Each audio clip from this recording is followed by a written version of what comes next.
At first, Ansha merely aspired to join the Magic Academy and become a sorcerer. Upon mastering his first spell, the fireball, he encountered a perplexing issue. Why does my magic seem different from that of others? Pondering this, Ansha lifted his gaze. A meteor slowly descended from the sky. Chapter 1. The journey to the Magic Academy begins at Mage. Ansha stood by the roadside, suitcase in hand, with Leslie Town behind him. The sun blazed brightly. 3 golden-hued suns adorned with mysterious patterns generously showered their radiant light upon the world. Ansha smacked his lips, reminiscing about the icy beverages and chilled fruits in his icebox. If he weren't waiting for someone, he would have indulged in a cold drink in one hand and fresh fruit in the other, savoring the delights of life. However, life is rarely perfect. To attain one desire, one must often relinquish another. The rhythmic sound of hooves echoed from afar, prompting Ansha to stretch his neck and peer into the distance. A carriage approached swiftly, drawn by a unicorn with a single horn on its brow. The carriage itself was spacious, akin to a small room on wheels. Moments later, the carriage halted before Ansha, and the unicorn snorted, sending forth a spray of saliva that nearly splattered Ansha, who instinctively took a couple of steps back. The small door of the carriage swung open, and a girl peered out. "Get in quickly, Ansha," she urged. "I'm coming." Ansha hurriedly climbed aboard the carriage, entering the cabin. The moment he stepped inside, a rush of cool air enveloped him. The cabin was furnished with flat benches, and a small table stood firmly in the center, adorned with beverages emitting a refreshing chill. Without hesitation, Ansha seized a drink and took a sip, feeling the heat dissipate within him, invigorating his spirit. The carriage began to sway slightly as it resumed its journey. This carriage had no driver, nor did it require one, as it was dispatched by the Lance Magic Academy to transport new and returning students. The unicorn pulling the carriage was a trained second-tier magical beast, the black-horned horse, completely reliable in its navigation.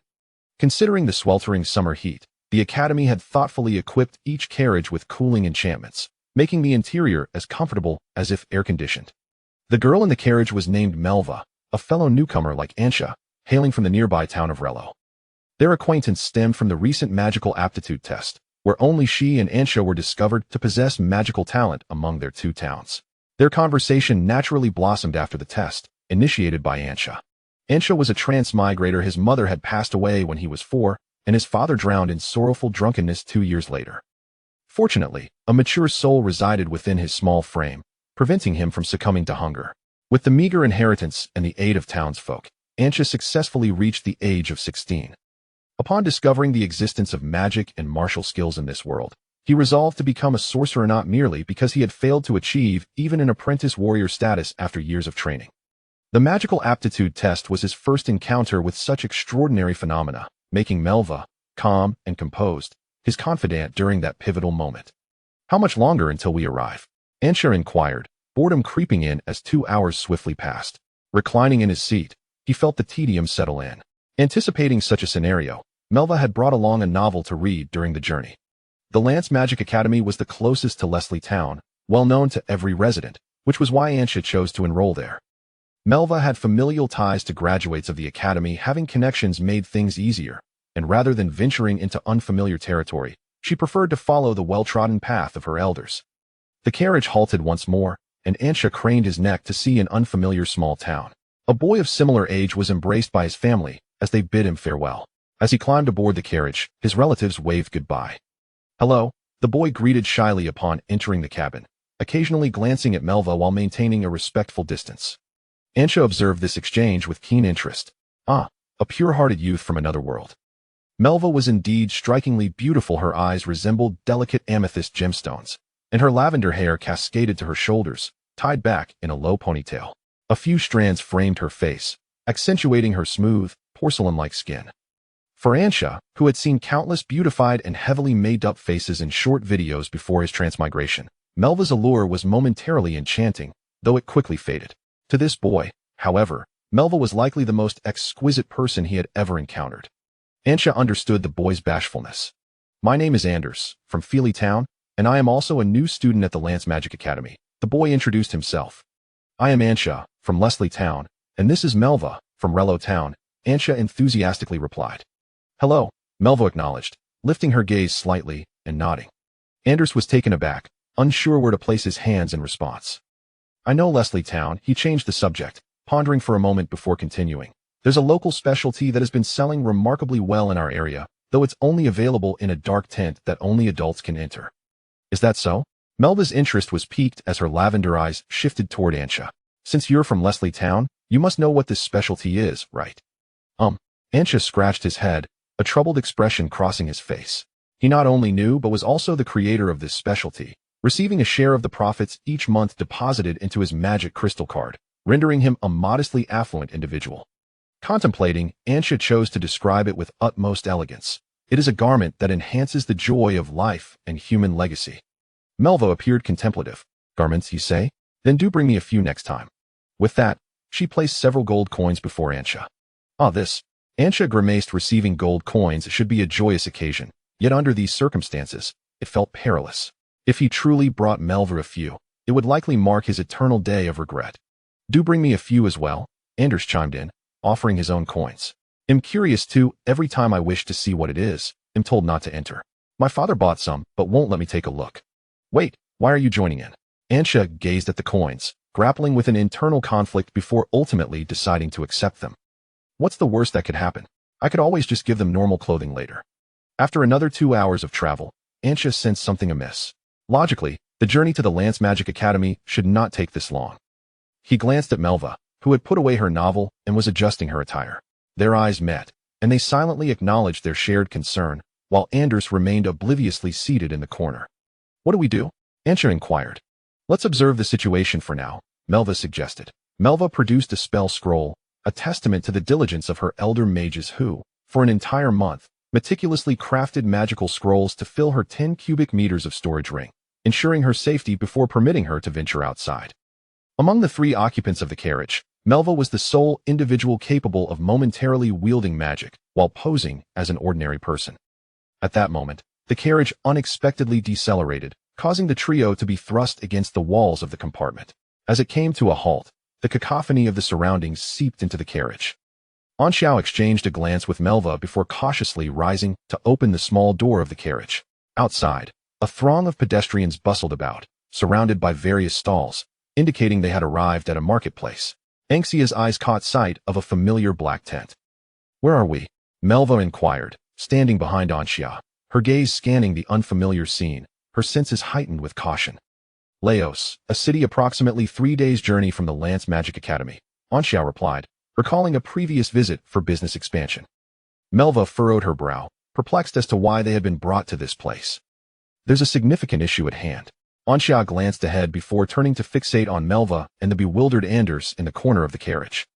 Speak, Melva commanded, retracting her spell scroll. Our horse is gone, Anxia stated earnestly. Melva looked towards the spot where the ebony-horned horse should have been, only to find it utterly vacant. Chapter 2. Entrance Examination. Upon learning that the horse was indeed missing, Anders circled the carriage in disbelief before accepting the grim reality. Meanwhile, Anxiao and Melva discovered a letter nestled within the crevice of the carriage, which, upon opening, revealed a message left by a mentor from the Lance Magic Academy.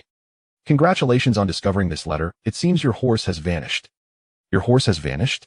Anxia's lips twitched as he continued reading. To gain admission to the Lance Magic Academy, possessing magical aptitude and applying is merely the first hurdle.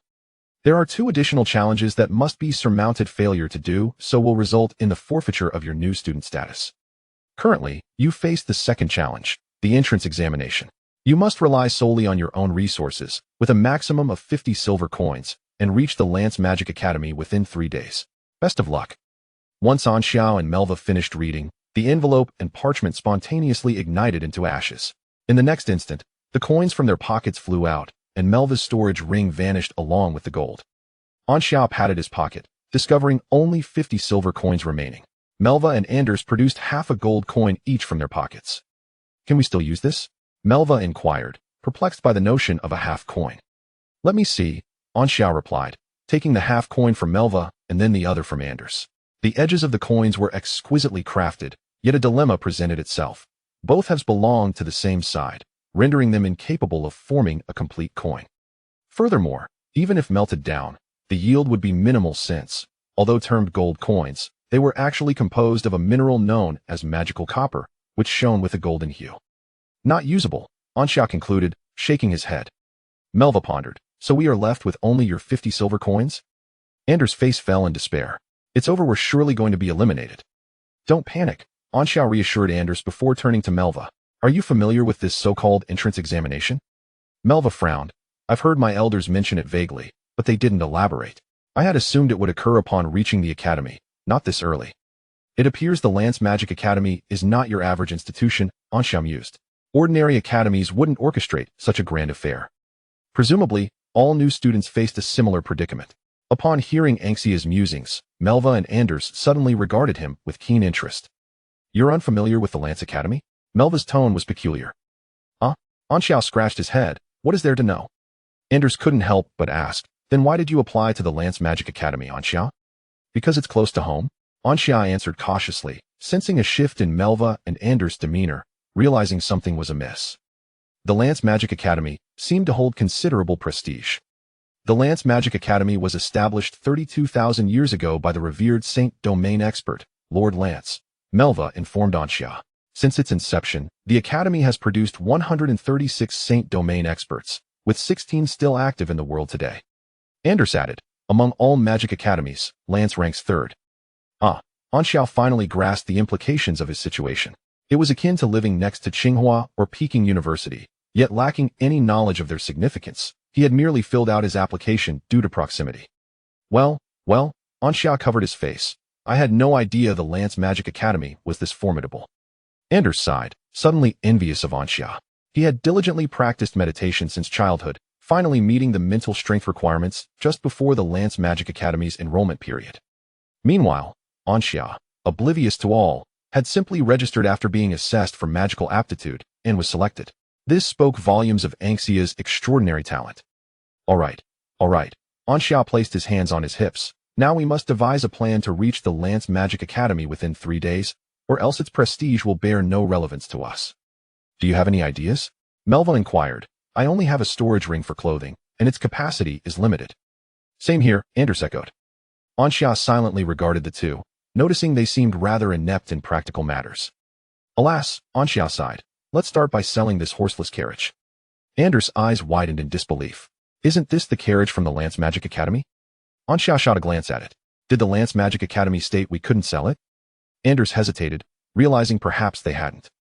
Half an hour later, Anxiao efficiently located a carriage dealership, bringing the manager to the scene and publicly selling the carriage.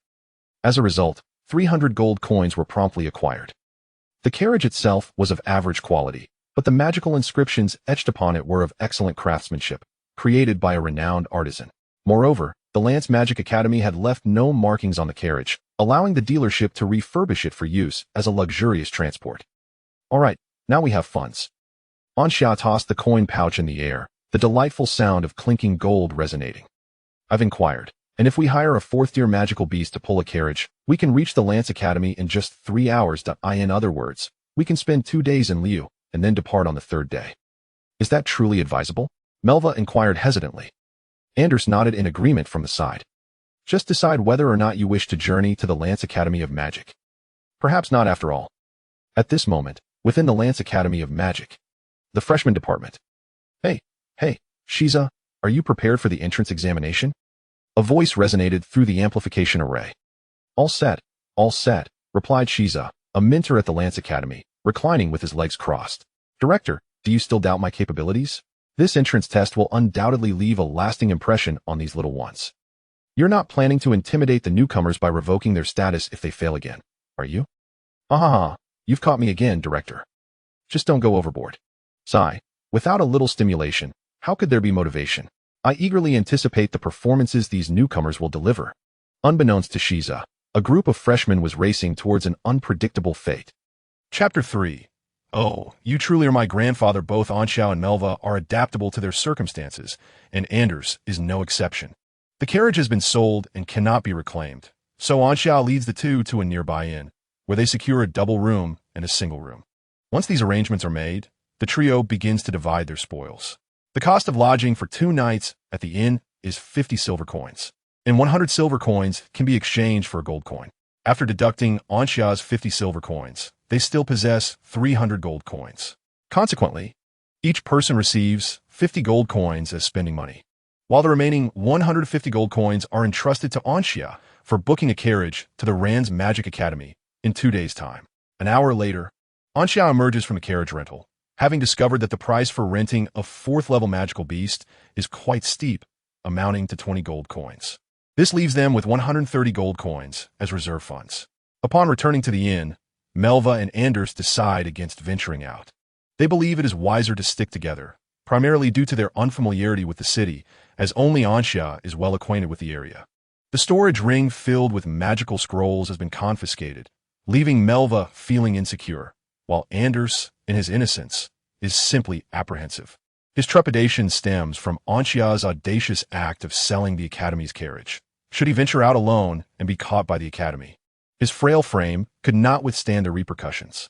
Sharing both fortune and adversity, Anders believes it is better for them all to face potential capture together, thus distributing the burden of responsibility and mitigating the severity of any penalties. It is not merely a matter of being unable to afford the compensation. He yearns for a shared experience. In response, Anxia can only sigh. They're all adults, yet still so timid. Come on, let's explore Leo's, he declares. Anxia first returns to the double room to pull Anders out, then knocks on the single room door to bring Melva along. The trio strolls down the street amidst the bustling crowd. Anders scans the surroundings with heightened vigilance, while Melva clenches his hands, his entire demeanor tense with evident anxiety. Anxia, however, remains at ease until he catches sight of someone in a black tent attempting to greet him. He quickly blinks repeatedly, signaling them to halt, and only then breathes a sigh of relief. The most renowned sight in Leo's is undoubtedly the Grand Temple. The three stand before a magnificent church, its opulence exuding the scent of wealth. Anders bows his head, calculating the expenditure required to construct such a temple, while Melva ponders how many of such edifices his ancestors may have dismantled. Anxia takes the initiative to enter. The temple's doors are perpetually open during the day to accommodate the faithful. Upon entry, clergy members approach to promote their deity, clearly noticing that Anxia and his companions are not adherents. We have no money, Anders proclaims, emptying his pockets to demonstrate his poverty to the clergy. Leave us be. Melva cast a cold glance at the cleric, who had yet to utter a word. The chilling gaze left no doubt in his mind that should he speak again, the young girl would not hesitate to strike him down. After circling around the clerics, they returned to Anxia, the only one among them exhibiting normalcy, much to the cleric's relief. As he elaborated on the temple's affiliation with a particular church, Anxia remained silent, not interrupting his flow of words. Once he finished and was about to inquire if Anxia wished to join the church, the youth suddenly lifted his head, his eyes filled with bewilderment. My apologies. I was momentarily distracted. What did you say? Could you please repeat it? The cleric felt a surge of frustration rising within him, the veins at his temples pulsating. He clenched his fists, then immediately relaxed them. No anger, no anger. He cursed himself for having to attend to these three.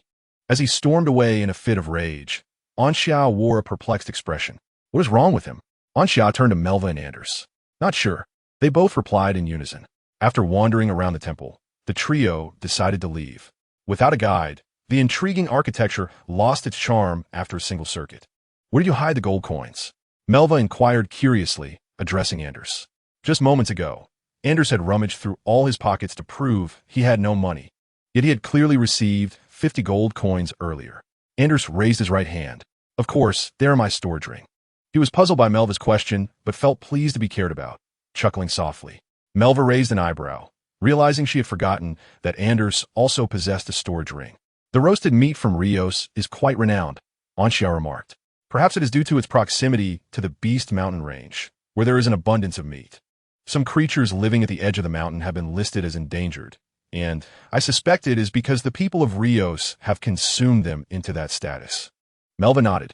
Last year, an elder in my family knew of a beast king who petitioned the Amethyst Emperor of the Emerald Kingdom to establish a protected area for these creatures, claiming that poachers were rampant. Even though they were classified as vulnerable, poachers continued to swarm. Anders listened wide-eyed, his limited education making Anxia and Melva's conversation a profound learning experience for him. The trio suddenly halted as an elderly man obstructed their path. He had darted out from an alleyway, and while Anxia maintained his composure, Melva wore her usual icy demeanor. Anders, however, nearly jumped a meter in surprise. Melva furrowed her brow, reluctant to engage with the old man. She took 2 steps back, positioning herself protectively in front of Anxia and Anders. Anxia found the old man somewhat peculiar and decided to observe him more closely, rather than rashly approaching for conversation. He stepped back, shielding Anders behind him. Anders evidently suffers from social anxiety, feeling somewhat at ease only with peers, yet utterly lost when confronted with the elderly. He contemplated having Anxia step in, only to realize that both had retreated behind him. "Go on, Anxia urged, giving Anders a gentle push from behind. To his dismay, Anders, with a face pale as a ghost, took a large step forward to face the elder. Gulp! Anders swallowed hard, his hands trembling, shaking at a frequency that rivaled that of the elderly man before him. "Did you have a matter to discuss?" he stammered. A misfortune cannot be evaded. With a steely resolve, Anders closed his eyes and let out a thunderous shout. "Young man, you're the first to articulate so clearly," the elder responded, unfazed by the outburst. He patted his ears, acknowledging the decline of his hearing with age. A smile crept across his face as he reached behind him, seemingly grasping something. Anxia and Melva braced themselves with trepidation, while Anders stood there, oblivious. In the next instant, the elder produced a cylindrical object and unfurled it. Anxia's eyes widened. It was a ticket to a complimentary barbecue feast. He stepped forward, nudging Anders aside, and with a beaming smile, accepted 3 tickets from the elder's hand, waving him off as if bidding farewell to his own grandfather. Curious, Anders leaned in to see what it was, but Anxia swiftly pushed him away. Each person received a ticket, and Melva, holding hers, read softly, "July Cicada and Master Barbecue Feast?" Chapter 4. The Irregular Fireball Spell, what do you think? Melva glanced at Anxia. "It seems like an ordinary ticket." Anders scratched his head. "The name is a bit peculiar." Anxia turned the ticket over, revealing the same design. "In Laos, such barbecue feasts abound, both complimentary and paid. Yet one thing remained constant: the name. This ticket promised a free barbecue feast, though it bore a title unfamiliar to him. During his previous visit to Laos for business expansion, Anxia had indulged in countless renowned barbecue feasts, and even the lesser-known ones were familiar to him. He had returned 20 pounds heavier from that trip. "So, shall we go?" Despite his social anxiety, Anders was still keen on attending the barbecue feast. "Of course, why not?" Anxia replied nonchalantly, reasoning that it was likely just a free entry, with a catch of needing to pay midway through the meal. "Let us check it out," Melva added, expressing her interest as well. As they tucked the tickets away, the sky began to darken slightly. Anxia had boarded the carriage sent by the Academy around noon, and after picking up Anders, they had been en route to Laos for 6 or 7 hours. Although summer evenings lingered longer, it was around 7 or 8 o'clock, and nightfall gradually approached. The trio, having skipped dinner, prepared themselves for the barbecue feast. In their remaining leisure time, they attended a mesmerizing fireworks display performed by a third-tier fire mage. After the show, the trio felt a sense of foreboding regarding the current job market, uncertain whether conditions would improve by the time they graduated from the academy. However, Anders quickly reassured himself, realizing that he merely needed to return and inherit his family fortune. Melva, on the other hand, resolved to strive for mastery in her magical studies before graduation, as she was reluctant to confront the elderly gentleman of her family. Anxia contemplated the possibility of expanding his noble endeavors into other nations, as the business within the Emerald Kingdom appeared to be reaching saturation. Subsequently, they ventured into a magical bookstore.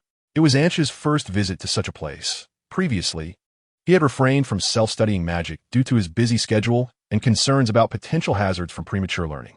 Upon leaving, Anxia found himself in possession of a comprehensive guide to basic magic, while Melva and Anders opted not to purchase any books, as this bookstore specialized in foundational knowledge. In other words, their understanding of basic magic was already exemplary, rendering the text therein redundant for them. With the two of them present, Anxia felt at ease as he began to peruse the guide. The first spell detailed within was the renowned fireball, whether for survival in the wild or for self-defense. The fireball spell was an excellent choice. According to the book's description, its power was comparable to being struck by an adult's fist, accompanied by a burning effect. The method of learning involved channeling one's mental energy to construct the rune structure of the fireball spell, as outlined in the text. Although Anxia could not initially perceive his mental energy, Anders generously shared his technique for cultivating it. This method, known as the starry meditation, prompted Anxia to close his eyes, In a mere 10 minutes, he opened them to find his long-dormant mental energy joyously stirring around him, vibrant and alive, a sensation even Anders and Melva could feel. How does it feel? Anders inquired. When I first experienced it, my mental energy was merely the size of a fist. Now, it feels as large as a soccer ball. I have half a person's worth, Melva remarked nonchalantly. Really? Anders exclaimed, his eyes wide with astonishment. He had believed himself to be quite remarkable, only to discover such a prodigy in their midst. Ansha scratched his head, uncertain if he should speak the truth. After sensing his mental energy, he envisioned a tranquil lake.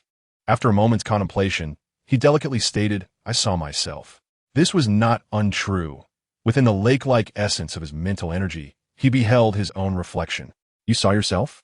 Anders gaped in disbelief. While Melva's is only half a person, yours has manifested as your very self. Melva regarded Ansha with a measured gaze. Indeed, he possessed the magical aptitude to be assessed alongside her, suggesting that a bond existed among those of exceptional talent. Indeed, it seems I'm the only one who is a failure. Anders has been struck into a state of introversion. It's all right. Perhaps your speed in mastering magical arts surpasses mine, Ansha consoled. Anders rallied himself, urging, Come, let us hasten to learn magic. If you struggle, I shall teach you. Ansha reopened the tome on fundamental magic and gazed at the two of them, pondering, are there any secrets to learning magic? Melva recalled, my elders have always said that the most crucial aspect of learning magic is focus. Anders interjected, I believe understanding is paramount. Comprehending the structure of runes greatly benefits the subsequent stages of magical learning. Allow me to give it a try. Ansha rubbed his temples, attempting to channel his mental energy to construct the rune structure for the fireball spell.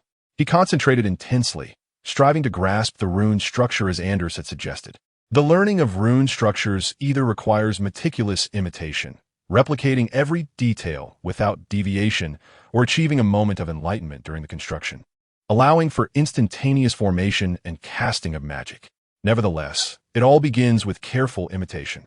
Anders generously shared his little tips for imitation with Ansha, withholding nothing.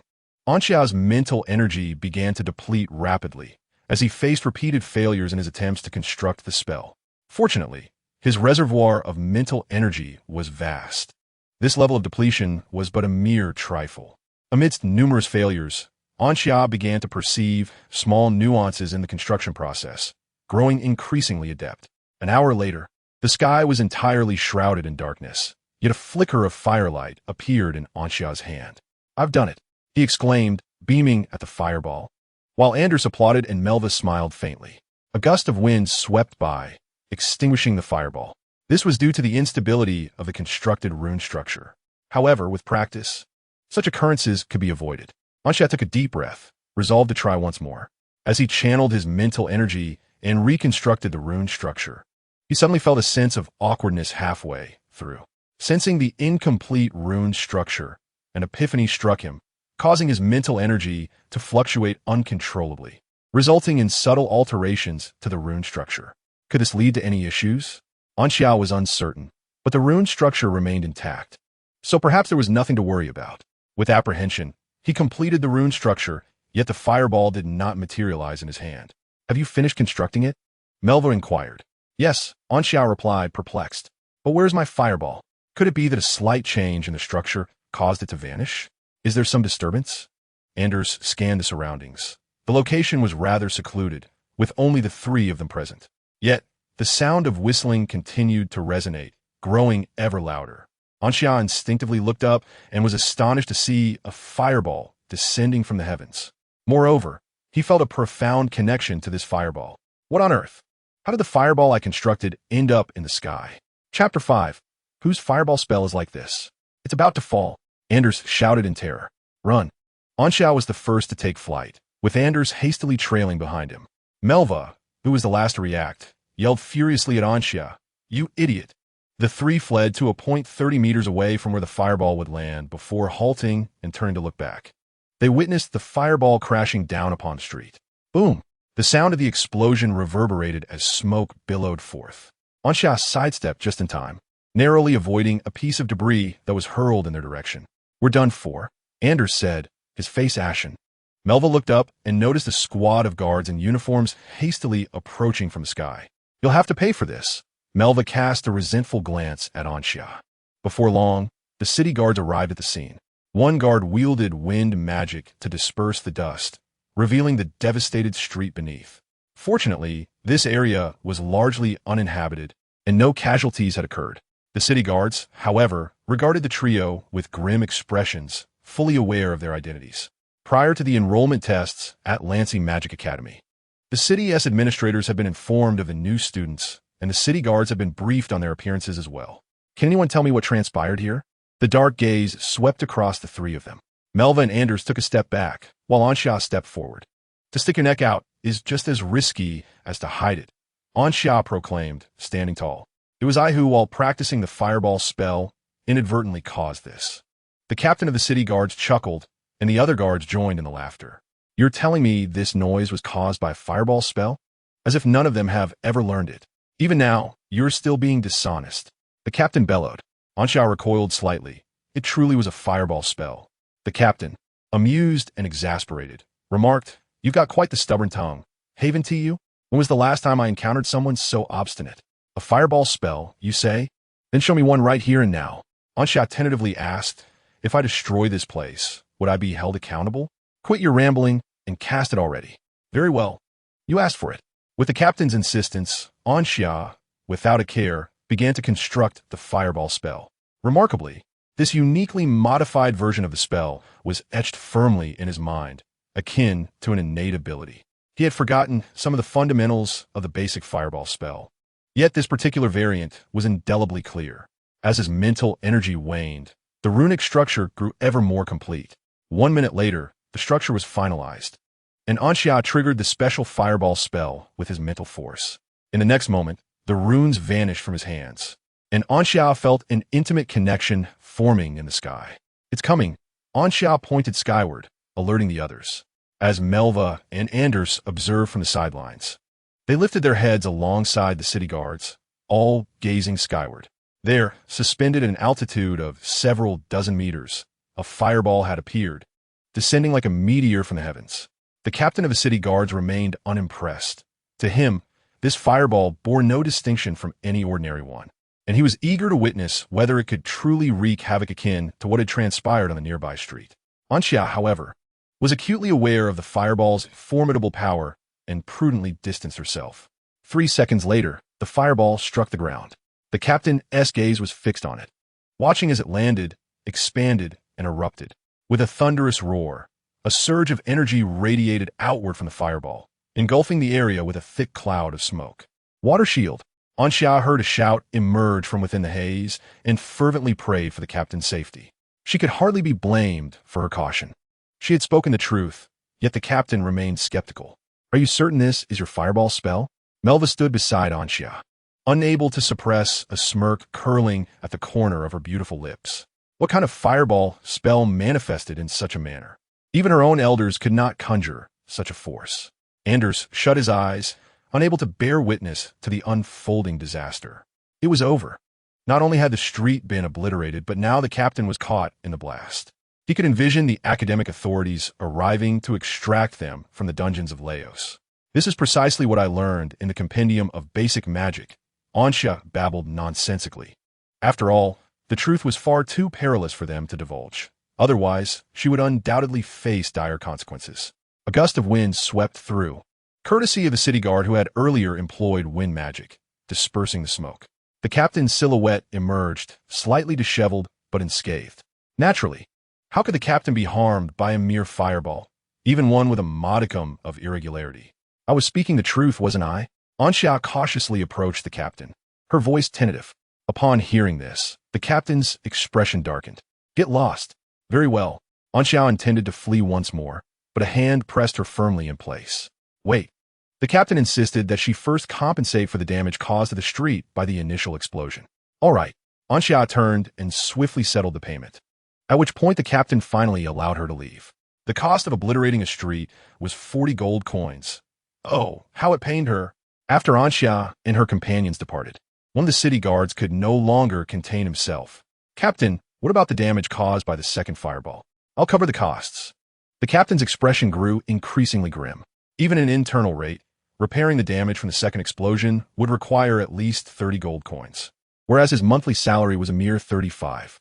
Essentially, it was an exercise in futility.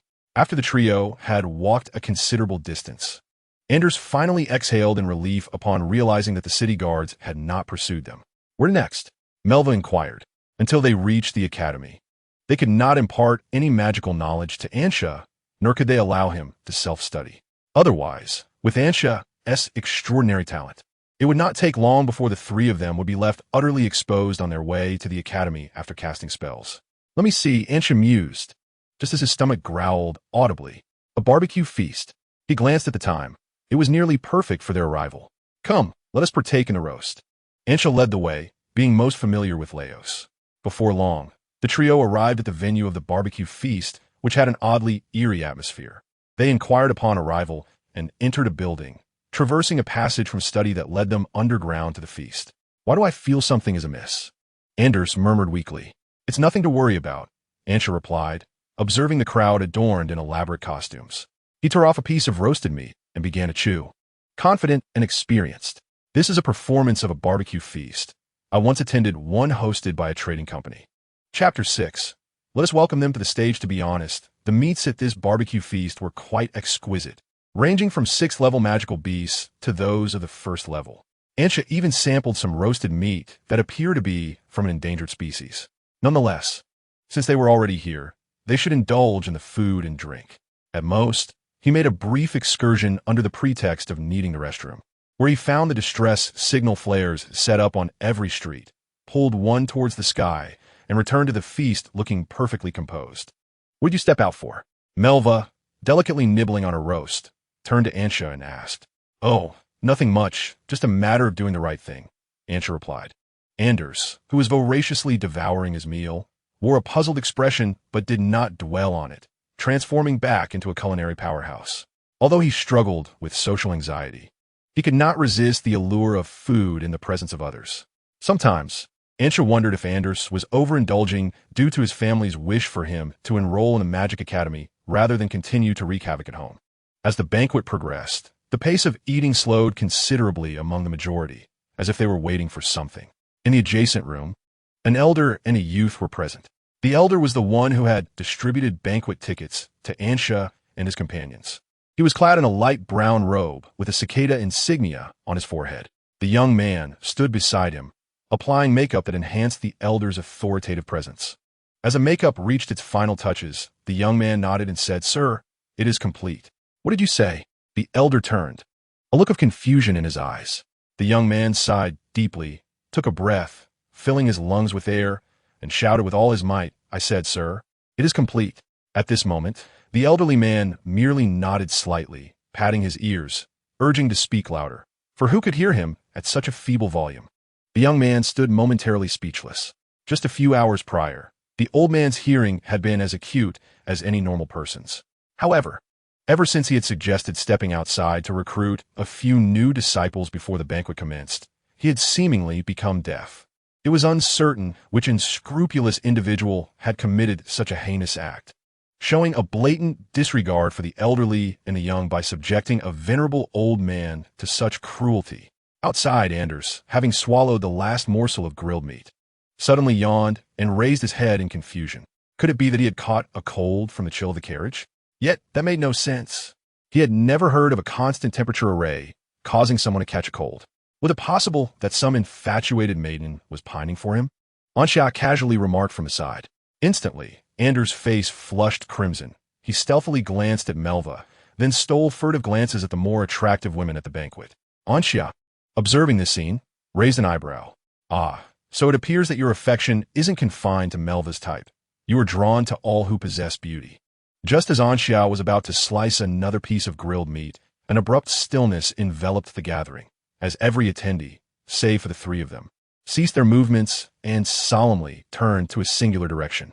Instinctively, Ansha followed their gaze, discovering an elderly man clad in a brown robe who had mysteriously appeared. Upon closer inspection, he recognized the man who had distributed their tickets. At the forefront of the crowd, a circular space was cleared, and shortly thereafter, someone employed earth magic. raising the ground half a meter high, causing the old man to tower above the rest. What is happening?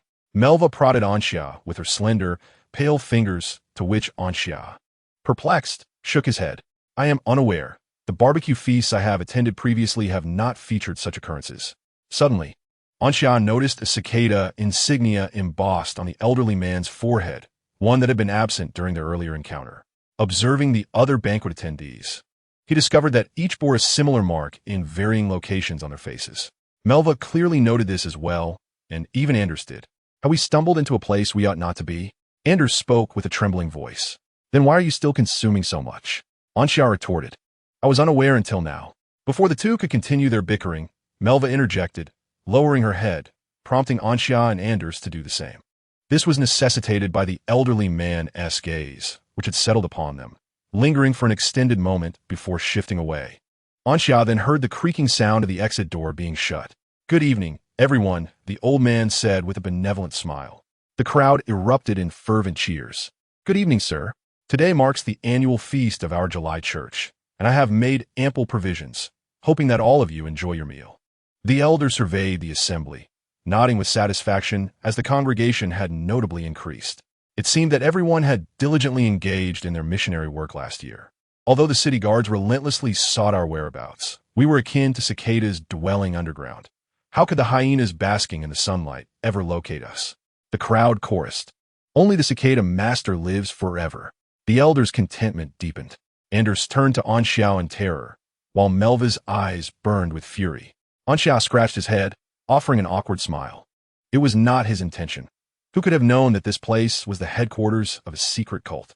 Besides the Orthodox Church, there existed a clandestine faith dedicated to 12 deities known as the 12 celestial spirits. They named their sects after the lunar months, such as the July church before them, which was referred to externally as the secret sect of cicadas, worshipping one of the 12 celestial spirits, the July cicada master. Due to the unfortunate fates that befell most followers of the celestial spirits, the secret cult bore little distinction from heretical sections. In fact, when heretical groups emerged, the city guards prioritized their eradication before addressing the secret cults. The elder continued, before the feast, I ventured out and gathered 3 new cicada believers. Now, let's extend our warmest applause to welcome our 3 new companions. The elder gestured towards Anxia and the others, and in an instant, the assembly turned to face them. Dozens of eyes fixated upon them, followed by a thunderous applause. In such a predicament, Anxia and his companions could hardly feign indifference. They forced smiles onto their faces. With Anxia at the forefront and Melva and Anders behind him, Anders stood rigid, resembling a marionette, while Melva responded with a refined smile, her hand discreetly pinching Anxia's waist.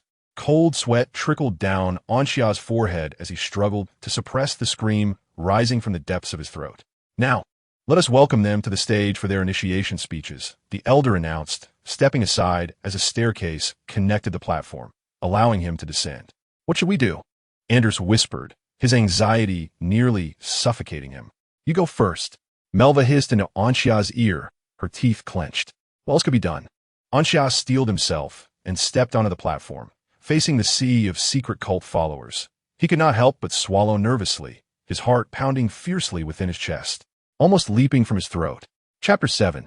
I am the Archbishop. Anxia had only delivered speeches on rare occasions, and typically to ordinary folk. Now, however, he stood before a crowd predominantly composed of sorcerers. After all, which secret cult would welcome commoners? Anxia's mind raced as time slipped away, the atmosphere thickening with tension. Finally, under the collective gaze of the assembly, he spoke. Greetings, comrades. Anxia inhaled deeply. Comrades? The secret cult followers failed to grasp the significance of the term.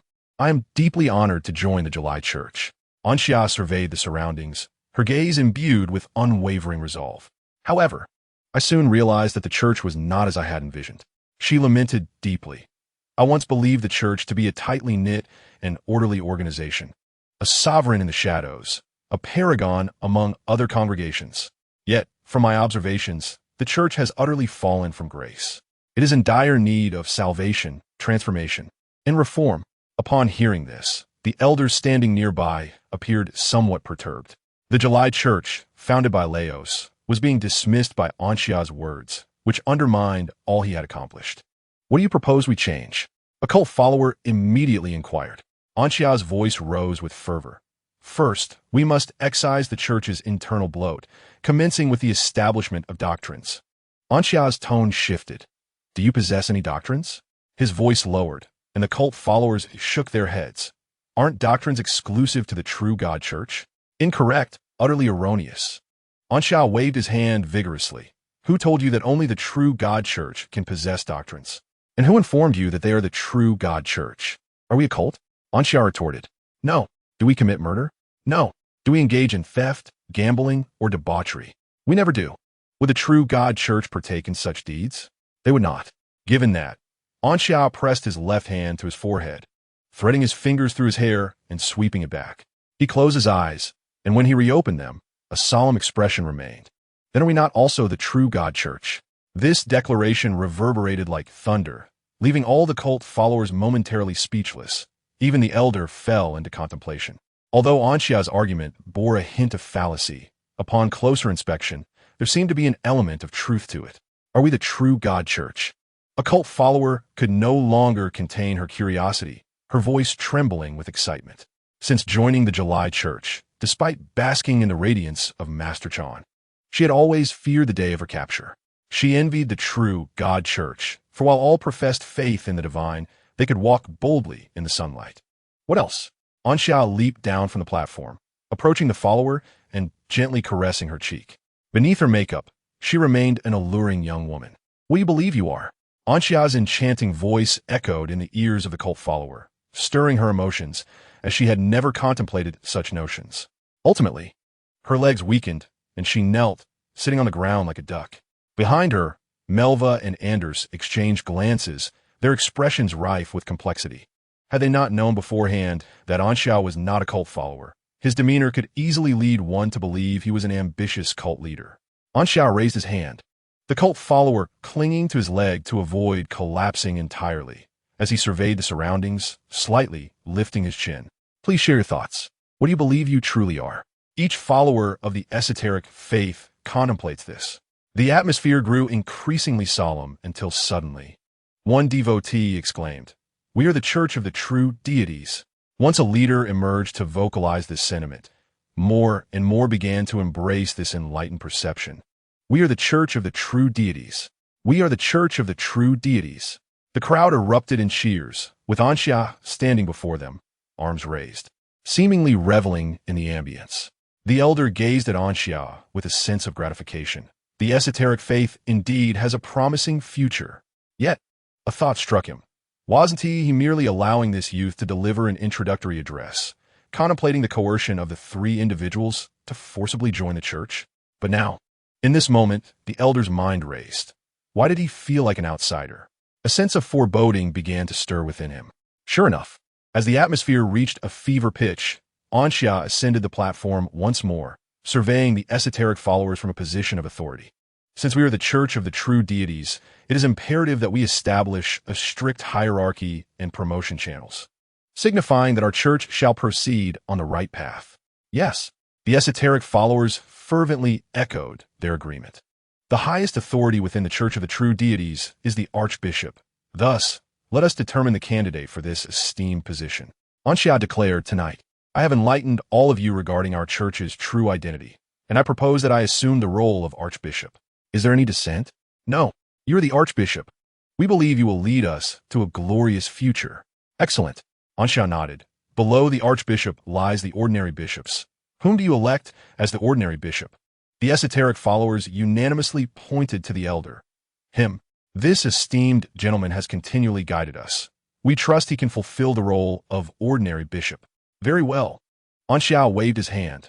Then he shall be the ordinary bishop. Huh? The elder wore a look of disbelief. Wait, how did he suddenly find himself demoted?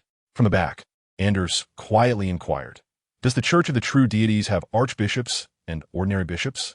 Melva looked at Anxia's antics on the platform, feeling utterly embarrassed. There are archbishops, but no ordinary bishops, and the hierarchical structure of the Church of the True Deities differs from Anxia's assertions. As time progressed, Anxia continued to fabricate titles. striving to ensure that each esoteric follower had a designation. At that moment, the elder's aged mind finally caught up. By heavens, if this boy continues, the Church of July will face total annihilation. The elder bellowed, "Stop." His voice resonated above the clamor, a chill spreading throughout the venue. Anxia turned to the elder, calmly asking, "Ordinary bishop, what is your intention? Wait, are you truly taking this seriously?" The elder glared with fury. "This boy is not a disciple of the Cicada Master. He's spouting nonsense." Anxia scoffed. "I am not a disciple of the Cicada Master. What is that? I have exerted tremendous effort to reform the church, ensuring that everyone possesses their own responsibilities. Yet now, a mere bishop dares to oppose me, even going so far as to slander my name. Bishop, what is it that you truly desire?"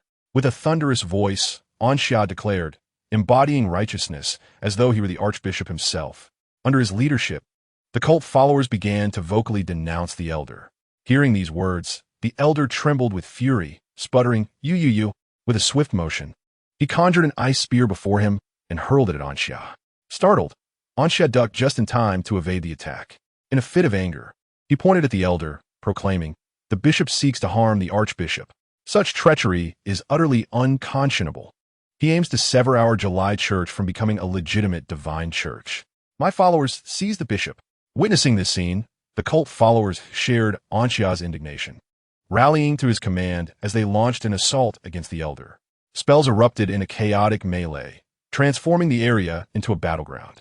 Amidst the turmoil, Anxia stealthily descended from the platform, rejoining Melva and Anders. "Impressive," Anders remarked, giving a thumbs up. What Anxia accomplished seemed like a dream to him, an aspiration only attainable in slumber. "Oh, just average," Anxia humbly nodded, attributing his performance to spontaneity. Melva rolled her eyes, exasperated. Why be modest about such feats? Chapter 8. Setting forth towards the Magic Academy.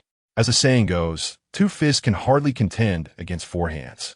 Moreover, the elder now faced dozens of hands.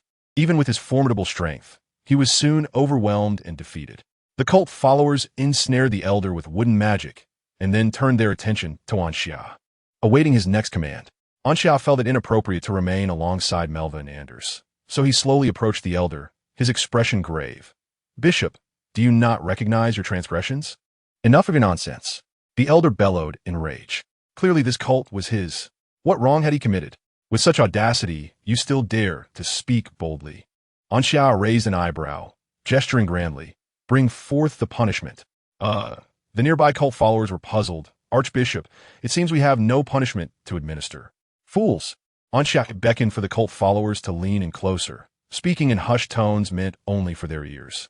The bound elder grew increasingly anxious, sensing an impending dread looming over him. Moments later, Anxia stepped back, having completed his instructions to the cult followers. It was now their turn to act. A few adept in wooden magic stepped forward, and under the elder's terrified gaze, they removed his shoes.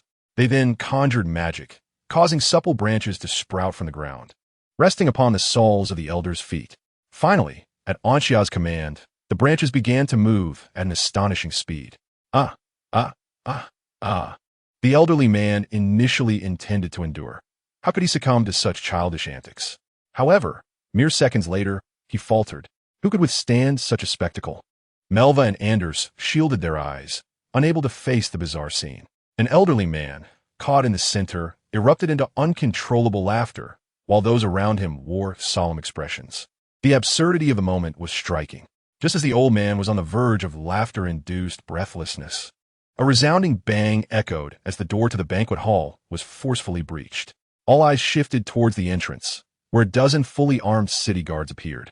A collective gulp resounded. Aside from the old man, Anxia, encircled by the cultists, stood out conspicuously, capturing the full attention of the city guards. In the next instant, he declared, "I surrender," and promptly crouched down, hands on head. The surrounding cultists, eyes ablaze with fury, protested, "Your Excellency, how can you yield before the fight?" They had no choice but to follow suit, exclaiming, "We surrender too." In an instant, the cultists crouched down, mimicking Anxia's actions. The captain of the city guards, recognizing the familiar trio, sighed deeply. "How is it you 3 again? Just a few hours have passed, and you've already allied with the cult? Can someone explain what on earth is happening here?" The captain's voice was laced with disbelief.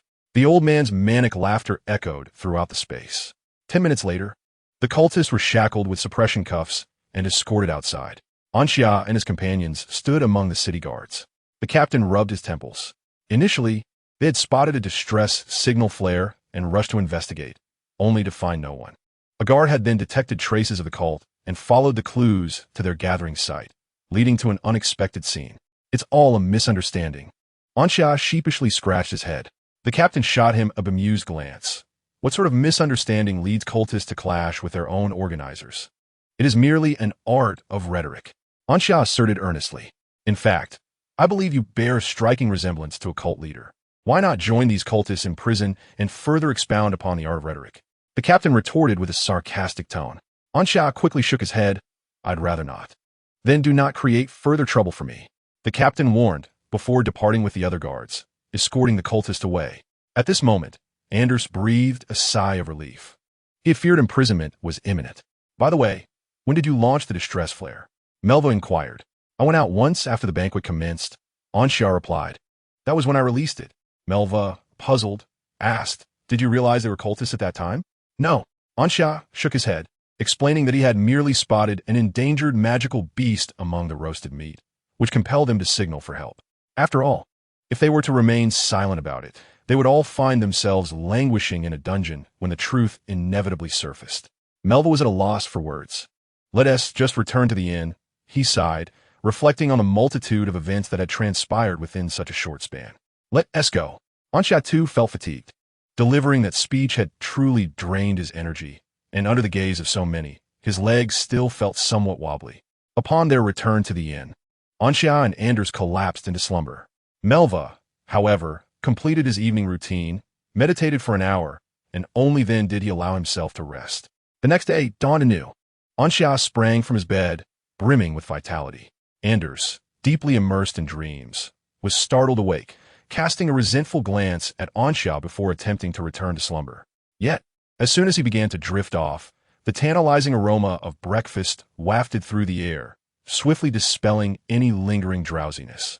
With eyes wide open, Anders beheld Anxia pushing a food cart into the room. I prepared a portion for you as well. Anxia mumbled through a mouthful of bread. At 9 a.m, the trio gathered once more. Are we venturing out again today? Anders asked weakly, his heart still trembling from past encounters. Perhaps it would be best to set off for the academy today, Melva suggested. All right, Anxia replied, scratching his head. He had developed an aversion to the city of Leos. As if it were at odds with his fortune, strangely, he had never encountered so much trouble during his previous visits.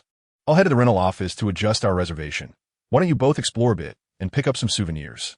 Melva and Anders nodded in agreement, not refusing his proposal. Soon, Anxia arrived at the rental office, where he needed to ascertain whether the previously booked magical beast had any availability for the day.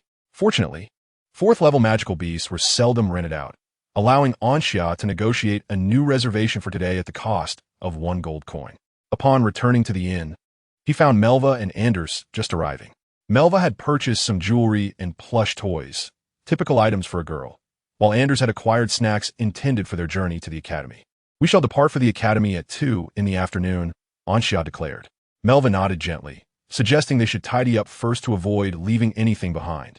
Back in their room, Anxia began packing his belongings into a suitcase. Anders, however, found the task quite simple.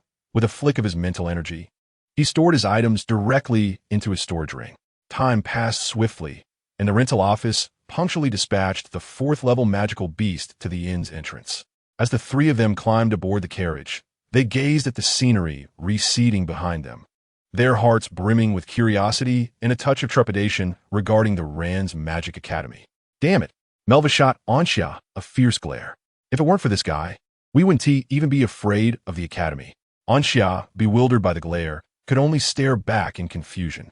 Chapter 9. The Precision Talent Test. The journey to the Rand's Magic Academy was remarkably tranquil. After Anxia disembarked to attend to personal matters, she returned with a bird's egg, inadvertently leading them to be pursued by a formidable level 4 magical beast. Additionally, Anders carelessly discarded remnants of their snacks onto the head of a sleeping beast, resulting in yet another frenzied chase right after their encounter with the large bird. Consequently, By the time they arrived at the Rance Magic Academy, the level 4 beasts that had drawn their carriage were utterly exhausted. What should have been a 3-hour journey was hastily reduced to 1 hour due to the forced acceleration. In light of this, Ansha compensated them with 10 gold coins for their labor, as the level 4 beast had insisted that if they were not duly rewarded, they would report the matter to their mentor at the academy. Meanwhile, in the freshman office, Mentor Shiza received a letter from the city administrator of Laos. After perusing its contents, he fell into a contemplative silence. He activated the magical array to locate the new students, discovering that the 3 he had assigned to Laos had already arrived at the academy. What on earth? Can these 3 fly? Shiza's head began to throb. According to the letter, among these 3, particularly the one named Ansha, had a knack for causing trouble. He was adept at persuading others with his words, so much so that even the secretive cult could not withstand his allure. It was evident that he was destined to be the future leader of a notorious cult. Shiza sensed that once Ansha officially enrolled, this cohort of freshmen would exceed everyone's expectations. However, it was too late. Had he intervened before their registration, he could have recommended Ansha to a different magic academy. Now that they were officially registered as students of Rance Magic Academy, he could only reluctantly accept this troublesome situation. Are you the new students? A radiant senior greeted them at the welcome desk, waving at the trio.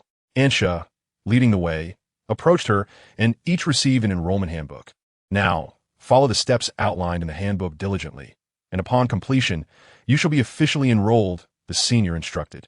Ansha, somewhat puzzled, queried, "Aren't there 3 thresholds for new students? We've just completed the entrance test. Surely there's another threshold remaining?" "Oh, that," the senior replied, blinking playfully. "The 3rd threshold is actually the precision talent test. The tests you have undergone were merely a rough assessment of your capabilities. The upcoming precision talent test will reveal which type of magic you are best suited to study." Understanding dawned upon Ansha and her companions. Their elders had only briefed Melva on the procedures for entering Rance Magic Academy, without detailing what those steps entailed. Anders felt invigorated, sensing that he was likely to be accepted into Rance Magic Academy. Meanwhile, Ansha was curious about which type of magic would suit her best. However, she presumed that fire magic would undoubtedly be among her strengths, given that her fireball spell had astonished all who had witnessed it. According to the enrollment manual, the 3 individuals completed the initial information filling, collected their supplies, and received their dormitory assignments. Simultaneously, the money and storage rings that had mysteriously vanished during the entrance examination were returned to them, and Xia and Anders were allocated to the same dormitory, while Melva naturally went to the girls' dormitory. Following this, they proceeded to a place known as the observation room for precise aptitude testing. And Xia realized that they were the only 3 freshmen in the academy. The others were either senior students who had come early to welcome the newcomers or various instructors. According to the college map in the enrollment manual, they quickly located the observation room. The precise aptitude test was overseen by a male instructor wearing square-frame glasses and dressed impeccably in formal attire, exuding an air of sophistication. "Greetings, I am Shiza," he said with a smile, though internally he wished to expedite the departure of these 3 individuals, preferring them out of sight and out of mind. "Hello, Instructor Shiza," the trio replied obediently. "Who will go first?" Shiza inquired, placing his hand on the crystal ball at the center of the room. And Xia's lips curled into a subtle smile as he confidently stepped back. Melva followed suit. Anders, feeling the pressure of 2 hands behind him urging him forward, found himself standing before Shiza. The instructor narrowed his eyes slightly, addressing the boy before him. "You must be Anders. Come, place your hand upon the crystal." Anders obediently raised his right hand and placed it upon the crystal ball. Suddenly, a dazzling array of colors illuminated the room, nearly blinding Xia. After a moment, the light settled into 3 colors. The brightest was green, followed by white, and lastly blue. "TSK," Shiza clicked his tongue, almost startling Anders. "You should major in wood magic, with light magic as a minor. Water magic is also worth exploring, but you need not waste your time on other schools of magic. It would be futile and laborious." Hearing Shiza's assessment, Anders exhaled in relief and promptly stepped back. "Who asks next?" Melva took a step forward and calmly stated, "I suppose it's my turn." She mimicked Anders' actions and placed her hand on the crystal.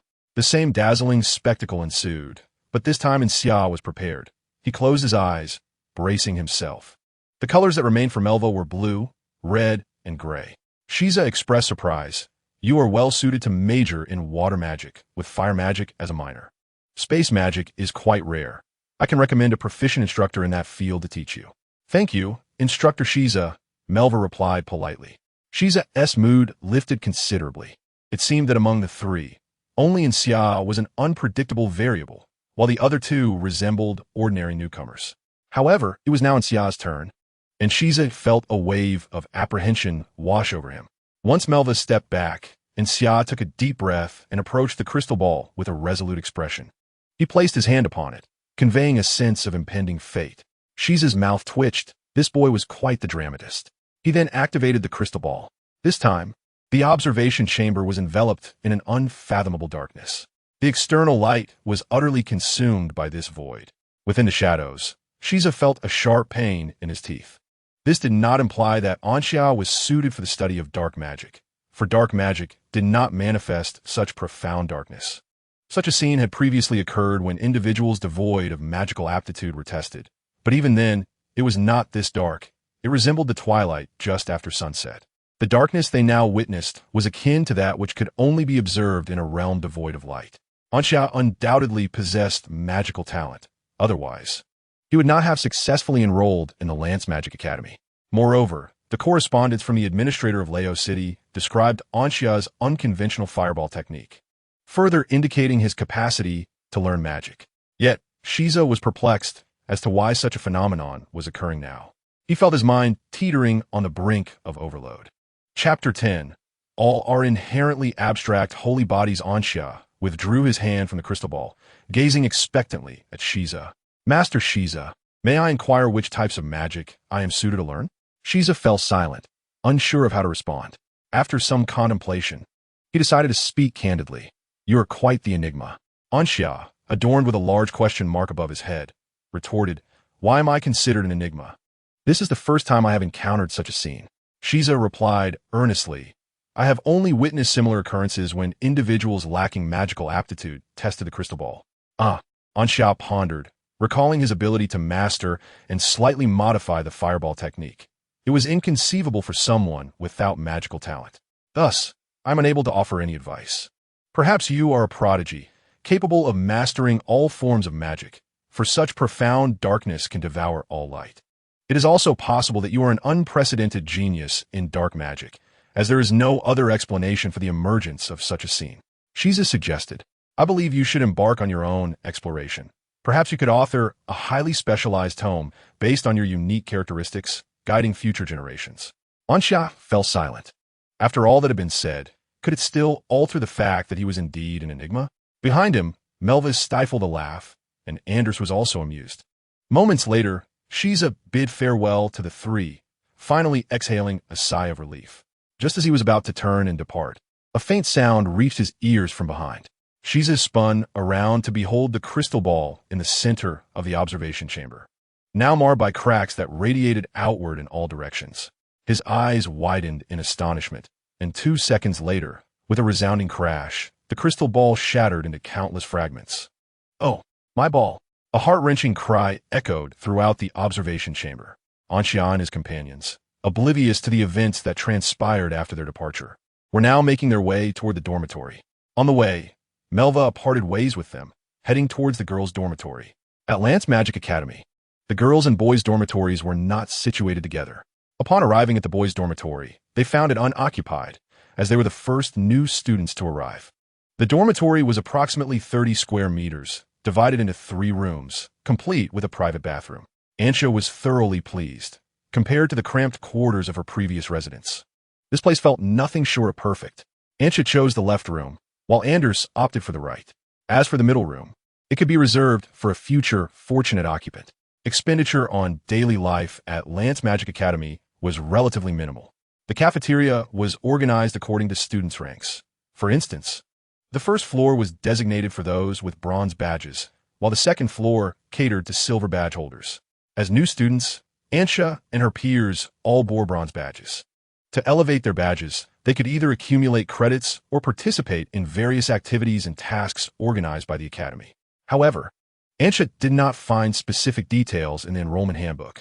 The academic term commenced in 5 days. Typically, The majority of new students would arrive tomorrow.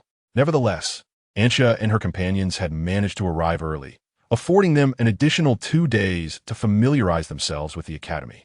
After tidying up their dormitory, Ansha and Anders contemplated visiting Melva. However, as they stepped onto the path leading to the girls' dormitory, an invisible barrier repelled them back. Embarrassed, they rose from the ground, their hopes dashed. Anders chose to return to the dormitory, as he was somewhat socially anxious, while Ansha decided to visit the academy's library. Unlike the cafeteria, the library did not have a ranking system, but borrowing books required credits. New students began with 300 credits, which Ansha believed would suffice, as she was not there to study magic, but merely to investigate the peculiarities she had observed in the observatory, to determine which type of magic might suit her. Upon entering the library, Ansha encountered a dedicated upperclassman who worked part-time. "Are you looking for a specific book?" he inquired.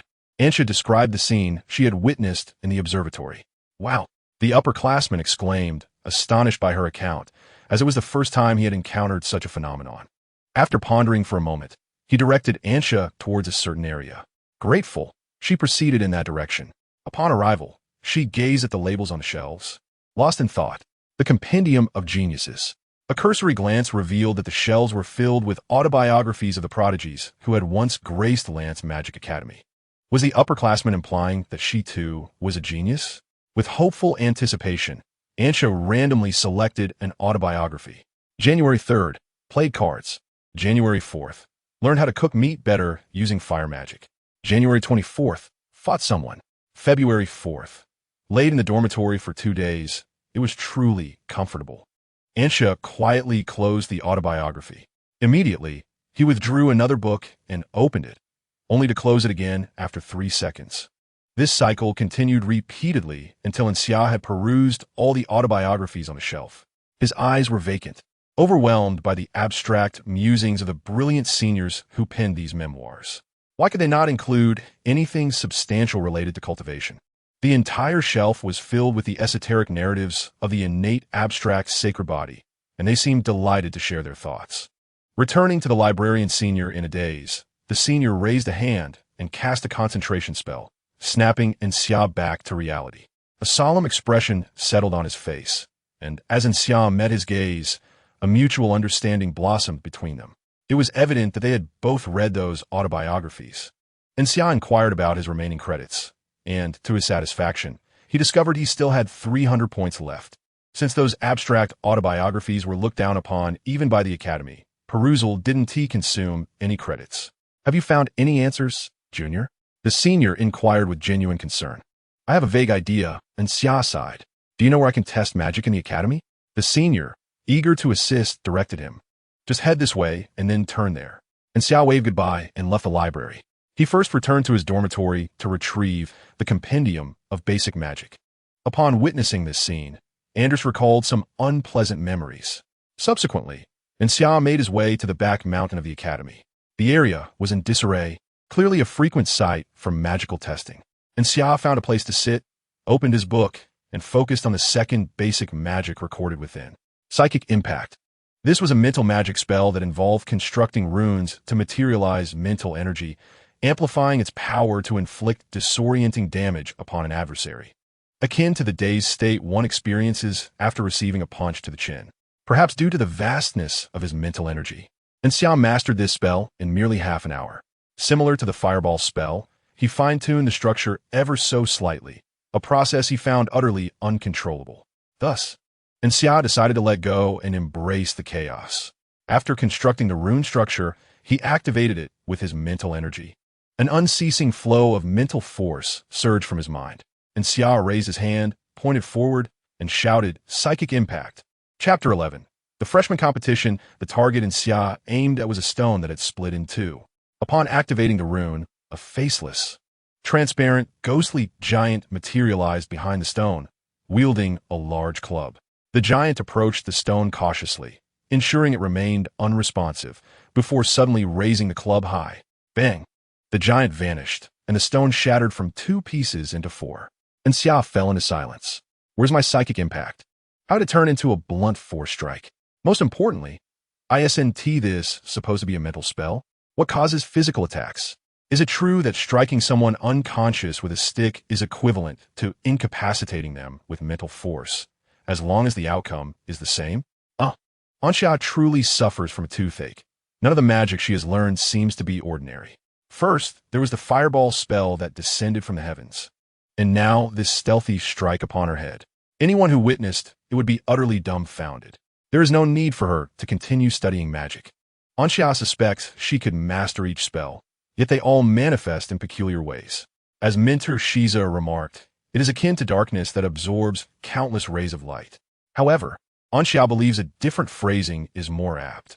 It is the overwhelming brilliance of all light that renders the human eye capable only of perceiving darkness. The following day, other freshmen gradually arrived at Lance Magic Academy, and the returning students arrived on the third day. The academy began to buzz with activity, but when the newcomers learned that 3 individuals had arrived at the academy merely the day after the entrance exam, curiosity abounded. Yet, no matter how they inquired, they were unable to discover the identities of these 3, for Anxia and her companions were exceedingly reclusive. The trio engaged in meditation, awaiting the day of the newcomers' competition, which would allow the instructors to assess their abilities and allocate classes accordingly. A commendable ranking in this competition would yield a significant reward of academic credits. After experiencing the first floor cafeteria, which offered nothing but the bare minimum for sustenance, the 3 resolved to elevate their status to silver badges as soon as possible. The first floor cafeteria was hardly fit for human consumption. It merely ensured that one would not starve. Within Lance Magic Academy, even the supermarket imposed restrictions on entry based on badge status. Bronze badge holders could only access the regular daily necessities store, rendering the trio unable to spend their money. Soon, the official day of the new semester arrived. In the early morning, the sky was a brilliant blue, and a fragrance of fresh grass wafted through Lance Magic Academy. Anxia and her companions gathered once more. I am now a first-level mage, Melva remarked nonchalantly. So am I. Anders grinned, revealing his pearly white teeth. Anxia was left bewildered. How does one ascend to the rank of a first-level mage? Melva sighed, having forgotten that Anxia was still a novice in magic. When you meditate, can you perceive the colorful little dots? Yes.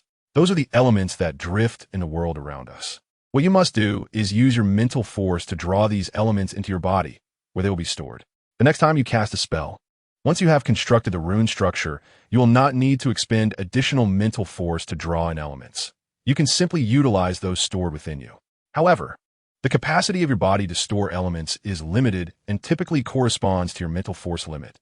Thus, when you can fill your body with elements comparable to your mental force limit, you will be recognized as a first-level mage. Anxia seemed to grasp this concept. So, if she were to break through to the second level of mental force and increase her elemental capacity to match that limit, she would then be a second-level mage? Correct. Melva nodded, acknowledging that after breaking through in mental prowess, one must engage in constant meditation to reach their limits. The capacity for elemental manipulation operates under the same principle. One must continually draw elements into their body to gradually enhance their capacity until it approaches that of their mental limit. Anders, call out to me when the competition begins. Anxia instructed. Anders widened his eyes in surprise. You wish to? Anxia smiled and immediately closed his eyes to meditate. Though surrounded by newcomers, few paid him any mind.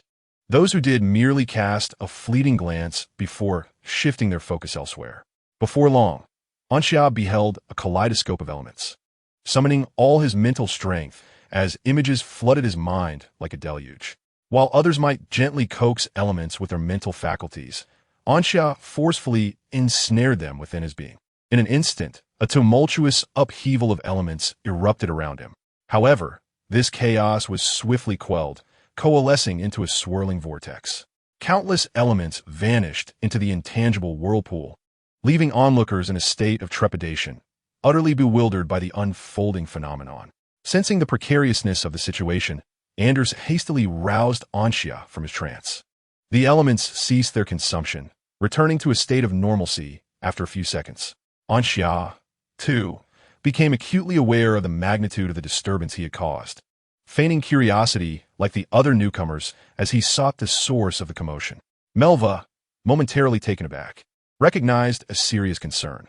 The disturbance caused by Anxia's manipulation of elements was far greater than that of her family elders. No, it was not merely larger. The commotion from her elders paled in comparison to Anxia's by an order of magnitude. What on earth is this? Melva prodded Anxia with her finger. I have no idea, Anxia replied, feigning ignorance.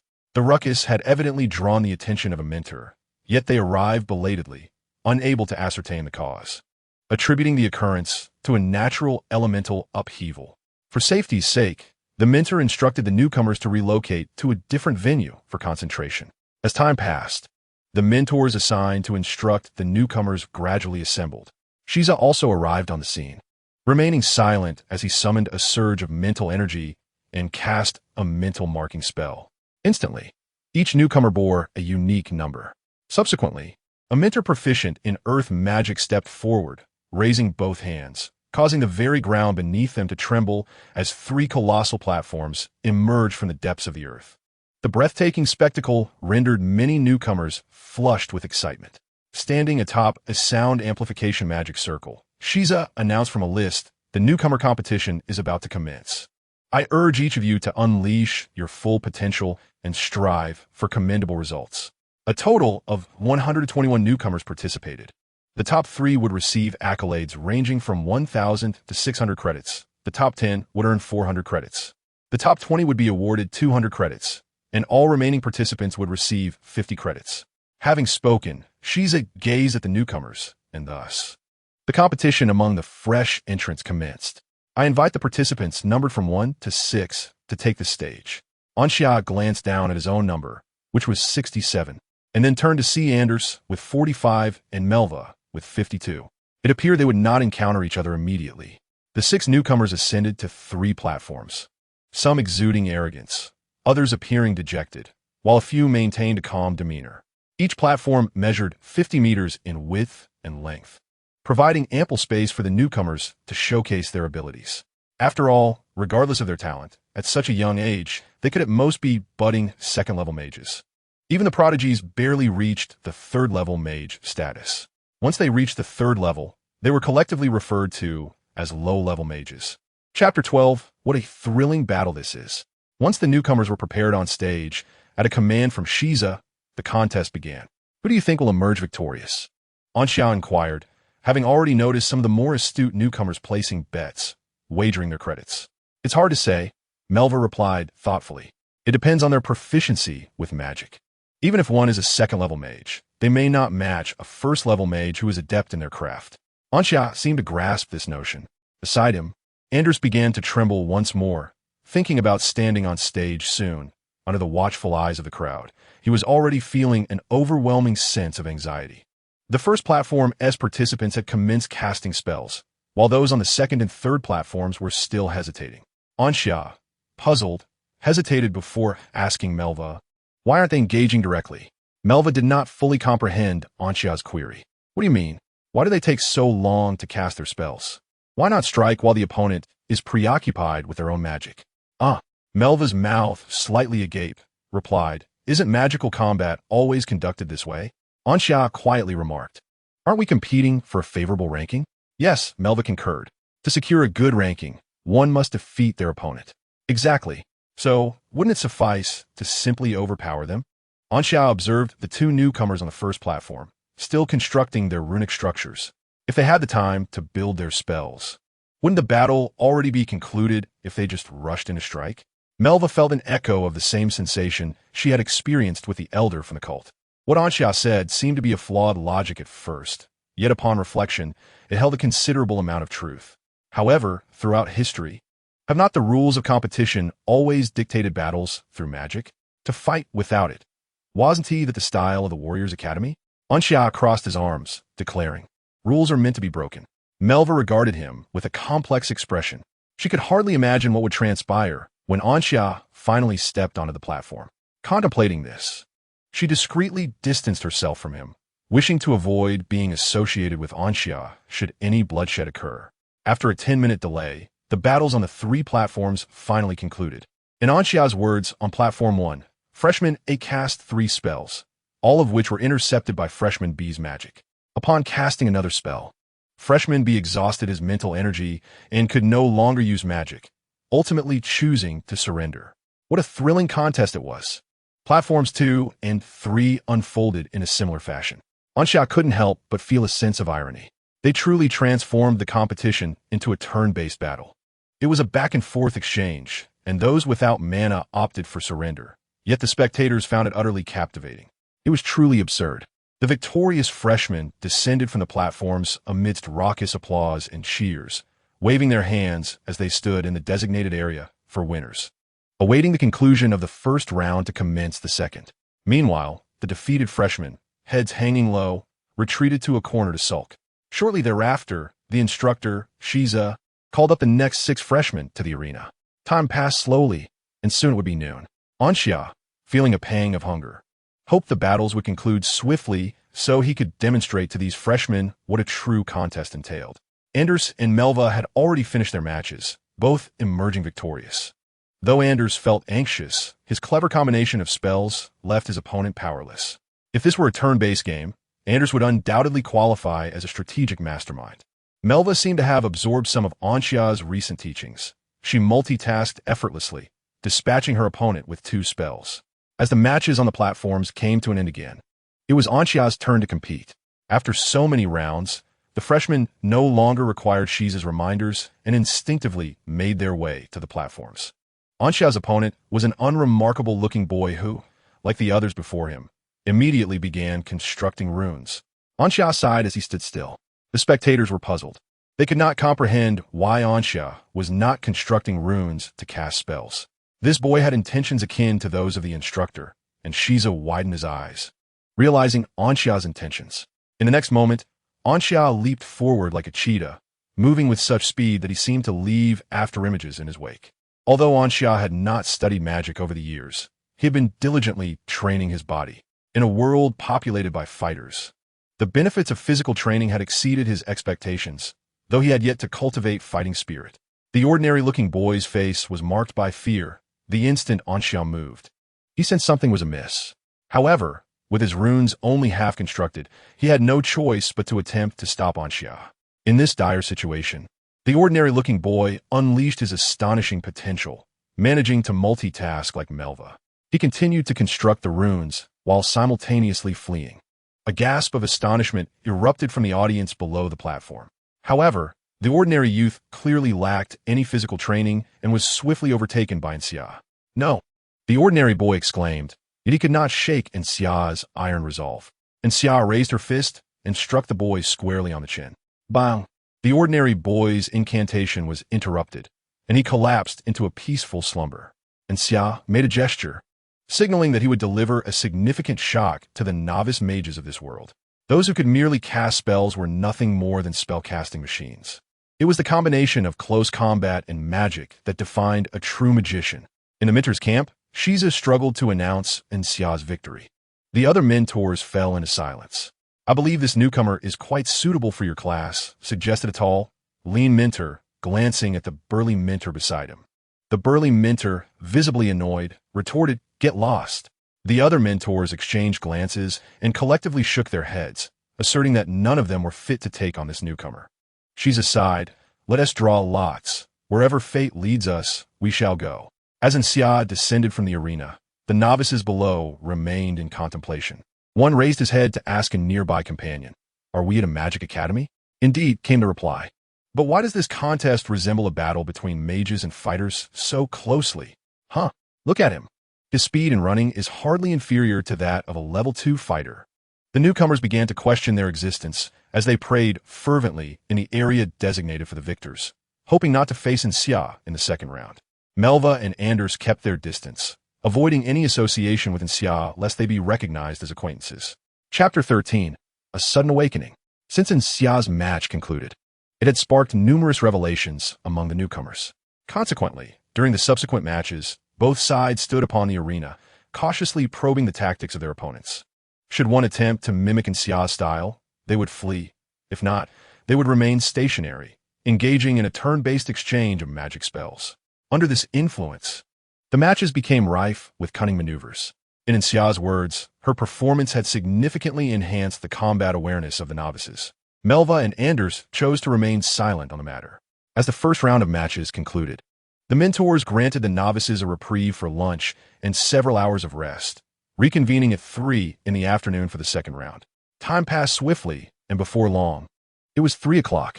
The novices trickled back to the venue, while those eliminated in the first round transformed into spectators, engaging in discussions about who might emerge victorious in the end. And in Xia's vicinity, there was an eerie emptiness. No one dared to stand beside her.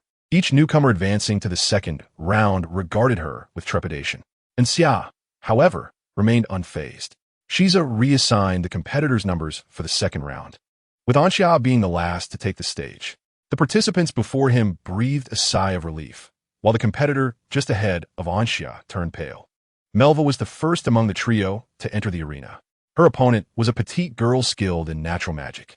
During the first round, a wooden spike nearly pierced her adversary, but fortunately, someone from the mentor's side intervened to block the spell. Yet to Anxia's eyes, the wooden spike lacked finesse. He recalled his acolytes proficient in wood magic, who could manipulate it with remarkable versatility. In comparison, this diminutive girl merely rendered the wood magic rigid, which would be utterly inadequate in a dire confrontation. As soon as the match commenced, the girl gazed at Melva with a pitiful expression, pleading, "Sister, could you please go easy on me?"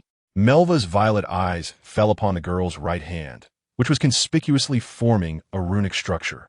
A faint twitch appeared at the corners of her mouth. Was it possible she thought Melva was oblivious? With a resigned sigh, Melva began crafting her own runic structure, multitasking with swiftness that surpassed that of her opponent. Within 20 seconds, Melva's runes were complete. Observing the radiance emanating from Melva, the girl's expression shifted dramatically. She still required 5 seconds to finish her runes, despite having started in advance. Without hesitation, Melva unleashed a water sphere. The girl hastily dodged, narrowly avoiding it. And just as she was about to breathe a sigh of relief, she was struck from behind. The water sphere, unbeknownst to her, had reappeared at her back. Instinctively, she turned to glance at Melva, only to see that Melva had already initiated her second spell. The mentors observed with clarity. Melva had prepared 2 spells. One was the water sphere, and the other was a basic spatial shift. After the girl evaded the water sphere, Melva adeptly utilized the spatial shift to alter the sphere's position. It was evident that Melva executed these spells with remarkable proficiency. The victor was determined in an instant, as Melva gracefully descended from the stage, while a healing water spell from the mentors gently assisted the girl off the platform. In stark contrast to Melva's effortless victory, Anders faced a formidable challenge. His opponent was a 16-year-old prodigy, already a level 2 mage, with an adept mastery of magic. Even when Anders exerted all his mental strength, he could not induce even a hint of pressure upon his adversary. Soon, he succumbed to defeat. Feeling dejected, Anders surrendered, and Anxia approached him, offering a supportive pat on the shoulder. He mentally noted this level 2 mage as a significant adversary. 2 hours elapsed, and the second round of the competition neared its conclusion. As Anxia gradually stepped onto the stage, his opponent trembled uncontrollably. Before Shiza could announce the commencement of the match, the competitor swiftly raised their hand, exclaiming, "I surrender." After finishing her match, Anxia leaped down from the stage, feeling a sense of relief wash over her. She couldn't help but reflect on whether she truly appeared so terrifying. By the third round, only 20 competitors remained. Anxia effortlessly secured her victory, while Melva found herself struggling slightly. In the fourth round, with merely 10 participants left, Anxia continued to triumph with ease. Melva, however, faced the formidable opponent of Anxia and ultimately succumbed. Consequently, when it was her turn, Melva did not hesitate to surrender outright and shot Anxia a fierce glare as she exited the stage. Anxia could only shrug, feigning innocence. As the fifth round began, only 5 or 6 competitors remained, among whom the strongest was a second-level mage, her opponent. This meant that the first place would be determined between them, while the others would merely chase after second place. In response, the instructors' camp created 3 additional platforms to facilitate simultaneous matches for the 5th round. Yet, all eyes in the arena were drawn solely to Anxia.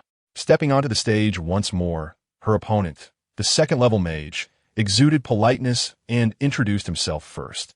"I am Lang Ning, a second-level ice mage, and I eagerly anticipate our duel." In kind, Anxia felt obliged to respond. I'm Anxia Well.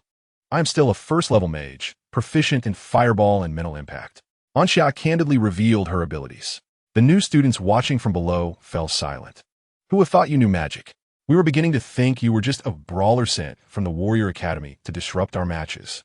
Since we are mages, let us engage in magical combat rather than fight like warriors. How's that sound? Lang Ning suggested. And Anxia, your stamina must be quite depleted, no? Is it?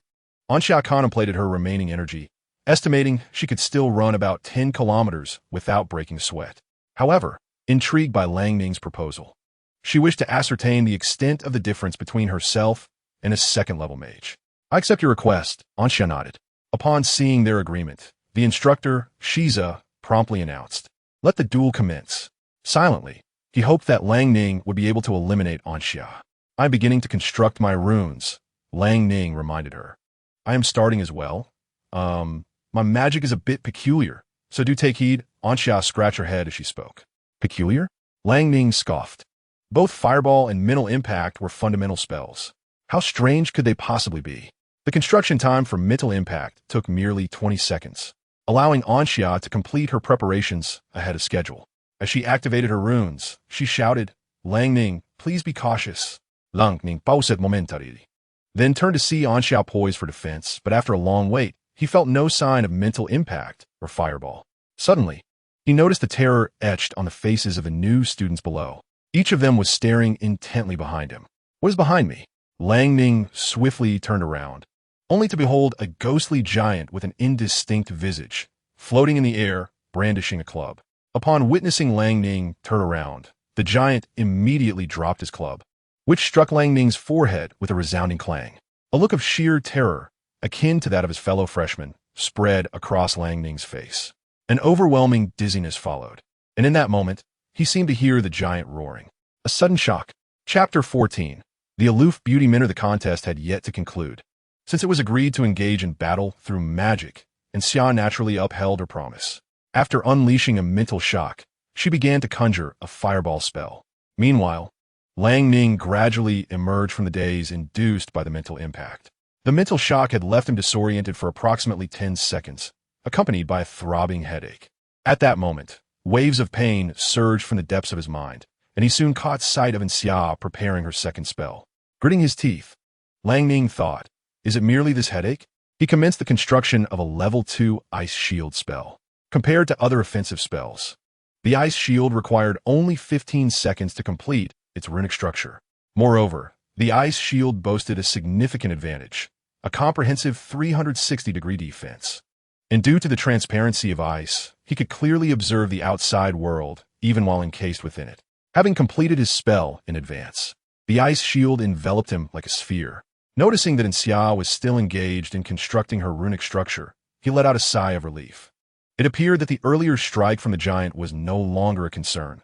Judging by the time taken, it seemed she was working on the fireball spell. Lang Ning then began to devise a new spell. With his proficiency as a level 2 mage, the strength of the ice shield would easily withstand a fireball. Before long, Xia completed her fireball spell and, as usual, issued a warning before activating its runes. Lang Ning remained intensely focused, scanning his surroundings.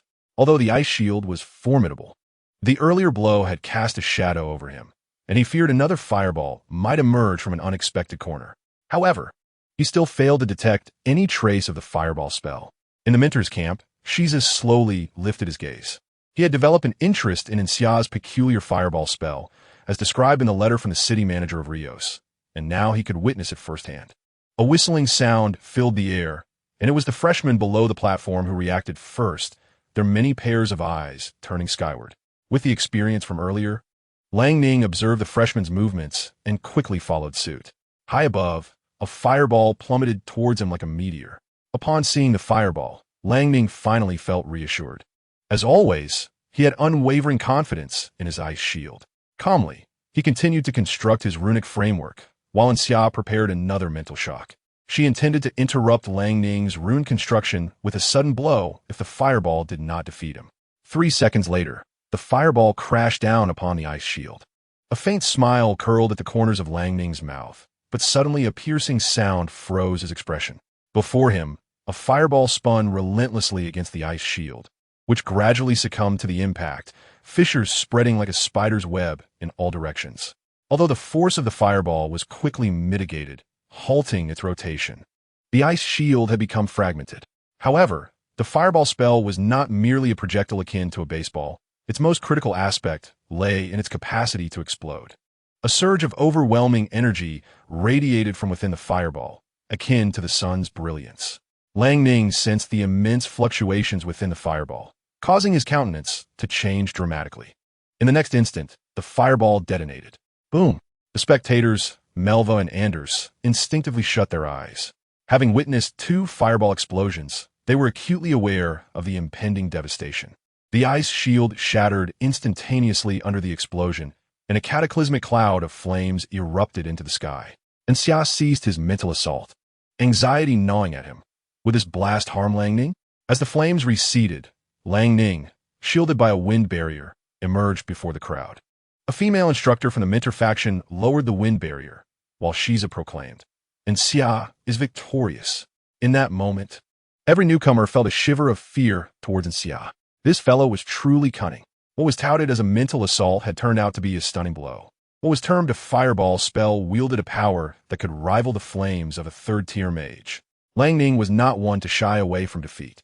Taking a deep breath, he bowed to Xia and exited the arena. Xia had reminded him before each spell was cast. His failure to react and defend was solely his own shortcoming. Defeat was simply that, defeat with no shame in acknowledgement. Yet, he couldn't help but mentally exclaim, "Is this truly what you call a fireball spell?" Observing Lang Ning's nonchalance, Xia felt a sense of admiration. He had initially anticipated a narrative rife with overbearing characters typical of a magic academy. Yet it seemed everyone was simply human. The ensuing matches were predictable. The champion of the newcomer trials was Xia. Melva secured a spot in the top 10, while Anders only received a participation award. Following the trials, the classification of classes commenced. The 121 students would be divided into 4 groups. Meanwhile, the instructors engaged in fervent discussion. Soon, they reached a consensus, calling forth each newcomer to different areas. As the numbers dwindled, Xia remained steadfast in his position. Ultimately, when he found himself alone, several instructors bore grim expressions. Shiza, with a beaming smile, held aloft several crumpled papers, placing them before the mentors. "Draw," Shiza declared. This would be the pivotal draw determining Xia's fate. Each mentor, resolute yet trepidatious, extended their hands before quickly retracting them. Quickly unfolding the crumpled paper, I took a glance. Alas, it was not in my possession. The tall, slender mentor joyfully displayed his blank note. "It was not with me either," sighed the sturdy mentor in relief. "I do not have it. It is not mine." Ultimately, only the most exquisite female mentor remained, yet to reveal her note. The other mentors gazed at her with sympathy, yet their expressions lacked consolation. A flame ignited, consuming the paper in her grasp. Her countenance resembled that of ancient, unyielding ice as she turned away from the mentors and strode toward the freshmen. The remaining mentors exchanged glances, buoyed in spirits as they approached their selected new students. Xia, in a fit of boredom, idly kicked at the weeds on the ground. Suddenly, from the corner of his eye, he beheld a pair of long legs before him. He lifted his gaze to find the young mentor. Strikingly beautiful yet frosty in demeanor, standing before him, seemingly only a few years his senior. "I am ABI's, and from today onward, I shall be your mentor at Lance Magic Academy," she declared. "Greetings, mentor ABI's," and Xia stood at attention. A scoff escaped ABI's as she cast a cold glance at Xia before turning to walk toward her chosen freshman. "Keep up," her frosty voice drifted on the wind. Xia scratched his nose, perplexed as to what had irked this mentor. He followed ABI's to the group of new students and recognized familiar faces. Melva was also in this class, while Anders had been assigned to a different one. Chapter 15. The beginning of an academic journey. ABI's guided the freshmen to familiarize themselves with their classroom before dismissing them. Xia and his companions proceeded to the credits office, exchanging 10 credits for a card that allowed real-time credit inquiries. Subsequently, Xia and Melva upgraded their bronze badges to silver ones.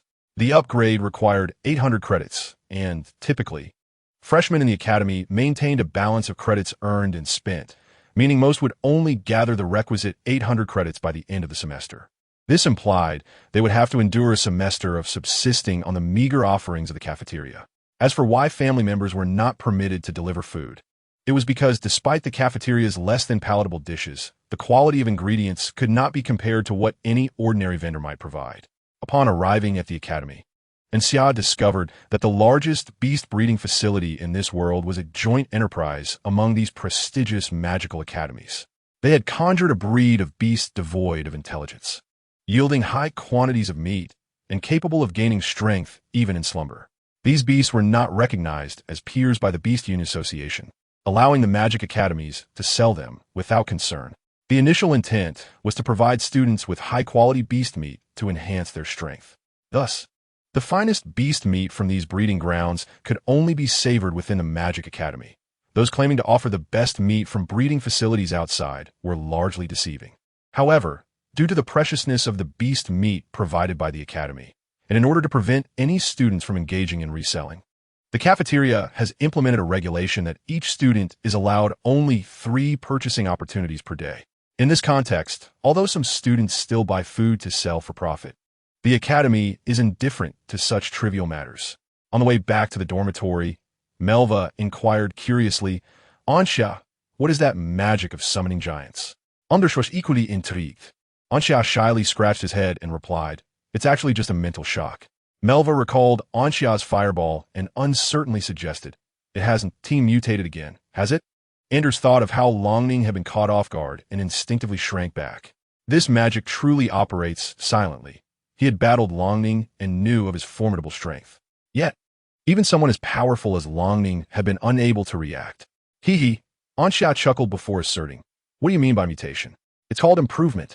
Melva was at a loss for words, thinking that if Anxia were to alter all magic one day, she wouldn't be surprised at all, as she had already grown accustomed to it. The next day, classes officially commenced. Anders went to the class of the tall and robust instructor, parting ways with Anxia and Melva halfway.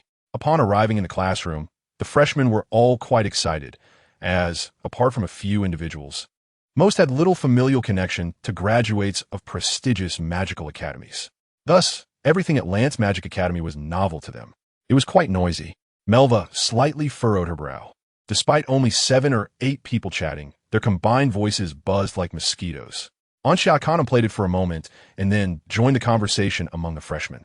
With his silver tongue, he successfully mingled with his classmates and, drawing from his rich experiences from before his time travel, quickly became the leader of the discourse. However, Anxia suddenly ceased speaking. The previously boisterous freshman gradually fell silent, and the entire class was enveloped in an instant quietude. After a prolonged silence, someone finally asked, why is no one speaking? I don't know, another responded, shaking his head. I thought something was wrong since you all stopped talking. The silence was once again shattered as they resumed their chatter. Anxia employed his previous tactic 3 times in succession before finally being discovered as the instigator. Consequently, no one paid him any further attention. To this, Anxia merely huffed. If they choose to ignore me, so be it. I have achieved the effect I desired. He then turned his gaze toward the outside of the classroom, where instructor ABI's stood with an icy demeanor, observing the incessantly chattering freshman. Soon, she gracefully moved her long legs and entered the classroom, yet few noticed her presence. A couple of students caught a glimpse of ABI's and quieted down, but due to Anxia's earlier antics, the others remained unperturbed. However, when an individual accidentally caught sight of Abyss, they all promptly fell silent one after another. Eventually, the classroom settled into an eerie stillness once more. What happened? Why did you stop speaking? The instructor, Abyss, spoke with an emotionless tone, her pale blue eyes scanning the rowdy students. An inexplicable authority causing them to withdraw into themselves like turtles. Abyss had memorized the names of all the new students in her class. As she called out each name, their faces instantly fell, tears brimming in their eyes. The individuals I just mentioned, Abyss announced, will each lose 100 credits. With her assent to authority, these freshmen unwittingly ignited the first spark of Abyss's wrath. Anxia, stifling a laugh, covered his mouth, while Melva cast a resigned glance in his direction. How old are you to still act like a child? Yet, Anxia's amusement was short-lived as Abyss's gaze shifted towards him. Anxia, you appear to be quite pleased, don't you? Abyss remarked coldly. Anxia immediately straightened up, akin to a soldier at attention. With a dismissive smirk, Abyss revealed that she had been present all along, concealed by dark magic. Rendering her undetectable, she had observed Anxia's every action from the outset, choosing not to intervene solely to stifle the arrogance of the new students. Subsequently, Abyss commenced her formal lesson. In the preceding days, she had been enlightening the freshmen on the fundamentals of magic. While some regarded this as pre-existing knowledge, for the majority, it was an entirely novel experience. Anxia listened with great interest. This was far more engaging than the mundane subjects of mathematics and science. However, when Abyss assigned homework, his expression soured, although completing the assignments would yield credits. The looming shadow of homework evoked memories of his 9 years of compulsory education before his transmigration, an unforgettable chapter of his academic life. Fortunately, after enduring such rigorous training, the assignments from the Magic Academy were hardly daunting for him. While Melva and Anders continued to tackle their assignments, Anxia had already begun meditating with ease. A neat stack of completed work lay beside him, eliciting envy from Anders. Nevertheless, their dormitory still had an unoccupied room, leaving them curious about who might eventually reside there. With repeated use of his mental prowess to manipulate elements, Anxia had grasped the technique. Now, he could swiftly draw elements into his being without causing much commotion. Moreover, thanks to Anxia's elemental manipulation, Anders' meditation and training accelerated significantly, as each time Anxia meditated and drew elements. He created a vortex that concentrated the elemental presence in the vicinity, effectively transforming it into a training chamber. Chapter 16. Class Competition. A month has swiftly passed. The new students of the class have grown familiar with one another, establishing a sense of camaraderie. Even Melva has received several anonymous love letters, as she often arrives just a moment too late, leading to her public embarrassment at the hands of Anxia. Frustrated, she retaliates with magic. Yet Anxia remains as calm as a serene maiden, moving with the agility of a frenzied rabbit. Such feeble attacks could hardly touch him. Consequently, the following day, he finds himself confronted by a water balloon to the face. Regaining his composure, Anxia complains to Anders about the unfairness of Lancelot Magic Academy's rules. Why is it that boys are prohibited from entering the girls' dormitory, even stepping foot on the path leading there, while girls may freely visit the boys' quarters? Anders refrains from making any comments, particularly as Melva stands before him wielding a water balloon. The acquisition and expenditure of academic credits follow a strict routine. Students must spend 9 credits daily in the cafeteria, while completing assignments yields a meager 10 credits. Thus, both they and other newcomers eagerly anticipate the emergence of new avenues for earning credits. This opportunity soon presents itself. The results of the monthly assessment were released yesterday, with Anxia achieving a perfect score at the top, while others barely managed to pass. Consequently, ABIs has decided to initiate the second phase of their studies, magical combat. The spells available to low-level mages wield limited power. Even the most potent fire blast bears a resemblance to Anxia's fireball. Therefore, ABIs distributes a bracelet to each student. This is a creation of the Academy's instructor in magical artifacts, designed to automatically recharge, capable of withstanding up to 50 attacks from magic of level 3 or below in a single day, and even 10 from level 4 spells. Since low-level mages seldom cast magic 100 times in a day, donning the bracelet for magical combat ensures no one will be harmed. Additionally, the bracelet features an automatic damage detection function, serving as a referee during the duels. For instance, if a participant is struck by magic a certain number of times, reaching the threshold of incapacitation or death, the bracelet will automatically signal, determining the victor. In each duel, the winner earns 3 credits, while the loser receives only 1. After all, motivation is essential. Without pressure, progress falters. However, due to the nature of the new students' competition, no one wishes to face Anxia in magical combat. In light of this, Anxia resolves to take the initiative. Chaos ensues, as Anxia becomes a whirlwind of disruption, causing his classmates to evade him at all costs. As soon as they recover, they hastily engage in the previous magical duel to avoid giving Anxia an opportunity to intervene. Eventually, ABIs can no longer bear to watch and imposes a rule. After winning twice, each student must duel Anxia once. This regulation curtails the farcical situation. Yet Anxia finds himself increasingly bored, as most participants opt to surrender when compelled to face him. Truly, Invincibility breeds solitude. Anxia could only sigh and choose to retreat to a corner to practice magic. The arena for their magical duels was a ground fortified by the Academy's formidable practitioners, capable of withstanding even a level 7 spell without a scratch. Thus, Anxia felt no psychological burden while honing his skills, as there would be no damage to public property requiring compensation. This peculiar dynamic transformed his class into a curious spectacle. While the new students engaged in intense magical confrontations, Anxia was left to monotonously cast fireballs, the explosions echoing like firecrackers. This situation persisted until 2 weeks later when improvements began to emerge. The inter-class competition was set to commence, and while mentors could instill pressure on their students, the Academy naturally exerted pressure on the mentors as well. In the upcoming contests, the Academy would allocate 10 low-level training rooms to 2 competing classes, with the victorious class earning the right to use them for 7 days, alongside a 30% increase in their mentor's monthly salary. Anxia's class was set to compete against the one that Anders belonged to. Consequently, the robust mentor of Anders' class was tirelessly training them, leaving Anders looking utterly exhausted upon returning to the dormitory.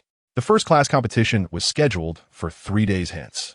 Despite the alluring rewards, Anxia observed that ABIs seemed indifferent to the competition's incentives, as their class remained rather unrestrained. Melva, however, took the matter quite seriously, persistently practicing with the girls in the class. Occasionally, Anxia was summoned to serve as a sparring partner. At the end of one day, while walking back to the dormitory, Anxia was intercepted by someone. Melva glanced at Anxia and chose to move ahead. The person who stopped Anxia was none other than Lang Ning. "Long time no see, Anxia," Lang Ning remarked calmly and confidently, exuding an aura of sharpness as though he had undergone a transformation, resembling a glistening sword. "Is there something you need?" Anxia could not discern Lang Ning's intentions.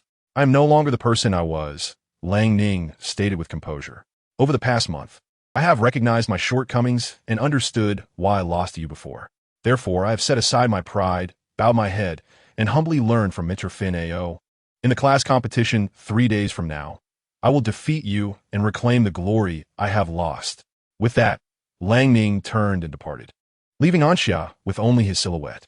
It dawned on Anxia that Lang Ning was declaring war on him. Indeed, the melodramatic youth often succumbed to such whims. However, was not Mr. Fin A.O. the name of Anders' class mentor? It appeared that Lang Ning was also part of that class, a detail Anxia had overlooked. Upon returning, Anxia sought Anders to inquire about the situation. "Know thyself and know thy enemy, and you shall win every battle," he mused.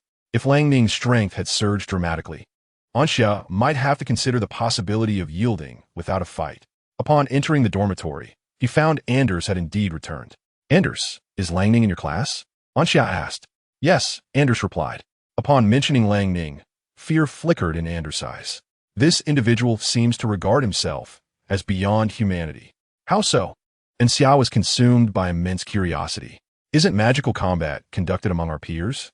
"Indeed.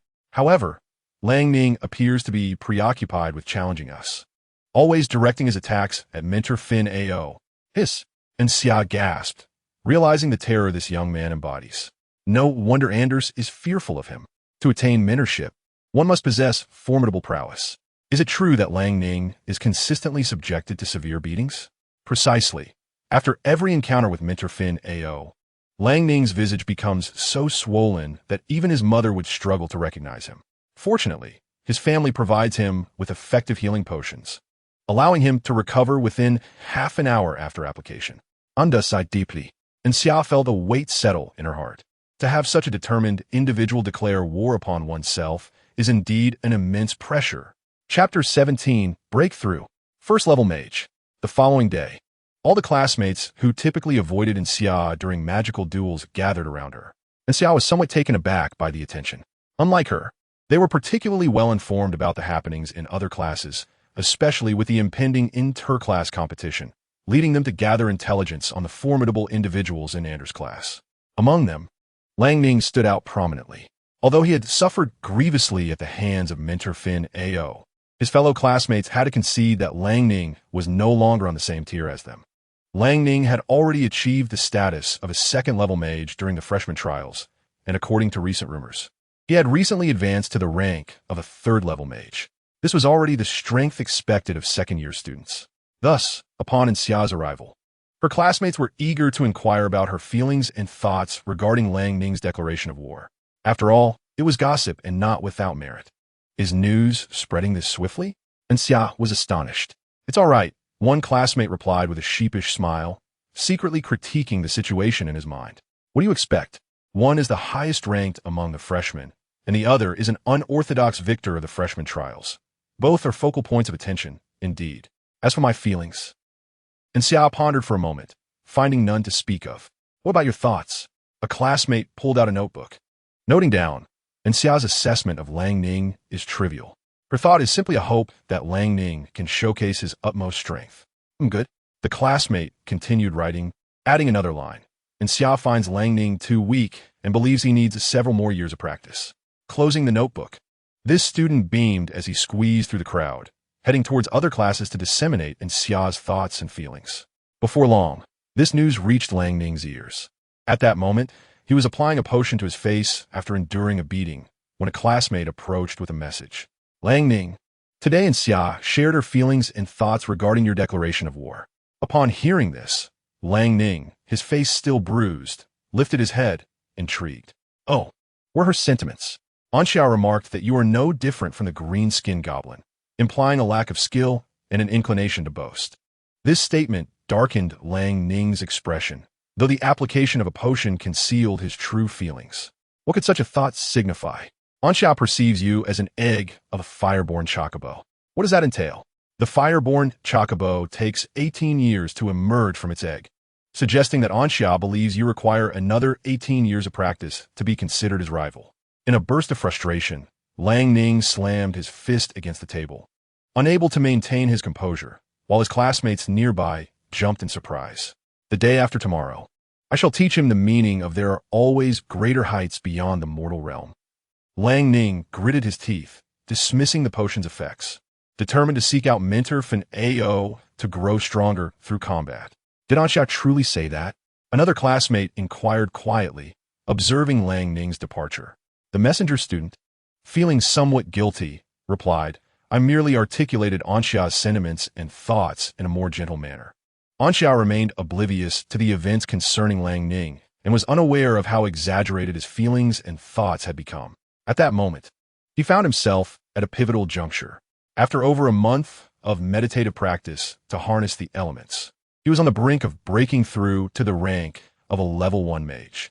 While this milestone may seem trivial to others, for Anxia, it represented an epic achievement.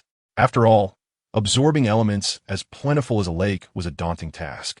If not for his abundant mental strength, which allowed him to command the elements, he could scarcely fathom when he might attain the rank of a level 1 mage. Now, Anxia sat alone in a secluded corner of the academy's back mountain, a place he had observed to be nearly deserted. This solitude indicated that he could finally unleash his full potential to absorb the elements. Closing his eyes and entering a meditative state, he quelled his excitement and began to channel his mental energy, drawing in the surrounding elements. Gradually, a colossal vortex of elements materialized, as if an invisible maw were voraciously consuming the essence of the world. Not far from this site lay the 5th-year dormitory. At Lancelot Academy, the 5th year signifies graduation, and as per tradition, most 5th-year students were out fulfilling their graduation tasks. In an otherwise empty dormitory, ABI's sat before her books. Suddenly, she lifted her head, her pale blue eyes gazing out the window toward the back mountain of the academy. She sensed a massive gathering and dispersal of elements. If one were to distance themselves further, the sensation would not be as pronounced. Her dormitory was enveloped by the amassed elements.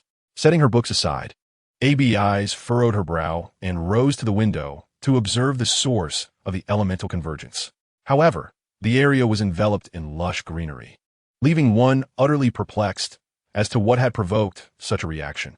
After a moment of contemplation, a rune flickered in Abi's eyes, and she vanished from her dormitory, leaving behind only a few glimmering ice crystals. The overwhelming elemental force made Anxia feel somewhat overwhelmed, akin to the sensation of having overeaten, yet still bearable. as he sensed that only a minuscule fragment of elemental energy remained unfulfilled within him. Anxia steeled his resolve and allowed his mental prowess to flow freely, causing an immense surge of elemental energy to flood into his being. A crackling sound akin to breaking eggshells echoed. Suddenly, his mental energy waned, rendering him motionless and devoid of control. The elements ceased to converge, and the swirling vortex began to dissipate. A sense of satisfaction welled up within Anxia. The Sage mode had activated. Alas, Anxia abruptly shook his head, dismissing the notion of Sage mode. Exhaling deeply, he attuned himself to the elements within. At that moment, the elements within him collapsed into a multifaceted black orb radiating a kaleidoscope of colors, ceaselessly spinning. With each passing moment, elements escaped from his being, only to be drawn back in by this elemental sphere. Was this an automatic idle mode? Anxia scratched his head. The magic he had learned was already peculiar enough, and now this elemental formation was even more bizarre. However, one thing he was certain of was that he had indeed become a first-level mage. Thus, with a sunlit smile, Anxia commenced the construction of the fireball spell. His aimless practice had reduced the time required to construct the fireball rune structure from 1 minute to a mere 20 seconds. Let him witness whether the potency of the fireball spell had indeed increased after his ascension to a first-level mage. After 20 seconds, the rune structure for the fireball spell was successfully established. Grasping the rune, Anxia substituted the elemental energy from the sphere for that of the external environment, and then designated a large tree ahead. My apologies, he silently intoned within himself before activating the rune. Whoosh! A resounding roar erupted from the sky, louder than any he had previously conjured. The leaves of the great tree trembled under the force of the wind, as if the tree itself quaked in response. Behind the tree, a graceful figure gazed up at the fireball in the sky with wide, azure eyes filled with astonishment. Chapter 18. The incident unfolds. The wind grows fierce. Prior to his breakthrough to a first-level mage, the fireballs Anxia conjured had been no larger than a soccer ball. Upon achieving this new rank, the quality of his mental power surged, instantly propelling the size of the fireball to that of a fitness ball. A fireball with a diameter of 65 centimeters plummeted from the heavens, the rapid descent creating a wind pressure akin to a howling gale. Not to mention the impending explosion upon impact. 3 seconds later, the fireball struck the ground. A blinding radiance erupted at the point of contact, and the great tree was instantly consumed by the flames unleashed by the explosion. Anxia seemed to glimpse a ghostly blue light at the center of the fireball's detonation. But when he looked again, it had vanished. It is likely that the intense heat at the center caused the flames to alter their hue. Anxia did not entertain any other thoughts. Soon, the shock waves from the explosion of the fireball dissipated, leaving the area within a 3-meter radius from the original location of the tree, charred beyond recognition. The ground was upheaved, a chaotic mess scattered about. Anxia clicked his tongue. The power of the fireball spell surpassed his expectations, comparable to the might of a rocket projectile from his previous life. Beyond the enhancement in power, Anxia felt an intriguing sensation. He seemed capable of endlessly constructing the runes for the fireball spell. However, upon witnessing the devastation wrought by the fireball, he abandoned this notion. One fireball was sufficient. If he conjured dozens more, would he not obliterate the Academy's rear mountain? Setting fire to the mountain could lead to dire consequences. Anxia had no desire to gaze through iron bars, shedding tears in despair. Subsequently, Anxia resolved to experiment with a mental shock. He began to construct the runes anew, and upon completion, unleashed his creation. This time, the ghostly giant grew even larger. Its club transformed into a baseball bat, and its form became distinctly clearer, no longer shrouded in ambiguity. Moreover, Anxia felt an uncanny familiarity with the giant's visage, as if it bore a resemblance to his own. If Lang Ning were struck by such a ghostly giant during the freshman competition, it would not merely result in a 10-second daze. Anxia estimated that Lang Ning would collapse outright. However, the opportunity for another confrontation would soon arise, so he was not concerned about Lang Ning missing the experience. With a wave, he dispelled the ghostly giant and intended to leave the Academy's rear mountain. Just as he turned, a flash of blue caught his eye, accompanied by the sensation of hair brushing against his nose. A delicate fragrance wafted towards him, causing Anxia's heart to race rapidly and forcefully, a stark contrast to the profound silence of the Academy's rear mountain. Gazing at the tall figure just within reach, Anxia could not help but swallow hard, eventually managing to call out, "Instructor ABIs." ABIs maintained her icy, beautiful demeanor, her pale blue eyes fixed on Anxia. Despite their proximity, Anxia did not sense any romantic atmosphere. After all, being near a block of ice without being frozen was commendable in itself. He was unaware of when ABIs had arrived, or she had witnessed his earlier performance in its entirety. Having talent was advantageous. But when such talent was not merely strong but exceedingly so, it became a double-edged sword. Thus, when Anxia recognized the disparity between his mental prowess and that of Melva and the others, he instinctively sought to conceal the truth. After all, there was a saying from his past life: "A commoner is innocent, but possessing treasure is a crime."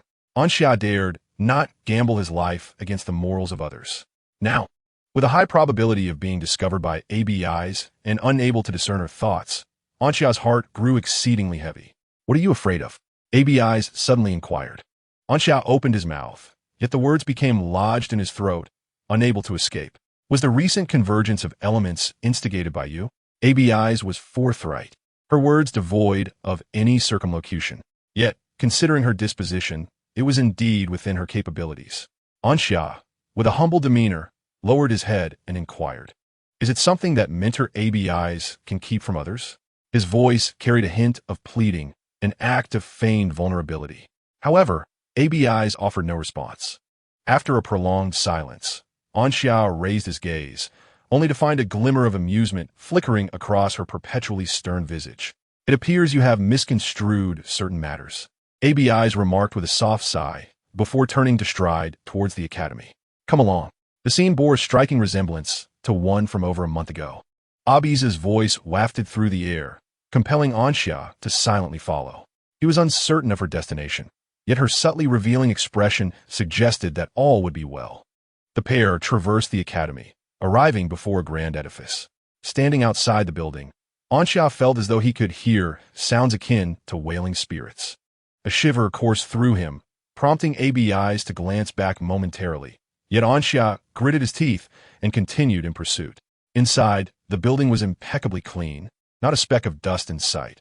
However, the haunting cries grew increasingly distinct and melodious. An array of unsettling thoughts flooded Anxia's mind.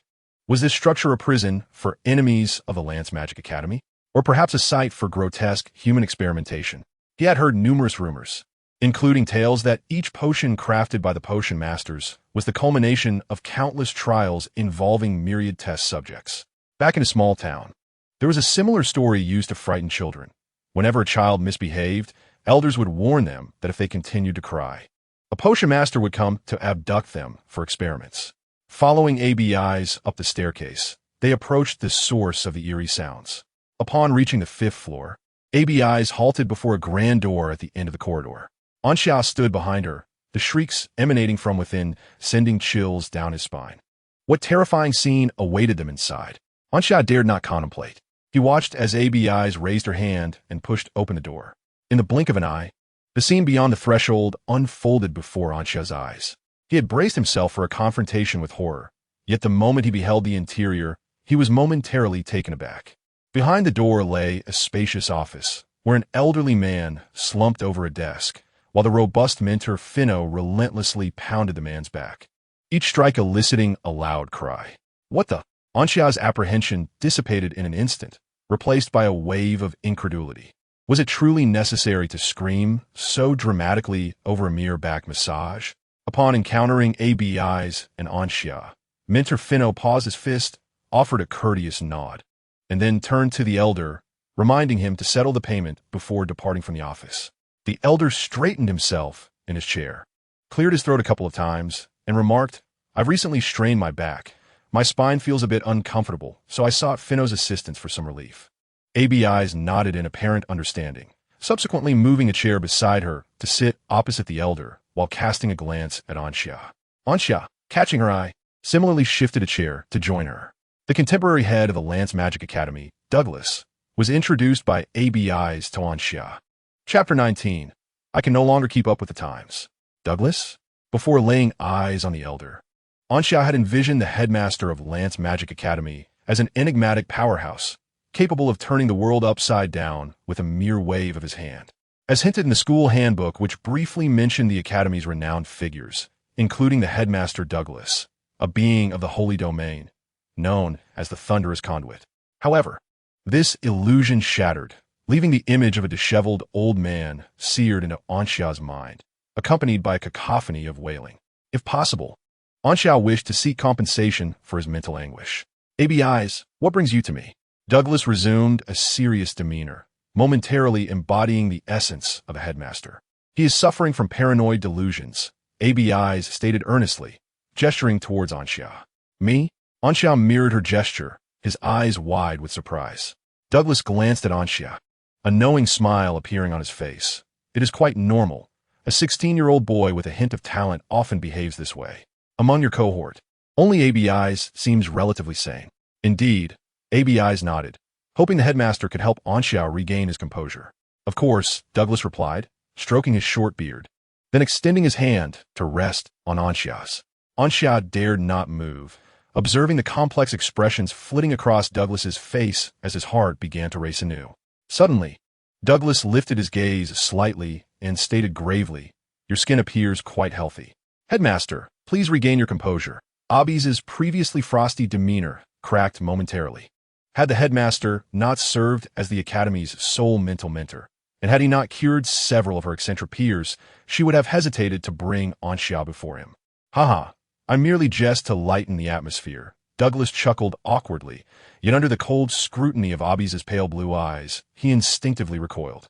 Such a lack of respect for the elderly, he muttered to himself. Despite his seemingly erratic behavior, his actions remained steady. His mental energy flowed through his hand into Anxia's body as he sought to discern what kind of genius Anxia might be, or what unique traits he possessed. Yet, before Douglas's mental power had fully permeated, he sensed an elemental sphere within which an immense quantity of elements resided, leading him to believe that his mental power had returned to his own body. At this moment, Douglas became entirely serious, his aura expanding outward, causing the office curtains to sway despite the absence of wind, while the cups on the desk trembled incessantly, sending ripples through the water within. The entire building seemed to sway.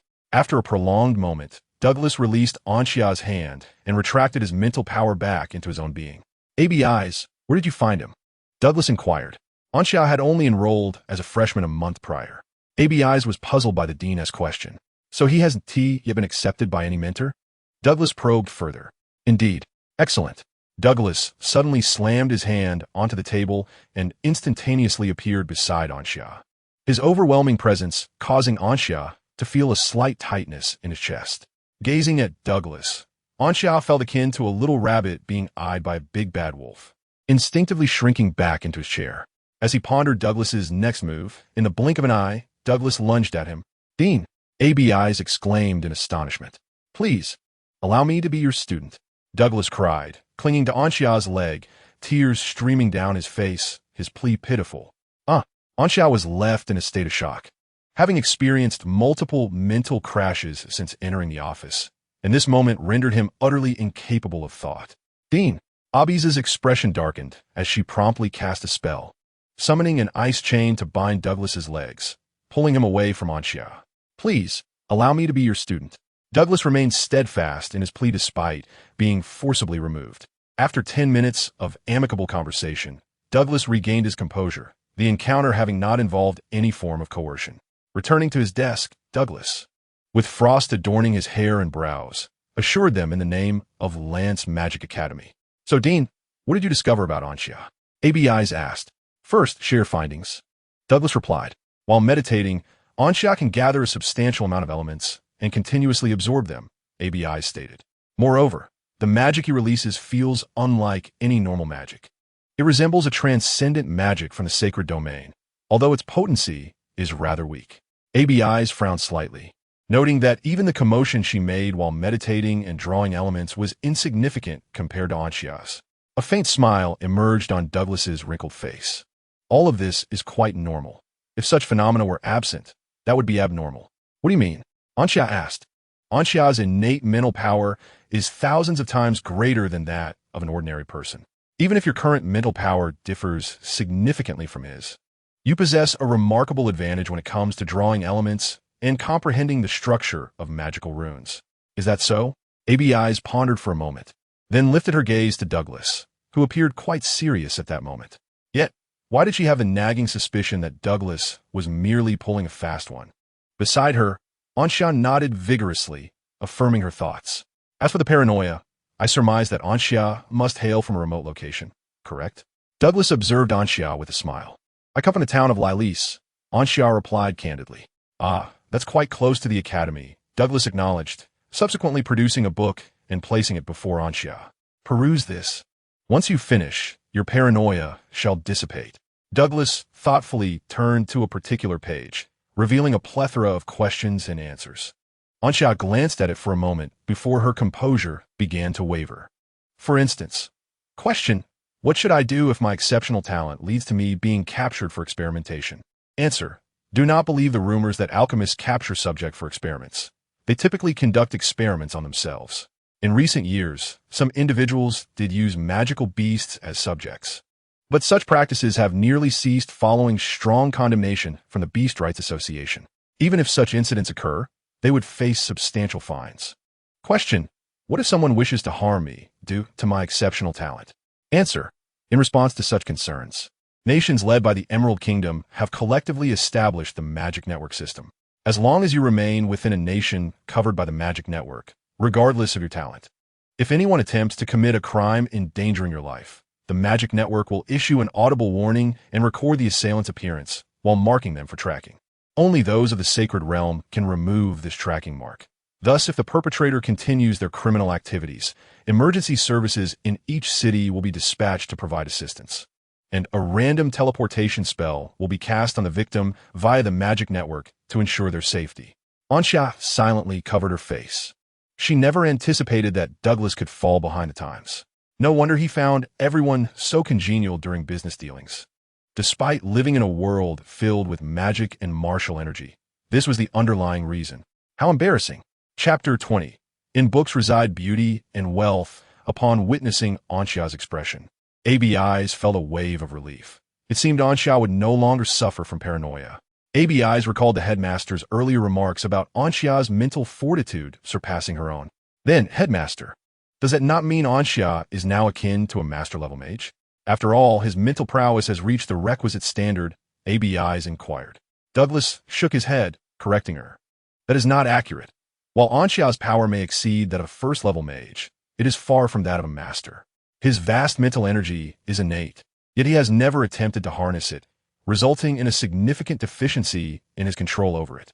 If the mental strength of a master-level mage is akin to the water in the cup before me, then that master-level mage can command each drop of water.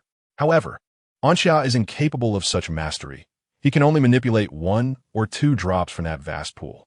Thus, possessing such immense mental strength merely provides him with a safety net for the future. But he must continually strive to enhance his control over that mental power to truly secure that foundation. Understanding this, ABI's nodded, gaining clarity on how to instruct Anxia moving forward. From her observations over the past month, it was evident that conventional teaching methods would not suffice for a student like Anxia. This was her first experience as a mentor, just as it was Anxia's first as a student. With mutual understanding, they would experiment in hopes of discovering a compatible teaching approach. Let us depart, ABI's announced. Rising from the dean's office, Anxia, somewhat dazed, stood and followed her. Suddenly, Dean Douglas interjected, "This book is a gift for you." He placed the book he had just shown Anxia into his hands. Anxia pressed his lips together in gratitude, murmuring, "Thank you." Once they had distanced themselves and the sounds of the dean's office faded, Douglas, as if releasing long-held tension, began to leap about the office in wild delight. He had just deceived ABI's. This was no mere enhancement of mental strength compared to hers. This was a level of mental power attainable only by those of the Sacred Realm, akin to his own.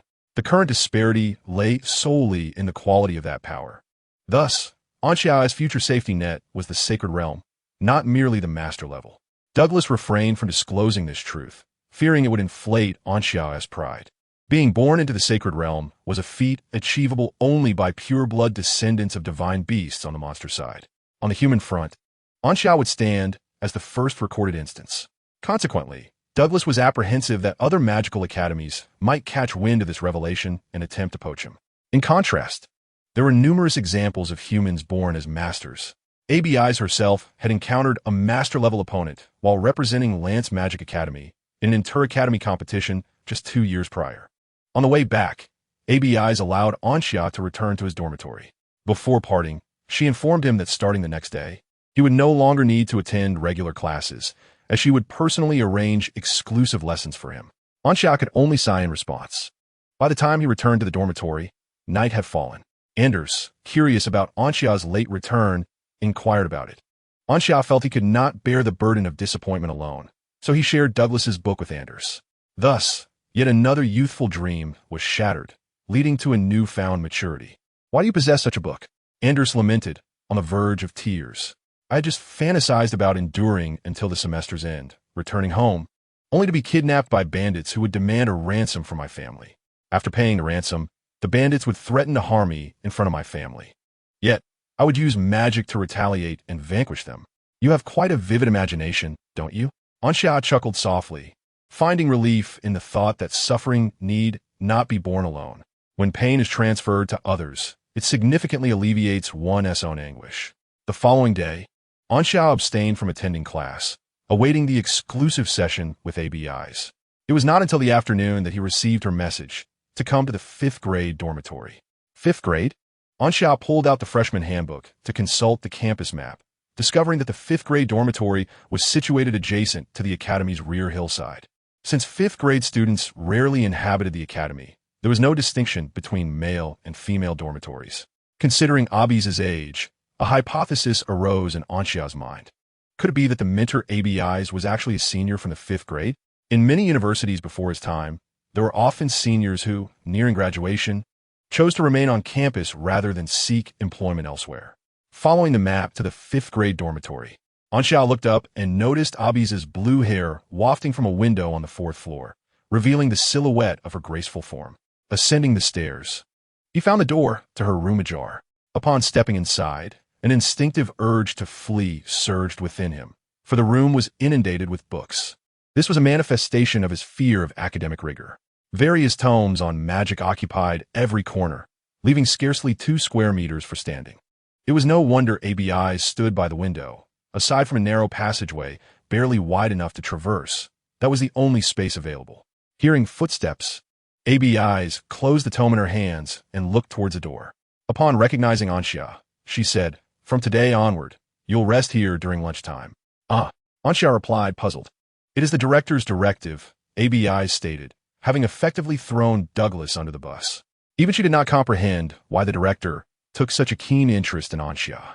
Although Anxia was destined to become a master in the future, what mentor within the academy was not already a master? While masters were rare in the outside world, they were rather commonplace within the academy. ABIs continued, "The books here are backups of magical texts I borrowed from the library. From today, your task will be to continuously construct the runes from these tomes.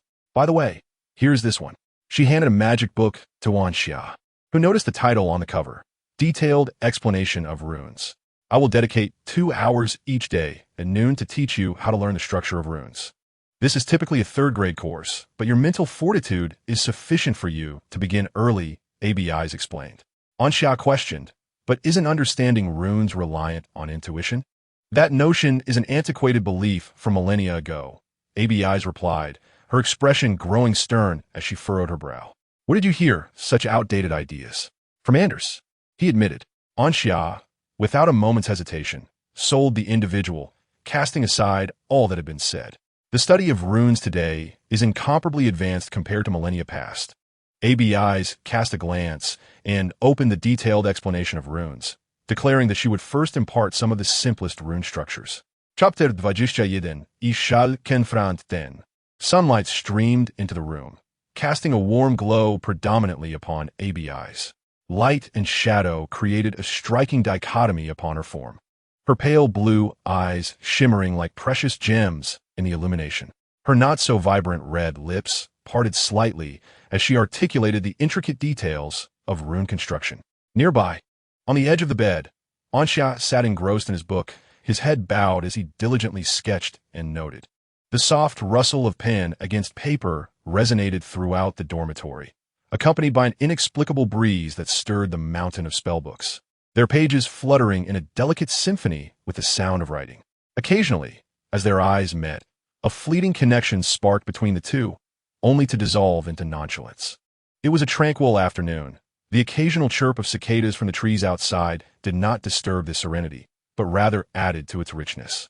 A fireball soared past Melva's temple, the searing heat tantalizingly close, prompting her to evade and immediately retaliate. She pondered why Anxia was absent from class that day. It could only bury her curiosity deep within. Anders, too, sat in a corner, observing the others engage in combat. Due to his social anxiety, he required considerable time to alleviate the internal dread that followed each encounter. His only courage had been utterly depleted in the throes of battle. At times, Anders reminisced about Anxia and Melva. Their presence seemed to dissolve his social fears. Perhaps this was the essence of encountering the right people. How delightful it would be to learn alongside them in the same class. As evening descended, Anders returned to the dormitory, finding Anxia utterly exhausted, collapsed upon the sofa. Anxia, what has happened to you? Andas inquirit, curiosity piqued. Anxia exhaled heavily. Do not even ask.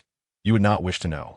He felt an overwhelming lethargy, contemplating whether this was the price of becoming a genius, as visions of runes flooded his mind. The realization that this was merely the first day, with 2 hours of rote learning awaiting him daily, left Anxia feeling profoundly weary. Before long, 2 days passed, and the day of the class competition arrived. Instructor Finno led his class to the designated venue, followed shortly by ABIs and her students. However, Anxia was notably absent, feeling quite embarrassed due to an upset stomach. The class competition was structured as a point-based system. Finno's class comprised 31 students, while Abis's class had only 30, establishing an initial score of 30 for both sides. To ensure fairness, one student from Finno's class would be randomly selected as a substitute, equalizing the number of participants. A square box was passed around Finno's class, each student drawing a piece of paper. Whoever drew one with writing would assume the role of the substitute. The outcome was swiftly revealed. Anders, clutching the slip, had been chosen as the substitute. This can indeed be considered the culmination of collective expectations. Although Anders possesses considerable strength, his social anxiety suggests that he can only endure 2 rounds before needing to retreat. With the preparations for the competition completed, the class contest commenced. It was now 9 in the morning, and until 4 in the afternoon, both sides could challenge their opponents without limit. From Mr. Finno's class, Lang Ning stepped forward first. He scanned the crowd, but did not see Anxia, given that he had the audacity to make such bold statements a few days prior. Why had Anxia now assumed the role of a timid turtle? Lang Ning felt a surge of irritation. The gap between him and Anxia was unfathomably vast. Melva interjected, asserting that Anxia was delayed for other reasons. Lang Ning frowned, pondering the meaning of other reasons. Suddenly, a thought struck him. Could Anxia be undergoing a breakthrough? A profound sense of crisis gripped Lang Ning. If Anxia, who was already formidable without a breakthrough, were to succeed, the situation would become even more challenging. However, it was precisely this potential scenario that led him to choose to no longer suppress himself and to advance to the rank of a level 3 mage. Since Anxia had yet to arrive, he decided to deal with the others first to prevent any interference later on. Lang Ning stepped forward and shouted at Melva and her companions, "I will take on 10. With an air of invincibility, he seemed to believe himself unconquerable at that moment. The students from Abyss's class were instantly fired up, responding to Lang Ning's taunt with fervent indignation. What do you think you are? Just because you're a level 3 mage. You think we fear you? You're nothing. Come on, brothers. Let's take him down. This is a righteous brawl. Fueled by youthful vigor, none were willing to back down." Chapter 22. Here I Come. The clash between the two classes was intensely fierce. Despite Lang Ning's mockery, he truly managed to take on 10 opponents single-handedly. His mastery of magic and familiarity with various magical disciplines far exceeded that of his peers. He had even honed his physical prowess, skillfully evading spells with ease. Leading the charge from Abyss's class was Melva. During the freshman competition, she ranked within the top 10. Her position was hindered only by her encounter with Anxia. With Xia's departure, she emerged as the strongest in her class. The strength of one individual is limited, so Melva dedicated herself to supporting her classmates. Whenever their spells seemed destined to miss, she would deftly redirect their attacks using spatial magic. With her assistance, they managed to keep their scores somewhat competitive with Lang Ning's class. Exhausted mentally? Take a break. Lang Ning is coming. Avoid him. I'll hold him off. You all deal with the others. The shouts echoed throughout the arena, transforming what was meant to be a structured class competition into a chaotic melee. Yet, neither Mentor Finno nor Mentor Abyss showed any intention of intervening. Compared to one-on-one duels, such free-for-all battles often serve to cultivate the student's combat awareness. In the tumult of battle, one must not only consider oneself, but also the coordination with companions, as well as how to evade the onslaught of adversaries. Fortunately, the commotion stirred by Anxia during the freshman competition has catalyzed the growth of most participants, transforming them from mere stationary spellcasters to adept practitioners capable of casting spells on the move. In contrast to first-level mages, third-level mages possess not only a greater frequency of spells at their disposal, but also an expanded repertoire of magical knowledge. Since the onset of the skirmish, Lang Ning has only briefly withdrawn to recuperate before rejoining the fray with renewed vigor. The combination of ice and wind magic has conjured a scene reminiscent of a blizzard, causing the temperature to plummet despite the summer season, prompting many, regardless of their allegiance, to involuntarily sneeze. Yet the advantage lies with Mentor Finno's class. As a spellcaster, Lang Ning remains unaffected. Surrender. He calls out to Meteor, observing the steady rise in his own team's score. In response, a water sphere hurtles toward him. Lang Ning raises his ice shield to deflect the water spell, and upon glancing up, he realizes it is an attack initiated by Meteor. A silvery radiance flickers around her, as the wind and snow whirl past her, seamlessly bypassing her form, an exquisite demonstration of mastery over fundamental spatial magic. Meteor breathes heavily, her burgeoning chest rising and falling. Before arriving at the Lancy Magic Academy, she was quite confident in her own talents. Although Anxia's prowess initially undermined her confidence, she still believed herself to be formidable. However, upon reaching the academy, she encountered the likes of Lang Ning, whose level of skill eclipses that of his peers. Coupled with her own training progress, which has not set her apart from her classmates, Meteor has begun to question whether her talent is merely average. Thus, over the past month, she has dedicated herself to her studies and fervently practiced during magical confrontations, determined to prove that her abilities are not inferior. At present, under Lang Ning's full force, no classmate is capable of contending with him. After all, in class competitions, victory is determined by points. So why would they choose to tackle such a formidable opponent? Yet, Meteor is resolute in her desire to challenge Lang Ning. If Anxia can defeat him, why should she not be able to do the same? She aims to demonstrate to herself that her gifts are indeed formidable. The runes for a water gun and a fire spear continuously manifest as Meteor deftly maneuvers to evade Lang Ning's focus. Lang Ning furrows his brow, raising his hand as ice spikes rise behind Meteor in pursuit. He anticipates her landing, yet she consistently employs spatial magic to shift herself forward at the critical moment, deftly avoiding the ice spikes that would have otherwise intercepted her. In this instant, Lang Ning comprehends why spatial mages are so exceedingly troublesome, like elusive fleas. They are incredibly difficult to capture. The two magical runes of Melva were successfully constructed, and upon activation, a jet of water shot towards Lang Ning's head, followed closely by a fire spear aimed at his torso. Lang Ning's pupils slightly contracted, and he promptly summoned 2 layers of ice shields to envelop himself tightly. To counter Anxia's fireball technique, he had specifically practiced the dual casting of the ice shield. It was fortuitous that he utilized it here first. Given that Melva could effortlessly shift the attack's position using spatial magic, a defensive barrier like the ice shield, which offered comprehensive coverage, was indeed the most reassuring. The water jet struck the ice shield first, the immense force causing the outer layer to emit an unpleasant sound. In the next instant, the fire spear followed suit, and Lang Ning's eyes widened in astonishment as he witnessed an extraordinary sight. The fire spear inexplicably altered its trajectory and struck the very position where the water jet had attacked. The water jet delivered a continuous force, while the fire spear produced a violent explosion. The combination of the two penetrated the first layer of the ice shield, and the second layer soon succumbed, shattering under the assault, allowing both spells to surge directly towards Lang Ning. However, in the next moment, Lang Ning raised his hand. Another ice shield emerged, effortlessly intercepting the two spells. Melva bit her lip in frustration. Indeed, she had fallen just short, having recently advanced to a second-tier mage within the past 2 days. She had initially believed she could pose a threat to Lang Ning, but it now seemed her talent was lacking. Lang Ning showed no mercy. He swiftly conjured and activated a spell, and a massive ice pillar erupted from beneath Melva without warning, striking her with great force.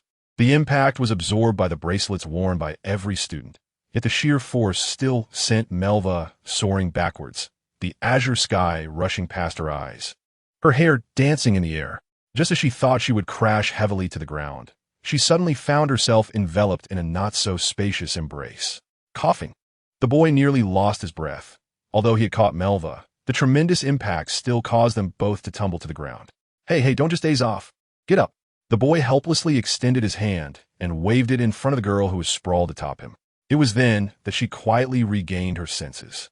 Anxia, Melva murmured, her hands resting on the boy's shoulders, her entire being lying against him. Anxia, with a sigh of resignation, nodded and, using his core strength, lifted Melva to her feet. Ah, Melva exclaimed in surprise. Can I let go now? After standing, Anxia looked at Melva, who instinctively held on to him. Auhikt. Melva seemed to realize that this gesture was overly intimate, her cheeks flushing as she released her grip.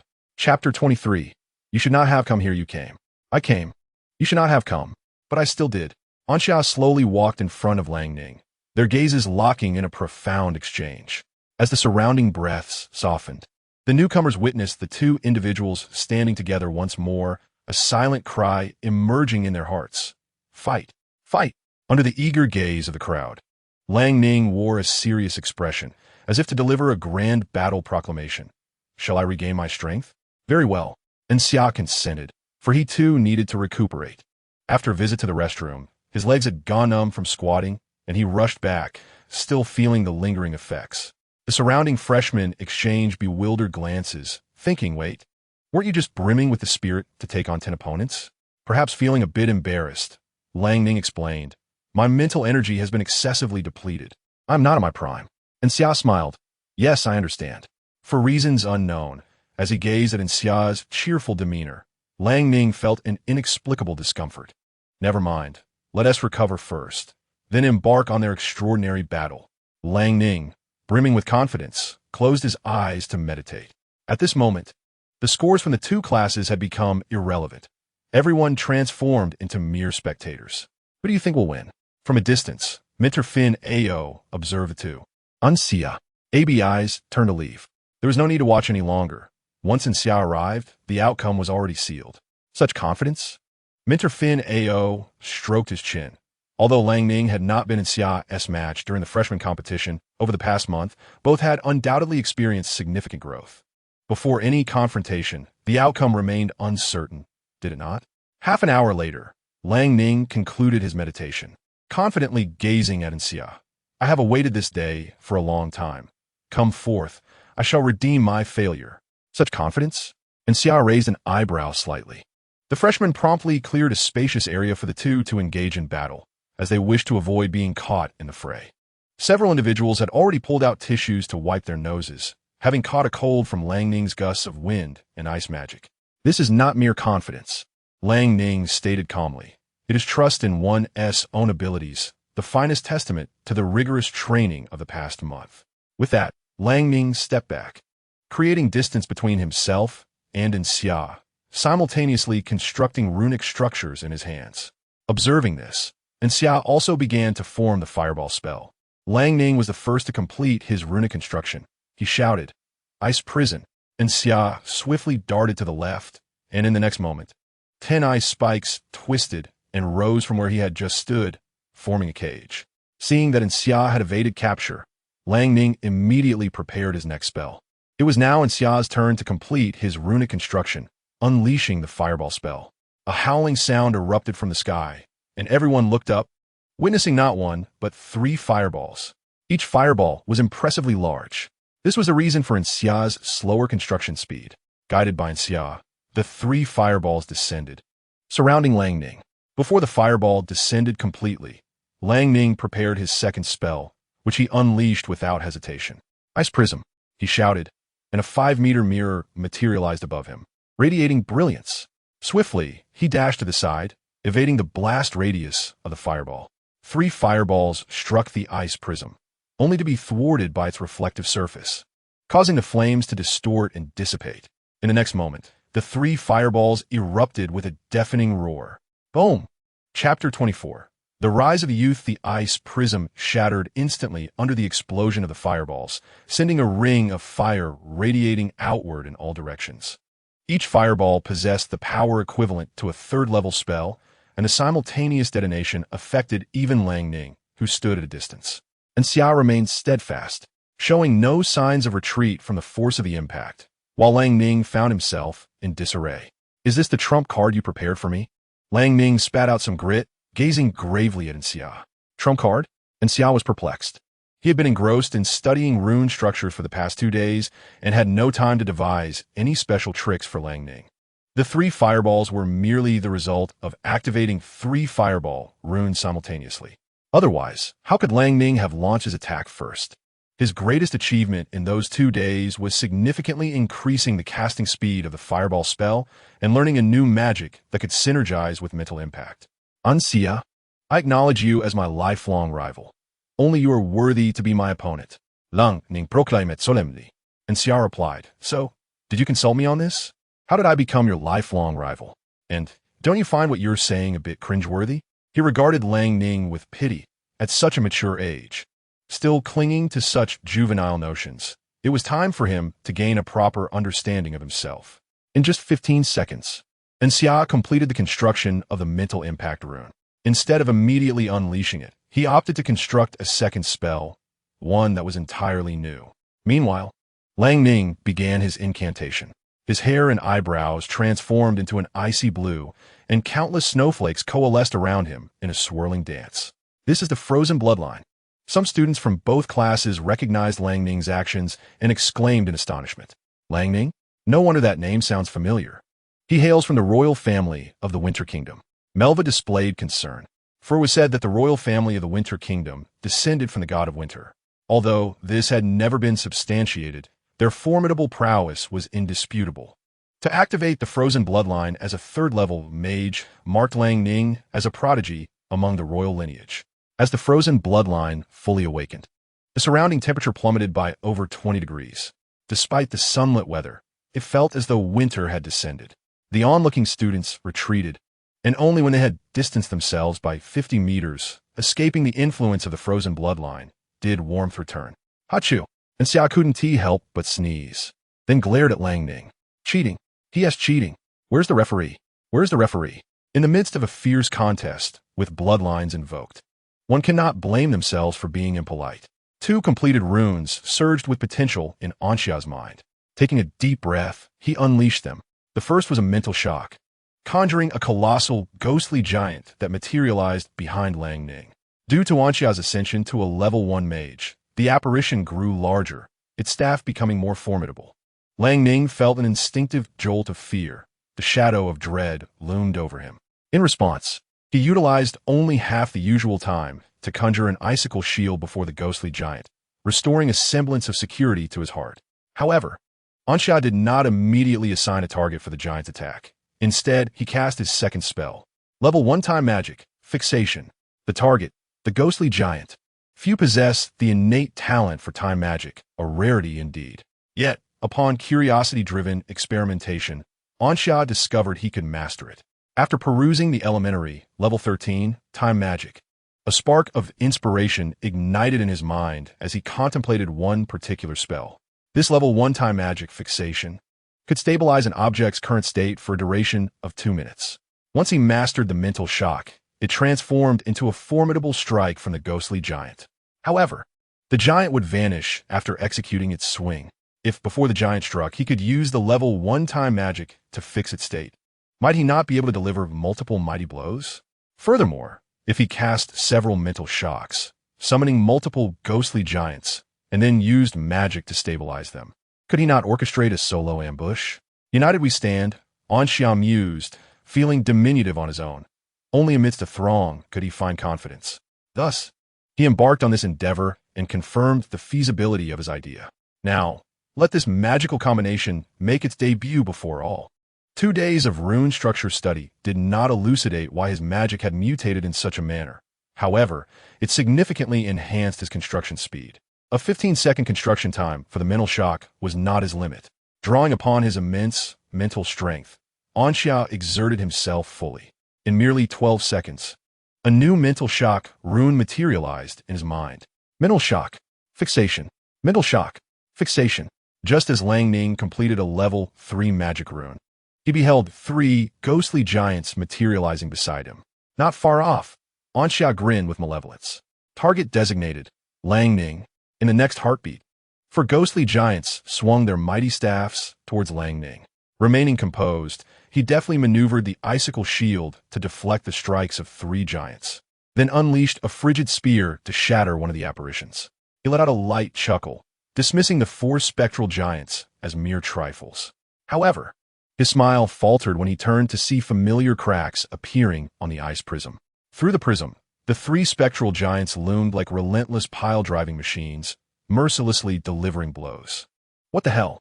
Why did they not vanish after striking? Lang Ning felt his head was on the verge of combustion. The limited time offered him was far too inadequate to conjure a 3rd-level spell. The frigid bloodline had halved the time required for him to construct ice-based magic. Yet at his current level, a 3rd-level spell would still necessitate at least 30 seconds. Meanwhile, the ice prism could withstand no more than 20 seconds. Thus, he was left with no choice but to resort to a 2nd-level spell. Without hesitation, Lang Ning commenced the construction of the 2nd-level magic runes. Yet, he overlooked one crucial detail. Anxia had, unbeknownst to him, left her position and appeared before him. Lushan, Rising Dragon Strike. Anxia delivered a swift uppercut to Lang Ning's chin, seemingly forgetting that she was adept in both physical and magical disciplines. She would not miss such an opportunity. Lang Ning was abruptly interrupted in his rune construction, watching as he was propelled into the air by a meteor, and then the ice prism shattered, with the 3 spectral giants pouncing upon him like famished tigers. A devastating blow. The roar of battle echoed thrice, amplifying the impact and the exhilaration. Lang Ning crashed heavily to the ground, his head tilting as he lost consciousness. 3 large bumps swelled on his forehead, and Anxia couldn't help but click her tongue in admiration. Remarkable, young man. Chapter 25, Anxia, the nemesis of evil due to Lang Ning's defeat. The primary combat power of Mentor Fun Ao's class was eliminated, and the substitute who took the stage was Anders, prompting their immediate surrender. It was ludicrous. With someone like Anxia and Mentor ABC's class, how could they possibly stand a chance? The competition between the 2 classes concluded dramatically, with Lang Ning being carried away. However, Anxia did not receive a hero's accolades. Rather, his classmates gazed at him with awe. What was that mental shock you just unleashed? Mirva could hardly contain her disbelief, struggling to comprehend how a mental shock spell could manifest in such intricate fashion in Anxia's hands. Anxia flashed a devilish smile. That is talent. Are you out of your mind? ABC approached, casting a sidelong glance at Anxia. No. You used a 1st-level time magic to stabilize the states of those spectral giants, didn't you? ABC inquired further. Though she found it challenging to classify the spectral giants as a mental shock, could those peculiar entities truly be deemed as such? A genius, isn't it? Anxia beamed with pride. Ignore him, teacher. Mirva tugged at Anxia's clothing, attempting to pull him back, realizing that the more attention he received, the more spirited he became. Mirva had come to deeply understand Anxia's nature. Nonsense. Anxia protested vehemently. ABC scrutinized Anxia for a moment, then suddenly smiled. Indeed, you are. You are falsely accusing me. Anxia erupted in fury. The ancestors were indeed right. It is only women and petty men who are difficult to nurture. How unfortunate that I rushed to your aid, only to be treated this way by you, Melva. Had I known, I would have let you fall, watching you weep on the ground with your backside in tatters. Away with you. Melva, in her fury, kicked Anxia, sending him tumbling like a rolling gourd. She then turned, grasping Abiz's hand, and the two departed like sisters, leaving one to ponder when their bond had grown this strong. Ansha dusted himself off and sprinted towards the cafeteria to indulge in a meal. Having triumphed over Mentor Finno's class, they were granted an early dismissal. Upon arriving at the cafeteria, it was still early, with only a few patrons present. However, Ansha spotted Anders, who had gone upstairs to purchase 2 silver meal sets, returning to the first floor to sit across from him. "Today, my treat." Ansha boldly pushed 1 silver meal set towards him. "Really? Thank you so much, Ansha," Anders exclaimed, overwhelmed with gratitude, as he was still short on credits to upgrade his silver badge and was nearly sick from the monotony of the first-floor cafeteria meals. Ansha chuckled. His credits were quite abundant, sufficient for treating Anders without worry, aside from the upgrade to a gold badge. After all, he had never lost in magical duels, ensuring a steady influx of credits each day. "By the way, is Langning all right?" Ansha inquired during their meal, concerned that the 3 spectral giants' sudden intervention might have caused problems for Langning. However, Mentor Finno had not intervened at the time, so it should be of little consequence. "Fortunately, he recovered quickly," Anders replied. Ansha breathed a sigh of relief. That child truly was resilient, waking up so swiftly. It seemed they could afford to be more vigorous next time. After their meal, they enjoyed a rare moment of leisure, especially since the previous 2 afternoons were spent receiving guidance from ABIs in the 5th grade dormitory. Upon returning to his own dorm, Ansha noticed the janitor moving numerous bags and belongings inside. As the 3rd roommate finally decided to arrive, curiosity piqued.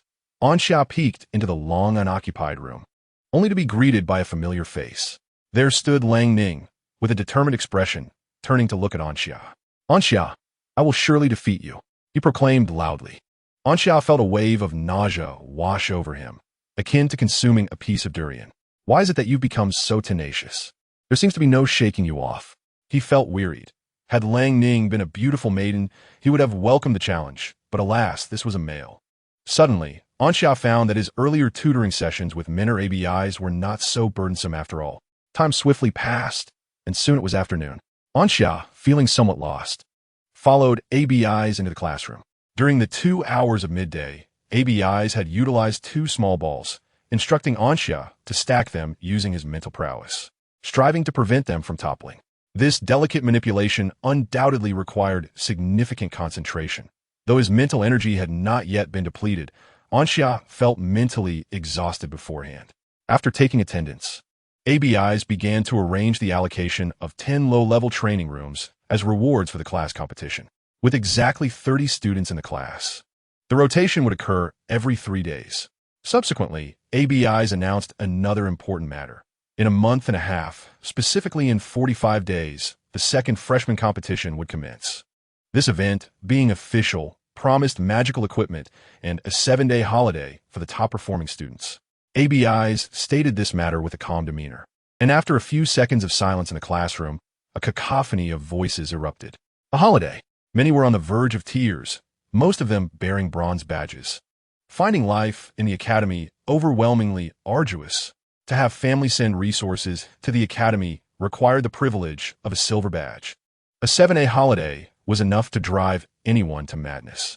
As for the requirement of being among the top performers, they overlooked it. Ansha felt invigorated. Although he had arranged his business before leaving, he was uncertain how it had developed. This holiday provided a perfect opportunity to return home, reassess, and formulate a new strategic direction. Melva, however, furrowed her brow. Having finally escaped to attend school, she was reluctant to return and face the old men so soon. She would need to devise a plan to feign defeat. Silence fell as ABIs tapped the desk, and due to her usual authority, the students quickly quieted. She commenced the lesson, continuing to expound on fundamental knowledge of rune construction. The sound of Shasha's note-taking resonated throughout the classroom. When class was dismissed, a collective sigh of relief escaped from the students. At that moment, several upperclassmen in their uniforms entered the classroom. "Excuse us, we are members of the student council, here to promote our organization. May we share a few words?" A beautiful senior said gently. "Of course," responded the majority of male students immediately. "The student council?" Melva felt a flicker of curiosity and turned to Ansha. "Are you staying to listen?" She recalled how Ansha had cleverly manipulated the secret teachings. "Absolutely," Ansha replied as he settled back into his seat. The student council wielded significant influence over the academy's delegated powers. While they appeared gentle, they were, in reality, ferocious predators. But now he was here. He would let himself be the bait, determined to turn the student council upside down, transforming it into an organization that truly served the students. Ansha stood resolute, embodying the spirit of justice against wrongdoing. Chapter 26. The Cricket Amber Society, the senior from the student council, was named Alice, slender and graceful. With a sweet smile, as she spoke, the other members of the student council faded into mere background figures. Most were enraptured by Alice's beauty, absorbing her words with little retention. Ansha was astonished. He hadn't anticipated the student council employing such charms. In that case, he would not hold back. Ansha's gaze was intensely fixed on Senior Alice, refusing to relent. Melva, upon witnessing Ansha's demeanor, furiously raised her leg to deliver a kick. Ow! Ansha immediately stood at attention, drawing the gaze of everyone present. Senior Alice, noticing Ansha's grimace, inquired with a smile, "Is there a problem with this, Junior?" No. It's just that I sat too long and needed to stretch," Ansha replied sheepishly, settling back into her seat. "Why did you kick me?" she complained to Melva. "If I hadn't, someone's eyes were about to pop out," Melva retorted with a huff. Ansha quickly grasped the situation, exclaiming, "TSK, that girl's insatiable desire to compare. Then I'll just look at you instead," Ansha muttered, causing Melva's cheeks to flush. Who cares if you look at me?" The girl turned her head, revealing a lovely profile. Ansha pondered. Didn't they say that Sundara behavior had faded away? Why does it still persist? On the podium, Senior Alice had concluded her discourse on the history of the student council and began to elucidate its benefits. With each benefit she presented, she would contrast it with another organization of equal stature. Joining our student council, you can undertake various simple tasks for points, unlike the Amber Society, which can only tackle challenging assignments from mentors and external sources. We host numerous events such as the Night Ball, the Masquerade Social, and the Melody Concert, whereas the Amber Society has no activities at all. Occasionally, the Student Council organizes exchange learning opportunities with other academies, while the Amber Society can only engage with law enforcement agencies. A group of Amber Society seniors, eavesdropping outside the classroom, could no longer contain themselves and stood up, shouting in indignation, "Slander! This is all slander. Our Amber Society is nothing like that."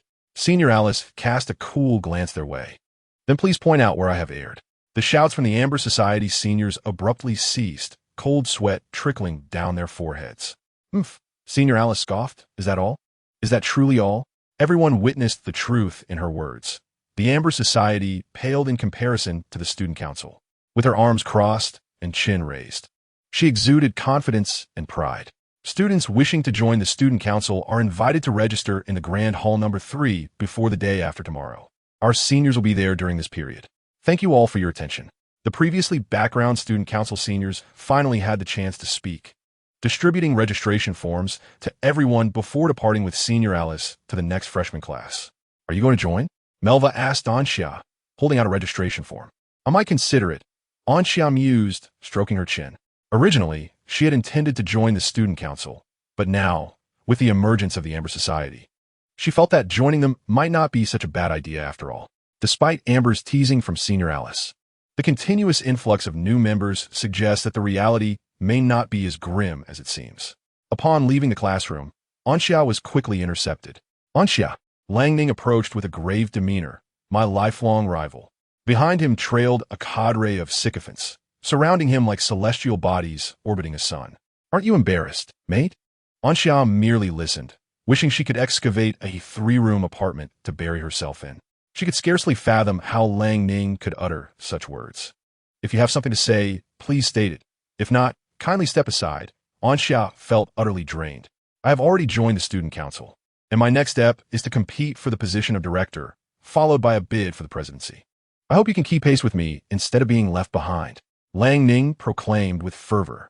Losing to Ansha in the class competition did not imply he would remain beneath her.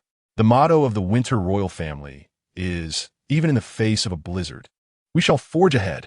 Hence, he chose to relocate to Ansha's dormitory, confronting his greatest setback head-on. Ansha found herself deep in thought upon hearing his words. Lang Ning was clearly overzealous, Keeping too close a proximity to him might lead to unwanted assimilation. Thus, perhaps joining the student council was best left aside. While considering Amber's return could be worthwhile. Congratulations, Anxia sincerely wished Lang Ning well. Thank you. He nodded slightly before departing with his entourage. His purpose for seeking out Anxia was solely to deliver this proclamation. It seemed he would be the one to lead the student council in the future, Melva remarked.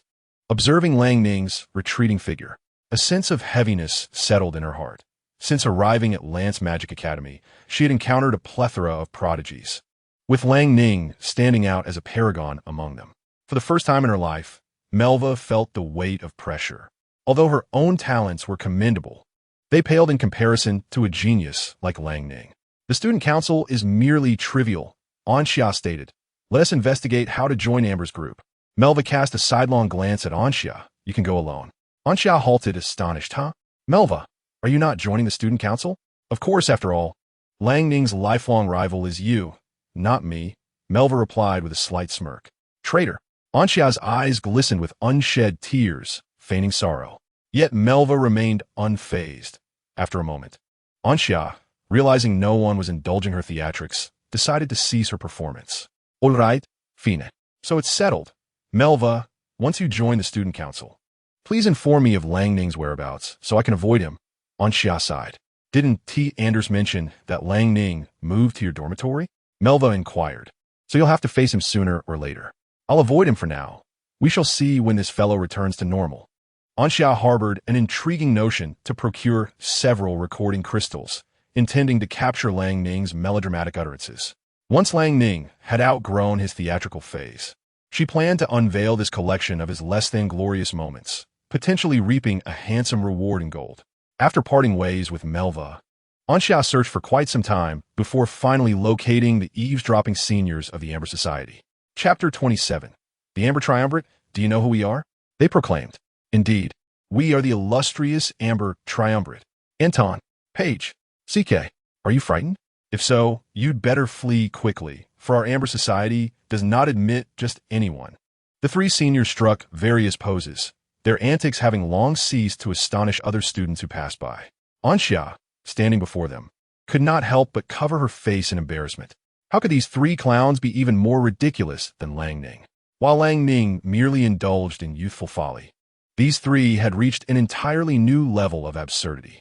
Anxia was astonished to discover that Lance Magic Academy harbored such an abundance of hidden talents and eccentricities. It was utterly ludicrous. After a moment of contemplation, Anxia resolved to silence these three jesters. Psychic shock. 3. The three Amber seniors remained absorbed in their poses, which they had meticulously crafted over the past few days, relishing this rare opportunity to present themselves. They were utterly oblivious to the ominous presence materializing behind them. When they finally noticed the shadow enveloping them, they mechanically turned their heads, only to be greeted by the grinning visage of a spectral giant. A startling revelation. Following a silent outcry, the three Amber seniors were momentarily dazzled, and it must be said, their resilience was commendable. They did not collapse under such an onslaught. Indeed, those with such high levels of absurdity possessed a thick skin. Even in their stupor, the trio remarkably maintained their postures and formation. As the effects of the psychic shock dissipated, the three seniors regarded Anxia with newfound seriousness. We misjudged you, young one. You are the only one worthy of joining the Amber Society. We acknowledge your potential. We now formally invite you to become part of the Amber Triumvirate. With your talents, the name of the Amber Quartet will undoubtedly echo throughout the Academy for eternity. Anxia took a step back. While she was open to joining the Amber Society, becoming a member of the Amber Triumvirate was an entirely different matter. She considered herself quite normal, feeling a significant gap between herself and the flamboyant trio. The honor of being part of such a distinguished group was far beyond her reach. Merely gazing at them from a distance was a dream. How could she dare to hope for inclusion? The three sighed. In that case, we shall not pressure you to join. Young one, do you realize the precious opportunity you are passing up? We must return to report to the president. Joining the Amber Society entails 3 trials. Let us meet again at midnight tonight at the abandoned alchemy workshop to the east of the Academy. The 3 illustrious members of the Amber Society commenced their spirited departure, moving in perfect synchrony. A sudden crash echoed through the air. Ah, Anton, Paige, no. Anxia instinctively shut her eyes, struggling to suppress the involuntary smile that threatened to break free. These three seniors of the Amber Society were indeed a source of endless amusement. Who would have thought one could collide with a tree while walking? And as if that were not enough, they tumbled like a chain of dominoes, all collapsing to the ground and rolling down the gently sloping path. They even managed to roll onto the nearby steps, completing an unexpected flight. Once they came to a halt, sprawled on the ground, it took mere moments for them to help each other back to their feet. Anxia had initially worried about their well-being, only to witness them each cast a healing spell on one another, springing back to life with renewed vigor. In this otherworldly realm, such exuberance was akin to a profound mental disturbance.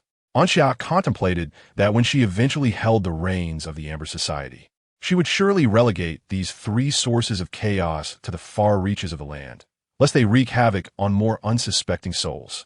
Compared to the Student Council, the Amber Society was merely a loosely organized group of students who were too apathetic to join the council, but still required a source of points. Curiously, many members of the Student Council, seeking amusement, had also joined the Amber Society, achieving the dubious distinction of being double agents. After all, the president of the Amber Society was blissfully unaware of how many such double agents were under her command, showing no inclination to investigate. The trio made their way to the upperclassmen dormitory, inhaling deeply as they prepared to confront the enigmatic president of the Amber Society.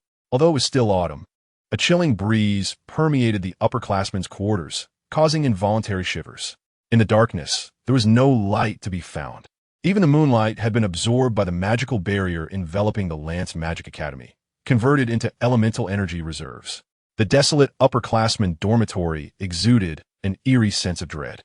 Soon, they arrived at the president's door, a sliver of light escaping from the crack beneath it.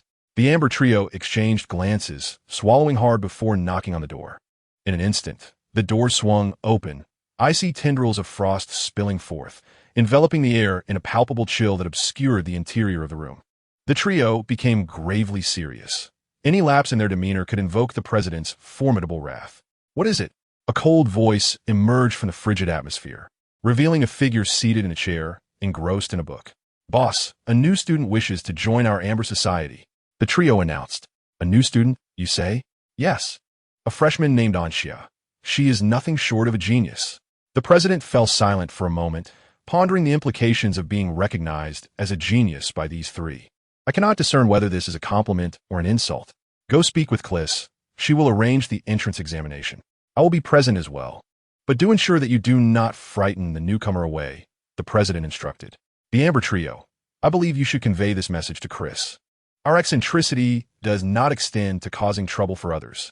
Amber Association President, "Are you aware of your own peculiarity?" With a weary wave of her hand, she shut the dormitory door. After the Amber Trio vanished from her sight, she rested her chin on her right hand, lost in thought. Upon her cautious return to the dormitory, Anxia was relieved to find Longning had not yet returned. Anders was diligently memorizing the fundamental structures of runes, as their class was preparing for an upcoming theoretical examination with Meteor. Those who failed would face the iron fist of the esteemed instructor. Despite Meteor repeatedly proclaiming himself a renowned masseur, no one regarded his vigorous methods as massage. Anxia wholeheartedly concurred.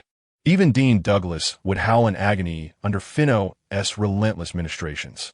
As midnight approached, Anxia made her way to the location indicated by the Amber Trio, the abandoned alchemical workshop on the eastern side of the academy. During the first semester, they merely familiarized themselves with the academy and solidified their foundational knowledge. However, from the second semester onward, course selection would commence. This site had once served as a venue for alchemical studies, but it was rendered obsolete due to a catastrophic incident. The academy, with its ample resources, swiftly erected a new alchemical workshop, relegating this place to a testing ground for the Amber Association. From a distance, Anxia spotted the distinctive figures of the Amber Trio. Chapter 28. Cackling with anticipation.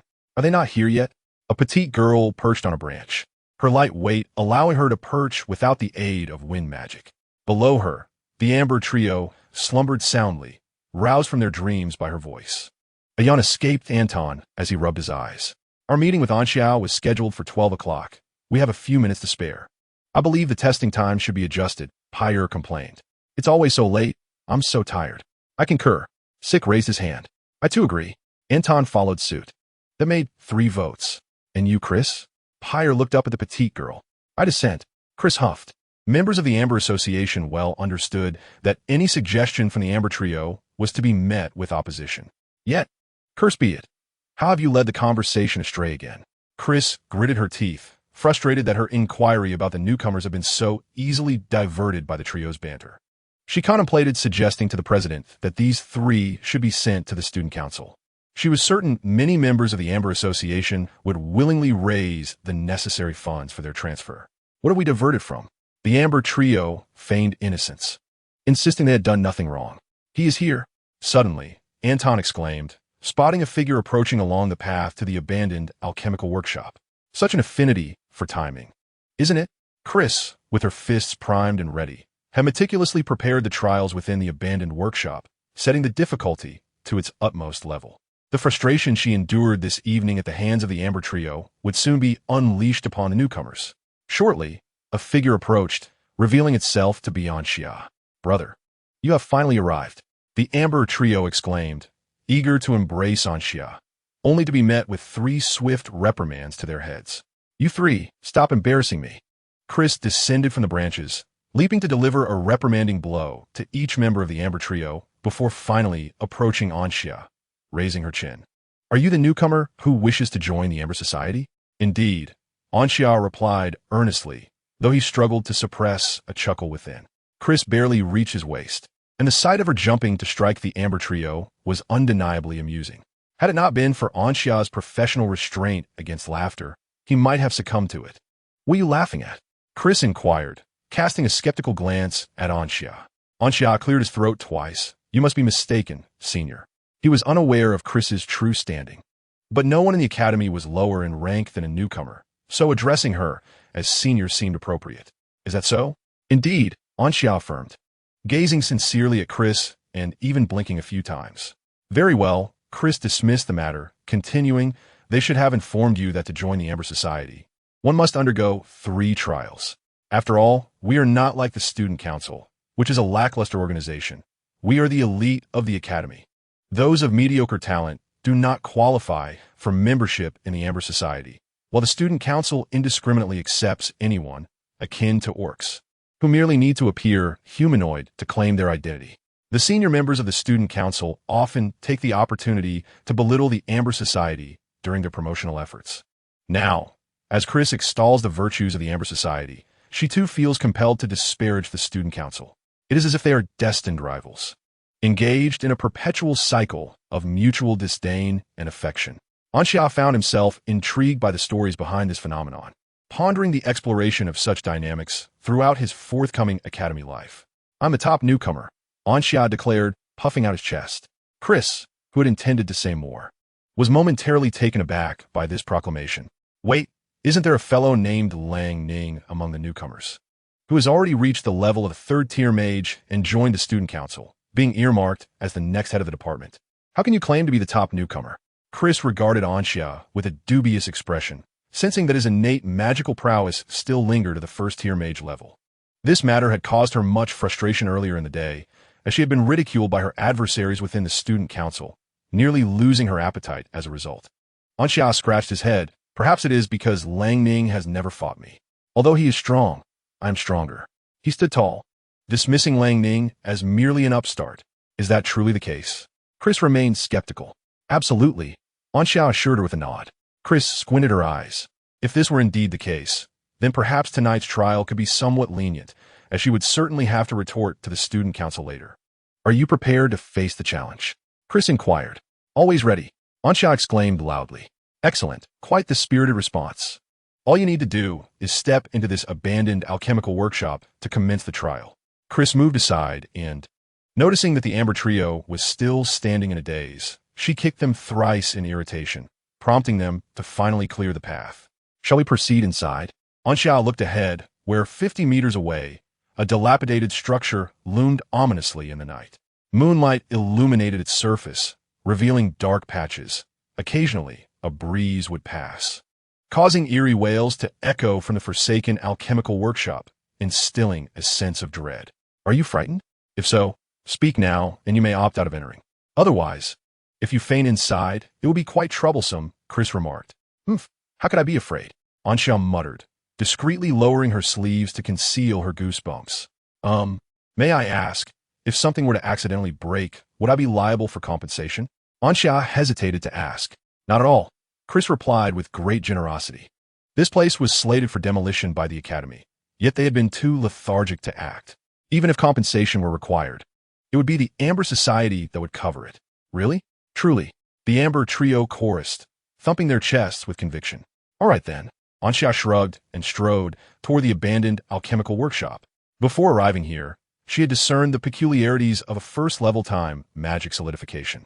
Initially, Anxia believed she had finally mastered a conventional spell, only to realize that solidification was anything but ordinary. The results of her experiments with the solidification spell were quite promising. She was merely awaiting a practical trial. The triple-entry examination of the Amber Society served as an excellent testing ground, allowing her to simultaneously showcase her abilities. With her only concern now alleviated, it was time to demonstrate her talents. Let the Amber Society witness the brilliance of their future president. Cough, cough. Anxia covered her throat, having choked on her laughter too quickly. Shortly thereafter, she arrived at the entrance of the abandoned alchemical workshop, where the door was unlocked and appeared to be on the verge of collapse. Peering through the crack, she found the interior shrouded in darkness, utterly indistinguishable. Chapter 29. Is this what you call a marble?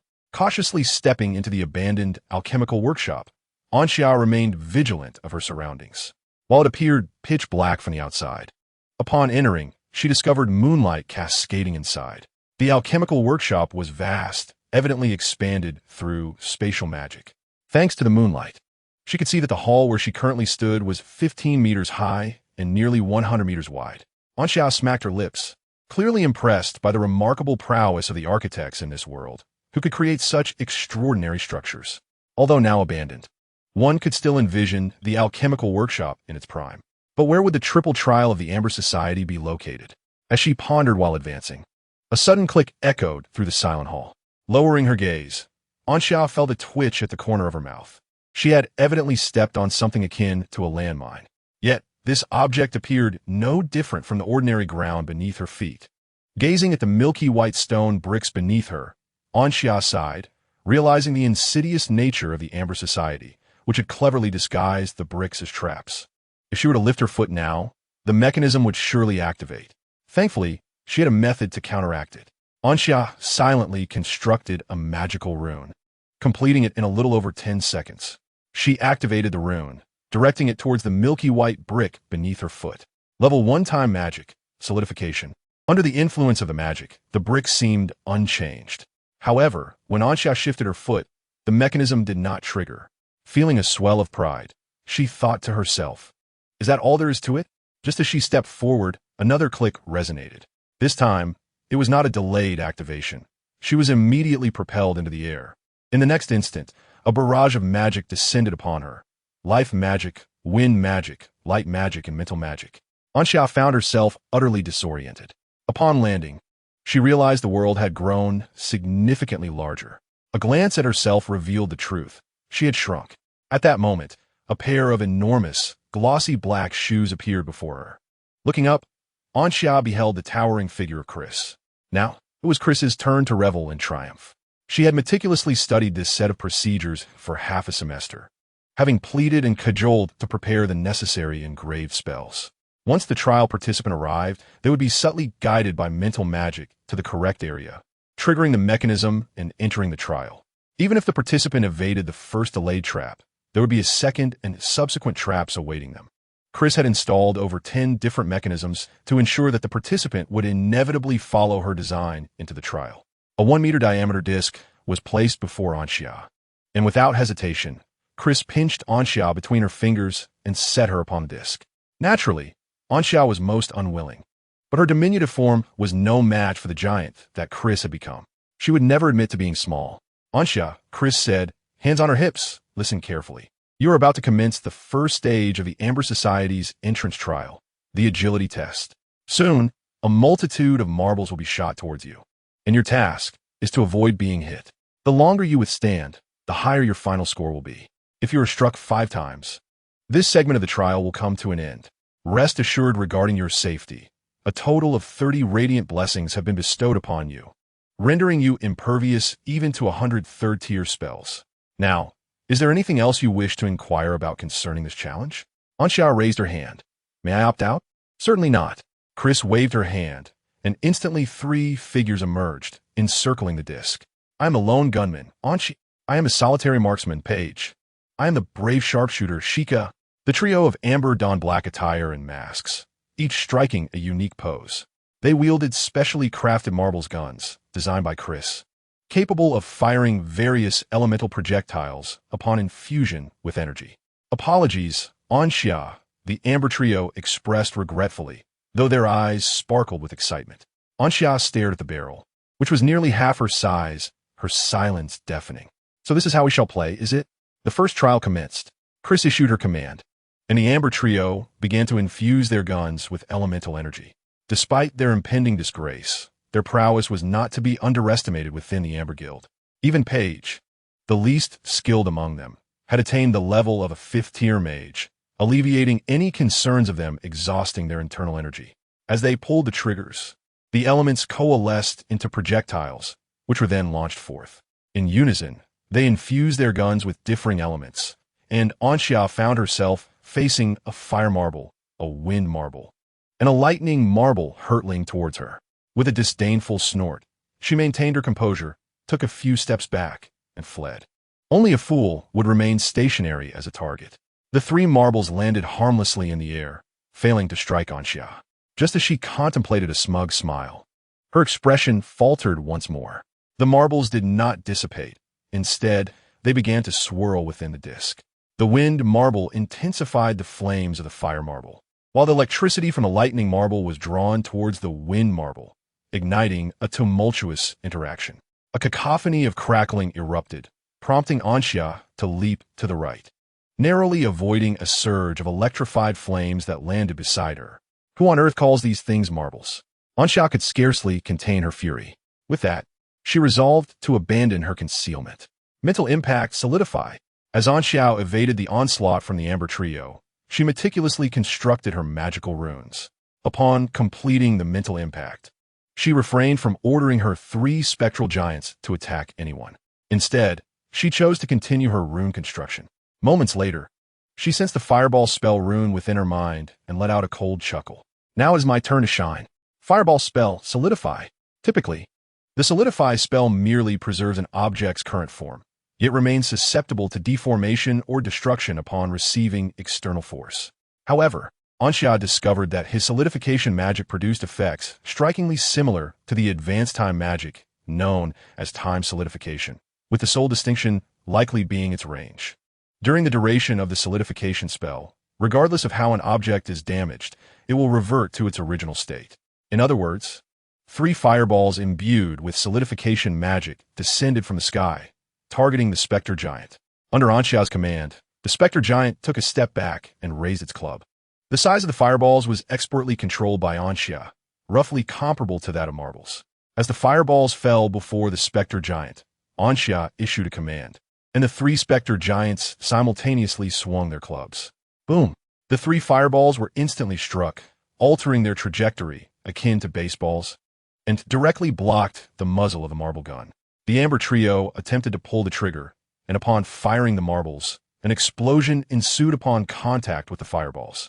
However, the diminutive size of the fireballs rendered their explosive power scarcely greater than that of firecrackers, incapable of damaging the marble gun.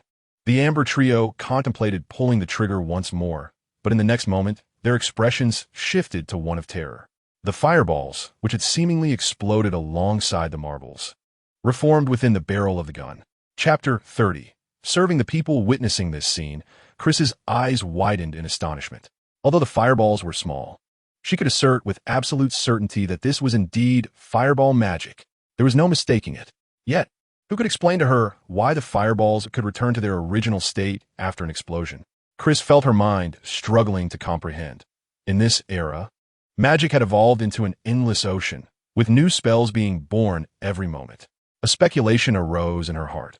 Could this be a new magic created by Anxia himself? Recalling Anxia's earlier claim of being the foremost among the new generation, even surpassing talents like Lang Ning, Chris, who had previously harbored doubts, now gasped in realization. Her previously unremarkable composure shifting slightly. Faced with a prodigy capable of creating magic, it was no wonder Lang Ning had lost. What should she do? Uncertain. If the marble gun was rendered useless, did that mean Anxia had passed the first trial? The Amber Trio pondered for a moment, then, like exuberant hounds, discarded the marble gun. Anxia, you truly deserve our admiration. Chris's lips twitched as she approached the Amber Trio from behind and playfully kicked each of them on their behinds. Off you go. Do not embarrass me further. The Amber Trio cheered as they lunged towards the platform, a burst of light illuminating the scene. And Anxia reappeared outside the platform, restored to his normal size. Meanwhile, the Amber Trio was transported inside the platform. And on, we have shrunk. Oh wow, has Chris finally allowed us to experience the initiation trial? CK, keep your voice down. If Chris hears you, she might revoke our chance to participate. Despite their diminutive size, the Amber Trio remained elated. In summary, the three individuals lacked intellect. Chris wore an expressionless face, fully aware that being in their company diminished her own intelligence. She had no intention of engaging with the Amber Trio any further. Instead, she turned to gaze at Anxia, a satisfied smile gracing her lips. Anxia, your performance was exceptional. The first challenge is the most arduous, yet you navigated it with ingenuity and triumphed effortlessly. Cough. Thank you for the praise, Senior, Anxia replied, suppressing the urge to reach out and touch Chris's head, as her height made it an irresistible temptation. The next two challenges should pose no difficulty for you, so there is no need to attempt them. Chris was oblivious to Anxia's thoughts, merely noting the peculiarity of her actions. She continued, thus on behalf of the Amber Society, I welcome you to join us. The Amber Trio chimed in, welcome. Anxia scratched her head. Is this truly considered joining? Indeed, Chris affirmed. Well, isn't there any sort of welcoming ceremony? Anxia inquired, puzzled. In the forsaken alchemical workshop, under the cold embrace of night and the pale moonlight, Anxia pondered. So I'm not really joining some fly-by-night organization, am I? It feels as though the Amber Society lacks credibility, while the Student Council seems genuinely legitimate. Doubts clouded Anxia's mind. She contemplated whether to pretend she had never visited Chris and the others, as forming her own student organization appeared to be a far superior option to joining the Amber Society. Chris found herself in a dilemma, aware that the rewards for tasks undertaken by the Amber Society were mostly unremunerated, indicating a severe financial strain. Ceremonies of initiation had long been abandoned. All right, to be honest, upon seeing the dilapidated alchemical workshop designated as the entrance exam site, one could easily deduce that the Amber Society is devoid of funds and points. Otherwise, a legitimate student organization would not resort to such morbid humor in their choice of location. At that moment, a chill suddenly enveloped the forsaken alchemical workshop. Ice crystals began to creep along the walls. Anxia could not suppress a yawn, and the next instant, a figure materialized before her. Chris also spotted the silhouette and exclaimed with joy, President. The Amber Trio, who had been amusing themselves moments before, now fell silent. Anxia, welcome to the Amber Society, came a calm voice from the figure. Anxia stared in astonishment as the presumed president of the Amber Society approached her, her mouth agape. Professor Abyss? She gasped. The figure, acknowledged as president by Chris and commanding the attention of the Amber Trio, transforming the forsaken alchemical workshop into a winter wonderland, was none other than Abyss herself. Surprised. Are we? She asked, a slight smile playing on her lips as she regarded Anxia with intrigue. Just a bit, Anxia admitted candidly. Under normal circumstances, upon reaching the 5th year, one would be required to leave the academy to complete their graduation tasks. Concurrently, student organizations, such as the Amber Society and the Student Council, would hold new leader selections. ABI's remarked, however, I am somewhat different. For certain reasons, I completed my graduation tasks in the 4th grade. In the 5th grade, which is this year, I chose to remain at the academy as a mentor. Thus, the Amber Society does not undergo the same leadership transition as the Student Council. Originally, when Anxia saw ABI's residing in the 5th grade dormitory, she suspected that ABI's was a senior. Now, what has been completely confirmed. So, is ABI's actually 5 years older than herself? Anxia felt a slight stir in her heart. Yet, Abi's next statement astonished her. Anxia, do you wish to become the president of the Amber Society? Kliss looked at Abi's in disbelief, while the three stalwarts of Amber widened their eyes in surprise. After taking on the role of a teacher, I will be quite occupied and lack the energy to also serve as the president of the Amber Society, Abi's explained. Therefore, I wish to find a suitable individual to assume the role of a new president and lead the society. This person, aside from possessing leadership capabilities, must also demonstrate strength. And Anxiayu, Abi's pondered momentarily, seemingly contemplating her choice of words.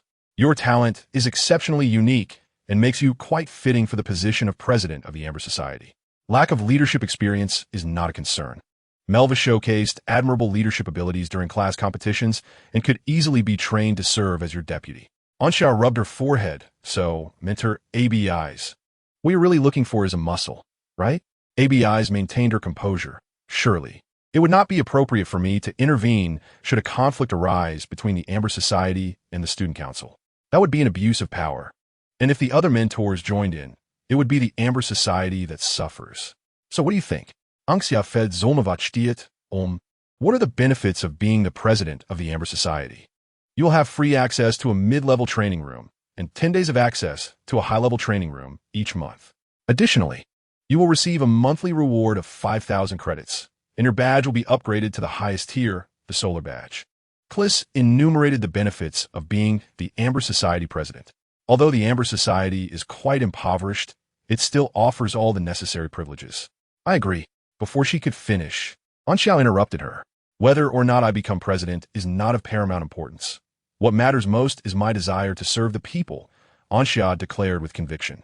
Chapter 31. You three, just hang on. Though unsure of what Anxiao was saying, Abi's understood her intent. Do not rejoice too soon.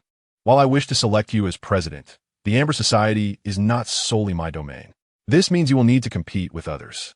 However, due to my influence, although you have only just joined the Amber Society, many will still choose to support you, Abi stated. Huh?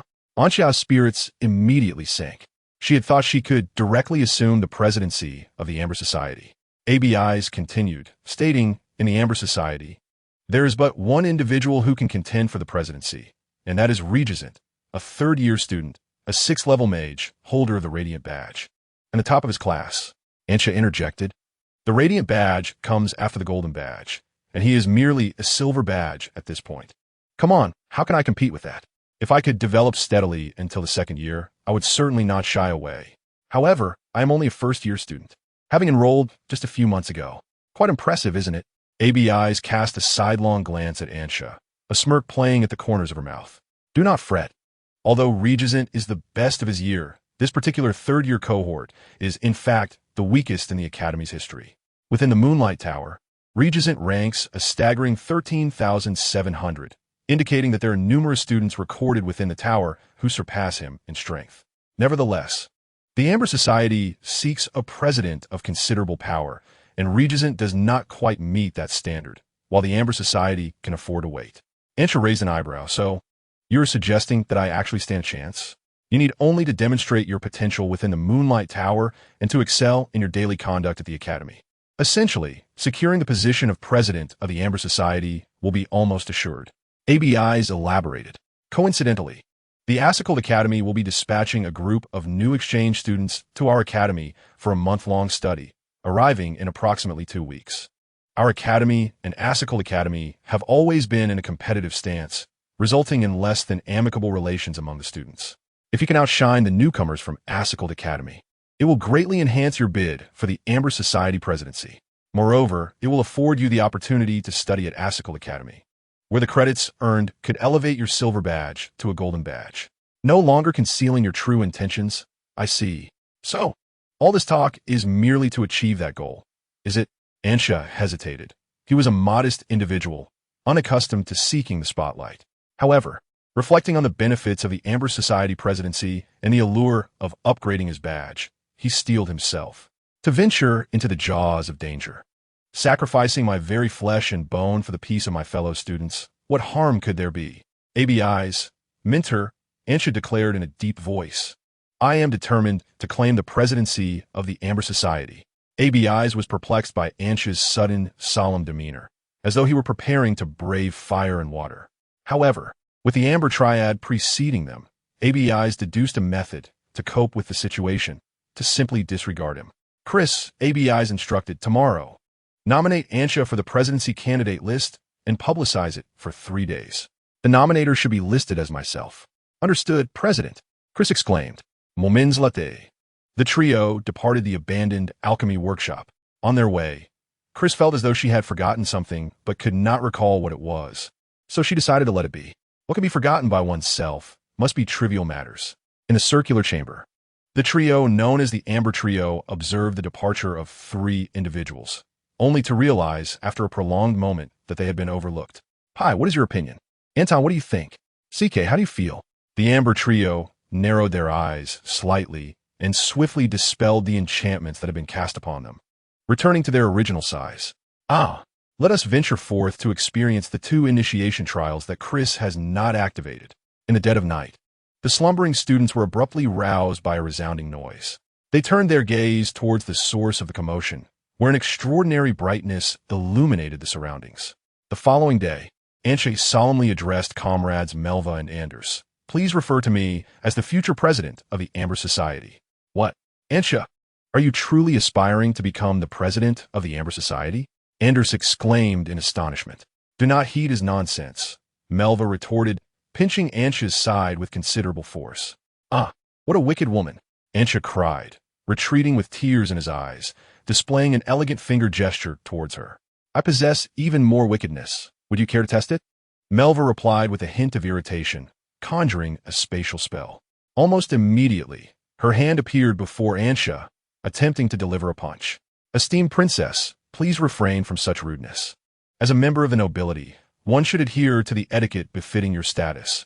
Only the uncouth would resort to physical altercations, Ansha proclaimed, his facial expression changing with astonishing rapidity. Melva scoffed at Ansha's words, yet she averted her gaze, a blush rising upon her cheeks. As the 3 traversed a square within the academy, they soon encountered a gathering of people ahead. Ansha and Anders, driven by curiosity, squeezed into the crowd, while Melva simply opened a small spatial portal to glimpse the scene within. Before them, 3 individuals dangled in midair, each adorned with a wooden placard that read, I am guilty. I should not have destroyed the abandoned alchemical workshop. I willingly accept all punishments. Upon seeing the 3, Ansha immediately recognized them as the Amber Trio. He felt a wave of incredulity wash over him, unable to fathom how these 3 had managed to land themselves in such a predicament. Hey, Ansha! The Amber Trio spotted him among the crowd, greeting him with exuberance, seemingly unperturbed by their current situation. As the onlookers turned their attention towards him, Ansha hastily distanced himself from the throng. He had no desire to be associated with the Amber Trio. Upon arriving at class, they commenced their morning meditation session, all engaged in tranquil introspection and cultivation. After lunch, they proceeded to ABIs for their daily 2-hour tutoring session. Upon completion, Ansha set his course towards the eastern side of the academy. With a mere fortnight remaining until the exchange students from a sacred academy arrived, Ansha intended to ascend to the Moonlight Tower to endeavor for greater achievements. The Haoyue Tower is a grand alchemical facility crafted by the 2nd president of the academy, containing an array of assessments through which students can earn scores. The higher the score, the greater the credits obtained. Each test features a leaderboard, and those who rank on it receive additional credits each month. Moreover, there exists an annual ranking and an all-time leaderboard. The annual ranking reflects the total scores of enrolled students for the current year, while the all-time leaderboard showcases the standings of all students who have ever utilized the Haoyue Tower, including many renowned figures, some of whom still thrive. Chapter 32.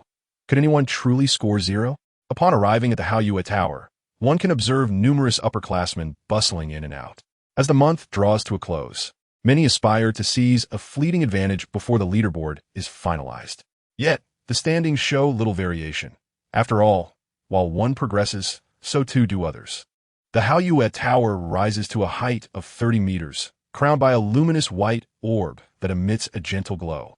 This pristine sphere serves as the elemental core that sustains the operations of the tower, akin to a radiant moon.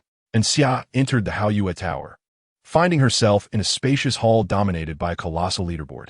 The assessments conducted within the tower encompass 5 categories: magical knowledge, total mental strength, mental control, magical mastery, and practical combat trials.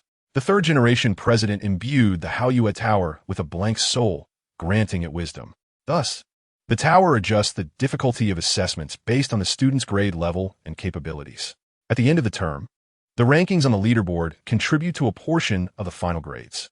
Consequently, many visit the Haoyue Tower at midnight, referring to it as Teacher Moon, beseeching it to lower the difficulty slightly. Originally, the title Teacher Moon circulated within a small circle, but for reasons unknown, it spread widely, even reaching the ears of Academy mentors.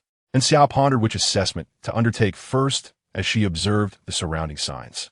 Xia, a voice called from behind, and upon turning, she saw Lang Ning surrounded by a throng of admirers approaching her. Excellent. It is indeed you, and Xia, who will stand with me atop the world, Lang Ning declared earnestly. I did not expect that after challenging you just yesterday, you would already be ahead by such a margin today. As the candidate for president of the Amber Society, I shall exert 200% of my effort. Your lead is but temporary.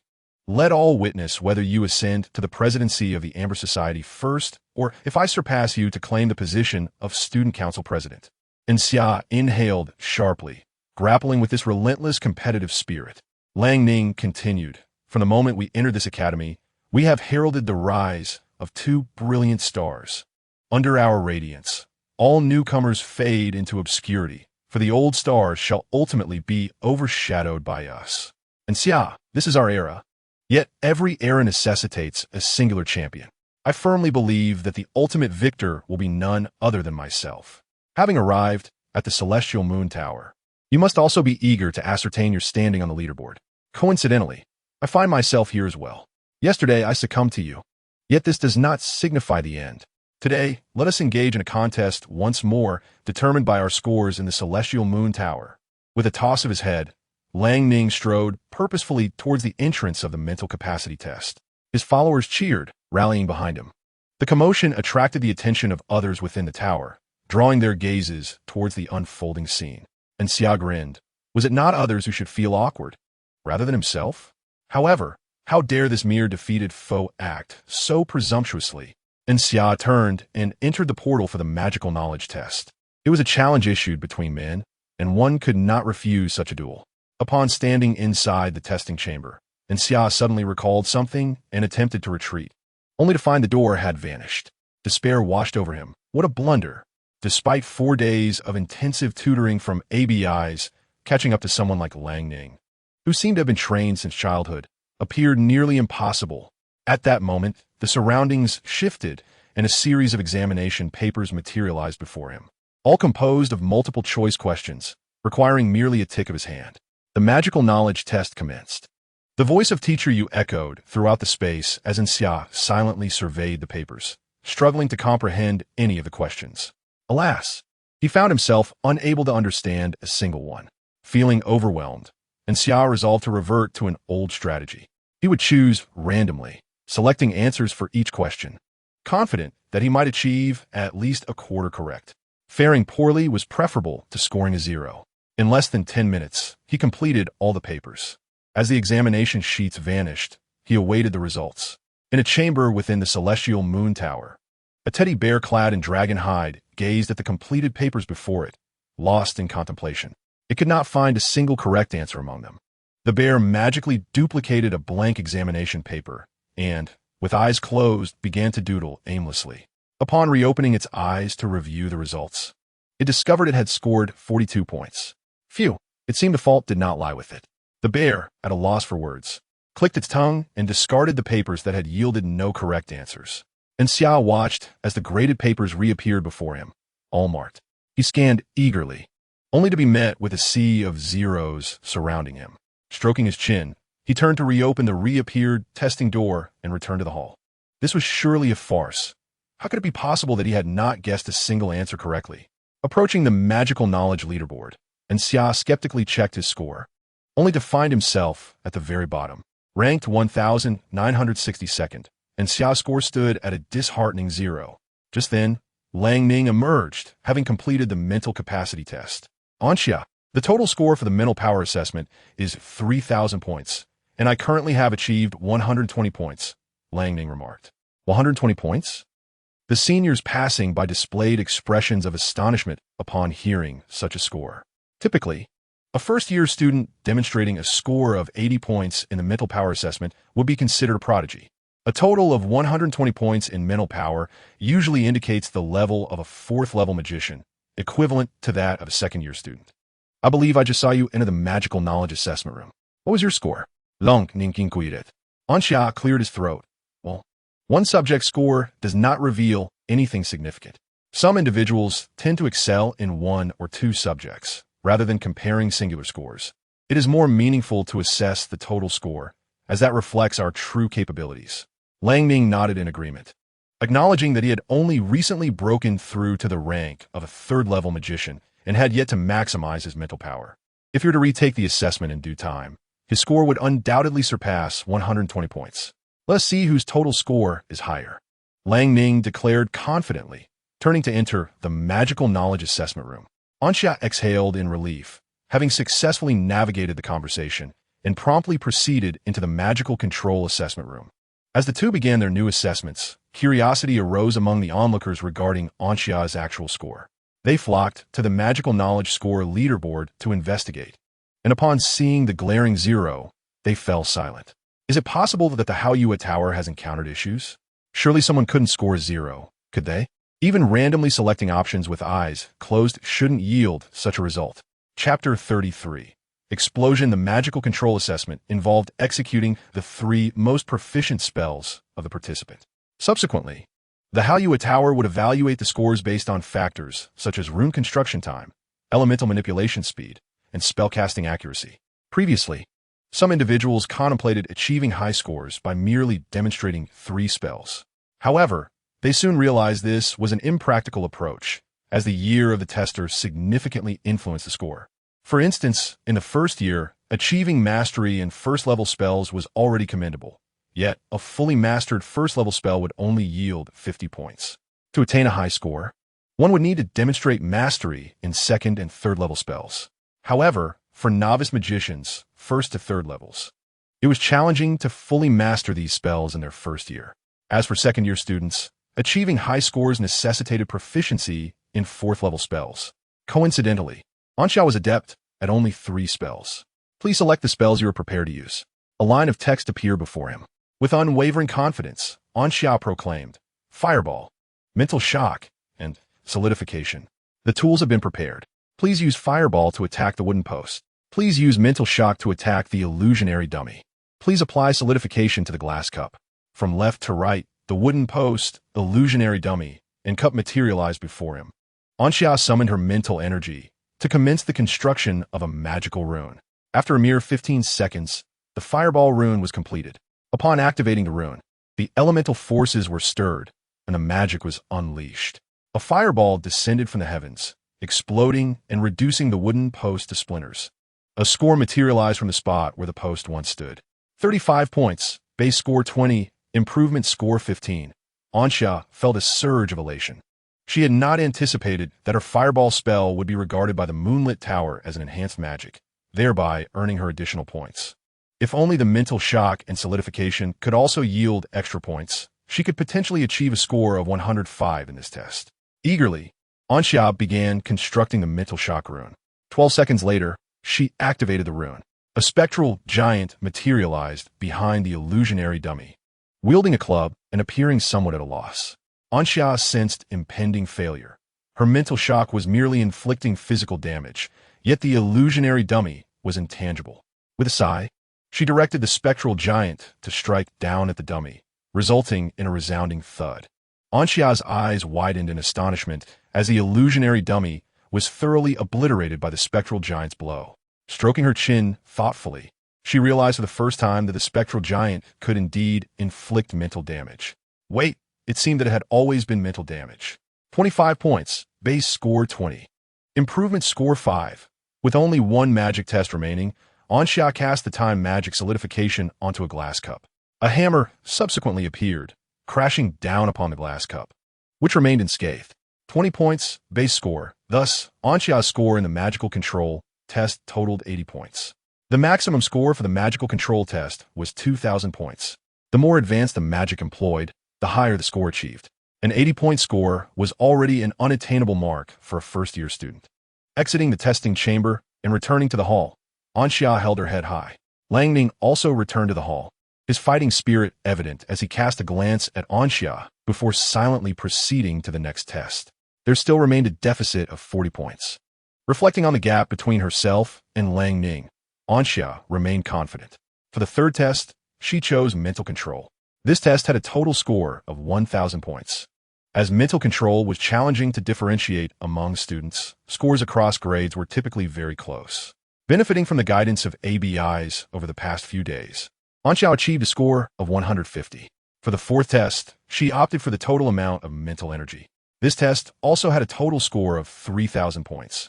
The procedure involved directing 1/10 of her mental energy into a crystal ball. Although the Moonlit Tower could not measure an individual's total mental energy, it could perceive how much mental energy had been expended relative to the total amount.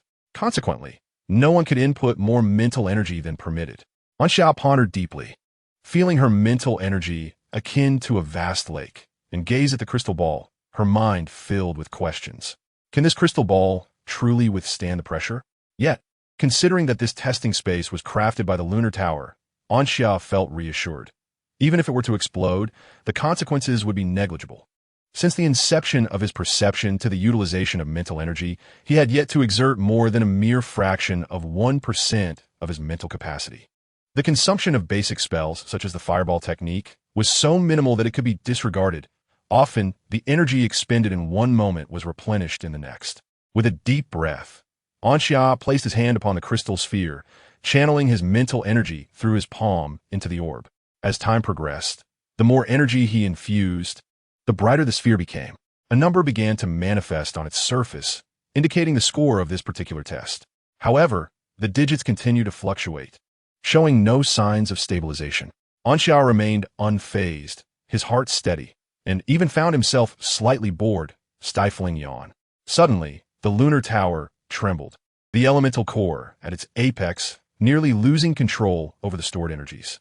Within the confines of the tower, the fire dragon suit doll bear stood frozen in shock. What sort of colossal mental energy is this? Which ancient relic of the sanctum shamelessly masquerades as a novice? Enraged, the fire dragon suit doll bear exited the chamber and opened a spatial portal to the scene of the incident. Upon arrival, it locked eyes with the source of the disturbance. Anxiao blinked in surprise, unable to comprehend the presence of such an odd doll within the Lunar Tower, one that appeared almost lifelike. The fire dragon suit doll bear was equally taken aback. Recognizing Anxia as the individual who had managed to score 0 on a test consisting entirely of multiple-choice questions, it could not fathom how such a person could possess such immense mental energy. A 0 score, yet mental prowess akin to that of Sanctum? What an absurd combination. At that moment, the crystal sphere reached its limits, trembling slightly before it erupted with a resounding bang. My initial premonition has come to fruition, Anxia mused. Having infused less than 3% of his mental energy, yet the mental reservoir had only receded slightly. I won't be liable for this, will I? He inquired tentatively. Although uncertain of the fire dragon suit doll bear's identity, its ability to traverse the Lunar Tower's testing space suggested a connection to it. No need for concern. The fire dragon suit doll bear replied wearily, waving its short arms as another crystal ball materialized. Allow me to introduce myself. I am the soul of the Lunar Tower, often referred to as Teacher Moon, and you may address me as such. Anxiao blinked, realizing that the second-generation dean was, in fact, a connoisseur of dolls, possibly even a collector of figurines. He had anticipated that after eons of existence, Teacher Moon would resemble a venerable elder with a long white beard. In truth, the reality was quite different, yet not entirely unacceptable. In a world where individuals idolized figures from popular culture, the notion of students venerating dolls seemed not only comprehensible, but remarkably fitting. What is worship, if not worship? Moreover, Teacher Yu indeed has the power to influence their grades. Chapter 34. You too have your stages of development. And Xia cleared his throat twice and asked, Teacher Yu, is there something you need from me? It's nothing. Just wanted to see you. A strange expression crossed Teacher Yu's bear-like face, as in that fleeting moment, It scrutinized Xia no less than 100 times. Yet, each assessment confirmed that he was merely a youthful human boy, not some antiquated figure attempting to feign youth. Although the Lance's Magic Academy is ranked third in the world and prodigies often emerge, it is exceedingly rare to encounter someone like Xia, perhaps not in a millennium, but in 10,000 years. Ahem, you may continue. I shall not intrude further. The dragon-skin suit plush bear vanished, leaving Xia scratching his head. Pondering whether teacher, you had lost his mind. He dismissed the matter from his thoughts, deciding that if it was beyond comprehension, it was best left unexamined. The results of the total mental energy test had been released. A single duck egg would evoke sadness. However, 2 or even 3 duck eggs would bring delight. Inside the new crystal ball, the score gleamed brightly, 3,000 points. And Xia placed his hands on his hips, confident that with his total mental energy, there was no way he would score anything less than full marks. Dean Douglas had remarked that his mental energy was comparable to that of a master level, while the highest recorded achievement of the 5th-year seniors before graduation was that of a 9th-level mage. Considering the abundance of talent within the academy, although the gap between a 9th-level mage and master-level mental energy is vast, there are certainly outliers who possess such immense mental energy, even as 9th-level mages. If those seniors could achieve full marks, then so could he. With his head held high, and Xia strode out of the mental energy testing chamber and returned to the hall. The leaderboard displayed the top 100 scores, with the top 10 specifically highlighted in bold. On the total mental energy leaderboard, and Xia not only topped the first-year list, but also claimed the overall first position. He was met with a profound silence. In any ranking, the top 10 are highly prominent, and any changes are easily noticed. At that moment, everyone in the hall beheld the glaring score of 3,000 points. For a moment, they were unsure whether to question if teacher you had miscalculated or if they were dreaming. Among the current students, the highest mental energy score had barely reached 2,700 points, leaving a considerable gap to the perfect score. Lang Ning emerged slightly earlier than Xia. Upon seeing Xia's name and score at the top of the leaderboard, disbelief filled his eyes, as if he could hear something shattering within him. And Xia approached, placing a reassuring hand on Lang Ning's shoulder. Little Lang, hard work is commendable. Keep pushing forward. I believe one day you'll catch up to me. Lang Ning fell silent for a moment, and just as Xia was preparing to offer further comfort, she noticed him suddenly lift his head, his eyes ablaze with fervent determination. I initially hesitated to wield powers that do not belong to me, for victories attained through such means do not align with my aspirations. However, Xia, you are someone deserving of my utmost commitment, Lang Ning declared with a voice that resonated with unwavering resolve and invigorating strength. Silver patterns appear between his brows, resembling a laurel crown. You must recognize that I am the bearer of the extreme, cold bloodline, a lineage indeed bestowed by the god of winter. When the intensity of this bloodline reaches a certain threshold, it grants me a fragment of the deity's power. He lifted his chin. What I have acquired is the divine body, albeit unable to unleash its true potential before attaining mastery. And it pales in comparison to the physique of an actual deity. Nonetheless, it is sufficient to bridge the gap between us. With that, Lang Ning strode towards the door of the practical combat assessment. This assessment was the most prestigious, as the other 4 tests merely gauged potential, while the practical combat assessment revealed one's true capabilities beyond any disposable trump cards. An impressive score of 10,000 points had allowed many to completely transform their fortunes in this trial, and Xia was momentarily taken aback, pondering the implications of this extreme cold bloodline. When had she recognized it? Yet, observing Lang Ning's demeanor, she believed his words to be true. It seemed almost absurd. If others had their stages of progression, why was he not similarly endowed? If he could achieve such levels without her presence, he was undeniably the archetype of a wolf in sheep's clothing. As Xia contemplated, she mused whether she could persuade Lang Ning to act as her enforcer in the upcoming exchange program at the Sacred Academy in a fortnight.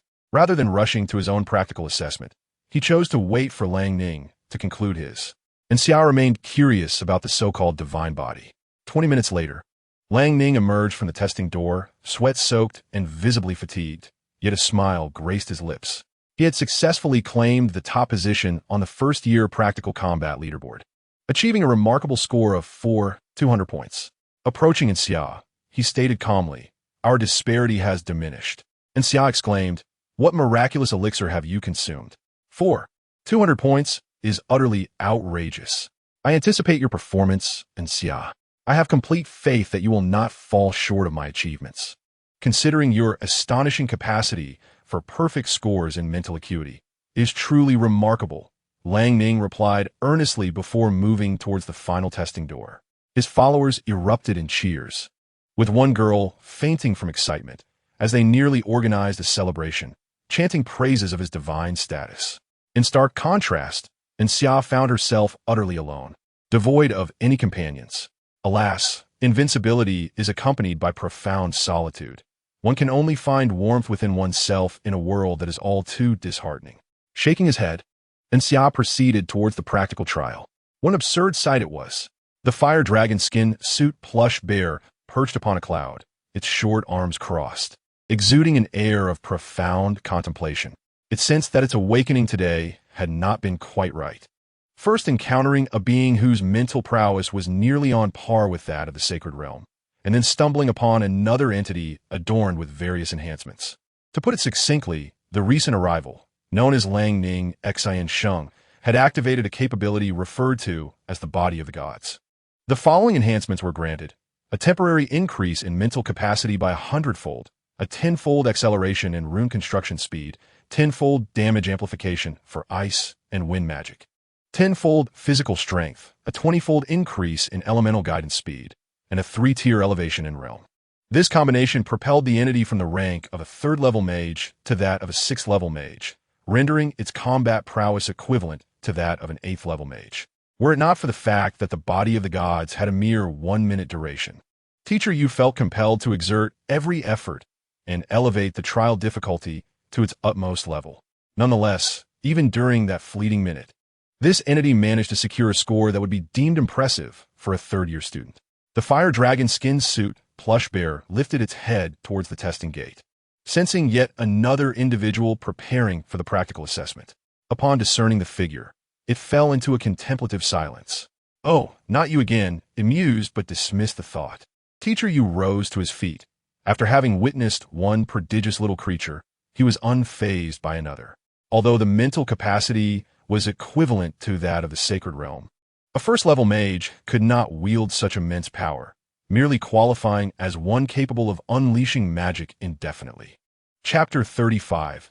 I believe I am quite normal. And Xia strolled across the expansive grassland, the clouds above, the verdant grass beneath, the scent in the air, and the distant howls of wolves nearly convincing him that he was in a genuine world. Yet in truth, it was merely an environment simulated by the Tower of the Full Moon. Shall we commence the test? Yes, and Xia replied, commencing the release of magical beasts. First wave, 31st level magical beasts. Note, the more magical beasts slain, the higher the final score. As the prompt vanished, and Xia beheld 30 distinct magical beasts materializing 50 meters ahead.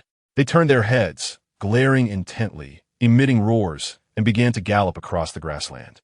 Rather than launching an immediate assault, these beasts circled in Xia, seeking an opportunity. And Xia remained vigilant, initiating the construction of mental shock and solidification runes. After 22 seconds, a spectral giant emerged before him. Attack the magical beasts, and Xia commanded the spectral giant, directing it toward the charging creatures. In the face of such numerous adversaries, he understood the principle that strength lies in numbers. After applying solidification, the spectral giant transformed from a single strike into a formidable force for 2 minutes. Soon, the spectral giant approached one of the magical beasts, only for the creature to twist its body and launch a ferocious leap. The ghostly giant bore a gaping wound in its body, yet it remained utterly unconcerned, merely raising its club to strike fiercely at the back of the monster's head. With a resounding thud, the creature's skull exploded, delivering a devastating psychic shock. In its earlier confrontation with Lang Ning, had it not been for the Academy's distribution of bracelets, Lang Ning would not have achieved such prominence. Upon inspecting the wound inflicted on the ghostly giant, one could see that it had already begun to heal. The giant swung its club a few times into the air, fixating on a new target before charging forward once more. The construction of the psychic shock required 12 seconds for rune formation, with an additional 7 seconds for solidification. Cumulatively, this amounted to 19 seconds. allowing it to unleash 3 solidified ghostly giants within a minute, thereby sustaining a total of 5 such entities. Although this was still inferior to the 30 beasts, a single ghostly giant was more than sufficient to contend with 6 monsters. In the sky, the fire dragon-suited plush bear observed the ghostly giants on the ground, who were persistently striking the back of their foes' heads. It failed to discern the nature of this magic. The psychic energy fluctuations observed during the casting indicated that it was merely first-level magic. Yet, the force of each strike rivaled that of a second-level, nearing third-level spell. Furthermore, these peculiar creatures exhibited the ability to regenerate. Even if torn apart, they could return to their original state as long as no more than 2 minutes had elapsed. Was this death magic? It appeared to be merely a condensation of psychic energy, suggesting it was indeed psychic magic. The fire dragon-suited plush bear felt a headache coming on, as various spells flitted through its mind for comparison, yet none matched. Instead, it recalled similar spells from legendary tales, such as the undead armies of ancient kingdoms. Each soldier wielding the power of a high-level mage or warrior.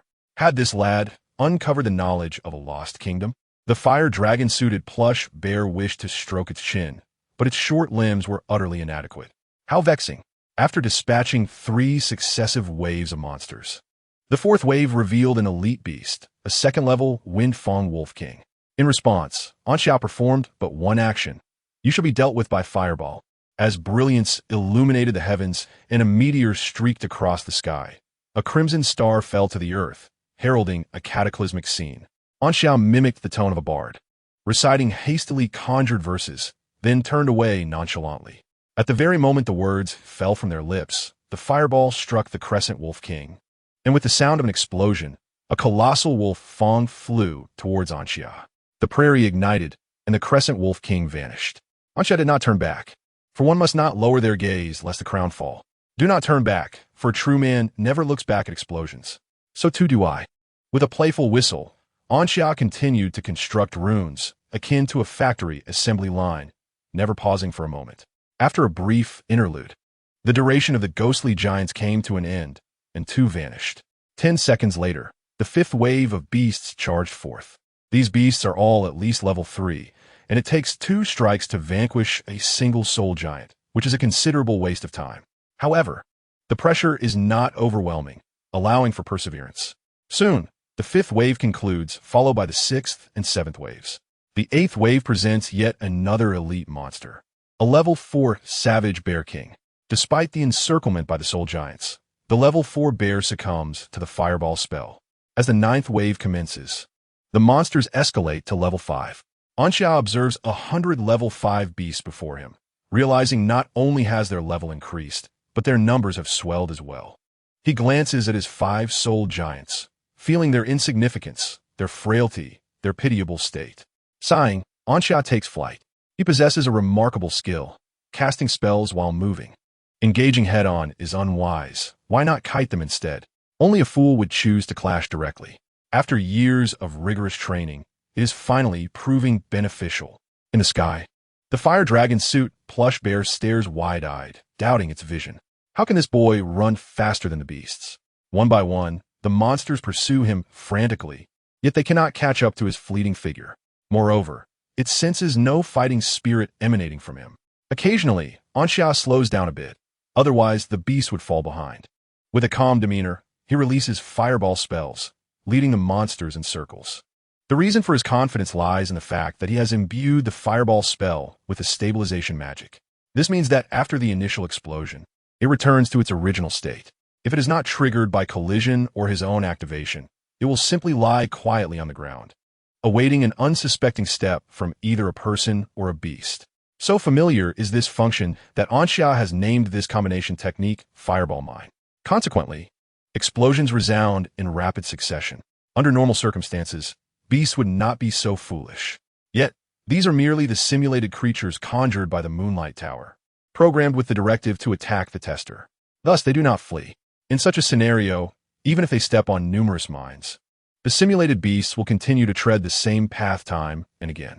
It can be said that Anxia has discovered one of the rare scoring loopholes in the Moonlight Tower, provided he can outrun the monsters. After 2 consecutive waves, The fire dragon suit plush bear can no longer tolerate the situation. It waves its hand, causing the beast to vanish, thus halting the test. It leaps down from the clouds, its fiery wings flapping vigorously, creating afterimages.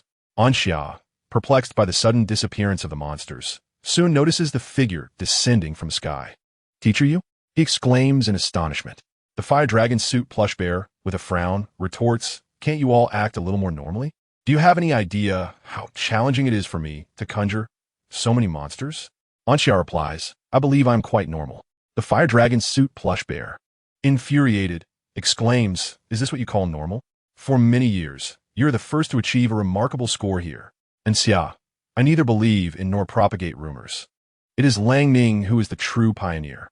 When faced with imminent doom, one must find a scapegoat. That scapegoat is you, Lang Ning."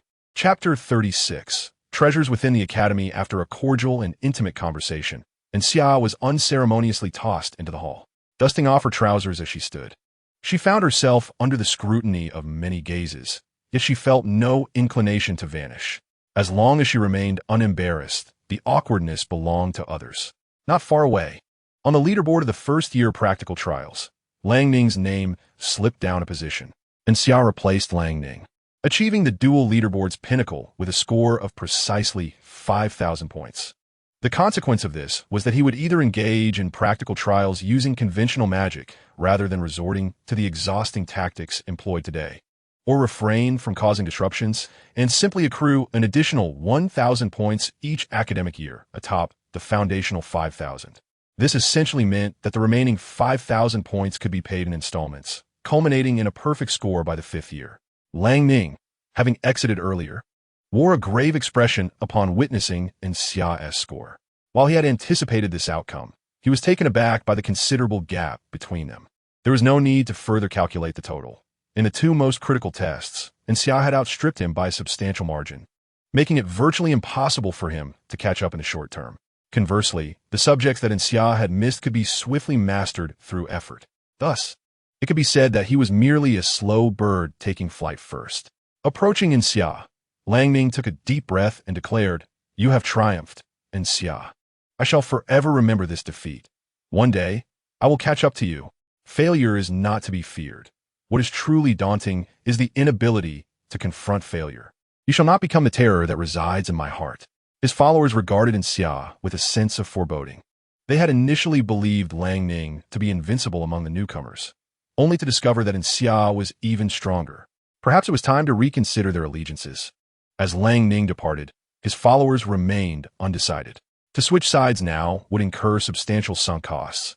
They had invested so much effort into Lang Ning. They were already tied to him like sturdy ropes, fastening them to a ship. Upon witnessing Lang Ning exit the moonlit tower, Xia felt a sense of joy. Remarking to himself, "Ah, youth, you still possess much naivety." He then made his own exit, after lingering in the moonlit tower for a while. Half of the afternoon of free time had already elapsed. In a lounge beneath the boys' dormitory, Xia encountered Melva and Anders. Melva had received a plethora of items from her family. Some of these belongings, due to their inherent spatial properties, could not be stored in her storage tools, leading Melva to enlist Anders for assistance. Xia arrived just in time as Melva tossed him a storage ring, requesting his help in sorting and categorizing the items. "Is this truly acceptable?" Xia muttered, having just completed the testing of the Haoyue Tower. She slumped over the table, her demeanor utterly exhausted, indifferent to the spatial ring before her. Melva, well aware of her obstinacy, knew that she would not budge without a reward.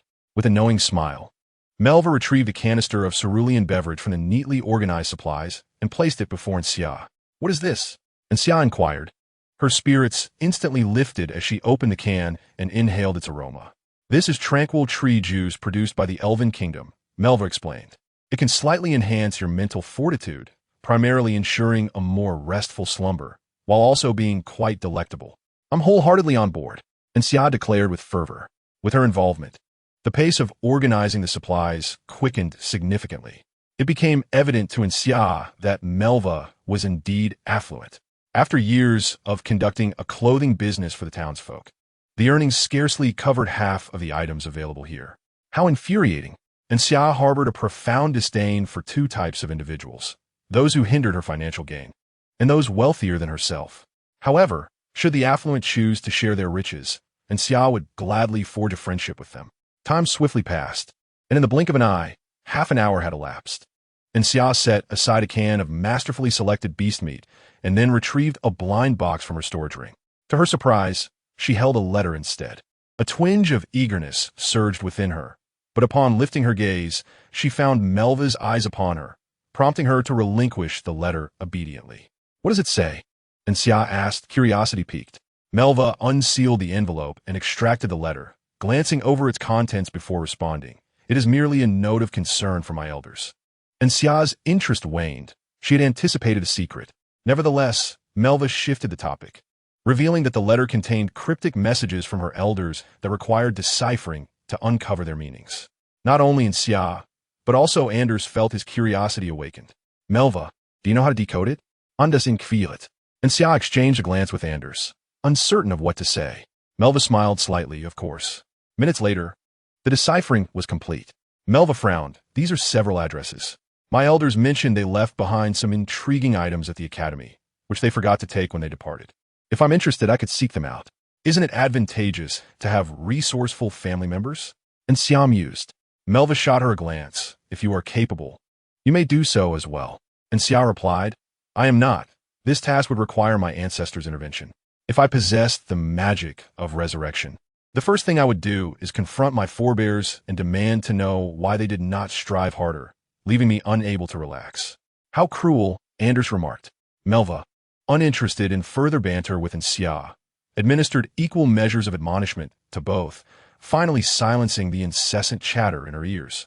Quickly, organize the remaining supplies and repack them into the storage ring, arranging them by area. After a moment of contemplation, Xia finally mustered the courage to inquire. So, Melva, are you going to seek out the intriguing items mentioned by your elders? Melva pondered for a moment, brushing aside the strands of hair that had fallen onto her forehead, and replied, Let us indeed search for them. After all, they are relics left by our forebears. It would be rather unseemly to return empty-handed if someone else were to claim them. Where shall we begin? The first location is the abandoned alchemy workshop. Melva felt a flicker of familiarity with the name, yet could not recall where she had heard it before. Xia, however, immediately recalled that he had recently undergone an initiation examination there the previous night, during which the workshop had experienced a significant explosion caused by the Amber Trio. It was likely that the three miscreants were still dangling from their ropes. Do you have any more detailed clues? Xia asked. None. Melva shook her head. Very well. Let us proceed and inquire further, Xia said, making his way towards the Academy Square, with Melva and Anders following in perplexity. Upon reaching the square inhabited by the Amber Trio, they found that most students had dispersed after witnessing the morning's excitement, leaving only a few stragglers behind. Hey, Anton, Page. Zyke, Xia called out loudly. Melva gazed at the tags hanging from the Amber Trio's necks, finally recalling where she had heard of the abandoned alchemy workshop. Chapter 37. The treasure hunting squad in action after Xia and Mentor ABI's departed last night. The Amber Trio had detonated the abandoned alchemy workshop. If anyone had discovered anything within its confines, it would most certainly be them. Xia. The trio joyfully freed themselves from their bindings and landed on the ground. We knew you wouldn't think poorly of our embarrassing situation, the Amber Trio exclaimed. Xia replied, Is it possible that I merely wish to pose a few questions to you? However, upon observing the despondency in their expressions, he felt no inclination to retort. Choosing instead to bypass the topic, he directly asked, Paige, didn't you three blow up the abandoned alchemy workshop last night? I would like to know if you discovered anything extraordinary or unusual inside. The Amber Trio fell into thought, and after a brief moment, shook their heads. The only extraordinary item was the unstable elemental crystal, I suppose. We initially intended to relocate it and have the mentors appraise it. But then there was an internal collision within the crystal, and luckily we fled swiftly, escaping before the explosion occurred. Xia regarded the three of them, at a loss for words. Why do you seem so proud while recounting such a calamity? He mused silently, glancing at Mentor Shiza, who had appeared unbeknownst to them behind the Amber Trio, and felt a twinge of sympathy for the trio. Shiza wore a grim expression, looking down upon the Amber Trio with an air of authority. Oblivious to the tension behind them, the Amber Trio continued to chatter unabated. As Shiku turned his head, He finally caught sight of Shize's expressionless face. Shize, Minter, Shiku swallowed hard, while Anton and Paget stood frozen in place. Go, Shize spoke tersely. The trio of amber swiftly cast wind magic upon each other, lifting themselves into the sky and assisting one another in their ascent. Thus, the beautiful scenery of the square re-emerged. After dealing with these three unruly individuals, Shize turned his attention to Xia and the others. What do you intend to find in the abandoned alchemy workshop? Allow me to offer a piece of advice. Do not touch anything recklessly, or you shall come to regret it. Seemingly recalling something, Shize cursed under his breath and departed. Shall we still venture to the abandoned alchemy workshop? Andersi asked, a hint of fear in his voice, noting the apparent danger in Shize's words. Of course, and Xia replied nonchalantly. Yes, Melva stated calmly. My family would never wish me harm. If someone were to act recklessly, others would intervene. This meant that the items within the abandoned alchemy workshop should bear little difference from what was mentioned in the secretive texts. Very well, and Dercy mustered his courage. With 2 votes in favor, the minority yielded to the majority, and he steeled himself to join the others. What do you think about heading out after dinner? Once we've had a brief rest, around 7 in the evening, and Xia suggested. During our break, we should also search for clues related to the abandoned alchemy workshop. Melva added, I will prepare the lighting equipment, and Dercy volunteered. Suddenly, Xia recalled something.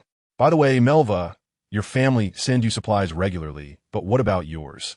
And Dercy? And Dercy's face stiffened, a look of despair crossing his features. A few days ago, I wrote a letter home, and my neighbor sent a reply. They said that after I left, my family packed their bags and went traveling around the world. And Xia seized upon the crux of the matter. So, you were essentially left to your own devices? And Dercy nodded sadly, lamenting that before school began, his family had lavished him with care, yet now, mere weeks into the term, he felt abandoned. And Xia patted Dercy on the shoulder, offering comfort.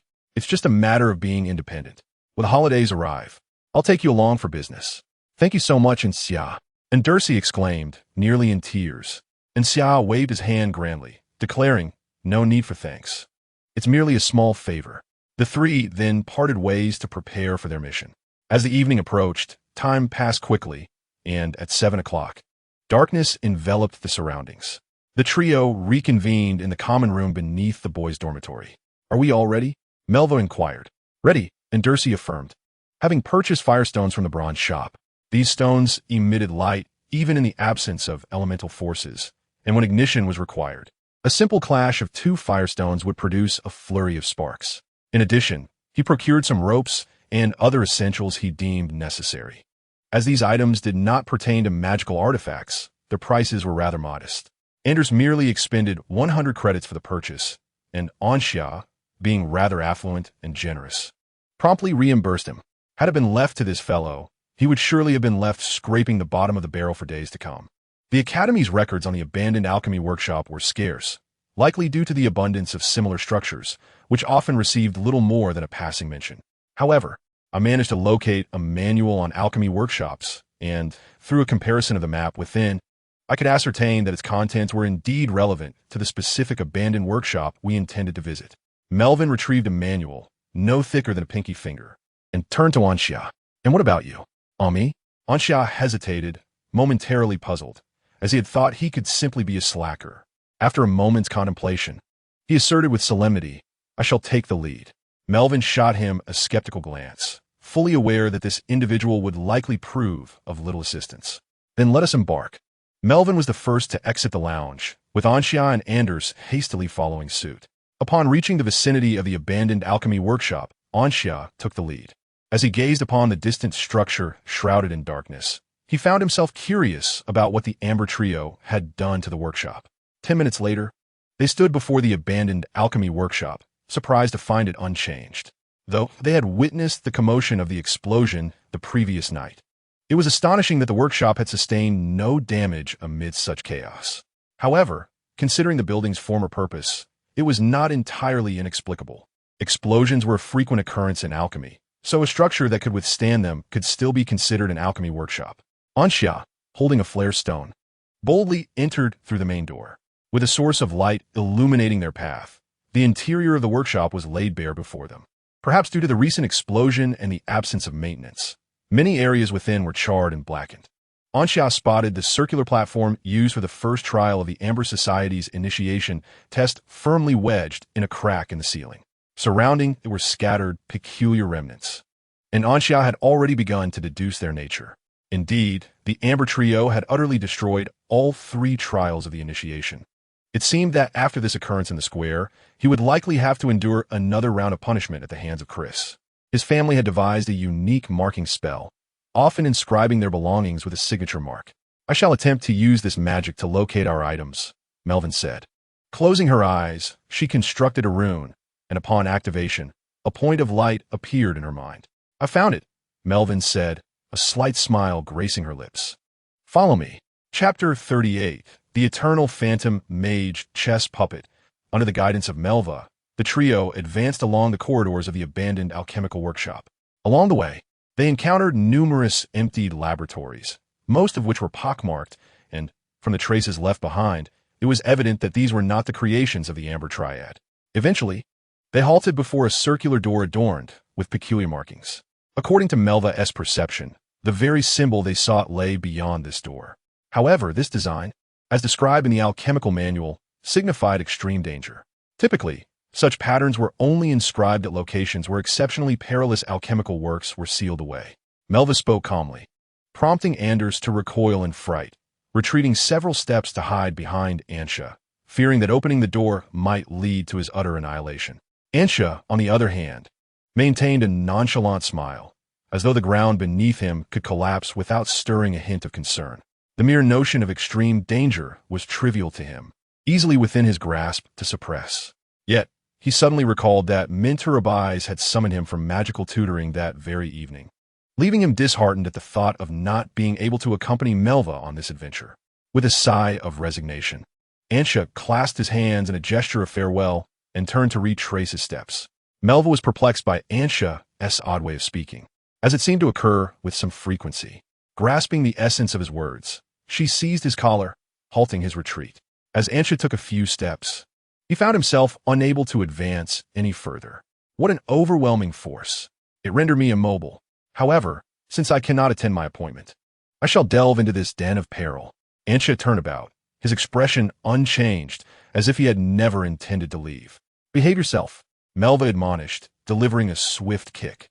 "Yes, ma'am," Anxia saluted, striding boldly towards the circular door, blissfully unaware of the exasperation etched across Melva's face. Anders, cowering nearby, dared not speak, fearing that he might ignite Melva's volatile temperament, resulting not only in Anxia's demise, but potentially implicating himself as well, torn apart by the wrath of this formidable female. Fortunately, Melva managed to suppress her irritation, her gaze fixed on Anxia as he approached the door. "Hey, why is there not even a handle?" Anxia exclaimed, bewildered as he fumbled over the circular door. It was clearly a hinged door, yet devoid of a keyhole or handle. Uninformed, Melva scoffed. The facilities within an alchemical workshop, much like magic, are driven by elemental forces and controlled by mental energy. Had the elemental core still been intact, a mere flicker of mental energy would suffice to open this door effortlessly. However, with its abandonment, the elemental core was dismantled and relocated elsewhere, thus halting the workshop's operations. To open this door, one must resort to brute force. Anxia and Anders exchanged looks of realization, for it was their first encounter with such knowledge. Well, that simplifies matters. Anxia, filled with confidence, cast a fireball towards the circular door. The material of the door was not particularly sturdy. Its defenses were primarily reliant on the elemental cover that once enveloped it.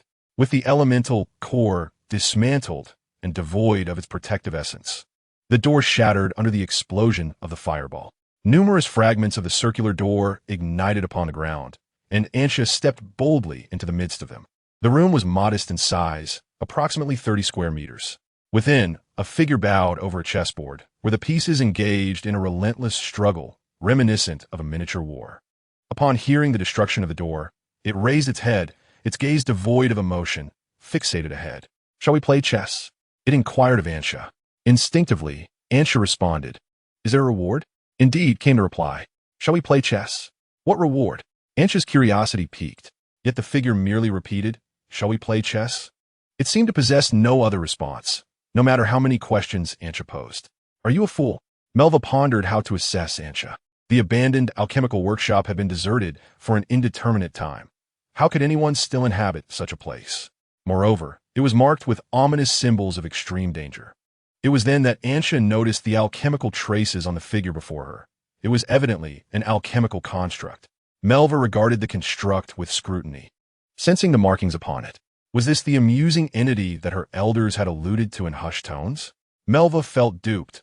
Throughout her life, these old men had relished in their pranks, wielding their power to belittle the young. She grasped Ansha's arm, preparing to depart. An entity that merely repeated phrases and played chess held little value. Suddenly, Anders halted, terror etched upon his face. The alchemical construct, which had moments ago been behind them, was now before them again. Shall we play chess? It persisted, unrelenting. Melva's expression turned grave, and Ansha sensed something was amiss. What on earth is this? Ansha blinked, confirming she was not hallucinating. So this was the reason the alchemical workshop was deemed extremely dangerous? Though it bore no overt hostility, its incessant entanglement was enough to drive anyone to the brink of madness. Let's ignore it. Melva inhaled deeply, regardless of where the trio ventured. Even if they left the abandoned workshop, the construct remained inextricably linked to them, clinging like a stubborn adhesive. Returning once more to the forsaken alchemical workshop, Ansha proposed. Why don't we attempt to play chess with it? It did mention a reward. Who will go? Anders inquired. Melva smiled faintly under the moonlight of the night. Her violet hair deepened in hue, evoking the image of a sorceress. In truth, she was indeed a witch, not endowed with magical abilities, but possessing the heart of a witch. Whoever proposes, it should be the one to take action. Melva callously pushed Ansha forward, sending him stumbling before the alchemical creation. However, as Ansha lunged ahead, Melva activated a series of defensive spells that enveloped him. The merciless woman muttered under her breath while nonchalantly seating herself before the alchemical construct. Upon gazing at the creation, Ansha noticed a label affixed to it, detailing some information. Eternal Phantom Chess Automaton, Discoverer, Carson Raymond, Strength, Master-level Peak Fighter. Do not respond. Do not respond. Otherwise, you will become ensnared by the chess automaton, unless you have defeated it in a game. Note, do not attempt violent means unless you are a sanctuary-level powerhouse. Ansha mused. So, the reason for being ensnared was my response to this so-called chess automaton? Suddenly, he recalled the words of Mentor Shiza earlier in the day. Here, as a piece of advice, do not touch anything recklessly, or you will regret it. Indeed, he regretted it. It seemed Mentor Shiza was well aware of this entity and had evidently suffered its consequences, or he would not have uttered such a warning. Chapter 39. Is this what they call chess? Shall we play? The chess automaton inquired once more. Yes, Ansha replied without hesitation, for he was a master of Gamoku, confident that he would win even with other games. Anders, standing nearby, expressed concern. Is this truly wise? Melva reassured him. There'll be no issues. I informed Mentor ABIs upon our arrival, and I possess a warning spell. Should danger arise, Mentor ABIs will come post-haste. Very well, Anders sighed, hoping for their safe passage. Ansha gazed at the chess automaton, feigning profundity as he inquired, what type of chess shall we play? The chess automaton waved its hand gently, causing the chessboard to vanish, replaced by a square stone slab. Ansha then realized that the so-called chess pieces were merely manifestations of mental illusion magic. Military chess, hunting chess, 10-string chess, various pieces flickered continuously upon the stone slab. The automaton spoke in a dispassionate tone. The challenger may choose any type of piece. Ansha hesitated. Am I limited to selecting only the pieces that shimmer upon this slab? The automaton replied. The sole requirement. Chess. Understood. Ansha nodded. This meant he could choose any type of chess to engage with the automaton, as long as it was chess. Thus, the scope of his options had significantly widened. However, Ansha planned to test the automaton a few times first. If there were no issues, he would proceed with the ideas swirling in his mind. Let us commence with 10-string chess, Ansha declared. As the name suggests, the chessboard consisted of 10 horizontal strings and 10 vertical strings, with each side placing 15 pieces into the interspersed spaces. Subsequently, they would take turns rolling dice. Odd numbers would move along the horizontal strings, while even numbers would navigate the vertical strings. Subsequently, one must move an equal number of pieces according to the size of the points, covering a total distance not exceeding the value of the dice rolled. After every third throw, players may disregard the direction and directly move pieces corresponding to the same number of points. The pieces are ranked by their numerical value, with larger numbers able to capture smaller ones. Intriguingly, the smallest piece, numbered 1, can capture the largest, numbered 15. Under such rules, as long as one refrains from cheating or manipulating the dice, the outcome heavily relies on fortune. This element of chance is precisely why many are drawn to the game of 10-string chess, as the barrier to entry is virtually non-existent, allowing even the most inexperienced players to triumph through sheer luck. The term magical chess puppet suggests a being well-versed in the intricacies of chess. Rather than engaging in skill-based games where one might be overwhelmed, it is wiser to opt for games where both luck and skill are essential, ensuring a more equitable outcome. The square slate transformed into a 10-string chessboard, and the pieces materialized. The match commenced, with Xia and the magical chess puppet each rolling a die. The puppet secured the first move by virtue of a superior roll. Melva and Anders approached to observe the game, noting how the puppet meticulously arranged its 15 pieces, while Xia favored a more haphazard strategy. The puppet rolled a 6 and advanced 2 pieces, mounting a formidable assault. When it was Xia's turn, he rolled a 3 and moved 1 piece sideways, positioning a larger numbered piece directly opposite the magical chess puppet. As the dice continued to be cast, the dynamics of the game shifted dramatically. Despite the puppet's previous advantage, 2 consecutive throws yielding lower numbers caused its lead to evaporate. Xia, having just captured 2 of the puppet's pieces, found himself in a precarious situation, ultimately being equalized due to a streak of bad luck. In the end, the magical chess puppet emerged slightly victorious, leaving Xia to accept his defeat. Melva sighed softly, and Xia had been on the cusp of victory. But fortune had eluded him at the last moment, and he fell short against the puppet. Had he rolled a bit higher, he might not have been cornered and forced to concede. Shall we play? Upon concluding a match, the magical chess puppet reiterated its invitation. Let us play, and Xia replied, arms crossed, confident in having discerned the puppet's weaknesses. A subtle smile graced his lips as he proposed a game of Chinese chess. He promptly explained the rules to the puppet, conjuring a chessboard representing the Chuhan boundary. Melva observed the Chinese chess with curiosity, having never encountered such a game before. The match began with Xia making the first move with his cannon. The magical chess puppet responded by advancing its horse. Xia then maneuvered his cannon to capture 2 of the puppet's pawns. Wait, can a cannon capture 2 pieces at once? Melva inquired, bewildered. Anders added, Xia, is that correct? Aren't you only supposed to capture 1 pawn? Xia defended his move, declaring, indeed, when a cannon strikes amidst a throng, it cannot merely injure one. Thus, capturing 2 pawns is still a modest display of its power. Is that so? Not only Anders, but the magical chess automaton also found itself unable to turn its head. It attempted to maneuver a cannon, yet Xia swiftly seized a rook, capturing 1 of its pawns in the process. Anders exclaimed, but why is this happening? Is it not a pawn blocking the way?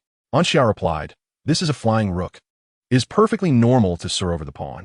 Subsequently, both the magical chess automaton and Melva, along with Anders, watched in silent awe as Xia displayed his prowess. The phrases old wings poised for a 1,000-mile journey and prehistoric giant elephant came to mind, but ultimately, it could be summarized in one statement. The right to explain belongs solely to Xia. Such absurd maneuvers, and yet the magical automaton managed to endure them. Fortunately, it was merely an alchemical creation. Had a normal person been seated there, they would have likely overturned the table in frustration. In the end, Xia triumphed decisively. A crushing victory. Invincibility is indeed a lonely affair, Xia mused. Shameless, Melva commented. Just say whether you won or not. Xia declared proudly, hands on hips, before turning to the magical automaton. But winning comes with rewards, does it not? Where's my prize?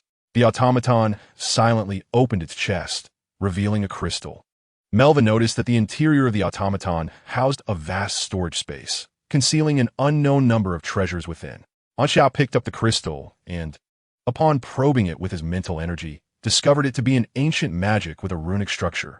It seems the magical chess automaton is quite the relic itself. Crafted many years ago, I find this ancient magic intriguing and plan to study it upon my return. However, there was another pressing matter at hand. Anxia fixed a keen gaze on the automaton and inquired, "Are there further reward for playing chess?" The automaton, expressionless, replied, "Yes. Shall we play?" Thus, Anxia resumed his joyful matches. The alchemical workshop had designated the magical chess automaton as highly dangerous. Yet that night, it was shamefully exploited as a treasure trove for points. One could only lament that the individuals at the alchemical workshop possessed such high standards. Had they lowered their threshold, even slightly, they might have discovered an entirely different realm. Chapter 40. 50 Years of a Mining Life. The following day in class, ABIs was explaining some simple applications of magic, and everyone was diligently taking notes. Yet, in the last row by the window, one individual was soundly asleep. Melva set down her pen and poked Anxia with her finger, but he remained deeply slumbering.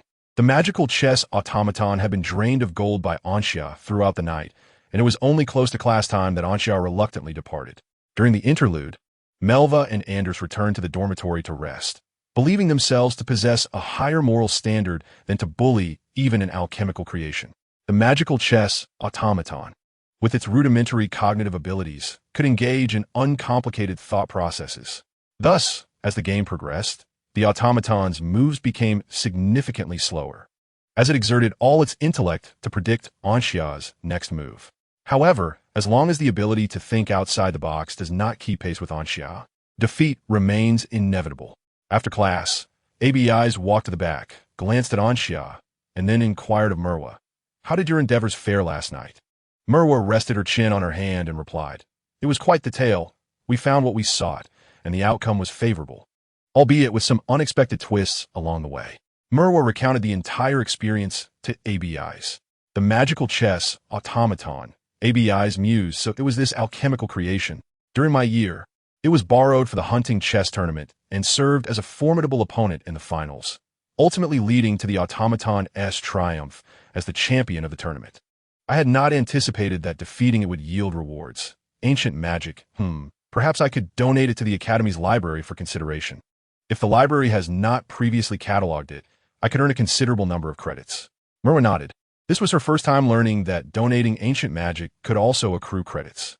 However, the entire collection of ancient magic from the Raymond Family Academy has already been archived. ABIs mercilessly shattered Merwa's hopeful musings. Very well, Merwa replied with a slight pout, knowing well that her elders would not leave behind many valuable items for her. By noon, Anxia finally awoke, and Merwa conveyed Abiz's words to him. "Wait, let me tally it up." After lunch, Anxia returned to the dormitory, bringing the spoils of the previous night to the lounge downstairs. The crystals, each inscribed with ancient magic, piled on the table like a small mountain. No need to count. It was evident there were at least 100. Anders's eyes widened in disbelief. He had never imagined Anxia's haul would be so substantial. Merwa was also taken aback momentarily, but concern crept into her thoughts. Would Anxia inadvertently damage the magical chess automaton? "Here it is," Anxia declared with pride, having relocated the automaton to his own room, where he could rapidly engage with it whenever time permitted. Thanks to the influence of Merwa's family elders, they had managed to acquire the automaton. "Anders, you are responsible for procuring the expedition supplies, so while you may not have contributed directly, your efforts were not in vain. Hence, I propose that I take 60% of these ancient magic crystals, Merwa 30%, and you, Anders, 10%. If there are no objections, let's divide them in this manner." Anxia regarded the two. Anders hesitated. "I will be content with just 5%, as I truly did little." "The credits are all thanks to your reimbursement, Anxia." After a moment of contemplation, Merwa lifted her pale lavender eyes to Anxia. She stated, "I believe my 30% is indeed too generous. These rewards are only attainable because you outmaneuvered the magical chess automaton. Thus, 15% would suffice for me." "Very well," Anxia sighed, respecting their opinions, and began to divide the ancient magic crystals. Consequently, his share amounted to 80%. After counting, there were a total of 121 crystals. Anxia claimed 96, Merwa 18, and Anders 6, with the final remaining crystal also bestowed upon Anders. 3 individuals proceeded together to the library, which is staffed throughout the day, always frequented by senior students seeking to earn credits during their free periods. "Wait a moment.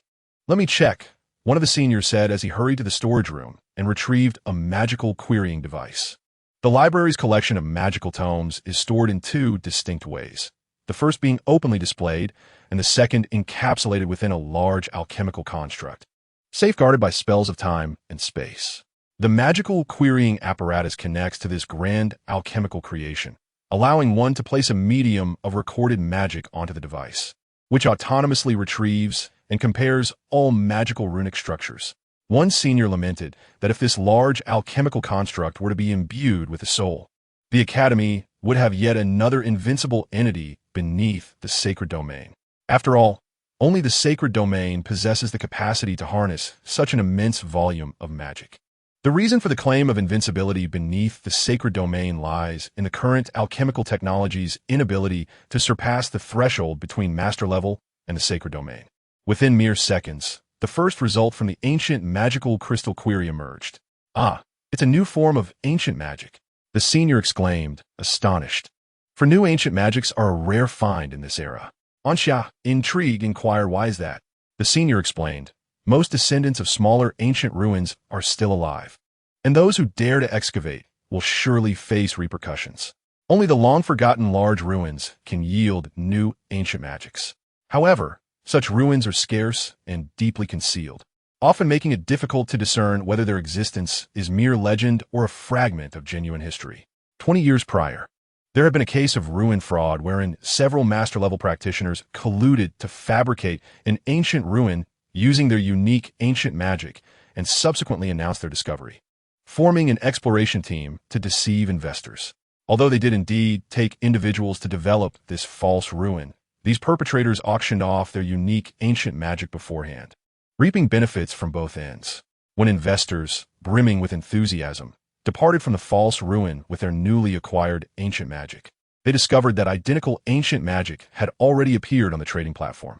The most infuriating revelation for these individuals was that the ancient magic they obtained was not the original, but a mere imitation, just as the false ruin had been. Such genius exists? Ansha remarked. I was aware of this matter as well, Melva nodded, having learned of it from her family elders who had acquired a copy of the case. 4 individuals were implicated in the scheme, with the leader responsible for orchestrating the entire process, including the preemptive auction of the ancient magic. A key member of the team was well-versed in time magic, possessing an ancient spell capable of significantly accelerating the passage of time for inanimate objects. In the aftermath, these 2 individuals received the harshest sentences. Following the verdict, all 4 were dispatched to the front lines of the astral realm, where they are still engaged in mining, with an estimated 30 years of labor ahead of them. After all, a master typically enjoys a lifespan of at least 3 centuries. It is improbable that upon release from incarceration, one would appear frail and decrepit. Anders lamented, how tragic. This amounted to a sentence of 50 years. Contemplating such a protracted existence of toil in the mines caused a shiver of dread to course through him. Indeed, engaging in nefarious deeds yields no favorable outcomes. Chapter 41. Conjuration Magic. Upon completing the comparisons, it was confirmed that these ancient spells had not been cataloged by the Rance Academy of Magic, according to the varying levels of magic. The senior student performed a few operations, subsequently crediting the corresponding academic points to the cards of Ansha and her companions. Anders received 600 credits, Melva obtained 800 credits, while Ansha amassed an impressive 400 credits. For anyone, this would be tantamount to an unexpected fortune. The senior student gazed at the trio with envy, recognizing that these credits amounted to several semesters' worth of earnings for him. The credit system was structured as follows: Black Iron Badge, 0 credits, Silver Badge, 500 credits, Gold Badge, 2,000 credits, Glimmer Badge, 10,000 credits, Emerald Badge, 20,000 credits, Scarlet Moon Badge, 40,000 credits, and Sun Badge, 70,000 credits. Typically, students at the Rance Academy graduate with their badges elevated to Emerald. Only a select few exceptional students attain the Scarlet Moon Badge. The Sun Badge, however, is reserved for the most extraordinary talents, often held by leaders of student organizations such as the Student Council or Amber Society, who manage to gather the requisite credits. These badges not only serve as symbols of achievement, but also grant substantial benefits. The significance of these badges lies in their representation of the Rance Academy's extensive network. As the 3rd-ranked Magic Academy globally, It is rare to encounter items that are unattainable. Often, certain commodities are not merely priced, but are also subject to market scarcity, necessitating specific qualifications to procure them. With the credits already accumulated, Ansha was able to elevate her badge to the Emerald level on the spot. The Emerald badge conferred a 30% discount on purchases made through the Academy, effectively granting her a remarkable 70 rate. Furthermore, many purchases previously restricted to those of a certain badge level were now accessible to her. For instance, she could exchange credits for time in the advanced training room at a rate of 300 credits per hour. Anders, too, raised his badge level, and tears of joy welled in his eyes as he gazed upon his silver badge, finally liberated from the confines of the first-floor cafeteria's fare. Melva, supported by her family's resources, held little interest in upgrading her badge, primarily because credits were non-transferable. Otherwise, she would have gladly bestowed her credits upon Ansha to assist in procuring materials. The privileges of the Emerald badge were not to be squandered. The trio soon departed the library. Ansha contemplated the potential yield of gold coins from the magical chess automaton, estimating that it might soon be entirely depleted. He projected that approximately 5,000 credits could still be extracted. Though these ancient magics have been cataloged by the library, they still retain the right to learn. After parting ways with Melva and returning to the dormitory with Anders, Ansha picked up the ancient magic that piqued his interest. Based on the knowledge he had diligently acquired regarding magical runes from Abyss over the past few days, he deduced that this was a summoning magic, a fusion of mental, spatial, and even temporal elements. However, the learning curve was not exceedingly steep, as it was merely a random summoning spell, rather than a targeted one. Moreover, the potency of the summoned creature was intrinsically linked to the user's mental strength. As part of the summoning contract embedded within the magic, the stronger the user's mental power, the mightier the beings they could bind. This was one of the reasons Ansha was drawn to this spell, with mental prowess rivaling that of a master. If he could summon a creature of equivalent caliber, he would undoubtedly command respect within the Academy. The mere thought of it filled him with joy. Although the spell was not overly complex, it was not as simplistic as a fireball. Thus, he would need to invest some time in mastering it. By the time he fell asleep, he had successfully deciphered about a third of the magic's runes. He estimated that within 2 days, he would be able to learn it and begin summoning his own familiar. The following morning, Ansha rose early and, after engaging in a game of magical chess with the automaton, where he emerged victorious once again, he couldn't help but feel like the chess master of this realm. Who could dare challenge him? Only those who could defeat the second-best magical chess automaton were worthy of playing against him. Invincible, yet lonely as snow. Stepping out of his room, he found that both Lang Ning and Anders had already left for class. He had not seen Lang Ning all day yesterday and wondered what he had been up to. Dreadful, he probably was sneaking off to study. Starting tomorrow, Ansha resolved to put in more effort as well. With a firm conviction, he departed from the dormitory. That morning, Abyss had taken leave for personal matters. Yet she still made an appearance to arrange the morning's lessons. Everyone was engaged in meditation. After a little over a month of study and practice, most had reached the pinnacle of first-level mage, with many preparing for a breakthrough. Ansha, attuned to his mental power, realized that despite his prolonged training, he had scarcely perceived any growth in his mental strength. Perhaps this was due to the sheer magnitude of his existing mental power, rendering any increase almost imperceptible. Currently, the elemental energy stored within him was roughly 1/10 the size of his mental strength, making the prospect of advancing to a second-level mage seem a distant dream. Based on his current trajectory, Ansha estimated he would require another 9 months to attain that level. By then, it would coincide with the beginning of his second year, at which point he would be the only second-level mage, while others would have ascended to third-level mages, with Lang Ning likely having already broken through to 4th level. What a dismal situation indeed. However, there was little to be done. He had the opportunity to utilize the intermediate cultivation chamber, yet upon attempting it, he discovered that it yielded fewer elemental essences than his natural meditative absorption. Perhaps the advanced cultivation chamber would prove more effective. After class, Ansha inquired with Melva about the remaining locations. Melva recalled that her family's elder had provided several addresses, of which they had only visited one thus far. We still have the Gale Elemental Field and the Earthquake Forge to explore, Melva reflected. Her elder had informed her of 3 addresses in total. Ansha then produced the enrollment handbook, which detailed the Gale elemental field and the Earthquake Forge. Unlike the abandoned alchemical workshop, these two sites remained in active use. The Gale elemental field was a steady source of income for the Academy, producing 10,000 pure wind elemental essences each day, essential for large aerial alchemical constructs. The Earthquake Forge, on the other hand, served as a manufacturing site for magical artifacts, where students enrolled in magical artifact courses conducted practical exercises directly within the forge.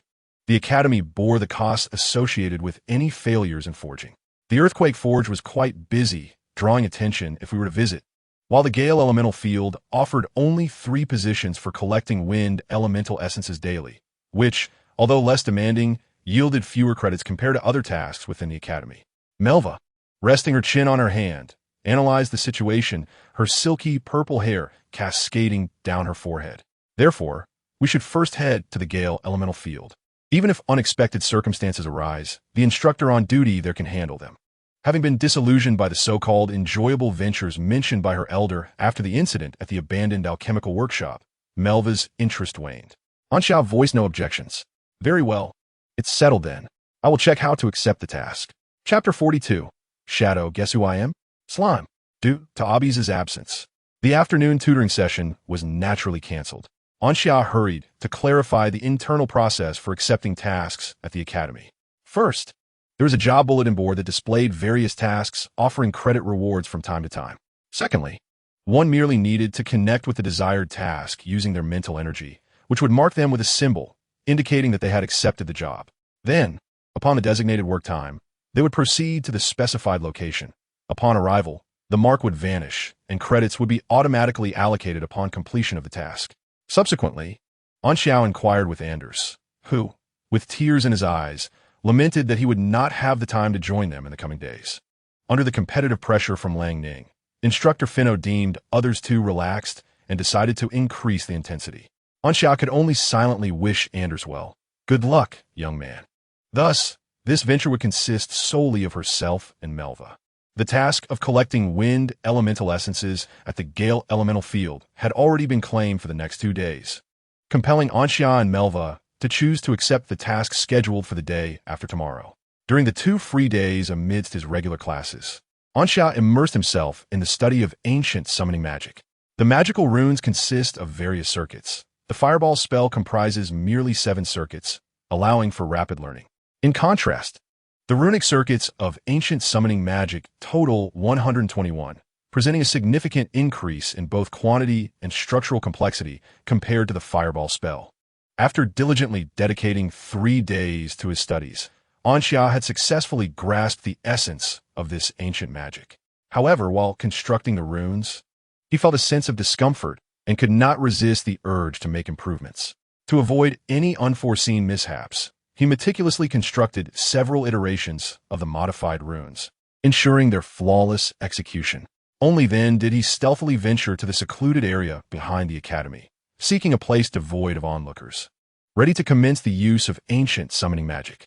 As he concentrated on the runes in his mind, Anxiao infused his mental energy to activate them.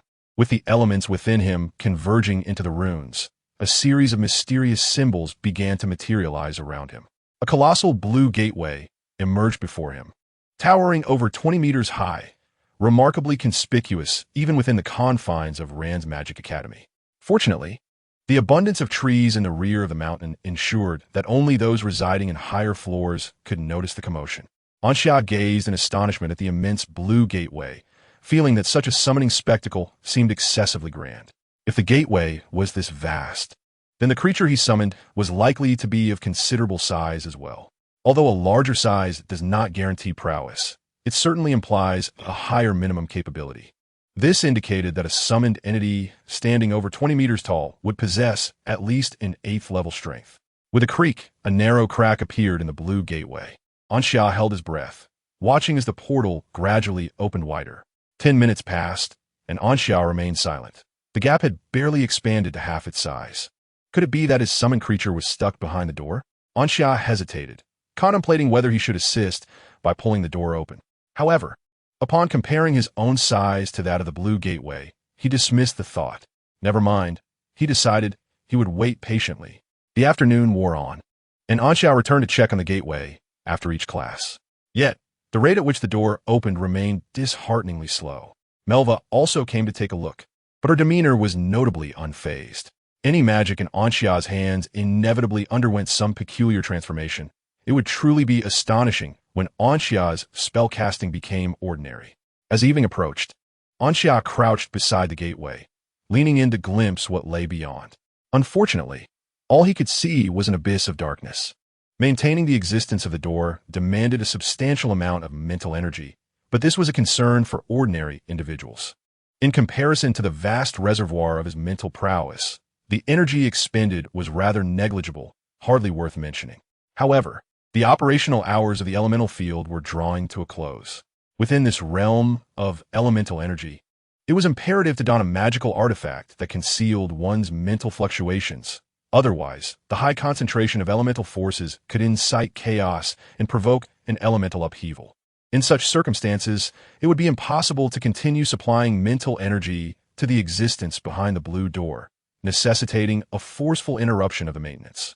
Out of courtesy, Anxia rapped on the door. "If you're able to come out, please do so. I have matters to attend to, and should you remain inside, I shall have no choice but to close the door."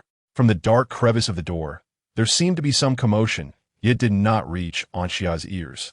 After a brief moment of silence, without any response, Anxia resolved to cease maintaining the blue door.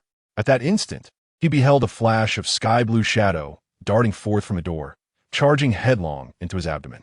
"What the?" Anxia gasped, collapsing to the ground, feeling as if stars were exploding in his eyes. Pain coursed through his body, particularly in his belly, a sensation far more intense than a previous blow he had endured. Struggling to shift his gaze, Anxia noticed a jelly-like creature, roughly the size of a yoga ball, perched upon his stomach. The jelly had a pair of gem-like eyes, radiating a sense of sheer delight. "Could you kindly get off me?" Anxia inquired. "You are rather heavy." One can only imagine the sensation of being pressed upon by a weight of 50 or 60 pounds. After a considerable moment, the sky-blue jelly finally comprehended Anxia's request and hopped off him. During this interval, Anxia suffered further discomfort. He felt as though he glimpsed the gates of paradise opening, revealing beautiful angels beckoning him and graceful fairies dancing in enchanting harmony. What a bizarre amalgamation of Eastern and Western elements. After a short while, Anxia regained his composure and rose to his feet. He and the sky-blue jelly exchanged wide-eyed stares, and through the summoning contract, he realized that this creature was indeed his summoned entity. Yet, as Anxia glanced back at the gradually dissipating blue door and then at the jelly, he fell into a moment of contemplation. Surely, such a large door ought not to yield such a diminutive creature. No wonder it took so long to push the door open. It is quite impressive that such a small being could move it at all. Upon closer inspection, Anxia could confidently ascertain that the sky-blue jelly was none other than the renowned slime. Anxia grimaced. He felt his luck was not entirely unfortunate. Yet why had he summoned a slime? He attempted to reconstruct the ancient summoning runes once more, but upon activation, nothing transpired. It seemed this summoning was indeed singular in nature. With a resigned sigh, Anxia faced reality. A slime was a slime, and, at the very least, it could serve as a comfortable pillow. It appeared that the jelly sensed Anxia's thoughts, as it suddenly inflated and, in the next moment, elongated to 3 meters. Transforming into a circular shape, Anxia vaguely perceived the intentions of his summoned creature. He hesitated for a moment before reclining onto the surface. Instantly, he was enveloped in unparalleled comfort, a sensation unmatched by any bed. It was as if he wished to remain in this blissful state forever.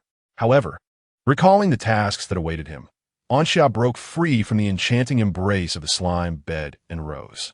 His gaze, sharp and keen, fell upon the now-resumed azure slime, and a devilish smile adorned his lips. He was aware that his fortune was not as bleak as it seemed. Powerful summons were plentiful, yet supportive entities like this one were truly rare. Chapter 43. Jelly. Let us have one live a simple test of the slime's intelligence revealed its comprehension to be akin to that of an 8 or 9-year-old child. It could understand his words and respond, albeit with a somewhat sluggish reaction that rendered it seemingly daft. However, such delays would not occur if communication were established through the summoning contract. Anxia sighed, never anticipating that his thoughts would resonate with a mere slime. He then set off towards the Tempest elemental field with the slime in tow, having arranged to meet Melva there at 7 o'clock, with work commencing at 7:30. At the Tempest elemental field, Melva glanced at her pocket watch before returning it to her storage ring. It was 6:50, yet Anxia was still nowhere to be seen. Could it be that the summoning magic he had unleashed encountered an insurmountable issue?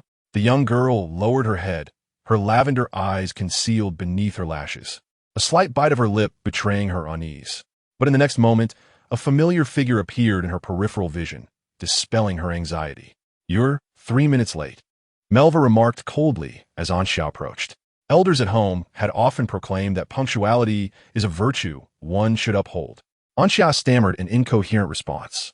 Melva appeared quite displeased, prompting Anxia to obediently lower his head.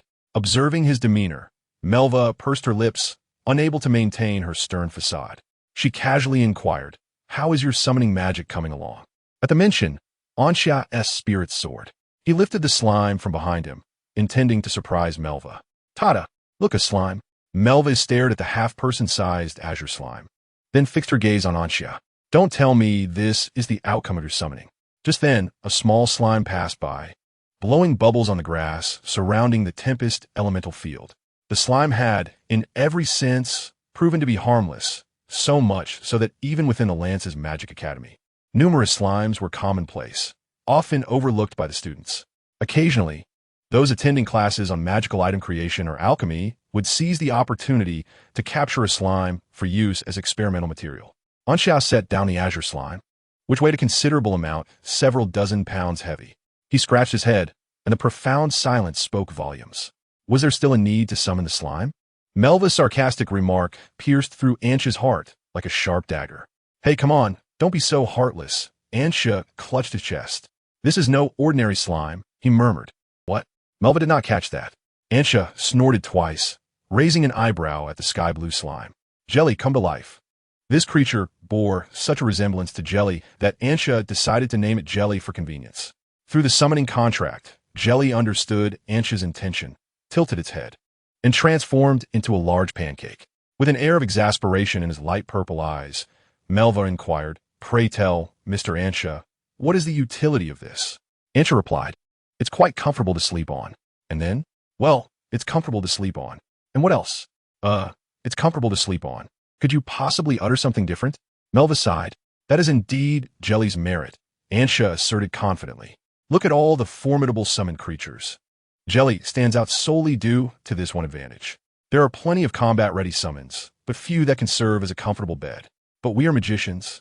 Melva expressed his skepticism, suspecting that Anxia, unable to bear the reality of his summoned creature, had resorted to self-hypnosis. After conversing outside for quite some time, it was nearly 7:30. Melva turned to head into the wind elemental field, while Anxia patted Jelly, instructing it to revert to its original form before following Melva closely. Upon reaching the lounge, the senior from yesterday's shift chattered on. "Is it your turn tonight?" First-year juniors, I see. In an hour and a half. The essence of wind elements will begin to coalesce here, so you might want to familiarize yourselves with the operations. The instruction manual is on the table. If you don't understand, just take a look. But honestly, it's not a big deal. All you need to do is take your magical tools, walk inside, and collect the wind element essence to put into the barrels. Quite simple, right? Just remember to wear safety helmets. Otherwise, getting hit by the wind element essence can be quite painful. I was struck once, and both sides of my forehead swelled up. I was teased for a month after that. Anxia nodded repeatedly, grateful for the senior's kind-heartedness in sharing the necessary precautions. However, when he heard her mention the swelling on either side of her forehead, he recalled Lang Ning's impressive demeanor. Although Lang Ning had since recovered, it had only been a few days, and the memory remained vivid. Anxia chuckled softly. "What are you laughing at?" the senior asked. "Oh, just thought of something amusing." Anxia replied. "Really?" she inquired skeptically. "Absolutely," Anxia affirmed. With a couple of coughs, he sent the senior off with a serious expression. Upon their return, in a moment of mutual understanding, Jelly voluntarily transformed into a circular, lazy sofa shape. Anxia settled upon it, comfortably perusing the instruction manual. Melva felt a slight stir of emotion within, though she kept it concealed, choosing instead to sit aside and examine the magical tools. She had made extensive preparations, such as knowing in advance the magical apparatus required to collect wind element essence within the Gale elemental field. Before her lay 2 badges, inscribed with 4 functions: mental shielding, short-range teleportation, passively triggered, level 9 protective magic, passively triggered, and long-distance communication. With these, they could safely depart from the Gale elemental field, even in the event of an elemental upheaval. This also indicated that both she and Anxia would be free from danger while searching for the amusing items mentioned by their elders at home. After toying with the badges for a moment, Melva discovered a structural map of the Gale elemental field, from the elemental core location to the separated evolution core, and then to the accelerated condensation formation. All areas were clearly marked. This exemplified the confidence of the Lance Magic Academy. They were unafraid of ill-intentioned individuals attempting sabotage, even with such key locations laid bare.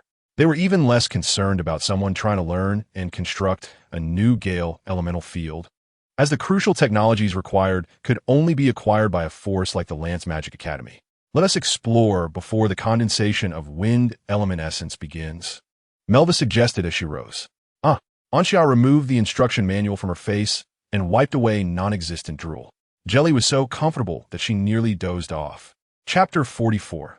Grandmother Melva unleashed a unique magic from her elder, yet the Gale elemental field was rife with measures to shield or suppress mental energy, making it impossible to sense the markers unless one drew near. This was precisely why Melva wished to traverse the Gale elemental field before the wind element essence began to condense. She had memorized the map in her mind, and by passing through various locations, she could eliminate more areas later.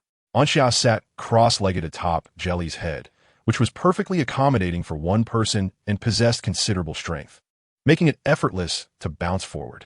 Furthermore, Jelly's remarkable shock absorption ensured a smooth ride. Anxia patted Jelly's head contentedly, deciding to bestow upon Jelly another merit beyond being an excellent bed, an exceptional steed.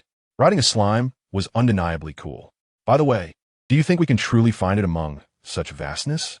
Anxia inquired, not questioning Melva's actions, but rather expressing concern as the Gale elemental field was about to commence operations and condense the wind element essence. While the search might be slow, it was indeed effective, especially since this was not an overwhelmingly large area. Anxia felt it would be wiser to complete their tasks before embarking on the search. Melva marked off an area on the map in her mind, exhaling softly, leaving only 3 small zones and 4 core regions uncharted. Almost there, she remarked. Suddenly, a voice resonated within the tempestuous elemental realm, followed by a significant gathering and compression of wind elements within the condensed area. After undergoing purification, these elements transformed into droplets of wind essence, cascading onto the ground like a gentle rain. It was a sight both had never witnessed before. The pale green orbs tumbled gracefully, reminiscent of pearls falling onto a jade plate. Pipizong, let us proceed. After donning the badge of the tempestuous elemental realm and confirming its functionality, Anxia seized a large barrel and waved forward. Thus, 1 person and 1 slime charged ahead, while Melva calmly observed Anxia gallop into the distance before opening a spatial portal. Stepping through, she entered the condensed area. Her prowess was nearing the pinnacle of a level 2 mage, and her command over spatial magic had significantly improved. The range of her spatial magic had extended from a mere 10 meters to an impressive 50. While this may seem exaggerated, it was trivial for those with an innate talent for spatial magic. Typically, a master-level spatial mage is akin to a walking, all-terrain teleportation array. Many spatial mages, struggling to find employment, resort to providing transport services, traversing various locales around the world. Thus, they acquired a unique title, Black Transmitters. This term refers to transporters operating outside of kingdoms or major powers, evading taxes and lacking insurance. Aside from their affordability, they possess no capacity to handle emergencies. Black transmitters have faced numerous crackdowns, yet the penalties, a mere half of the fines collected plus a month of volunteer service, were too lenient, rendering eradication nearly impossible. Upon entering the condensed area, Melva donned a safety helmet. The wind essences thudded against her helmet, creating a rhythmic sound. She bent down to gather the wind essences, tossing them into the barrel. Subsequently, 1,000 wind essences would coalesce every hour, given the necessity to remain there for 10 hours, often through the night. Only those desperately needing credits would opt for such labor. By the time Anxiao arrived as the slime knight, the purification device had ceased its operation, beginning to cool down, and no longer generating wind essences. After collecting several, Anxia clicked his tongue in annoyance at the constant bending. Suddenly, an idea struck him. He winked at Jelly, who immediately grasped his intent. Melva, brushing aside her somewhat disheveled purple hair, suddenly noticed a sky blue orb rolling past her. In an instant, all the wind essences on the ground adhered to the orb, and when it finally came to a stop, she recognized it was Jelly. "Ah, now this is much easier," Anxiao exclaimed, as he received the wind essences from Jelly and placed them into the barrel. Regarding why the slime possesses hands, it can effortlessly alter its physical structure. Wherever it bulges, there is a hand. Hands are not cumbersome objects. With a soft pop, the Jelly emitted a bubble in agreement. The summoner's words rang true. At that moment, Melva lifted her head and gazed upward at the area of condensation. Anxia followed her gaze, but discerned nothing remarkable. "What is it, Melva? May I borrow Jelly for a moment?" Melva squatted before the Jelly, gently stroking its head, and then gestured with her delicate fingers. "Can it take this shape?" The Jelly looked up at Anxia, who nodded slightly, intrigued by what Melva had discovered. With Anxia's approval, the Jelly began to morph. After a few adjustments, it transformed into a long stick with a circular ring at one end. Subsequently, Melva opened a spatial portal, indicating that Anxia should lift the Jelly and extend it toward the portal. "Do you see that small box? It's right behind the purification device. You can retrieve it using the Jelly." At Melva's prompting, Anxia finally spotted the target object. The box was hardly larger than a fist and bore a color similar to that of the purification device. From a low vantage point and amidst the tumult of the wind elemental field, it would be exceedingly difficult to notice. Anxia suddenly realized that this small box must be a playful artifact left behind by Melva's ancestors within the wind elemental field. Had it not been for Melva's ability to sense the markings on the box, it would have remained undiscovered. The passage of years had only confirmed this notion. Unless the purification device malfunctioned and required maintenance, it was unlikely anyone would stumble upon it. Anxia mused that if a hide-and-seek contest were held, Melva's ancestors would undoubtedly claim the top prize. They were remarkably adept at concealment. Retrieving the small box was thus an effortless task. Extending the Jelly, it ensnared the box with a ring at its tail, securing it with a slight tightening. Moments later, the box emerged from the spatial portal, and the Jelly reverted to its original form, appearing somewhat fatigued. Such intricate transformations seemed to demand considerable energy from it. Anxia was also panting, the weight of the Jelly proving to be quite taxing. He wondered if slimes could lose weight. If so, it would be preferable for Jelly to be a bit lighter. Melva held the box in her hands and opened it, revealing a shard and a piece of paper filled with writing. "Hee, I am Gallia Raymond, your senior, and quite possibly your ancestor. This box is a legacy I left for the younger generation of the family who arrive at the academy. However, if it falls into the hands of others, it is yours. Encounters are a matter of fate. Just remember to look after the little ones of the Raymond family." Inside the box lies a fragment of a key belonging to a relic of relatively low danger, approximately level 6. Due to various circumstances, I was unable to acquire another fragment of the key in a timely manner, and as this relic held little significance for me upon graduation, I decided to leave it behind as a small gift. By the way, the entrance to this relic is located on an ancient alchemical construct known as the magic chest puppet, which my uncle discovered during his studies at the academy. Once you obtain this half of the key, do remember to visit the alchemical workshop. The magic chest puppet should be found within.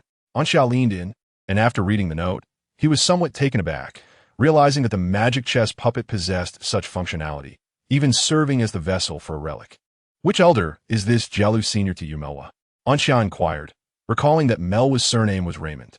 "She is my great-aunt," Melwa replied with a stoic expression, remembering that this particular great-aunt was her favorite playmate, almost like a child in demeanor. Chapter 45, the Golden Legend. Now that we have found the object, the next step is to complete the tasks within the Gale elemental field. With Jelly, the fully automatic slime collector, in operation, it was no longer necessary for Anxia to intervene. He could simply lie back and allow all the wind elemental essences to be gathered. Upon returning to the lounge, which contained 2 small beds. Anxia immediately fell asleep, while Melwa spent some time studying the fragments within the box before finally closing her eyes. Buzz, outside the shadow, upon hearing this subtle sound, breathed a sigh of relief and confidently entered the Gale elemental field. Most areas of Lance Academy are subject to similar access controls, which is why students are marked upon accepting tasks from the work bulletin board, aside from supervising whether students report to their posts. This mark also serves as a pass to enter the workplace. Without such a pass, one must file a report to gain entry, thereby leaving a trace. For certain nefarious individuals, this is a critical vulnerability, as they cannot afford to leave any traces that might lead others to them. The Shadow was one such individual. Thus, he employed deceptive means to bypass the access control of the Gale elemental field. In the stillness of the night, every slightest sound was amplified, resonating with clarity. The Shadow glided through the corridor, casting a low-level wind floating spell upon himself. Although it was a basic spell, it proved immensely effective in such an environment. Observing the purification device in his hand, the Shadow examined the map, discerning his direction, and soon beheld the condensation zone located at the heart of the Gale elemental field. Narrowing his eyes slightly, he transformed into pure shadow and swiftly advanced. Before long, he arrived at the perimeter of the condensation zone, diligently consolidating his mental energy to prevent it from dissipating into the external world. If an elemental uprising were to occur within even a master would find himself shedding a layer of skin. Once it was confirmed that no mental energy was leaking, the Shadow placed a map upon the ground, and a magical array unfurled in response. An illusion enveloped the scene within ensuring that from that moment on, those outside would perceive nothing amiss. The Shadow stepped into raising his gaze to the purification device above. Intricate patterns emerged in his pupils, allowing him to pierce through the exterior of the device and gaze upon the core within. There, nestled like an egg, was a cerulean sphere, connected by pipes formed of elemental energy that extracted its power, distributing it to the surrounding mechanisms to sustain the operation of the entire tempestuous elemental field. It was still insufficient. The Shadow murmured, a deep sound escaping his lips as crimson tears streamed from the corners of his eyes. When he opened his eyes again, this time he penetrated the sphere and beheld its contents. Curled within was a humanoid figure, radiating a deep azure golden light. At first glance, the Shadow was met with a resounding shout in his ears. The supreme Theo, God, the first breath of wind in the world, the wind that brings forth life, the wind of destruction, the wind that brings silence to the world. This was a demigod, a being who had ignited the divine fire, on the cusp of transforming into a true deity.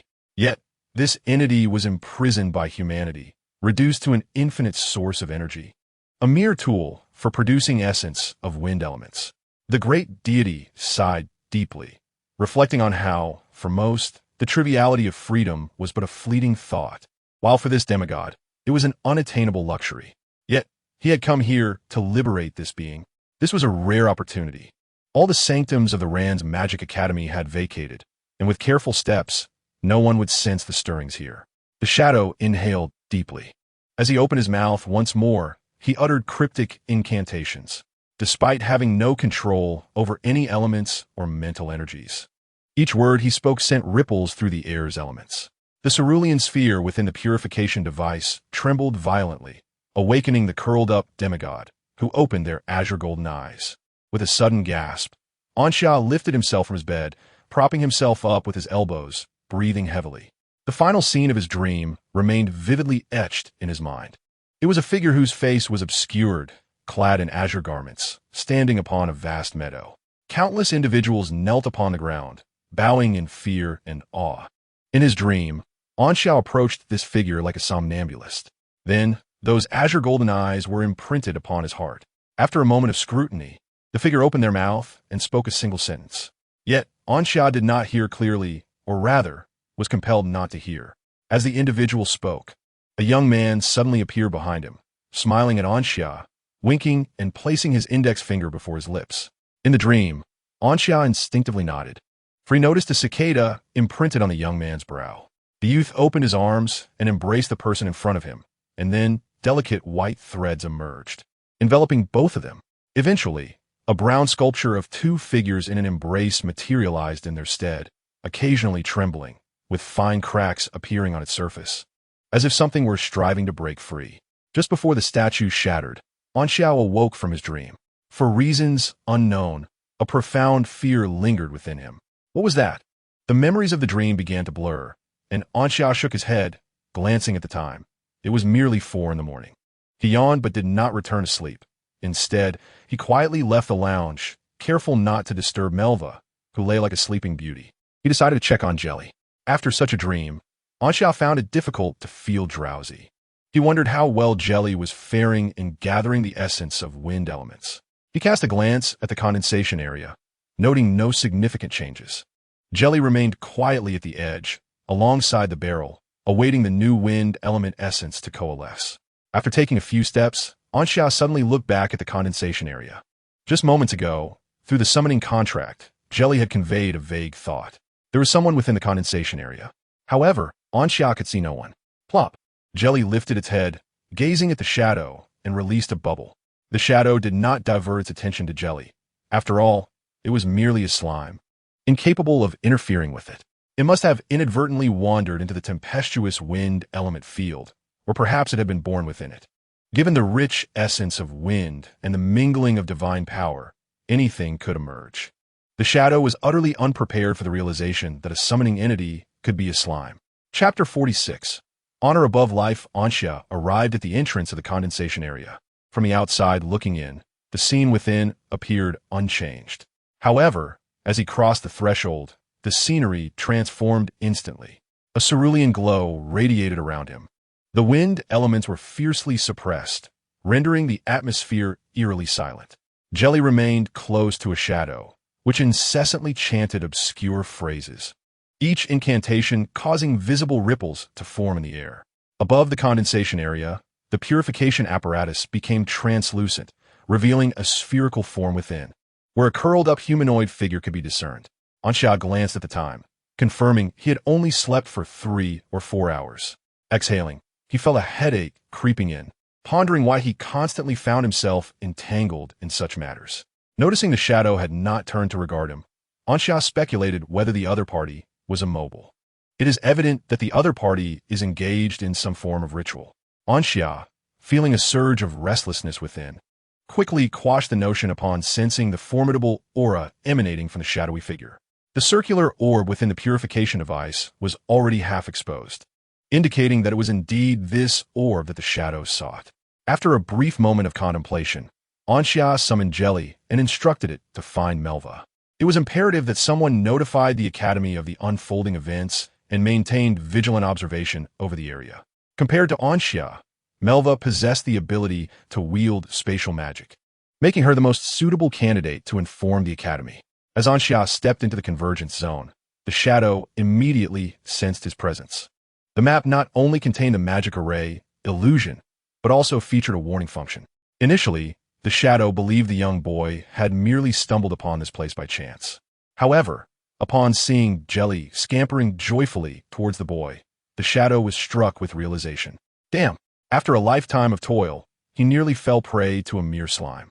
Fortunately, the boy was unremarkably weak, posing little threat. Even if he were to notify the Lance Magic Academy now, it would be futile. The deity was on the verge of breaking free from its constraints. By the time the Academy's personnel arrived, the situation would be irreversible. At that juncture, the wrath of the demigod would engulf the area, and amidst the vengeance, a new true god would emerge this very night. Contemplating this, a smile crept upon the shadow's face, and even the intonation of his incantation took on a tone of delight. Break the seal, my lord deity. As Anxiao watched Jelly depart, he cautiously approached the shadow. The figure bore the insignia of the wind elemental field, which he had not removed. In light of the current circumstances, should he encounter an attack, the presence of the wind elemental field insignia would ensure his safety. This also bolstered his resolve to remain and ascertain the situation at hand. Truth be told, upon glimpsing the circular orb within the purification device, a sense of danger welled up within Anxiao. As he circled around the shadow, the latter remained indifferent to his presence. Narrowing his eyes, Anxiao unhesitatingly activated the runes within his mind. Under normal circumstances, such an active mental force would stir the dense elements surrounding him. However, at present, all wind elements were suppressed into silence, rendering them unresponsive to his mental energy. Consequently, the elements remained placid. Fireball, Anxia shouted, causing the shadow's heart to tighten, and upon comprehending the situation, it let out a muted laugh. The shadow had expected the boy to unleash some formidable spell, yet this was all he conjured? Merely a fireball? How presumptuous! Boom! As the shadow recited his incantation while raising his gaze to the fireball obstructed by the protective barrier overhead, his lips involuntarily twitched. What in the world? What kind of fireball could descend from the heavens? Moreover, the potency displayed is rather extraordinary. In a bid to liberate the deities, the shadow has undertaken numerous preparations, notably the presence of 120 layers of defensive barriers, encompassing various elemental types. Even when confronted by the holy domain, he possesses the strength to withstand a blow without succumbing to death. Despite his incredulity towards Anxia's magic, the shadow remains devoid of any anxiety. Anxia, witnessing the shadow's unscathed demeanor, instantaneously comprehends the tenacity of his adversary. For a mere first-year novice, such a formidable opponent is indeed surpassing all reasonable expectations.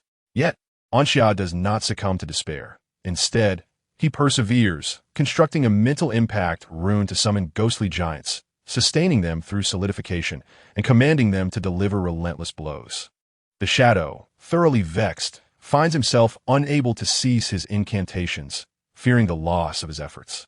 Fortunately, he possesses the talent for dual focus, allowing him to momentarily divert his attention and inscribe in the air, 300 gold coins, take them and leave. A jade bank crystal card is tossed before Anxia. Upon observing the words materializing in the air, Anxia ponders briefly before responding. Insufficient sincerity. What do you mean? You need to increase the amount. The shadow, momentarily stunned, erupts with rage. 300 gold coins is insufficient? In the Emerald Capital, one could purchase a lavatory for that. Anxia scoffs, producing his own crystal card to reveal his balance. Balance, 300,000 gold and 2,500 silver. Did my years of hard work come to naught? He then displays several additional crystal cards, showering the shadow with a display of wealth. The shadow's lips turn pale, his hands trembling uncontrollably. It is baffling how one with such limited funds would still engage in such endeavors. Anxia's sarcasm undoubtedly plunges another dagger into the shadow's heart. Very well, I shall offer you 10,000 gold coins if you cease all actions and surrender.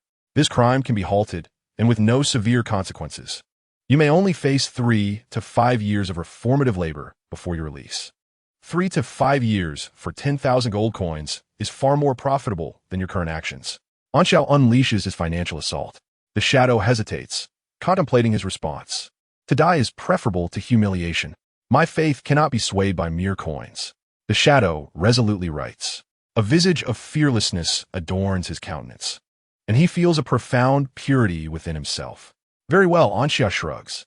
Since the shadow refuses to acquiesce, he dismisses the notion.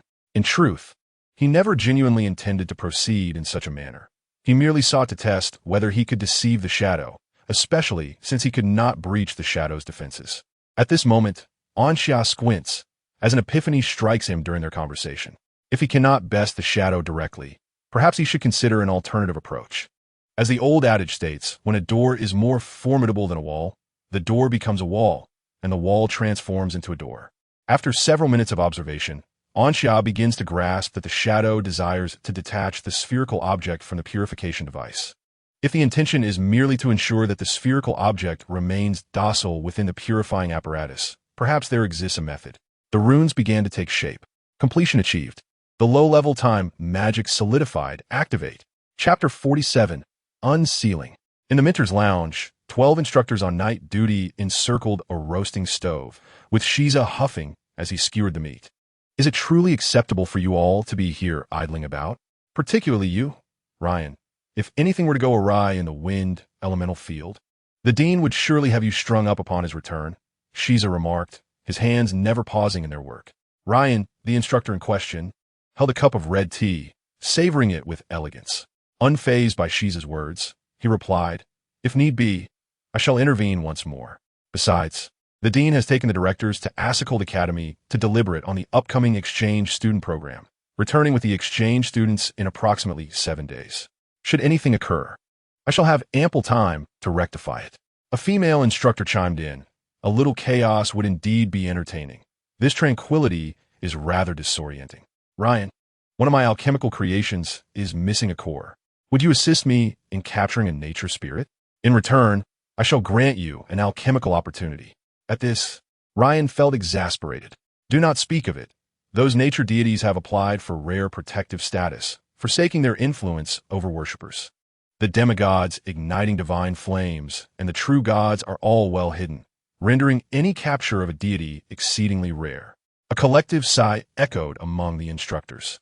At that moment, a portal opened, and a purple-haired girl stepped through. Melva? Caesar recognized her immediately. Melva offered no superfluous words, calmly stating, "There has been an incident in the wind elemental field. Anxiao remains inside." What? The 12 instructors sprang to their feet.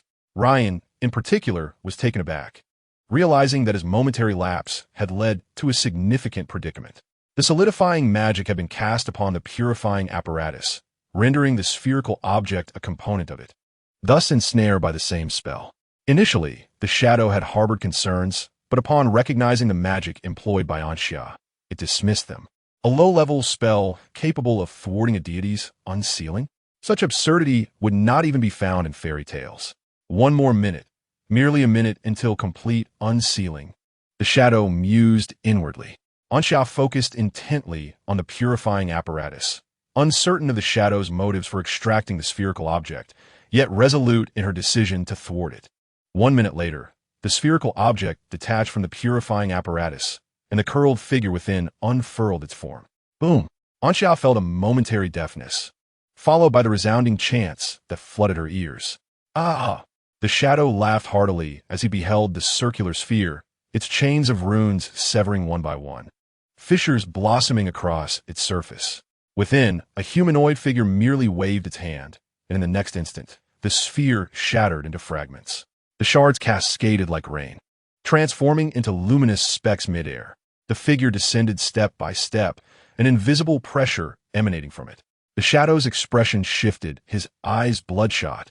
A mouthful of blood surged from his throat, his heart racing like an engine on the verge of explosion.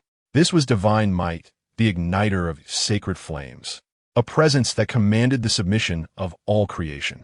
With each step the figure took downward, the divine aura intensified. Suddenly, the shadow widened his eyes in disbelief. Staring at Anxia, "Why are you unharmed? What is the matter?" Anxia, bewildered, focused on the figure, locking his gaze onto those azure golden eyes. The dreamscape resurfaced in his mind. The two pairs of azure golden eyes overlapping, as if dreams and reality had fused. Anxia felt the world grow quiet. The only sound remaining was that of the figure above. A sense of nausea welled up within him, and he rubbed his temples as his mental energy began to stir, as if something had been awakened. "What the hell?" Anxia muttered, silently counting down. 3, 2, 1. The effect of the solidifying magic activated. Time began to reverse, the figure in the air returning to its original position. The vanished fragments of the sphere reappearing and retreating to their former places, the severed chains of runes reconnecting. In the face of such an occurrence, the figure displayed no anger. Instead, a look of admiration flickered in its azure golden eyes. The figure spoke again, uttering a single word, yet no one could discern its meaning. Anxia sensed the remaining duration of the solidifying magic rapidly depleting. What had been 30 to 40 seconds of effect now dwindled to nothing in the blink of an eye. How absurd! Anxia grimaced, finding the situation utterly outrageous. A fierce wind whipped around him, and within 2 seconds, the area transformed into a genuine tempest of elemental force. Dark clouds congregated in the sky, thunder crackling as a colossal storm began to brew at the heart of the elemental tempest. The ascendant was heralded by such a grand spectacle, a tribute to their elevation. The Avenger, by a ferocious storm, tore apart all that dared infringe. Damn! How can it recover so swiftly?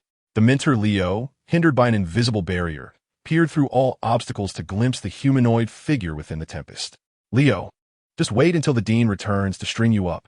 Shiza chuckled maliciously, and the other mentors following suit shared a similar mirth. None were fazed by the unfolding scene. There was no sense of tension among them. Leo's face darkened. Gritting his teeth, he exclaimed, "That damned thing. Just watch me kick it like a ball." Such was the power of the hunter and the god of storms. The shadow shouted, and despite being gravely wounded under the divine might, it grew increasingly exhilarated. "Hey, quiet down." Jelly had returned, though it was unclear when. From Jelly, Anxia learned that Melva had gone to inform the on-duty mentor. Since Lance Academy was capable of sealing away that entity from the sky, referred to by the shadow as the god of hunt and gale, into the purification device, it could undoubtedly be dealt with again. Thus, with the matter beyond his resolution, he decided not to worry. He would wait for the mentor's arrival, which would signify the resolution of the situation. Anxia commanded Jelly to transform into a lazy sofa and reclined comfortably upon it. He relished the breeze while observing the humanoid ascension ceremony in the sky, almost wishing for snacks. However, the vivid imagery from his recent dream lingered stubbornly in his mind. Anxia furrowed his brow. He felt as though he had overlooked something, yet it eluded his recall. "What delectable food?" a voice emerged. "Food? This hardly resembles food," Anxia retorted. In the next moment, he realized something, turning to behold a young man beside him, marked with a cicada imprint on his forehead. Sure, the young man smiled, raising a finger once more. Anxia swallowed hard, confirming that only he could see the cicada-marked youth, though the shadow had cast a glance his way. It failed to perceive the young man standing beside him. "Birds often believe they have found sustenance," the cicada-marked youth remarked. "Yet they remain oblivious, though it seems like food may well be bait." Chapter 48. Fireball Technique. Celestial Explosion. "What exactly are you?" Anxia inhaled deeply, directing his query at the cicada-marked youth. "That humanoid," the shadow explained, "is a deity." "And what are the cicada-marked youth? Have you not already deduced it, my archpriest?"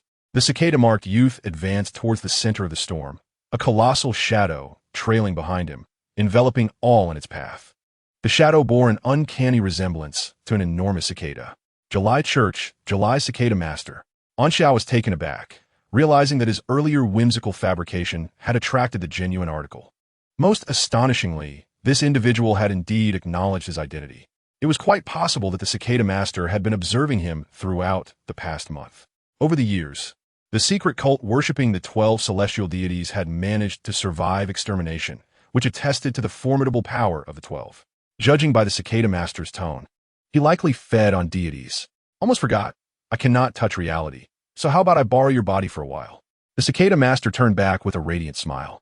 To an uninformed observer, this scene would appear as that of a sunny youth. "It is my honor to serve you," Anxia replied with utmost seriousness. "Rest assured, I adhere to the principle of equivalent exchange. You lend me your body, and once I have dined, I shall present you with a satisfactory gift." The Cicada Master's form dissipated, and when he reappeared, he had entered Anxia's body. The formidable mental power surged forth. The Master of Cicadas remarked that he was undoubtedly a natural vessel, albeit one whose control was somewhat lacking. He raised his hand, channeling his divine essence to manipulate Anxia's mental energy, constructing a divine art. Anxia did not succumb to unconsciousness. Rather, he was acutely aware of his surroundings and could perceive the external world. It was as though his body was under guardianship, allowing him to communicate with the Master of Cicadas. "What exactly is a vessel?" Anxia inquired, audaciously seeking to ingratiate himself. The Master did not dismiss the title. Individuals of exceptional talent are seldom regarded with disdain. A vessel is one who can bear the essence of divinity. Since the true form of a deity cannot directly enter the world, it must manifest through projection. For instance, what you just witnessed of me was but a projection. However, if a deity can descend upon a vessel, it can then interact with the world. Much like how the bishops of the righteous divine church frequently invoke divine arts for manifestation. They are all vessels, capable of summoning the divine to themselves. Yet, the power exhibited by the deity upon descent is contingent upon the vessel. The stronger the vessel, the more potent the deity's power. The Master elucidated, "So, I shall exert 1/10 of my strength while in your presence. Thus, I am determined to savor this delightful feast." The Master smiled, having just completed the construction of the divine art he intended to unleash. A myriad of black dots continuously emanated from his hand. The shadow sensed something amiss. turning to see Anxia smiling as he raised his left hand, countless black dots soaring from his palm, coalescing into a vast ocean of darkness. The shadow felt an unparalleled sense of danger emanating from this black sea, as though proximity would result in utter annihilation. The shadow's scalp prickled. He could not fathom why this youth had suddenly grown so formidable. The only explanation that came to mind was that the other had been feigning weakness, merely toying with him moments ago. What a malicious amusement. Anxia remained oblivious to the shadow's thoughts, wholly engrossed in observing the master of cicadas as he executed the divine art. The master utilized his own mental energy, yet was capable of releasing such a divine art. This indicated that, once he mastered all his mental energy, he too could achieve similar feats. Under the master's control, Anxia felt as if he were a diligent student being taught without reservation by a skilled instructor. The black sea surged forth towards the god of hunt and storm, a humming resonance merging into a singular sound. The black dots composing the black sea were, in fact, countless insects. When he first arrived in this realm, the Master of July was not known by this name. He was referred to as the Insect Master by the righteous divine church. Go devour. The Master urged with a smile, commanding the black sea to surge forward. The god of hunt and storm had already transformed half of its divine form, and in response to the impending attack, it harnessed the tempest and thunder to clash with the black sea. A stark boundary was drawn between white and black as the god ascended in strength. The only force that the Cicada Master could wield was Anxia's mental power.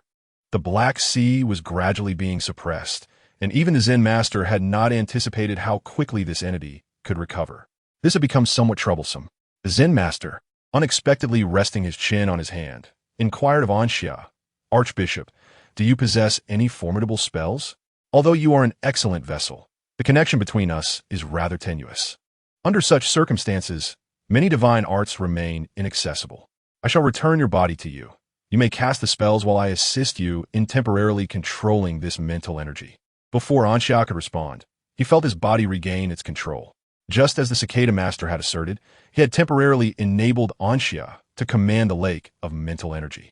Instinctively, Anxia began to manipulate it, and the mental energy lake trembled violently. All right, I shall take charge," Anxia conceded. The Cicada Master was indeed an unreliable companion, believing he could directly subdue the hunter and the god of storms. Contemplating the powerful spells he knew, Anxia realized that only the fireball spell could be deemed truly potent. It was perhaps a fitting opportunity to test what would transpire if he unleashed the fireball with all his might. Without hesitation, Anxia commenced the construction of the fireball rune. The Zen Master observed Anxia's movements. As the rune gradually took shape, he failed to recognize the magic being formed. 15 seconds later, the fireball rune shimmered in Anxia's mind, and he released it with all his strength. The immense mental power ignited the rune, and countless elements were drawn into it. The fireball rune devoured every element that came its way, akin to an insatiable black hole. 10 seconds later, the mental energy lake was nearly depleted, and the surrounding elements had been entirely consumed, leaving the world unable to replenish them. The fireball spell had been activated. Anxia surveyed his surroundings. Previously, traces of the fireball could be found, but this time, nothing was visible. Suddenly, a colossal sound suppressed the ceremony for the ascension of the hunter and the god of storms. An immense pressure from the winds tore the roof off the elemental storm chamber, revealing the scene within. In the converging area, both the hunter and the god of storms, as well as the shadow and Anxia, simultaneously raised their heads. In the 1,000-meter-high sky, a meteor, engulfed in endless flames, descended rapidly, occupying the entirety of the visible firmament. Anxia's mouth fell agape as he sensed the connection between himself and the meteor. Good heavens! How did the fireball spell transform into a cataclysmic meteor? Chapter 49. Is it not possible to perish with an acquaintance?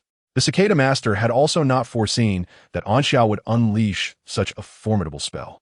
During the casting, he had deliberately infused the spell with peculiar qualities to ensure it could harm the hunter and the god of storms. However, it now seemed that they had ventured too far. Had it been the original version of the spell, he would have easily been able to safeguard his archbishop. However, when faced with magic capable of injuring or even vanquishing deities, the Cicada Master could only retreat, for unless his true form descended, The power contained within this projection was utterly insufficient for defense. Such magic bore no distinction from the exalted spells of the sanctum. "Archbishop, do you possess knowledge of spatial magic?" inquired the cicada master. "Not all," responded Ansha, bewildered. "What's the matter, boss?" The cicada master's projection reappeared beside him, awkwardly patting Ansha's shoulder. "You might not survive this. Fear not. Once you pass, I shall guide you to my divine realm and provide you with a new form." "I believe I still have hope," Ansha replied, clutching the wind elemental badge, gazing hesitantly at the cicada master. "Boss, does this badge contain spatial magic? Can it be utilized?" The cicada master shook his head apologetically. "It requires magic yet to be unleashed for me to alter the runes." Ansha sighed, lowering his hand and raising his gaze towards the fireball in the sky, reminiscent of an asteroid colliding. "This is self-inflicted. I should have distanced myself before unleashing magic." Both Shiza and Leo's eyes widened in shock. All the instructors watched the enormous fireball in the sky, unable to suppress their gulping. In an instant, they calculated the area of impact, a staggering 5,000 square kilometers, enveloping the entire Lance Magic Academy. The wind pressure generated by its descent rivaled that of a level 9 wind magic. Were it not for the Academy's perpetual protective barriers, the damage would have extended beyond mere structures. Amidst such turmoil, every student was roused from their slumber. They gazed out the window at the scene, illuminated as if it were day, then beheld the colossal fireball in the sky, their hearts filled with dread and confusion. Each felt as though they were ensnared in a dream. If one were to tell them that the sun was falling, none would dare question it. In the dormitory, Anders stared blankly at the sky, while Lang Ning's face was etched with disbelief. He had witnessed such a scene only once before, during his bloodline awakening, when he beheld a deity of untold ages unleashing divine magic in combat against a champion of the sanctum. Is a deity or a champion of the sanctum attacking the Lance Magic Academy? Lang Ning's eyes reflected his bewilderment. Where are the Academy's champions? How could this happen? What shall we do now? Shiza asked, arms crossed, prepared to resign himself to fate. Initially, he had thought only a minor creature had infiltrated, intending to release a demigod as an energy source. Yet, such an assault had transpired. Whether it was magic or divine art remained uncertain. It could not possibly be martial techniques, as that brutish faction could not wield such grandiose abilities. Leo sighed. If it were merely that demigod consolidating divine essence, we could casually use an old artifact for an equivalent exchange to forge a new seal. However, this fireball is of no use, even if it sacrifices you all. It harbors immense authority, the very power of dominion. The other mentors echoed his lamentations. It is akin to how alchemy has yet to conquer the chasm between master and sanctuary. The distinction between a master and the sanctuary is greater than that between a human and a caterpillar. In the face of assaults akin to the transcendent magic of the sanctuary, only magic or techniques of equal standing can provide defense. Though some among them have brushed against the threshold of sanctuary, they remain masters. "Attention, all students," Leo announced, lifting an alchemical creation to his lips, his voice resonating in the ears of everyone at Rand's Magic Academy. Just moments ago, Rand's Magic Academy faced an unprecedented attack, and in approximately 30 seconds, this onslaught shall reach its zenith. The sanctuary-level powerhouse, Dean Douglas, along with the directors, has temporarily vacated the academy. The fireball above is unstoppable, thus flee. Utilize every ounce of your power to escape. Perhaps fortune will favor you, and you may survive. With that, Leo set down the alchemical tool and turned to Zeiser. "Hey, Zeiser, have you prepared your grave yet?" Zeiser replied languidly, "Rest assured, it's been ready for ages. The moment I perish, I shall appear in my grave." Leo countered, "How about you save me a spot? I have yet to prepare mine." Zeiser retorted, "Get lost. Instead of wasting time on this nonsense, you should contemplate whether to transition to a lich or necromancer after death." The other mentors had grown accustomed to their carefree banter, for they too were somewhat alike. Meanwhile, at a Sokol Academy, Dean Douglas sat in a conference room with an elderly scholar, savoring the new tea obtained from other planes. Suddenly, the elder raised his head, gazing at a crimson point in the sky. Following the elder's gaze, Dean Douglas also looked up. With their stature, they could discern precisely what the red dot was. "Impressive power," Dean Douglas remarked. The elder chuckled, It seems this fireball intends to strike your Rand's Magic Academy. Douglas. Dean Douglas exclaimed, scrutinizing intently the image of Rand's Magic Academy manifesting in his mind's eye. Which old fool dares to invade my domain? He seethed, rolling up his sleeves to return. Hold on. The elder called out. Even in your absence, Rand's Magic Academy will remain unscathed. Consider this a trial for the youth. Many have yet to experience the might of transcendent sanctuary magic. Reflecting on this, Dean Douglas sat back down. He muttered, I nearly forgot your ability to foresee the future.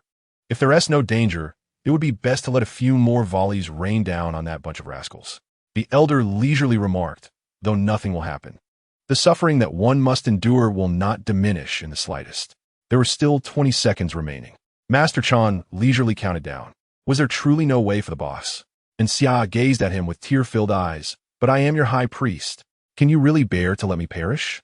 If there is no way, then there is simply no way. Asking again will yield the same answer. Master Chan shrugged. By the way, have you considered changing your gender? After your demise, I could craft you a female form. And Xia covered her face. Boss, I am on the brink of death. And yet you still wish to toy with me. Master Chan sighed. After sleeping for nearly 10,000 years, one naturally seeks some amusement upon awakening. You are the most entertaining among them. Do you think I would bother with those other misfits? So the boss was merely a deity of amusement. And Xia contemplated renouncing her faith immediately. This deity was utterly unreliable. At that moment, a portal appeared beside them, and Melva stepped through. Melva? What are you doing here? Shouldn't you be fleeing? And Xia exclaimed, lamenting her lack of ambition. In such a vast area, even spatial magic cannot facilitate an escape, can it? Unfazed, Melva adjusted her violet hair and lifted her light purple gaze towards Xia. What is wrong? Is it not acceptable to die alongside an acquaintance? Chapter 50. The Falling Meteorite. Indeed, dying with a familiar companion was preferable to perishing in solitude. And Xia scratched his head, lost in thought. Suddenly, an idea struck him, and he turned to Master Chan boss. What do you think of Melva? Does she possess spatial magic? Her talent is quite outstanding. And Xia said, attempting to flatter. Her talent is indeed notable, but unfortunately, she is not a suitable vessel. Master Chan replied with open palms. This meant she could not withstand my possession. Even if I were merely a projection, not just anyone could serve as my vessel. And Xia's momentary joy was dashed. He had hoped for a turning point. Perhaps Melva could use her spatial magic to escape with Master Chan as assistance. However, the prerequisite of being a suitable vessel became an insurmountable obstacle. Who are you talking to? Melva inquired, noticing in Xia speaking to himself. A prominent figure, and Xia responded, although Master Chan had consistently displayed a friendly demeanor, even appearing as a deity of amusement. The secretive cult that worshipped the 12 celestial deities was universally condemned. The true nature of Master Chan remained a mystery. Even as death loomed, he preferred to keep his existence concealed from others to mitigate risks. What awaited was merely physical death. The soul remained unvanquished. 10 seconds remaining. Master Chan announced. Though a seemingly distant distance separated them, the heat emanating from the fireball was already palpable. And Xia licked his lips, which had begun to crack under the intense heat. The shadow stood frozen in place, motionless. Not far away, the god of hunters and the god of storms closed their lapis lazuli eyes, seemingly resigned to their fate. If one were a true deity, leaving this place would be effortlessly simple. However, he is merely a demigod. 20 seconds is hardly sufficient to escape the grasp of the fireball spell. Is there anything else you wish to convey? Chansha inquired. Boss, could you allow me to fully restore my mental energy? Anxia smiled gently. Chansha frowned. Anxia sighed. I have long harbored a notion that I wished to experiment with, yet I hesitated, uncertain of its efficacy. But now, with the fireball poised to descend upon us, I have no choice but to try. Do you truly possess a method? Chansha asked. I have never spoken falsely, Anxia replied, flashing a radiant smile that revealed her pearly teeth. Chansha regarded Anxia for a moment. Very well. I shall place my trust in you this once. There are 4 seconds remaining before the fireball strikes. I will extend the time to 10 seconds, which should suffice for your endeavors. Do not perish, Anxia. It has been many years since a recipient has forged a connection with me. Chansha raised his hand and touched Anxia's forehead, transferring his mark to her brow. He vanished, and this projection fully returned to the essence of divinity, generating invisible ripples that significantly slowed the descent of the fireball, while simultaneously restoring Anxia's mental energy completely. The sensation of weakness dissipated, and Anxia regained her vitality. Although Chanshi's projection had vanished, he had bestowed upon Anxia the final vestige of his power, enabling her to command the reservoir of mental energy once more. If my assumptions are correct, this farce should come to an end. Anxia inhaled deeply and began to construct the runes. Since it was her own magic to unleash, it was only fitting that she bring it to a close. 8 seconds. Has the fireball slowed? Leo pondered, though he soon cast aside his doubts. Slowed or not, it would still fall. Does it truly matter whether one dies a second sooner or later? Hey, Shiza, are you really not going to offer me a spot in the grave? Leo queried again. I have only just constructed a resurrection array. How could I possibly accommodate you? Shiza replied, exasperated. Tisich, stingy, Leo reclined on the ground, gazing at the sky and reflecting on the beauty of the scenery. 6 seconds. In the dormitory, Anders chanted rapidly, reciting every name of the deities he knew in hopes of summoning one to their aid. Meanwhile, Lang Ning sat calmly on the sofa, aware that even if a deity were to descend, it could not mitigate the threat of the colossal fireball. Deities could only control projections entering the world. This was a rule established by the realm's powerful beings. For seconds, the Amber Trio gazed at one another with tear-filled eyes, each raising their right hand to pound against their chests. Anton, Paige, Shika, we shall be brothers in our next life. 2 seconds. The 5th grade dormitory lay ensconced beneath a veil of frost, while ABI's clutched a wisp of ice-blue flame in her hand. Behind her, a phantom materialized, exuding an aura reminiscent of the deities of hunting and storm. While invoking divine fire to its fullest would extinguish it entirely, it granted her a fleeting fraction of the ice goddess power. She pondered whether this would suffice to withstand the impending fireball. Calmly, ABI's contemplated this as the ice-blue flame blazed more vigorously. 1 second. The runes were completed. Anxia, gazing at the looming fireball, poured all her mental energy into the runes. In an instant, a vast magical field enveloped every object within the fireball's descent. With this, Anxia exhaled in relief.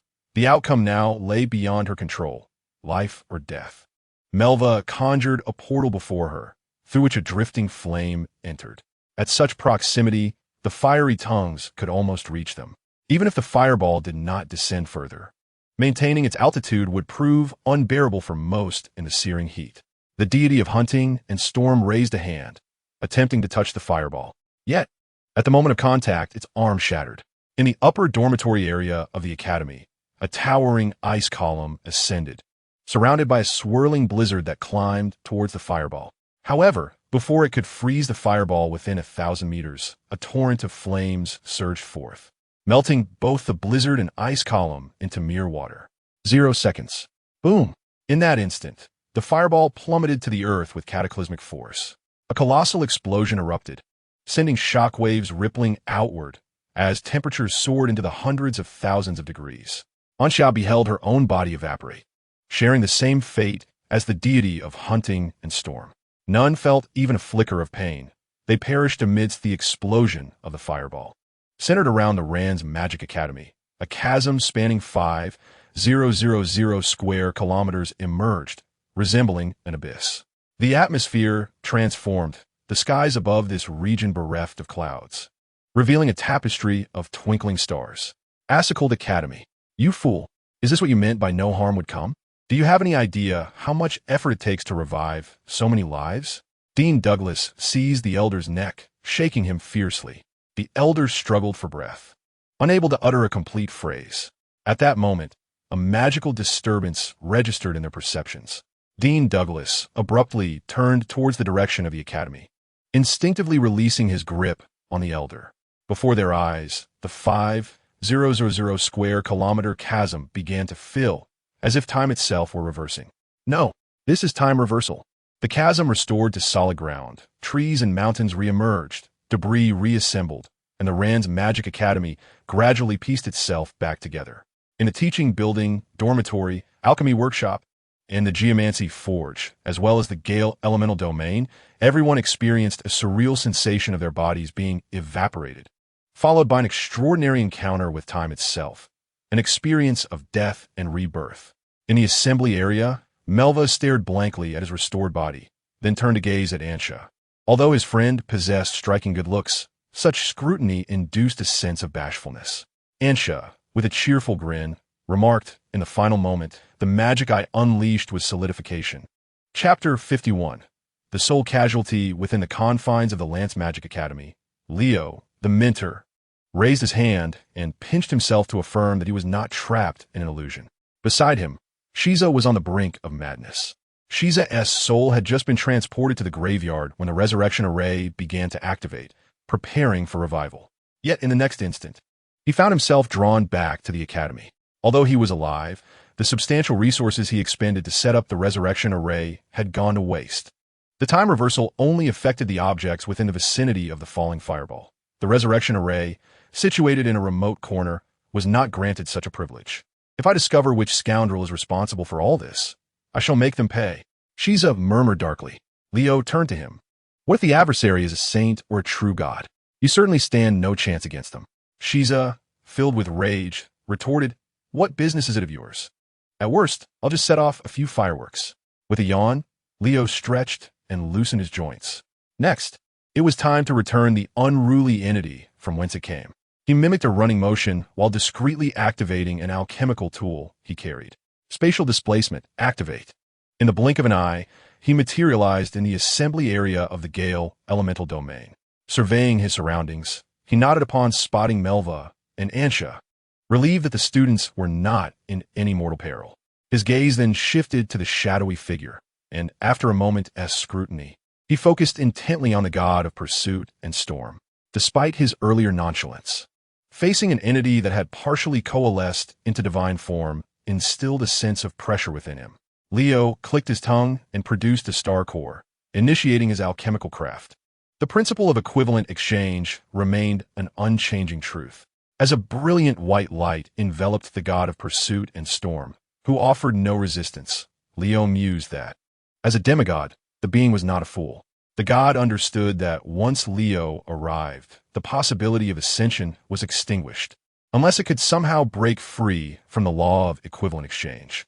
However, such a feat was impossible. With such power, it would have already ascended to true divinity rather than remain merely a demigod. A 30-million-year-old star core, sealing a demigod, one could hardly deem a loss. Leo whistled as he lifted the re-imprisoned god of pursuit and storm, searching for traces of the purification device. However, upon gazing at the boundless sky, his expression darkened instantly. Who had the audacity to uproot the ceiling of the Tempest elemental field, and what had become of those devices? The absence of the original apparatus meant that Leo would have to collaborate once more with the Geomancy Research Institute to fabricate a new device for extracting wind elemental essence. A pure burden indeed. Ansha, noticing the change in Leo's demeanor, felt an inexplicable wave of anxiety wash over him. It was evident to him that this was the Academy's mentor. Mentor, shall we take our leave if there is nothing pressing? Ansha ventured to inquire. Leo waved his hand dismissively. Go on. In his eyes, Ansha and Melva were merely two unfortunate students. Leo could not possibly connect the enormous fireball he had just witnessed with Ansha. Could you tell me a first-year student conjured a fireball with a coverage area of 5,000 square kilometers? Such a notion was utterly absurd. Once granted permission, Ansha exhaled in relief and hurriedly pulled Melva away from the scene. Melva's pale violet eyes were fixed intently on Ansha as she reflected on the moment he had unleashed the solidification spell. It was now certain that the colossal fireball had indeed been summoned by Ansha. This meant that the meteorite crash, which was far more severe than the escape of a deity from its seal and had nearly obliterated the Lance Magic Academy along with countless lives, was the doing of the very boy before her. Watching Ansha and Melva depart from the Tempest elemental field, Leo casually sealed the shadow. He then bore the weight of two sealed orbs, one large and one small, contemplating how he would explain the events of the night to the dean upon his return. Alas, my head aches. Had I known, I would not have slipped away to indulge in idleness. So this is how one resolves problems, a fascinating spell indeed. Although the rune structure remains rather crude, the concept is refreshingly innovative, deriving from the most fundamental magic to reach the pinnacle of temporal magic incrementally. The elder marveled. The future is fluid, not fixed, yet he could foresee a moment that would remain unchanged. Thus, he understood the outcome, but not the cause or the process. Dean Douglas resumed his seat, undisturbed, continuing to sip his tea, his expression one of perplexity. Having such young talent in the academy is truly a headache. With such a commotion this time, who knows what will happen next? The elder chuckled. Do not act coy, my friend. Shall we exchange this young man who unleashed the time magic? I assure you, I will not be as stingy as you. Let him choose, whether it be honorary professor, department head, or even the establishment of a dedicated research institute. Away with you. Dean Douglas retorted with a frown. Do you not see that I am lamenting and boasting? The elder chuckled softly. With such occurrences in the academy, Douglas, you ought to return sooner rather than later. Off you go, off you go. Dean Douglas rose, dusting off his trousers, shaking his head as he departed the conference room. Upon returning to the dormitory, Anxia encountered Anders, who was fervently reciting the names of deities, alongside Lang Ning, who sat composedly. What are you two up to? Anxia inquired with a hint of confusion. Anxia, you're back, Anders exclaimed, nearly on the verge of tears. Having faced death once and returned, he was loath to endure such an experience again. Uncertain if a second fireball would descend, Anders continued his efforts to summon a deity. It's all right, Anxia reassured him, then turned her gaze to Lang Ning. Lang Ning stood calmly, only to falter and kneel on the floor. Anxia was taken aback. Despite having utilized temporal magic at the critical moment to solidify and resolve the crisis, Lang Ning was unaware of this fact. There is no need for such grand gestures, she thought, contemplating how to address him. My dear minister, please rise. Lang Ning's lips twitched slightly. He propped himself up on the couch and stood again. I merely had a moment of numbness. Very well, Anxia shrugged, having believed her charm had reached a level capable of impressing Lang Ning. The formidable power replayed in Lang Ning's mind, recalling the scenes of the fireball's descent and the reversal of time. Anxia, in the future, we shall surely accomplish this too, and even surpass it. Ambition ignited in Lang Ning's eyes, while Anxia felt a sense of bewilderment. What on earth has he conceived? She pondered, yet he said nothing further. Chapter 52. The Universal Deity Rescue Association in a mysterious location somewhere in the world, an imposing edifice stood by the seaside, waves crashing against the cliffs and sending up sprays of water. One by one, individuals entered the structure, their faces obscured, rendering their true identities a mystery. Above the entrance, the name of the establishment was inscribed: the Universal Deity Rescue Association, Natural Deities Keep Your Distance, Outpost Number 17. Inside the building, the seats were nearly filled, counting at least dozens, if not hundreds, of attendees. At the forefront, a podium awaited. As the time approached, a strikingly handsome, yet forgettable young man ascended the stage. Clearing his throat, he tested the amplification spell at the podium to ensure its effectiveness before formally commencing his address. I am delighted that all of you deities could carve out time from your busy schedules to descend and project yourselves to Outpost Number 17. Just a few hours ago, the 3,322nd unsealing drill commenced. This unsealing took 2 hours and 20 minutes, with travel consuming 1 hour and 50 minutes. Thus, only half an hour was dedicated to the actual drill, which ultimately concluded in failure.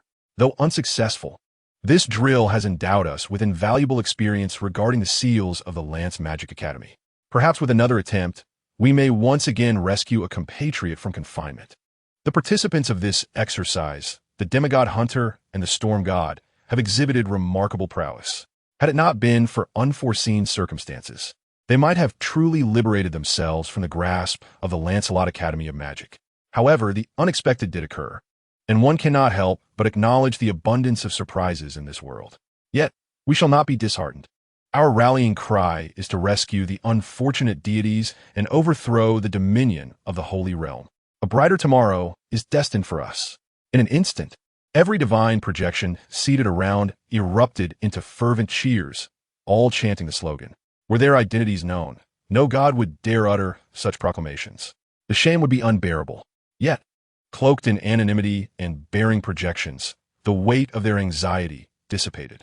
A minute later, the young man at the podium gestured for silence, and the divine assembly fell quiet. I bear unwelcome news, he announced, that God has awakened. The murmurs among the seated deities ceased abruptly upon hearing his words. Not only did they fall silent, but fear also glimmered in their eyes. It was incomprehensible that even gods could feel such dread. Has that god truly awakened? One deity trembled to inquire. The young man nodded. During the 3,322nd unsealing exercise, their projection manifested there. Following the failure of the exercise, they traced the residual divine aura left on the executor and found a compatriot with whom they connected, subsequently devouring them. We have lost another member from our association. Please observe 3 seconds of silence in their memory. The young man bowed his head, raising it again after the brief interlude.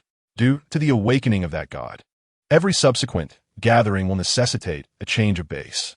Furthermore, I urge all of you to refrain from leaving traces of your essence on your followers to avoid being tracked down by that god. That concludes this meeting. Notifications will be sent prior to the next assembly. The session was swiftly adjourned. The divine beings, taken aback by the young man's actions, suddenly realized the gravity of the situation and hastily dissolved their projections. Yet, a few were slower to react, and 2 deities found hands resting upon their shoulders. "You smell delightful," a voice echoed from behind them. The 2 deities stiffly turned to find a young man with a cicada imprint on his forehead before them. 2 days later, Dean Douglas returned to the academy with the directors and promptly convened a meeting with the instructors. The students still vividly recalled the meteorite incident from 2 days prior.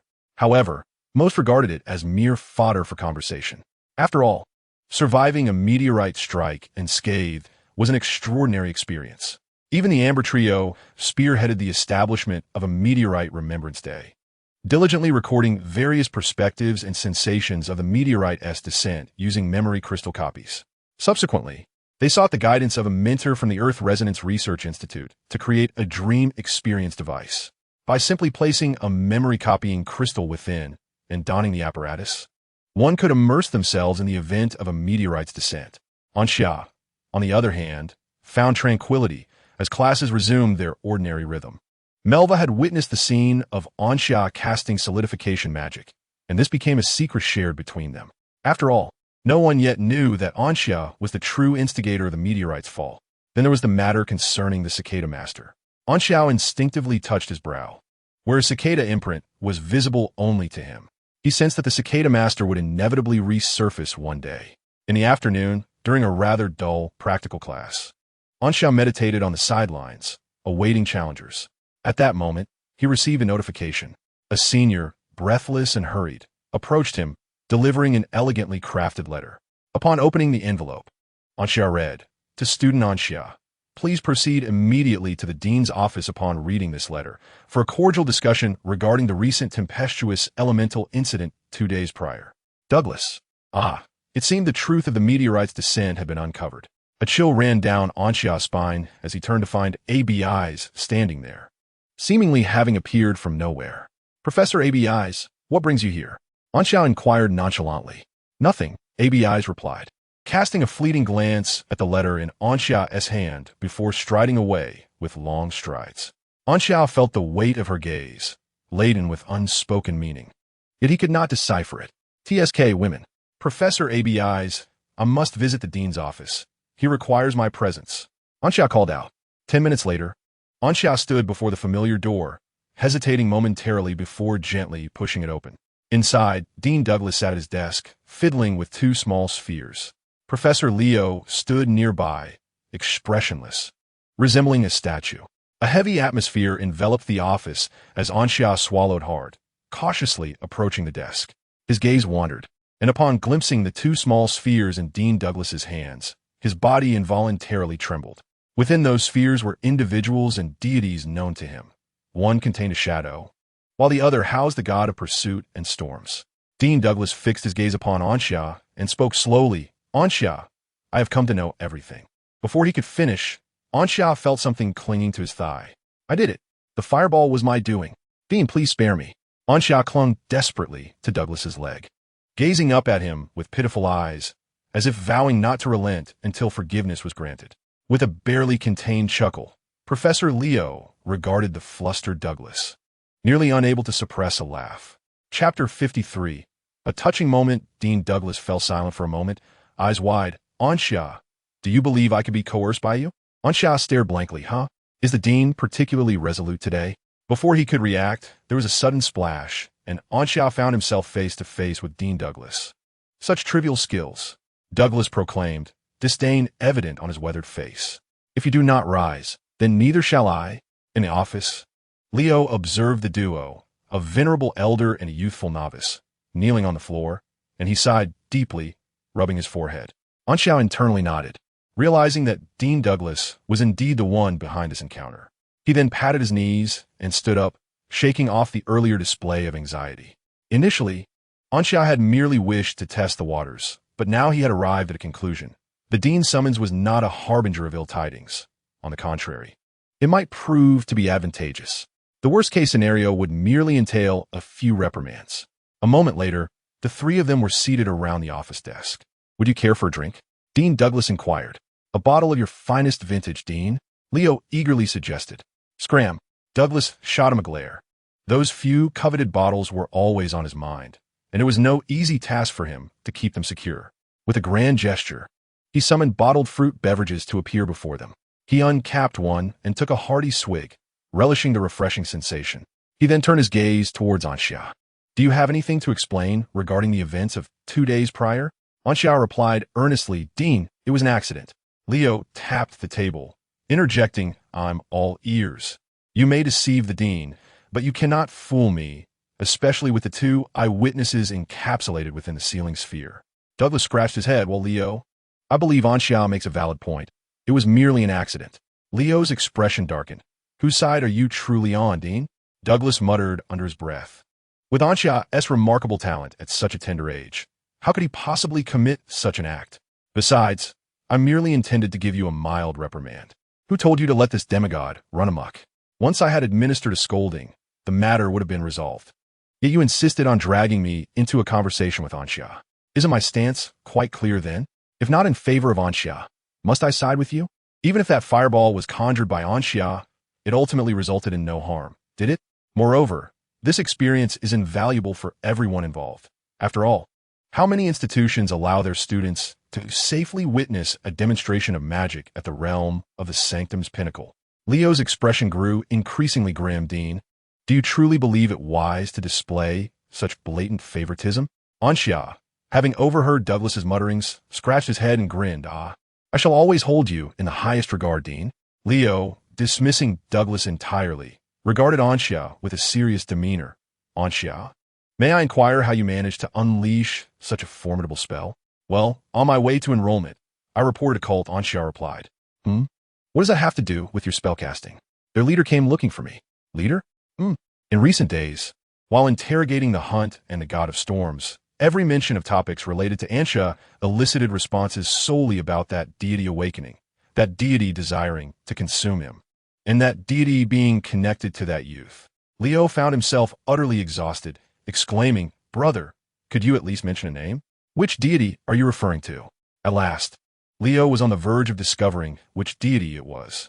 Those who venerate the 12 celestial deities are all members of the esoteric sect. Thus, according to Anxiao, combined with the words of the Hunt and the God of Storms, it suggests that one among the 12 celestial deities has indeed awakened. The era when the 12 celestial deities vied for belief against the righteous gods is long past. It is evident that, were it not for the esoteric sect's faith being acknowledged by a divine entity, the 12 celestial deities would have been nearly dismissed as mere figments of imagination. Leo paused momentarily and inquired, which celestial deity has sought you out? Anxiao replied candidly, the master of cicadas. Dean Douglas interjected, so, it is that fellow. The eternal radiance god had a confrontation with him before and nearly fell victim. He is notorious for feeding on deities. Leo pondered for a moment and asked, so, Anxiao, are you now a member of the esoteric sect? Anxiao was taken aback, exclaiming, how did you grasp the essence of the matter so quickly? Huasheng. He shook his head vigorously, creating an illusion. The master of cicadas wanted to consume that individual. I merely lent a hand. Leo responded with a hint of melancholy. Just a helping hand. And you nearly brought down the academy? Anxiao retorted, it truly was an accident. He found it both amusing and exasperating, never anticipating that unleashing a fireball with the master of cicadas' assistance would lead to such a spectacle. All right, Dean Douglas said, rising to pat Anxiao on the shoulder. What of being a member of the esoteric sect?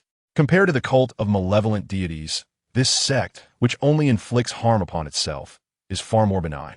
To be frank, I have observed several adherents of the esoteric sect. They provide faith to the celestial deities, who in turn generously bestow power upon them. However, this power is often beyond their capacity to bear, resulting in most meeting a tragic end.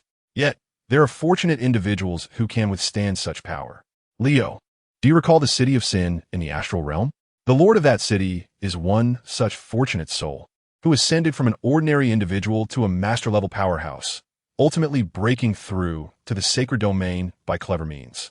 Thus, it is evident that engaging with these celestial deities is not inherently detrimental, provided one possesses sufficient talent and fortune. Dean Douglas smiled, since Ansha was able to cast such a potent spell with the master of Sikata's aid. It signifies that his talent has reached a level capable of receiving the master's gifts. Even if Ansha were to truly join the esoteric sect, as long as he does not endanger those around him, how could we possibly hold it against him? Many students who have graduated from our academy have violated laws and ended up serving their sentences in various places throughout the astral realm. In comparison, there seems to be little difference. Just as those students could pursue their studies in the academy without disturbance, so too can Ansha. Leo reclined against the chair, arms crossed, and coldly remarked, "So this is your decision, Dean?" Dean Douglas nodded. "Isn't this precisely what a dean ought to do?" Ansha felt deeply moved, exclaiming, "Dean, you are my strongest support." Dean Douglas raised his hand and gave a thumbs up to Ansha, his eyes seemingly conveying reassurance. "Everything will be all right with me." Mentor Leo stood up, stating, "You are the dean, and I cannot interfere, but remember, Dean, this is a deity that even gods fear. Though divine beings cannot enter this world, their projections can traverse freely. If trouble arises on that day, I kindly ask you to address it with utmost swiftness." Chapter 54. Those who dare to challenge the Rand's Magic Academy shall be met with ruin. After finishing his words, Mentor Leo departed from the office. Dean Douglas remarked, "Do not take Leo's words to heart. He is merely concerned for your safety. After all, compared to other deities, the Cicada Master poses a far greater danger. In your second semester of the first year, you will be able to undertake simple academy tasks. If fortune smiles upon you, you may witness the scene of cultists unable to withstand the power bestowed by Shurchun, their bodies crumbling. By then, you may grasp the reason for Leo's anxiety. Now, this so-called discussion has concluded. Ansha, you may return."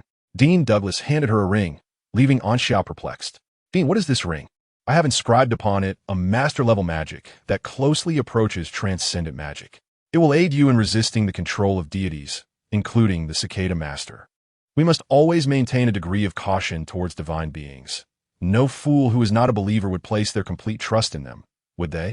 Dean Douglas explained with a smile. Ansha nodded and donned the ring. That evening, with only the Cicada Master as her ally, Ansha found herself uncertain of when the supervising mentor would arrive. Thus, her only choice was to trust the Cicada Master, clinging to that powerful ally for now.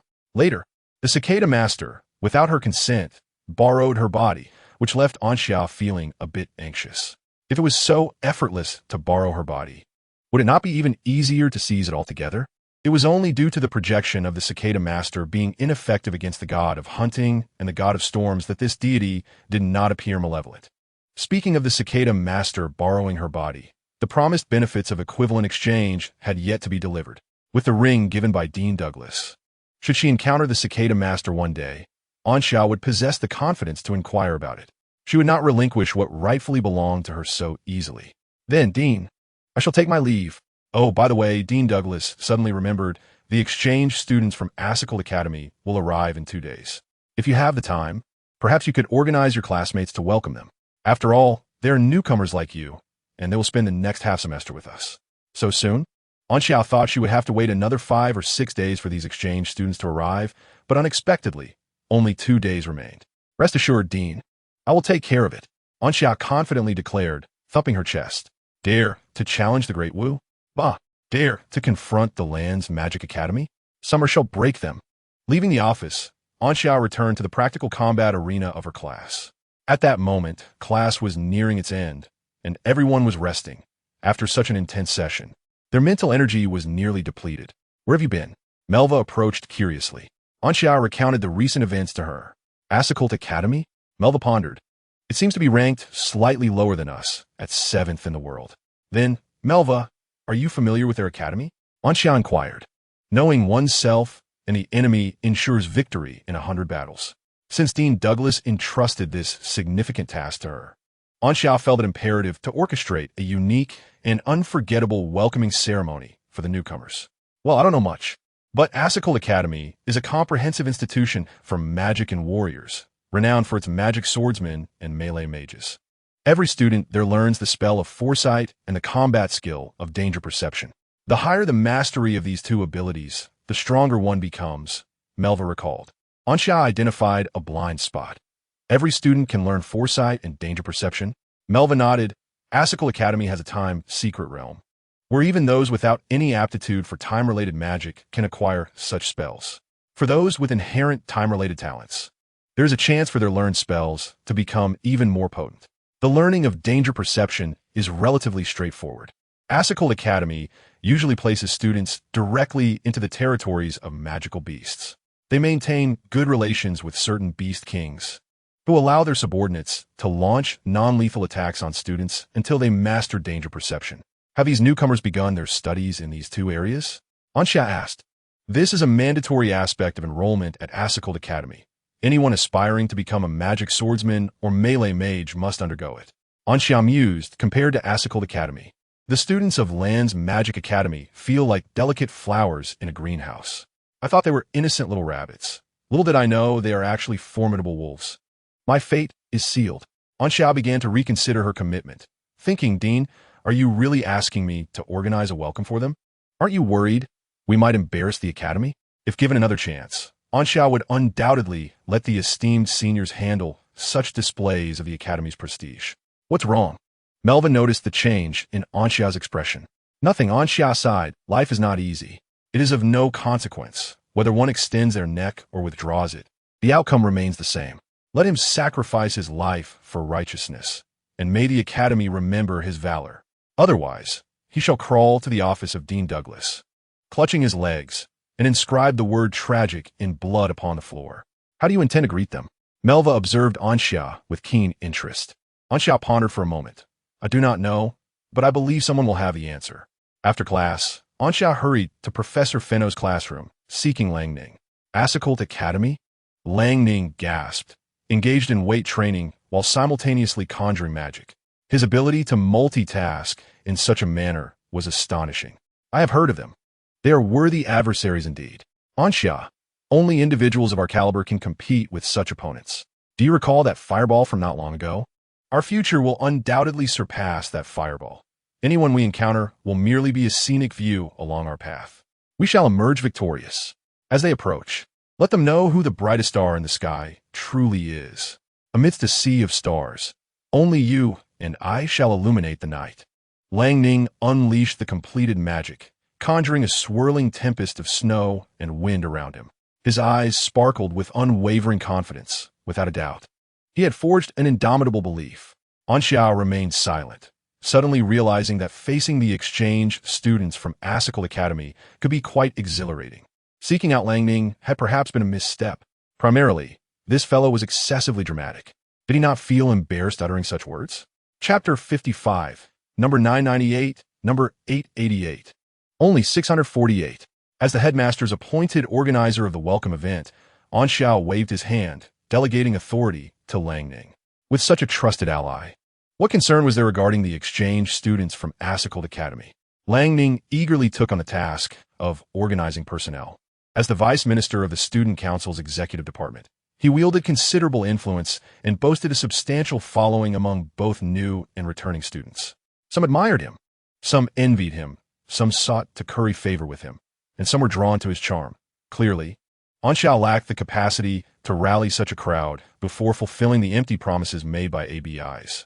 Simultaneously, Anxia dispatched Anders as an overseer, ensuring prompt reporting of significant matters to prevent Lang Ning from being deceived by treacherous individuals, which could severely damage the camaraderie between the two academies. So, is this the reason you wish to place the chess automaton at the school gate? Melva observed the bustling Anxia, barely able to contain himself. Anxia, seemingly oblivious to the automaton's occasional invitations to play chess, was wholly focused on changing its colors. He had purchased paint from the Academy's supermarket and was vigorously applying it to the automaton with a large brush. Beside him lay a finished sign that read, "If you are not a coward, come and fight. We must make the most of our resources," Anxia proclaimed with conviction. Melva sighed.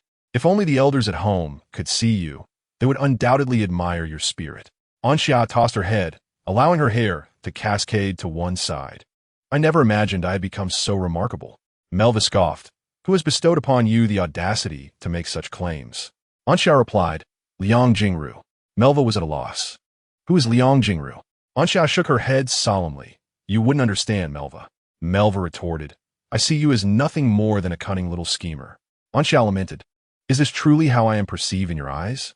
Indeed, Melva replied, pursing her lips as she walked towards the girls' dormitory. Anxia hummed a tune, her brush gliding effortlessly over the surface of a magical chess automaton. Regarding the remnants on the automaton, Anxia and Melva decided to pause their exploration and seek the final artifact at a third location. After all, who could have anticipated such occurrences within the tempestuous elemental field?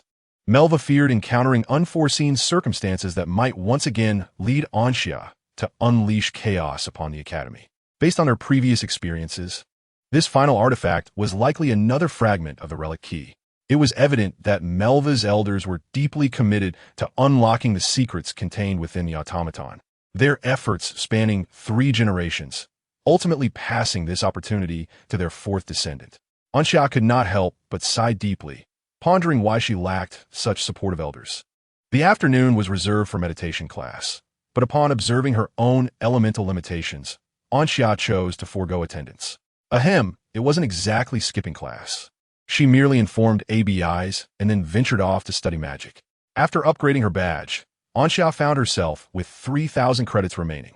The magical tomes within the library required credits for borrowing, yet the prices were reasonably low, as long as one was diligent in their studies. Affording access to these texts would not pose an issue. Ancient magic, aside from summoning spells which captivated Anxia's attention, paled in comparison to the advancements of contemporary spells. In certain aspects of creative magic, the innovations of the new era did indeed fall short of their ancient counterparts. However, it would be inaccurate to assert that all modern magic was inferior. On the contrary, most spells have significantly surpassed ancient magic, having undergone countless refinements and optimizations. Unless enhancements were made, the existing structures have been fine-tuned to their utmost potential. With the impending arrival of exchange students at Asicult Academy, Anxia felt compelled to elevate her skills. Currently, she had mastered only 3 spells: Fireball, Mental Shock, and Solidification. As for the ancient summoning magic, it was best left out of consideration as a fleeting endeavor. After a month of practice, the construction speed for the Fireball rune had improved to 15 seconds, while the Mental Shock rune had been refined to 12 seconds. Regarding the mastery of Solidification, as I have only recently acquired this skill, my proficiency has yet to improve, and I still require 7 seconds to execute it. However, with further practice, I believe that I could significantly reduce this time to approximately 4 seconds. Among the exchange students at the Asicult Academy, there are certainly individuals who have chosen to become magic swordsmen and melee mages. While the other students may not warrant much concern, these 2 renowned professions certainly require special attention. From Merwa's introduction, it is evident that both magic swordsmen and melee mages excel in anticipation and close-quarter combat. This implies that taking the initiative may render one passive, while adopting a defensive stance can transform one into an active contender. Soon, Anxia found himself formulating a plan. He perused the library and ultimately settled down with a tome on magic, avidly flipping through its pages. With only 2 days at his disposal, it was clear that he could only master a single spell. After considering various factors, Anxia resolved to first learn a defensive spell. Coupled with his innate talent, he anticipated acquiring a defense spell that, while perhaps not overwhelming, would certainly be unexpected. The book in his possession was authored by Lors, the champion of the 1234th World Defense Championship, titled On Defense, which contains an extensive array of defensive spells ranging from novice to master level. The absence of transcendent defensive magic of the Holy Domain is attributed to Lors himself being a master level. His victory was secured by successfully enduring a strike from a Holy Domain transcendent combat technique. Magic is characterized by its capacity for broad-range attacks. Yet the explosive power at a single point remains unrivaled by any warrior's techniques. As Ansha immersed himself on defense, he could not help but admire this world champion. Lors, indeed an expert, provided commentary on each defensive spell, suggesting he had thoroughly practiced them all. It was astonishing how meticulous he was. The selection of first-level spells is not vast, and due to their fundamental nature, they exhibit relatively straightforward functionality. One of Lor's most celebrated defensive spells, the Everlasting Floating City, can be sustained as long as sufficient mental energy is maintained, allowing it to serve as a veritable abode in the skies. For seasoned master-level mages, there exist numerous methods to enhance the recovery of mental energy. And on defense, Lors inserted a rather commercial advertisement. What are you waiting for? Not $9.98, not $888, only $648. For just 648 pieces of stellar essence, the Everlasting Floating City can be yours. Experience the splendor of the world. Traverse every corner of existence. Why hesitate? Contact me now. Ansha found himself questioning whether this individual was more interested in selling real estate than in actually mastering defensive magic. Once he succeeded, he could easily transition from a mere worker to a prosperous developer. A sky city spans no less than 7,000 or 8,000 square kilometers. Even after accounting for the resources consumed daily to sustain it, the remaining profits are sufficient to evoke envy and resentment. Indeed, this world is replete with prodigious talent. Chapter 56. Ansha and I, we are the sun. Upon making a choice, Ansha opted for a death-related defensive spell known as Guardian of Planetary. This defensive magic is primarily designed to be used in conjunction with 3 other spells. Planetary, the legendary goddess of death, possessed a frail child, and to safeguard her offspring, she summoned a demigod skeletal guardian to accompany the child. The inspiration for this defensive spell stems from this tale. Upon its release, Guardian of Planetary conjures a skeletal shield capable of withstanding a single attack of secondary magical intensity, alongside skeletal arms within a 5-meter radius, attempting to ensnare foes.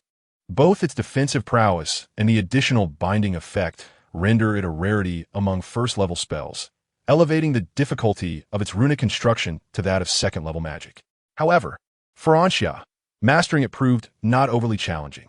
After all, even though the academy had been bombed once, he still attended Abiz's intensive tutoring sessions during the past 2 days. Ansha had already mastered the runic structures of spells below the 3rd level. The tome on defense, which encompasses magic up to the master level, is rather costly to borrow. Nonetheless, it can be rented by the hour. Memorizing the runic structure does not require much time. Thus, Ansha expended 50 credits to borrow it for 6 hours. Yet he only needed 2 hours to fully comprehend the runic structure of Guardian of Planetary. After returning on defense, Ansha departed from the library and made his way to the familiar rear mountain of the academy. In comparison to ancient summoning magic, he grasped Guardian of Planetary within 3 hours. Similar to the fireball spell, Ansha contemplated modifications to the runes. By this time, twilight had descended, and the distant streetlights and dormitory buildings illuminated their surroundings. Taking a deep breath, Ansha began to construct the magical runes. As his mental energy waned, the runes gradually took shape. Finally, Ansha gazed upon the completed runes and, without hesitation, infused his mental energy to activate them. Death magic is essentially a variant of mental magic. There exists a realm known as the domain of the departed, inhabited entirely by undead beings. Death magic is categorized into 3 types: direct damage, summoning, and fusion. Guardian of Planetary falls under the summoning category of death magic, operating on the principle of connecting one's mental energy with the domain of the departed to summon undead entities into reality. The most basic undead creature within the domain of the departed is the skeletal form. Originally, Guardian of Planetary was intended to summon a skeletal shield, but after modifying the runic structure, it transformed into an unknown form. Ansha surveyed her surroundings, and as the runes activated, an immediate response materialized. Skeletal limbs emerged from thin air, swiftly charging towards her. Ansha was momentarily taken aback, but by the time she regained her composure, her body was already enveloped in bones. Looking down, she discovered that these skeletal formations had assembled into a suit of bone armor, in addition to the armor adorning her.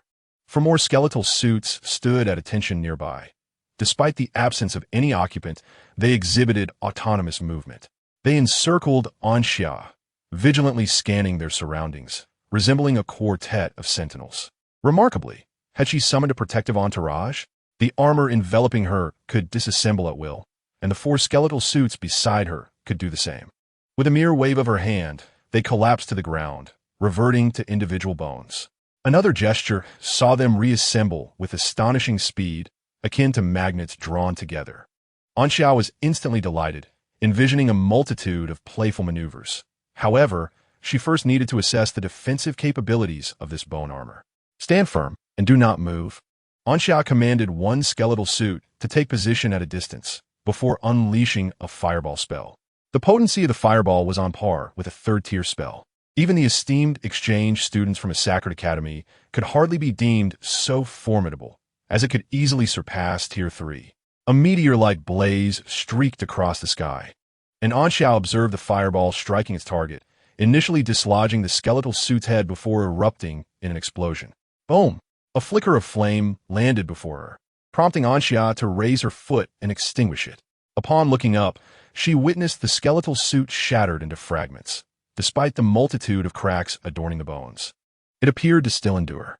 The defensive capability had escalated from Tier 2 to Tier 3. Anxia stroked her chin, thoroughly satisfied with the outcome. A summary could now be composed. Guardian of the Slanka runic construction time, 25 seconds. Defensive capability, Tier 3. Effect, summons 5 skeletal suits. The skeletal suits necessitate a continual expenditure of mental energy to maintain their existence. They can disassemble and merge with their wearer or exist independently. Although the bone shield is absent and the area confinement ability is diminished, it must be noted that these dual functionalities can still be realized through the skeletal suits. For instance, the bone shield can be formed by stacking the suits together to create a barrier in front. The area confinement can be achieved by having the skeletal suits advance and restrain an individual. Meanwhile, on another front, why have you been following me? Lang Ning inquired. Taking a deep breath. Anxia asked me to accompany you. Anders replied candidly. Lang Ning sighed. Then please refrain from following me, even to the restroom. Anders scratched his head. Actually, I need to go as well. While Anxia delved into the study of new magics, Lang Ning efficiently orchestrated a welcoming ceremony for the exchange students, expressing great satisfaction with Anders, who had been sent to assist. Though they rarely exchanged words, their collaboration was nothing short of impeccable, with Anders dutifully executing every task assigned to him. Lang Ning acknowledged Anders as a friend. Previously, he regarded everyone, except for Anxia, as equals among classmates. Upon exiting the restroom and walking down the path, Anders appeared somewhat perplexed. Aren't the exchange students from Asicled Academy here to disrupt our peace? Why we still extend such a warm welcome to them? He inquired. Disrupt? Ah, that is a term Anxia uses, Lang Ning replied. Anders proceeded to elucidate the meaning of disrupt to Lang Ning. Upon understanding, Lang Ning nodded. Indeed, they were here to disrupt. If they were to overpower them, then for the rest of the year, whenever the other academies mentioned their 2 institutions, Asicled Academy would be placed above them. However, since our Lance Magic Academy ranks higher than Asicled Academy, we must possess a confidence that corresponds with our standing. If they come to disrupt, then we shall surpass them. Thus, in light of their arrival, we must present ourselves with the utmost grandeur. Although the exchange students from Asicled Academy may indeed possess formidable strength, they will never match me, nor will they be a match for Anxia. The might of Anxia and me is beyond their comprehension. It is akin to the stars in the sky, which, during the day, are entirely obscured by the sun's brilliance. Anxia and I are the sun. Anders nodded, as if grasping the essence. Is this the pride of Lang Ning as a prince of the Winter Kingdom? If it were him, he could never articulate such sentiments. It would be too burdensome. Chapter 57. The Arrival of the Exchange Students. The exchange students from Asicled Academy are set to arrive at Lance Magic Academy today. This news has spread throughout the entire academy over the past few days. Many upperclassmen are keenly observing the situation. It is a long-standing tradition for Asicled Academy to send new students to Lance Magic Academy every year. In the past 2 years, the exchange students from Asicled Academy overshadowed Lance Magic Academy, leaving the current 2nd and 3rd year students unable to hold their heads high.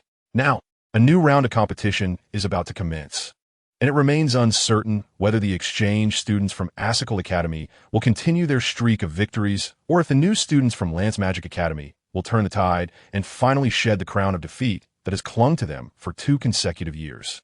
Early in the morning, the entrance of the academy was adorned by the Student Council's new members. Despite knowing the formidable reputation of the Assicle Academy exchange students, they harbored no fear, brimming instead with confidence, believing that their counterparts were not their equals. Their confidence stemmed from the newly appointed Vice Minister of the Student Council. The second-ranked newcomer, a prodigy of unparalleled talent, a bearer of the extreme cold bloodline, and the record holder for the highest scores among newcomers at the Moonlight Tower, Lang Ning. A pinnacle-level 3 mage of the royal family of the Winter Kingdom. Apart from Long Ning's lifelong rival, a being so terrifying, ineffable, and indescribable. All the students from various academies this year regard Long Ning as invincible. Graceful young maidens stand elegantly in their uniforms, each holding a small wooden plaque inscribed with a single character, which together form a welcoming phrase for the exchange students from Assicle Academy. 10 Fire Element freshmen stand on either side of the academy's entrance, holding ceremonial fireworks that will be ignited with magic as soon as the guests pass through the gates, creating a unique display of celebration. The surroundings are adorned with colorful streamers, and even a red carpet has been laid out. At someone's suggestion, a wooden wall decorated with vibrant paper has been placed at the end of the red carpet, where exchange students from Assicle Academy will be invited to sign their names in remembrance of this welcoming ceremony. To commemorate this event more effectively, 5 freshmen who have mastered the secondary level of wind magic float in the sky, capturing the moments with an alchemical device. Yet, amidst all these decorations, the most striking feature is the puppet positioned at the center. This puppet sits before a chessboard, its body painted in shades of gray and white, sporting an expression that is quite vexatious, accompanied by a sign that reads, "If you're not a coward, come and fight." Every student passing by this puppet instinctively clenches their fists. One can only say that the puppet's expression is remarkably vivid. One wonders who conceived such a creation. Long Ning and Anders arrived early. As members of the Student Council, they enjoyed the privilege of skipping classes. After a friendly discussion between Anxia and Anders, as an undercover agent within the Student Council, accepted the reward of having Anxia cover his meals for the following month, allowing him to use his card freely. Thus, Anders can now stand alongside Long Ning with propriety. Long Ning intends to promote Anders once he becomes the head of the council. Many of the welcoming arrangements were coordinated by Anders, proving that Anxia's friends possess exceptional qualities. 5,000 meters away from Lance's Magic Academy, a group of 15 walks along the main road. Clad in uniforms, each adorned with a golden emblem of a sword and fist, they represent the students of Assicle Academy. These 15 are the exchange students heading to Lance's Magic Academy. Leading the group are 5 individuals, 3 males and 2 females. Their emblems differ from the rest, with some bearing only a sword, while others feature solely a fist. This signifies that they are respectively magic swordsmen and melee mages. Few students choose to become magic swordsmen or melee mages, and this year, Assicle Academy has produced these 5 remarkable individuals. During the trials, through shared hardships and mutual support, the 5 individuals naturally formed a close-knit group. The tallest among them, a boy with golden hair that cascades like a lion's mane, is named Elias, a magic swordsman, who is the top freshman of this year's Assicle Academy. A somewhat brooding boy with light green hair tied back in a ponytail is Julius, also a magic swordsman, securing the second position among the newcomers. The girl with pink hair, perpetually adorned with a smile, is Zoraya, a melee mage and the 3rd-ranked freshman. A boy with black hair and an icy demeanor, as if the world owed him a million, is Ivan, a melee mage, claiming the 4th spot. Lastly, there is Alia, a quirky girl with chestnut red hair, appearing as if on the brink of exhaustion, who is also a magic swordsman, finishing 5th among the newcomers. Due to their distinct hair colors and their positions among the top 5 freshmen, they have earned the moniker the Radiance of 5 colors among their peers at Assicle Academy. This exchange group is led by these 5 individuals. Half an hour ago, they were transported to the nearest town to Rand's Magic Academy and chose to walk the remaining distance. As Assicle Academy trains both magic and combat skills, every student possesses commendable physical prowess. From their current vantage point, they can already see the towering structures of Rand's Magic Academy in the distance. At their pace, they are likely to arrive in approximately 15 minutes. The journey of over 15 kilometers is merely a warm-up for them. They recall the advice from their seniors, who warned that Rand's Magic Academy presents formidable foes, and once they step foot on its grounds, they must be prepared for battle at any moment. Although they are officially exchange students, in reality, they are challengers, and Rand's Magic Academy will not hold back in their encounters. 5,000 meters, 4,000 meters, 3,000 meters, 2,000 meters. They are on the cusp of reaching Rand's Magic Academy, yet they have not encountered a single student from the academy. Initially expecting skirmishes along the way, they are taken aback by the apparent disdain shown towards them, as no one has even been dispatched to test their mettle. Elias, the golden-haired boy, scoffs at the situation. Elias, once we arrive at Rand's Magic Academy, let me handle the interactions. You need to remain silent. Zariah says with a gentle smile. Why? Elias protests defiantly. Instantly, the other four roll their eyes in unison. Do you even need to ask why? Your mouth has nearly gotten us into countless altercations during our 2 days of travel. They are here as exchange students, not to forge enmities.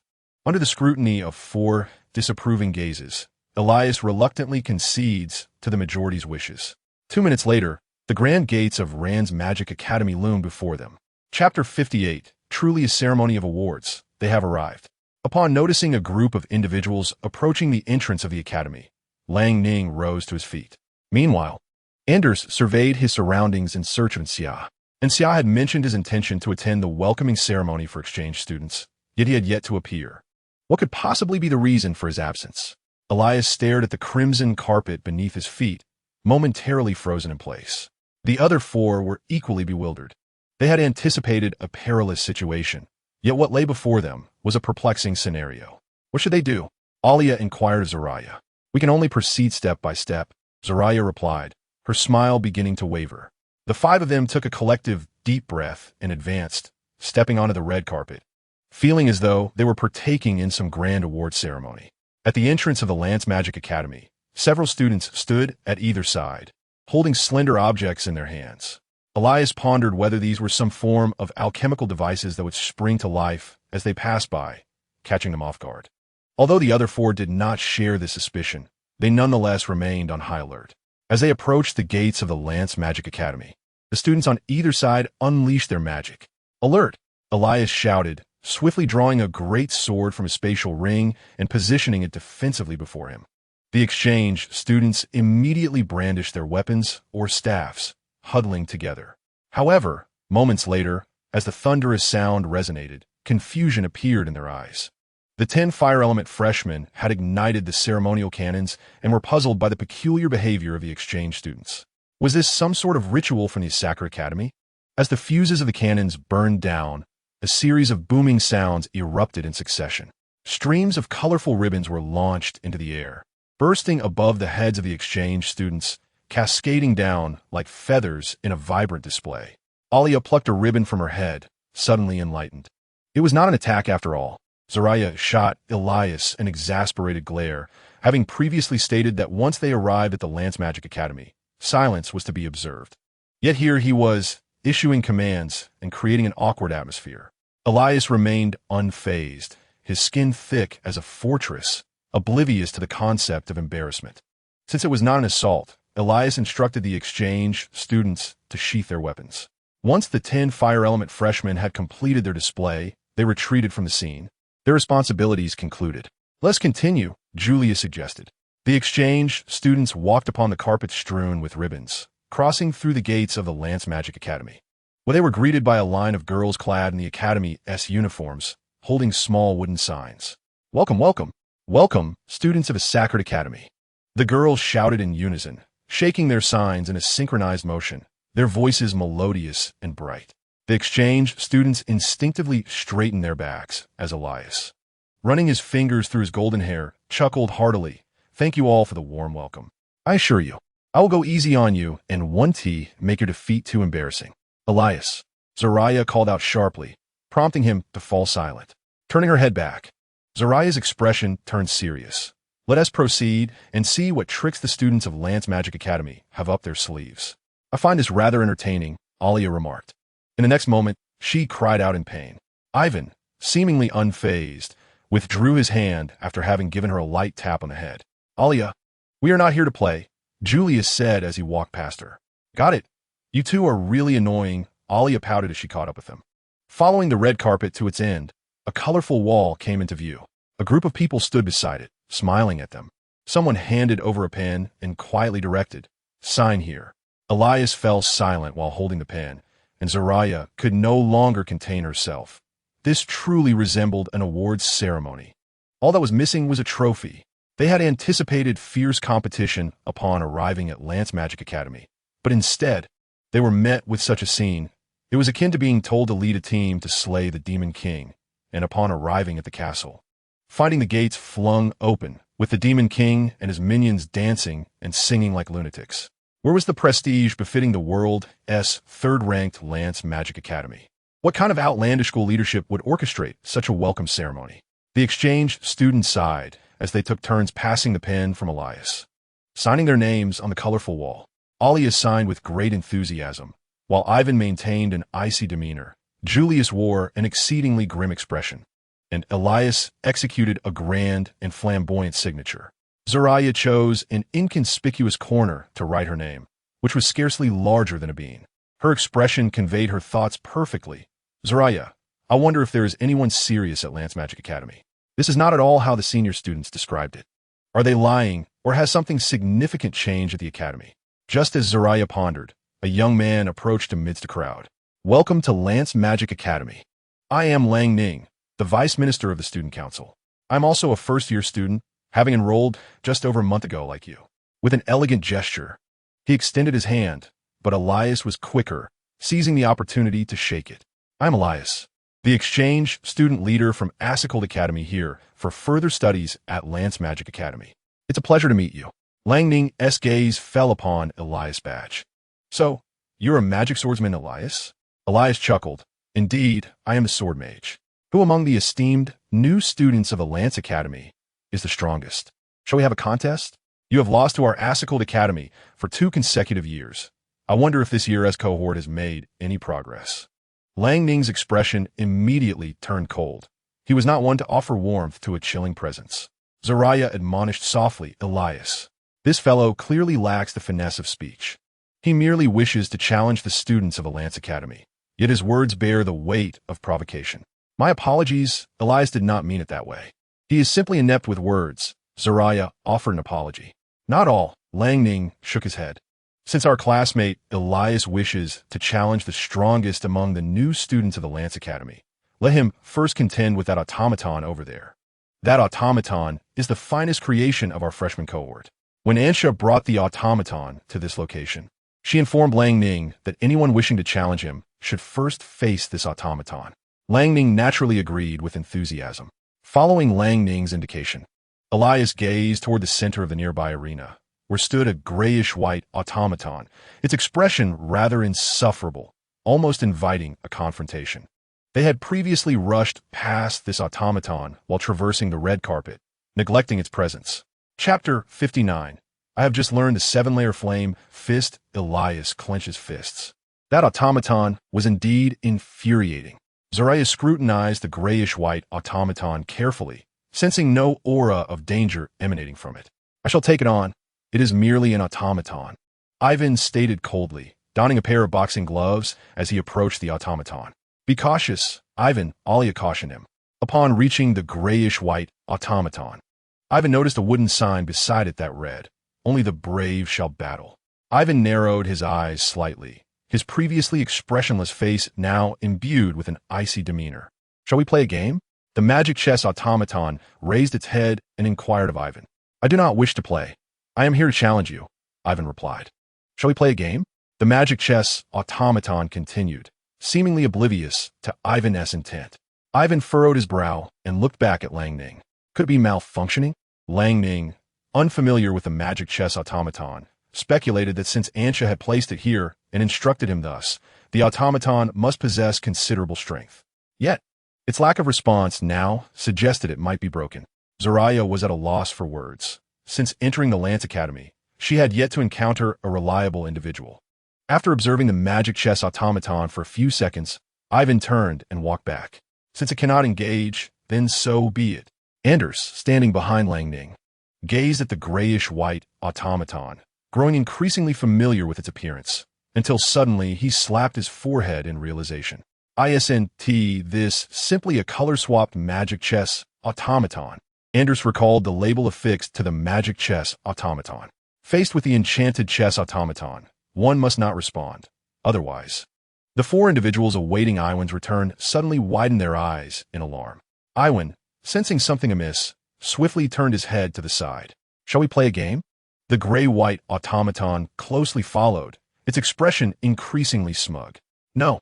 Iwan quickened his pace, attempting to shake off the automaton, yet no matter how fast he ran, the automaton kept pace effortlessly. What in the world is this? Elias exclaimed in astonishment, for Iwan was the swiftest among them, yet could not rid himself of this puppet. Longning paused momentarily, then nodded slightly. Indeed, how could his lifelong adversary permit a mere useless automaton to remain here? It was an inconceivable scenario. Feeling a twinge of guilt, Long Ning questioned Anxia, realizing it was tantamount to doubting himself. As Iwan continued to struggle, a flicker of anger emerged on his icy visage. Flames ignited on his arms, layers of protective magic enveloping his body, accompanied by various enhancement spells. Once prepared, Iwan halted and charged towards the automaton. The seven-layered flaming punch. Iwan has mastered it increasingly well, Elias remarked. This punch possesses the strength of a third-tier spell. I wonder if the automaton can withstand it, Julius mused. Will we have to pay for damaging the automaton? Alia inquired with confusion. Upon her utterance, Elias and the others froze in disbelief. Surely, the students of Lance Magic Academy cannot be so devious as to concoct such a scheme. They thought, was it possible they had deliberately crafted a fragile automaton from precious materials, intending for it to be broken, thus forcing them to compensate? And with their inability to pay, they would be left with no choice but to sell themselves to settle the debt. A shiver coursed through them at the mere thought of such a scenario. Although the stature of Lance Magic Academy would suggest its students would not engage in such underhanded tactics, given their erratic behavior throughout their journey here, it was indeed plausible. Immediately, Elias and the others shouted to Iwan, Iwan, go easy on it. We cannot afford the cost. Yet, before they could finish, Iwan's punch struck the automaton. In the next instant, Iwan felt the world spin around him. He seemed to glimpse a carousel of memories flashing before his eyes, as if caught in a dream. Why was his face pressed so intimately against the earth? The scent of soil filled his nostrils, and Iwan lay dazed upon the ground. In the distance, Anders shielded his eyes, unable to watch. How brave, he thought, for the chess automaton possessed master-level strength. Long Ning reflected on the recent events, his expression one of shock. After Iwan's punch connected with the automaton, however, nothing transpired. Then the enchanted chess automaton swiftly disengaged its hands from the board and, with lightning speed, pinned Ivan to the ground. Having accomplished this feat, it gracefully returned to its position before the chessboard, resuming its posture of clutching a chess piece, and continued. Shall we play? Ivan, now sprawled on the ground, felt an explosion of frustration within him. What on earth is this? Elias bared his teeth, realizing that today's most uttered phrase had been this very one. Did anyone witness how Ivan ended up on the floor? Zariah inquired. Verily, Julius gritted his teeth. Is this truly a puppet that a newcomer can conjure? Even a mindless orc wouldn't believe it. Moments later, Ivan rose from the ground. Casting a resolute gaze upon the enchanted automaton, his eyes brimming with defiance. He had just mastered the 7 layers of Flame Fist. How could he possibly be bested by a mere puppet? And a particularly insipid one at that? One must admit, the automaton's annoyingly smug expression effectively ignited the fury of a young prodigy. Yet, one could only imagine the humiliation of being so effortlessly toppled by such a puppet, which continued to wear that insufferable expression. Such indignity, who could endure it? Ivan launched himself at the enchanted automaton once more with the 7 layers of Flame Fist. Then came the familiar sensation of being spun around. How could he tolerate this? Ivan got back up, initiating a third assault. Thud, a fourth, thud, a fifth, thud. Watching Ivan, now covered in dirt and disheveled, Anders could no longer bear to look. Stop. Unless the instructor arrives, who can stand against the enchanted automaton? Elias and Julius, unable to contain themselves, drew their weapons and shouted, "Ivan, we shall aid you." Thud! Ivan, lying on the ground, slightly lifted his head to see two familiar faces beside him, also prone. Ahem! That was a mistake, Julius awkwardly confessed. Elias, unfazed, sprang to his feet, his golden hair flying as he charged once more at the enchanted automaton. Thud! Back on the ground, Elias scratched his head. I suppose that too was a mistake. Ivan, do you believe me? Zoraya looked at Lanning, knowing this farce had to come to an end. This automaton was far beyond the capabilities of a newcomer. Zoraya addressed Lanning. Classmate Lanning, we concede. Please instruct this automaton to cease. Just as she was about to finish her plea, Lanning suddenly recalled that Anxia had not informed him how to halt this automaton. Chapter 60, The Phrysis Mental Field. Lanning, caught in a dilemma, said, I'm sorry, but I cannot stop this automaton either. Only the top newcomer has the ability to do so. Zoraya asked, where's the top newcomer? Lanning pondered. He had no idea where Anxia was, and even if he did, he wouldn't disclose it. After all, I'm the second among the freshmen. Is it not a bit presumptuous to wish to meet Anxia without first overcoming this challenge? Lang Ning gazed intently at Zoraya. If you wish to encounter the top freshman, you must first triumph over the second. So where's the second? Zoraya sighed with exhaustion. I am a second. Lang Ning tilted his head proudly. His ascent to the position of second was solely due to Anxia's exceptional prowess, rather than any deficiency in his own abilities. It is no disgrace to lose to Anxia. Is merely having battled you sufficient? Zoraya took a deep breath and called out towards Iwan. Elias, Julius, return. Upon hearing Zoraya's summons, the two hurried back. In truth, they too had grown weary of being effortlessly felled by the puppets of the chess mage. They had initially shouted so loudly, only to find themselves defeated by a single strike, retreating in embarrassment. After all, they were the illustrious 5 colors of Assicled Academy. Now, Zoraya's call provided them a convenient excuse, allowing Iwan to suffer alone. My apologies, brother. May fortune favor you. What is the matter, Zoraya? Elias's voice resonated powerfully, brimming with vigor, entirely devoid of the frailty he had displayed when oppressed by the chess mage as puppets. Lang Ning raised an eyebrow. Are you challenging me to a duel? Indeed, with my abilities, you would need to unite your strength to have any chance of victory. After all, apart from Anxia, none can radiate brilliance surpassing that of the stars as I do. Elias scoffed. Anyone can boast. If you wish for all 5 colors to engage, you are not worthy of such a privilege. I alone can defeat you.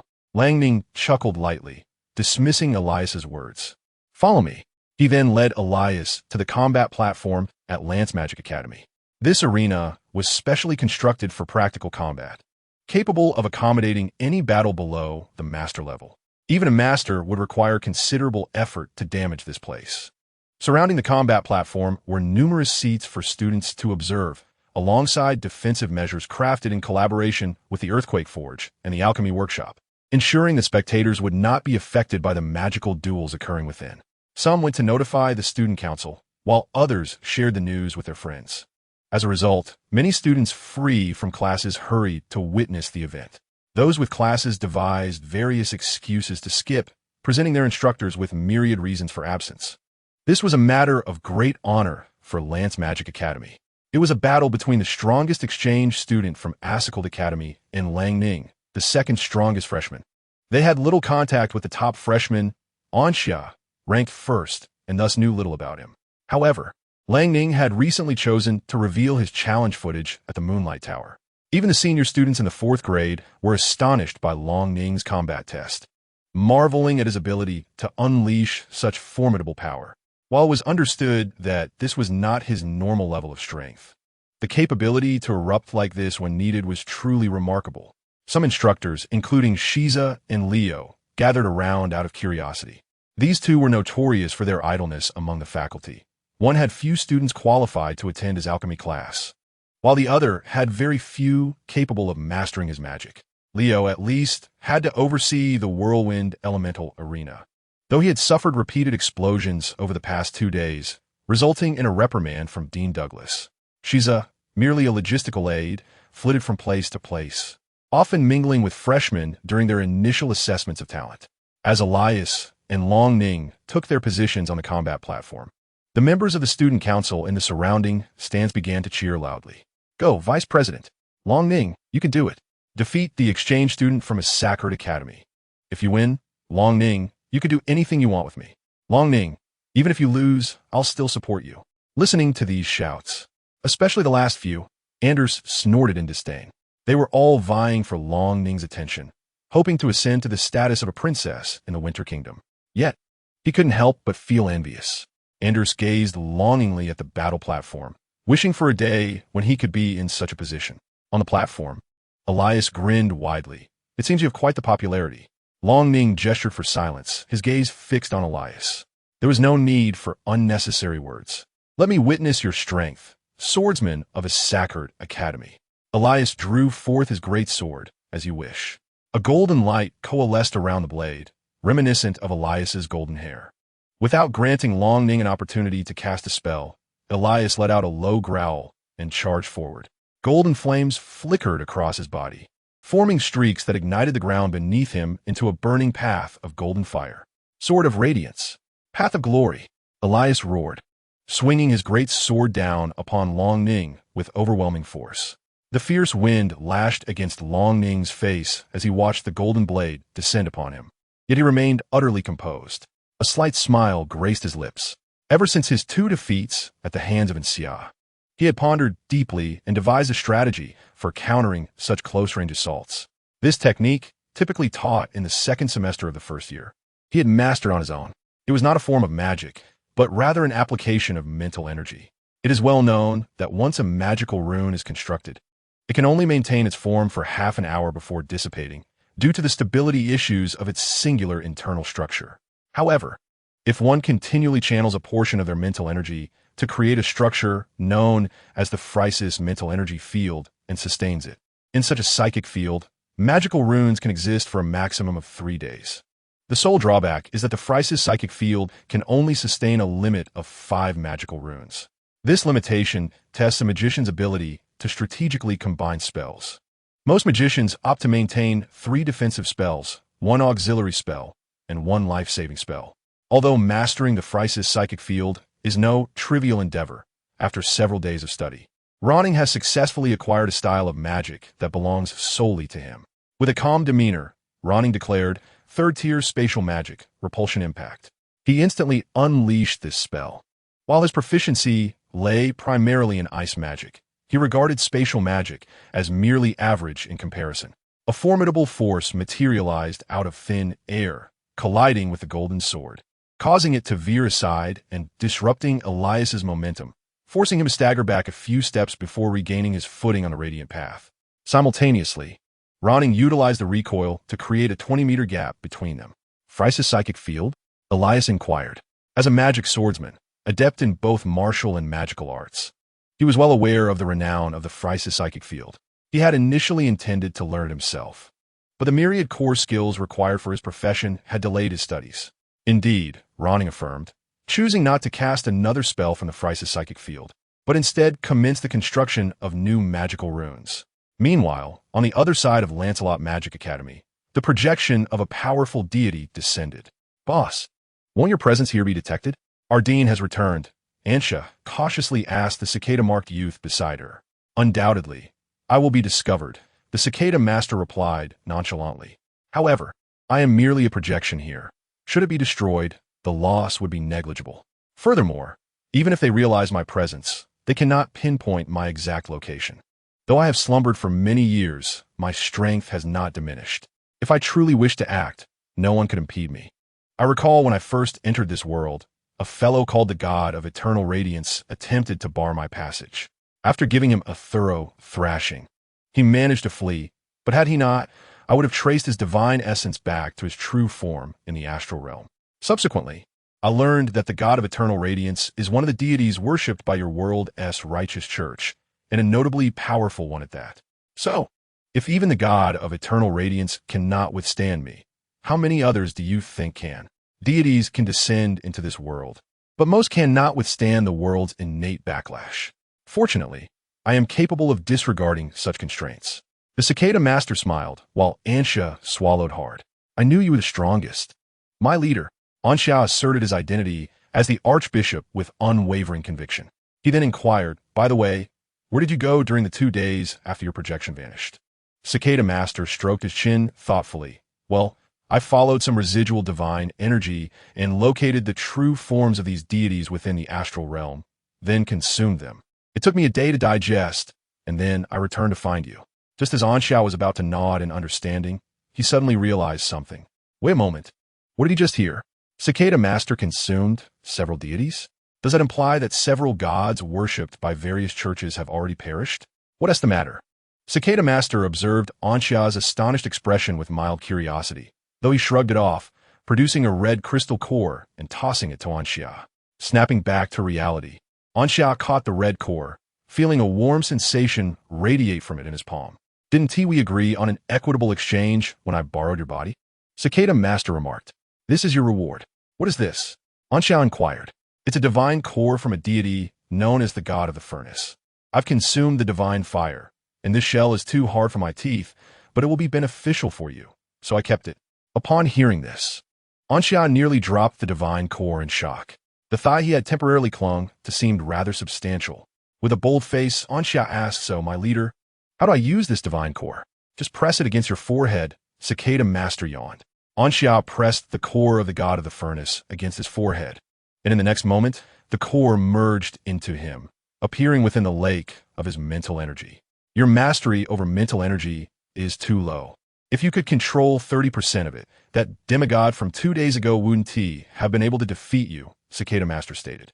"This core will accelerate your mastery over mental energy and enhance your ability to absorb elements. Otherwise, at your current efficiency, your strength will increase far too slowly.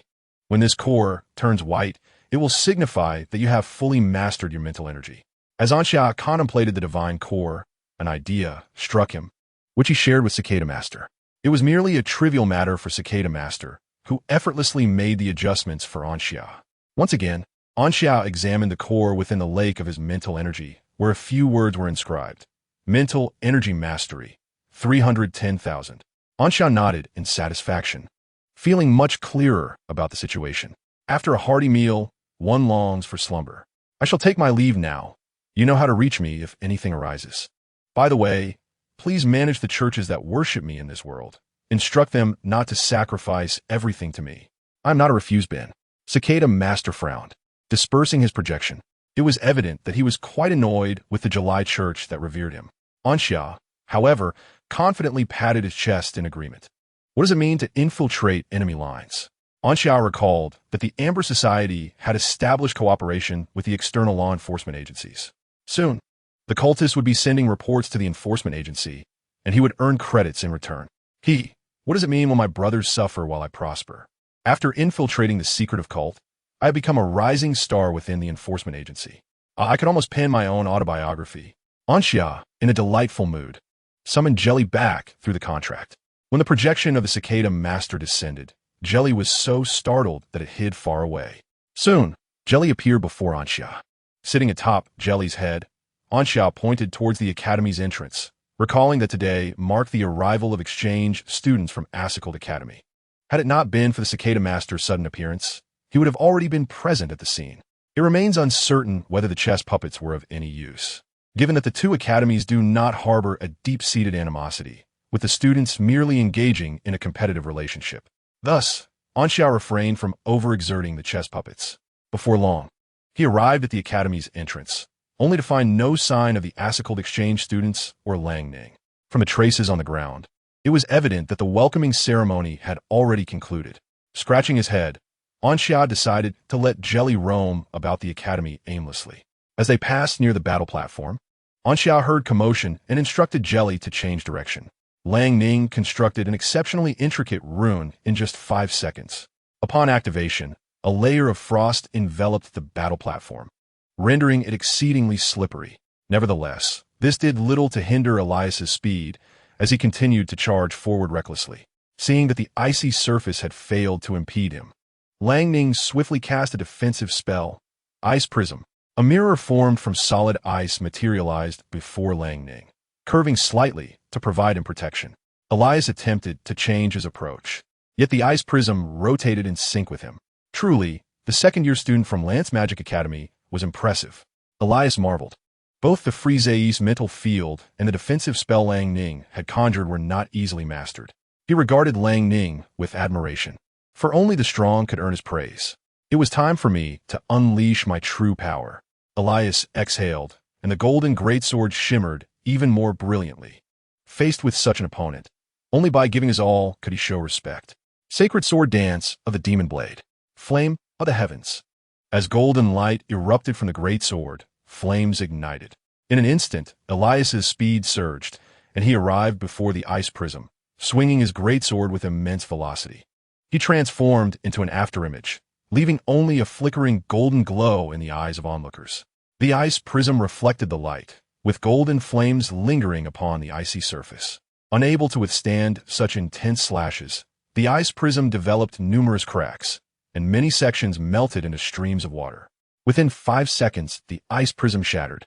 Elias laughed heartily, swinging his sword toward Lang Ning. Chapter 62. Is Lang Ning in danger? When Anxia arrived at the combat platform, he overheard the surrounding conversations and realized that an exchange student from Irregular Academy was engaged in battle with Lang Ning. Simultaneously, he noticed a chess automaton entangled with a cold, aloof youth. The boy and the automaton were engrossed in a game of chess, seemingly on the verge of a heated exchange. To be frank, the persistent sensation of being shrouded in gauze was utterly unbearable. Anxia's gaze shifted back to the combat platform, where Lang Ning found himself in an unfavorable predicament, being relentlessly pursued by a golden-haired exchange student wielding a magnificent sword. Despite Lang Ning maintaining his composure and elegance, devoid of any hint of panic, each narrow escape elicited gasps from the senior members of the student council. How tiresome! Anxia crossed his arms, harboring disdain for such pretty boys. It was regrettable that he could not take Lang Ning's place. Narrowing his eyes, Anxia meticulously observed the golden-haired exchange students' attacking techniques, which appeared reminiscent of a warrior's combat style. However, such flamboyance was uncommon in martial arts, though it was labeled as magic. True magic seldom involved weaponry in its offensive maneuvers. Typically, only a staff was employed, primarily to enhance mental fortitude and accelerate rune construction, with the potential for inscribing various spells to diversify one's approach. It was simply inconceivable for this golden-haired exchange student to wield a staff like a club to bludgeon his opponent. Such conduct would be a breach of decorum and a violation of the ancestral principles of magic. After careful consideration, Anxia formed a hypothesis. Irregular Academy was known to have only 2 unique professions, the magic swordsman and the melee mage. The golden-haired exchange student did not resemble a melee mage, thus leaving only the option of the magic swordsman. Jelly, what do you think? Anxia inquired, propping his chin on his hand. Puff. Jelly looked up, her large eyes filled with confusion. Anxia clicked his tongue. If Lang Ning lacked a trump card, he would likely face defeat. He recalled Melva mentioning that both the magic swordsman and melee mage were required to master time magic, future sight, and combat techniques, danger perception. However, the golden-haired exchange student on the combat platform had not exhibited the traits of a seer. This implied that he was not utilizing future sight or danger perception, relying solely on experience to confront Lang Ning. Should the battle continue in a stalemate, it was likely that the opponent would unleash his full power. Yet Lang Ning was a template. Anxia reminisced about Lang Ning's absurdly high score at the Moonlight Tower, which was astonishing for a newcomer. While he himself had achieved a high score through sheer effort, Lang Ning had relied on the divine physique inherited from the god of winter. Therefore, this fellow was indeed a cheat. Currently, Lang Ning remained in the first stage. Anxia recalled that Lang Ning's second stage extreme cold bloodline had yet to be forced out. Beyond the second stage lay the third stage of the divine physique. If this golden-haired exchange student possessed only a second stage and lacked any means of explosive power, he could not possibly be a match for Lang Ning. Just as Anxia had anticipated, the golden-haired exchange student, Elias, yearned to conclude this battle. Through numerous assaults, he had nearly deciphered Ronning's magic. Sword art, celestial flame. Sword art, radiant blade. Sword technique, luminous path. The 3 exclusive skills of the swordmaster were unleashed by Elias, reapplying them onto his gradually restored ordinary greatsword. It seemed Ronning anticipated Elias's intentions, As Elias commenced his skill, he created a significant distance, preparing his own magic, as if aiming for a decisive strike. In the stands, both students from Lance Magic Academy and exchange student from Assicold Academy felt their hearts race, their hands involuntarily clenching. Since Elias initiated his skill preparation first, he completed the release ahead of Ronning. Sword technique, sacred dance. He roared, his golden locks tinged with the shimmering flames of the luminous path, resembling a roaring lion. Elias left behind a series of afterimages, his speed nearly surpassing the limits of the human eye. In an instant, he surged before Ronning, leaping high into the air, while Ronning's magic was still a few seconds from completion. Faced with such a dire moment, Ronning promptly released a defensive spell. Elias sliced through this defensive magic with several strikes, yet continued to ascend higher. After consecutively unleashing the 4 skills, Celestial Flame, Radiant Blade, Luminous Path, and Sacred Dance, the Sword Master could execute a finishing move. Looking upwards, it appeared as though Elias had leapt before the sun, enveloped in a golden aura, blindingly illuminated by sunlight, making it difficult for many to gaze upon him. Your stored magic in the Freeze's psychic field has already been expended 4 times. The defensive spell I just shattered was the last of your reserves, wasn't it? Elias grinned, having released the pre-prepared Future Sight spell before charging at Ronning. Witnessing the unfolding scene, those unfamiliar with sword masters were oblivious to the brevity of their skill preparation time. Thus, he chose to employ his finishing move, ensuring he would defeat Ronning. The student from Lance Magic Academy heard Elias's words and all rose, mouths agape. Was Ronning truly on the verge of defeat? Although they had witnessed Ronning's combat assessment in the Crescent Moon Tower, his trump card required some preparation time. Yet, Elias would not grant Ronning any time to prepare. His great sword extended to 2 meters, poised for a diving slash. The exchange students from Assicold Academy beamed in delight at the sight, truly impressed by Elias, the strongest of the 5-colored radiants, knowing that despite Ronning's formidable nature, he would undoubtedly prove no match for them. Zolaya and Julius both exhaled a sigh of relief, while the once icy demeanor of Evan nearly faltered, threatening to burst into tears. Amidst the crowd, Anxia appeared unfazed by Long Ning's predicament, even stifling yawn. Démonsoir ultimate technique, ou l'irradiance jugement. Elias swung his great sword with unyielding might, cleaving towards Long Ning. Have you underestimated me? Long Ning's lips curled into a faint smile as he chuckled lightly. Moreover, why do you presume that the defensive spell I just cast was the final magic stored within my Freeze's psychic field? The future is ever-changing. Future sight merely glimpses one potential outcome, and due to the minuscule time difference, it appears remarkably precise. The toll of future sight is exceedingly daunting. Even if Elias utilized it solely to anticipate Long Ning's reactions to his attack, it drained a significant portion of his mental energy. Elias found himself incapable of discerning the outcome of this contest. A transformation, long suppressed under Long Ning's influence, began to unfold. His hair and eyebrows shifted to an icy blue hue. The surrounding temperature plummeted by several degrees in an instant. This was the Frost Blood lineage. It had the time required for rune construction. Coupled with Long Ning's diligent efforts over the past period, his proficiency in constructing 3rd-tier magic runes had remarkably improved, reducing the time from 30 seconds to merely 18. With the effects of the Frostblood lineage, he could now construct a magic rune in just 9 seconds. The speed for 1st and 2nd-tier magic runes was even more astounding. In fact, he had just completed 2 spells in succession, one of which was the defensive spell shattered by Elias. Chapter 63. Ignite. Long Ning Beast, Phase 2. Activate. The last defensive spell from the Freeze's psychic field manifested above Long Ning's head, intercepting Elias's downward strike. Upon collision, the defensive spell quickly developed cracks, threatening to shatter within 2 seconds. Seizing this fleeting moment, Long Ning distanced himself once more while simultaneously unleashing a 3rd-tier ice magic, Frosted Soul. A 2-meter-tall Frosted Soul lunged directly at Elias, accompanied by a slowing aura extending around it. He had previously mentioned his preparations for Anxia. Now, unable to employ them on her, he would experiment on Elias instead. After shattering the defensive spell, the power of Demon Sword Ultimate Technique, Holy Radiance Judgment, had considerably diminished. Confronted by the advancing Frosted Soul, Elias swung his sword in retaliation. Yet, he merely inflicted significant damage upon the frosted soul, depleting the remaining energy of the technique. Long Ning wore a smile. The frosted soul, besides possessing a slowing aura, was remarkably resilient, though lacking in formidable offensive capabilities. Its purpose was to ensnare swift melee adversaries. Elias found himself ensnared by the frosted soul, rendering him unable to approach Lanning. Had he been in his prime, he would not have succumbed to such a predicament. However, he had already exhausted the majority of his mental fortitude and fighting spirit. The tide of battle had irrevocably shifted. Now it was Lanning's domain. An ice prison arose, binding Elias ever more tightly.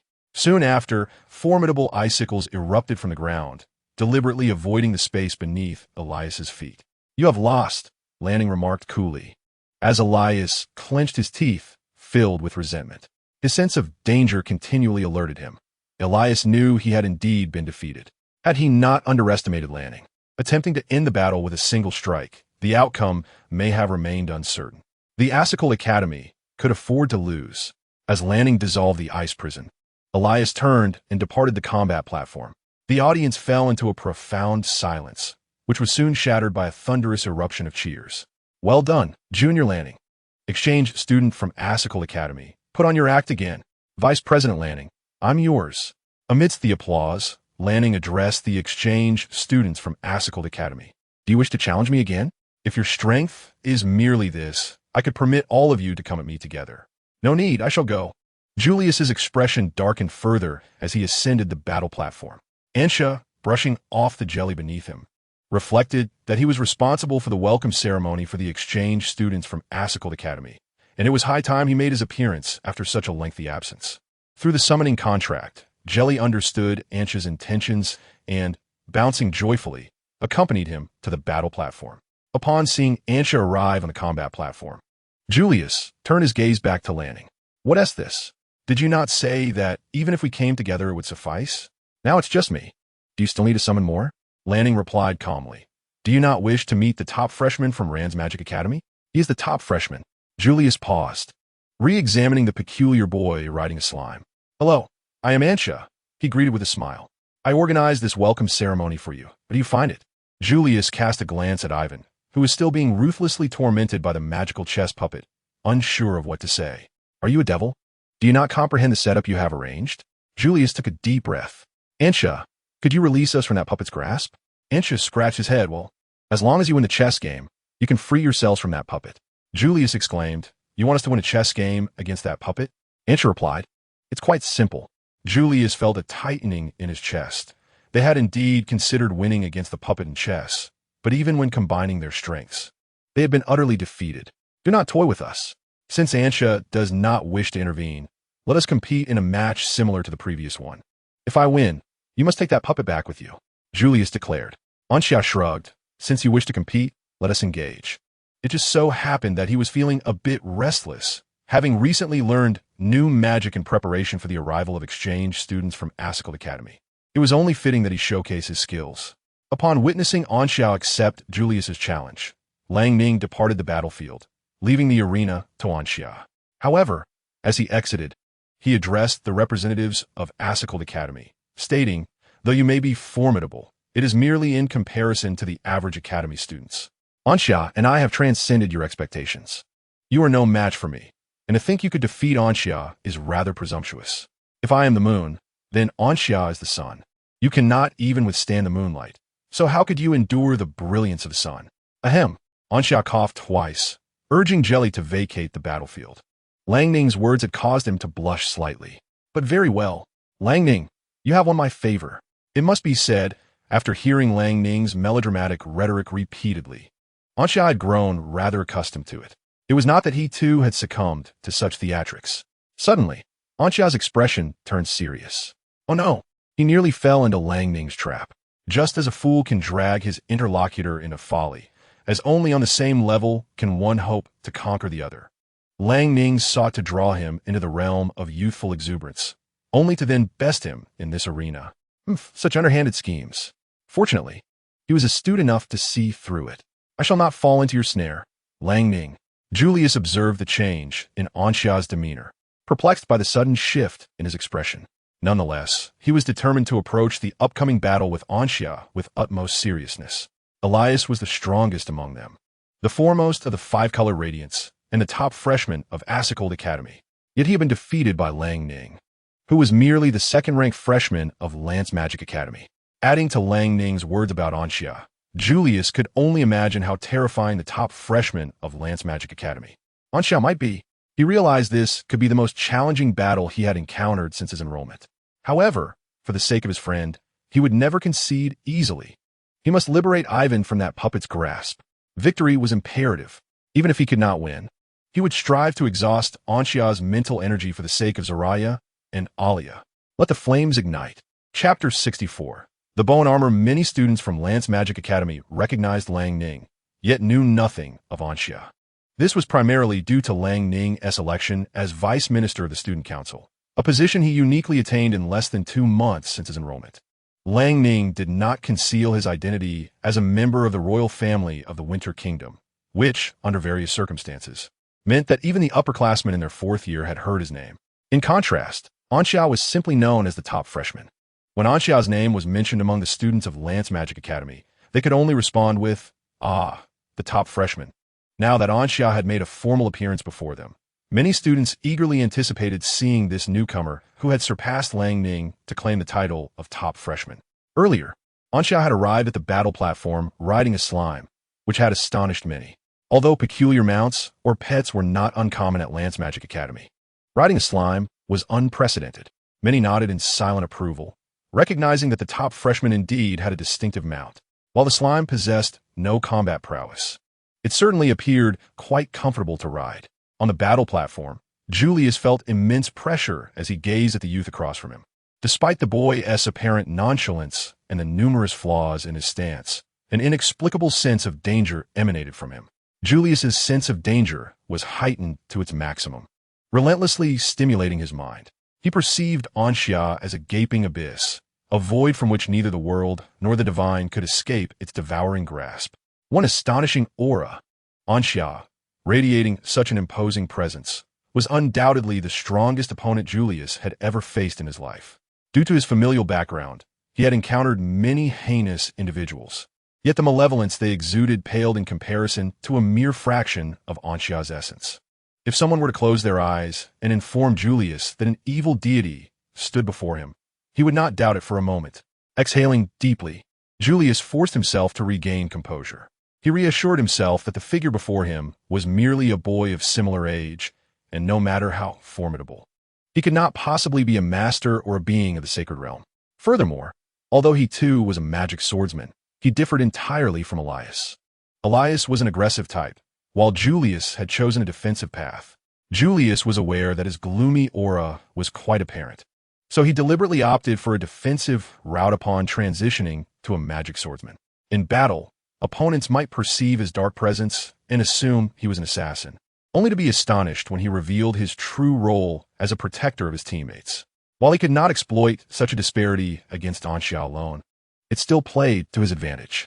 As a defensive magic swordsman, Julius's greatest fear was facing overwhelming numbers, which would hinder his ability to defend without blind spots. However, when confronting a single opponent, he could proudly declare that none could breach his defenses. Let the battle commence. The first-year student of Lance Magic Academy, Anxia, is absolutely unyielding. Initially, Anxia remained vigilant against Julius's advance, considering that the opposing profession could either be a magic swordsman or a melee mage, both of whom engage in close combat. However, upon observing Julius preparing his skills and remaining stationary, Anxia was perplexed. Was he truly being this courteous? If that were the case, he would not hold back. Anxia had his suspicions that this might be a trap, so he began constructing the spell Guardian of Slanka. Over the past few days, he had diligently worked to enhance the proficiency of Guardian of Slanka. What once took 25 seconds had now been reduced to 15 seconds by Anxia. Although still somewhat lengthy, as he summoned his mental energy, Anxia noticed something amiss. Why had his rune construction speed increased? The original 15-second construction time was suddenly halved. In just 75 seconds, Anxia completed the spell Guardian of Slanka, and the runes exhibited some changes, now entwined with flames. Reflecting on the past 2 days, Anxia realized he had not done much. The only possible catalyst for these changes was the divine core of the furnace god bestowed by the Cicada Master. Ah, truly, Cicada Master above, I shall honor you as my adoptive father. Ansha was overwhelmed with emotion. This was what being a true leader entailed. Regaining his composure, Ansha unleashed Guardian of Slanka. Meanwhile, Julius had also prepared his skills and began to release them. Thus, a peculiar scene unfolded on the battlefield. Neither combatant initiated an attack. Instead, from a distance of 20 meters, they both employed defensive magic. With Guardian of Slanka activated, 5 skeletal armors were summoned by Ansha. One directly adhered to Ansha's form, while the remaining 4 stood guard around him. Shadows loomed overhead, and Ansha blinked in astonishment. Why had his comrades grown so large? Had they consumed some enchanted artifact in the realm of the deceased? The audience surrounding them fell into silence, each person gazing in awe at the 4 towering skeletal armors before Ansha. Standing at 4 meters tall, they appeared as giants compared to an average human. Even among ogres, only the elite 2-headed ogres could rival this stature. As Julius completed his skill, he beheld the 4 skeletal armors before Ansha. He paused momentarily, taking a deep breath to quell the tremors within his heart.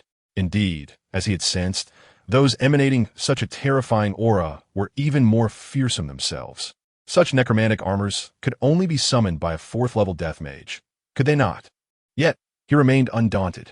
For Ivan, for the honor of the essay called Academy, come forth, let the onslaught commence. He shall withstand any assault, upholding the illustrious title of the Dark Sword Master. Ah! Julius roared, wielding his dual swords as a phantom brown wall enveloped him. Ansha was not long astonished by the transformation of the skeletal armor. She quickly regained her composure and turned her gaze upon Julius. It appeared he was indeed a Dark Sword Master, but was this skill a form of defensive magic? A strategy of waiting for the opportune moment? Ansha, intent on testing the enhanced skeletal armor, commanded one of the skeletal warriors to charge at Julius. Midway through, the skeletal figure shrank down to a more human size. As it approached Julius, it was halted, unable to advance further. The dark wall of the Swordmaster was not easily breached. Julius struck the surface of the skeletal armor repeatedly, forcing it back. After a few moments, Ansha nodded. Having assessed the defensive capabilities, it was time for disassembly. At her command, as Julius swung his sword again, the skeletal armor disintegrated into individual bones, encircling Julius from behind. Reassemble. Ansha issued another command, and the bones promptly reformed around Julius. Before he could react, he felt a heavy mass on his back, and his arms were ensnared. No matter how he struggled, he could not free himself. This was the 7-day lock of unbreakable bonds. Ansha nodded in satisfaction. It seemed that even a Dark Sword Master could not escape the confinement of the skeletal armor. She then commanded the skeletal figure to detach from her, directed the remaining 4 skeletal warriors to charge at Julius. This was the consequence of provoking the Master and expecting to depart unscathed. Chapter 65. The contest concludes. Welcome to the Lance Magic Academy. For skeletal warriors, along with the one already entangled around Julius, formed a total of 5 skeletal figures that ensnared him in their midst. Julius attempted to counterattack, but his efforts were utterly ineffective. His strikes against the skeletal warriors were akin to a child's futile attempts, lacking any real impact. Only his head was visible, gradually flushing with color as he roared and struggled. Yet, he could only acknowledge the absence of any possibility for a comeback. I concede. Julius uttered these words, as if the air had been let out of him. At that moment, he felt a surge of emotion, wishing to weep. He had let down Elias, Zelaya, Alia, and most of all, Ivan. Despite exerting all his strength, he had still been defeated in a single move by Ansha. Upon hearing his words, Ansha commanded the skeletal figures to disassemble completely, ceasing to maintain their existence. Arya swiftly ascended the battlefield platform, assisting Julius to his feet. Upon confirming his well-being, she exhaled a sigh of relief. Subsequently, she angrily addressed Ansha, exclaiming, "You scoundrel!" Ansha scratched his head at a loss for words.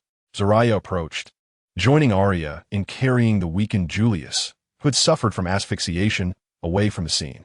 Is this the prowess of the top freshman at Lancelot Magic Academy? Elias inhaled deeply, contemplating the situation. The previous second-place freshman, Lanning, had proven exceptionally difficult to contend with. Even he had succumbed to defeat. Julius's defenses would take him at least 5 seconds to breach, yet the foremost freshman of Lancelot Magic Academy had been vanquished through such an ingenious method. The skeletal armor, Elias mused, would be challenging to dismantle even for himself. If he were ensnared, he could only escape the clutches of that armor through sheer force. Moreover, the spells stored within the Phrysis mental field were also accessible to Lanning, the second freshman. Ansha undoubtedly possessed that same technique. Ansha had unleashed only a single spell, one that he had constructed on the spot, implying that the magic within the Phrysis mental field remained unspent. Elias felt an overwhelming pressure. How could there exist such a formidable peer? Despite their similar enrollment timelines, was there truly such a disparity in talent? For the first time, Elias experienced the sentiment of ordinary students in the academy, frustration and powerlessness, as though shackled by chains. If only he could sever those chains. Lanning, witnessing Ansha's singular spell leading to Julius's defeat, felt a heavy weight settle upon him. Ansha had grown stronger. He could discern that the spell, Guardian of Slankary, was of approximately Tier 3. Yet, he counted, Ansha had completed the rune construction in a mere 75 seconds. Such astonishing speed was something he could only achieve after unlocking the extreme Frost bloodline. However, Ansha exhibited no signs of any awakened bloodline, indicating that this was a feat accomplished solely through his own strength. Terrifying indeed. No wonder he was considered his lifelong rival. Without such innate talent, how could one earn the title of a lifelong adversary? Lanning fully acknowledged Ansha as the top freshman, the best of the first years. Yet, he did not feel disheartened. Rather, his fighting spirit surged. The Winter royal family never surrenders. He aspired to be a king's man in the future. How could he allow a mere setback to impede his progress? As always, he believed the future belonged to him. He was resolute that he would one day surpass Ansha.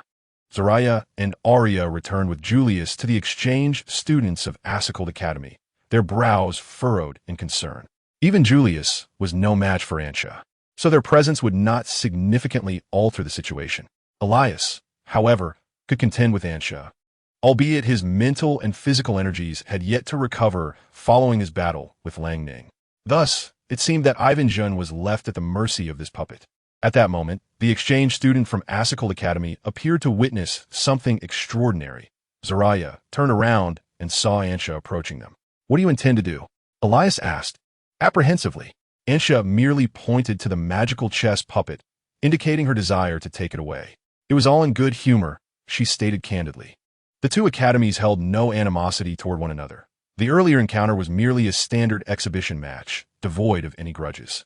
The magical chess puppet was simply a means for light-hearted jest, and Ivan suffered no real harm, merely enduring a thorough defeat during the game.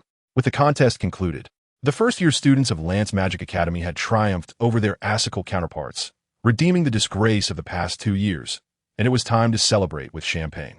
Hence, Ansha came to reclaim the magical puppet. Alia tilted her head. "You are a good person." Ansha blinked, "But you just called me a bad person." Alia replied, "Now you've changed." Ansha scratched her head. "Is your definition of good and bad so flexible?" Alia crossed her arms and raised her chin. "Those who are kind to my friends are good people. Those who are unkind to my friends are bad." Ansha inquired, "May I be your friend?" Alia pondered for a moment. "I suppose that could work." Zaraya, like a protective hen, shielded Alia and eyed Ansha warily. "Apologies, Alia is rather naive." Ansha, incensed, exclaimed, "Come now, look at my handsome face. Can you still in good conscience call me a bad person?" A voice piped up, could someone come and rescue me?" They turned to see Ivan, truly distressed. Ansha hurried over, swiftly concluding the chess match. "See, I told you winning against this puppet would be easy." Ansha shrugged at Zaraya and the others. Their silence spoke volumes, and after witnessing Ansha's moves, they fell into a state of existential doubt. Particularly Ivan, who began to question whether the rules he had learned since the beginning were incorrect, while Ansha's were indeed right. All right, Ansha said, lifting the magical chess puppet. "Welcome, exchange students from Asicald Academy, to Lance Magic Academy." As she activated several fireball runes in her mind while descending from the combat platform, the fireballs erupted mid-air. Receiving the signal, the 10 fire element newcomers quickly ignited fireworks for the welcoming ceremony. Suddenly, Dozens of fireworks were launched, intertwining with the explosions of fireballs above the battle platform, creating a vibrant tapestry of colors that was clearly visible even in daylight. Lang Ning approached Elias and said, "Everyone, follow me. Your accommodations have been arranged." Chapter 66. Midterm examination. The dormitories at Land's Magic Academy were plentiful, with an unoccupied building situated near the boys' dormitory. The exchange students from Assicle Academy were housed there, each receiving a silver badge and 500 credits. Those selected as exchange students were undoubtedly among the finest of the newcomers at Assicle Academy. Even compared to the freshmen of Land's Magic Academy, they stood out prominently. Thus, such privileges were not exaggerated. Students like them would accumulate credits significantly over the course of nearly 2 months. After settling into their dorms, the group known as 5 Colors of Radiance gathered in the lounge beneath the dormitory. During their arrival, Lang Ning had explained the upcoming course arrangements to Elias and the others. Since the mentors at Land's Magic Academy were unaware of their learning backgrounds and progress, they were granted the autonomy to choose their classes. I inquired, and it turns out Xia and Lang Ning are not in the same class, Julius remarked. Xia is in Mentor Abiz's class, while Lang Ning is in Mentor Finno's class. Elias declared, "Then I shall choose Mentor Finno's class as well. Having lost to Lang Ning, I shall compete alongside him." Julius continued, "I will opt for Mentor Abiz's class." "Zelaya, what about you?" Yuan replied, "I too shall choose Mentor Abiz's class. I wish to learn chess from Xia and reclaim my honor from that puppet." Zelaya, holding Alia's hand, said, "Alia and I will attend Mentor Rosa's class." Rosa was another new instructor. "Excellent.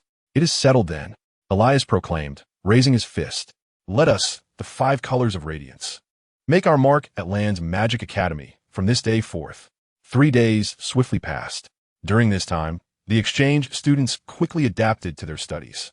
In any academy, the curriculum for the first semester predominantly revolves around theoretical knowledge. Thus, exchange students were primarily found among the freshmen. After all, it would be unreasonable for a warrior to enroll in a magic academy and suddenly pivot to studying magic, wouldn't it? Throughout these 3 days, Elias kept a close watch on Lang Ning, striving to excel in every endeavor and surpass him.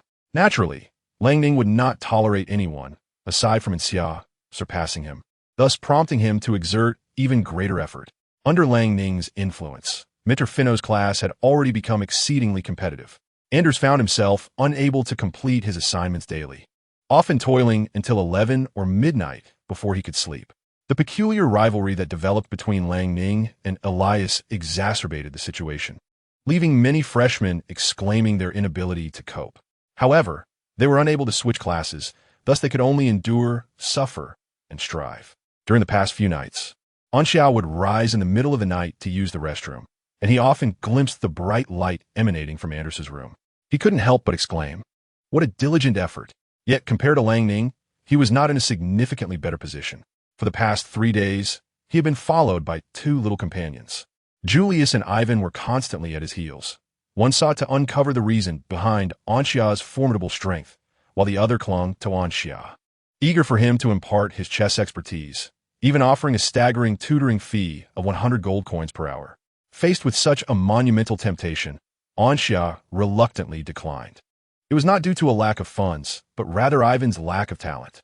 Anxia clicked his tongue, recalling his lessons with Ivan, where the latter's mind always seemed to struggle to grasp the concepts. A teacher may have the intention, yet a student may lack the ability. These past few days, Anxia had returned to the Moonlight Tower to retake the magical knowledge assessment. This time, the test was finally normal, and he scored 250 points. Anxia stood proudly with his hands on his hips, asserting that his previous poor performance was merely a matter of bad luck, having drawn all questions that first-year students had not yet studied. This time, everything was as it should be. Aside from the magical knowledge assessment at the Moonlight Tower, ABIs had also conducted a small quiz during her daily tutoring sessions. Anxia had a solid grasp of rune structures, and his control over mental energy had improved significantly. However, she was somewhat puzzled as to how Anxia's progress in mental energy control had surged in such a short span. Everyone harbors secrets, so ABIs refrained from probing further. That afternoon, ABIs entered the classroom and announced some news. Midterm exam. Everyone's eyes widened in disbelief, unable to accept this reality. Indeed, ABIs tapped the podium, explaining that due to the arrival of exchange students from the Asakar Academy and the fact that the semester was nearly halfway through, it had been decided, after discussions among all first-year mentors, to hold a one-day midterm examination.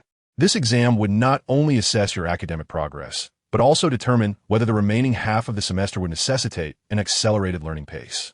Additionally, it aimed to evaluate the exchange students' grasp of theoretical knowledge. After all, we are two distinct academies, and while there is some interaction between our mentors, the pace of learning remains disparate. If the exchange students lag too far behind, the academy would consider establishing a specialized class to enhance their learning progress. The students erupted in lamentations, for they had been skirting by with their usual assignments, and a midterm exam would spell disaster. Even Anxiao wore a grave expression, the only one remaining unfazed being Melva, whose classmates often borrowed assignments from her copy. Furthermore, there was another matter to discuss with you all. ABIs continued, stating that the City of Oblivion would soon host an academic conference, an event that other mentors had previously attended. This time, it was my turn to represent the Lance Academy of Magic for a duration of 15 days. During my absence, Mentor Finno would take over my classes, and you would all temporarily merge into his class. Furthermore, I am permitted to bring 3 students along to the conference. So the top 3 performers from the midterm examination will earn this opportunity. The students buzzed with excitement. After all, this was the City of Oblivion. Within its bounds, 9th-level practitioners were commonplace, and one could easily strike a master-level individual by tossing a stone. Moreover, the City of Oblivion was renowned for producing the most scholarly papers on magic and combat techniques each year, with new spells and skills being developed every second. Even if one did nothing in the City of Oblivion, one could return with tales to boast to friends. Additionally, this could be considered a 15-day holiday. While it may not offer complete freedom, it was certainly preferable to life within the academy. As the saying goes, the academy is a prison, while the outside world is freedom. Life is precious. Knowledge is invaluable. For the sake of freedom, both may be forsaken. Chapter 67. The most outstanding proponent of examination-oriented education. ABIs then commenced the lesson. This afternoon's topic was the distinction between combat energy and spiritual power. Both combat energy and spiritual power originate from within the human body. Unlike elements that are derived from the elemental realm, before reaching the master level, the differences between the two are significant. Spiritual power depends on the strength of one's soul, meaning that when a mage meditates and cultivates, enhancing their spiritual power essentially strengthens their soul. In contrast, combat energy is derived from the essence of life itself. Cultivating combat energy enhances one's vitality. This is why warriors possess remarkable recovery abilities and physical prowess. Their life force is immense. Conversely, mages have a powerful soul, which, in the event of untimely death, can exist independently of the body, providing an opportunity to transition into another profession. However, after attaining the master level, combat energy will meld with spiritual power, intertwining vitality with spiritual essence. In other words, the master level is a process of self-perfection, eliminating weaknesses. Thus, the disparity between masters is vast, not only in strength, but also in knowledge. The more powerful the master, the longer their lifespan and the greater the accumulation of knowledge. Now, let us pose a question. ABIs paused, glancing at Julius and Ivan, who immediately sat up straight. What is the greatest advantage of a magic swordsman? A hint. Magic swordsmen cultivate both spiritual power and combat energy. The classroom fell silent as everyone pondered. Julius glanced around before tentatively raising his hand. ABIs nodded. Julius, please share your thoughts. Julius stood, uncertain, and replied, the greatest advantage of a magic swordsman is their superiority over other professions of the same realm. Before arriving at the Rance Magic Academy, Julius would have confidently and resolutely articulated this statement. However, after being swiftly defeated by Ansha on the combat platform, Julius faced a severe blow to his confidence.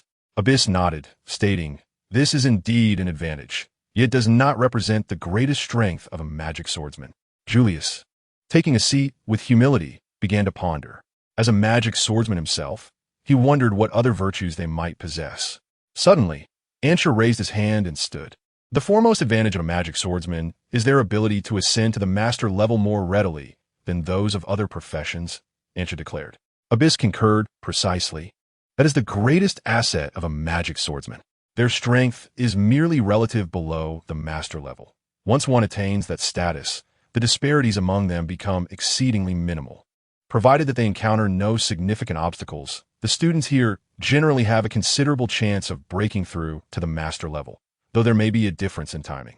The sooner one achieves this, the greater the hope of aspiring to higher realms. Julius gasped, his gaze fixed on Ansha. He was astonished by Ansha's profound understanding of magic swordsmen. Indeed, he was worthy of being the top freshman, reigning as the king among the first-year students of Rant's Magic Academy. Sensing Julius's scrutiny, Ansha sat down and scratched his head in confusion. Isn't this a rather straightforward question? He thought. Abyss was close to stating it outright. How could Julius still be at a loss? After class, Ansha did not leave the classroom. He was determined to claim the city of vanishing. Thus, he would not relinquish his pursuit of being among the top 3 in the midterm exam. Even though only a few days remained until the exam, he excelled at last-minute cramming. His confidence stemmed from 9 years of compulsory education and 5 years of simulated examinations leading up to the college entrance exam. Ansha raised his head. He was indeed the most outstanding heir of exam-oriented education in this world. The strategy of tackling a multitude of questions was now in motion.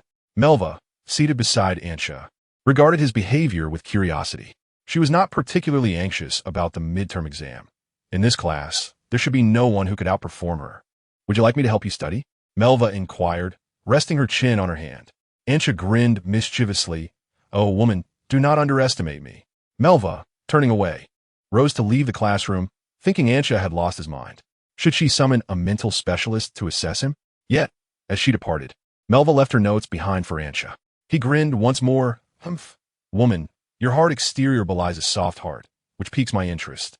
Melva halted, turning back with a calm demeanor and a gaze filled with menace directed at Ansha.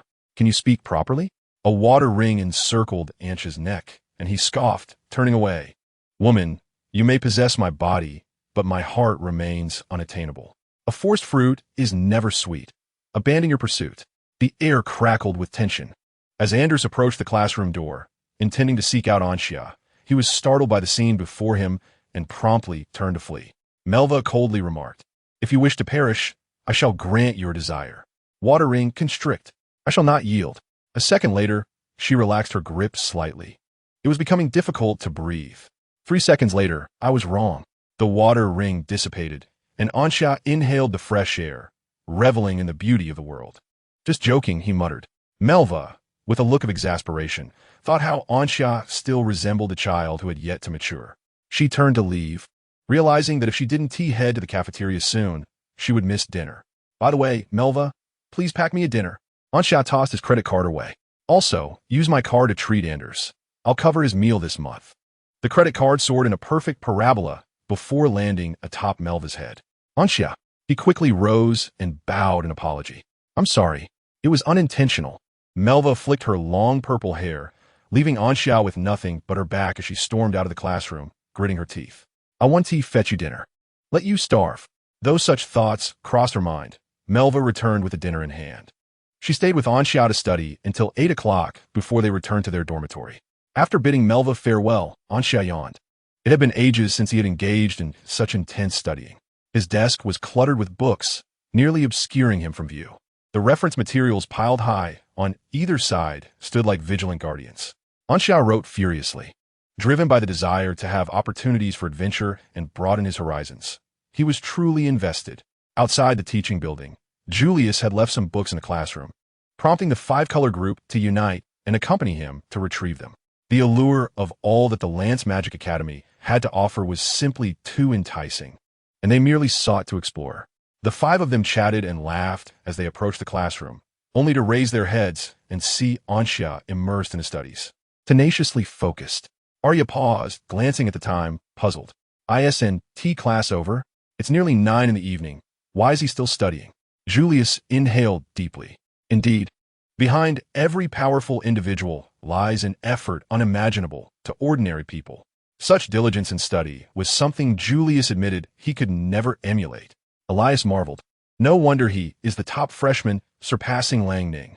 Ivan managed to utter, impressive. Zariah's smile faded, replaced by a serious expression. If the top freshman was working this hard, They, as representatives of the Asicled Academy, could not afford to tarnish its reputation. Upon returning, she would ensure Elias and the others devoted themselves to their studies. At that moment, Anxia turned his head and noticed the varied expressions on the five faces, perplexed. Chapter 68. The pain. Oh, the pain. Initially, only Professor Fin Ao's class suffered, yet now the entire first-year cohort lamented. It began with Lang Ning leading the charge, spiraling into a frenzy of competition. Following the arrival of the exchange students, they emulated this fervor, escalating the intensity further. Soon, Xia raised the stakes yet again. Observing the students' relentless efforts, the instructors felt compelled to match their enthusiasm, thereby ensnaring the ordinary students in this whirlwind of ambition. Under typical circumstances, the classroom would be deserted post-lecture. However, it now brimmed with first-year students, all fervently scribbling and memorizing key knowledge points. Those not immersed in magical studies were equally diligent, engaging in meditation to enhance their mental fortitude. At lunchtime, the first floor of the cafeteria was nearly vacant. The primary patrons were first-year students, yet they opted to take their meals back to class, unwilling to squander even a moment in the cafeteria. The same pattern persisted into the evening, and Xia was perplexed by this sudden surge of competition among first years. Upperclassmen were equally bewildered, having traversed the same path. They recalled no such frenzy during their own first-year experience. Nevertheless, Xia remained unfazed. Confident in his ability, he knew his efficiency in problem-solving far surpassed that of his less systematically trained peers. Soon, the midterm examination commenced. The days of last-minute cramming significantly bolstered Xia's grasp of magical knowledge. While surpassing Melva for the top position seemed a daunting task, maintaining a spot in the top 3 was assured. As he faced the exam paper distributed by ABIs, Xia wielded his pen with ease, brimming with confidence. Each question posed no challenge to him, and he even entertained the notion of presenting himself to the Academy as a worthy candidate for crafting future exam papers, certain that his creations would leave a lasting impression on all. With 2 hours allotted for the exam, Xia submitted his paper after just over an hour, exiting the classroom with an air of nonchalance. Shortly thereafter, Lang Ning from the adjacent class emerged. Spotting Xia, he approached with an air of self-assuredness. Despite the exam's slight difficulty, Lang Ning believed he could score 145, conceding 5 points due to the subjective nature of certain questions. "And you, Xia?" he inquired, seemingly indifferent to the outcome. "Same here," Xia replied with a nod. 145, you say? Melva had joined Xia, having submitted her paper early as well. Achieving full marks is indeed challenging, but I can guarantee a minimum score of 148. The remaining 2 points will depend on the instructor's judgment. Melva tucked a loose strand of hair behind her ear, while Lang Ning's eyes widened in astonishment. 148. His heart sank as he realized that in practical combat, he was no match for Anxia, and in examinations, he could not rival Melva. Would he truly never attain the coveted first place? "I believe the future belongs to me," Lang Ning encouraged himself internally before turning to leave. He must strive even harder. In terms of innate talent, he was certainly on par with Anxia and Melva. However, the reason for his inability to secure first place could only be attributed to his own lack of diligence and seriousness. "Come on, Lang Ning. You are the most exceptional heir of the Winter royal family. You will undoubtedly surpass everyone, whether it be his father, mother, or siblings. They would all feel proud of him." What was he thinking? Melva could not comprehend why Lang Ning had abruptly departed. Anxia shrugged, saying, "You wouldn't want to know." Following this, the fourth person to submit their exam early was unexpectedly Anders. "Hi, Anxia, Melva," Anders greeted the two. Anxia could not help but ask, "Anders, are you all right?" Anders managed a weak smile. "I'm fine, I can hold on." Anxia grimaced. Anders looked pallid, with dark circles under his eyes that resembled a panda S, appearing as if he might collapse at any moment. Melva sighed. "I recently learned healing magic." Anders stands still. 10 seconds later, a small water orb appeared in Melva's hand, which she guided into Anders' body. Before long, the healing effects became evident. Anders' complexion regained some color, appearing less alarming. "Thank you so much, Melva." Anders expressed his gratitude. Anxia wrapped her arm around Anders' shoulder, leading him aside to impart the secrets of the 5-year mock exams and the 3-year college entrance examination. If Anders continued at this pace, He feared that one day he would wake up to find Anders stiff as a board in his bedroom. Following Anders' exit was the radiant quintessence. Alia looked dejected. "It's so difficult." Zaraya nodded. "Indeed, the examination difficulty at Lance Magic Academy is significantly higher than that of our Asicled Academy. Even for me. I can only guarantee a score above 140.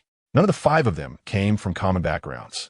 They had begun learning about magic and combat skills from a young age.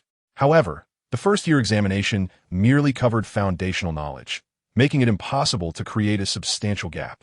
The competition boiled down to who studied more diligently and remembered better. Julius and Evan compared their answers.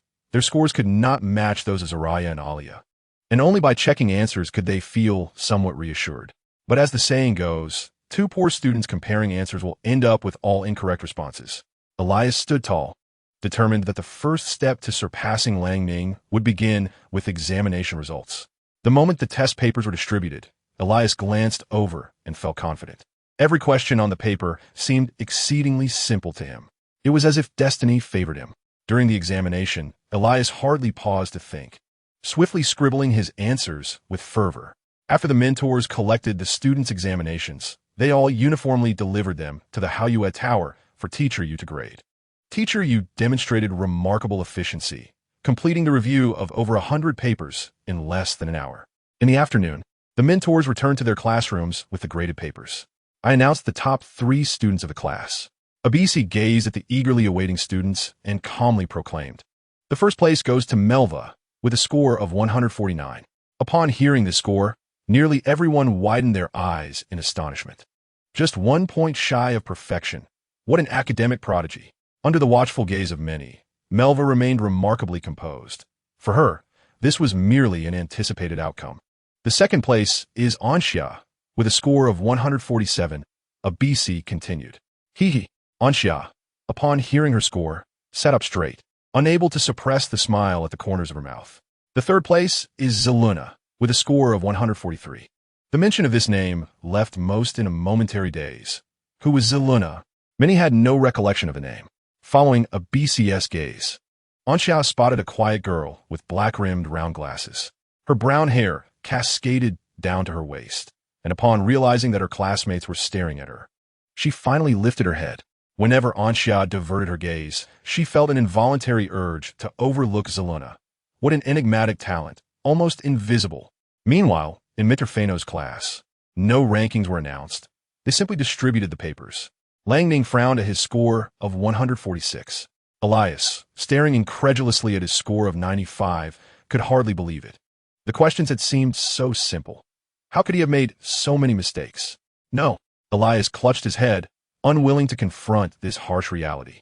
Truly, it was excruciatingly painful. Chapter 69. The Divine Jelly. Now that the class rankings were revealed, the candidates chosen by Abisi to attend the academic conference in the City of Disappearance were determined. Melva, Anxia, and the unobtrusive girl, Zeluna. After a few minutes of commotion in the class, Abisi firmly quelled the noise and began to review the examination papers. Once the afternoon class concluded, Abisi casually assigned homework, instructing the students to copy the chapters from their textbooks corresponding to the questions they had answered incorrectly 3 times over, without the aid of magic. Consequently, the classroom erupted in lamentations once more. The top 3 students from a midterm examination, Anxia and her companions, were retained by Abisi for a discussion, primarily to prepare for their departure to the City of Disappearance. This city is located at the intersection of the Elven Kingdom and the Emerald Kingdom. Abisi produced a world map and laid it upon the podium. The maps sold outside only indicate the locations of ordinary cities. Cities like the City of Disappearance can only be marked on special maps. This was Anxia's first encounter with such a detailed world map, and she gazed at it, enraptured. Numerous uncharted locations emerge on this map, such as the Dragoness Gorge, the domain of Frost Desolation, the Primal Forest, and the Behemoth Mountain Range. Under normal circumstances, it would take us a month to reach the City of Vanishing, ABI's remarked. Thus, we shall utilize the teleportation array. Although it is costly, it will allow us to arrive at the City of Vanishing in merely half a day. You may return to prepare, and we shall depart tomorrow at noon, aiming to reach our destination by evening to behold the nocturnal splendor of the City of Vanishing. Anxia and the other 2 nodded, showing no surprise at the swift departure. The midterm examinations had concluded, yet a new student competition awaited them, with just over a month remaining, necessitating their return to the Rand's Magic Academy before the event. Having conveyed the departure time, ABIs dismissed the trio. Melva and Seluna walked together, and she inquired, "Seluna, which dormitory do you reside in? I could come and find you tomorrow at noon, and we could set off together." Seluna shyly smiled, adjusting her slightly slipping round glasses. "I am in dormitory 3302. Would that be too much trouble for you, Melva? Alternatively, I could wait downstairs." 3302? Ansha interjected. "Isn't that right next to Melva's dormitory?" Although boys were not permitted in the girls' dormitories, Ansha was still aware of Melva's dormitory number, which was 3303, differing from Seluna's by only one digit. Melva, puzzled, reflected that although she had not intentionally sought to befriend those in adjacent dorms, she recognized nearly everyone's visage. Yet, in her recollection, she had never encountered Seluna. Seluna, feeling bashful, explained, "In my childhood, I came into contact with a type of astral creature, and I subsequently adopted some of its traits, which diminish my presence. Therefore, in many situations, others tend to overlook me. As long as I remain silent, almost no one, apart from those of master-level strength, can perceive my existence." Ansha couldn't help but think, that the essence of a natural assassin's body, whether becoming a warrior or a mage, standing before others to unleash an attack, they would remain oblivious. What kind of astral creature possesses such peculiar traits? Melva pondered, frowning. "My family elders were once keen on capturing astral beings as pets and compiling encyclopedias. It seems there is no known astral creature that behaves in this manner." Seluna replied, "I have heard some say this astral being is known as the Time Dragon." "The Time Dragon?" Melva exclaimed in astonishment. "That's no surprise.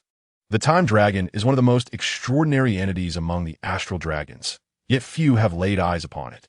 If the Time Dragon indeed possesses the ability to diminish one's presence, it would aptly explain this phenomenon." "Indeed," Seluna nodded, a bashful smile gracing her lips. At the last academic conference in the City of Vanishing, a paper on the Time Dragon was presented. As the sole individual currently acquainted with the Time Dragon, I was credited as a co-author. Ansha expressed her envy. "How wonderful! To graduate from the Lance Magic Academy, one may employ various methods. Among them, a prominent approach is to present a paper at a world-renowned academic conference with at least a second authorship. This implies that as long as Seluna attains the requisite level, she need not toil like others, scurrying about to fulfill graduation tasks by the time she reaches her 5th year." As they approached the dormitory area, Ansha and Melva parted ways, for the paths to the male and female dormitories diverged. While strolling down the path, Ansha suddenly recalled something. Where had Jelly gone? As a pet, Jelly was naturally meant to accompany her to the City of Oblivion. Following the summoning contract, Ansha searched for quite some time before finally locating Jelly near an unattended water pool on campus. Jelly appeared to be in a rather poor state. It seemed to have an upset stomach. Ansha pondered in silence, realizing that he had not fed Jelly anything substantial these past few days, merely ordering some slime jelly food from the Academy supermarket daily. Could there be an issue with these jellies? Yet that seemed unlikely, as the Academy's products were known for their quality. Unable to decipher the cause, Ansha decided to abandon his thoughts. He cast the spell Guardian of Slanka, summoning a skeletal armor to lift Jelly and shake it vigorously. If it had an upset stomach, then inducing vomiting seemed appropriate. Moments later, a crack appeared along Jelly's body, which was presumably its mouth, and it expelled a long, shriveled, silver object. Ansha picked up a nearby twig and prodded it, discerning that it resembled a creature. What remained was merely a shriveled skin, and it seemed all the essence had been digested by Jelly, rendering its original form unrecognizable. Standing up, Ansha switched to a sturdier twig and tapped Jelly on the head repeatedly. "Dare you eat recklessly again? Next time, if I don't discover it, you might suffocate right here." Ansha admonished fiercely. Jelly drooped its head, contrite, and through the summoning contract, vaguely communicated to Ansha that this silver object was a bug it had inadvertently swallowed before being summoned. This incident had left Jelly quite despondent for a considerable time, causing it to refuse food for several days. However, in the next moment, Jelly's spirits lifted as it excitedly informed Ansha of a newfound ability. After a brief moment of contemplation, Ansha instructed the skeletal armor to set Jelly down for a demonstration. Jelly bounced with enthusiasm, distancing itself slightly, and then puffed up its body like a balloon while simultaneously altering its shape and color. After a minute, the transformation was complete, and Anxia, who had initially been unfazed, now found himself awestruck. The jelly before him bore no resemblance to a slime. It had morphed into a silver, elongated creature, sporting a pair of small wings. Adorned with a pair of exquisite horns on its forehead, 5 claws, and 2 long, soft whiskers, gracefully soaring through the air. In that moment, Anxia finally comprehended what Jelly meant by the bug it had mistakenly consumed. Ah! Anxia grasped Jelly's slender neck, shaking it gently. Jelly, how on earth did you consume a dragon? He pondered how the ancient summoning magic, meant for a single use in a lifetime, could possibly conjure a mere slime. It seemed, in retrospect, that the creature he had initially summoned was indeed this silver dragon, only to be consumed by Jelly, thus bringing the dragon along with Jelly into existence. Jelly, you have stolen my dream of becoming a dragon rider, he mused. Yet it appears I might still attain that title. Releasing the now dazed Jelly, he stroked his chin, recalling that the slime's innate ability was transformation. Chapter 70. Understanding respect for elders and cherishing the young the following day, due to the temporary merging of classes under Mentor ABIs. Langning learned that Anxia would accompany Mentor ABIs to the City of Oblivion for an academic conference. After the morning classes concluded, Langning awaited Anxia's arrival at the academy's entrance. As a lifelong rival, Langning could not allow Anxia to risk falling into complacency. Thus, he aimed to advise Anxia that during the 15 or 16 days at the City of Oblivion, he must not neglect his training and studies. Before long, ABIs arrived first, awaiting Anxia and the others. The first to arrive was Melva, who absent-mindedly twirled a strand of her purple hair by her cheek, her light violet eyes filled with confusion. She felt as though she had forgotten something significant, yet the memory eluded her, leaving her perplexed. Upon seeing ABIs, she suddenly realized her oversight. She had agreed to set off with Heluna yesterday, but had completely forgotten. Just as Melva was feeling vexed, she felt a gentle tap on her shoulder from behind. Turning around, she encountered the bespectacled Heluna. When did you arrive? Melva asked, surprised. I was merely walking beside you. But you did not notice me, Heluna replied with a gentle smile. I'm terribly sorry, Melva apologized.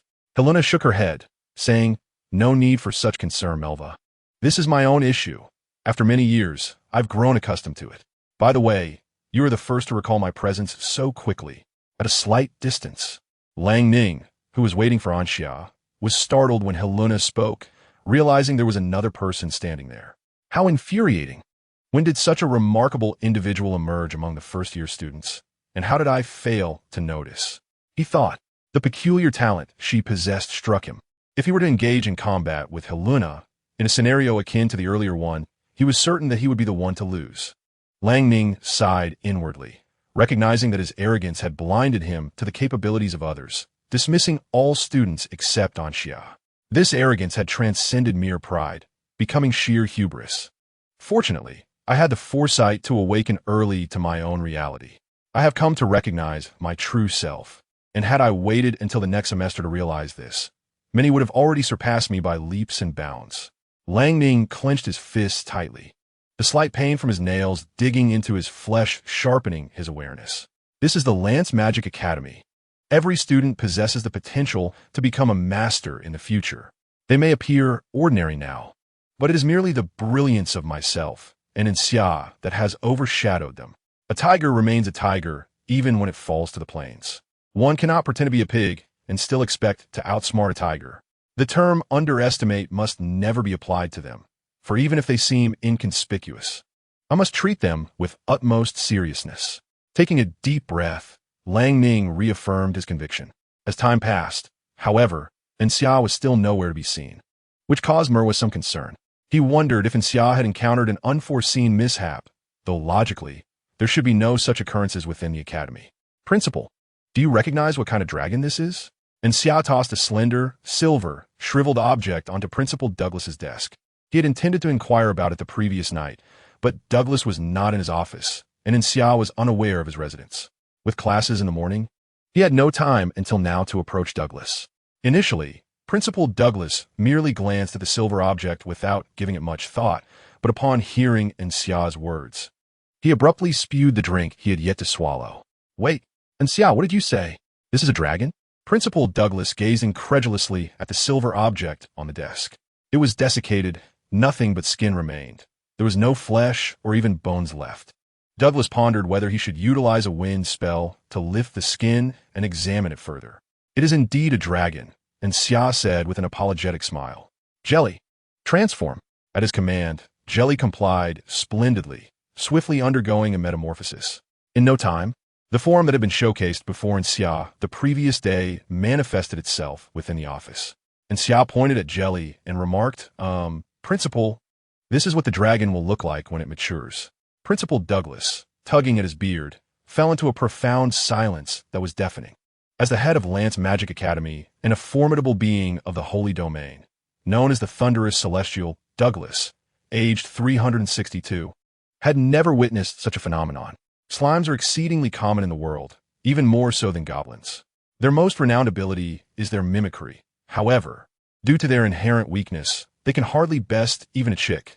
Thus, the species they mimic are usually common plants found in nature. Yet, before him stood a slime that had digested a celestial dragon.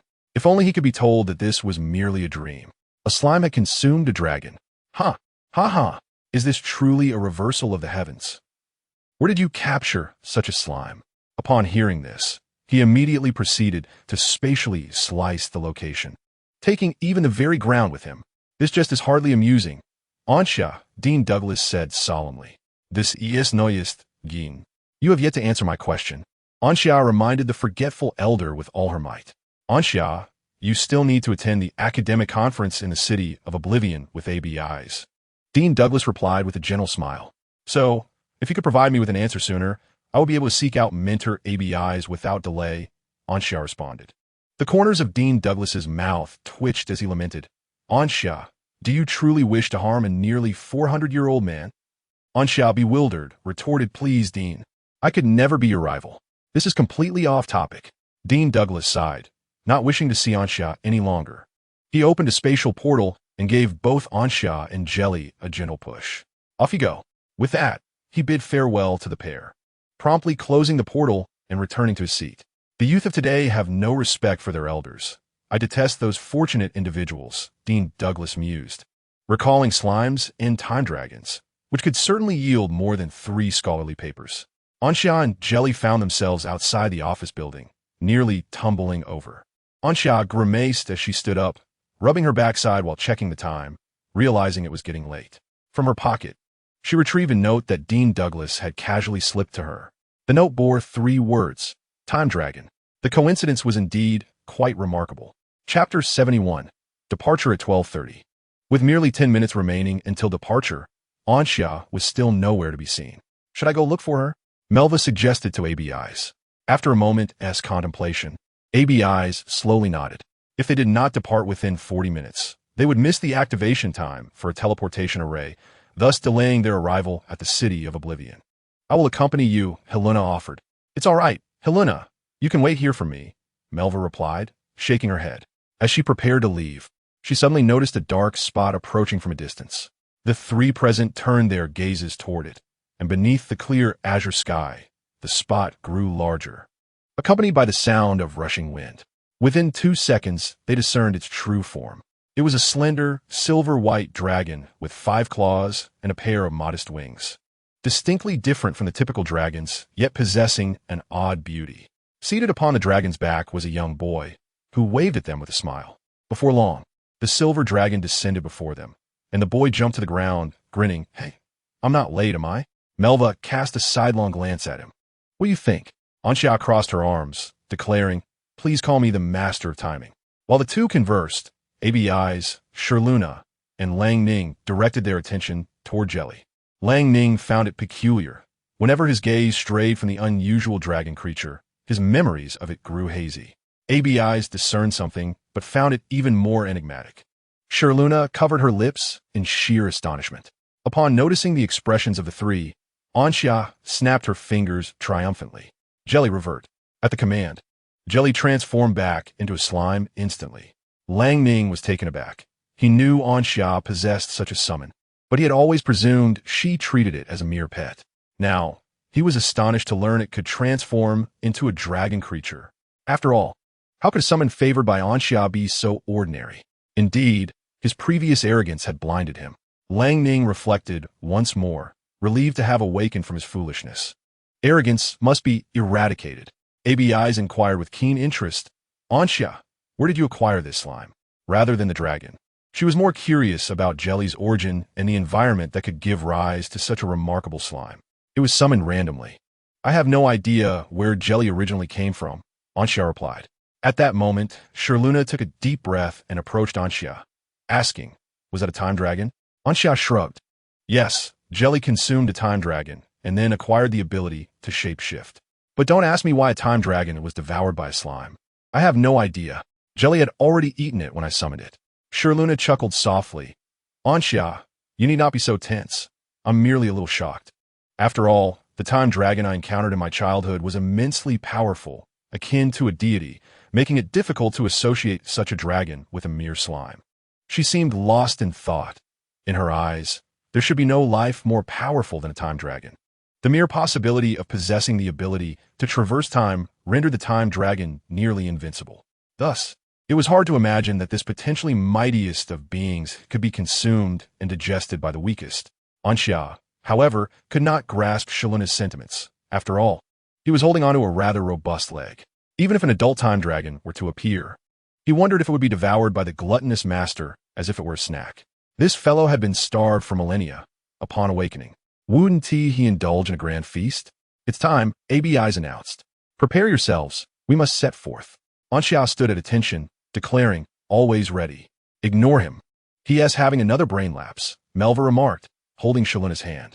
Lang Ning approached Anxia with a solemn demeanor and remarked, Anxia, you have triumphed once again. He then turned to leave. Although he had much to convey to Anxia, it seemed unnecessary at that moment. Anxia had already surpassed him in strength. He remained a mere third-level mage, while Anxia had ascended 2 whole tiers, rendering him no match for her as a first-level mage. Furthermore, Anxia had procured such a formidable summon. Regardless of the slime's initial weakness, once it could transform into a dragon, it bore no distinction from true dragons. Lang Ning exhaled deeply, resolving to seek a summon that could rival dragons, thus granting him a chance to compete alongside Anxia. Anxia had anticipated being bombarded once more by Lang Ning's dramatic proclamations. However, he uttered but a single sentence before departing, leaving Anxia perplexed. What on earth? Could it be that Lang Ning is merely toying with my expectations? He mused. Such trivial skills dare to challenge me? I see through this ruse. I shall not fall into this trap. With hands on his hips and a triumphant smile, Anxia caught the attention of Zeluna, who regarded him intently before nodding in agreement. It appeared that Mirva's observations were indeed accurate. Anxia had abruptly lost his senses. The teleportation array of Lance Magic Academy was conveniently located at the entrance of the institution, though it had remained dormant for years. This occasion marked its first activation in 2 to 3 decades. Nonetheless, the quality of the array was assured. Even after a millennium, it would function flawlessly. Abyss, wielding the certification tool, effortlessly activated the teleportation array. After selecting the personnel and destination, a gentle radiance enveloped Abyss and the trio of Anxia, Mirva, and a slime. In the blink of an eye, the entrance to Lance Magic Academy stood empty. Feeling slightly disoriented, they regained their footing a second later. Anxia blinked as he surveyed his surroundings. The wooded scenery outside the academy had transformed into an opulent hall, illuminated by intermingling golden and silver lights. This was outpost number 17 of the Dragon Valley, where the next teleportation would commence at 12:35, destined for the city of Dolorias. A massive silver dragon lounged atop a pile of coins, squinting lazily, and gestured towards the left passage. Those heading to Dolorias should proceed through that corridor, where the payment station was also located. First-time travelers might experience dizziness or nausea, but a brief rest would alleviate such discomfort, should anyone feel unwell. The nearby elven sage was available to provide free treatment. Thus, caution was advised to avoid falls and potential trampling incidents. Anxia was quite familiar with such scenes. After all, in his business dealings, urgent matters sometimes necessitated swift trips to other cities via such teleportation halls. Ahead, Abyss led Mirva and Zeluna down the left passage. Prompting Anxia to hastily follow with Jelly in tow. Chapter 72. The City of Vanishing Lance Magic Academy lay to the south of the Emerald Kingdom, while the City of Vanishing resided to the north, indicating that the quartet would traverse the entirety of the Emerald Kingdom on their journey. Fortunately, the existence of teleportation arrays spared them from expending excessive time on travel. However, the activation times of these arrays varied from city to city, resulting in a wait of 5 to 6 hours before the actual teleportation, which took less than a minute. By 7 o'clock in the evening, the four of them successfully arrived beneath the City of Oblivion. Astonishingly, this city floated in the air, resembling a grand skyward metropolis.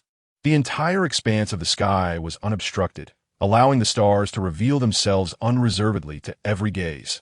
The starlight, gathered by alchemical constructs, spiraled downward like a vortex into this uniquely extraordinary city. The teleportation array was not located within the city itself, but rather on the ground below. Upon stepping out of the array, they beheld a pillar reminiscent of an elevator, connecting the City of Oblivion to the earth below. They would need to ascend this towering column to enter the city. The column, a marvel forged collaboratively by dwarves and elves, was a resilient alchemical creation, impervious to even the most formidable attacks for a considerable duration. ABIs introduced the column to Ansha and her companions, expressing her familiarity with the area nearly a year prior. She had spent 3 months within the City of Oblivion before departing. Due to the constraints of the magical network, the human kingdoms had grown exceedingly close, while dwarves and elves remained sequestered, rarely venturing into human realms. The rapid advancement of humanity instilled a peculiar trepidation within many dwarves and elves. Ansha had encountered a dwarf only once, and though she had been tricked into buying a cellar of wine, she ultimately found satisfaction. As the dwarf ended up regurgitating what he had consumed, eliciting tears of laughter from him. Despite their efforts, he refused to stay. It was indeed a pity. Riding the towering column required 10 silver coins, which could be considered more as an entry fee to the City of Oblivion than a mere fare. From the outside, the column appeared white, resembling a solid wall, concealing the interior scenery. Yet, once inside, one discovered the transparency of the walls. The City of Oblivion floated at an altitude of 9,000 meters, with the column matching that height. ABIs guided them as they swiped their cards to board the scenic lift within the column. The lift featured a circular arrangement of seats. After Ansha settled into her seat, she leaned forward, gazing out at the view beyond the column. The scenic lift ascended at a speed of 10 meters per second, meaning it would take 15 minutes to reach its destination. Surrounding the ground beneath the City of Oblivion was another city, where they had utilized their final teleportation array. The name of the city is rather unremarkable, for it is built around the City of Oblivion, hence it is referred to as the Outer City. As the wind lift ascends, the entirety of the Outer City gradually unveils itself. Like tiny black dots, people meander through the streets, while the alchemical train weaves through the Outer City like a serpent, seemingly cleaving it in two. The brilliance emanating from the starlit vortex of the City of Oblivion renders the Outer City illuminated even at night. Such resplendent radiance brightens the horizon. Ansha could not help but reminisce about her hometown of Lilise, which now seemed no different from the countryside when compared to the Outer City. She suddenly felt an urge to return, for after 16 years in this world, she had spent nearly all her time there. It was impossible not to yearn for it. The way people spoke there was so melodious, and they were such delightful company. Most importantly, they listened to her. Initially, when she could not see them upon entering school, she found it rather disconcerting. Zeluna, too, shared Ansha's sentiments, gazing out at the scene beyond the wind lift, her eyes brimming with curiosity.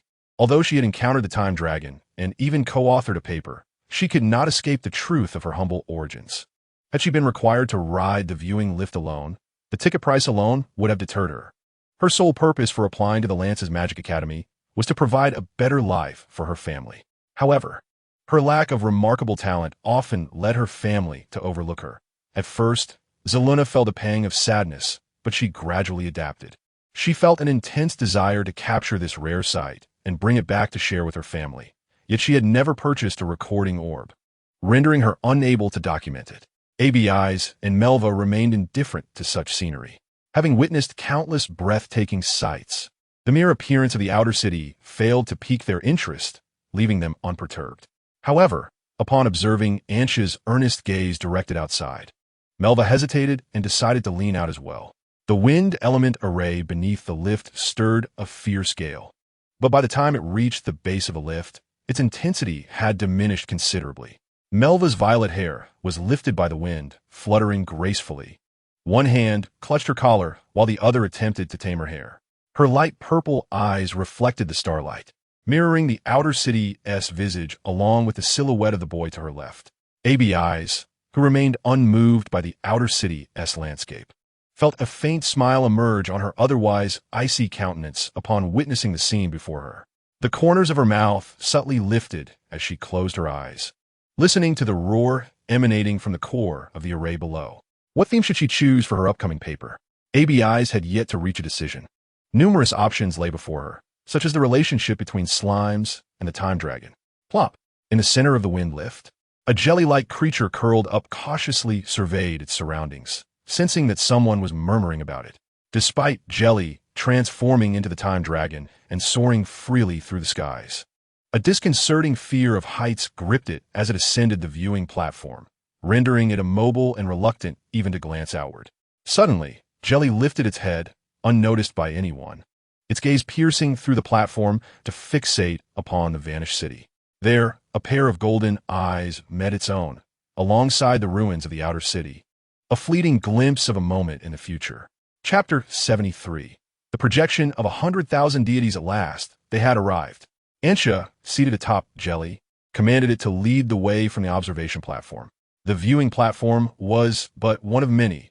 In addition, there were ordinary platforms, ensuring a steady influx of individuals emerging from the vanished city. With an academic conference imminently approaching, the number of visitors surged, many of whom were not even human, but members of other races.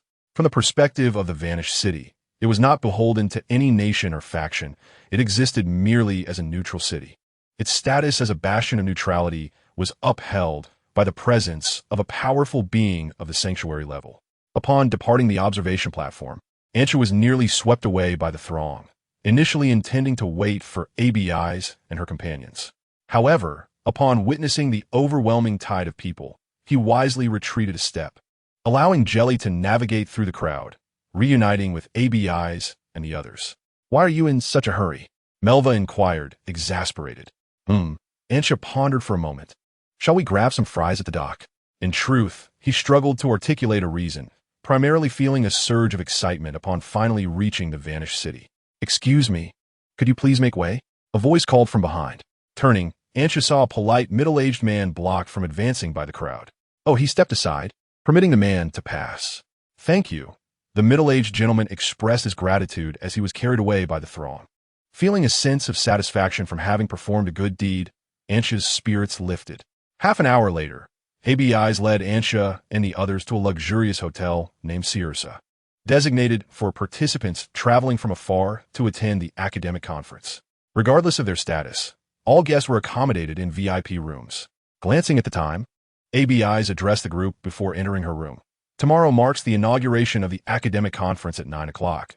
We must depart by 8. There's nothing pressing at the moment, so feel free to explore the vanished city. Just remember not to stay out too late, or you may end up sleeping in the hotel and miss the opening ceremony." As she spoke, Abby's fixed her gaze on Ansha, the one she worried about the most. "We understand," Melva nodded.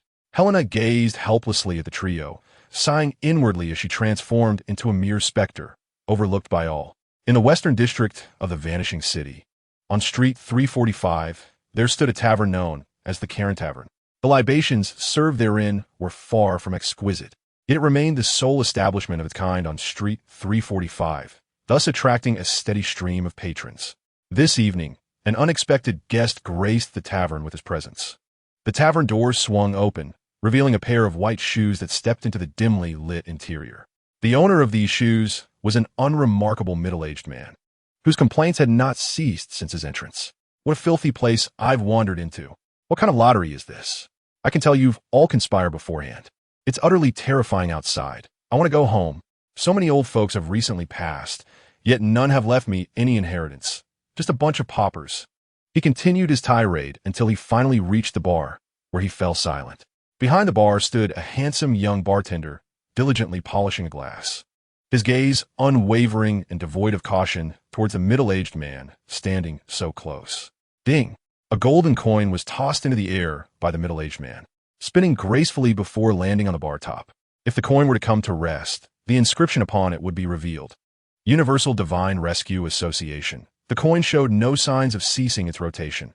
Yet at that moment, the dapper bartender lifted his head to regard the middle-aged man. "What temperament do you possess today?" the middle-aged man inquired. The bartender, with his chin raised and eyes narrowed, was about to respond when the middle-aged man raised a hand to signal him to halt. "Look at your demeanor. Let me guess, pride perhaps?" the middle-aged man remarked with a hint of amusement. The bartender's complexion flushed with indignation. He detested being denied the role of the riddle master. After a brief moment, he suppressed his irritation and began to engage with the middle-aged man. A barrier unfolded, enveloping both of them within its confines. "I seek the god of earth and stone." "Hall," the middle-aged man declared. "The sinful god, Leota," the bartender replied. "Those endowed with multiple paths to divinity are considered demigods. Upon attaining godhood, one can possess only a singular path. Whether it be Hall or Leota, both belong to the Universal Divine Rescue Association." Just days prior, Leota had descended in projection, seizing the bartender's body to sustain his own projection for an extended period. The purpose behind such an action was, of course, to unseal a true deity, one who transcends mere demigod status. According to the information they had fortuitously acquired, a true god lay sealed within the confines of the vanishing city. In principle, once a god is formed, they are prohibited from entering the world. This is the rule of existence. However, if one were to impose heavy seals upon a true god, the sealing power would allow them to operate safely within the world. The consequence of such actions, however, is that one becomes the prey, vulnerable to any who might wish to exploit them. "Have you uncovered any leads?" Hall inquired. Due to the necessity of concealing his identity, he arrived in the city of Oblivion through legitimate channels while adopting a seemingly false persona, which caused Leota to lag behind significantly. Upon finding it, Leota furrowed his brow, sensing something amiss. "Where is it?" Hall inquired. Leota transmitted a piece of information to Hall, who widened his eyes moments later. "Is this real?" Hall questioned in disbelief. This piece of information was the result of Leota meticulously screening individuals through emotional influence, determining who could withstand his emotional interference. According to reports from the Universal Deity Rescue Association, the true deity sealed within the city of Oblivion had not been entirely confined. Rather, the entity was continuously living in the city through projections. Leota, being a true deity, even if only a fraction of his power was present in the projection, was still not something that everyone could resist emotionally. At times, fluctuations in emotion could arise from a fleeting thought, almost imperceptible. Hence, individuals unaffected by these emotions were likely to be projections of a sealed true deity. Hall inhaled deeply.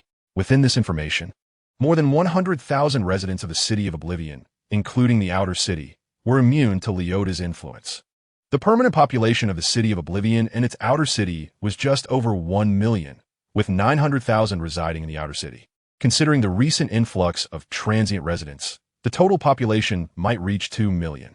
This implies that among every 20 individuals, one could potentially be a projection of a true deity. "Just kill me," Hall lamented, resting his head on the table. His task was to conduct a second round of precise screening following Leota's initial selection.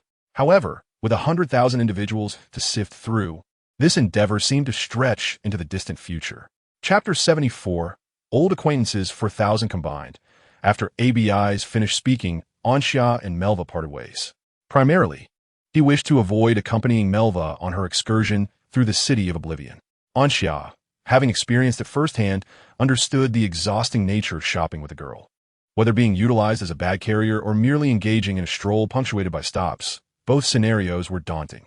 One was physically taxing, while the other weighed heavily on the spirit. The Chelsea Hotel was renowned throughout the city of Oblivion, so even if one got lost, there was little fear of failing to find the way back. A local would easily provide precise directions. Anxia, riding a jelly-like vehicle, meandered through the bustling streets of the city of Oblivion, gravitating towards crowded areas. However, after witnessing enough, the novelty quickly faded. In truth, the city of Oblivion bore little distinction from other cities, apart from a higher concentration of scholars and a more diverse array of non-human races. For instance, there was the Elven Opera House ahead and the Dwarven Joy Tavern not far off. While the elves sang with enchanting melodies, human vocalists were hardly lacking in talent. The Dwarven wine, to speak candidly, is often overshadowed by the human brewers. Aside from its superior quality, what other merits does it possess? What piqued Ansha's interest was a quarrel that erupted between a goblin scholar and an orc scholar. Their knowledge was comparable, rendering any debate fruitless, thus transforming their scholarly discourse into a verbal altercation. The goblin scholar, quick-witted and sharp-tongued, deftly subdued the orc scholar with his taunts. Ultimately, the orc scholar, unable to match the goblin's verbal prowess, resolved to win through virtue. Despite being scholars, the orc's innate gifts rendered him far more formidable in combat than his goblin counterpart. In a swift motion, he delivered an uppercut followed by a solid kick, and after a brief run-up, executed a magnificent leap to deliver a crushing blow, decisively overpowering the goblin scholar. It was truly a captivating spectacle of combat. Ansha restrained the urge to applaud. However, this moment of enjoyment was short-lived. As the imminent academic conference in the city of Oblivion prompted the city guards to enforce strict security measures. Upon detecting the altercation through the magical network, the guards arrived promptly, imposing a 5-day detention and a fine of 30 gold coins on the orc scholar. When Ansha spotted the city guards, he instinctively recoiled. Suddenly, he realized he had committed no wrongdoing, so why should he be afraid? With newfound resolve, he straightened his back and walked past the guards with an air of dignity. In the next moment, the guards turned in unison, regarding Ansha with suspicion. Some even appeared ready to spring into action. According to their experience, only those with guilty consciences would behave in such a manner, either skirting around or standing brazenly. However, after thorough verification through the magical network that Ansha was not a criminal, the guards lost interest and withdrew. What a letdown that was. Ansha let out a sigh of relief, having been momentarily startled. Why would he be suspected? With his handsome and upright demeanor, he was the epitome of virtue and certainly not one to engage in illicit activities. While Ansha was deep in thought, Jelly led him down a rather quiet street. Ahead, a woman appeared, prompting Jelly to politely step aside. Yet, before they could take more than a few steps, a voice from behind startled Ansha. The Archbishop? Turning around, he saw the woman from behind gazing at him with excitement. It hadn't been long, perhaps only 2 months since his pre-enrollment memories resurfaced.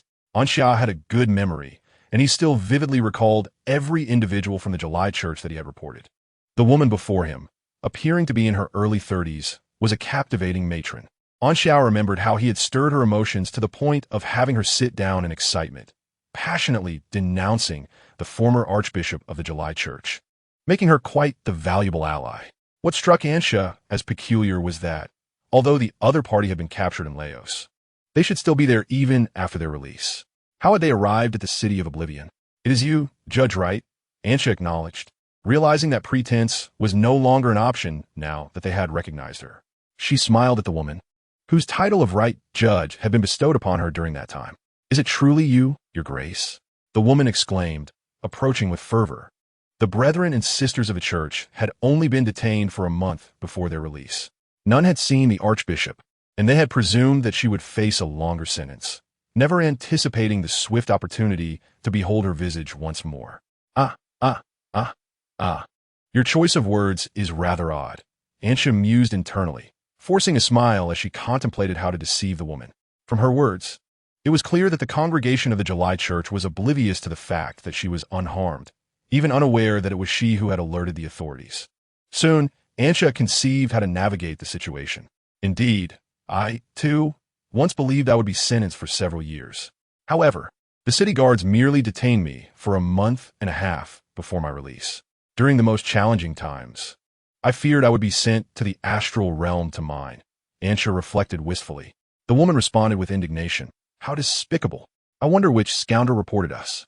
Our gatherings have always been discreet, unlike those of the cult that brings harm. How dare they report us? Ansha nodded in solemn agreement. Indeed, it is utterly outrageous. If I discover who it was, I shall confront them, ensuring they face the scorn of their conscience. The woman then offered, Your Grace, my home is nearby. Would you care to visit? Ansha felt a sudden jolt of alarm and scrutinized the woman intently, relieved to find her gaze clear and sincere. You startled me. I thought you were after something more sinister, Ansha admitted with a slight nod. Very well, I shall accompany you to your home. The woman, overjoyed, led the way, as Ansha's consent felt like an honor to her. Soon, they arrived at the woman's abode, a quaint loft that clearly indicated her financial stability in the city of oblivion. However, she was alone, with no other family members present. The lights remained dim until Ansha's arrival, at which point they flickered to life. The woman returned from the kitchen with a platter of snacks and a glass of warm fruit juice, placing them before Ansha. Ansha tore a piece from a snack, allowing a jelly-like morsel to slide down her throat, reassured by the normalcy of the fare before her. The woman sat across from her, gazing at Ansha with a tender expression, causing Ansha to feel a touch of shyness. Were your family members, Judge Wright? Ansha inquired. My family? The woman's demeanor shifted to sadness. My father and mother passed away due to illness, and my husband tragically perished in an accident at work a decade ago. I am left alone to raise my child. Yet 6 years ago, my child succumbed to a hereditary illness. Since then, I have been solitary. A tear glistened at the corner of my eye, unbeknownst to me until now. It may be somewhat presumptuous to say, but upon seeing you, Your Grace, I was reminded of my child. Had he not passed, he would have been of a similar age to you.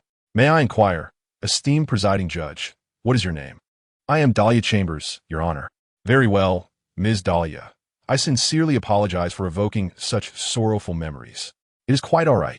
Dahlia gently dabbed her eyes and managed a smile. I actually have a question for you, Ms. Dahlia. What led you to join the Church of July? Anxia inquired. To Anxia, this seemed an unfathomable decision. Despite the afflictions besetting Ms. Dahlia, her affluent background assured her a life of relative ease, if not comfort. Some say that the divine possesses the power to resurrect the deceased. Dahlia spoke softly. The deities of the true God Church are seldom seen by common folk. The Church of the Evil God, on the other hand, seeks merely to claim our lives. Only Shurchun is a deity accessible to us ordinary people. Your Grace, I am not greedy. I merely wish to beseech the divine to restore my child to life. The brethren and sisters within the Church share my plight. Each has lost something precious, something that cannot be reclaimed through our own strength. Only through Shurchun's power can we glimpse hope. Anxia pursed his lips, but that path leads to death.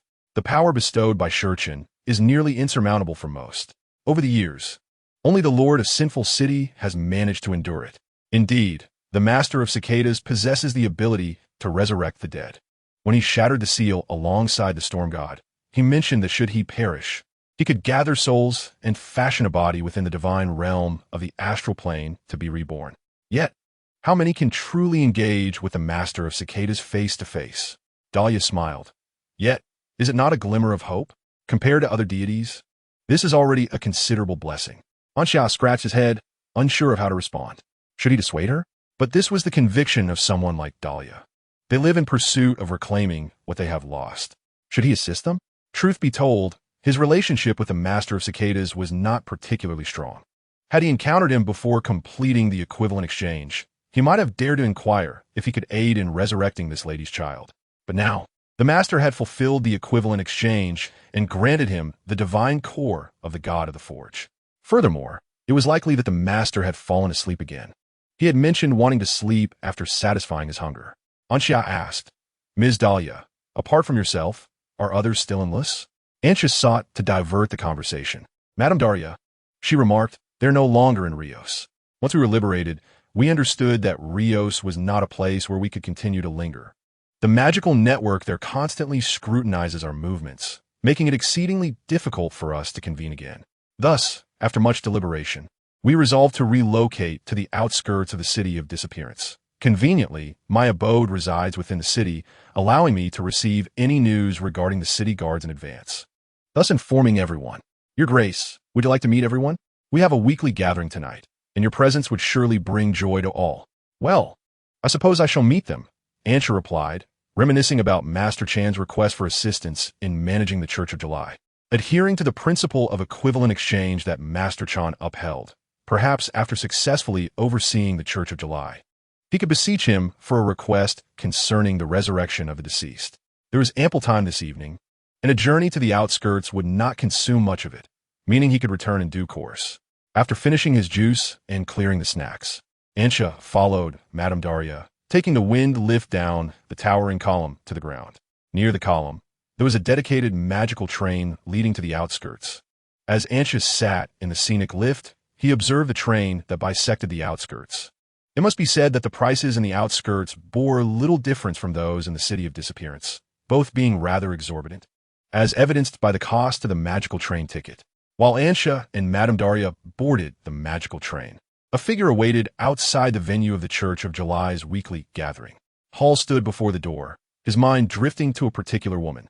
He had sifted through the purported divine projection information provided by Leota, isolating the most probable candidates.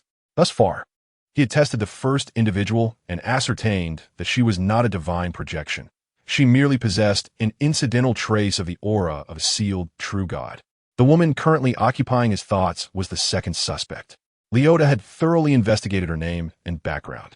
She was Daria Chambers, once part of family, now alone, devoted to the deity of the seventh month, Master Chan, and a member of the Church of July in Rios.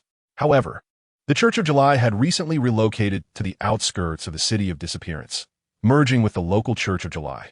This evening marked their weekly gathering, and she would undoubtedly be present at the venue, eliminating the need for him to search for her.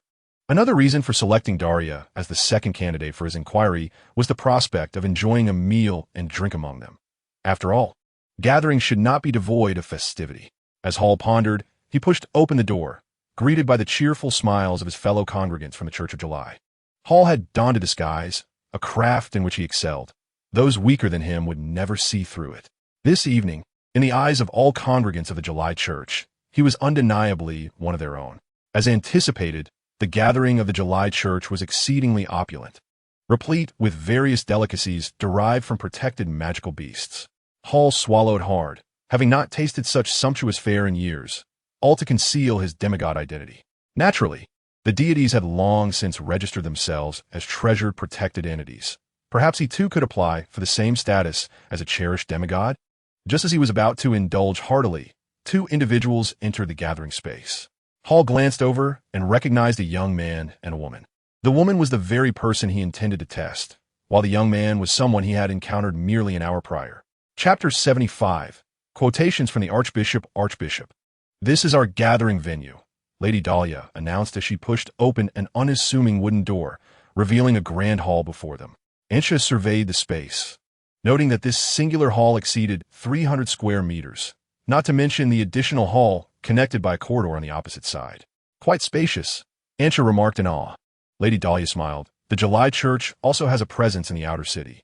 Upon our arrival from Laos, we integrated with the local July Church. This current gathering space belongs to the local bishop of the July Church. There are 3 such halls on the first floor, while the second floor hosts a lounge for any brothers or sisters feeling fatigued." Ansha paused, momentarily taken aback. Wait, did he mishear? The July Church exists in the outer city as well?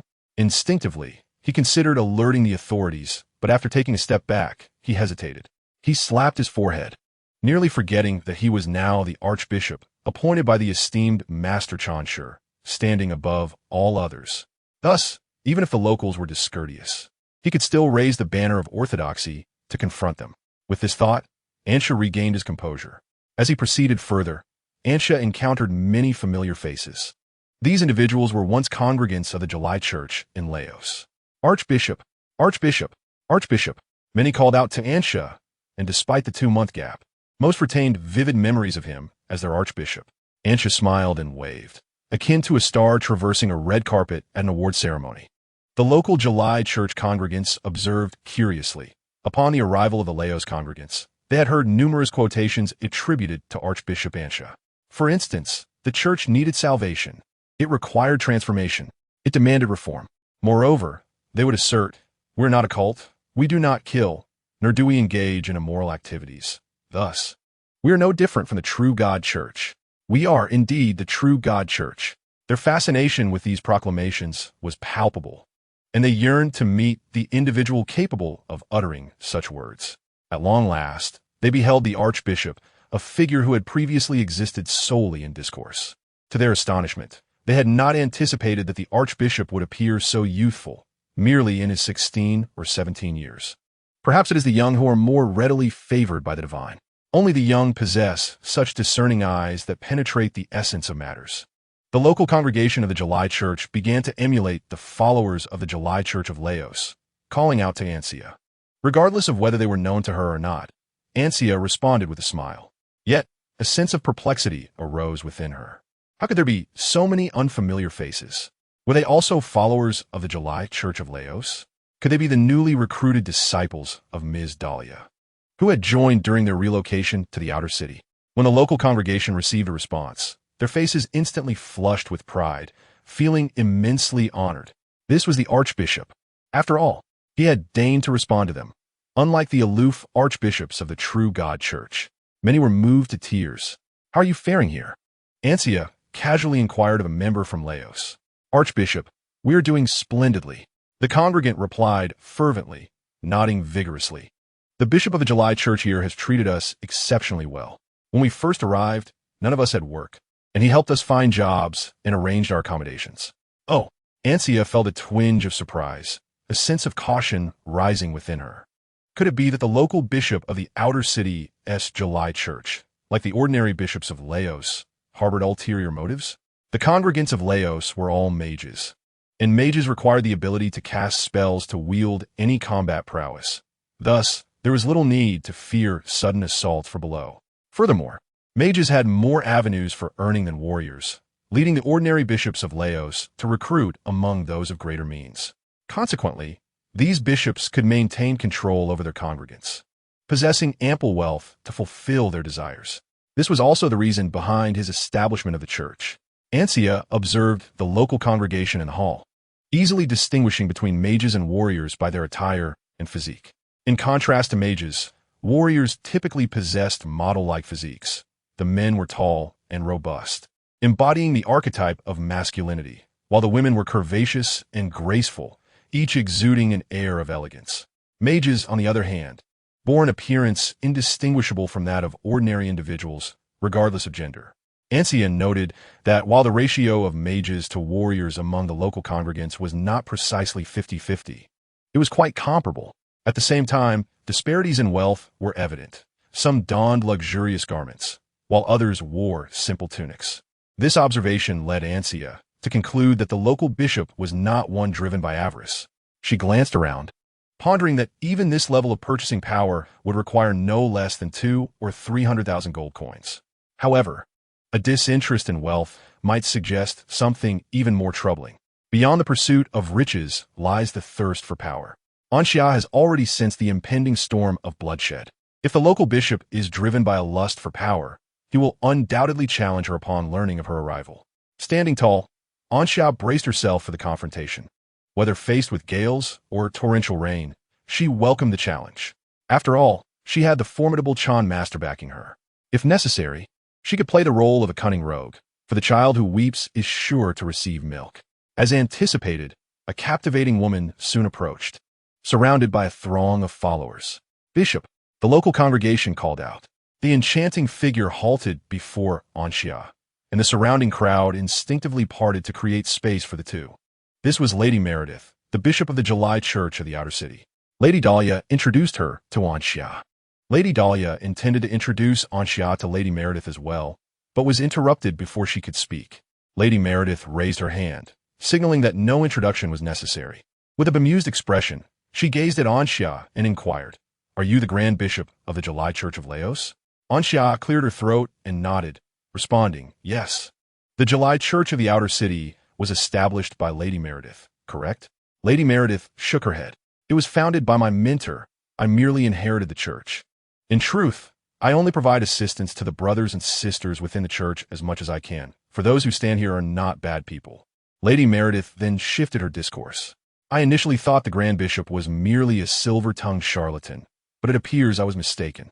Anxia was taken aback by the first part of her statement, remembering how she had indeed deceived the July Church of Laos in the beginning. It was only after the Chan master awoke that her position was solidified. Upon hearing the latter part of Lady Meredith's words, Anxia curiously asked, "Why do you no longer perceive me as a deceiver?" With a smile, Lady Meredith's gaze drifted upwards towards Anxia's head. Chapter 76. Then let us fight. Has the Grand Bishop never gazed into a mirror? I happen to possess a makeup mirror which you may use to examine yourself. A mirror? Anxiao was perplexed by Lady Meredith's implication. She accepted the makeup mirror handed to her by Lady Meredith and, upon opening it, beheld her own reflection. She tilted the mirror, adjusting the angle to scrutinize her head. She noticed that Lady Meredith's gaze was fixed intently on her crown. Surely, she hadn't taken any substance to cause her head to appear odd. Before long, Anxiao fell silent. Although her head was not pointed, it bore an inscription reminiscent of a video game title, shining in golden light. In the lower right corner was depicted a cicada alongside smaller text.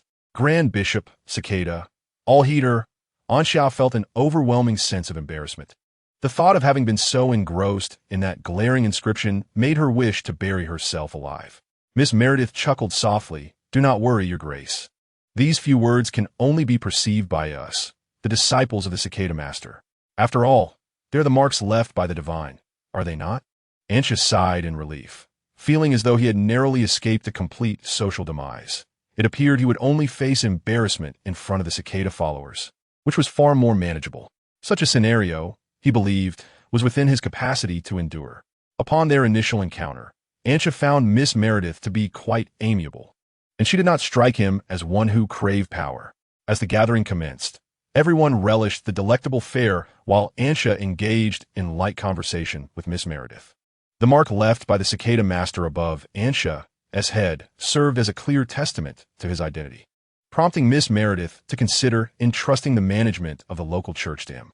Anxious, however, fervently declined, explaining that he was still a student and would soon return to the Lance Magic Academy with his mentor, ABIs, following the conclusion of an academic conference. He had merely come to observe and could at most offer insights regarding the local church's structure and strategic directives. Furthermore, he pondered the significance of his management. With the exclusive Cicada certification, his influence would undoubtedly surpass that of the local bishop when rallying the Cicada followers, regardless of his official status. Seeing Anxious' refusal, Miss Meredith chose not to press the matter further. Were it not for Anxious' status as the certified archbishop of the Cicada Master, she would never have considered relinquishing her authority. Despite the considerable financial investments she had made over the years, the congregation represented a valuable network worth such sacrifices. Both lost in their thoughts, they were suddenly interrupted as the wooden door at the entrance swung open. All eyes turned to see two figures cloaked in black emerge. You have 3 days. If you do not join our church by then, you shall bear the consequences. With that, the cloaked figures turned and departed. Anxious, puzzled, inquired, Miss Meredith, who are those individuals? Miss Meredith's gaze remained composed as she replied, half a month ago, a cult of an evil god established a branch here in the outer city. The magic of this area emanates from the city of Oblivion and is nearly impossible to shield. Therefore, unlike in other regions, they refrain from gruesome sacrifices.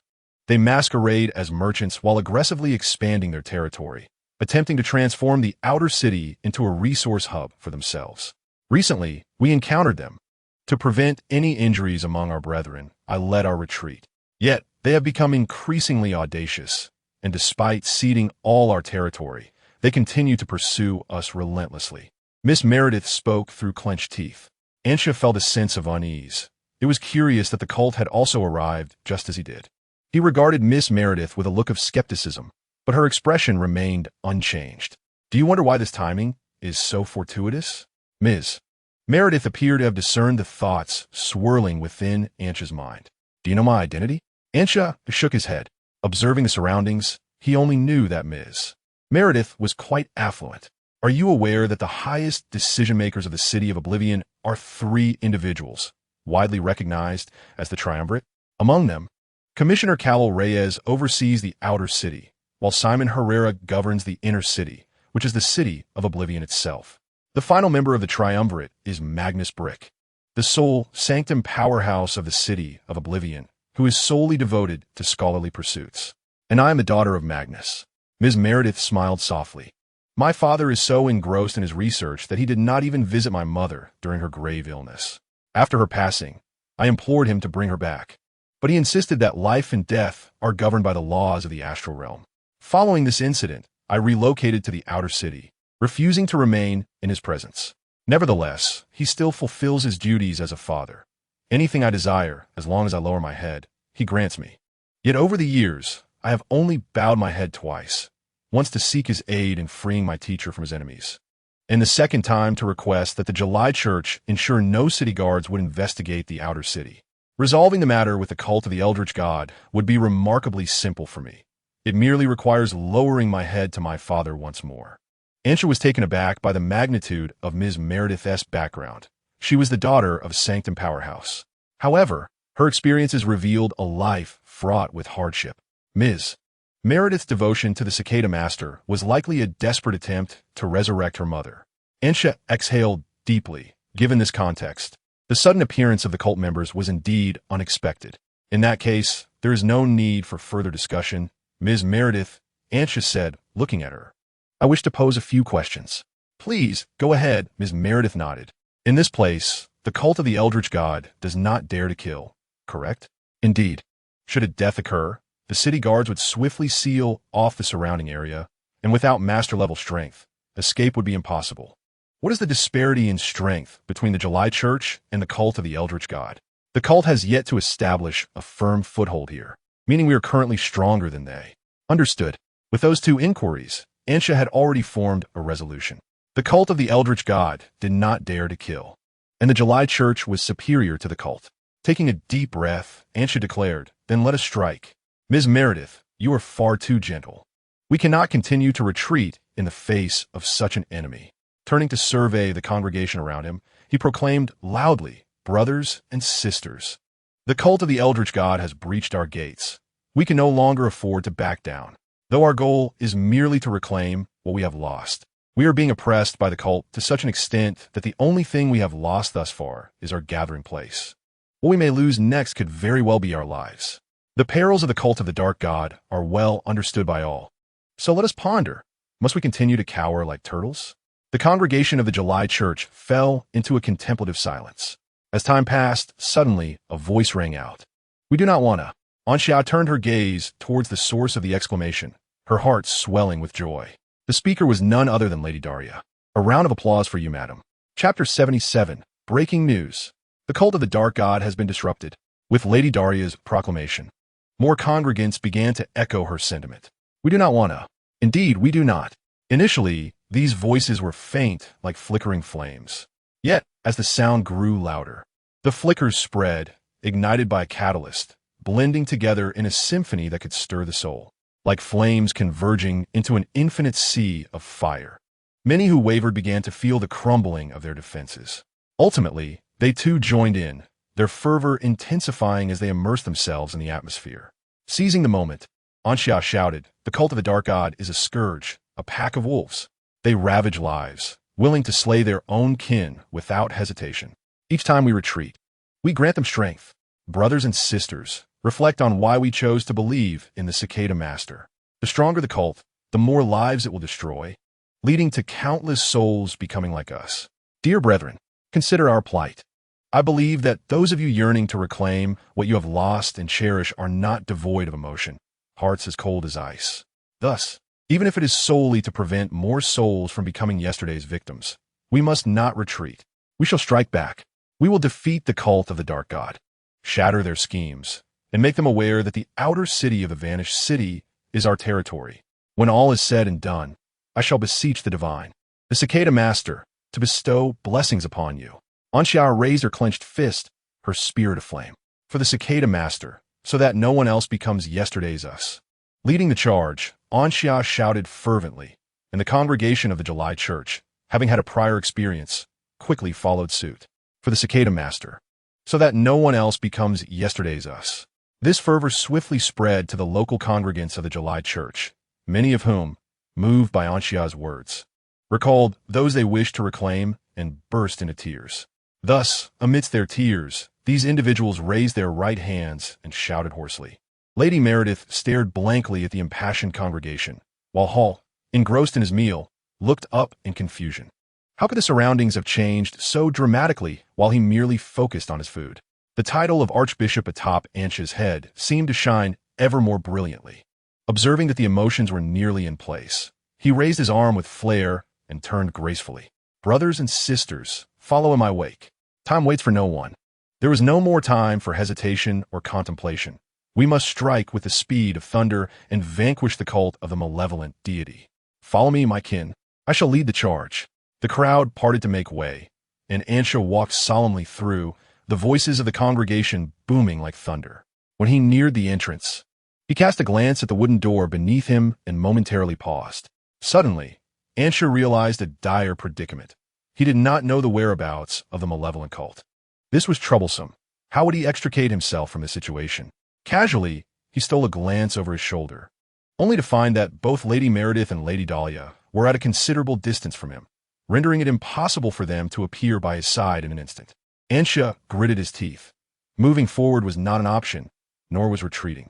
The atmosphere had been cultivated to this point, and the prospect of recreating such fervor in the future seemed daunting.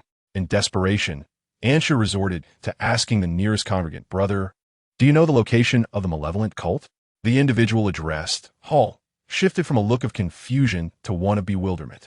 Although he had donned a disguise and induced cognitive misdirection, he remained cautious, opting to linger in the corner to avoid detection. Yet, by sheer coincidence, he had been singled out by Ansha. All eyes from the congregation turned toward him, and Hall, feeling the weight of their scrutiny, stepped forward with trepidation. He feared that one misstep would reveal his semi-divine identity, subjecting him to a swift pursuit. "I know," Hall replied cautiously. Tracking down the location of the malevolent cult would be a trivial task for him. "Oh," Ansha's eyes brightened. He had not anticipated that his casual inquiry would yield such a response. It seemed that many among the congregation of the July Church had long suffered under the malevolent cult and had already gathered intelligence on their whereabouts. Ansha clapped Hall on the shoulder, saying, "Brother, lead the way. Tonight, let the malevolent cult understand that we are not to be trifled with." Hall nodded eagerly and moved ahead of Ansha. As they approached the grand entrance, he drew upon the lingering essence of the two cloaked figures from earlier, instantly pinpointing the location saturated with a similar aura. The July Church, a sea of dark figures, traversed the streets, oddly unremarked upon by the populace. Beads of sweat emerged on Hall's forehead. Casting cognitive distortion magic on so many was truly a taxing endeavor. Yet he had no choice. Should the commotion attract the attention of the city guards, it would be reported in layers, ultimately reaching the attention of the powerful beings of the vanished city. A retrospective magic might be employed to scrutinize the events, leading to his immediate exposure. Thus, regardless of the hardships and exhaustion endured, the preservation of life remains a worthy endeavor. Meanwhile, the priest of the cult of the Dark God perused the financial report with great satisfaction. During their time in the outer city of the City of Disappearance, they not only established a firm foothold and repelled the local dominant non-Orthodox church, the July Church, but also achieved a remarkable revenue increase of 120 compared to the previous earnings. Setting the report aside, the priest glanced out the window. Directly across from their headquarters stood the city guard's headquarters. The priest, well aware of the adage that darkness lurks beneath the lamp, had invested substantial resources to acquire a dance hall as their base upon arriving in the outer city. A dance hall located opposite the city guard's headquarters was invariably thought to possess a unique background. Who would suspect that within such an establishment lay the stronghold of the cult of the Dark God? This ingenious notion could only have originated from his own mind. The priest mused, envisioning a future where he would gradually ascend to the highest echelons of the cult, ultimately becoming the archbishop. Just then, a member of the congregation burst through the office door, exclaiming in distress, "My lord priest, there's trouble. Someone is here to cause a disturbance." "What?" The priest's brows furrowed in anger as he sprang to his feet. How outrageous! Not only did they refrain from targeting the innocent, but now someone had the audacity to disrupt the affairs of the cult of the Dark God. Chapter 78. The priest of the cult of the Dark God calls for help. Moments earlier, under Hall's leadership, the July Church arrived at the back door of a dance hall. Instantly, Hall was met with numerous skeptical gazes, prompting him to hastily explain, "This is the place." Without a doubt, Ansha pondered, finding it difficult to associate the dance hall with the cult of the Dark God. Yet perhaps this very incongruity was why the cult had chosen to conceal itself within. After all, great concealment in plain sight made it challenging for anyone to detect their presence. "I can sense the malevolent aura within," remarked Lady Meredith, standing beside Ansha, her powerful presence radiating an undeniable pressure. She was undoubtedly a practitioner nearing mastery, though it was unclear whether she was a fighter or a sorceress. "Since Lady Meredith has spoken, let us venture inside," Anxia declared, winking at Jelly, who understood his intention and transformed into the form of a time dragon. As the Archbishop of the July Church, engaging in such confrontations seemed somewhat absurd while riding a slime. Thus, the majestic form of the time dragon was more fitting. Although Jelly's combat prowess was a mere 500, its aesthetic appeal soared to a staggering 50,000.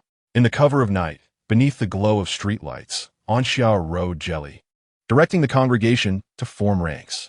On their way, he had inquired from Lady Meredith about the strength of the local congregation in the outer city.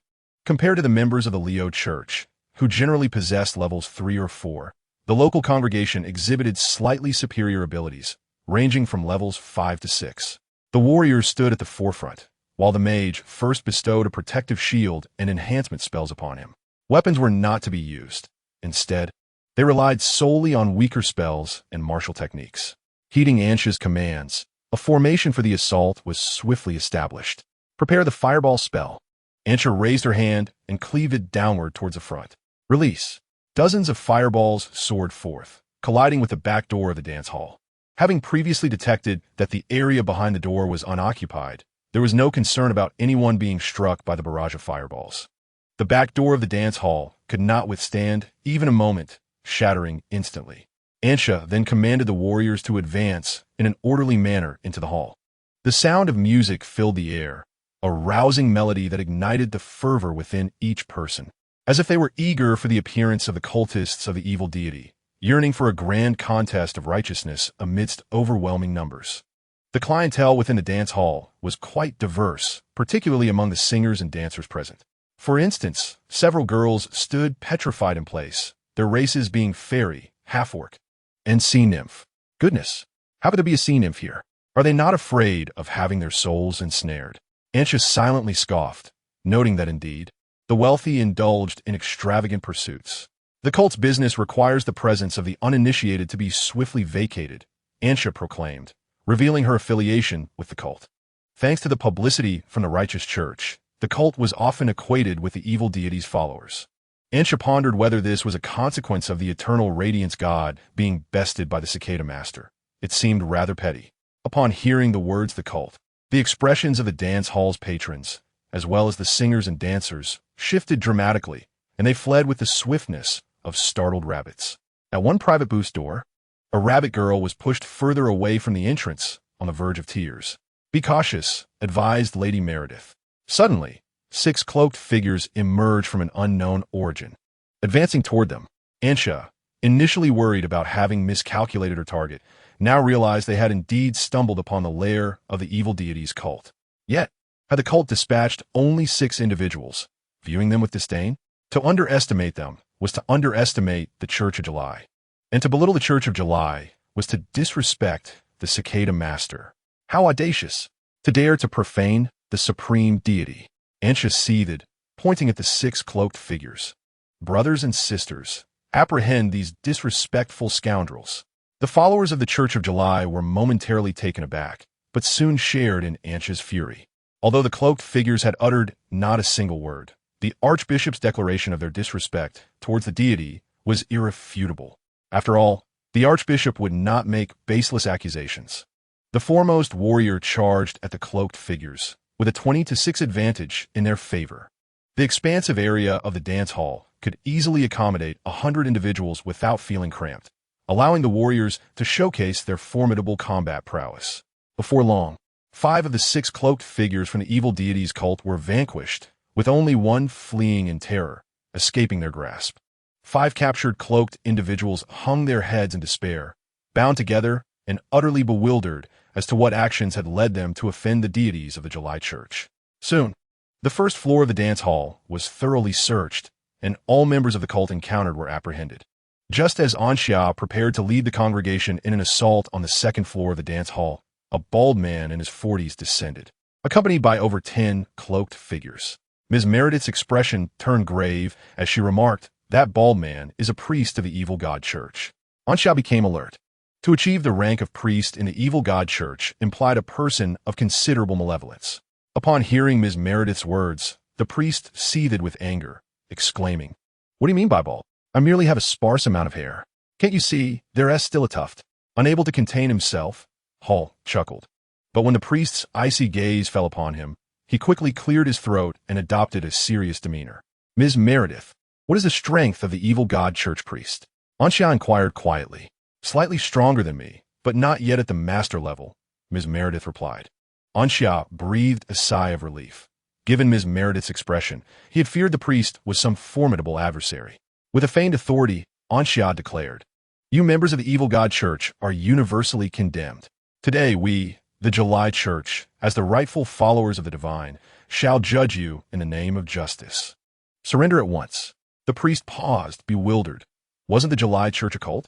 How had it suddenly transformed into a bastion of righteousness? Realizing that the July Church was intent on disrupting their gathering, he dismissed his confusion as the congregation of the July Church charged forward. Ms. Meredith fixed her gaze firmly on the priest. If she could hold him off, the remaining members of the evil god church would be defeated, allowing them to overwhelm the priest collectively. The priest was taken aback by the ferocity of the July Church's advance and shouted, "Stop, or I shall call the police. The city guard headquarters is right across the street." Anxia skidded to a halt mid-charge, incredulous at the priest's audacity. "Are you, a priest of the evil god church, really threatening to call the police? What kind of nonsense is this? Have some dignity." Yet the priest, devoid of shame, was willing to resort to such measures with his stronghold on the brink of destruction. "What do you intend to do?" Anxia asked, somewhat frustrated. "And who might you be?" The priest discerned immediately that the youth leading the July Church was the one in charge. Jelly, timidly rising from behind Anxia, let out a dragon's roar. Serving as an impressive backdrop, Anxia placed his hands on his hips, proclaiming, "I am the chosen disciple of the Cicada Master, bearer of the divine title, leader of the July Church, and the most revered Archbishop." Chapter 79. A complimentary room at the city guard headquarters. The priest listened in bewilderment, utterly lost by the titles being tossed about. If such names were attributed to a master-level powerhouse, he would harbor no doubts whatsoever. However, standing before him was Anxia, merely a youth of 16 or 17, exuding no formidable aura. If he were a professional, his prowess would still reside within the realm of a low-level practitioner. In any other circumstance, particularly outside the city of Oblivion, such a level of strength would scarcely warrant a glance from the priest, rendering him unworthy even as a sacrifice to the divine. The sole source of trepidation lay in the peculiar dragon that accompanied him. Yet, it was this very boy who led the Church of July. Their heretical sect had dwindled to such a small number, most having been captured, leaving the priest no choice but to swallow his pride and engage with Anxia as an equal. "Ah, so you're the Archbishop," the priest forced a smile. "Whether it be the cult or our own heretical church, we are both hunted by the righteous church. Why must we turn against one another? The outer city is vast enough to accommodate both our sections. Let us delineate territories, the left half for you and the right for us." "Hold on. Who instigated this conflict first?" Anxia retorted, seething with indignation. "The territory of the Church of July has been completely encroached upon by you. If you had proposed this sooner, why would I have brought my people here? Heretics must be eradicated," he proclaimed, his face a mask of righteousness. "We, the Church of July, are law-abiding citizens, here merely to reclaim what is rightfully ours. Enough of this charade." Lady Meredith interjected. "Archbishop, let us proceed directly. If the city guards are drawn here, I can always appeal to my father. Onward, Archbishop. Do not worry about us. It's not our first time being detained. According to protocol, as long as we deny our faith in the Cicada Master, the guards can only hold us for a maximum of 15 days. The congregation shouted, their anger simmering from repeated expulsions by the heretical church. As the followers of the Church of July surged forward, the priest hastily cried out, "Wait! If you dare approach, I shall detonate the altar below. We shall perish together." Anxia paused, turning to Lady Meredith, who shook her head gently. "I sense no altar here, but we must remain cautious." The priest grinned. "I understand that allowing you to leave without a fight is unacceptable. How about this? Let us each select 3 individuals for a duel, best 2 out of 3. If my side wins, you retreat. If you win, I shall withdraw my people from the outer city." Lady Meredith remained silent, deferring the decision to Anxia. Narrowing his eyes, Anxia replied, "Agreed, I accept your proposal." The existence of the underground altar remained uncertain, As Lady Meredith had indicated, caution was imperative. It was unthinkable to gamble with the lives of all involved. As the situation had escalated to this point, it was evident, as the priest had articulated, that retreat was no longer an option. In a best-of-3 format, there is no doubt that their chances of victory are significantly heightened. A ballroom has been cleared, with the July Church and the Cult of the Dark God standing on opposite sides. The priest has begun selecting participants for the match, while Ansha surveys the congregation, contemplating whom to choose. Soon, he has settled on his first candidate, followed swiftly by the selection of the second and third. 2 minutes later, the priest, smiling, addresses Ansha. "Archbishop, shall we commence?" Ansha, brimming with confidence, replies, "Let us begin." From the Cult of the Dark God, a 5th-level mage steps onto the ballroom floor, while Ansha selects a warrior named Dane from the July Church. Though all participants are 5th-level professionals, Dane towers at 2.5 meters, his physique resembling that of a small giant. Most importantly, he is proficient in the dwarven shield and axe technique. The opponent from the Cult of the Dark God barely reaches Dane's waist, and even Dane's forearm is nearly as thick as the adversary's waist. Ansha catches a glimpse of the expression beneath the opponent's cloak, one that nearly betrays tears. As the battle is about to erupt, the adversary from the cult has just enough time to cast a defensive spell before Dane charges forward, shield raised high. The defensive magic is instantly shattered by Dane's colossal force, sending the opponent soaring into the air. In a mere instant, Dane vanquishes his foe. "Dane! Dane!" The congregation of the July Church chants, as Dane sheepishly returns to his comrades. The first round concludes with a victory for the July Church. The priest's expression darkens slightly, and he takes a deep breath. Fortunately, he had anticipated losing the first round from the outset. The first round saw the Cult of the Dark God make the first move. Now, it is the July Church's turn. Suddenly, Hall feels a gaze upon him and looks up to find Ansha smiling at him. A chill runs down Hall's spine, as he fears that his semi-divine identity may have been discovered by Ansha. Unbeknownst to Ansha, Hall's concerns are unfounded. He simply believes that since Hall has endured much under the Cult of the Dark God, he deserves a chance to compete. "Brother, this round is entrusted to you," Ansha states. Hall forces a smile, responding, "Thank you so much. I truly appreciate it." He had initially wished to avoid the spotlight, seeking only an opportunity to slip away. However, it now seems that escaping before the conclusion will not be so easily achieved.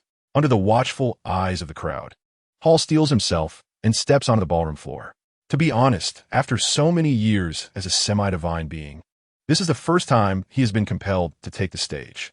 "It is your turn," Ansha says, looking at the priest. The priest suddenly smiles and strides forward, positioning himself in the center of the stage. "How shameless." Ansha gestures a thumbs up towards the priest. He had considered the possibility of the priest stepping up, but did not anticipate such an early appearance. "Shouldn't he have waited until the final round to determine the outcome?" "Thank you for the compliment," the priest responds, unperturbed by any sense of embarrassment. As the words fell, the priest transformed into a mere shadow. He launched his attack. The priest, a warrior by profession, excelled in speed. The once lively dance hall was now disrupted by the July Church, and soon, patrons would dwindle. Fury burned within him. This was a matter of finances. As he entered the fray, not only did he seek victory, but he also aimed to vent his wrath. The next opponent sent forth by the July Church was doomed. He declared that even the divine could not shield them from his onslaught. In an instant, the priest appeared behind Hall, his hands emanating a potent fighting spirit, forming razor-sharp blades of energy, which he crossed and struck at Hall's back. "Stop!" Ms. Meredith reacted swiftly, unleashing a spell from the Phrygia's psychic realm. Vines surged from the ground, coalescing into a wooden shield that shielded Hall's back. While the energy blades failed to breach the wooden barrier, the impact still resonated through Hall's form, sending him tumbling forward. Ansha, at that moment, could not afford to ponder the existence of any underground altar. With Ms. Meredith's intervention, the priest could not immediately detonate his attack. "Save him!" Ansha shouted in fury, sprinting toward Hall. Indeed, one cannot reason with malevolent forces, had he not alerted Ms. Meredith to the priest's movements beforehand. This brother would have met a dire fate. On the ground, Hall momentarily stunned, an unparalleled rage surged within him. He had had enough.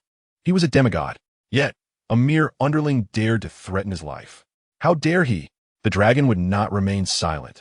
thinking him a mere slime.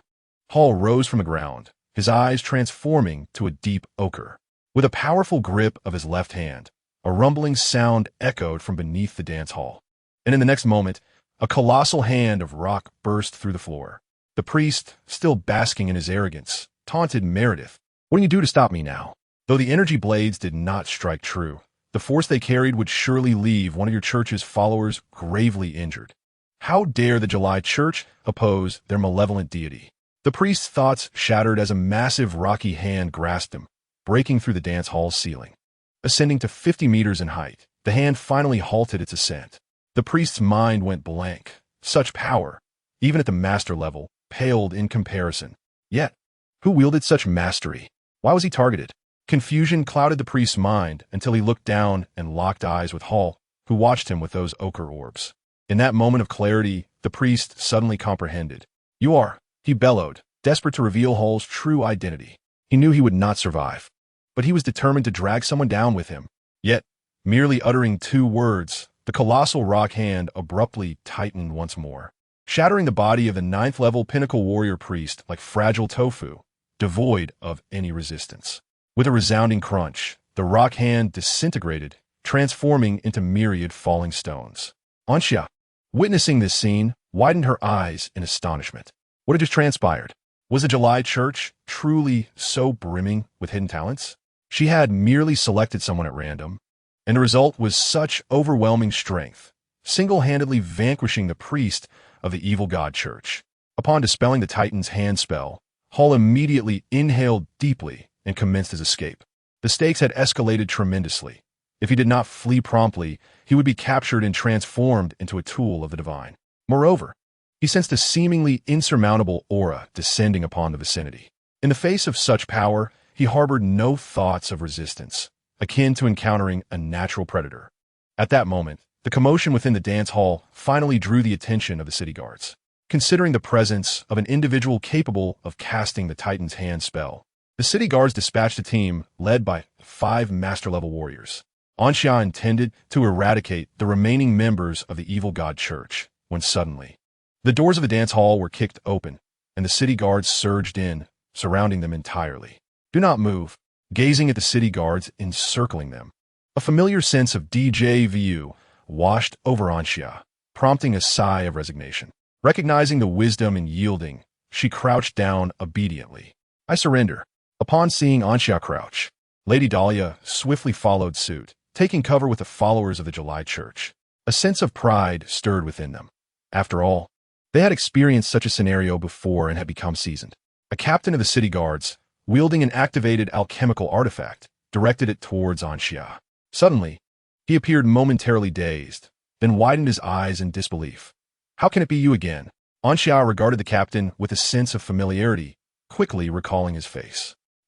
Can I call it a coincidence? The captain of the city guards before her was unmistakably the one from Leos. "What brings you here? Shouldn't you be in Leos?" Anxia inquired cautiously. With a grim expression, the captain of the Leos city guards replied, "The City of Disappearance is hosting an academic conference, and we're short-staffed for maintaining order, so I was reassigned here." He scanned the area, swiftly recognizing that the assailants were from the July Church, while the victims were from the evil god Church. With a sardonic smile, the captain remarked, "Last time, you clashed with cultists alongside the cult organizers. This time, it appears you fought against the evil god Church and emerged victorious? Truly, you are a remarkable archbishop. With someone of your caliber in the cult, it must be flourishing." Anxia offered a bashful smile, responding, "It's just all right, if given another chance. I believe I could perform even better." The captain of the Leo's city guards, fuming, retorted, "Did you think I was complimenting you? Take them all away. Don't utter a word. Just sit in the jail for now." The congregation of the July Church was lined up with a rope, and Archbishop Anxia stood at the forefront, being led by the grim-faced captain of the city guards to the headquarters across the street. As for the followers of the evil deity, their threats are a separate matter. They already carried numerous criminal records. They were escorted by another group of city guards directly to the court for judgment, where their fate awaited them, a lifetime of labor in the astral realm until death. For the most heinous offenders, the court's decisions were swift. Upon arrival at the city guards' headquarters, the members of the July Church were divided into 3 groups and confined in 3 separate detention rooms, with Anxia placed in solitary confinement.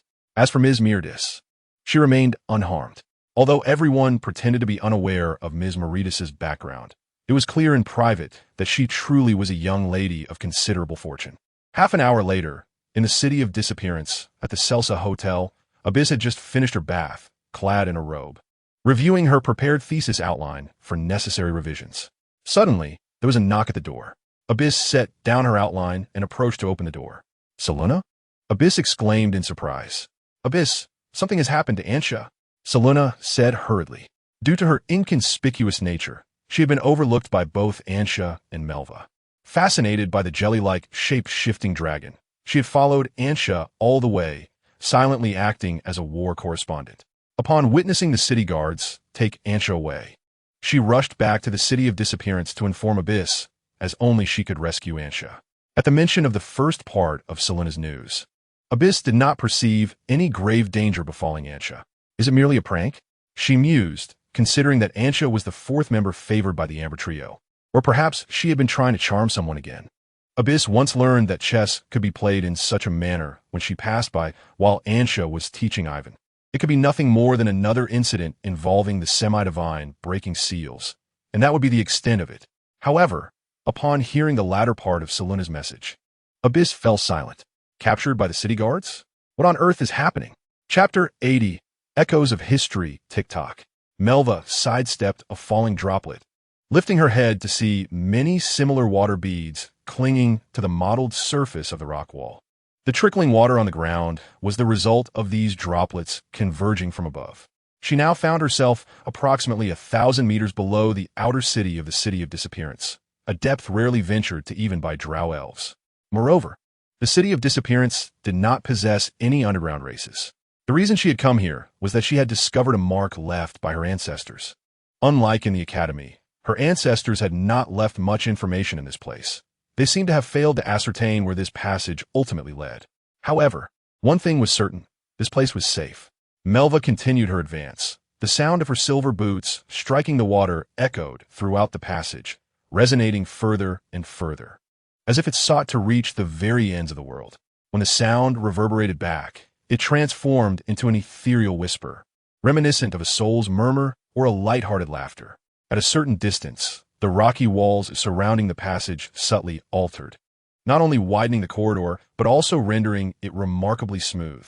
Gradually, simple paintings emerged upon the walls, akin to a child's whimsical doodles, imaginative yet chaotic, wherein the only discernible feature was the depiction of two figures engaged in battle. Melva halted before one mural, her gaze fixated on a somewhat indistinct inscription. In her childhood, her elders had imparted to her some ancient characters from millennia past. As the years slipped by, she had nearly forgotten these once familiar symbols. Yet, a few remained vividly etched in her memory. One of these ancient characters bore a striking resemblance to the blurred inscription on the mural. Translated, it read Day. Day signifies the light of the sun. A contemplative thought crossed Melva's mind. Did this mural depict a battle that transpired in daylight? She was no expert in ancient history, and her conjectures were mere flights of fancy, devoid of certainty. Nevertheless, her curiosity was piqued by the mural, prompting her to quicken her pace as a succession of new murals unfolded before her eyes, uninterrupted. As she ventured deeper, the murals grew clearer and more intricate. Melva extended her finger, making contact with the rocky surface, tracing the outlines of the mural. The carved lines were grooves, and a channel resembling the ground appeared ahead, into which Melva's finger nestled. Contrary to her expectations of a rough texture, the grooves were remarkably smooth, as if delicately etched by the hand of an artist. Suddenly, Melva paused, a shiver coursing through her. Etched by a human hand? She gazed towards the passage ahead, then turned her head, casting a deep glance back at the path she had traversed. The deeper she went into the passage, the clearer and richer the murals became. Conversely, as she approached the exit, the artwork grew increasingly indistinct, with diminishing content. It was akin to a solitary artist laboring at the passage's end, gradually exhausting his strength, compelled to inscribe only the most vital elements. Who was this artist? Why had he emerged from the passage? What lay at its conclusion? Melva's gaze fell upon a mural beside her, which depicted a solitary sun, beneath which were inscribed two ancient characters, Daylight. Based on the content of the mural she had encountered, Though much remained inscrutable, she surmised that she was nearing the passage's end. Taking a deep breath, she remained vigilant, quietly weaving a spell to guard against any potential dangers that might arise unexpectedly. Though the elders at home believe that no danger lurks here, it is prudent to remain prepared. After all, accidents often precede surprises. A glimmer of light appeared in the distance after 100 meters, marking the end of the passage. Melva stepped forward, standing at the edge of a precipice. She gazed blankly ahead, confronted by an outcome that had never graced her mind. Before her unfolded a vast underground expanse. A colossal, restrained entity of luminous energy hung above, illuminating every corner like a miniature sun. Below lay an ancient ruin. Pathways paved with smooth stones wove through the remnants, flanked by collapsed edifices, while a few grand structures remained, only slightly damaged, their architecture starkly different from the present era. It was evident that this had once been a considerable city, filled with numerous squares, adorned with countless humanoid sculptures scattered throughout, densely populating the landscape. If these statues were indeed once living beings, one could easily envision the city's former splendor before it succumbed to ruin. Moreover, in the heart of the city's largest square stood a series of gravestones, inscribed with names in archaic script. Before each gravestone lay carved stone flowers, utilizing spatial magic. Melva arrived here, walking among the gravestones, a wave of sorrow washing over her. In a daze, she heard laughter, and as a fresh fragrance wafted through the air, she regained her senses. Yet, everything had changed. The gravestones had vanished without a trace, the square now gleaming anew, filled with jubilant people exclaiming in ancient tongues. At the center of the square, a young boy wielded a hammer, driving the final brick into the ground, thus inaugurating the square. With that strike, the atmosphere surged to a crescendo, akin to a thundering avalanche, compelling Melva to cover her ears, though her body remained unresponsive. When a passerby turned their head, Melva glimpsed her own reflection in their eyes. A stranger, a girl completely unfamiliar. This extraordinary experience prompted her to recall the words of her elders. They had spoken of certain special relics, where monumental events had transpired, leading the world to immortalize those occurrences. If fortunate enough to visit such places, one might witness the echoes of history. Echoes of history, Melva pondered quietly, observing her surroundings without fear. The laughter-filled souls around her had once thrived in this world. Yet, what calamity had befallen this city to reduce it to ruins, claiming so many lives? In the square stood gravestones, but who erected them? The murals carved into the rocky walls of the passage. Who was the artist behind them? Melva suddenly lifted her head, gazing up at the heavens. All she could discern was a beam of white light, which filled her vision for what felt like an eternity. Eventually, the white light dissipated, leaving Melva in a state of shock. Before her, the square was stripped bare, with only scattered garments remaining. The jubilant crowd had vanished without a trace. The city had been reduced to ruins, reminiscent of what she had witnessed upon reaching the end of the passage. What was that white light? Suddenly, Melva recalled the two characters inscribed in the mural. Daylight. Day signifies daytime, while light denotes brilliance. It was a radiance that shone brighter than the sun itself. In that moment, Melva comprehended the meaning of the sun mural. The echoes of history were swiftly fading, and the surrounding scenery began to revert to its original form. Just then, Melva spotted a diminutive figure emerging from the ruins of the square amidst the echoes of history. Although the echoes were becoming increasingly indistinct, on the verge of vanishing, Melva recognized the sole survivor of this city, the boy who had struck the last brick into the ground. Thus would the gravestones in the square, the sculptures within the city, and the murals on the rocky walls be crafted by this boy? No one could provide answers to her inquiries. Chapter 81. The Cicada Master's Council ABIs followed Helena to the headquarters of the city guards in the outer city. After presenting her identification, Captain Leos of the city guard received ABIs with a nod. "Greetings, Mentor ABIs," he said, leading the way. With the endorsement of a mentor from the Lance Academy of Magic, Anxia could naturally be granted bail. Primarily, the secretive sect would not remain detained for long. If this group continued to deny their actions, the authorities would prefer to avoid the hassle and typically release them swiftly, given that the secretive sect never harmed others, only themselves, posing little danger. It is worth noting that the recent confrontation between the July Church and the cult of the evil god had inadvertently assisted them. Due to the academic conference, they had been so preoccupied that they had overlooked the area surrounding the headquarters and failed to detect the presence of the cult promptly. The July church had directly exposed the cult, enabling them to easily apprehend its members, which resulted in significant commendations for the city guards. Soon, the trio arrived at the VIP detention room, where Captain Leos opened the door, allowing ABIs and her companions to enter the space. Prior to their arrival, ABIs had wondered if Anxia would feel fear in the detention room. However, upon seeing Anxia sprawled comfortably on the floor, deeply asleep, she realized how foolish she had been to worry about her. Zeluna stepped forward and gently shook Anxia awake. Rubbing his eyes, Anxia was met with the sight of ABIs standing before him. "ABIs, my mentor," he exclaimed, without the need for conjecture.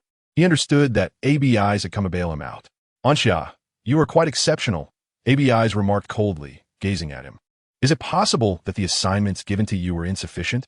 Although he had left the academy, the burden of assignments and coursework still loomed large. In anticipation of the academic conference, ABIs had assigned Anxia and his companion some work to ensure their academic standing remained unblemished.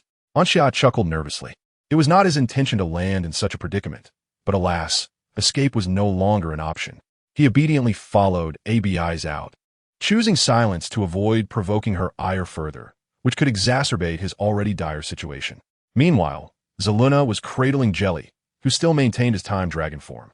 In the detention room, to minimize the space he occupied, Jelly had shrunk to the size of a pillow. Perhaps it was a case of negative yielding positive. While holding Jelly, Zeluna's transparency temporarily faltered. She winked at Anxia, who let out a sigh. He had suspected ABIs would arrive swiftly. It seemed someone had tipped her off. Noticing that Zeluna had been shadowing him all along, he marveled at her remarkable ability to remain undetected. Upon returning to the Chelsea Hotel, ABIs inundated Anxia with a plethora of assignments and confined him to his room, magically sealing it to prevent any further escapades. She had managed to extricate him from the clutches of the detention center this time, but what about next? It was imperative that he learn from this experience. It was not that he could not become a high priest of the clandestine order. He simply needed to avoid capture. Staring at the mountain of assignments, Anxia could only bury his head in his work. Is this truly all they think of me? He mused. Suddenly, a tremor shook the city of oblivion, and startled cries echoed from various rooms within the hotel. An earthquake? Anxia swiftly dismissed the notion. What sort of insanity would allow the Sky City to tremble? Before he could ponder the cause any further, a figure began to coalesce beside him. "Boss, I thought you were napping," he exclaimed in astonishment. The emerging figure was the projection of Chan Shi, who appeared to be in a state of drowsiness, yawning and looking half asleep. "I sensed the presence of a demigod nearby. Strange. Indeed, I woke to have a snack before returning to slumber," Chan Shi stated. "However, this demigod fled too swiftly for me to pursue." Chan Shi's annoyance was palpable. In a factory located in the outer city, a space once filled with materials had vanished, leaving behind a gaping chasm nearly 100 meters deep. Witnesses claimed it was a colossal mouth that had devoured the area. Anxia breathed a sigh of relief. He had feared the commotion was due to the outer city's July church being apprehended by the city guards, which would have roused Chan Shi from his slumber to reprimand him. "Be cautious in this place. Do not let me awaken only to find you perished." The master of cicadas glanced out at the vanishing city, uttering a vague remark before dispersing the projection. His purpose for meeting Anxia was to convey this very message. Anxia, perplexed, failed to grasp the meaning behind the master's words. Be cautious? What peril could possibly loom over the vanishing city? After all, he would only remain for a mere 10 days. Even if danger were to arise, it would hardly affect him. Nevertheless, he took the master's words to heart, for his leader had no reason to deceive him. If such a warning was issued, then surely trouble awaited the vanishing city. He resumed his studies, prioritizing his assignments above all else. At the Kalen Tavern on Street 345, most patrons were inebriated, while Leota diligently washed the glasses, his pride compelling him to excel even in such mundane tasks. The tavern doors swung open once more, revealing a familiar figure. Hall, weary and disheveled, slumped against the bar, his face a mask of dread. "What troubles you? Have you been discovered by a powerful entity from the vanishing city?" Leota inquired. Hall sighed. "It is far worse. Our association has recently lost numerous deities, I've heard they were devoured by the 12 celestial officials. Among the information you provided, one individual was a cultist. I infiltrated the cult to probe their intentions, but I inadvertently revealed some of my power, causing my aura to dissipate. In the end, I attracted the attention of a celestial projection. Had I not sacrificed some divine fire to create a decoy, I would not have returned. At the mention of the 12 celestial officials, Leota covered his ears. He heard nothing. He wanted to hear nothing. Just days prior, he had witnessed a fellow deity being consumed from a distance, and in that moment, he had fled as swiftly as possible, narrowly escaping a similar fate. The fear that gripped him then was profound. Why were all deities not equally fearsome? Yet the officials instilled such terror. Leota could never comprehend this. Chapter 82. The opening ceremony before noon, Melva returned to the Celsa Hotel.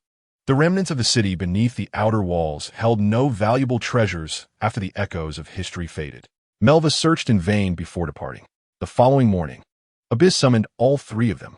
Anxia appeared as though he had just awakened, having stayed up late to complete his assignments, resulting in barely 4.5 hours of sleep. Hiluna clutched a jelly, and upon noticing that the jelly could amplify Hiluna's ethereal talent, Anxia allowed her to keep it. At that moment, Hiluna was recounting to Melva how Anxia had been bailed out from the city guard headquarters by Abyss the previous night, leaving Melva feeling utterly exasperated. Having been a participant in the events at Leo's, she immediately understood what Anxia had done upon hearing Hiluna's account. The previous occasion merely involved the manipulation of the secretive cult, yet this time, it appears they are poised to wield the cult against the malevolent deity. One might ponder if the subsequent endeavor would entail the conquest of an entire city with the cult's influence. Melva harbored no doubt that Anxia would indeed take such audacious steps. As for the rationale behind occupying a city, who could truly say? It seemed entirely plausible when attributed to Anxia. After breakfast, ABIs guided them to the venue for the academic conference's opening ceremony. The city of Vanished had three renowned edifices: the Hall of Knowledge, the Square of Wisdom, and the Circle of Contemplation. ABIs introduced these structures to Anxia and the others. These three buildings were erected by the second generation of heirs to the city of Vanished, known as the Three Sages. Presently, the city's highest echelons of governance had inherited the model of the Three Sages, though they were now referred to simply as the Triad. The opening ceremony of the academic conference was held in the Square of Wisdom. According to protocol, external scholars had the opportunity to present their papers during the ceremony, allowing attendees to cast their votes. Should the affirmative votes surpass half, the paper would be published in the name of the city of Vanished, granting future authors the privilege of disseminating their work through the city's channels, thereby ascending to greater heights. Mentor ABIs, what transpires after the ceremony concludes? Haven't all the papers already been presented? Melva inquired. During the formal academic conference, the city of Vanished proposes a topic for discussion among all participating scholars. Such topics are often so challenging that even masters find them formidable, with some even stumping the sanctified domains. If no resolution is reached during this conference, the discourse will continue in the next session. Once a solution is attained, contributions will be ranked for authorship, resulting in papers that are typically published in the Hall of Supremacy, ABIs elucidated. The Hall of Supremacy serves as the pinnacle of scholarly works in this world, and having one's name inscribed within its revered confines is the aspiration of every scholar. Before long, they arrived at the Square of Wisdom, where a multitude of scholars had already assembled. In the center floated a platform, encircled by seats arranged in a circular formation. Scholars would present their papers upon this levitating stage. Additionally, Anxia observed numerous residents of the city of Vanished eagerly anticipating the commencement of the ceremony, their excitement surpassing that of the visiting scholars. He found a seat, arranged according to the allowance of 3 companions per scholar, resulting in many vacant seats, as not every scholar brought along 3 associates. Melva and Sherluna took their places on either side of him, while ABIs, representing the Lance Academy of Magic, occupied a designated seat closest to the floating platform. At 9 o'clock, the ceremony commenced. A number of esteemed scholars from the city of Vanishing began to ascend the floating platform to deliver their words of gratitude, leaving Anxia teetering on the brink of slumber.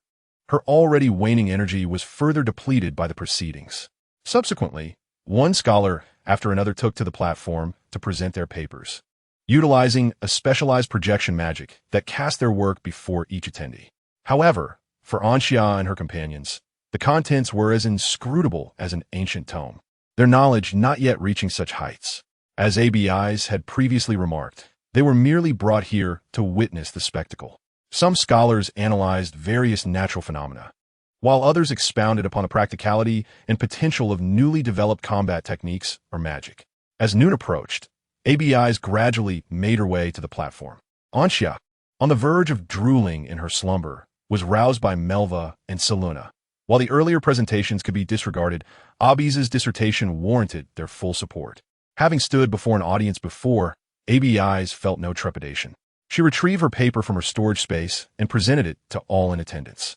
The title read, "On the Relationship Between Divine Fire and Practitioners." A hush fell over the Wisdom Square, not from shock, but from envy.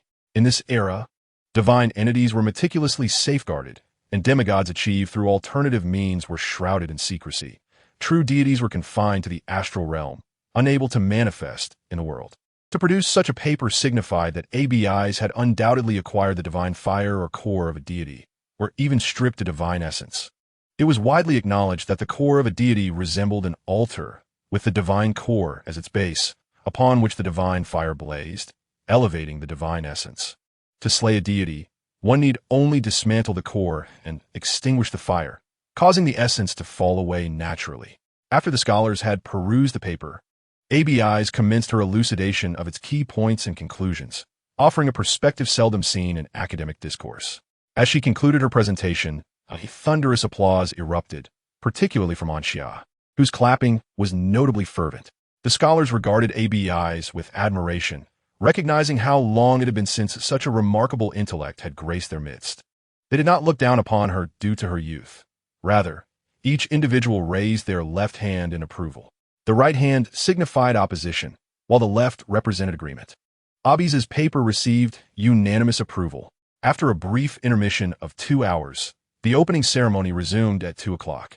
It continued until 6 in the evening, when the final scholar completed their presentation. The conclusion of the voting signified the impending end of the ceremony.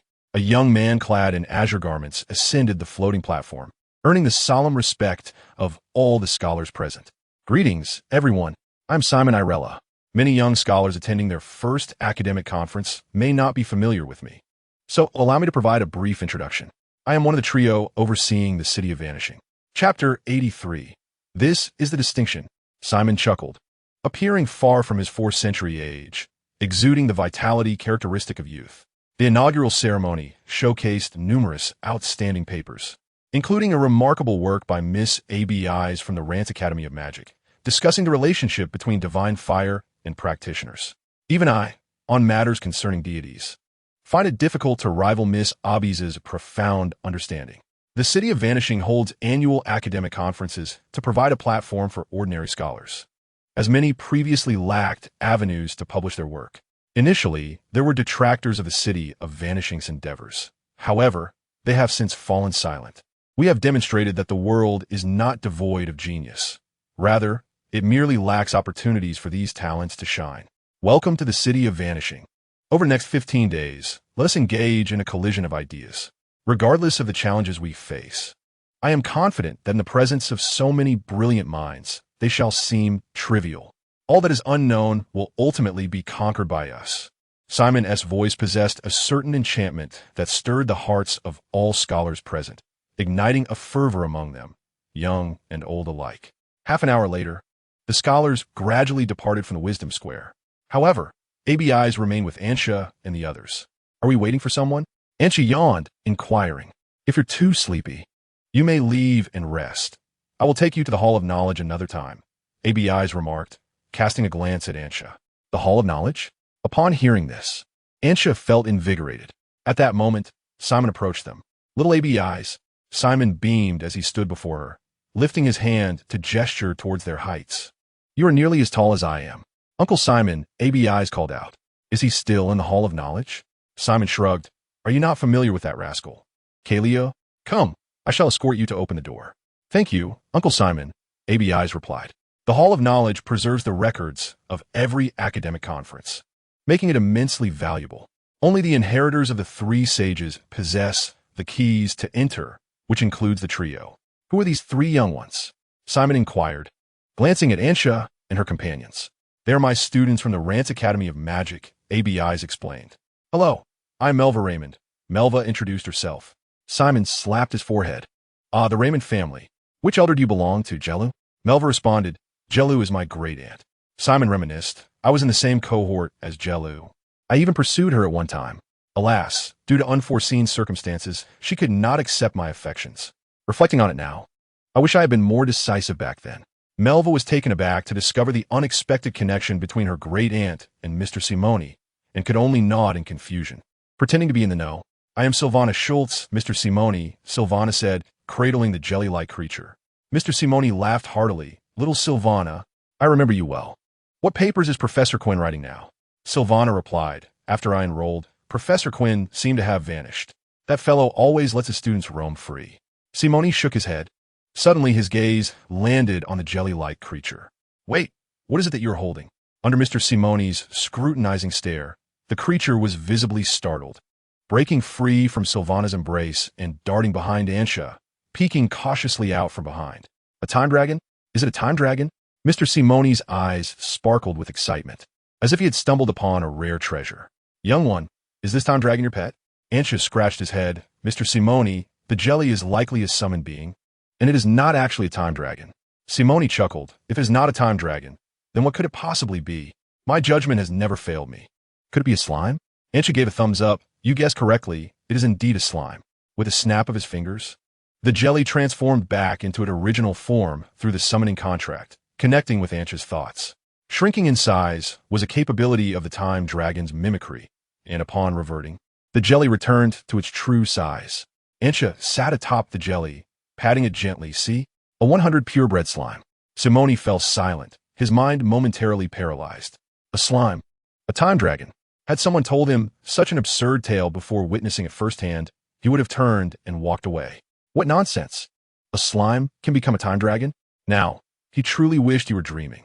Where did you summon such a slime from? Simoni finally managed to articulate. It was randomly summoned, Ansha replied. Randomly summoned? Simoni felt an urge to weep with envy. Why had he not summoned such a slime during his experiments? Simoni rubbed his hands together, inching closer to Ansha. My dear classmate, if the opportunity arises, may I borrow this slime called jelly for research, perhaps just to observe? Ansha glanced down at the jelly. Well, that depends on whether jelly agrees. I value the rights of summoned beings. Simoni looked down at the jelly and sighed. Given the little creature's demeanor, it was evident that it would not consent. All right, let's go. I shall take you both to the Hall of Knowledge, Simoni said, waving his hand dismissively, leading the way. Ansha opened his mouth, but I haven't introduced myself yet. Reflecting on Simoni's attitude towards Melva and Helena, Ansha felt a surge of indignation. This is a clear case of discrimination. Ansha's resolve to master necromancy was further solidified, envisioning a time when he would resurrect his ancestors, urging them to strive anew. Who says that being a skeleton precludes one from conquering a realm? What is the Bone Empire, after all? The Hall of Knowledge lay a considerable distance from the Square of Wisdom, and by the time they arrived at the hall, night had fully descended. Ansha gazed upward at the sky, the swirling constellation of stars appearing astonishingly close. It turned out that the Hall of Knowledge was situated directly beneath this stellar vortex. Chapter 84. The Radiance of Truth. Simoni stood before the imposing 50-meter-tall entrance of the Hall of Knowledge, undergoing the verification process. Ansha and Jelly gaped in awe. The original three sages were not purely human. Only the first sage was human, the second was an elf, and the third was a titan. It was a rare sight in the annals of the City of Disappearance to have a trio composed entirely of humans. The grandeur of the hall's entrance was designed with the stature of the third sage in mind, as titans are colossal beings, even when minimized to their utmost, still towering over 40 meters. The third sage primarily governed the outer city, seldom gracing the City of Disappearance, for few favored the perpetual suppression of their own existence. Before long, the verification was complete, and the grand doors of the Hall of Knowledge swung open with a resounding boom. Simoni beckoned them to follow. As the time to enter was limited, as they crossed the threshold, a breeze imbued with the scent of pages wafted forth. Here there were no walls, only towering bookshelves that served as barriers, segmenting the Hall of Knowledge into various zones. Melva pulled a book from one of the shelves, and upon opening it, found not text, but vivid imagery. Each tome represented traces left by scholars who had once roamed the city of disappearance.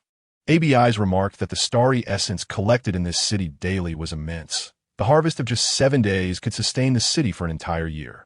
The surplus was stored away, as well as that which maintained the existence of these record books. By pressing the title on a book's cover, one could enter an immersive mode, experiencing the events as if present in person. Perhaps another time, Melva thought, shaking her head, closing the book, and returning it to its place on the shelf. Under Simone's guidance, they arrived at the central area, where a table was strewn with disordered books. A rugged man gazed contemplatively at the transparent barrier above. ABI's, accustomed to such sights, called out Professor Kyrell. The wild man turned, momentarily glancing back, and hastily swept his hair from his eyes, securing it with a piece of twine at the back of his head. Abi, what brings you back to the city of disappearance? The wild man chuckled lightly, and upon closer inspection, one could discern his remarkably chiseled features, exuding an aura of a rugged hero. He was none other than Carlisle Reyes, a member of the Triad Council, overseeing the outer city. However, Carlisle, engrossed in academic pursuits, had delegated his authority to the city guards. Simone approached Carlisle, draping an arm over his shoulder. Hey, have you forgotten that the academic conference is upon us once again? Little Abyss is representing the Lance Magic Academy this time. It has been ages since we last met, and you haven't prepared a gift for her? By the way, she has brought along 3 students. Let us extend them a proper greeting. Another academic conference? Carlisle momentarily paused, lost in thought. His deep immersion in scholarly endeavors, coupled with his extended lifespan as a master, had rendered him somewhat oblivious to the passage of time. Gifts? Carlisle pondered before addressing Abyss. I have made some progress in my research on deities and should be able to address some of your inquiries. With that, he glanced at the trio accompanying Ansha, retrieved 3 cards from his storage space, made a few adjustments, and opened a portal to hand them over. These cards each hold a credit of 30,000 gold coins. It may not be much, but you can use them to purchase some delightful treats in the city of disappearance. Thank you, Counselor Carlisle. Ansha quickly accepted the cards. What a generous man. Handing out money upon meeting, even if they are merely shopping cards, is far better than what Simone would do. Simone, on the other hand, was contemplating extracting gold coins from Jelly. I will converse with the teacher. You may explore the Hall of Knowledge freely. Access is granted only under the auspices of the Triad Council, so there's south no place you cannot visit, Abyss informed Ansha and her companions. She then sat face to face with Carlisle, visibly commencing an academic discussion. Ansha could not hear their voices, likely due to a soundproofing magic array in place. Would you like to wander around? Ansha inquired of Melva and Seluna. I am quite intrigued by the Book of Records, Melva responded. I feel the same. Seluna raised her hand, but was not holding Jelly, causing her to be overlooked once again due to her transparent talent reactivating. Simone chuckled at this scene, arched an eyebrow, and turned to depart the Hall of Knowledge. There was nothing more for him to do. It was time to rest. Since Melva showed no desire to explore, Ansha settled with Jelly, meandering through the Hall of Knowledge. The hall, much like the abandoned alchemical workshop at the Lance Magic Academy, had been expanded using spatial magic, making its interior significantly larger than it appeared from the outside. To be honest, the place felt rather monotonous and dull. While it may be a hallowed sanctuary for many scholars, Ansha had no interest in research and was not a scholar himself, thus it held little allure for him. After wandering for quite some time, Ansha suddenly realized a critical problem. The environment within the Hall of Knowledge was almost unchanging, making it exceedingly difficult to discern directions. He had lost his way. Curse it! Ansha furrowed his brow. This was his first encounter with the sensation of being lost. Typically, he was not directionally challenged. On the contrary, if presented with a map, he could swiftly ascertain his location. What to do? Ansha patted Jelly, who shook its head in confusion. It was equally oblivious. Sighing, Ansha resolved to resort to his old methods. He began to conjure the magic of guardians of the Slanka. Once the skeletal armor was summoned, Ansha directed them to move apart, seeking the correct path. An intriguing form of magic, a voice suddenly resonated from behind him. Startled, Ansha turned to find a silver-haired young man observing him with a gentle smile. Who are you? Ansha inquired cautiously, though he already harbored a tentative answer. The Hall of Knowledge admitted only 3, meaning apart from himself, Mayor Wade, and Saluna, as well as the Mentor ABIs, no one else could be present. Magnus Breek, that is my name. You may be more familiar with my title. The Prism of Ever-Changing Forms, the Absolute Domain Master, Magnus of the Radiance of Truth. The silver-haired youth stated. Chapter 85. An incident with the committee, the city is sealed. Listening to the lengthy titles, Anxia grimaced. He was not awed by such accolades. Instead, he scrutinized Magnus, unable to resist comparing him to Lady Myrdis. Although they were father and daughter, Lady Myrdis appeared to be somewhat older than Magnus. Magnus appeared to be in his mid-20s, while Lady Myrdis seemed to be in her late 20s or early 30s. Are you comparing me to Lady Myrdis? Magnus suddenly interjected. Anxia was taken aback and cautiously asked, Can you read my thoughts? Magnus shook his head. One's thoughts cannot be discerned without the use of magic. Even I, as a saint, cannot do so. Anxia breathed a sigh of relief, only to feel a surge of tension once more. Did Magnus imply that he had been maintaining a magical probe into others' minds? Magnus shot Anxia an amused glance. I have neither cast nor maintained a spell to read minds. I merely learned of your existence through Myrdis. This is also why I sought a private meeting with you. Lady Myrdis came to find you? Anxia questioned. He recalled Lady Myrdis mentioning that she would visit Magnus only when she had to lower her head. Yet, she seemed reluctant to do so, which explained her infrequent visits. Myrdis implored me to extricate you and the members of the cult from the city guard headquarters, Magnus revealed. However, I had yet to issue the command for their release when you were already bailed out by young ABIs. Anxia, I find you quite intriguing. Meredith mentioned that you were chosen by the July deity. Could you share your feelings about the July deity? Since my birth, the July deity has remained in slumber, and I have yet to encounter this formidable being, feared by all life in the astral realm, even upon attaining the holy domain. For some inexplicable reason, Anxia felt no desire to engage in conversation with this mighty figure of the holy domain, despite having interacted with powerful beings before. Douglas, the dean, was rather agreeable. The Cicada Master is rather aloof, Anxia remarked casually. Aloof, indeed, Magnus nodded. To ascend to divinity, one must sacrifice life. Thus, detachment is to be expected. The lives consumed by the July deity are beyond reckoning. What else? Anxia pondered. Well, the Cicada Master enjoys plunder and domination. Plunder? Magnus mused. This is the fundamental logic of a creature. When insects cannot obtain sufficient sustenance, they will devour everything in sight. It is not merely plunder, but also greed. As for domination, only an obedient congregation can provide him with adequate nourishment. Is there anything more? Anxia shook her head. No, that encapsulates my perception of the Cicada Master. Magnus remained silent, observing Anxia for a moment. He nodded. That is ample information, sufficient for me to construct a model of the July deity. Thank you, Anxia. As a token of appreciation for satisfying my curiosity, is there anything you desire? Anxia ventured to inquire. Magnus, might you allow me to leave this place? The scenery has become monotonous, and I seem to have lost my way. That is a simple request, Magnus replied with a slight smile. Here, S.A. tip. At the base of the bookshelves, there are marked arrows. If you follow those arrows, you will not lose your way. With that, Magnus' figure dissipated. Before a bookshelf, Anxia indeed spotted an arrow formed by intricate patterns at the bottom. It was rather difficult to discern without close inspection. Now that she understood how to navigate, Anxia hastened to depart. What an exhilarating experience it was to have conversed with a being of the holy domain. Compared to the Cicada Master, who was always obliging and generous with rewards, Magnus was somewhat lacking. Outside the Hall of Knowledge, Simone gazed at the starry sky when he suddenly sensed someone standing beside him. Turning to see, he exclaimed in surprise, Magnus? It has been quite rare to see you venture out in recent years. Magnus calmly replied, After a prolonged period, one must step outside for fresh air. Simone chuckled.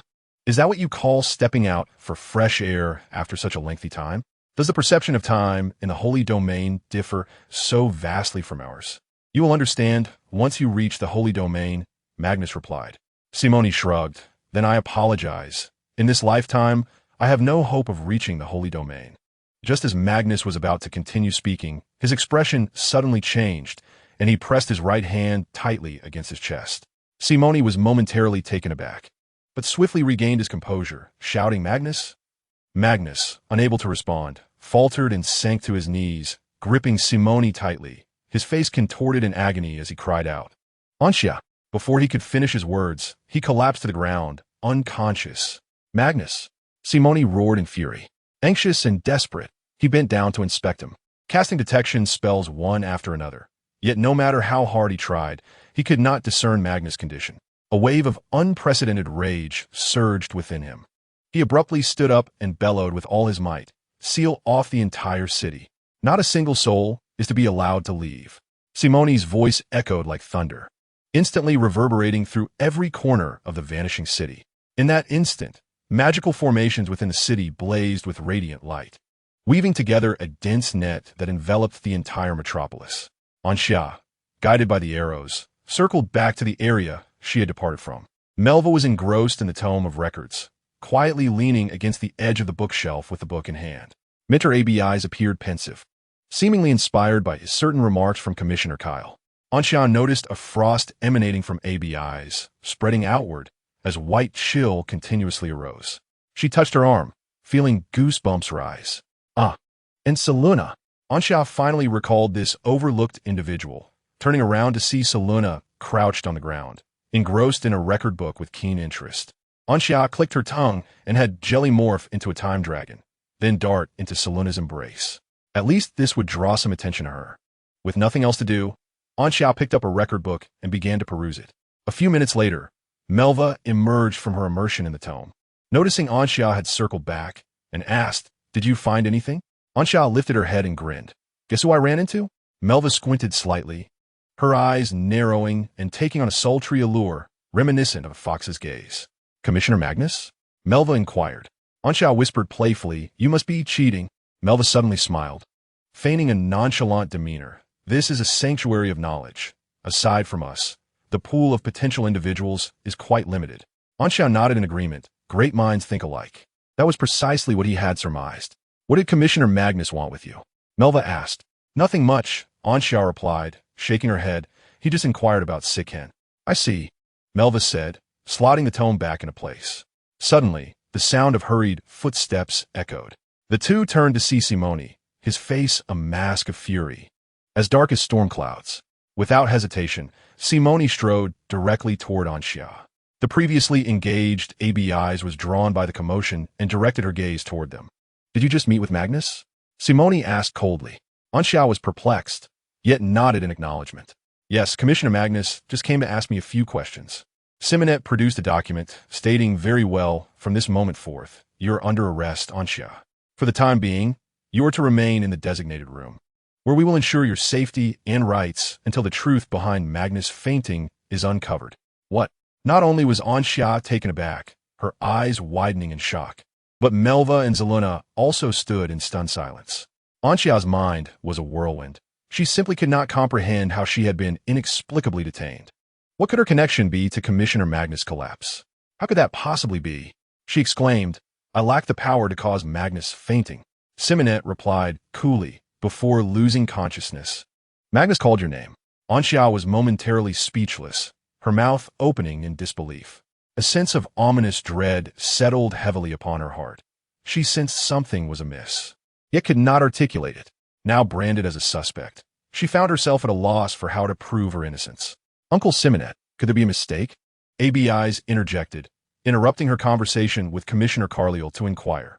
Melva, anxious, added, "I too cannot believe Anxia would have any connection to Commissioner Magnus' collapse." Simonet took a deep breath, explaining, "It is precisely because of this uncertainty that I have resorted to the action of arresting you. In the city of disappearance, whether it be his collapse or Carliel's, is not considered a grave matter. However, Magnus must not come to harm. A being of the sanctum is the cornerstone of stability for Disappearance City. This city is not without enemies, should news of Magnus' fainting reach them." Simonet dared not contemplate the consequences. "Magnus has fainted?" Carliel approached swiftly, his expression urgent. "Indeed." Simonet turned to Carliel, gravely instructing, "From here on, the stability of the outer city and Disappearance City rests solely upon your shoulders." Chapter 86. The Beauty Scheme. The Ring of the Thinker is situated at the heart of Disappearance City, its colossal form sparking curiosity about its internal structure. yet few have the opportunity to explore its depths. This time, not only did Anxia receive such an opportunity, but she was also granted a room that temporarily belonged to her. "Stay put," Simonet instructed as he ushered Anxia to her quarters before hastily departing. Anxia felt that ever since leaving the academy, her fortunes had taken a turn for the worse. First, she was apprehended by the city guards, and now she had been detained by Simonet. A rapid succession of arrests had been accomplished. Yet, truth be told, she had committed no wrongdoing on either occasion. The first incident involved her efforts alongside the Church of July to combat the evil god cult, which could be deemed an act of public service. The second incident, involving Magnus fainting, had no connection to her whatsoever. It was more unjust than the plight of Do-E. If it were currently June, would it not be fitting for snowflakes to fall, heralding a June snow to vindicate her grievances? Life is not easy on Xia's side. The room contained nothing but a bed and a chair. Although there was a window, it was merely a skylight through which one could gaze upon the twinkling stars in the night sky. All of his belongings were temporarily stored with Mentor ABIs, while Jelly was left with Selena. Anxia felt a sense of indignation. After all, she had been in contact with Magnus alongside Jelly. So why was she the one under suspicion? Where was the justice? Where was the legal reasoning? Why was the suspect, Jelly, able to escape unscathed? Beyond the reach of the law, the soundproofing of the room was impeccable. Even if one were to scream at the top of their lungs, no one would hear. Of course, Anxia had no intention of engaging in such a fruitless endeavor. With nothing else to occupy her time, she began to meditate. Within the lake of mental energy, the display on her core had reached 3510000. In recent days, she had not neglected her training, successfully enhancing her mastery of mental energy by 0.5. The future seemed promising. Mentor ABIs, what shall we do now? Melva inquired. They had just left the Hall of Knowledge and returned to the Chelsea Hotel. The blockade of the City of Vanishing had left most people in a state of anxiety. Historically, such a situation had rarely occurred. Those in the outer city could look up and see the City of Vanishing shrouded in a magical barrier, giving rise to a multitude of rumors. ABIs furrowed her brow. I have contacted Dean Douglas. He mentioned he's in a realm of the astral plane and will require at least 5 days to return. The matter Anxia was entangled in was significant. Counselor Magnus was akin to a pillar of the City of Vanishing. Without him, chaos would undoubtedly ensue within the city. After all, each member of the council represented a distinct school of thought. For instance, my mentor Carliel represents the School of Knowledge. Fortunately, Counselor Magnus was merely in a coma. Mentor Carliel assured that Anxia would be unharmed in the short term. The council, in essence, comprised the most distinguished representatives of the 3 foremost schools in the City of Vanishing. While they were schools of thought, strength remained a critical factor. To lead a school, one must surpass others in both power and knowledge. Magnus, possessing unparalleled knowledge within his school, coupled with his strength in the sanctum, ensured that there were no dissenting voices. In contrast, Carliel and Simone could not wield the same level of influence over their respective schools. Simone's decision to seal off the entire city was not only to prevent the murderer from escaping, but also to placate the school supporting Magnus. Imagine, if the most talented genius within a school were to suffer an unfortunate incident while the other 2 schools remained inactive. Would that not cause discontent among the members of that school? Simone immediately recognized the gravity of the situation upon Magnus' collapse. His demeanor helped stabilize the school behind Magnus, preventing any potential fragmentation. However, this is merely a temporary reprieve. To restore equilibrium, one must apprehend the perpetrator responsible for Magnus' unconsciousness and ensure his awakening. How long must we wait? Melva bit her lip. Is the City of Vanishing truly permitted to detain individuals at will? The rationale behind such arrests is equally absurd. How can a mere novice mage render a being of the sanctuary realm unconscious? It is as ludicrous as a caterpillar incapacitating a whale. Understand, Mentor Abyss. Melva resolutely turned and retreated to her chamber. Mentor Abyss is a disciple of Kalel, a member of the Triad of the City of Vanishing, and also an instructor at the Lance Academy of Magic. Caught in the middle, Melva recognized that Abyss was in a difficult position as well. In light of this, I shall rely upon myself. Melva retrieved a magical scroll, preparing to contact her elder. Although the City of Vanishing holds a respectable academic standing, it is merely one sanctuary stronghold. The Raymond family boasts 3 beings of sanctuary, rendering them unafraid of the City of Vanishing.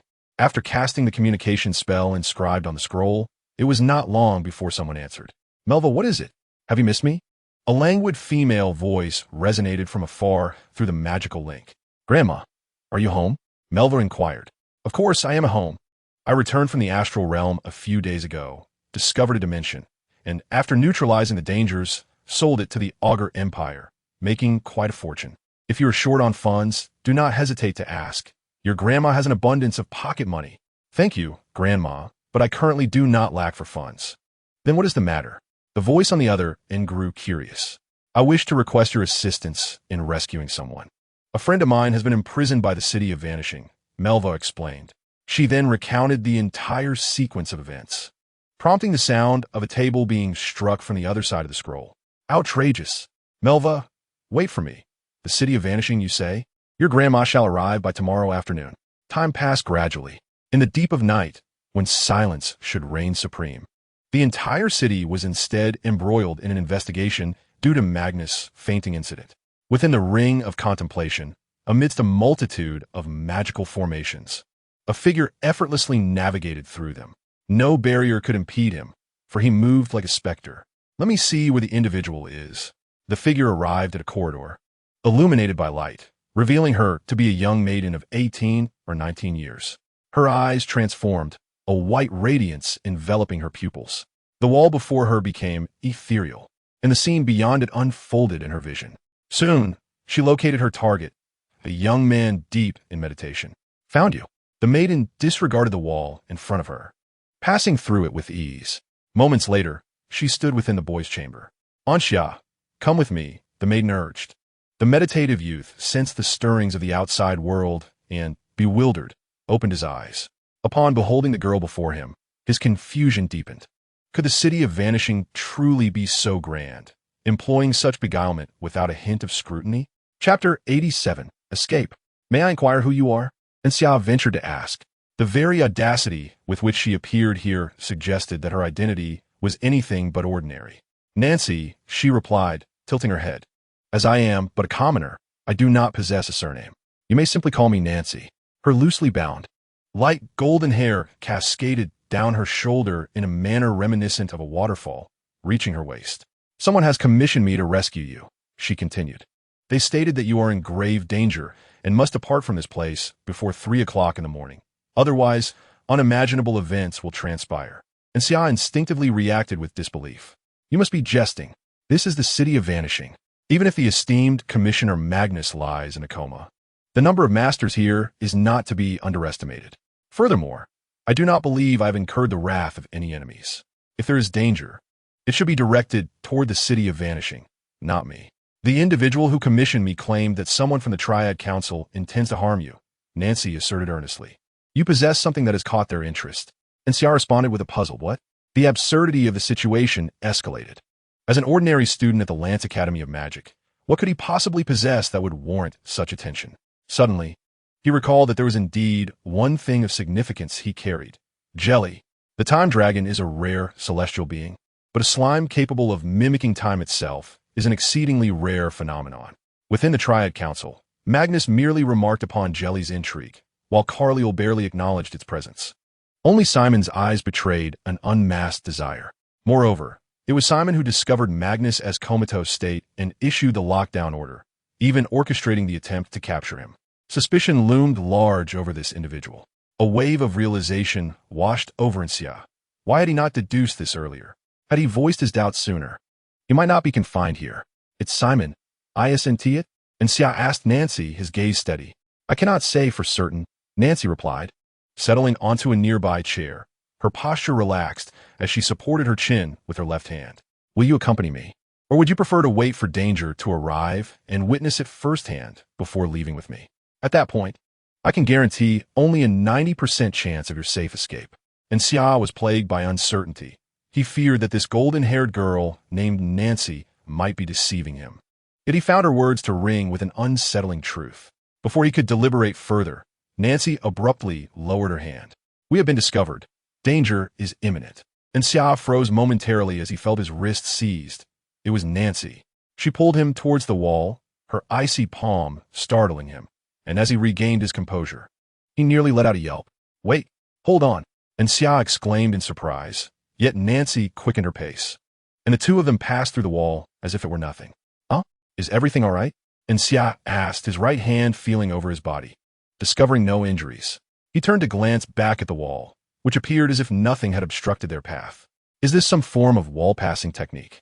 And Xia pondered, bewildered.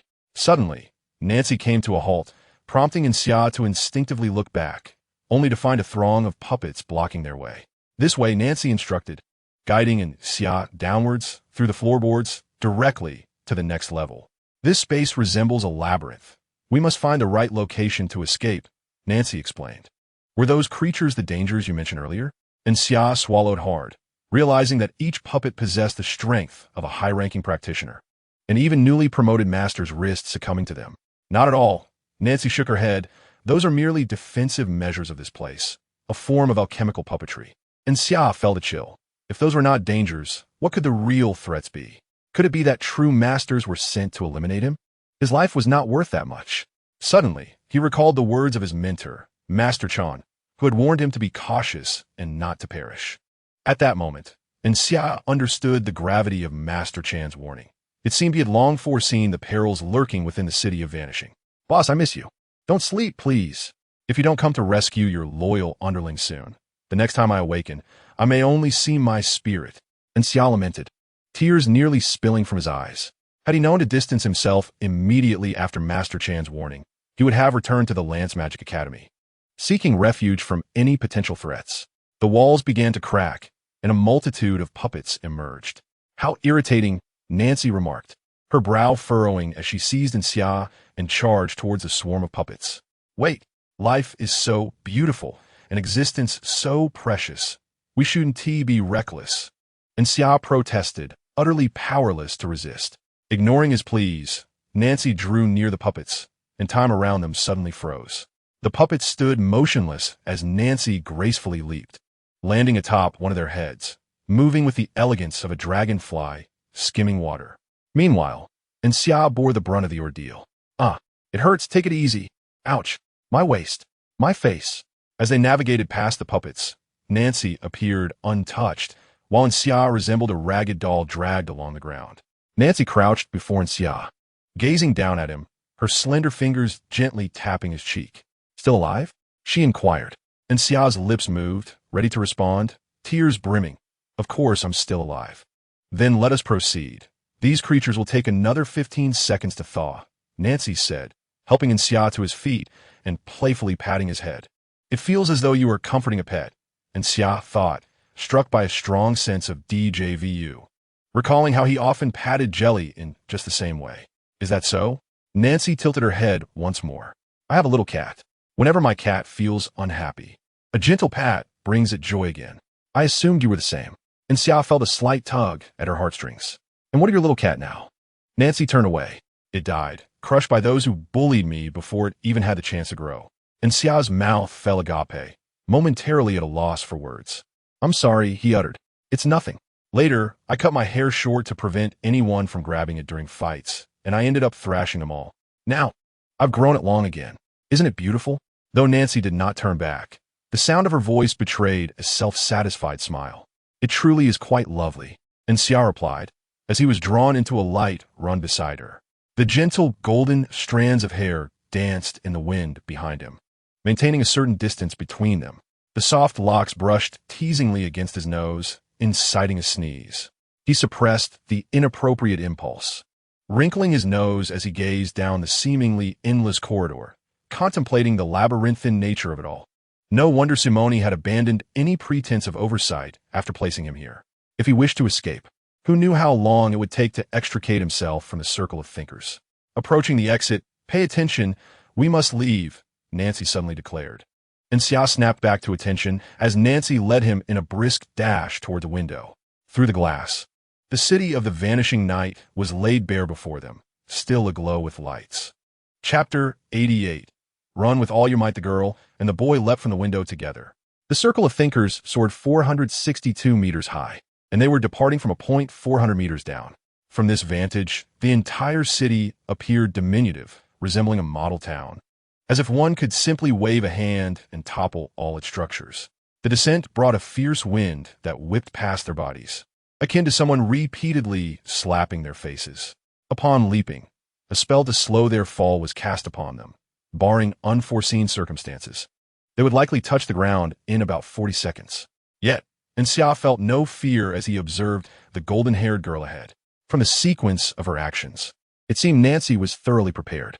10 seconds passed. Nancy remained motionless, and Xia reassured himself that there was ample time. Another 10 seconds elapsed, and Xia began to feel anxious as they drew closer to the ground. The pedestrians, once mere black dots on the street, now appeared as figurines in miniature. The final 10 seconds. Sister, I beg you, if you don't act now, we will become nothing more than a puddle of flesh, stuck to the ground and impossible to wash away. And Xia was on the verge of kneeling before Nancy, exclaiming, "You may not wish to live, but I do."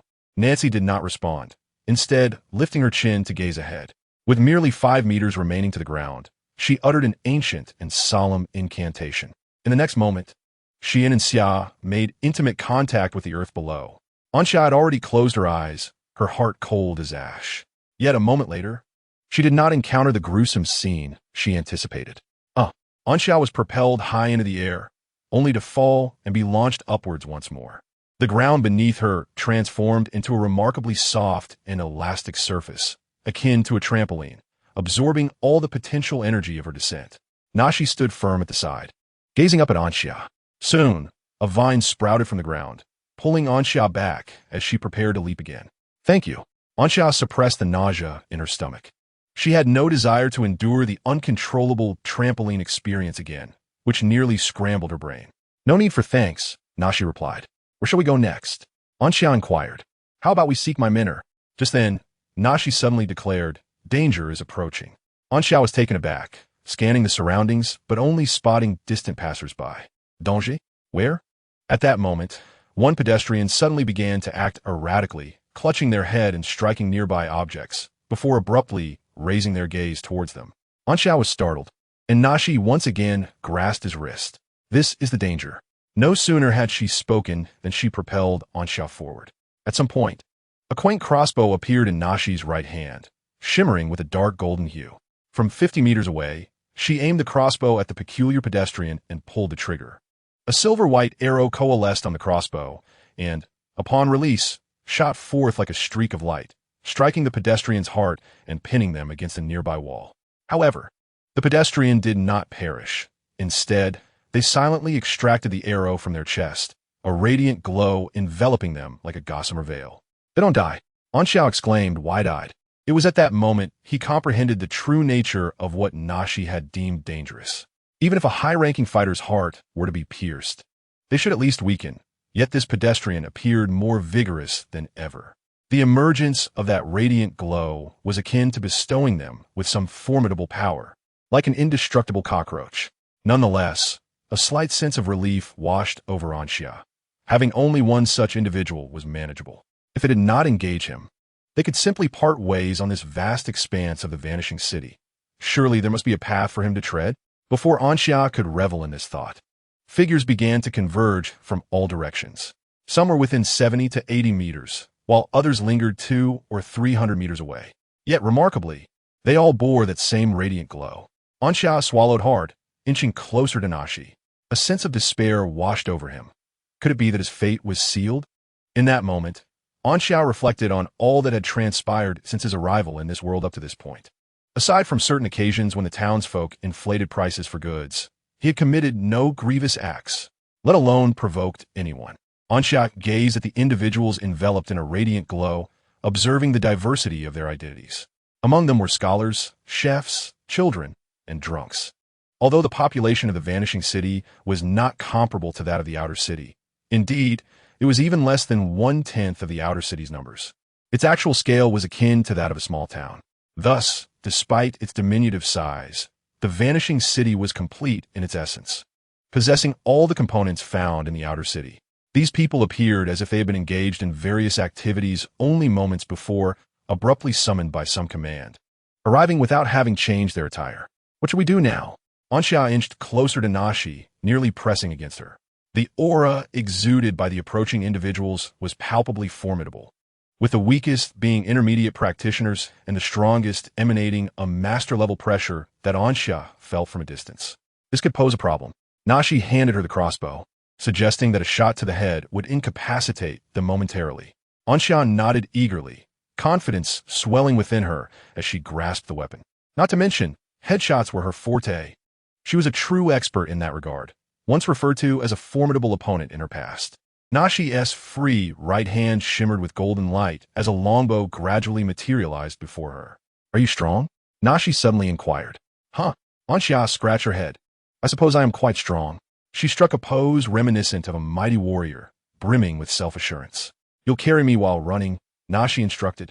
Before Anxia could respond, Nashi positioned the longbow upright on the ground.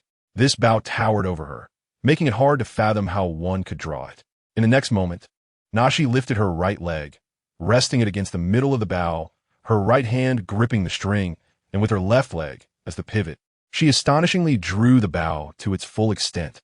Her light golden hair resembled flames of burning gold, and a Valkyrie-like figure emerged behind her. Performing the same motion, she drew a colossal bow measuring over 50 meters in length. An arrow coalesced atop this massive bow, transcending the definition of an arrow. It was 3 meters wide and 50 meters long, resembling a pillar. Terrifying elements and fighting spirit converged at the tip of this arrow. At that moment, Anxia realized that the golden-haired maiden before her was indeed a master-level practitioner. Nashi aimed towards the most congested area of the crowd. She gently released the bowstring, and the Valkyrie projection behind her followed suit. As the arrow soared forth, it produced no sound. A white streak suddenly appeared in the air, the golden light gliding through the space as if erased by an eraser, exceedingly smooth. The crowd in that direction vanished in a thin air, and the longbow in Nashi's hands diminished to its normal size. She approached Anxia from behind, rising on her tiptoes to wrap her arms around his neck. Leaning in close to his ear, the girl whispered softly, "Carry me, and run with all your might in that direction." Chapter 89. Good buddy Anxia took a deep breath. The girl on his back was not heavy, perhaps weighing around 50 to 60 kilograms, yet she did not press painfully against his bones. He gazed at the cleared area ahead, slightly bending his knees before launching into a swift sprint. Passers-by, shrouded in a radiant glow, surged toward him. Nancy drew her bow, each arrow capable of pinning a person to the ground. Anxia occasionally fired her crossbow, piercing through the obstructive crowd. It seemed that the crossbow possessed some sealing power, rendering those struck unable to wield either mental strength or combat energy. A wall of earth rose before them, and Anxia bent her knees to leap. At the apex of her jump, she clenched the crossbow between her teeth, using her free hand to grasp the edge of the earthen wall. With a powerful pull, she soared over the barrier, girl still on her back. Before they could land, the ground transformed into a mire imbued with binding energy. Nancy uttered an ancient incantation, and the ground returned to its original state. 3 formidable wind blades surged toward them. She swiftly knocked an arrow, which split mid-flight into 3, shattering the oncoming blades. Another wall of earth erupted, this time with pursuers close behind. Anxia had no time to scale it. She pivoted and dashed toward a nearby staircase, entering the building directly. How many more remain unexamined? Leota placed the prepared drinks before Hall. "Oh, it's not happening that quickly. I've only managed to assess 3,000 individuals so far." Hall replied, reclining lazily in his chair. The thought of having to evaluate another 97,000 made his head spin. "By the way, how did the City of Oblivion become sealed?" Hall inquired. Leota shook his head. "I'm not sure. I only heard Simon, one of the 3 in charge, raging. Something important must have occurred." Hall smirked, relishing in the misfortune of others. He had lost some divine fire the previous day, and finding amusement in another's plight lifted his spirits. "Whatever happens, it's all to our advantage," Leota remarked. "Wait a moment." Hall snapped his fingers, and silence enveloped the room as he listened intently in one direction. Faint sounds began to filter into his ears. "It seems something is happening outside," he said. "Is the City of Oblivion capturing people?" Leota asked. "It doesn't sound like it," Hall replied, shaking his head. Suddenly, his gaze fixated on the patrons in the bar. Those who had entered here had been subtly influenced by Leota. They were all individuals suspected to be projections of deities. Now, these patrons were clutching their heads, and when they finally released their grip, a layer of luminous energy enveloped them. their expressions morphing dramatically, as if they had transformed into entirely different beings. "Goodness," Hall exclaimed, his mouth agape as he turned to Leota. "Please tell me not all the individuals on your list are like this?" As a bona fide deity, Leota could unequivocally ascertain that these individuals were not divine projections, yet the glowing energy on their surfaces remained unidentifiable to him. It felt akin to something divine, yet not quite. Perhaps, he mused. Leota set down his glass and strode towards the back door of the bar. "Where are you going?" Hall inquired. "I'll take the lead. Creating a projection is no simple task." "You stay here and observe," Leota replied without turning his head. "You are merely a projection. I have much more at stake." Hall muttered, yet he remained in the bar. Whatever else might be uncertain, his instinct for self-preservation was unwavering. Hall observed the patrons, who appeared to be gathering towards the entrance as if they were headed somewhere. Suddenly, he sensed a powerful surge and quickly crouched down. Bang! The bar's front door was shattered, and 3 spinning arrows tore through the crowd, scattering the patrons without a gory scene. A young boy leapt inside, stepping over the remnants of the customers, scanning the surroundings for another exit. A girl on the boy's back drew her bow, piercing another passerby who had pursued them. Upon recognizing the boy's face, Hall was taken aback. The Archbishop, Ansha, hearing the commotion, turned to see Hall and was instantly delighted. Was he not the one who had effortlessly dispatched the priest of the evil god church? "Could you lend a hand and block the door?" Ansha implored. Hall hesitated. The boy was the Archbishop of the July Church, meaning he could communicate with the Cicada Master. Having just escaped the Cicada Master's clutches, agreeing felt cowardly. Yet refusing could lead to a second escape from the jaws of danger. With a sigh, Hall conceded that cowardice was preferable to drawing the Cicada Master's attention. He placed his right hand on the ground, activating a defensive spell as rocks erupted from the earth, encasing the bar in their embrace. Outside, various sounds erupted. The radiant passers-by were assaulting the rocks, but breaking through would take time. Ansha then exhaled in relief, lowering Nancy from her back. "Archbishop, what has transpired?"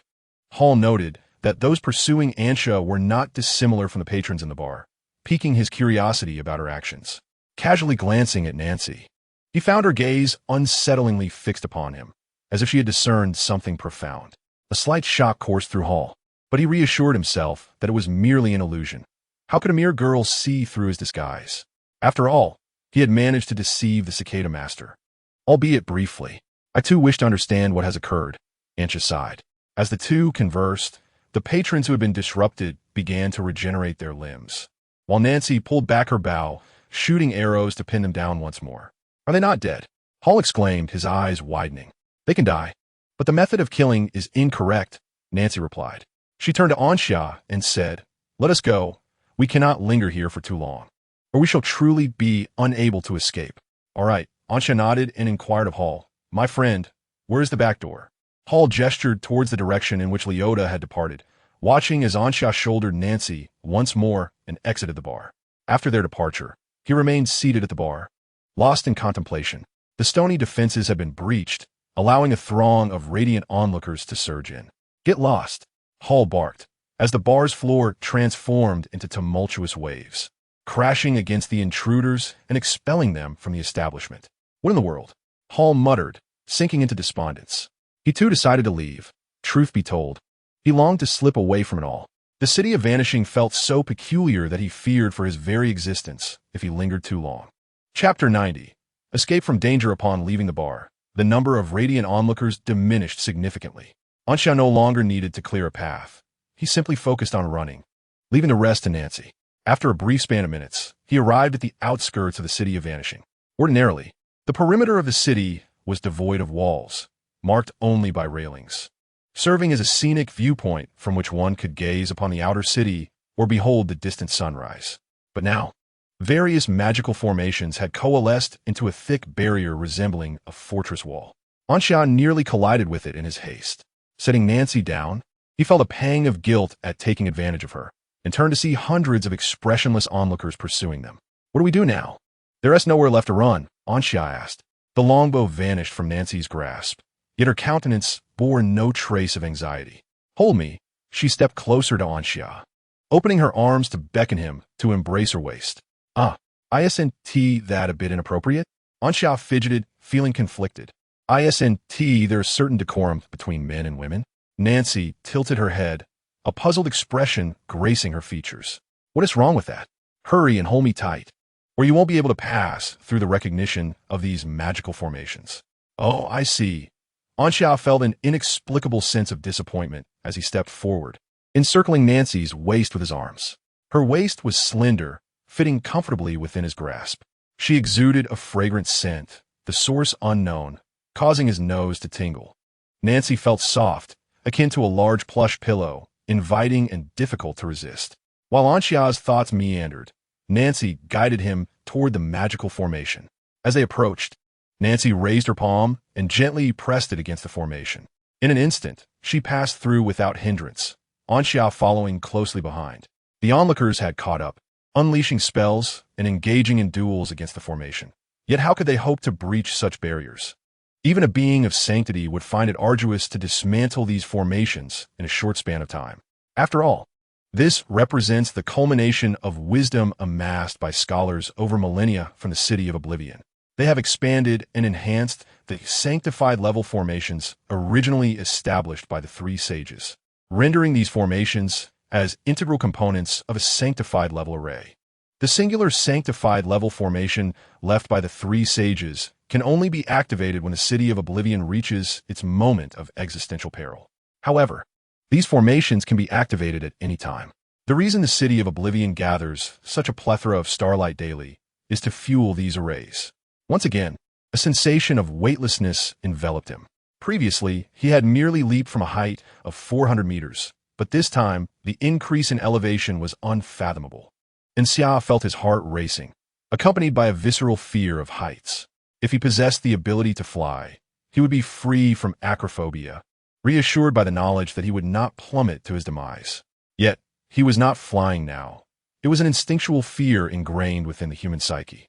Despite humanity's profound longing for the sky, such aspirations only flourish in the presence of flight. Suddenly, Xian noticed golden specks zipping past the periphery of his vision. Lowering his gaze, he realized these luminous points emanated from Nashi's very being. Hold on tight, she instructed without glancing back. In the next instant, a pair of magnificent golden wings unfurled beside her, delicate golden threads connecting to her back. With a single flap of these wings, their downward descent ceased, and they even experienced a subtle sensation of ascent. As the golden wings flapped again, their speed surged dramatically, and Xia clung tightly to Nashi, burying his face against her back. At that moment, he harbored no thoughts of savoring the softness of her form. His sole concern was resisting the fierce winds generated by their rapid advance. They were moving far too quickly. In the blink of an eye, the City of Oblivion diminished to a mere in the distance. Only after the city vanished entirely did Nashi steer her wings outward, soaring toward the outer city. 2 minutes later, they found themselves in an abandoned alley of the outer city, and Xia leaned unsteadily against the wall, stars dancing before his eyes, as if his soul were trailing far behind his body. Are you all right? Nashi inquired curiously, raising her right hand and waving it before his eyes. It took 5 minutes for Xia to regain his composure. Turning to look, he saw Nashi quietly seated on the steps before a door, the faint glow of the street lamp casting a gentle light upon her cheeks, evoking an inexplicable sense of solitude, as if she were detached from this world. In that moment, Xia found himself at a loss for words. Faced with such a girl, even the harshest of remarks seemed unutterable. Moreover, she had genuinely exerted herself to save him. Reflecting on the harrowing experience of the past hour, Xia felt a shiver of dread at the thought of those creatures. Indeed, he had assigned a code name to the passers-by, enshrouded in radiance. Monsters. Indestructible. Even when shattered, it could regenerate its severed limbs without a hint of emotion, resembling a machine. No matter where it went, it could pursue with uncanny precision, as if a tracking device were embedded within. How could such a creature manifest in the City of Disappearance? Moreover, it congregated in numbers, including those of master caliber. Fortunately, the only master-level entity that posed a threat was utterly obliterated by the arrow shot from the Valkyrie behind Nancy, leaving no trace of its existence. Even if revived, it would take considerable time. Suddenly, Anxia recalled something and could not help but inquire, "Nancy, why did you need me to carry you after you shot that arrow?" Nancy tilted her head and replied, In that city, suspended in the sky, there exists a formidable presence that continuously locks onto us. I must exert all my effort to sever its tracking, thus leaving only a fraction of my strength to repel those malevolent beings. Once we depart from that city, it will no longer be able to locate us. Rest assured, Anxia, you will be safe as long as you refrain from returning to that city. Upon hearing Nancy's words, Anxia felt a pang of anxiety. But my mentor and classmates are still in the city of disappearance. There's little that can be done. Perhaps you could find someone to relay a message to them, Nancy suggested. Anxia was at a loss for words. How could anyone possibly venture into the city of disappearance at this juncture? The city had been sealed off. Were it not for Nancy, even if he managed to escape the ring of thinkers, he would still be thwarted by the magical barriers at the city's edge. Presently, the city of disappearance resembled a vast birdcage, with all its inhabitants trapped within, unable to flee their confinement. Chapter 91. Simon. I am the ineffectual one. Search, and yet more searching. Simon sat in his office, immediately deploying his immense mental fortitude to scrutinize any information on suspicious individuals passed along by his subordinates. His eyes were bloodshot, not from fatigue, but due to the excessive and forceful application of his mental energy.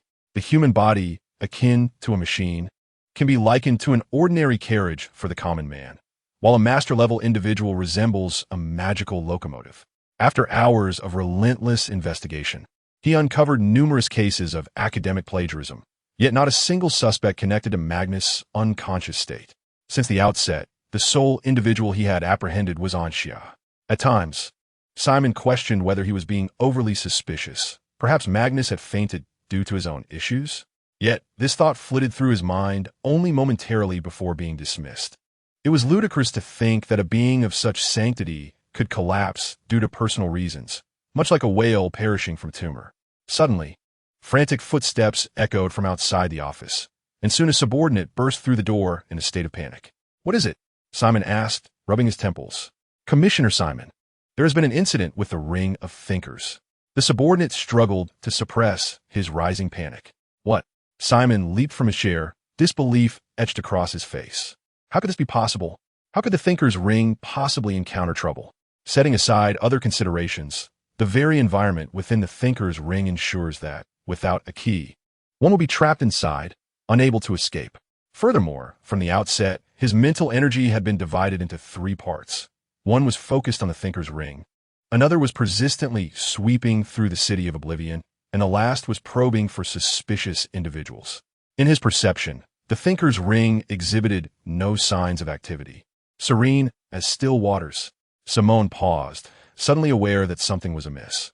The Thinker's Ring should not be this tranquil. His expression darkened, and a spatial portal materialized before him.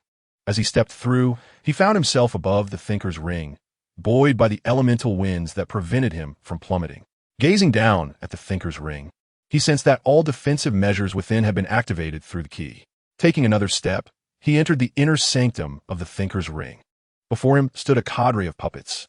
Simone raised his hand and pressed it against the head of one puppet, retrieving the recorded images. In the footage, he observed Anxia being led by a young girl, deftly evading the puppets, even disregarding the ground as she plunged to the next level. Allies, perhaps? Initially, he had not considered Anxia to be the assailant who had rendered Magnus unconscious, but now he was compelled to accept that possibility. Simone continued to sift through the puppet's recorded footage until he arrived at a window. This marked his first encounter with this particular window. Leaning halfway out, he could distinctly feel the night breeze swirling outside. Who was that girl? Simone found himself perplexed. His knowledge of the city of oblivion stemmed from the previous generation of the Triad, which had in turn gleaned information from their predecessors. Tracing back to its origins, one would ultimately arrive at the three sages responsible for the construction of the city's three iconic structures. Thus, it was inconceivable for Simone to lack understanding of the Thinker's Ring. Yet, here he was confronted with a window leading to the outside world, an existence unknown to all past sages and the Triad. Before he could ponder further, his subordinate contacted him through a communication spell. "Commissioner Simone, please come to Street 345. There is something that requires your attention." As the communication spell ended, Simone was left in confusion. Had something occurred on Street 345? He thought of Anxia's escape from the Thinker's Ring. Could his subordinates have intercepted Anxia on Street 345? But what of the mysterious girl accompanying her? Taking a deep breath, Simone unleashed another spatial spell, using the preordained coordinates to materialize at a corner of Street 345. Upon stepping onto the thoroughfare, he saw his subordinates surrounding a tall building. What is going on? What has happened? Simone approached, inquiring urgently. The subordinate turned around and saw Simone, promptly saying, "Commissioner Simone, if you ascend, you will comprehend. We are at a loss for words." Simone furrowed his brow, momentarily scanning the tall building with his mental prowess. And upon detecting no immediate threat within, he proceeded upward. Upon reaching the second floor, he was met with a chaotic scene of shattered stones and a sagging bar sign. As Simone passed beneath the sign and entered the bar, he was confronted with a grotesque sight, a multitude of dismembered bodies. While mere dismemberment would not typically evoke fear in Simone, these fragments were writhing and seemingly regenerating. He noticed, merely a meter away, a severed head, half of a woman's visage, her mouth agape in a silent wail, oblivious to the horror that had befallen her. "Where am I? I can't see. Where are my hands?" Ecarus. It appeared that Ecarus was the name of this unfortunate woman's husband.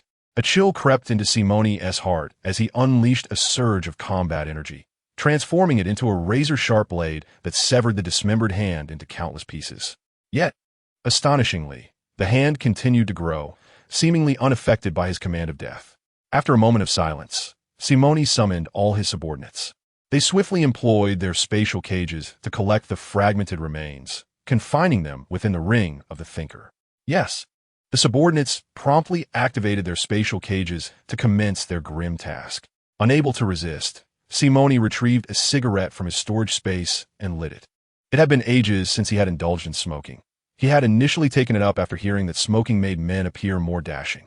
However, he had barely taken a few puffs in front of Jalu before being slapped away and had since given it up, though he always carried a few cigarettes as a lingering obsession.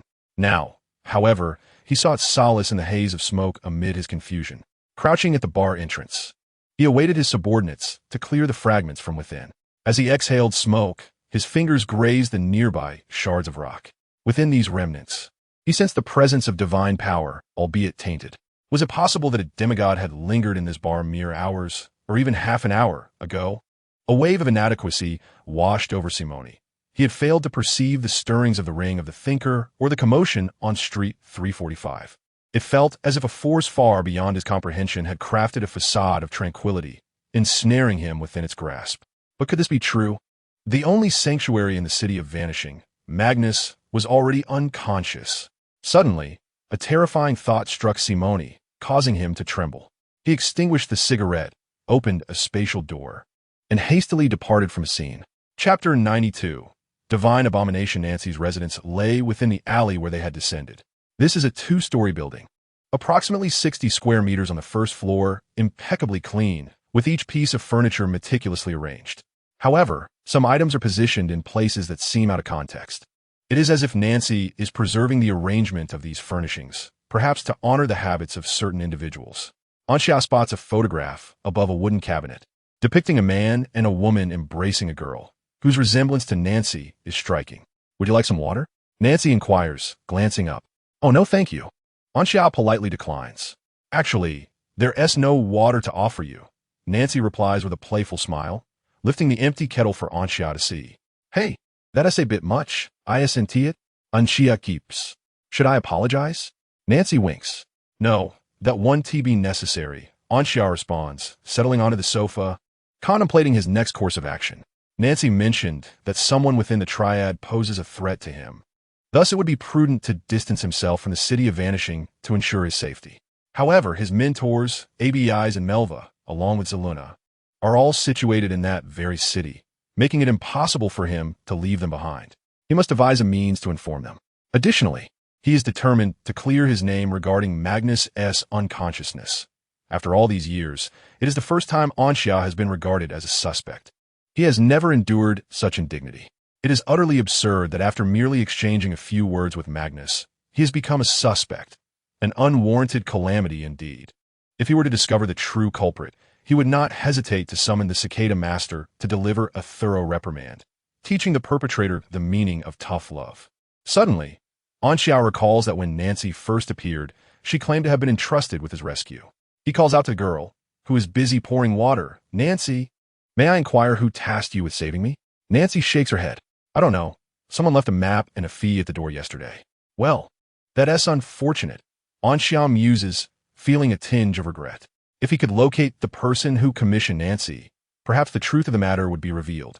The indestructible monster, the dangers within the triad, the unconscious Magnus, and the enigma of the city of vanishing weave a tapestry of uncertainty, rendering the academic conference rather trivial by comparison. Unbeknownst to him, Anxiao drifts off to sleep on the sofa. Observing this, Nancy quietly ascends to the upper floor, returning with a blanket to gently cover him. In the city of vanishing, what brings you to the core? Carlyle suddenly appears beside Simone. Simone lazily replies, I'm just checking to see if the core remains stable. If anything happens to the core, the entire city of vanishing will collapse. Carlyle scrutinizes Simone, confirming the veracity of his words before nodding in agreement. Indeed, it is crucial to ensure the safety of the core at such time. Would you care to accompany me to witness something extraordinary? Simon inquired. Extraordinary? Carlyle frowned. Indeed, something you have undoubtedly never encountered before. Simon opened a portal, gesturing for him to enter. Carlyle cast a sidelong glance at him and stepped through the portal. In an instant, he found himself within the circle of contemplation. Simon traversed past him, beckoning Carlyle to follow. Soon, they arrived at the threshold of a chamber, guarded by 4 puppets. With a swift motion, Simon pushed open the grand door, and the scene within unfolded before Carlyle's eyes. Upon merely gazing for a second, his expression froze, and he whispered, This cannot be. Simon spoke slowly. Carlyle, throughout these years, you have delved into the study of deities. Few possess a deeper understanding of them than you. These beings, or rather flesh and blood, are indeed manifestations of divine aberrations, are they not?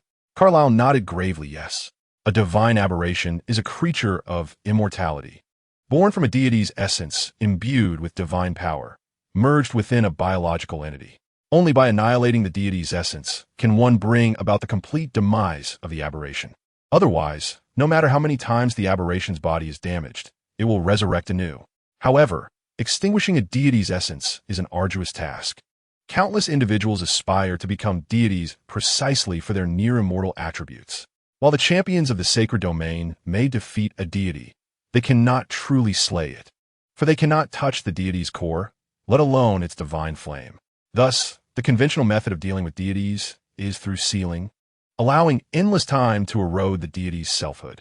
I discovered traces of demigods at the site of the divine aberration, Simon continued. I suspect a powerful deity has set its sights on the city of oblivion. Even Magnus' incapacitation was a result of their interference. Then Anxiao is not involved in this matter? Carlyle queried, ever mindful of the student his pupil had brought. No, Simon replied with unwavering calm. On the contrary, Anxia's suspicion is even greater. Upon returning, I traced the imagery recorded by the puppets and ultimately found that Anxia's escape route coincided with 345 Street. The deity targeting the city of oblivion is not one, but 2. Simon mused inwardly. One deity is responsible for creating the aberrations, while the other deity is linked to Anxiao and the unidentified demigod. Fortunately, these 2 deities are not at odds, he added. What do you intend to do now? Carlyle asked. The true form of a deity cannot enter this world, Simon said. Thus, even if a deity casts a projection, we need not fear.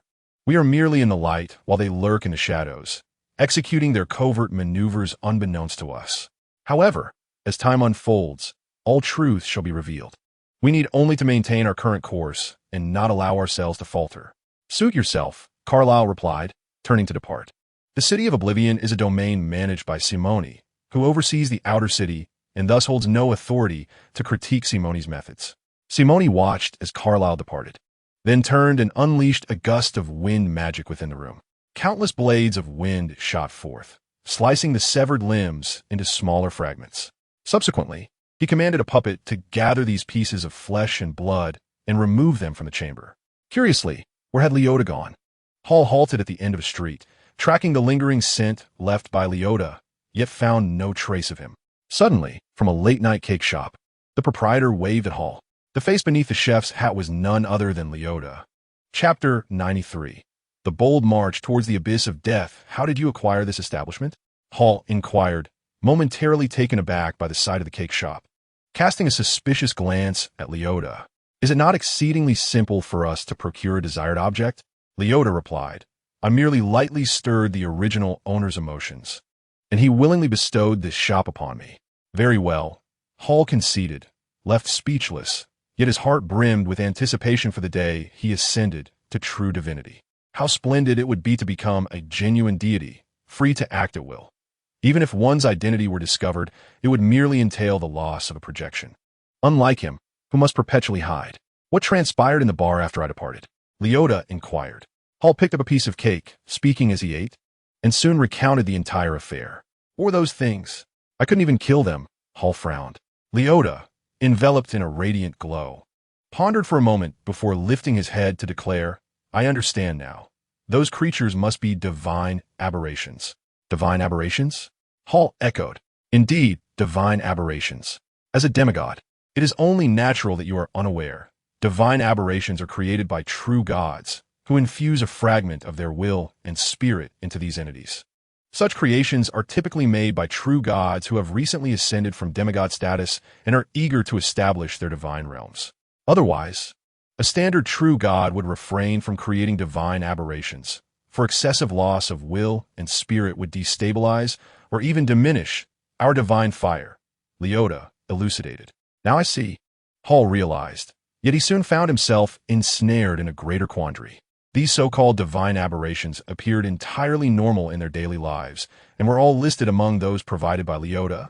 This implied that if the 100,000 individuals on the list were indeed divine aberrations, Hall was gripped by a deep fear.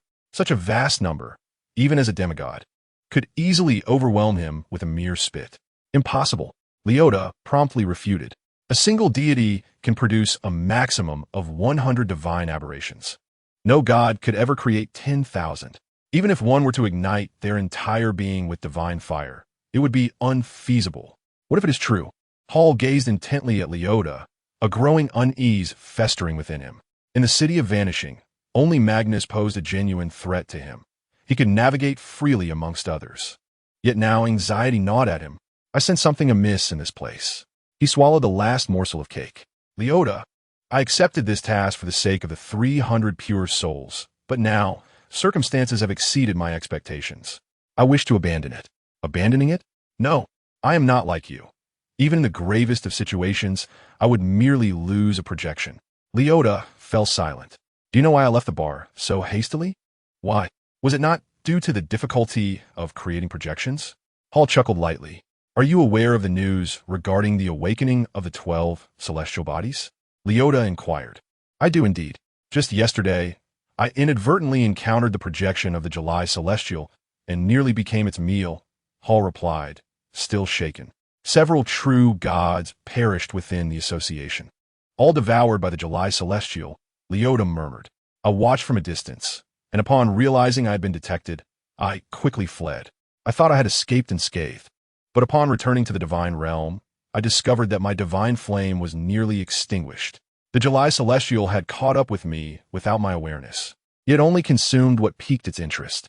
In other words, I was deemed mere scraps, unworthy of its appetite, which is why I survived. What? Hall exclaimed in astonishment.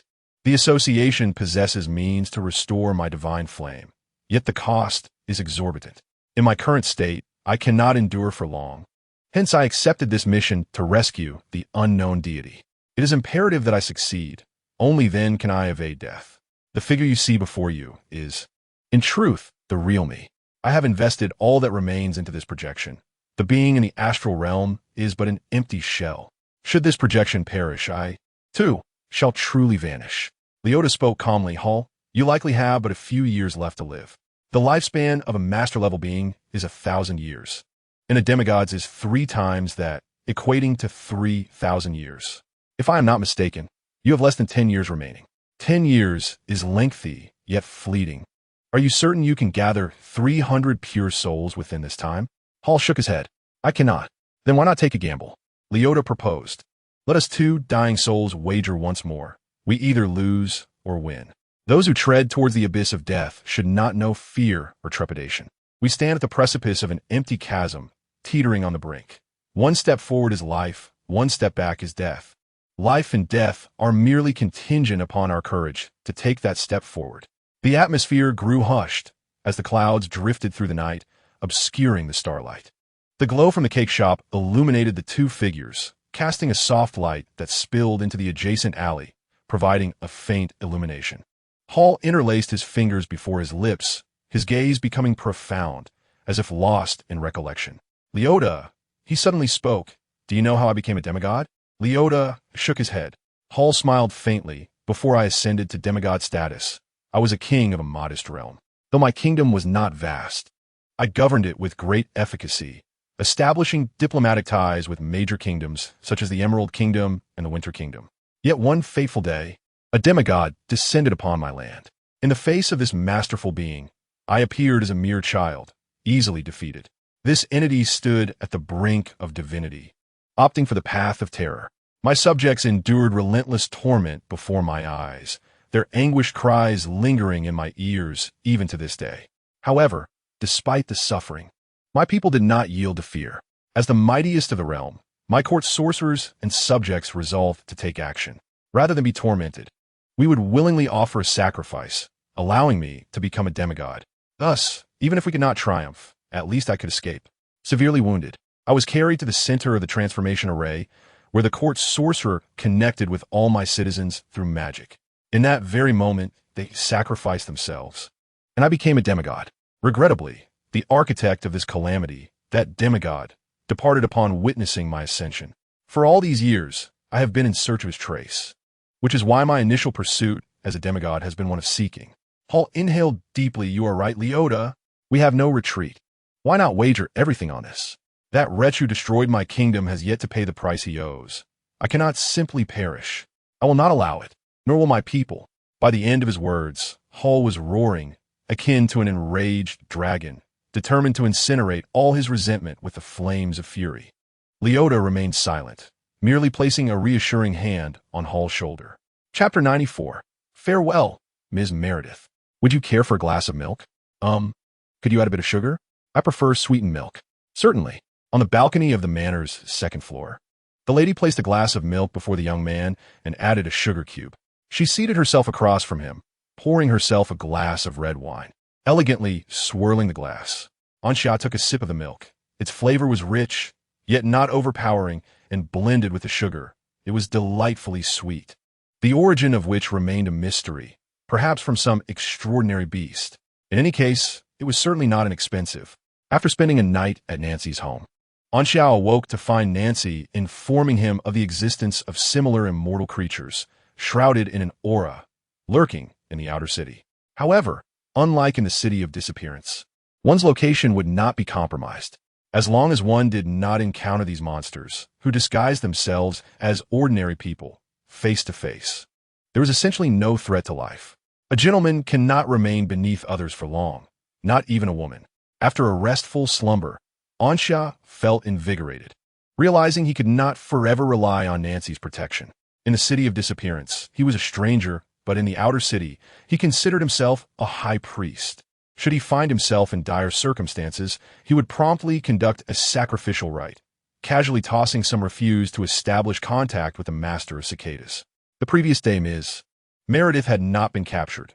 Once he devised a plan to extract the members of the July Church who were hiding at the city guard headquarters. The underground of the outer city would be secured. Even if the cult of the evil god had been subdued, what underground organization could rival the July Church? At that point, he could gradually plot against the city of disappearance. A gentleman's revenge is best served after a decade. However, these were not the primary reasons for his visit to Ms. Meredith. He had two objectives. First, to uncover any clues related to her father Magnus' sudden coma. Second, to ascertain whether there were any means of accessing the sealed city of disappearance through her. Have you come to see me for a particular reason? Ms. Meredith inquired, sensing Ansha's preoccupation.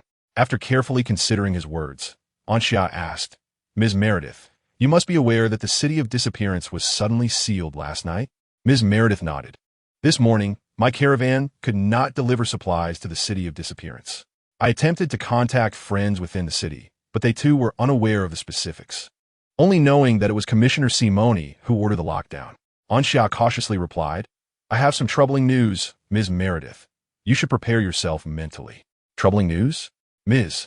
Meredith furrowed her brow slightly before shaking her head with a gentle smile. Do speak, Your Grace. There is no news that could be deemed bad for me. Ms. Meredith, your father will not awaken, Anxia quickly stated, watching her expression intently. Ms. Meredith visibly froze, her body still as some red wine spilled from her glass, landing on her fingers without eliciting any reaction. I apologize. I was momentarily distracted. After a brief pause, she smiled softly, setting down her glass and picking up a handkerchief to wipe her fingers. What did you just say? Anxia replied.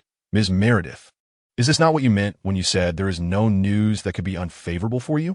Indeed, women can be contradictory. He sighed inwardly before reiterating. Your father, Magnus, has fallen into a coma and cannot awaken. This time, Ms. Meredith could no longer feign ignorance. She clenched her handkerchief, her voice quivering slightly. Yet she endeavored to maintain her composure. He has fallen into a coma? Is that so? Quite well. Nevertheless, an inexplicable sense of worry began to stir within her. Why should she be concerned for that individual? After all, he was someone whom even his own mother was reluctant to rescue. Clearly, he possessed the strength. Ms. Meredith, do you have a means to enter the city of Vanished after its closure? Anxia observed Ms. Meredith's demeanor becoming increasingly unsettling and promptly redirected the conversation. Ms. Meredith sniffled. Did you not just leave the city of Vanished? If one can depart, surely one can ascend as well? Anxia grimaced. Since Nancy was able to lead him out of the city of Vanished, she could naturally bring him back. However, their exit was not through conventional channels. Strictly speaking, it amounted to smuggling. Furthermore, Nancy's resplendent golden wings were likely to have drawn attention, causing their entry into the city of Vanished to be swiftly detected. Anxia chose to lay her cards on the table. To be frank, after your father fell into a coma, I was deemed a suspect by Commissioner Simoni, solely because Commissioner Magnus called my name before losing consciousness. Moreover, I was imprisoned in the ring of thinkers by Commissioner Simoni, and there are those within the Triad who inexplicably wish to harm me. Were it not for the assistance of a friend who helped me escape from the city of Vanished, you would likely be gazing upon my spirit now, Ms. Meredith. What? Ms. Meredith's reaction was pronounced, as Anxia's revelations tangled her thoughts into chaos. Anxia was a suspect in her father Magnus' coma? There were individuals within the Triad who sought to kill her? You cannot be serious. This is hardly a jest. Ms. Meredith wiped the corners of her eyes with the back of her hand. Do you truly believe I would jest, Ms. Meredith? Anxia looked at her with a pitiful gaze. Archbishop, please take this seriously. Very well. Anxia cleared her throat to regain her composure. The facts are as they stand. I find myself reluctantly labeled as suspect, and I am at a loss as to how to clear my name. In truth, my return to the city of Vanished is of little consequence to me. However, my mentors remain there, and they are constantly at risk of encountering dangers akin to mine. Thus, I wish to inform them. Ms. Meredith paused in silence for a moment. If that is the case, I can assist you, Archbishop, in delivering a message. Anxia's eyes brightened. Ms. Meredith, do you truly have a means? Well, it is not exactly a passage. Ms. Meredith reminisced. It is merely a small privilege my father once granted me. Anxia clicked her tongue. It appeared that Commissioner Magnus had seemingly fallen out with Ms. Meredith. Yet in reality, it was merely a one-sided estrangement on Ms. Meredith's part. Indeed, our congregation has emerged, and they all disavow their affiliation with the July Church. Moreover, they're still engaged in combat against the malevolent deities cult, which, strictly speaking, can be deemed an act of valor. Consequently, after a thorough examination yesterday, the city guards released them and awarded them a sum of gold as a reward for their efforts against the nefarious cult. Oh, Anxia also recalled that Magnus had mentioned that Lady Meredith had sought his assistance in liberating the followers of the July Church. What news do you bring regarding the City of Oblivion, Your Excellency? Lady Meredith, you need only inform my mentors that the City of Oblivion is fraught with peril, Anxia stated, mentioning that they reside at the Chelsea Hotel. Then, after a moment's hesitation, Anxia relayed the information concerning the undead creatures enveloped in radiant light to Lady Meredith. Chapter 95. The malevolent must be eradicated due to Magnus' state of unconsciousness. The academic conference in the City of Oblivion was consequently suspended. Please take your cake, Hall said, handing a packaged cake to the guest. As he watched the guest depart, he turned to complain to Leota, who was busy whipping cream. Why are we really opening a cake shop? It's not that I find it embarrassing, but aren't our goals to survive and diligently accomplish our tasks? If a cake shop were to inexplicably close, it would appear quite peculiar, increasing our risk of exposure. Well, I thought you'd love what you do, Leota replied, leaning against the counter. In truth, I possess considerable expertise in most industries. My authority within the association is quite substantial, and I have verified that there are no traces of other deities surrounding the city of Oblivion aside from us. This implies that, apart from the entity suspected of being sealed within the city of Oblivion, it is merely you and me, a true deity and a demigod. If this is indeed the case, it is utterly terrifying. Such a colossal abomination cannot be wrought by a single deity. Yet, the Universal Divine Rescue Association remains oblivious to these unknown deities, which signifies that the adversary's power has utterly eclipsed that of the Universal Divine Rescue Association. Only in this manner can one choose to be seen or remain concealed. What do you mean? Hall inquired. We remain unaware of their intentions, so it would be prudent to seek them out and engage in dialogue. After all, most deities harbor little in the way of conflicting interests, and our objectives may very well align. They have created such a multitude of abominations, and their projection must have become exceedingly feeble, leading them to hide within the city of Oblivion or some corner of the outer city. The city of Oblivion is replete with masters. I shall take charge of investigating the abominations within the city of Oblivion, attempting to locate the unknown deities and discern whether we can uncover them. Hall, you should venture into the outer city, where there are few masters. Your methods of searching are well suited for identifying the countless abominations in the outer city, and you are bound to discover some clues. Leota analyzed the situation. I have no objections, but a question lingers. Hall turned to Leota, asking, how do I reach the outer city?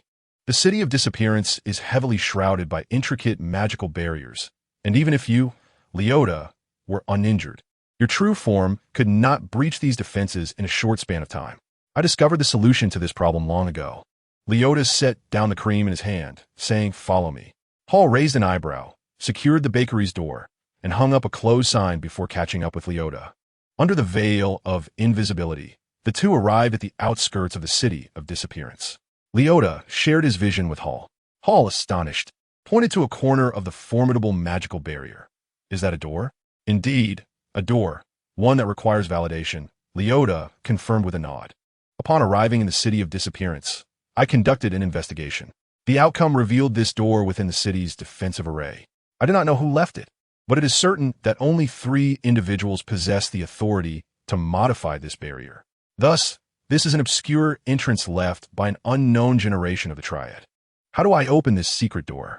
Hall inquired. Deception, Leota replied. The key to this door is exceedingly simple. It merely eludes detection. Therefore, we need only deceive the door to gain entry. Hall, you may approach it directly. I have already disguised you. Can I have a different disguise? Hall asked, feeling somewhat uncomfortable, as Leota's disguise made him appear as a woman. This is the key, Leota insisted. Fine, Hall sighed, resigning himself to the fleeting nature of the task. He approached the secret door and, upon placing his hand on the intricate magical barrier, he effortlessly passed through as if recognized by some unseen mechanism. Remarkable, he thought, feeling the potency of the surrounding magic. Hall quickened his pace and, a moment later, stood at the very edge of the city of disappearance. He glanced back at Leota, gesturing a sign of good luck before leaping down. Back already? Yes, Anshin nodded, having just exited Lady Meredith's estate. Closing the door, he curiously approached Nancy. What are you up to, Nancy? An exorcism ritual, Nancy replied, shaking a jar of powder in front of Ansha. The malevolent must be eradicated. Ansha scratched his head, pondering. Can those monsters truly be killed? Not in a physical sense, she explained. Their vulnerability lies in the mind. The mind? Yes, the malevolent occupy the bodies of the innocent, merging with their souls. If we can sever them from the innocent spirit, we can destroy them. Nancy set down the powder. How about I teach you a spell? What spell? Ansha asked, intrigued. A spell that reveals the true form of the malevolent, Nancy stated. The name of this spell is the Eye of Truth. Nancy turned her body, tilting her head slightly to gaze at Ansha. She reached out and wrapped her arms around his neck, pulling him gently closer. Wait. As she drew nearer, Ansha felt an inexplicable sense of panic. What is wrong? Nancy tilted her head, stating that this was the only way to impart this magic to him. Anxia swallowed hard, feeling that this was not quite appropriate. Soon enough, don't be afraid. As they spoke, their noses were nearly touching, and Anxia could feel the gentle warmth of her breath brushing against his cheek, tickling him. Instinctively, he closed his eyes, and in the next moment, he felt something press against his forehead. It was Nancy. Anxia cracked his eyes open just a sliver to see that Nancy had also shut her eyes, their foreheads pressed tightly together. His heart began to pound like a drum, and he found himself at a loss. Yet, before any romantic thoughts could take root in his mind, a complex and vast magic surged into his consciousness, disrupting his burgeoning fantasies. Along with it came the experience of how to wield it, as if they were sharing proficiency. However, Anxia's attention was not solely on the magic. Within these magical revelations, there seemed to lurk a fragment of memory. Instinctively, he reached out to touch it, and in an instant, his consciousness was helplessly pulled into those memories. When he regained his senses, he realized he was perceiving through the eyes of a woman. Could it be Nancy? He could not be certain since he could not see her face. At that moment, he spotted 3 figures ahead. No, it would be more accurate to say 1 human male, 1 elven female, and a titan, diminished to an extreme, yet still remarkably large. They respectfully called out to him, addressing him as Master. Chapter 96. The threads of fate, the fragment of memory concluded there, and Anxia's consciousness returned to the present. At this point, Nancy had pulled back a bit, having finished imparting the magic. What's wrong? Nancy observed Anxia, noticing he seemed lost in thought since earlier. It's nothing, Anxia replied, biting his lip, hesitating before asking, Nancy, how old are you now? Nancy smiled, noting that inquiring about a lady's age is rather impolite. But since Anxia wished to know, she would indulge him. I am currently 17, but in 5 days, I will celebrate my birthday and turn 18. Make sure to remember that. 17? That makes her a year older than me. Anxia mused. If Nancy is only 17, then the perspective he experienced in the memory fragment could not have been hers. Perhaps it was a memory of Nancy's ancestor? Similar to certain magical beasts, memories can be passed down through bloodlines, with the most renowned being the legacy of dragons. Anxia set aside the fragments of memory and began to explore the arcane art of the true eye, a magic taught to him by Nancy. As he felt the intricate runes of magic within his mind, they appeared complex yet strangely familiar, as if ingrained in his very being. However, he could not discern the method of release. This particular magic was unlike others, lacking a structure for elemental transformation and release. Nancy, how does one unleash the true eye? He inquired, perplexed. You need not release it. The moment you learned it, it was already activated and remains in operation, Nancy replied with a smile. Enlightenment washed over Anxia. It was a passive magic after all. Come, you have mastered the true eye. I will take you to witness how to vanquish the wicked. As Nancy gathered her materials, she seemed well prepared for Anxia's return. Following closely behind Nancy, they emerged from a narrow alley into a bustling street, the throngs of passers-by oblivious to their presence, likely due to some concealment measures enacted by Nancy. After 10 minutes, they halted before a modest building. In the courtyard, a woman in her 30s was tending to potted plants, while her child frolicked nearby, a black dog panting eagerly in pursuit. Mommy, Blackie is going to bite me, the child exclaimed. How could Blackie possibly bite you? It merely wishes to startle you, the woman chuckled, glancing back. The black dog, in that moment, sprinted even faster, seemingly capable of catching up, but always slowing just at the crucial moment. This scene radiated warmth and amusement to the onlookers, and had it been half an hour prior, Anxia would have shared in that sentiment. Yet now, a chilling dread enveloped him. To his eyes, the woman's soul was ensnared by a faceless figure clad in white, its embrace suffocating. The figure's hands delved deeply into her essence, as if cradling something precious, threads of fine silk emanating from its fingers, weaving throughout her soul. Pain etched across her features, yet her mouth was stitched shut by the very threads that bound her, rendering her voiceless. In response to her child's cries, it was the faceless figure that answered. What is that? Anxia whispered. The wicked, Nancy replied, stepping forward. She unfurled a scroll, and a barrier materialized, gradually isolating this space, causing the woman to vanish from the courtyard. The child halted in his tracks, bewildered by the sudden change. The black dog collided with his legs, but the child remained unperturbed. Mommy? Mommy. Anxia looked up, the surroundings now cloaked in a gray haze, reminiscent of antiquated photographs. Within this barrier, only he, Nancy, and the woman remained. At the sight of Anxia, the gentle smile that had adorned the woman's face vanished in an instant. Her expression turned frigid, and an aura emanated from her, indicative of a level 6 practitioner. As her fighting spirit surged, the woman prepared to launch an assault on Anxia. Anxia crossed her arms, letting out a cold snort, positioning herself behind Nancy. "Come at me if you dare." "Oh, I've emerged. Oh, now I've hidden away." Inflicting physical harm on the wicked is futile.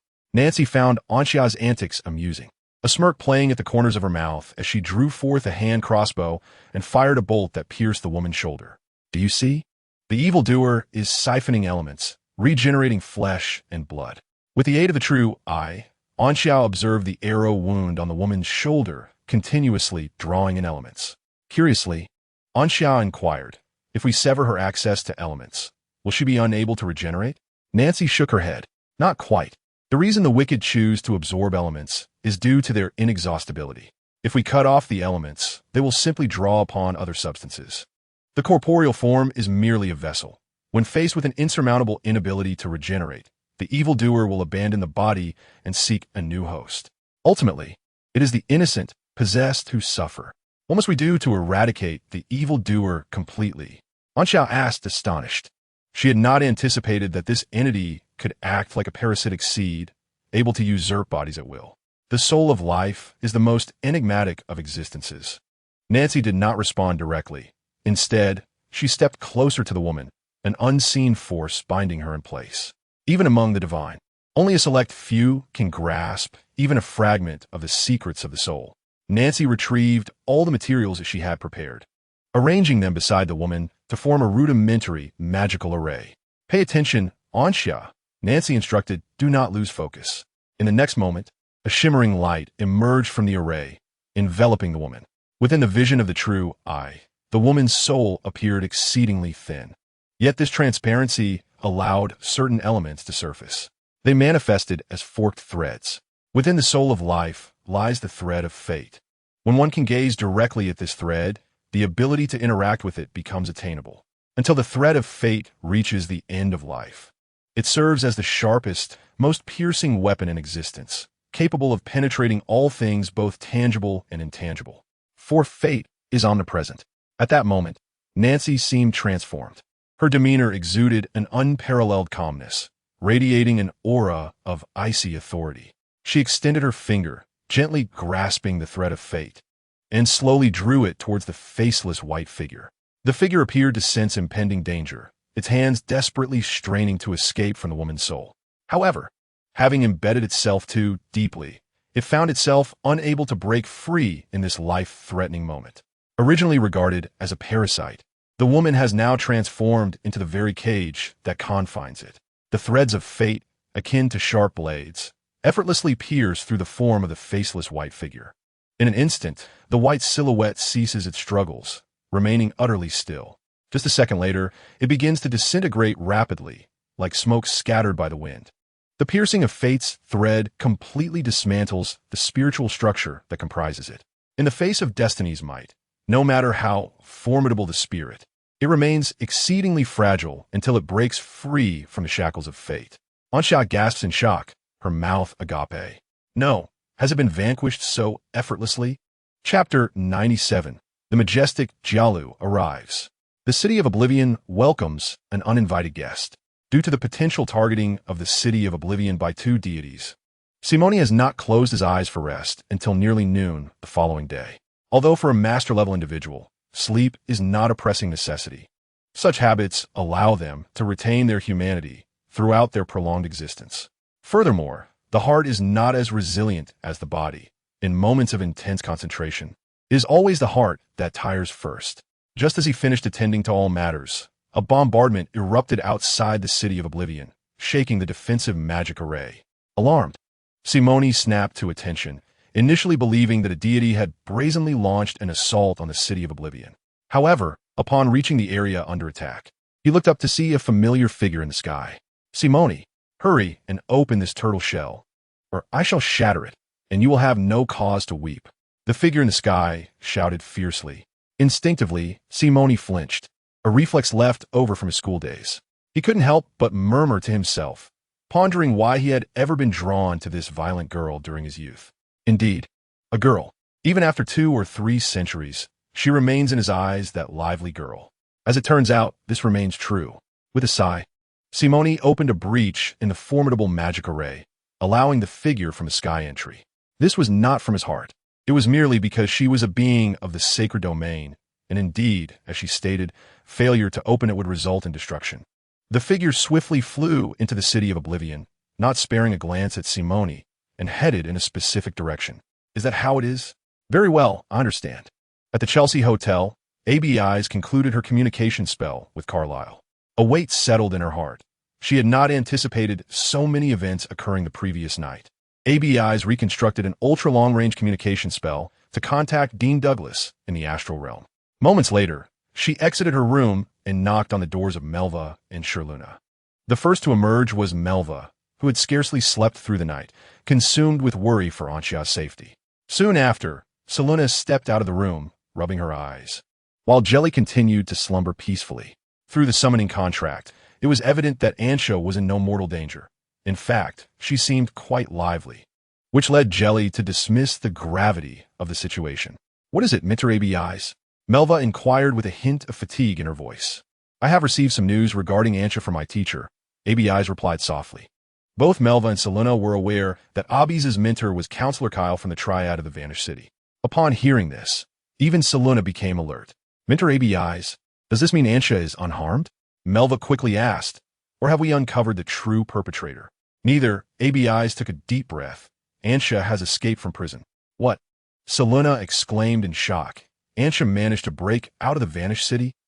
Sherluna turned to Melva, only to find her expression unperturbed. Aren't you surprised, Melva? Sherluna questioned, puzzled. Melva replied nonchalantly. If Ansha had remained quietly in the ring of contemplation, that would indeed be surprising. Her interactions with Ansha over the past few months had granted her insight into Ansha's true nature. ABI's nodded in agreement. Then why do you appear so grave? Mentor ABI's? Sherluna asked. ABI sighed gently. I'm not concerned for Ansha's safety. Rather, I fear that she may cause significant trouble somewhere unbeknownst to us. Just like the meteor strike that devastated the Academy a week ago, others were oblivious to the reasons behind the meteor's descent upon the Academy. Nor did they know who had cast the spell. However, ABI's was undoubtedly one of the informed parties, as the meteor was all too familiar, along with the aura it emitted. This was not the Lance Magic Academy. Should a repeat occur, it would surely lead to some frayed nerves. I have spoken with the principal again. He mentioned he would expedite matters and should return from the astral realm in about 3 days. At that time, whatever issues arise can be resolved without difficulty, ABI stated. Indeed, within the realm of masters, there existed a hierarchy. In the sanctuary, distinctions were also evident. Principal Douglas was undoubtedly among the strongest. According to his own words, 10 ordinary sanctuaries combined would not suffice to match his strength. Yet, ABI's felt that such a claim was somewhat exaggerated. It was not mere boasting, but the number should be halved for credibility. As the three conversed, a sudden commotion erupted outside the Chelsea Hotel. ABI's sensed an overwhelming aura and turned her gaze in that direction, just as a striking figure appeared before her. Did you miss me, little Melva? Come, let your dear auntie embrace you. Melva took a step back, shaking her head. No, Annie, you always like to cling for ages. Isn't it just because I adore your soft little face? The figure before them was a woman clad in a suit of silver-white alchemical armor. She turned around, smiling at ABI's, and said, Greetings, I am Jalu Raymond, your most senior elder. Hello, Elder Jalu, I am ABI's, the mentor of Melva. ABI's replied with a nod. Such a peculiar trait. Jalu curiously turned her gaze towards Sherluna. I seem to recall you, yes. You are the little girl who had an encounter with the time dragon, are you not? That elusive creature has truly evaded me. I have yet to capture it. Jalu lamented. Dear elder, Melva quickly interjected, preventing Jalu from further embarrassing herself in front of the powerful beings. I made such an effort to arrive early, and little Melva, this is your attitude? It truly saddens me, Jalu sighed, noticing Melva's expression darkening, and then waved her hand dismissively. All right, I won't tease you any longer. Tell me, little Melva, whom do you wish for me to rescue? You can trust that I shall deliver them to you within 10 seconds. Jellu declared confidently. In the realm of the vanished city, I am unmatched. At this, Melva's lips twitched. It seems I one team need your help, dear elder. The person we wish to save escaped from prison by himself last night. Chapter 98. What? Dead? Jellu was momentarily taken aback. Wait, little Melva, what did you say? Melva repeated. I said, we no longer require your assistance. He has already escaped on his own. Jellu's demeanor instantly drooped, as if the sky had fallen upon her. It was a rare opportunity to showcase her prowess as a senior before her juniors, only for it to be thwarted by such an unforeseen circumstance. Suddenly, an idea struck Jellu, and she raised her head, invigorated. Little Melva, shall I assist you in locating him? Given your current state, I assume you have no idea where the escaped individual has run off to? To find Ansha? Melva hesitated, glancing at ABI's, who gently nodded. We would greatly appreciate your help, elder. A trivial matter, Jellu exclaimed, her spirits soaring. Finding someone is no different than a mere stroll in the park for me. Describe the person you seek, and I shall scan the entirety of the vanished city with my mental prowess. Before long, Melva had conveyed Ansha's appearance to her. Jellu snapped her fingers, indicating her understanding, and then raised her left hand, summoning a rapidly forming array composed solely of elemental and mental energies. This is a mental amplification array that all domain-level experts are capable of performing, ABIs explained to Melva and Seluna. This first-tier array can amplify mental power by 30%, which is remarkable even for domain-level practitioners. However, that is merely the tip of the iceberg. The terrifying aspect of the mental amplification array is its capacity for infinite stacking. For instance, Director Douglas once managed to stack the mental amplification array to an astonishing 12,000 layers 300 years ago. That man is indeed a formidable old eccentric. Jellu interjected with a critique, believing herself to be only slightly weaker than the Dean before her breakthrough into the sacred domain. However, upon achieving this milestone, she realized how arduous it was to enhance her mental prowess once the number of amplification arrays reached a certain threshold. Have you located Ansha yet? Melva inquired. Not yet. It has only been a few seconds, so how could it be that swift? Jellu replied nonchalantly, though a cold sweat nearly broke out on her forehead. She had scanned the city of Vanishing and its outer precincts 3 times within 3 seconds, scrutinizing every individual, yet she found no one matching Melva's description of the boy. It was as if he had evaporated into thin air. Could it be that he had already departed from both the city of Vanishing and its outskirts? Jellu did not believe there was anyone capable of concealing themselves from a mental force of sacred domain caliber. Even the underground organizations in the outer city were transparent to her, though she deemed it unnecessary to concern herself with them, leaving that headache to Simone. After all, this was Simone's territory, not that of the Raymond family. Seizing the opportunity, while ABIs and the others were distracted, Jellu discreetly cast a tracking spell, one of her signature techniques. Even difficult for astral beings to evade. 10 seconds elapsed, and neither her mental scanning nor the tracking spell yielded any response. This was truly vexing, Jellu murmured, halting all activity. It seemed she had been swiftly proven wrong. Had she known earlier, she wouldn't have boasted so foolishly. Ahem, Jellu turned to Melva, her expression serious. I have some unfortunate news and some ordinary news. Which would you prefer to hear first? Unfortunate news? Ordinary news? Melva furrowed her brow. Please, spare us the jest. Dear aunt, surely, Ansha hasn't encountered any trouble? Helena remarked. Her words echoed the sentiments of everyone present, with both Melva and ABIs sharing her concern. Could he not cooperate with me for once? Jellu sighed. Very well, I shall begin with the unfortunate news. I did not locate the boy named Ansha within the city of Vanishing or its outer precincts, nor could I trace his whereabouts in any other corners of this world. Typically, such circumstances suggest the most probable outcome is death. At this revelation, Melva froze, her eyes becoming vacant as she stood motionless. Ansha dead? How could that be? Death? Impossible. ABIs responded, her expression calm, yet shaking her head in disbelief. I have yet to finish, Jellu interjected, pointing a finger at Melva's forehead. The ordinary news is that he may be in the company of someone at the sacred domain level. Only a peer of equal strength could shield themselves from my scrutiny. Upon hearing this, ABIs felt a sense of relief, and Melva also exhaled, reassured. She had learned from Dean Douglas of Anxia's connection with the 7th Moon Division, suggesting that it was highly likely Anxia was currently with them, aligning perfectly with Jialu's words. "Thank you, Senior Jialu," ABI's remarked. "It is highly likely that Anxia is unharmed. In fact, he is probably doing quite well." Following the expulsion of the cult of the evil god, the July Church now holds a dominant position in the outer city, with a probability exceeding 90%. With the July Church in place, if Anxia were to encounter any trouble, it would undoubtedly be of significant magnitude. Therefore, there is no need to worry about Anxia's safety. What we must contemplate now is how to exonerate him and prove his innocence. "What is it?" Anxia inquired, astonished, as he turned to Nancy on the streets of the outer city. After vanquishing the malevolent entity, an innocent female soul had been severely affected, falling into a slumber akin to a vegetative state, with no certainty as to when she might awaken. He and Nancy quietly departed, trusting that her family would care for her adequately, compared to being under the control of a wicked being until her soul shattered. This situation was already a favorable outcome for the innocent woman. After all, regardless of the circumstances, there would eventually come a day of awakening. Living itself is a form of hope. Noticing that Nancy seemed lost in thought, Anxia paused alongside her, waiting for the light to return to her eyes before asking, "What happened?" There was an extraordinarily powerful mental force sweeping across the sky, seemingly searching for someone, Nancy replied. "However, I shielded it, since it required all my strength. I was entirely focused." She added apologetically, "I am sorry." An immensely powerful mental force? Anxia wondered, perplexed by the increasing chaos in the city of vanishing.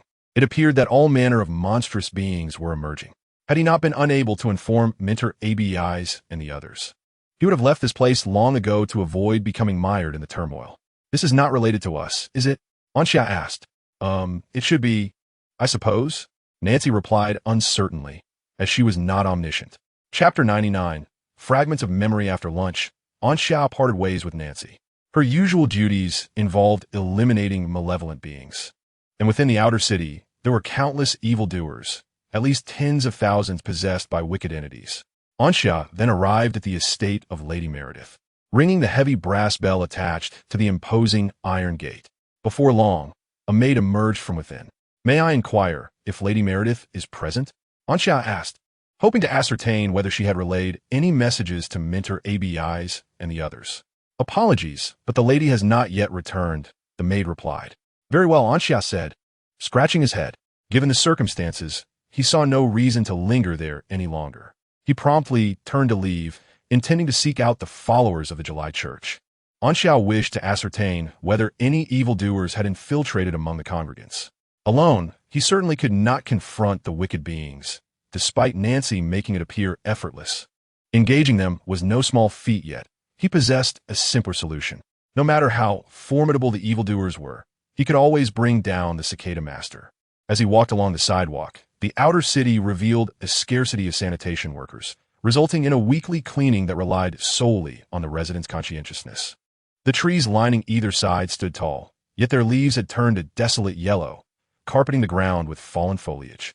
After basking in the sun for an extended period, the leaves became brittle, and as Anxia stepped upon them, a series of crisp crackles resonated with each footfall.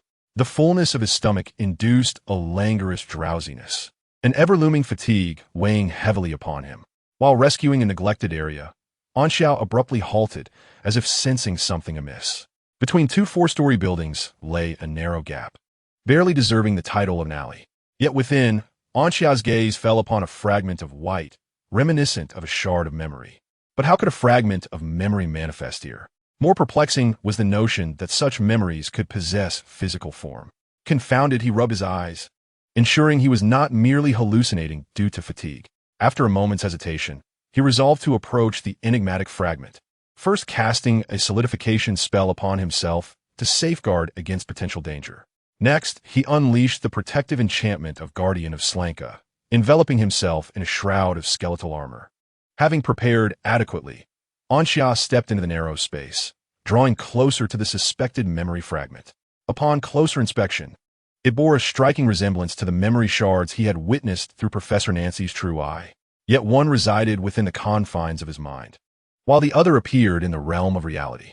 Frowning, Anxiao recalled that he had not encountered anything akin to this during his previous sojourn in the outer city. Now that he had just mastered the true I, this revelation seemed paradoxical. Could it be that his true I was malfunctioning? Yet, Nancy's true I exhibited no such anomalies. Was it possible he had inadvertently activated a different perception? Without the original runic structure for comparison, Anxiao found himself unable to ascertain whether any alterations had occurred within the runes. He extended his hand, making contact with the memory fragment. A sense of anticipation swelling within him. The last memory shard had piqued his curiosity, and he was eager to discover whose perspective he would witness through this one. He hoped this fragment would unveil the answers he sought. A familiar sensation enveloped him. Upon reopening his eyes, the landscape before him had transformed dramatically. Before him lay the ruins of a city, the surrounding area appearing as if scorched, with the ground fissured and trees withered, as though a cataclysm had transpired. Judging by the signs around him, this calamity seemed to have occurred long ago. Suddenly, a sound of footsteps echoed from behind. Anxiao turned cautiously to see an elderly man approaching. "Have you made your decision?" "He shall return," the old man uttered. Anxiao felt bewildered, unable to grasp the meaning of the man's words, his understanding hindered by the ancient language employed. It appeared that this memory fragment was indeed connected to the previous one. "Yes, I intend to reconstruct Ignacio," the body responded, its voice resonating with purpose.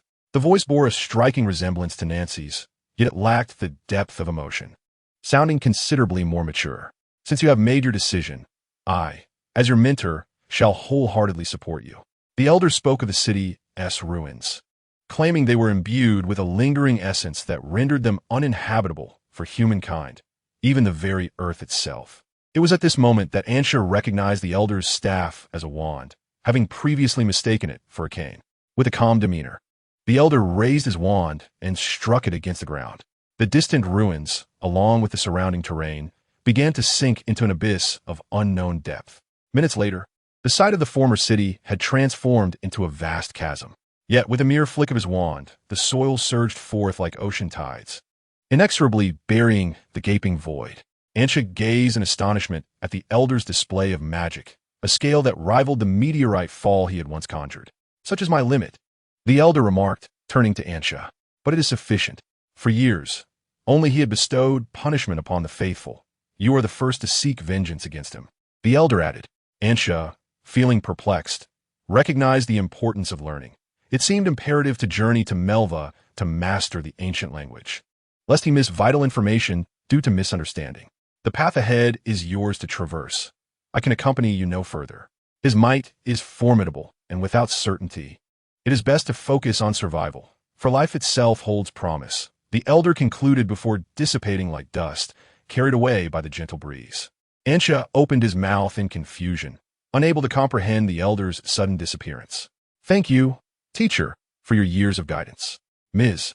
Meredith descended from the airship and instructed the attendants to return to the outer city while she stood before the barrier of the magical array, gazing upon its formidable defenses. The overwhelming aura was enough to deter those with nefarious intentions. However, Ms. Meredith harbored no ill will, nor did she wish to force her way into the city of oblivion. As she circled the barrier, she soon halted at a particular spot. The protective array here appeared no different from others, yet in Ms. Meredith's eyes, a door manifested. This was the back entrance Magnus had once granted her. She could return at any time she wished. Upon her return to the city of oblivion, Ms. Meredith intended first to check on Magnus before paying a visit to Anxiao's mentor and classmates. Chapter 100, The Mysterious Figure from Masters. Many aspects of the city of oblivion were beyond their capacity to alter. Yet for the sanctum, any changes were merely a matter of desire. Take, for instance, the three iconic structures of the city of oblivion. Within the circle of contemplation lies the authority of the Hall of Knowledge, a copy of which Magnus had long entrusted to Lady Meredith. As for the others, they are hardly worth mentioning. In summary, there is no corner of the vanished city that Lady Meredith cannot access. Following her father's collapse, she could surmise where the other two council members would place him. With that thought, she proceeded towards the circle of contemplation.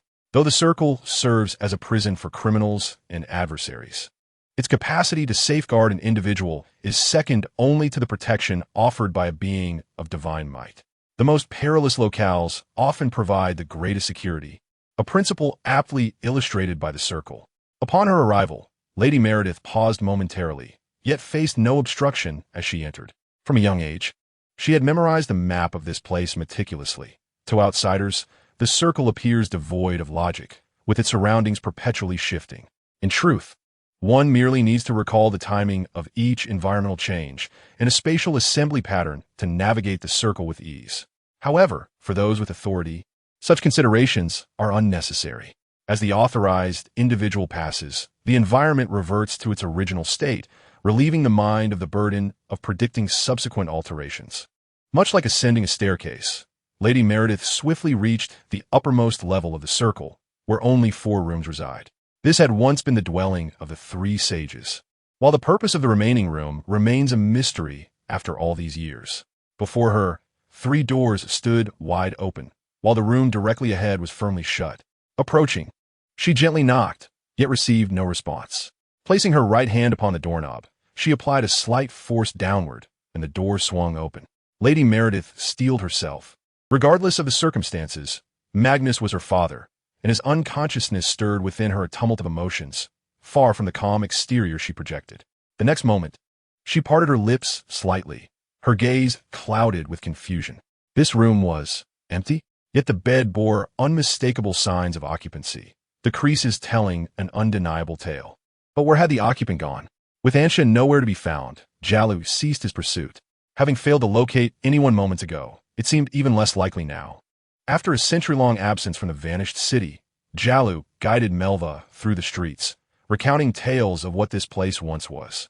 Though the architecture of the vanished city had likely remained unchanged, its people were ever-evolving. For instance, the cake shop that once stood here over a century ago was originally a barbecue establishment. Jalu still recalls that the proprietor of the barbecue joint was a dwarf, renowned for his masterful forging skills in the Dwarven Kingdom. Yet, in pursuit of his dreams, he resolutely abandoned his craft to open a shop dedicated to the art of barbecuing.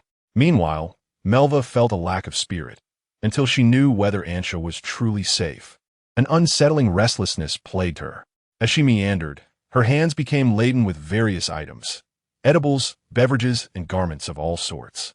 After a moment of silence, Melva remarked, "Auntie, I believe you could utilize your spatial ring to store all these items instead of piling them atop me. Why bother with storage?"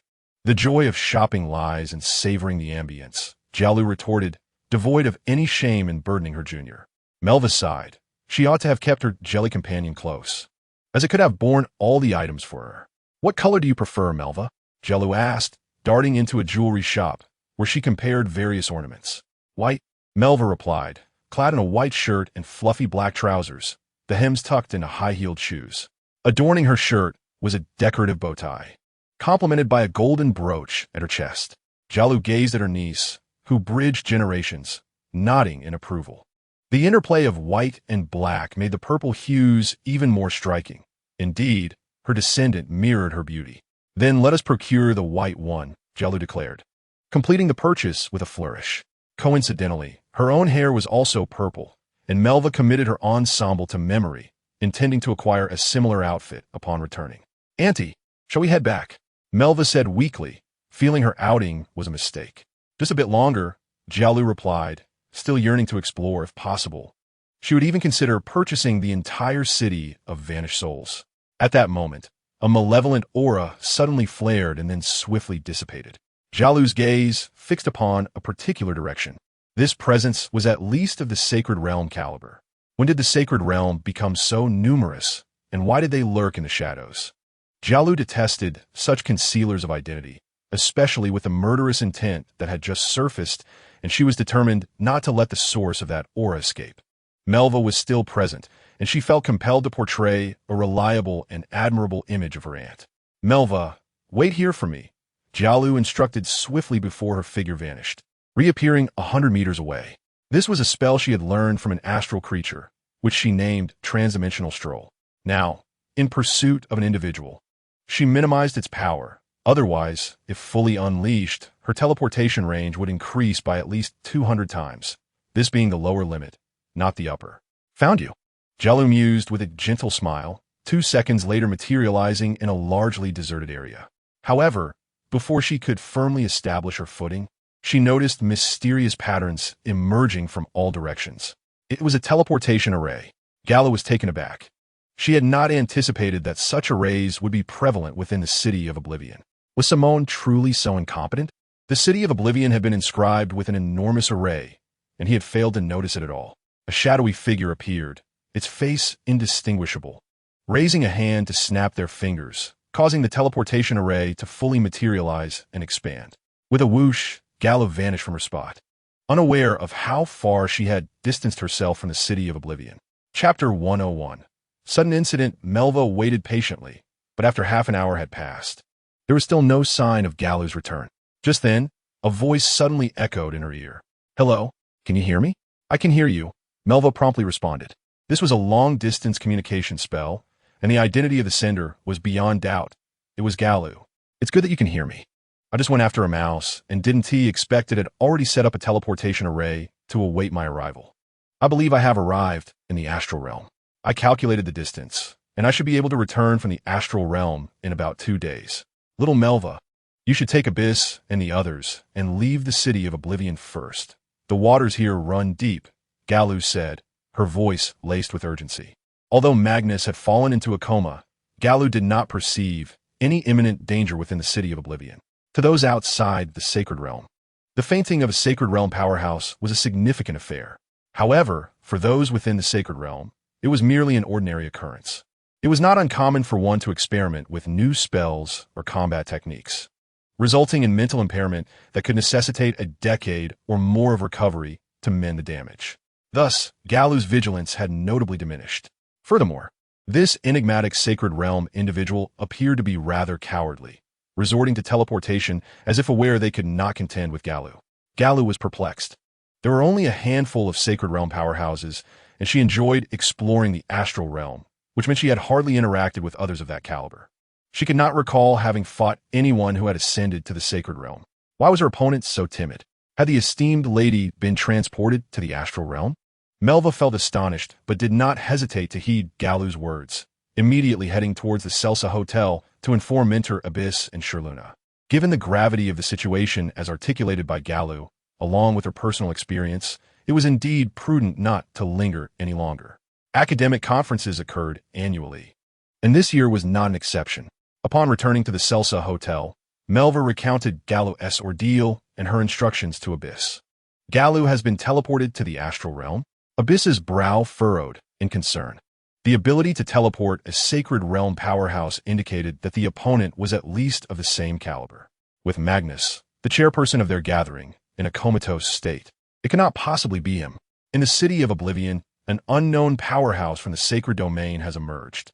Considering a series of events, it is highly probable that this individual is the perpetrator responsible for Commissioner Magnus' feigning spell, with Anshias serving as the scapegoat. Unbeknownst to anyone, the individual continues to advance toward their objective. "Pack your belongings. We must depart immediately," ABIs declared. "Understood," Hyluna replied, returning to her room with the intention of awakening Jelly, only to find that Jelly had already roused herself. "What is it?" Hyluna half squatted, gently stroking Jelly's head. Jelly gazed intently in one direction. Sensing something amiss, Hyluna stood up and followed Jelly's gaze out the window. In the distance, at the outskirts of the City of Oblivion, a colossal light barrier erupted into the sky. The barrier resembled an inverted giant bowl, enveloping both the City of Oblivion and the outer city within its confines. It radiated a mysterious luminescence, and amidst the swirling light lay an essence of boundless power. This astonishing spectacle was clear to every inhabitant of the city. In an instant, an inexplicable fear welled up within many hearts.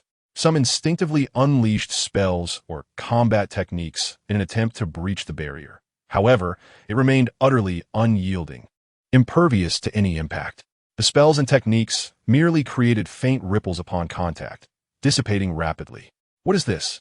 The sentiment of dread spread swiftly among the crowd, leaving each individual engulfed in confusion and unease. Half an hour earlier, Hall successfully landed in the outskirts of the outer city. He slightly altered his appearance to avoid recognition before entering the outer city. Divine anomaly, Hall hummed lightly, activating his path of seeking. In the next moment, a myriad of colorful lines intertwined before his eyes, resembling a complex spider's web. The lines, which separated further from him, extended outward in all directions, each pointing toward a singular target, the divine anomaly. Next, he merely needed to follow the direction of these lines to locate the anomaly's whereabouts. The so-called path simplifies the complex. In addition to bestowing an extraordinarily long, nearly immortal lifespan, the abilities granted by the path are highly coveted by those aspiring to divinity. It is straightforward, efficient, easily mastered, and requires minimal learning, truly the ideal choice for the indolent. Hall arbitrarily selected a colorful line and confidently strode in that direction. Remarkably, it felt as though an invisible force propelled him forward. With each apparent step he took, he instantaneously appeared 10 meters ahead, his speed astonishing. In less than 3 minutes, Hall found his first target in an inconspicuous corner of the outer city. Outside the transport hall, a laborer was seated alone, resting from the task of handling luggage. Hall nodded to himself, feeling quite satisfied with the current situation. This way, he need not exert himself to cast spells to obscure the perceptions of others, nor must he laboriously search for a secluded corner to execute his plans. A mysterious domain quietly unfurled around Hall, akin to an invisible net. He feigned nonchalance as he passed by the laborer, his eyes barely fluttering, and in an instant, the laborer was ensnared within his domain. This realm completely severed the laborer from the outside world, creating an independent space. Divine aberration. A smile graced Hall's lips as his gaze remained fixed on the laborer. The laborer's initial panic gradually yielded to calmness after a fleeting moment.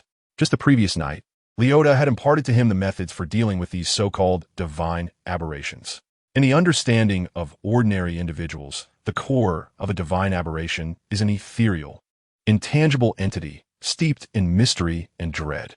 However, for deities like Hall, the core of a divine aberration was not shrouded in enigma. Rather, it was a tangible entity. This meant that by harnessing their mental prowess and directly assaulting the divine aberration, they could obliterate the mental core that constituted it. As for how non-deities might confront a divine aberration, that fell beyond the scope of Hall's knowledge. After all, he had only just learned how to address divine aberrations from Leota. Exhaling deeply, Hall unhesitatingly unleashed his demigod-level mental force upon the laborer, effortlessly dispatching him. Releasing the domain, Hall prepared to move on in search of another divine aberration. Yet after taking just a few steps, he found himself frozen in place. To his eyes, all the lines around him began to shift slowly, as if they were converging. Chapter 102, Level 1 Alert. Kalu, Kodidala, Hasa. At this moment in the outer city, individuals were repeatedly halting their activities, all gravitating towards a singular direction. Behind them, family, friends, and colleagues called out, yet received no response. Even within the city guard headquarters, similar occurrences transpired. Tarek, Captain Laos of the city guard, seized his colleague, but the latter continued onward without a backward glance. Documents that had once been held in his grasp scattered across the ground, yet no one could spare the attention to gather them. Tarek, what are you intending to do? Captain Laos called out again, having summoned his combat energy as the behavior of his colleague filled him with unease. Halt! Observing the persistent silence, Captain Laos no longer hesitated and directly bound the city guard named Tarek with his combat energy. Suddenly, he stepped forward and grasped the shoulder of his opponent. An overwhelming force erupted at that moment. Regardless of any thoughts of resistance, there was but one course of action in such circumstances: to fall. Yet, reality often defies expectations. Crack! The sharp sound of breaking bones resonated, followed closely by the horrific sound of flesh being torn. Captain of the Leo City Guard stared in disbelief at his hands, which now held the severed arm of Tarek. At that moment, other city guards, alerted by the commotion, rushed over, peering into the office, utterly stunned. Don't come in. Fetch your gear. The cage of the imprisoned. The captain shouted to the guards outside, his gaze fixed with trepidation upon Tarek. Though one arm had been violently torn from his body, blood still oozing from the wound, Tarek's expression remained eerily calm, showing no sign of distress whatsoever. It was as if he had lost nothing more than a mere sleeve. You are not Tarek. What exactly are you? The captain uttered coldly. Although he had only recently arrived at the outer city of the City of Annihilation, he had already become quite familiar with the local guards. He was absolutely certain that the entity before him was in no way Tarek. The writhing flesh at the severed stump was a revolting testament to that fact. Tarek cast an emotionless glance at the captain, and in the next instant, unleashed a spell. Dark ripples swiftly spread outward, indiscriminately attacking all objects in their path. The captain raised his hands before him, preparing to absorb the impact of the dark waves with his own body. Disintegrate. At that moment, a voice emerged from the shadows. The dark ripples instantly dissipated, reverting to their most basic elements. Tarek lifted his remaining left hand, intending to unleash another spell. However, a hand pressed firmly upon his shoulder, and an overwhelming force of confinement surged through him, sealing away his mental capacity. The captain lowered his hands, gazing in astonishment ahead. It was Carlyle who had effortlessly subdued Tarek. He is no longer the Tarek you once knew. He should now be referred to as a divine abomination, Carlyle informed the captain. Divine abomination? The captain echoed. To put it simply, they are creations of the divine, Carlyle elucidated. After learning of the divine abominations from Simon, he had wondered whether such beings might also exist in the outer city. Thus, he hastened back, for this was a territory under his jurisdiction. It now appeared that the number of divine abominations in the outer city could surpass even those in the City of Annihilation. Even among the city guards, some have been transformed into divine abominations. Initiate Level 1 alert, Carlyle commanded. Within the ranks of the city guards lies a set of emergency protocols. Level 1 alert signifies a response to God-level catastrophes. Understood. Captain Laos of the city guard nodded vigorously. What do these divine aberrations intend? In Hall's vision, numerous lines converged in a particular direction, but upon reaching a certain threshold, those lines began to shift towards a new alignment. Each line represented a divine aberration, and, astonishingly, there are nearly 100,000 of them within the outer city. The sheer magnitude of this gathering posed an immense challenge for him. After a moment of contemplation, Hall delved into the earth, hastening towards the first direction where the divine aberrations congregated. He surmised that such a large-scale assembly must indicate that something had transpired with their deity. If he approached now, there might be an opportunity to communicate with these unknown gods. Before long, Hall arrived in close proximity, yet he refrained from drawing too near. Among these aberrations were master-level practitioners, and for the sake of caution, he resolved to observe for a while, especially since these unknown deities had yet to reveal themselves, leaving only the aberrations in view. The outer city was expansive, but for a practitioner, reaching a specific location required little time. Soon, Hall discerned that the divine aberrations had gathered in 10 distinct areas, averaging over 9,000 aberrations in each locale. Upon completing their assembly, Hall noticed a new development among the aberrations. They unleashed their mental energies and fighting spirit, intertwining them through an unknown means. Hall furrowed his brow, sensing something amiss. Just as he hesitated, the essence of all the aberrations merged into one. A column of light erupted, soaring straight into the sky. No, not just one column. There were 10 in total.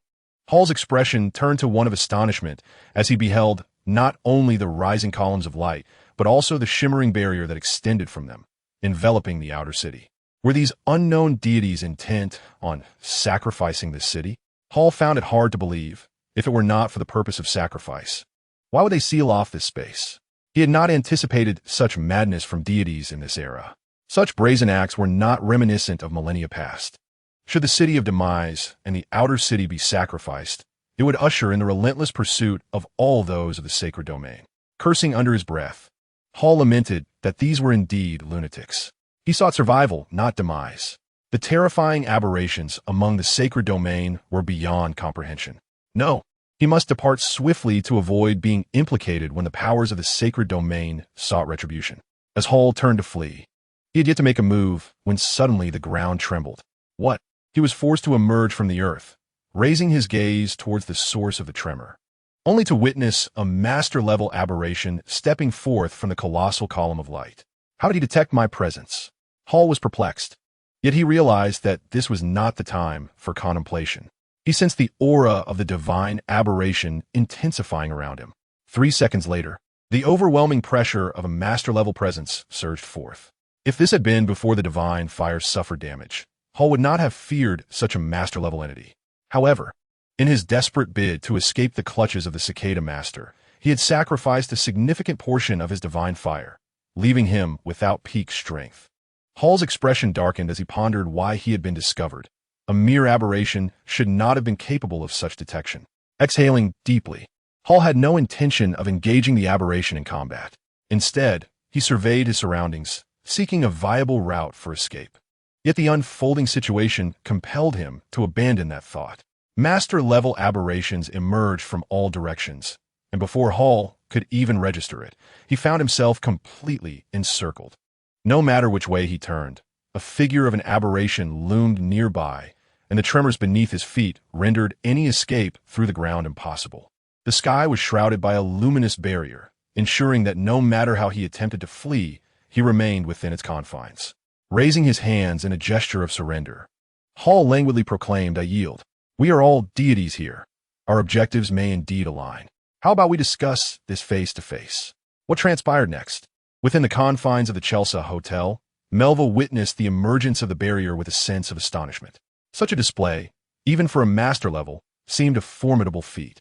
The power of the divine was palpable. Abyss's gaze drifted beyond the window, fixating on the glowing barrier, her lips pressed tightly together. The city of the vanishing was descending into chaos. "Gather your things and follow me," Abyss instructed Melva and Seluna, who was still in the room. "Where are we going?" Melva inquired, bewildered. "To a safe location. This barrier is an immense magical formation that will be difficult to breach in the near future. The city will soon be in turmoil, and the Chelsea Hotel is no longer a suitable place to remain," Abyss asserted. No sooner had her words fallen than a tremendous commotion erupted on the first floor of the hotel, audible even from above. "What are you planning to do?" The front desk clerk shouted towards the commotion, discreetly activating the defensive magical formation beneath her desk. Just moments ago, a throng of individuals had converged upon the Chelsea Hotel and were now entering in succession. The clerk attempted to ascertain their intentions, yet none responded. They merely gazed at her with chilling eyes. As one of the most renowned establishments in the city of vanishing, even the clerk was a level 7 professional. Under normal circumstances, any disturbances could be easily quelled.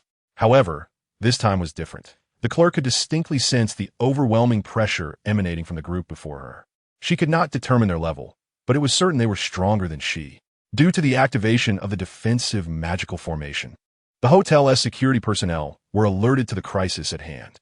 They rushed to the front desk from various locations, forming a protective barrier in front of the clerk. The security captain stepped forward and courteously remarked, "Welcome to the Chelsea Hotel. May I inquire about the purpose of your visit?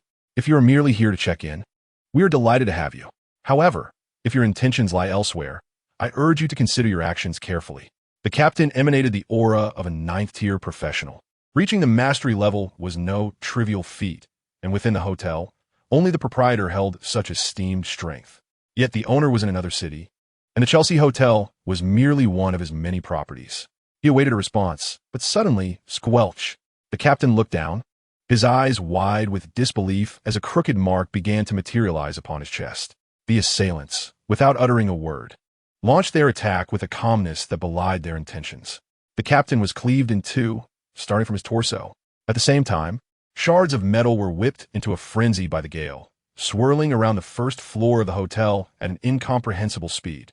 The group advanced, and the scattered metal followed in their wake, dismembering any security personnel who crossed their path. A scream pierced the air from the receptionist. 10 seconds later, the first floor lay strewn with tiny fragments of flesh and blood, devoid of any human presence. The group then ascended the staircase. On the 3rd floor, Abyss gazed at Melva and Seluna as they tidied their belongings, then cast her eyes toward the stairwell not far away. The sound of footsteps was unmistakable, and moments later, the silhouettes of the intruders came into view. Just as Melva and Seluna finished packing, they emerged from their room and beheld the unfolding scene. Who were they? The two had also heard the commotion emanating from the 1st floor. Divine aberrations. Abyss's expression grew grave. Such phenomena could only be conjured by deities. How could they manifest in the city of disappearance? Moreover, judging by the actions of these aberrations, their objective seemed to center on the 3 of them. In an instant, her thoughts raced. Now that she had confirmed their identities as divine aberrations, Abyss felt unburdened and prepared to act. Observing her movements, Melva and Seluna understood that this group posed a threat, and they too began to weave their spells in readiness. This was not the Rand's Magic Academy. These divine aberrations bore no protective bracelets. Hence, even low-tier magic could inflict harm. Melva and Seluna recognized their limitations. Yet they knew that even a small contribution could prove valuable. The realm of extreme cold swiftly encased the staircase, spreading outward. The divine aberrations found their advance thwarted, their ankles ensnared by solid ice, rendering them immobile. Spatial disturbance. Quagmire. Melva and Seluna unleashed their spells, overlapping them with the realm of extreme cold. Under the influence of these three magical forces, the divine aberrations were rendered unable to progress. Yet, this was merely a temporary reprieve. A haunting melody resonated through the air, causing ABI's to furrow her brow as she swiftly pulled Melva and Seluna back. The ethereal chant soon came to an end, and a dense gathering of fire elements coalesced into a magnificent fire dragon. This was a master-level life-based fire magic, known as the Crimson Flame Dragon, capable of momentarily bestowing life upon magic. As the Crimson Flame Dragon emerged, the frigid domain began to dissipate. Without hesitation, the dragon surged forward, shattering the walls of the room ahead, and swiftly turned to pursue ABI's and her companions. "How fast?" Seluna exclaimed, feeling the intense heat wash over her. Suddenly, Jelly, who was closely trailing her, transformed into a time dragon and roared at the Crimson Flame Dragon. With a thunderous boom, the dragon dispersed into fire elements. "What is this?" Melva gazed at Jelly in astonishment. "Isn't it just an ordinary slime?" ABI's pondered, noticing an ice crystal in her hand, ready to be activated at any moment. Chapter 104. Eternal Winter's Funeral Song. Boom.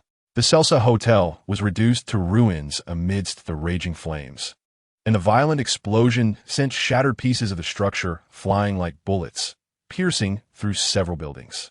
ABI's and her companions had managed to evacuate just in time, standing a short distance away from the hotel as they constructed their magic, their eyes vigilant to the surroundings. The divine anomalies they encountered within the hotel were merely a fraction of the threat. Most remained outside. Hundreds of divine anomalies were converging towards them, many of which were of master-level caliber, and several faces were all too familiar to ABI's. Have they too been corrupted into divine anomalies? ABI's mused silently. Perhaps they were anomalies from the start, for corruption is seldom an instantaneous process. Yet, regardless of their past, they were now adversaries. Mourning their experiences would be a task for when all was settled. ABI's, the divine anomalies are less than 50 meters away. Melva shouted, "Apologies, I was lost in thought." ABI's replied, redirecting her gaze towards the divine anomalies and unleashing the magic she had long since prepared. In that instant, a third of her mental energy was expended, primarily to contain the magic's area of effect. Typically, a master-level practitioner has the power to obliterate a city. Yet, curiously, the master-level anomalies seemed hesitant to cause widespread destruction, despite their overwhelming numbers, thus failing to capture ABI's and her companions. ABI's, while casting her magic, also took care to avoid endangering innocent lives. As if an ancient song had emerged in this realm, frost began to coalesce upon the bodies of the divine anomalies, their movements becoming exceedingly sluggish, their life force increasingly suppressed. This was a non-tiered ice magic, its potency solely reliant on the realm of the caster. It was named Eternal Winter's Funeral Song. ABI's has confined the reach of the Eternal Winter's dirge to affect only the divine aberrations. For mortals, vanquishing a divine aberration is nearly impossible. However, it is not always necessary to slay the adversary. Merely suppressing their vitality can render the divine aberration incapable of regeneration or movement, achieving an effect akin to death, yet with greater convenience. The effect of Eternal Winter's dirge operates precisely in this manner. To ensure that the desired outcome is realized, ABI's has employed additional methods to amplify the power of the Eternal Winter's dirge. The ice crystal she wields radiates a luminous glow, yet it is so obscured that even the closest Melva fails to notice it. Regardless of the realm of the divine aberrations, they are all encased in ice, their vitality reduced to its bare minimum. Some divine aberrations have suffered shattered limbs that crash to the ground, yet the wounds show no signs of regeneration. If one were to magnify the scene several-fold, One would observe that flesh buds are sluggishly writhing and proliferating, but the pace is agonizingly slow. Have they perished? Helena gazes in disbelief at the ice sculptures of divine aberrations before her. Following the dispersion of the crimson flame dragon, the feeble jelly concurs with a sound of affirmation. They do not appear to be dead. Melva can still sense faint traces of life within these frozen figures. They can only be deemed temporarily sealed. ABI shakes her head and beckons. Follow me. We must depart from this place swiftly. Taking one last glance at the encased divine aberrations, ABI's turns and leaves. Shortly thereafter, they halt before an unassuming structure. ABI's produces a pitch-black stone and presses it against a wall devoid of a door. The surface unexpectedly softens, resembling water, and a mere touch causes one to sink into it. Come in, she urges, stepping through the wall into the interior. Melva and Helena exchange glances, considering the absence of danger, and emulate Abiz's actions, entering the wall. It feels as though they are enveloped by water, cool and disorienting, rendering their vision null. After taking 3 steps, they arrive in a modest space. As Melva surveys the surroundings, she notes that the interior is surprisingly small compared to the exterior. The area measures only about 50 square meters, furnished with some rudimentary furniture and provisions. Master ABI's, what is this place? Helena inquires. ABI's places the black stone into a recess in the second wall, restoring the solidity of the wall they entered through. This is a safe house established for me by Master Carlyle. Aside from the second wall, each remaining wall represents an exit. The space within this safe house is concealed within the chaotic void, a rare refuge that even deities cannot locate unless they are willing to venture into the turbulent void and risk becoming lost within its disorienting currents. ABI's explained that they were safe here with sufficient supplies for their use. In 3 days, when Dean Douglas returned from the astral realm, all of this would come to an end. Selena suddenly realized, breathing a sigh of relief, finally feeling secure. ABI's then produced a scroll to contact Jialu. Meanwhile, as the divine calamities besieged ABI's and her companions, considerable disturbances erupted in other parts of the city of Oblivion. In the office, Simone sat on the sofa, deep in thought. The rising light screen was clearly visible to him. Observing its origin, it emerged from the outer city. He wished to inquire with Carlyle about the happenings in the outer city, but Carlyle was absent from the city of Oblivion, having already returned to the outer city. Simone attempted to use a magical artifact to contact Carlyle, yet inexplicably, all magical items had ceased to function. Moments ago, a subordinate had reported that residents within the city of Oblivion claimed that acquaintances of theirs seemed to have transformed in appearance. Simone immediately understood it was the divine calamities. He had intended to investigate these calamities within the city of Oblivion, but just a few hours had passed, and they had already revealed themselves before he could take action. He promptly dispatched his subordinates to encircle the divine calamities. Although killing them was impossible, detaining them posed no significant challenge. Now, with Magnus incapacitated and divine calamities rampant, alongside the light screen enveloping the city of Oblivion, Simone realized that this was beyond his capacity to manage. Taking a deep breath, he retrieved a ring, intending to contact Jialu. Fortunately, Jialu had arrived 3 hours prior, a stroke of luck amidst misfortune. Currently, only Jialu possessed the capability to resolve the situation. As for the impending confrontation with Jialu and his exorbitant demands, that seemed rather inconsequential now. Infusing mental energy into the ring, Simone furrowed his brow after a moment, attempting once more to channel his mental energy. Yet, there was still no response. He gazed out the window, his heart heavy as he observed the immense light screen. All means of communication had been blocked by the screen. It felt like a pen for sheep at a slaughterhouse, with them as the lambs awaiting their fate. Damn it! Simone slammed his fist onto the desk before him, resting his right hand on his forehead. Calm down. Calm down. There must be a solution. Suddenly, Simone lifted his head. The office door was knocked upon and then pushed open. It was the subordinate who had previously reported on the divine calamities. What is it? Has something happened again? Simone inquired, his expression regaining composure.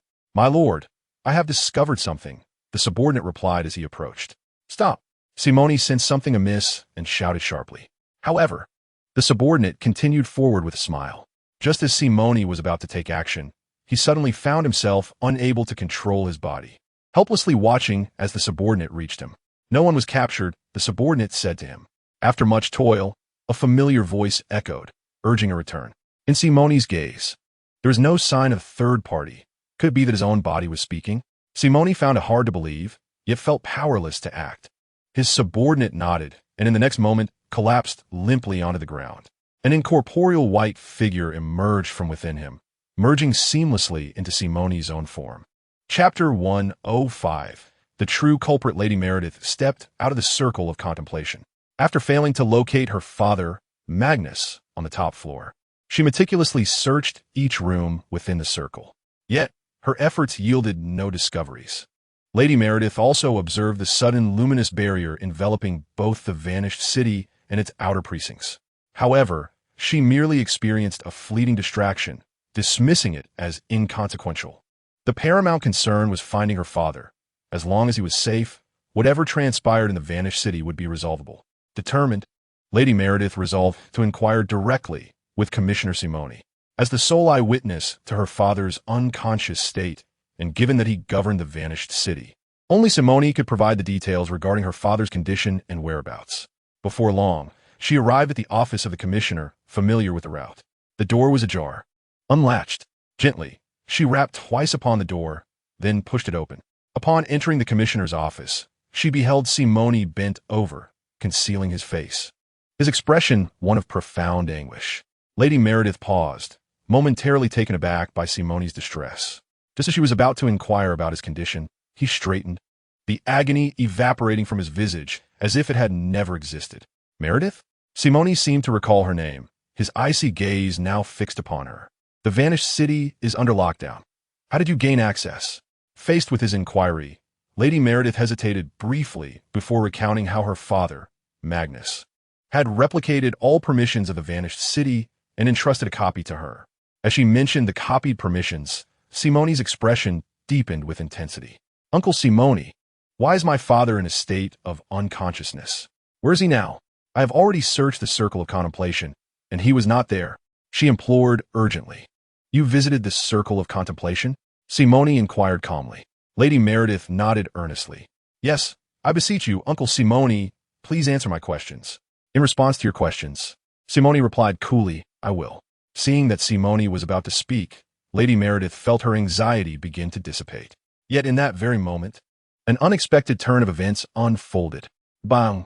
A long, white sword was gripped in Simone's hand, wielding unparalleled force as it cleaved toward Lady Meredith's back. Though Simone typically favored magic in daily affairs for its convenience, this moment was entirely different. He remained the same distinguished magic swordsman who graduated with honors from the Asakar College. Lady Meredith turned, her eyes wide with disbelief as she gazed at Simon. Her figure began to wane into the ethereal. A defensive magical artifact? Simon retracted his white long sword, his strike thwarted by the barrier that materialized around Lady Meredith's form. The ambush had failed to eliminate her, leaving no opportunity for a second strike. The attack had triggered the barrier's emergency teleportation function, though her apparition lingered before him. She had already vanished to some distant corner of the city of vanishing. In a secluded gap between abandoned buildings, a figure suddenly appeared, gasping for breath. It was Lady Meredith. She was utterly perplexed, unable to fathom why Simon sought her demise. Had it not been for the magical artifact gifted by her father, she would likely have met her end. A thought, albeit absurd, surfaced in her mind as the most plausible explanation. Her father's unconsciousness. The Archbishop's defamation. Was it all part of Simon's uncle's sinister scheme? What was his true intention? Lady Meredith bit her lip, clenching her fists. Why would Simon act thus, when her father showed no interest in the affairs of the city of vanishing? After a moment of silence, she resolved to step outside. The immediate priority was to locate her father and ensure his safety. However, it was futile to seek information from Simon. She would not foolishly walk into a trap. Her choices dwindled to one: to consult Counselor Carlyle. She had little prior interaction with him and was uncertain of his whereabouts. But she did know the location of Counselor Carlyle's student. The Archbishop intended to relay the perilous news of the city of vanishing to her mentor and classmates, urging them to evacuate the city promptly. The Archbishop's mentor, Abyss, was indeed a student of Counselor Carlyle. Through Abyss, she could likely reach Counselor Carlyle. Thus, her destination was the Chelsea Hotel. Lady Meredith surveyed her surroundings, She was currently situated on 5th Street of the City of Vanishing. By crossing 3 streets, she could reach the Chelsea Hotel, a distance that was not far. She quickened her pace and, in less than 10 minutes, arrived at the front of the Chelsea Hotel. However, the sight before her rendered her motionless. The Chelsea Hotel had been reduced to ruins, flames roaring amidst the debris, with the fate of those inside uncertain. Surrounding the hotel stood hundreds of ice sculptures, each clearly encasing a person within. What had transpired here? A sense of alienation washed over Lady Meredith. The City of Vanishing felt utterly foreign to her. She understood nothing, knew nothing. A wave of powerlessness surged within her heart. Ms. Meredith turned around, preparing to leave, but her foot faltered, causing her to pause once more. In the distance, she noticed individuals approaching, which filled her with a profound sense of unease. It appeared they were making their way towards her. Shortly thereafter, Ms. Meredith heard a series of sharp cracking sounds. Slowly, she turned her head to glance behind her. The ice sculptures had begun to fracture. Chapter 106. The gift amidst the gaps between the buildings, and Xia reopened his eyes. Is it over? He murmured. Within the fragmented memories, as the old man dissipated, a city slowly emerged, gradually filling the landscape before him. As time passed, more individuals commenced moving into the city, leading to its burgeoning prosperity. It was at this moment that Xia regained consciousness. Notably, this city struck Xia as strikingly familiar. He felt as though he had encountered it before. Pondering with his chin resting on his hand, Xia suddenly recalled the moment he arrived in the City of Disappearance. Seated on the viewing platform of the Skyward residence, overlooking the entirety of the outer city. The unknown city that materialized in the fragments of memory bore a significant resemblance to the outer city, yet there were considerable differences as well. To put another way, the outer city represented at least version 40, while the city within his memories was merely version 10, or perhaps even lower. After all, the iconic alchemical train that traversed the entire outer city had yet to make its appearance in the shattered memories. Could they be the same city? And Xia pondered the possibility. Furthermore, he found himself harboring deeper suspicions regarding the owner of that particular perspective within the fragmented memories. He increasingly sensed a strong connection to Nancy. The voice he had just heard bore a resemblance to hers, yet lacked the warmth of emotion, feeling cold and detached. In contrast, Nancy's voice was not so mature or seasoned by the storms of life. If the two voices were to be compared, distinguishing Nancy's vibrant and emotive tone would be effortless. Sighing, Xia rubbed his temples. He decided not to dwell on the inexplicable, given the current circumstances. It was evident that the fragmented memories were not limited to this one piece. Once he encountered more fragments, the truth would likely reveal itself. Steeling himself, he stepped out from the narrow space between the two 4-story buildings. Suddenly, he halted in his tracks, and Xia's gaze was fixed on the distant horizon, his mouth slightly agape. What is that? He beheld a luminescent veil enveloping the entire outer city, including the City of Disappearance. This phenomenon had not existed prior to his entrance into the fragmented memories. Thus, what transpired in the outer city during the brief interval after he entered the memories? And Xia heard the chaotic sounds of a nearby crowd, panic evident in their voices. In such a scene, it was impossible for anyone to remain calm. After all, this was a world rife with magic and martial energy, where extraordinary occurrences often concealed peril. A sudden, urgent sound reverberated throughout every corner of the outer city. Xia, being a person of formal education, immediately recognized this as the first-level alert siren sounded by the city guards. The guards had a set of emergency protocols for disasters, and a first-level alert indicated a calamity of divine proportions. What on earth? Xia felt a chill run down his spine. It was incomprehensible that a disaster of such magnitude could manifest in the City of Oblivion. The deity he had fought against in the academy, the god of hunt and storm, was merely a demigod in the process of ascension. While stronger than an ordinary demigod, it still fell short of true divinity. One could only imagine the level of power that a true god represented. The total number of sanctified beings in the entire world barely exceeded 200. Taking a deep breath, Xia began to run swiftly. He needed to inquire with Nashi about the events transpiring in the outer city. He had a foreboding feeling that this incident was inextricably linked to those malevolent beings. Upon arriving outside Nashi's home, he opened the door and collided directly with her. Ah! Xia exclaimed, covering his lips, pain rendering him momentarily speechless. In the collision, he had bitten his tongue, leaving his mouth numb. Nashi pressed her forehead, her flawless skin unmarred. A testament to her masterful physique, truly formidable. With an apologetic tone, Nashi said, "I'm sorry, Anxia. Are you all right?" Anxia, with tears welling in his eyes, nodded vigorously. "I'm fine. How can I not be fine?" Nashi chuckled lightly at his forced bravado before recalling her purpose. "I saw that you hadn't returned, and I thought to search for you. I didn't expect you to be right outside the door. I truly apologize." She offered her apologies once more. Sighing, Anxia thought, well, she has apologized twice. What more could be done? He resolved to accept it. After a minute, as the bleeding from his tongue ceased, he dismissed the incident from his mind. He then pointed at the luminous screen in the sky and asked, "Nashi, what exactly is that screen? Why have a city guards sounded the first level alert?" Nashi pondered how best to explain. "Do you remember the powerful surge of mental energy that swept through a few hours ago? That was likely a sanctified being. Shortly thereafter, this individual departed from the City of Oblivion, and both the malevolent beings in the outer city and the City of Oblivion exhibited unusual activity. The malevolent beings in the outer city collectively mobilized, raising the screen to isolate the outer city, the City of Oblivion, and the outside world. Beyond that, I am not entirely certain, but it is clear that the City of Oblivion is at the heart of these events. Thus, I plan to venture again into the City of Oblivion to seek a resolution. After all, I cannot stand idly by while these malevolent beings wreak havoc."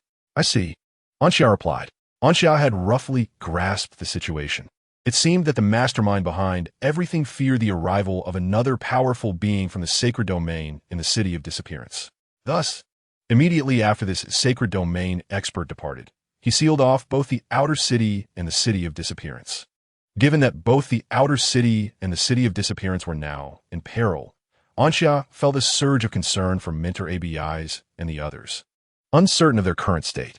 Suddenly, a soft hand reached out, and Anxia looked up to find it was Nancy. "Would you like to accompany me to the City of Disappearance?" Nancy winked at him, extending an invitation. Anxia scratched his head, feeling hesitant at that moment. "I want to be a burden to you, will I?" He was acutely aware of his own abilities and wondered if he might indeed be a hindrance to Nancy. "Not at all. Allow me to give you a gift," Nancy replied with a smile, urging him to close his eyes. "A gift?" Anxia queried, but complied with her request. Shutting his eyes, soon he felt his right hand being gently grasped. Then, an object was placed on his wrist, cool to the touch. Before Anxia could ponder the nature of the gift, a tremendous wave erupted within his mental lake. The core of his spirit surged dramatically in its control, ultimately reaching 30% before stabilizing. Anxia opened his eyes in bewilderment, and Nancy, with her hands crossed behind her back, spoke softly. "Anxia, your mental strength is quite substantial, even surpassing mine. However, you struggle to harness such vast energy. Thus, I created this bracelet. As long as you wear it, you can command an additional portion of your mental power. So remember, do not remove the bracelet. Now, you need not worry about being a burden to me." Anxia gazed down his right wrist, where a silvery bracelet shimmered faintly, exuding beauty. Chapter 107. The Army of the Dead. What does a 30% mastery of mental power signify? During the elemental tempest, with the assistance of Master Chan, he had achieved a full 100% control over his mental energy. The fireball he unleashed was unstoppable, effortlessly crushing even the god of the hunt and the storm, as if they were mere tofu. From that moment, Anxia understood that Dean Douglas had been misleading. What he claimed to be master-level mental power was evidently a gross understatement. His total mental capacity far exceeded that level. Now, with the ability to control 30% of his mental energy, his magic would undoubtedly manifest at least master-level potency. "Thank you," Anxia expressed sincerely. In a situation like that within the City of Disappearance, strength was the foundation of security. "No need to thank me," Nancy replied cheerfully. "Let us go. We don't have much time to waste." "All right," Anxia nodded. Just as they had fled from the City of Disappearance, golden wings materialized behind Nancy, and she soared into the air, carrying Anxia toward the City of Disappearance. They effortlessly traversed the intricate array of magical formations, entering the depths of the City of Oblivion. From a celestial vantage point, the city appeared serene, seemingly untouched by any disturbance. Yet, beneath this facade of tranquility, tumultuous currents surged.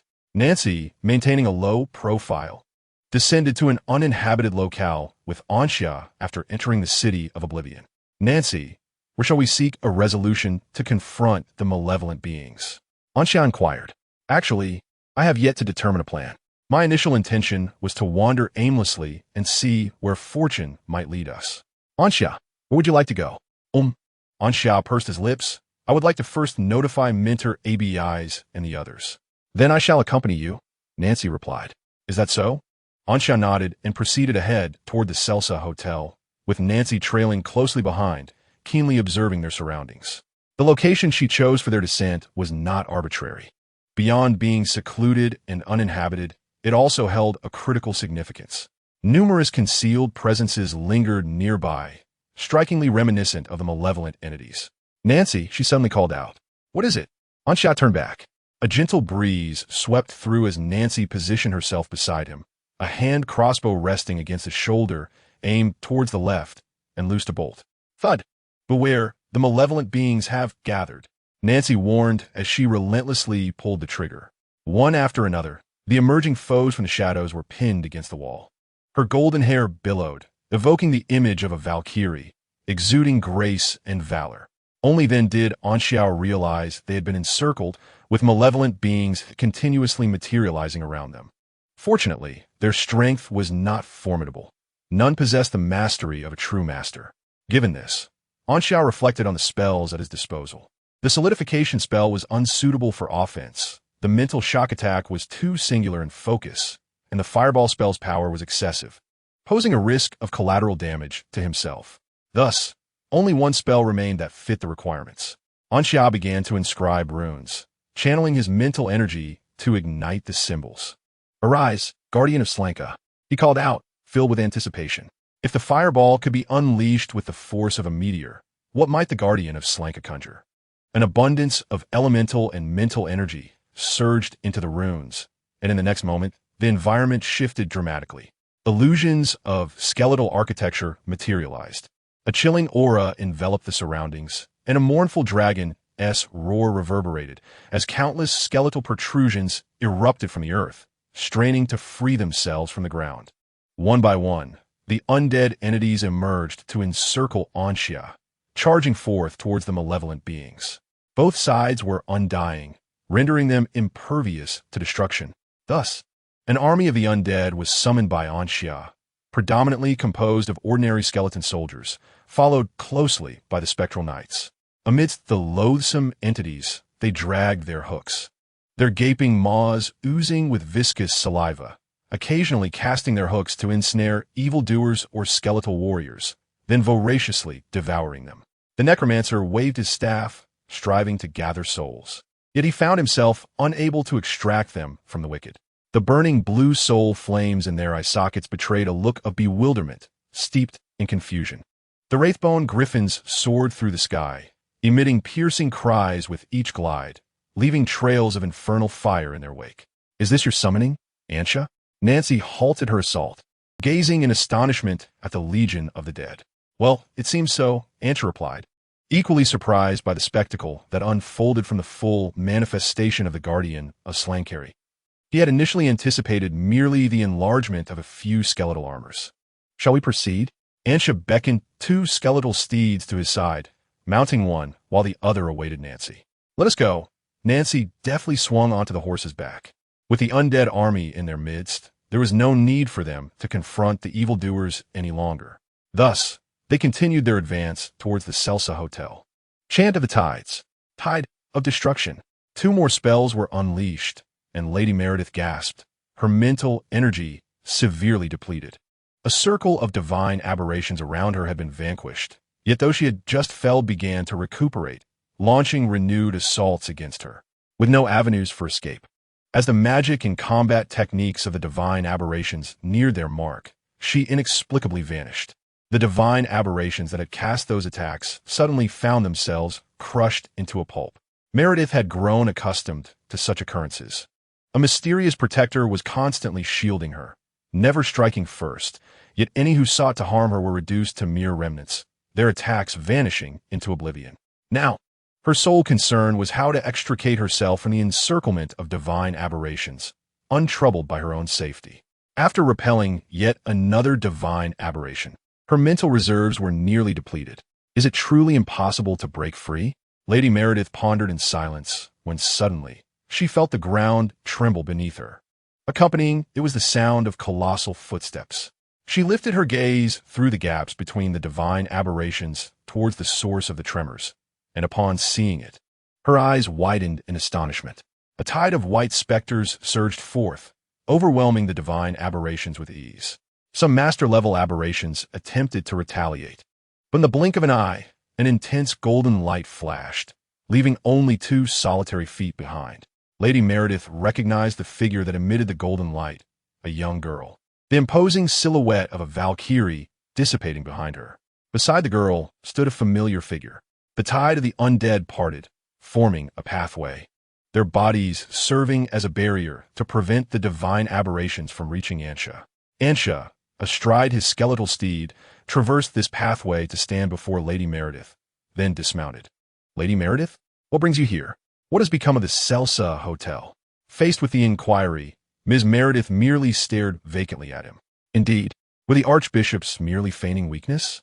It stands to reason, whether affiliated with the Church of the Righteous, the cult of the malevolent, or the esoteric orders, those chosen by the divine to become archbishops could hardly be deemed feeble.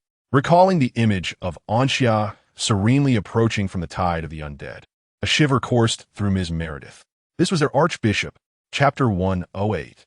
The safe house is not safe, Ms. Meredith? Ansha called out again, pulling Ms. Meredith from her trance. My apologies, Archbishop, Ms. Meredith expressed. I have only recently arrived here, only to be besieged by these unkillable monstrosities. When I came, many of these creatures were encased in ice. As for the Chelsea Hotel, the smoldering ruins suggest it is a dire situation indeed. Ansha's heart grew heavy.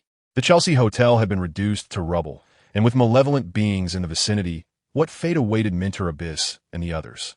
Ansha recalled that Jelly was still with Seluna. If they were in peril, Jelly would be no exception. Thus, he quickly reached out to the summoning contract, and after a moment, Ansha exhaled in relief. Thankfully, the summoning contract remained intact, and through it, he sensed that Jelly was in a safe condition. With a vague awareness of Jelly's location, Nancy crouched low to the ground, observing a divine aberration crushed into fragments. She detected a unique aura emanating from the malevolent being, and following this residual essence, she gazed in a particular direction. In that direction, only the undead and the malevolent were engaged in battle. No others were present. Yet, Nancy was certain that not long ago, an unknown powerful entity had stood there. What is it, Nancy? Ansha inquired, puzzled by her actions. Nothing. Nancy shook her head. Very well. Since Nancy preferred not to elaborate, Ansha refrained from pressing further. Everyone has their own privacy. He then turned to Ms. Meredith. Ms. Meredith, where do you intend to go next? Now that the army of the dead had trampled the divine aberrations, Ms. Meredith was safe. Ansha felt a twinge of embarrassment. Had it not been for his desire to convey a message to Mentor Abyss and the others, Ms. Meredith would not have ventured to the Chelsea Hotel and encountered danger. I wish to accompany the Archbishop, Ms. Meredith stated. Surely the Archbishop intends to seek out your mentors? Ansha nodded. Indeed, the city of Oblivion and the outer city are no longer safe, and there is a luminous barrier enveloping this area. To separate now would undoubtedly be a grave error. Only by uniting can we muster sufficient strength to confront the changes that may arise. The Archbishop should be aware that Magnus, a member of the Council, is my father. Indeed, I am aware of that. Has there been any change concerning Commissioner Magnus since his coma? To be candid with the Archbishop, upon my return to the city of Oblivion, I sought my father at the Circle of Thinkers. However, I found no sign of my unconscious father there. Consequently, I endeavored to locate Commissioner Simoni, only to be assaulted by him, were it not for a defensive magical artifact bestowed upon me by my father. I would likely have met my demise at Simoni's hands. Ms. Meredith recounted the recent events, and upon finishing her narration, Ansha's eyes widened in astonishment. Simoni intended to kill Ms. Meredith? In an instant, Ansha's mind raced with connections, and he remarked indignantly, I never imagined that this thick-browed fellow, Simoni, could harbor such malice. I suspect that his scheming is behind Magnus' coma, framing me in the process. If my conjecture holds true, Simone is merely a thief crying stop thief. Anxiao recalled Nancy's words, suggesting that one among the three had intentions to harm him. Could it be Simone? If he dares to threaten Ms. Meredith, what wouldn't he do? In response to such behavior, Anxiao could only extend a gesture of international goodwill as a cordial greeting.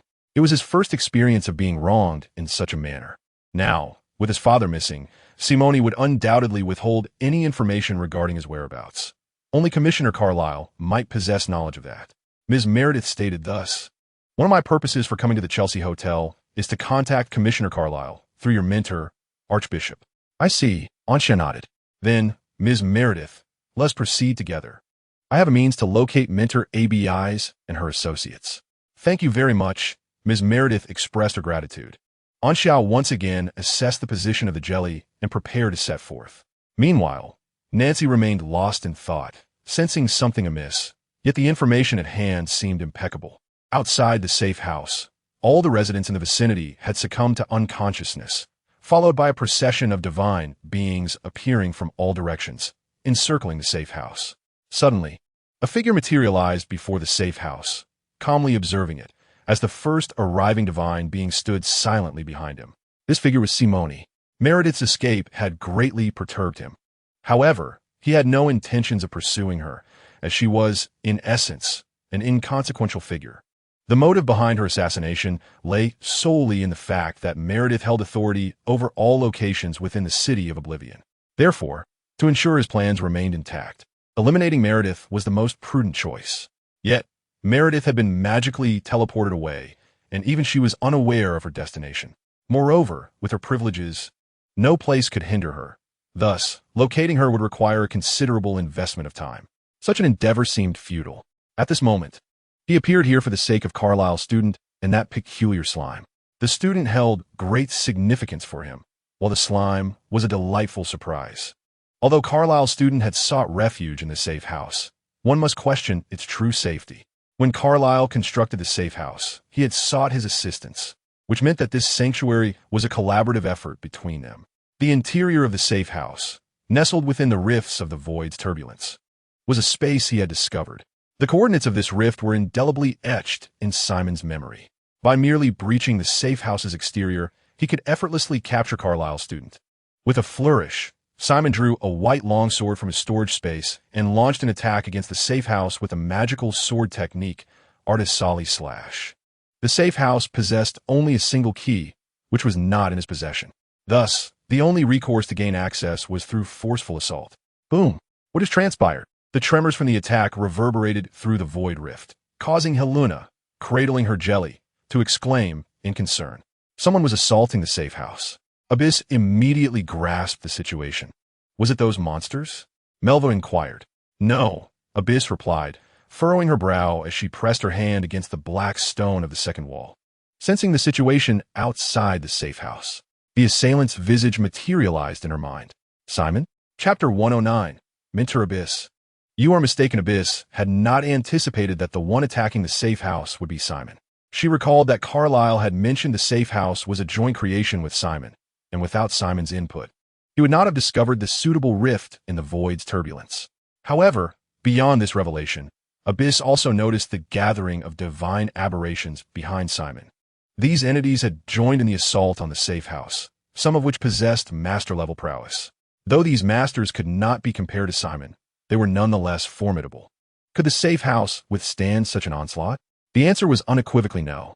Despite the robust defenses of the safe house, it could not remain unscathed under such a barrage. When constructing the sanctuary, Carlyle had primarily considered the issues posed by the rifts in the void, and the core defensive measures were essentially the rifts themselves. Defense not only involves withstanding assaults, but also rendering the attackers devoid of targets. Yet, Simon knew the coordinates of the void rift with absolute clarity. This implied that the adversaries needed only to penetrate the safe house's outer defenses, and they would ensnare their quarry as easily as catching fish in a barrel. The so-called core defense was little more than a flimsy sheet of paper. Although she possessed master-level abilities, she was still accompanied by Melva and Helena. If it were solely her, neither Simone nor the divine aberration would have had any chance of capturing her. Abyss released her hands and conveyed the situation outside to Melva and Seluna. Simone, Melva exclaimed in astonishment, then recalled that Anxia had been wronged by Simone. What shall we do now? Seluna inquired, stroking Jelly's head as the tremors of the safe house instilled fear in the creature. We must prepare our magic, Abyss responded. We have no path of retreat. Once again, ice crystals materialized in her grasp, which she clutched tightly. If it came to a dire moment, certain trump cards, even if they could be used only once, must be brought forth. Half of the undead army remained behind to continue engaging the divine aberration in battle, while the other half followed Anxia towards Jelly's location. The streets had grown sparse of pedestrians. Those who beheld such a vast undead host instinctively cleared the way. Ms. Meredith did not conceal her concern for her father, Magnus, eager to reunite with Abyss and the others even more than Anxia. Once again, Anxia invoked the summoning contract to sense Jelly's whereabouts, ensuring they had not strayed off course. However, this time, apart from perceiving the general location, the other end of the summoning contract relayed Jelly's feelings of fear. Fear? Anxia immediately realized that with Abyss as their mentor, if Jelly could still feel fear, it indicated something had gone awry on Jelly's end. Noticing the change in Anxia's expression, Nancy inquired, Anxia, what is wrong? Something has happened with Mentor Abyss. Anxia replied succinctly. Could it be those monsters? Ms. Meredith speculated. Before arriving at the Chelsea Hotel, there had been divine aberrations frozen in place. Given that Abyss and the others had successfully departed from the hotel and considering Abyss's identity as an ice mage, the situation became clear. Those divine aberrations were indeed the ones Abyss had encased in ice, previously besieging Abyss and her companions. If trouble had now arisen, it was likely they had been surrounded by the divine aberrations again. I'm not sure. Anxia shook her head. The summoning contract had limited capabilities. All she could do was hasten their pace. Do not worry. They will be fine, Nancy reassured Anxia. Anxia scratched her head, still possessing some confidence in Mentor Abyss. Subsequently, Anxia continuously sensed the summoning contract, attempting to deduce the situation on Abyss's end through Jelly's emotions. Gradually, Anxia discovered that the summoning contract could accommodate some of her mental energy. She attempted to channel some of her mental force, and, in the next moment, a new perspective unfolded in her mind. In this vision, two familiar figures were engaged in conversation, their heads weighed down by a heavy burden. Was this Jelly's perspective? Within the safe house, Abyss's dialogue with Melva was abruptly interrupted as she turned sharply to look behind her, coldly exclaiming, "Who goes there?" She had just sensed a gaze fixed upon her, one that did not belong to Melva or Seluna. Startled, Seluna tightened her embrace around Jelly. Is anyone there? Abby's eyes scanned the interior of the safe house, her mental energy spreading outward to sweep through every corner, yet she found nothing. Pondering deeply, she wondered if it was merely her imagination. Suddenly, she lifted her gaze to Jelly. The previously vacant look in Jelly's eyes had vanished, replaced by a pair of bright, inquisitive eyes. Who are you? Abby's inquired. Huh? Seluna responded, puzzled. What are you talking about? Mentor Abby's. Shaking her head, Abby's clarified. Seluna, I'm not referring to you, but to Jelly. Jelly? Seluna looked down at the gelatinous slime in her arms, which had taken the form of a dragon. Jelly raised a hand and rode in the air. I believe I can explain. Soon enough, both parties understood the situation. So was Anxia controlling Jelly all along? Seluna chuckled, her fingers playfully ruffling Jelly's head. Hey, Seluna, don't go too far. Anxia could no longer tolerate it. Freeing Jelly from her grasp and flying over to Melva. Quite adorable, Melva remarked, a bit of a tease. Are you joking too? Anxia retorted, bumping her forehead against Melva's. I was worried about your safety, and this is how you repay me? Enough, Abby's interjected. Anxia, where are you now? Outside. Anxia looked around. Well, I don't recognize this place at all. She controlled Jelly to right. I don't know, but I'm getting closer to you, Mentor. I think I need to cross 3 streets. Are you to our east? No, to the west. West, 3 streets. I know where you are now. Abby's nodded. The dangers here are beyond what you can handle, Anxia. The ones attacking the safe house are Simon from the 3 associations, along with numerous master-level practitioners and a multitude of professionals. Head north. After crossing 4 streets, you will see a circular building, which is Teacher Carlisle's home. The entry password is "The stars are sleepless tonight." It will be much safer there. Dean Douglas will return from the astral realm in 3 days. Just wait for him there. Mentor Abby's. There's one thing you're mistaken about. What is it? The danger you face, I might indeed be able to resolve. On the way, Ansha summoned Guardian of the Slanka. With previous experience, he selectively chose the types of undead troops to summon. Suddenly, the sky darkened. This was not due to clouds obscuring the three golden suns. It was simply because a massive pair of wings blocked the light above. A roar echoed throughout the city of disappearance. Ms. Meredith looked up in shock, only to behold a colossal skeletal dragon soaring through the air. Chapter 110. The horn of attack has sounded. This time, only the skeletal dragon has been summoned. However, its formidable strength alone has reached the level of a master. With the skeletal dragon included, they now boast 3 masters on their side. Adding Mentor ABIs into the mix, that totals to 4. Even if they cannot defeat Simone, safeguarding their own lives is certainly within reach. Ansha promptly relayed the situation of the safe house to Nancy and Lady Meredith. Lady Meredith was taken aback that Simone would dare to assault the safe house. If Simone's motive for wanting her dead stemmed from the fear that news of her father's coma and disappearance would leak, then what could possibly drive him to attack ABIs and the others? There are many malevolent beings there, Nancy remarked. Huh? Ansha was puzzled. Mentor ABIs had mentioned that besides Simone, there were numerous professionals attacking the safe house. Could it be that these professionals are all malevolent beings? How did Simone become entangled with such wickedness? Lady Meredith understood that the malevolent beings Nancy referred to were the very undead monsters that had just besieged her.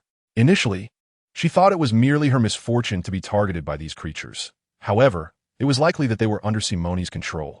Lady Meredith was unclear as to why Simone had transformed in such a manner, although she did not recognize the monsters.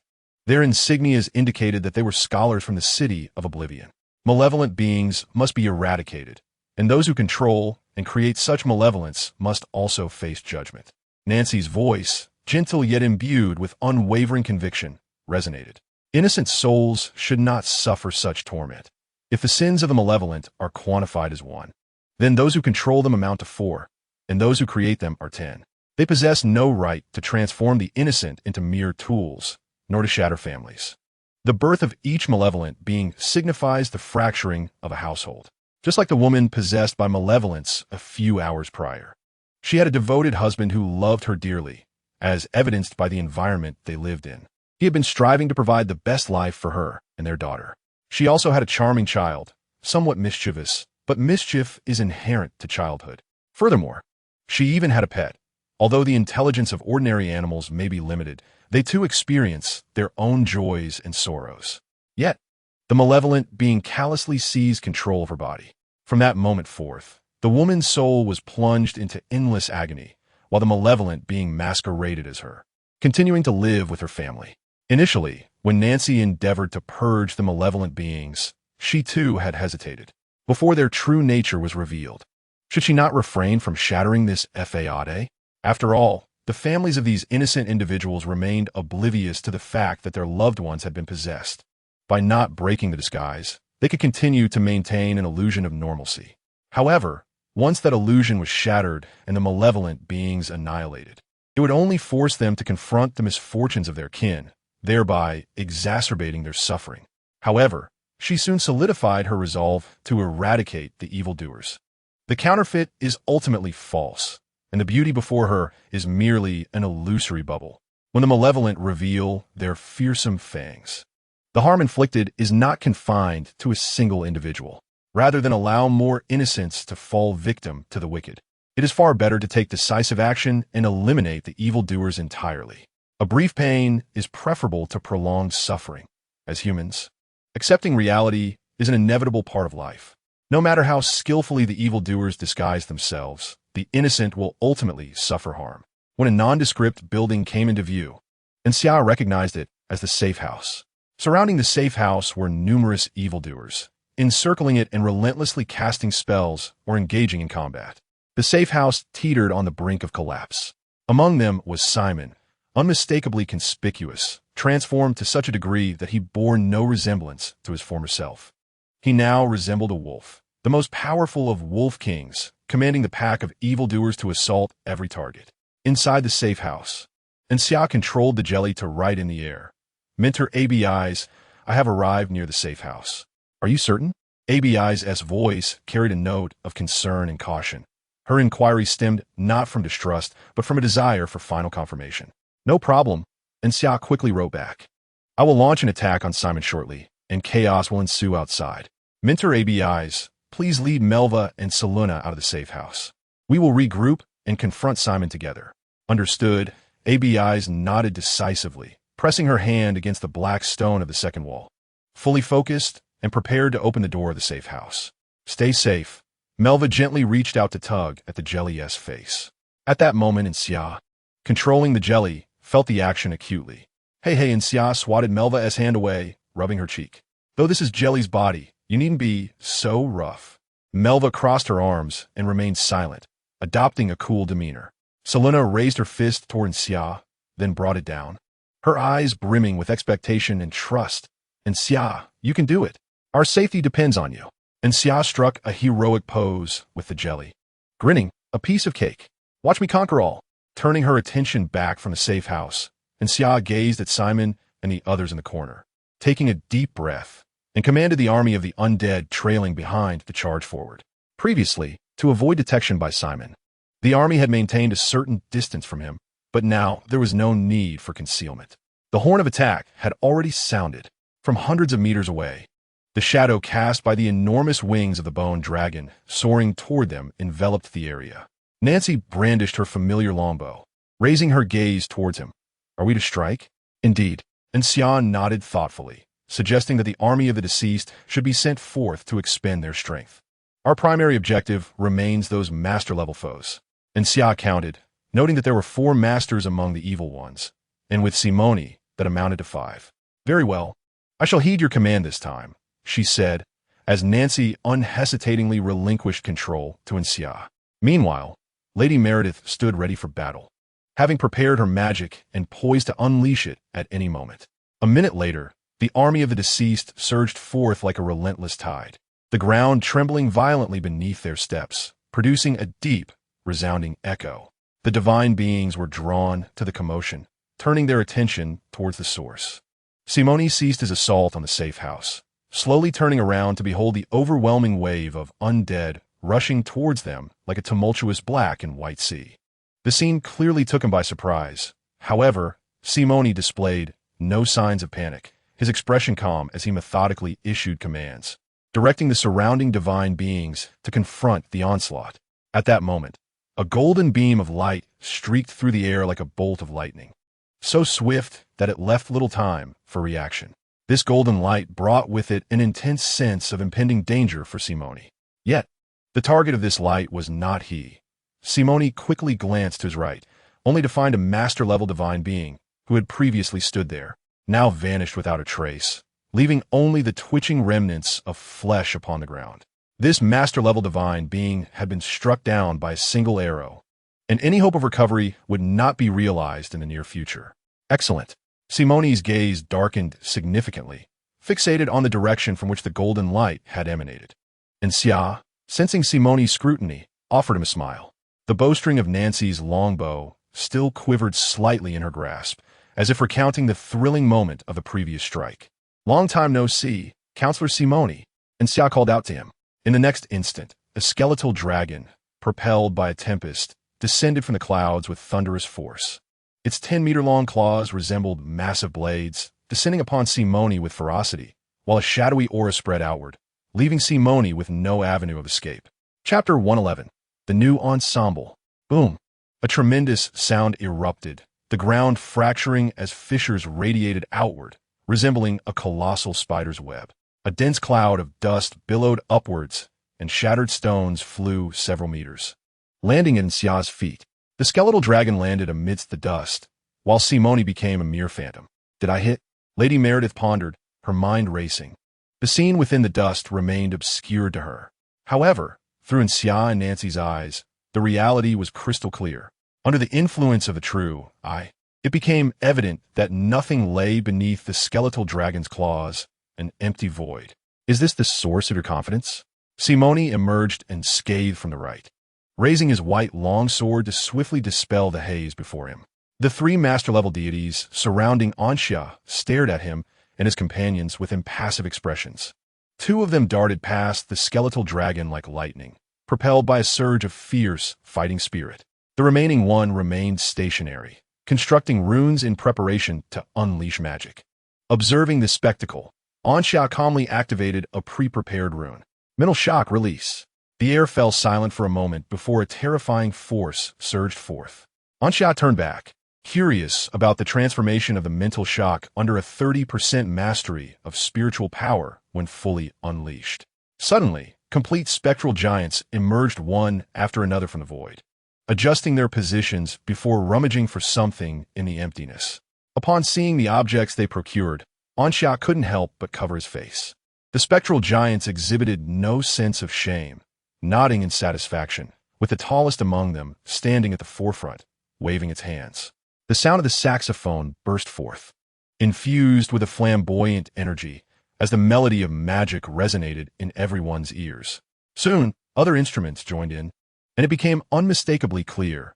A band composed of spectral giants had taken the stage. The enchanting music struck a familiar chord within Anxia, reminiscent of a fleeting moment he had once experienced. Lady Meredith gazed at this peculiar spectral giant band in a daze. Having lived for so many years, she had never witnessed such an eccentric display of magic, leaving her momentarily bewildered. Upon seeing this, Nancy could not stifle a chuckle, and soon found herself humming along to the infectious tune, as if they were not on a battlefield of life and death, but rather at a delightful party. Neither Lady Meredith nor Nancy succumbed to the music's influence, but the lesser deities fared differently.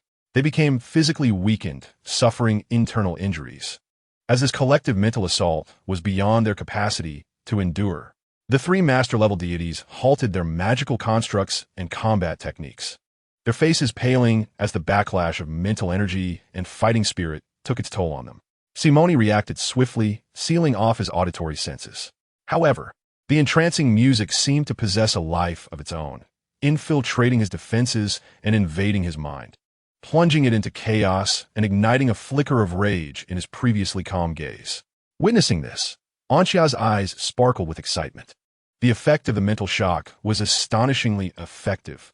Let the music play on, let the dance continue. Sensing Anxia's intent, the spectral giant responsible for the saxophone promptly switched instruments. From an unknown source, it produced a suona, its design remarkably classic.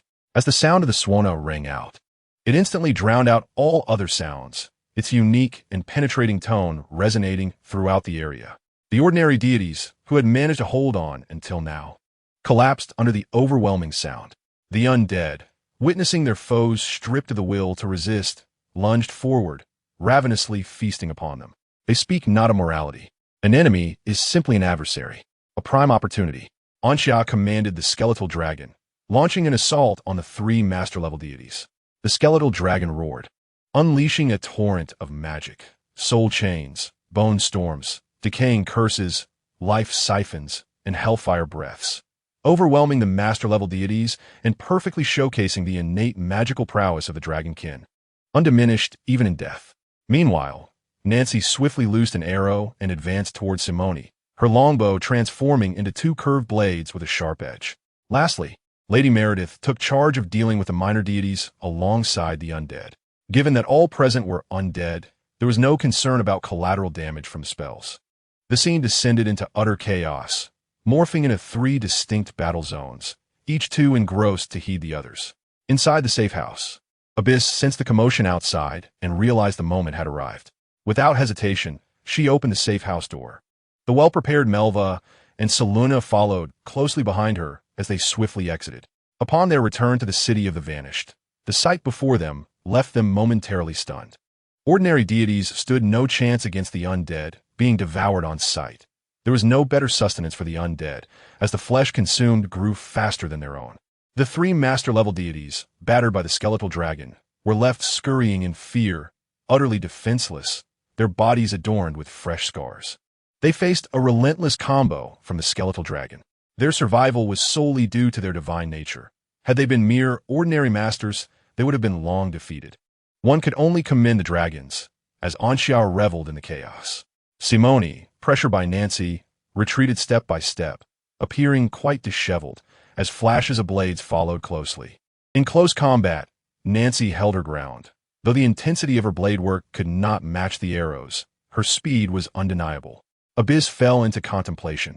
Although they had agreed to unite against Simone, it appeared she was no longer pertinent to the fray. Abyss, over here. Anxia joyfully waved at them, simultaneously snapping his fingers, prompting the ghostly giant band to switch to an exhilarating tune, bolstering all allies who could hear it. Enough. Simone could no longer tolerate the antics, a fierce aura emanating from him, pushing Nancy back. He had no desire to continue playing such childish games. Chapter 112. This is solidification. Simone's presence surged, his strength palpably escalating from that of an ordinary master to the pinnacle of mastery. Upon reaching such heights, further enhancement becomes unattainable. The shackles of the sacred domain are not easily broken. Nancy gracefully returned to Anxia's side, her complexion slightly flushed, fine beads of sweat beginning to surface, revealing that subduing Simone was not as effortless as it appeared. Moments ago, the elimination of a master-level aberration had already drained her considerably. This time, the unknown formidable entity within the City of Oblivion had not locked onto them, thus rendering any need for concealment unnecessary. Otherwise, after releasing that arrow, she would scarcely possess the strength to contend with Simon. Abyss swiftly traversed the aberration alongside Melva and arrived beside Anxia. Melva furrowed her brow slightly and, after casting a glance at Nancy, inquired, "Who is this?" Anxia promptly introduced the three. "This is Nancy. She rescued me after I was imprisoned by Commissioner Simon in the Ring of Contemplation." Abyss nodded slightly. "I see. Thank you, Miss Nancy, for rescuing Anxia. The Lance Academy of Magic will remember your assistance." Nancy smiled faintly. "In truth, I was merely acting on behalf of another's request to save Anxia. The one deserving of gratitude is the client, though I remain unaware of their identity. Hence I do not know who initiated the request." "Is that so?" Abyss pondered.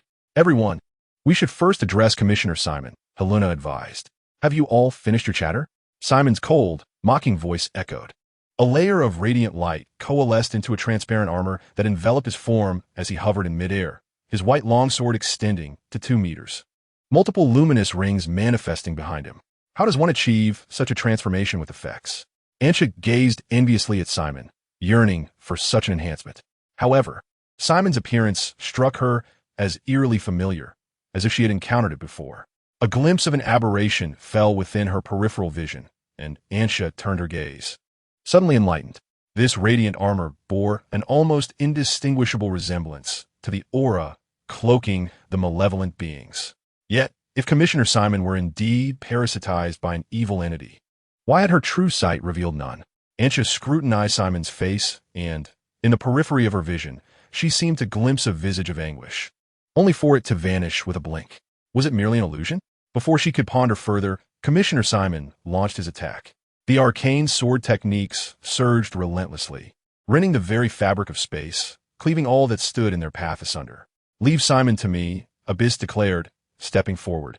Whereupon a realm of ice and snow materialized instantaneously. A fierce frost surged outward, rippling in a ghostly blue wave. Every aberration touched by the ripple became as motionless as a marionette devoid of strings. As for the arcane sword techniques unleashed by Simon, they became prime targets for the frost's onslaught, and before the eyes of Anxia and her companions, the techniques were encased in ice, crashing to the ground and shattering into fragments. If it were merely Simon, Abyss had always possessed confidence. The 4 master-level aberrations, one struggling to be reborn, and the other 3 pursued by a skeletal dragon, were utterly incapacitated to offer any support against Simon. Moreover, Anxia orchestrated the Phantom Giant Orchestra, introducing a new melody. The music surged with fervor, and ABI's felt a remarkable enhancement in her physical state. Both her mental recovery rate and elemental summoning efficiency increased by at least 30%. In stark contrast, the magic sword techniques displayed by Simone showed a considerable decline in both power and speed. With a poised gesture, ABI's pointed directly at Simone, her voice resonating with icy clarity, eternal cold tide. Instantly, an overwhelming mass of ice elements surged behind her, a mysterious rift to the elemental realm quietly unfurling. As her words echoed, a blinding white enveloped the surroundings. A torrent of icy mist surged forth, coalescing into a terrifying cold wave, imbued with relentless chill, as if an army of thousands charged towards Simone. The magic sword techniques were rendered inconsequential, swept away before they could demonstrate their might. Simone raised a defensive barrier, while numerous divine beings abandoned their struggle with the undead, rushing to form a protective wall before him, striving to withstand the magic known as eternal cold tide. Each second, ABIs expended immense quantities of mental energy.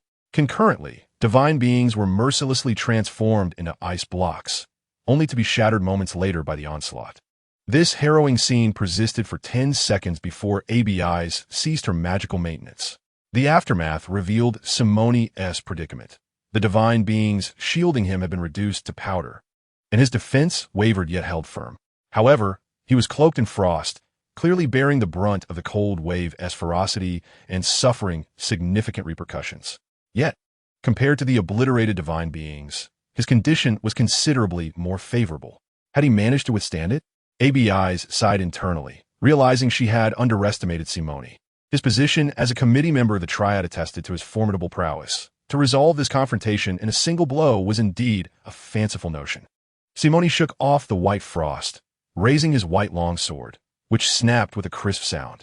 His expression remained unfazed as he discarded the broken weapon, instead harnessing his mental energy to summon and condense the elements into a new armament.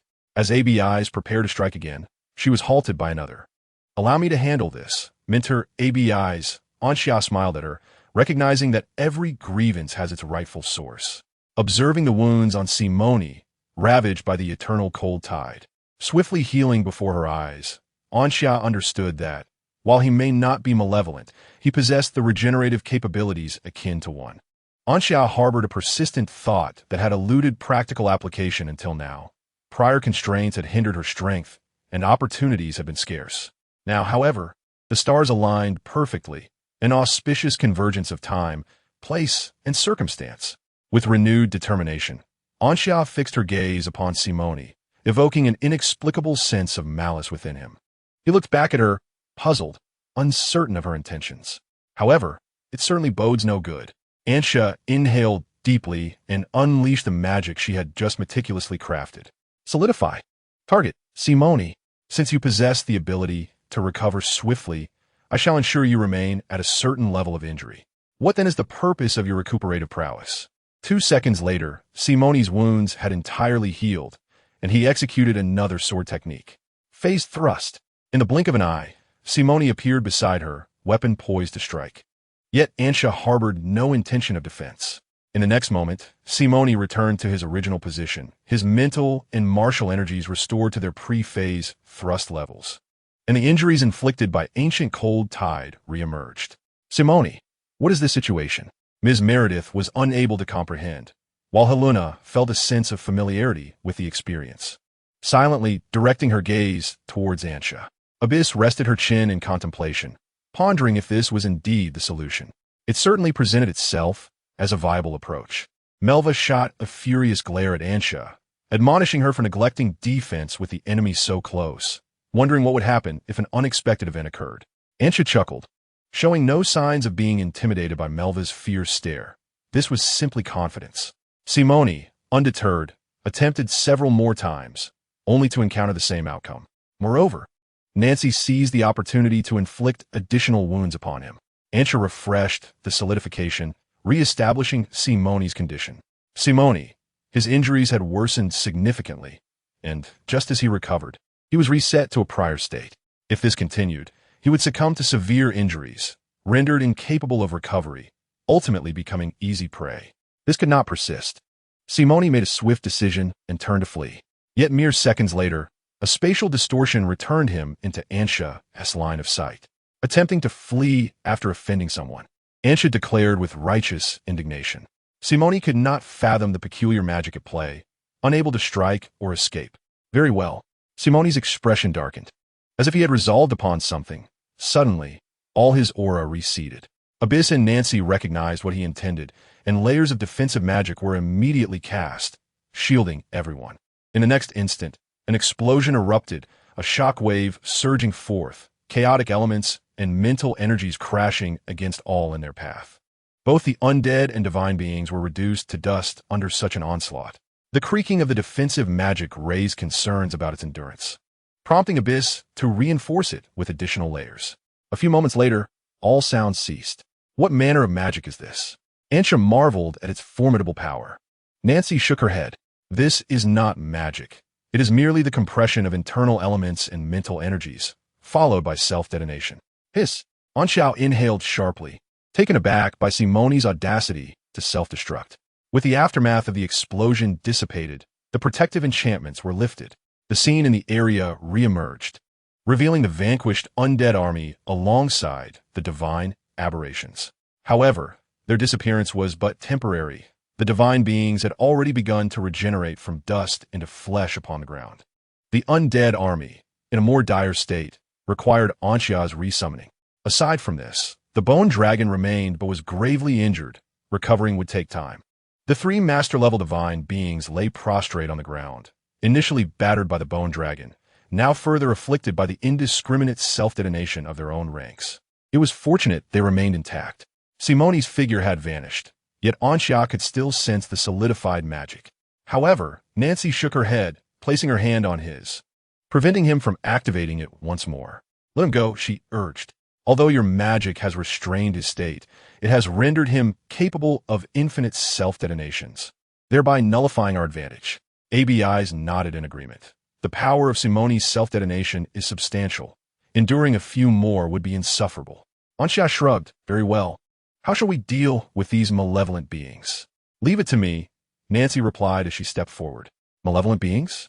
Melva inquired, confused. But upon observing Nancy approach the master-level divine beings, she realized they were the ones referred to. However, both she and Mentor ABIs had witnessed the immortality of these divine beings numerous times. During their time at the Celsa Hotel, no matter the effort, they could not be killed. Even reduced to dust, they could gradually regenerate flesh.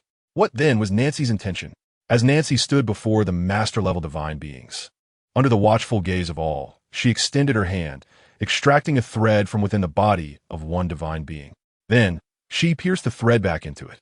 A chilling scream seemed to echo in their ears at that moment. When they regained their senses, Nancy had employed the same method to address the remaining two master-level divine beings. Is this sufficient? Helena queried, perplexed. They have been vanquished, yet restored. However, due to the parasitism of the malevolent beings, their souls have suffered severe damage. The journey to their awakening will demand extensive recuperation, Nancy explained.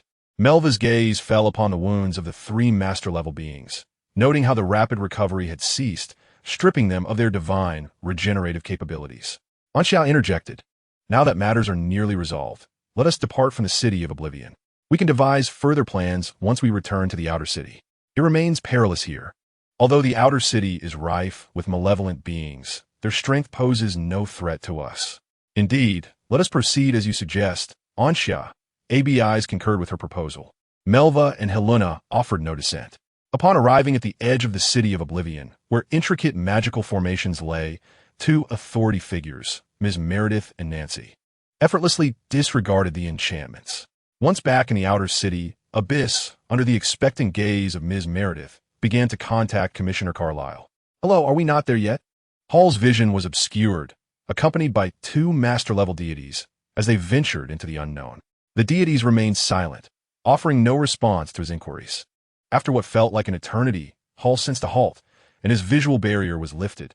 Light flooded his eyes, yet he did not need to acclimate as an ordinary person would to such sudden brightness. As he surveyed his surroundings, it became evident that he was in an office, though its owner remained a mystery. Alone in the room, Hall reclined comfortably on the sofa, reassured by his own worth. Otherwise, he would not be afforded such treatment. His value suggested that these deities would not harm him, and perhaps he might encounter the puppet master behind all. Hall yearned to uncover the truth. 10 minutes later, footsteps echoed from behind the door, prompting Hall to turn, wondering if the protagonist had finally arrived. The door swung open, and a figure was ushered in by two master-level deities in a familiar manner. Once unbound, the deities departed. Hall felt as though he were in a dream, although he hadn't dreamed in years. The newcomer smiled at Hall, displaying no hint of embarrassment. It was Leota. Within a single day, their paths had crossed again, this time as captives. Quite the coincidence, Hall remarked. Leota nodded, maintaining his composure. Indeed, it is rather fortuitous. Chapter 114. The Commission after a brief silence. Hall broke the ice. How did you end up captured as well? He inquired. His own capture stemmed from recklessly infiltrating the enemy's stronghold, surrounded by a multitude of deities. With no hope of escape, the city of Oblivion was not like the outer city, which was teeming with deities. Logically, Leota should have avoided capture. Sighing, Leota replied, "Can I say that I'm just as perplexed? I was simply running my shop, intending to wait until evening to act, but suddenly the area was cleared, and deities swarmed in, mostly high-ranking professionals, including 3 masters. To be frank, with my current strength, I could handle 1 master, barely manage 2, but against 3, I would have no choice but to surrender." Witnessing such a scene, Leota had no thoughts of resistance. They had yet to ascertain the true nature of these unknown deities, having not even glimpsed their faces, while the adversaries had thoroughly investigated them and dispatched deities to apprehend them. There was no way out. As he was led away, Leota thought that Hall would not share his fate, waiting for Hall to come to his rescue. To my astonishment, Hall has met his downfall even more swiftly than I have. The 2 kindred spirits exchanged a glance, each contemplating their escape. In their perception, there appear to be no guards outside the office. Perhaps bolting at this moment could lead to their successful departure? Yet ultimately, the notion of fleeing was abandoned. What would it matter if they managed to escape? These enigmatic deities had employed their substantial influence to seal off the city of Oblivion and the outer city. Upon fleeing, they would undoubtedly find themselves still within either the city of Oblivion or the outer city, and being recaptured would merely be a matter of time. I am pleased to see that you harbor no thoughts of escape. Suddenly, a voice resonated from behind them, and both men turned in alarm, realizing with trepidation that they had been oblivious to someone approaching. "To think it would be you," exclaimed Leota and Hall in unison. "Is this truly surprising?" The mysterious figure smiled faintly, cloaked in elaborate disguises. Yet, regardless of the alterations, the essence of life remained palpable. "Have you forged an alliance with these deities who create abominations?" Leota inquired. "Perhaps. Is the truth of such significance to you?" The enigmatic figure tilted his chin, gazing down upon Leota and Hall. "You are correct. The truth holds little importance for us. However, your intentions are of great significance," Hall replied coldly. "It seems you have misjudged your standing. You are presently my captives. Why do you have to interrogate me, right?" Leota smiled faintly. "Since you summoned those abominations to bring us here, there must be tasks for us to undertake. I bear unwelcome news, Hall, and I do not have much time left to live. In other words, our survival or demise is of little consequence to us. Faced with an insurmountable threat, we would prefer to self-destruct rather than allow those with nefarious intentions to achieve their goals." Leota boldly reclined on the sofa. Deities possess varying natures, yet invariably, they are imbued with the pride befitting their status. Today, Leota's demeanor had shifted to one of arrogance. Hall, feeling despair, thought to himself, "Leota, you may not wish to live, but I still desire to." However, he could not voice such sentiments. He and Leota stood united, prepared to confront their adversaries. Leota's gaze was indifferent, while Hall's eyes burned with fury. Observing their contrasting reactions, the mysterious figure suddenly laughed. "Why the hostility? It seems we harbor no profound enmity toward one another. I merely jested. Do not take it to heart," the mysterious figure continued. "Let us discuss matters of substance." "What matters?" Leota retorted impatiently. "Speak plainly. Do not dilly-dally."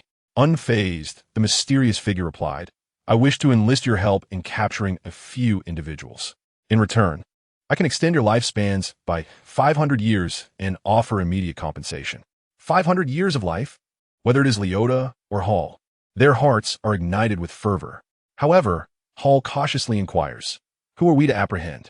What is their strength? Let me clarify in advance. If they are too formidable, we may be at a loss. You need not worry, for it is not solely upon you to act. I shall also transfer the control of the divine anomaly to you when the time comes," the mysterious figure replied, placing several photographs before them. Hall picked up one of the images, which depicted a young boy he had encountered twice before, the Archbishop. Upon returning to the outer city, Ansha and his companions swiftly contacted Commissioner Carlyle. After their communication, the group proceeded to the city guard headquarters, where Commissioner Carlyle awaited their arrival. Ansha, with unwavering resolve, led the way. He was intimately familiar with the location of the headquarters. Nancy chuckled lightly, expressing her gratitude to Ansha for his guidance. Melva's expression soured, remarking that he was not only familiar, but had also spent a considerable night within its walls. Kaluna, cradling Jelly, inquired about Jelly's feelings regarding being controlled by Ansha. Jelly, looking bewildered, responded, "Huh? Was I controlled by my master?" Abyss gazed at the luminescent veil above, recalling the various means of communication she had attempted, ultimately succeeding only through the elemental pathways of the earth to contact Teacher Carlisle. While in the safe house, Melva had attempted to reach out to Jialu, but her efforts were in vain. This indicated that the veil not only sealed off the area, but also impeded most forms of communication. Given the current situation, if the divine anomaly were to manifest recklessly, it would be exceedingly difficult for the city guard to detect any disturbances. Upon arriving at the city guard headquarters, Carlisle had dispatched someone to await them at the entrance. Ansha's eyes brightened upon recognizing their escort. "Oh, it's you, Captain. You again." Captain Leos of the city guard widened his eyes, as Commissioner Carlisle had instructed him to fetch someone, but had not divulged their identity. What bad luck, he thought, for every encounter with Ansha seemed to lead to chaos. "You haven't stirred up any trouble with Commissioner Carlisle this time, have you?" Captain Leos scrutinized Ansha with profound skepticism. "How could that be possible?" Ansha exclaimed. "Please, Captain, lead us to Teacher Carlisle." Abyss stepped forward, nudging Ansha aside. "Let's not waste any more time with this fool." Captain Leos glanced at Abyss and nodded slightly. "Madam, please follow closely. Commissioner Carlisle awaits you in the conference room on the 19th floor." Chapter 115. The plan. Upon reaching the 19th floor and completing his escorting duties, Captain Leos took his leave. Pushing open the door to the conference room, they found Commissioner Carlisle seated alone within. "You have all arrived. Please take a seat." Carlisle gestured towards the chairs. "What exactly transpired in the City of Oblivion?" he inquired promptly. Ms. Meredith was the first to recount the events, followed by Abyss, and finally Ansha. The three narrated the sequence of occurrences, allowing Carlisle to grasp the situation, his expression grave. "Are you certain that was Simon?" Carlisle asked. "It is indeed Commissioner Simon," Abyss affirmed with a nod. "Commissioner Carlisle, do you know where my father is?" Ms. Meredith asked urgently. Carlisle shook his head. "Magnus is under Simon's care. I only know that he placed Magnus within the circle of contemplation. Now that Magnus is missing from there, it is highly probable that only Simon knows his whereabouts." Ms. Meredith's spirits dampened. She had already suspected this outcome, but had clung to a glimmer of hope for confirmation from Carlisle. Carlisle turned to Nancy. "Miss Nancy, may I inquire when you first discovered the abomination beyond the city?" At this moment, both Nancy and Ansha comprehended that the malevolent entity was indeed the abomination. Nancy pursed her lips. "Approximately a year ago, due to a certain incident, I suddenly gained the ability to perceive abominations, and my power has increased remarkably since." Carlisle queried, "What was the incident? Might you elaborate, Miss Nancy?" Nancy shook her head. "Apologies, but that is a matter of personal privacy." "I see." Carlisle had no intention of pressing further. He merely sought to gather more intelligence regarding the abominations. "Let us summarize based on the information we possess." He flicked his fingers, and a pen poised to write on the blank sheet before him. 1. Commissioner Magnus suddenly fell unconscious and is now missing, suspected to be concealed by Commissioner Simon. 2. Both the outer city and the City of Oblivion are rife with abominations, indicating that a deity is orchestrating events from behind the scenes. 3. A considerable number of abominations have congregated in the outer city, creating a luminous barrier that envelopes both the outer city and the City of Oblivion, rendering most means of communication ineffective within the barrier. 4. Commissioner Simon has betrayed us. He can manipulate the abominations, possibly having formed an alliance with an unknown deity, or his body may have been overtaken by one. 5. Ms. Meredith, Ansha, Abyss, Melva, Selena, and Jelly, each of you appears to hold a special significance to Simon. Otherwise, he would not have targeted you so suddenly. Particularly Ansha. From the very beginning, Simon has sought to control you. The abominations you encountered after fleeing the circle of contemplation were likely under his command. 6. There is at least one being of sanctuary level within the City of Oblivion. Otherwise, it would have been impossible to transport Carius, and Miss Nancy would not have needed to expend significant power to shield her from detection while rescuing Ansha. 7. This conspiracy has been in motion for at least a year.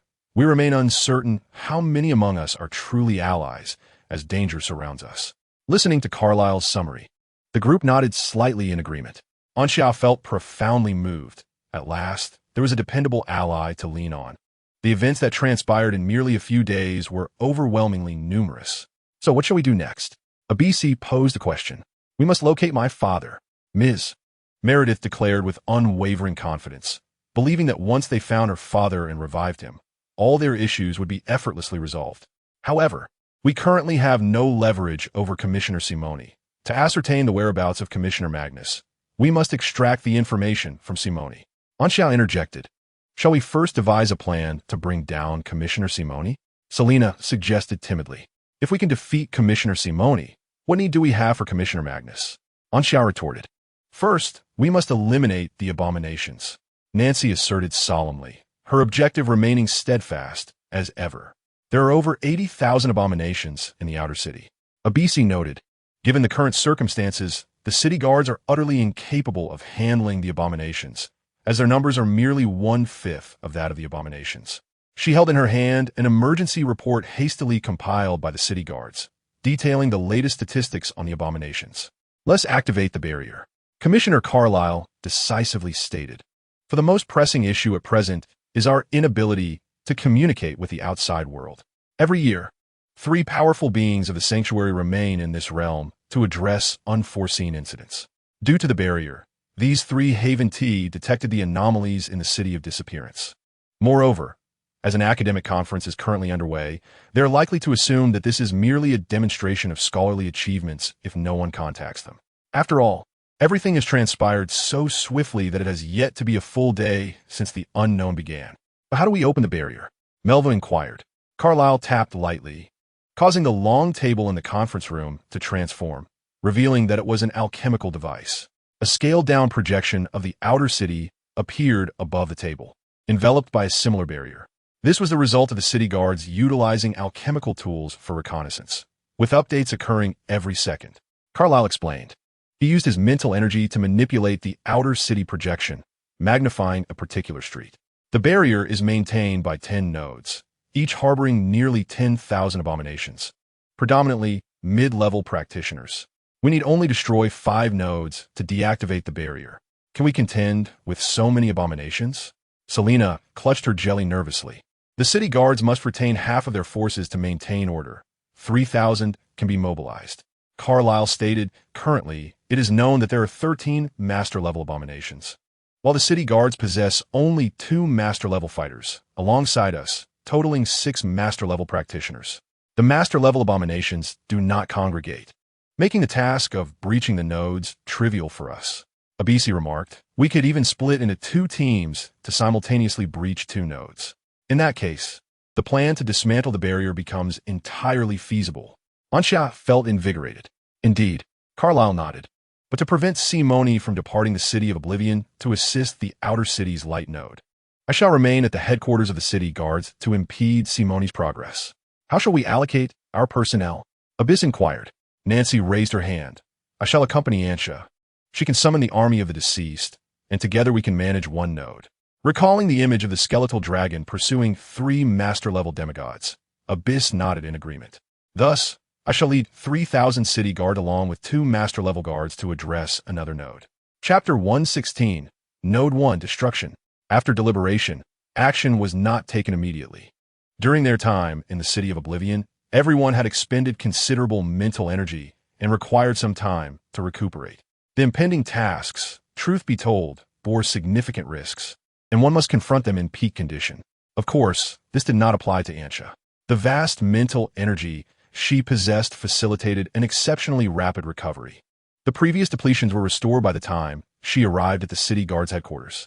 2 hours later, at 3:30 in the afternoon, the sun had softened, and the third sun was beginning its descent. The 2 master-level guards had been waiting with the 3,000 city guards at the headquarters base for an hour, during which Carlyle had informed them of their mission. Confronting demigods posed a life-threatening risk. In strict terms, this was akin to warfare, which invariably entails casualties. Carlyle asked if any city guards wished to withdraw, yet no hand were raised. Upon learning that they were fighting to protect the outer city and the city of Oblivion, Each individual felt a surge of excitement and honor. They had essentially grown up in either the outer city or the city of oblivion. This was their homeland. To safeguard their homeland and protect their loved ones and friends, they would face death without hesitation. If they feared death, they would not have chosen to become city guards in the first place. After all, while the outer city appeared tranquil on the surface, numerous underground forces thrived in secrecy, resulting in city guards being injured or even killed during monthly inspections. Seeing no city guard falter, Carlyle could only enhance their compensation and care for the families of the deceased. Ansha and her companions descended to the ground floor, where Abyss was acquainted with the two master-level city guards, as she was a student of Carlyle. After a brief exchange, Ansha and Nancy departed first.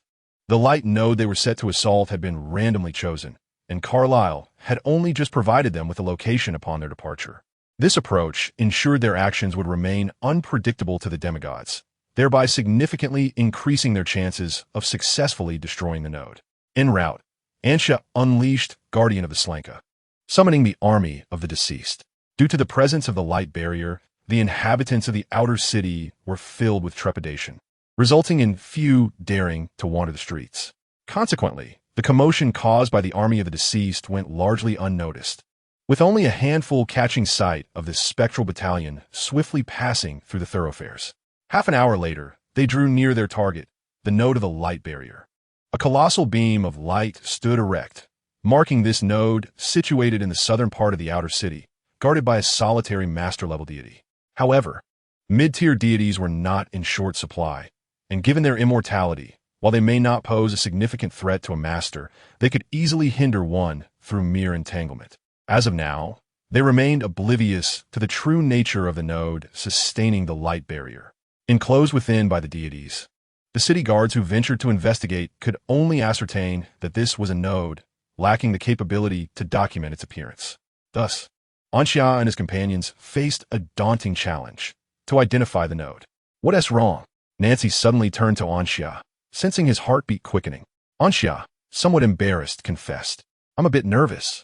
In such an undertaking, it would be peculiar not to feel anxious, for he and his mentor, ABIs, bore the weight of the future of both the outer city and the city of oblivion on their shoulders.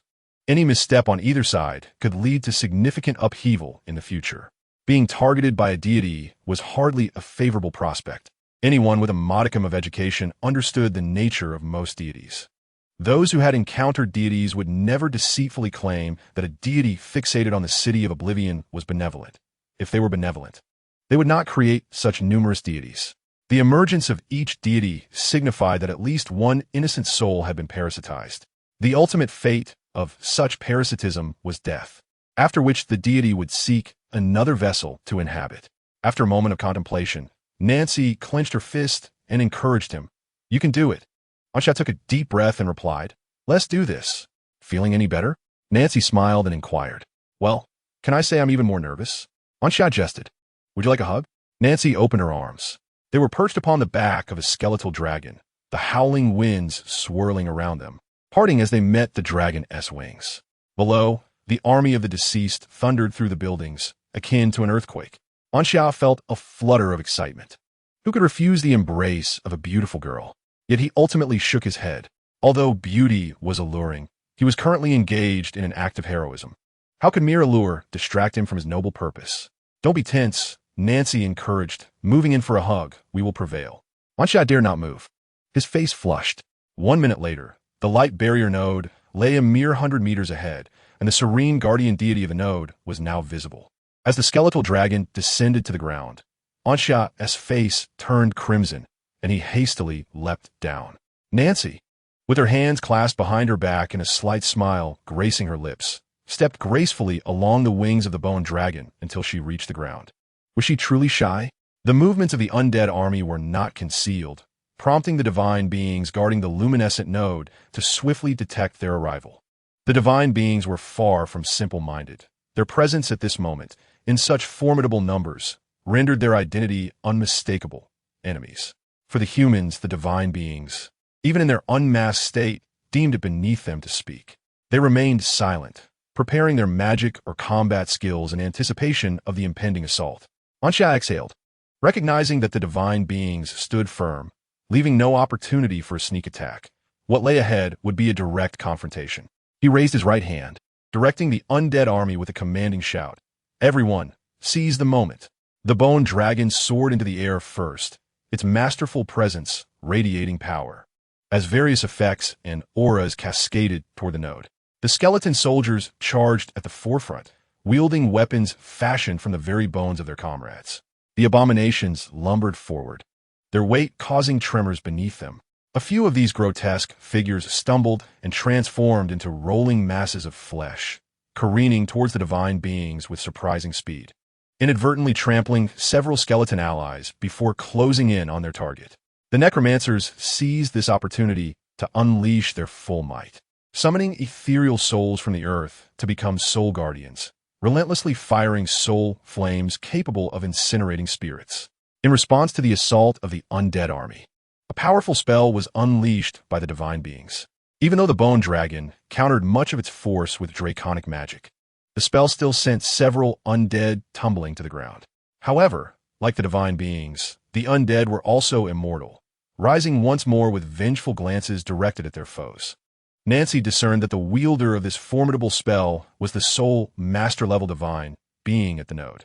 Surrounded by numerous lesser divine beings, her arrow, capable of vanquishing a master-level adversary, would be rendered ineffective, as its power would dissipate upon striking its first target. I'll handle that master-level divine being. Anxia. Focus on how to destroy this node, Nancy instructed. Anxia did not object. As a novice, there was no need for him to vie with the formidable. Wait. Let me go first, Anxia interjected, releasing the mental construct of psychic shock that had long been formulated in his mind. The ghostly giant ensemble reappeared, maintaining a rehearsal formation as if ever prepared to perform once more. Music. Upon receiving the command, the ghostly giant ensemble immediately took up their instruments and began to play. This time, they selected a different composition, yet it remained as fervent as ever. Feeling a familiar surge of power, Nancy smiled as golden wings manifested behind her, gently flapping and sending a tremendous gust of wind rushing outward. In an instant, her figure vanished from sight. Moments later, a deafening explosion echoed, prompting Anxia to cover his ears, yet he still experienced a ringing in his ears from the shockwave. Gritting his teeth, he gazed in the direction Nancy had flown, witnessing dozens of ordinary deities cleaved in half by the sweeping golden wings. The ethereal image of the Valkyrie reappeared behind Nancy, but this time without the great bow, instead opening her arms to embrace Nancy. In the next moment, Nancy adorned herself in resplendent golden armor, wielding a long sword with one hand. With a mere swing of her sword, a blade of condensed golden energy shattered everything within a 10-meter radius into fragments. Clearing a path ahead, Nancy rotated the massive sword, and upon regaining her grip, it transformed into a 5-meter-long golden spear. With a slight smile, she aimed at a master-level deity and hurled the spear. Defensive spells materialized before the master-level deity, yet they proved ineffectual, failing to hinder the spear even for a second before it pierced through entirely. Boom! The master-level deity was pinned to the ground, while the surrounding ordinary deities were obliterated by the ensuing shockwave. Witnessing this scene, Anxia gaped, instinctively retracting his head. He was relieved he had never provoked Nancy's wrath. Subsequently, he pulled several Death Knights toward the center of the nexus, where the undead diligently suppressed the deities to prevent any disturbance to Anxia. The Phantom Giant Band followed closely behind, unhesitatingly striking their instruments with a resounding blow as they passed by the deities. Observing this, Anxia finally felt at ease, even after their transformation into a band. They had not forgotten their signature skill. Upon arriving at the Nexus Center, Anxia spotted a crystal the size of a fist floating in midair, from which a beam of light rose, sustaining the barrier. Understanding that destroying this crystal was his objective, he wasted no time in unleashing his most potent fireball spell. Before doing so, he cast a protective barrier upon himself. After all, the notion of inflicting harm while sustaining injuries was not advisable. This fireball spell was not as grand as the last, measuring only 3 kilometers.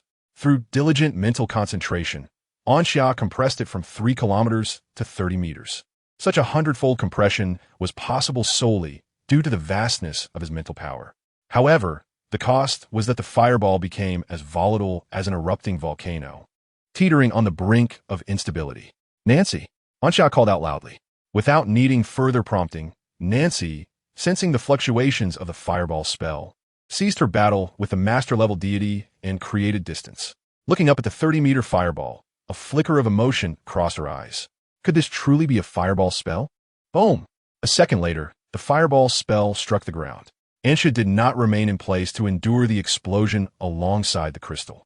Several Death Knights swiftly carried him nearly 100 meters away. Nevertheless, the shockwave from the explosion left Ansha covered in dirt, spitting out the sand that filled his mouth. Ansha turned his gaze towards the center of the explosion, where the conflagration began to subside. Yet, the pillar of light sustaining the protective barrier still persisted, undiminished. This indicated that the crystal remained intact. A sense of foreboding settled in Ansha's heart as he commanded the bone dragon to exhale towards the center, dispersing the smoke. In the heart of the explosion lay a high-ranking aberration, shattered into pieces, yet its mouth clutched the crystal. In a fleeting moment before the fireball descended, this aberration had swallowed the crystal, absorbing the brunt of the spell's power. The aberration tilted its head toward Ansha, a contemptuous smile spreading across its bloodied visage, before its throat convulsed, and it swallowed the crystal whole. At that instant, the master-level aberration seized a common aberration, its faceless white figure merging into the master-level entity, augmenting its already formidable might. I will hold it off. Ansha, you must continue to destroy the crystal, Nancy exclaimed rapidly, charging once more toward the master-level aberration. The bone dragon assisted Nancy in restraining this formidable foe, yet, with its newfound strength, the master-level aberration proved resistant, fending off their assaults for a brief period. Even if it swallows it, make it regurgitate. Ansha commanded the Death Knights, who grasped the aberration that had consumed the crystal, searching it frantically. However, once the crystal was swallowed, it seemed to vanish entirely, leaving no trace behind. Has an unforeseen complication arisen? Nancy pondered upon witnessing Ansha's actions. It seemed that once the aberration ingested the crystal, it fused with it. Ansha analyzed the situation with a calm demeanor. Thus, to destroy the crystal, one must eliminate the aberration. This tactic was undoubtedly the aberration's final strategy to protect the crystal. Yet, to slay the aberration was a feat nearly impossible for others. However, for both him and Nancy, it posed no insurmountable challenge. Ansha fixed his gaze upon the aberration firmly held by the Death Knights. Under the influence of the Eye of Reality, the true form of the aberration and the soul of its original host became vividly clear before him. To vanquish the aberration, one needed merely to tug at the threads of fate. As for how to manipulate those threads, Ansha recalled an instance from the morning when Nancy had unleashed her power. Within the essence of life's soul lay the threads of destiny. When one could gaze upon those threads, the ability to engage with them would follow. At that moment, an unspoken connection seemed to form between them. The bone dragon stood against the master-level aberration, while Nancy paused, her eyes fixed on Ansha. Her words rode the wind, reaching Ansha's ears. I believe in your ability. Ansha, I believe as well. Ansha parted her lips, taking a step forward, and extended her hand to penetrate the very essence of the divine aberration, delving into the soul of its original owner. In that moment, she grasped the thread of fate. It was as if she glimpsed an entire lifetime, yet all visions promptly vanished from her mind. Even when fate was seized, it remained elusive. Ansha paid little heed to these fleeting thoughts. She gradually thrust the thread of destiny toward the divine aberration. No, please, do not do this. In an unusual display, the divine aberration pleaded for mercy, its faceless visage betraying profound terror. When the person you have parasitized begs for your mercy, did you ever consent? Ansha spat in disdain. What a farce. The instant the thread of fate made contact with the divine aberration, it became motionless. It began to dissipate, unraveling. Simultaneously, the luminous pillar, one of the sustaining elements of a light barrier, also began to disintegrate. Destruction of the node was underway, completing 1/5 of the process. Chapter 117. Ensuring no one weeps or suffers following the demise of the divine aberration that had consumed the core crystal of the node. The other divine aberrations relinquished their entanglements with the army of the deceased, hastily retreating. Continuing the struggle held no significance. This light barrier node had been destroyed, and their task was to support the remaining 9 nodes preventing a recurrence of such calamity. The master-level divine aberration unleashed a spell that repelled the skeletal dragon, casting a penetrating gaze at Anxia. A portal of space opened behind him as he took a step back, 1 foot already crossing the threshold. However, the divine aberration must be eradicated. Nashi placed her hope in the master-level divine aberration, her golden armor transforming once more into the ethereal semblance of a Valkyrie. She drew back a colossal longbow, aiming at the master-level divine aberration. With nothing obstructing the path before him, this was a perfect opportunity, and Nashi seized it resolutely. In the next heartbeat, she released the bowstring. The Valkyrie's apparition mirrored her action. The golden arrow became a streak of light, leaving everything in its wake, destined to strike true, like a target of fate, unwavering in its course. The master-level divine aberration merely flickered his eyelids, and he beheld an arrowhead larger than himself approaching with alarming speed. With no time for reaction, even a thought had yet to form in his mind before his body was obliterated by the golden arrow. In that instant, an overwhelming surge of fighting spirit erupted violently, converging at a single point. All divine aberrations within a 20-meter radius were swept away, their forms extinguished. A perfect semicircular crater marked the ground. Beneath the pit, the surrounding elements were frantically absorbed by the master-level divine aberration, who had lost its corporeal form as it endeavored to reconstruct its body. Yet, the crisp sound of footsteps echoed above the pit. The masterful aberration, newly restored, gazed upward. A girl with golden hair, reminiscent of flames, held a longbow now returned to its original size, standing at the edge of the pit, her eyes cast down upon him. Her gaze was devoid of any emotion. Nancy gracefully leaped into the pit, extending her hand toward the masterful aberration. He anticipated her intentions, yet as he opened his mouth, the longbow struck, compelling his lips to seal. With his mouth closed, he should not entertain the thought of speaking further. Nancy bestowed a slight smile upon the masterful aberration and deftly guided the threads of fate to pierce his essence. Compared to Anxia, her movements were more fluid and swift, leaving no time for the masterful aberration to plead for mercy. She had grown weary of the countless pleas she had heard from aberrations before. Effortlessly dispatching him as one would a mere insect, Nancy clasped her hands behind her back, humming an unnamed melody as she ascended from the pit. Anxia had dispelled the army of the deceased and the spectral giants, leaving only the skeletal dragon. He perched upon the dragon's back, awaiting her return.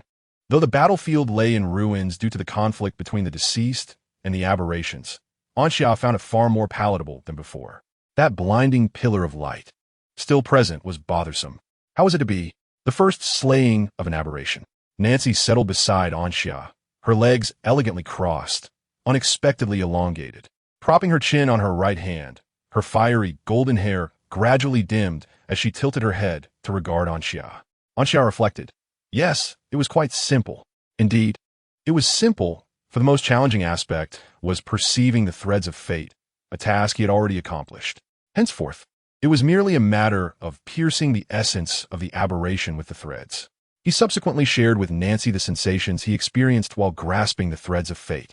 It felt as though he glimpsed the entirety of a person's life, a normal occurrence, albeit the threads were indeed a portion of fate.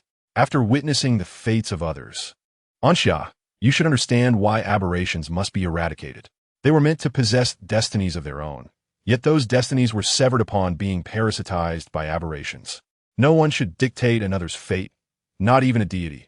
Only the individuals themselves possess that power. Our task is to sweep away the detritus that recklessly seeks to govern the fates of others, ensuring that no one weeps or suffers as a result. Nancy spoke with a gentle yet resolute tone, ensuring that no one weeps or suffers. Anxia gazed at the girl before him, perpetually adorned with a subtle smile, and felt a stirring within his heart. He suddenly yearned to uncover the truth behind the incident that had transpired with Nancy a year ago. Such words were difficult to imagine emanating from the lips of a girl. His lips parted slightly, yet he refrained from voicing his inquiry. Every individual harbors their own secrets, and to pry into those secrets when one is unwilling to divulge them is a foolhardy endeavor. Anxia had no desire to embrace foolishness. She believed that Nancy would likely share her thoughts. However, if the matter at hand was one of sorrow, it would merely inflict another wound upon her already battered heart. In such a scenario, Not only would he be a fool, but a despicable scoundrel as well. Even in death, he would deserve to be torn asunder, exhumed, and soundly slapped for his transgressions. The bone dragon had ascended into the sky and swiftly returned to the headquarters of the city guards. Upon entering the 12th floor conference room, Anxia found only Melva and Zeluna present. Jelly hopped over, nuzzling against Anxia's calf as she surveyed the surroundings and inquired, "Has Mentor ABIs not returned yet?" "Not yet," Melva replied, fiddling with a scaled-down projection of the outer city. Carlyle had assigned her the task of monitoring the updates of the outer city projection. If any area experienced an interruption in updates, it would indicate that a city guard had encountered an unforeseen mishap, necessitating a dispatch to investigate. Mentor ABIs and the others are on their way back, Melva continued. At that moment, Carlyle entered the conference room, stating that they had encountered an unexpected setback and had failed to destroy the node. "How did things fare on your end?" "Anxia, absolutely successful," Anxia exclaimed, giving a thumbs up, then curiously asked, "How could Mentor Abis's team fail?" Carlyle explained, as they were on the verge of destroying the node.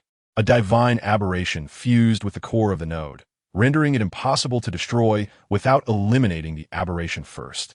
"Did you encounter a similar situation?" "Indeed, we did." "Do you have a means to eliminate the aberration?" Carlyle inquired, momentarily taken aback, his words spilling forth with urgency. "Yes," Nancy affirmed. "The aberration can be vanquished using the threads of fate concealed within the soul, but to perceive these threads, one must master a spell known as the Eye of Truth." "The Eye of Truth?"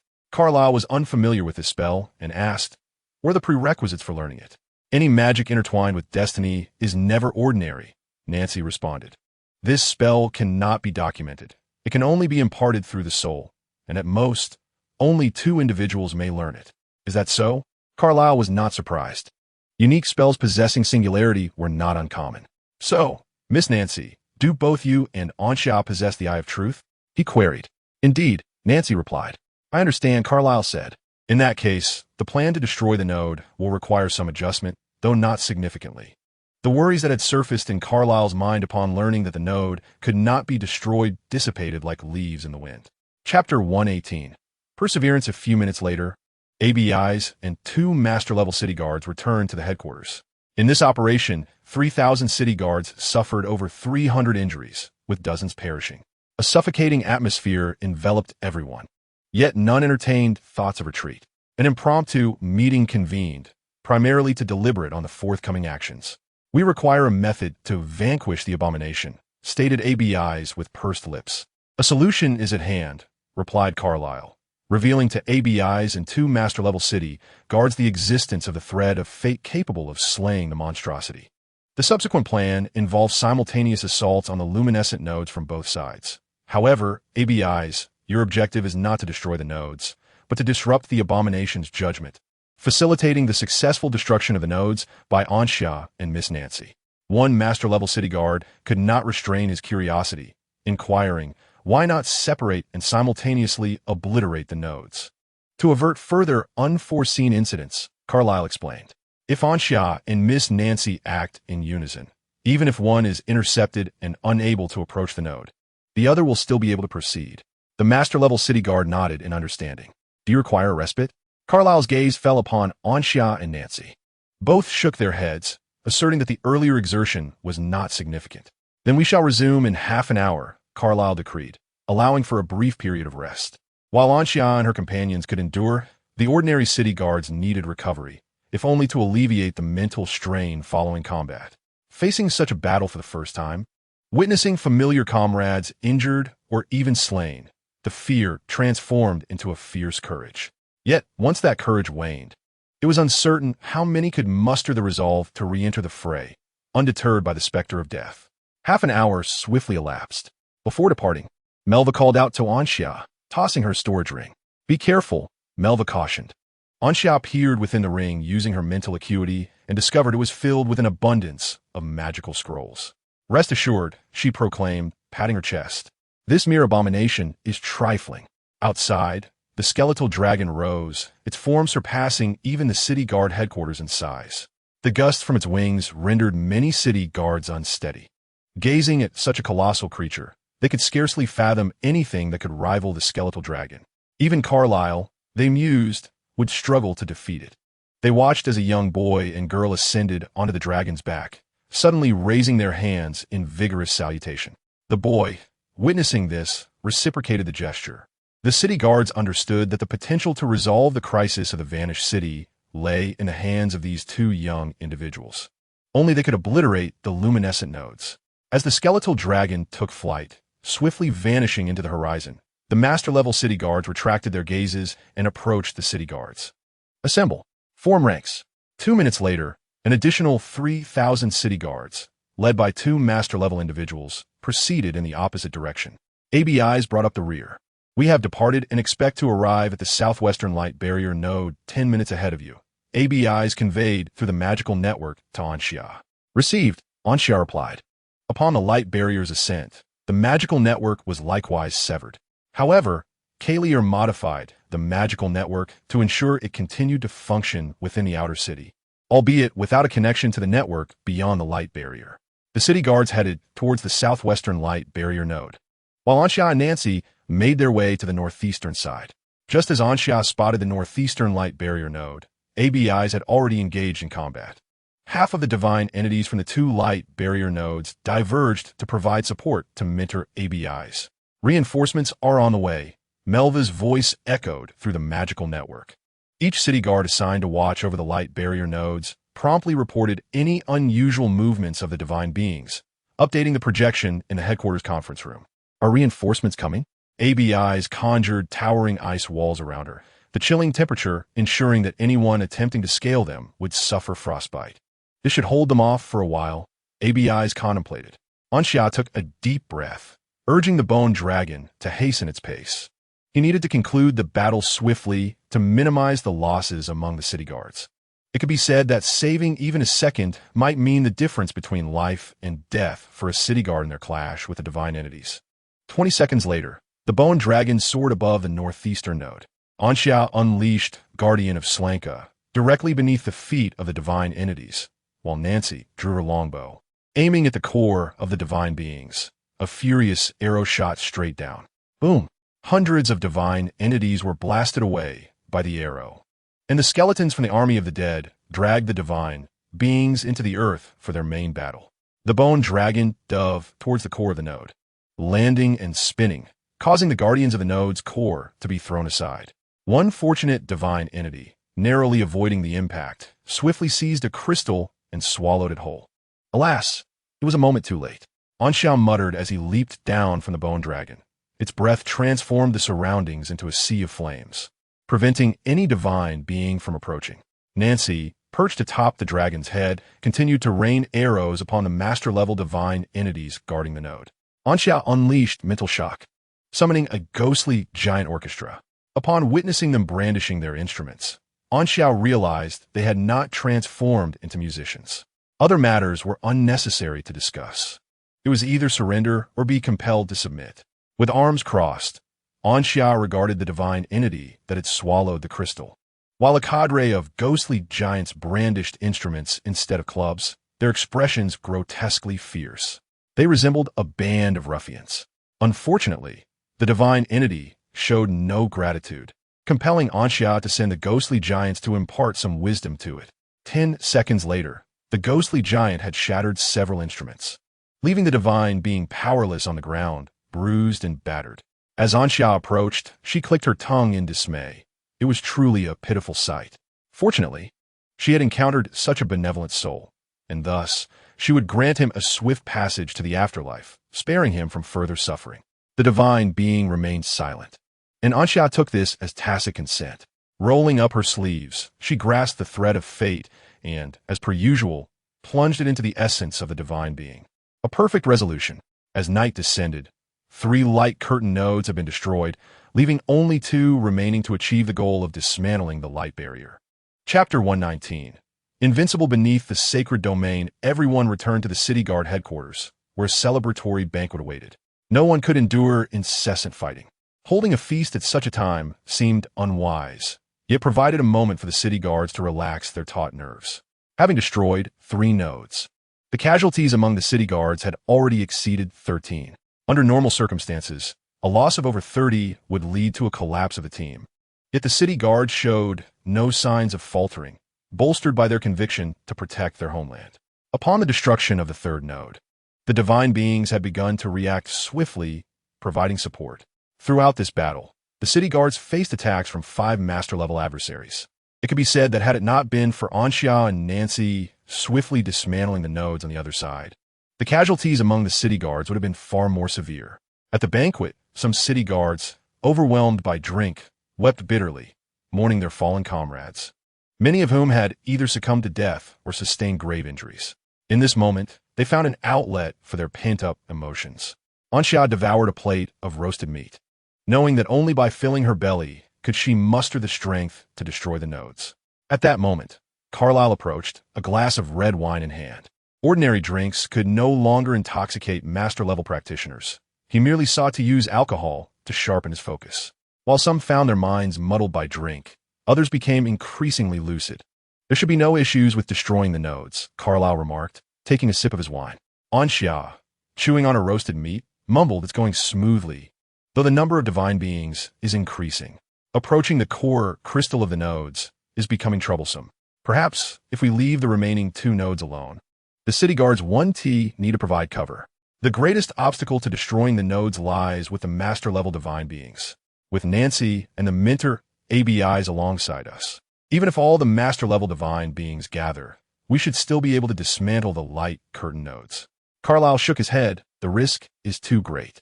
We do not have many opportunities, and we cannot afford any mishaps in opening the light curtain." Seeing Carlyle's resolute demeanor, Anxia refrained from arguing further, recognizing that he was the leader of the city guards. Despite his disagreement, the city guards would continue to serve as cover.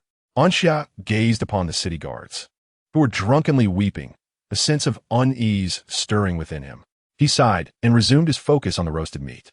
Meanwhile, Nancy perched on the edge of the city guard headquarters rooftop, feeling out of place amidst the throng of people. She selected some food and retreated to this solitary spot, overlooking the outer city and relishing the gentle breeze. Fragmented images flickered through her mind, an elusive sensation of having lost something significant. Yet she could not recall what it was, only that it remained somewhere in the outer city. During her battles against the divine monstrosities, she remained vigilant, hoping to uncover any trace of her lost possession, but to no avail.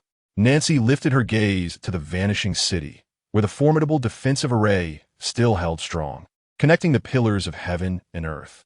An inexplicable urgency coursed through her, though the reason for it eluded her. She sensed that something monumental was on the verge of transpiring. Shaking off these thoughts, Nancy took a small bite of a dessert. The great skeletal dragon leaned down, and after a moment's contemplation, she offered it a piece of the sweet treat.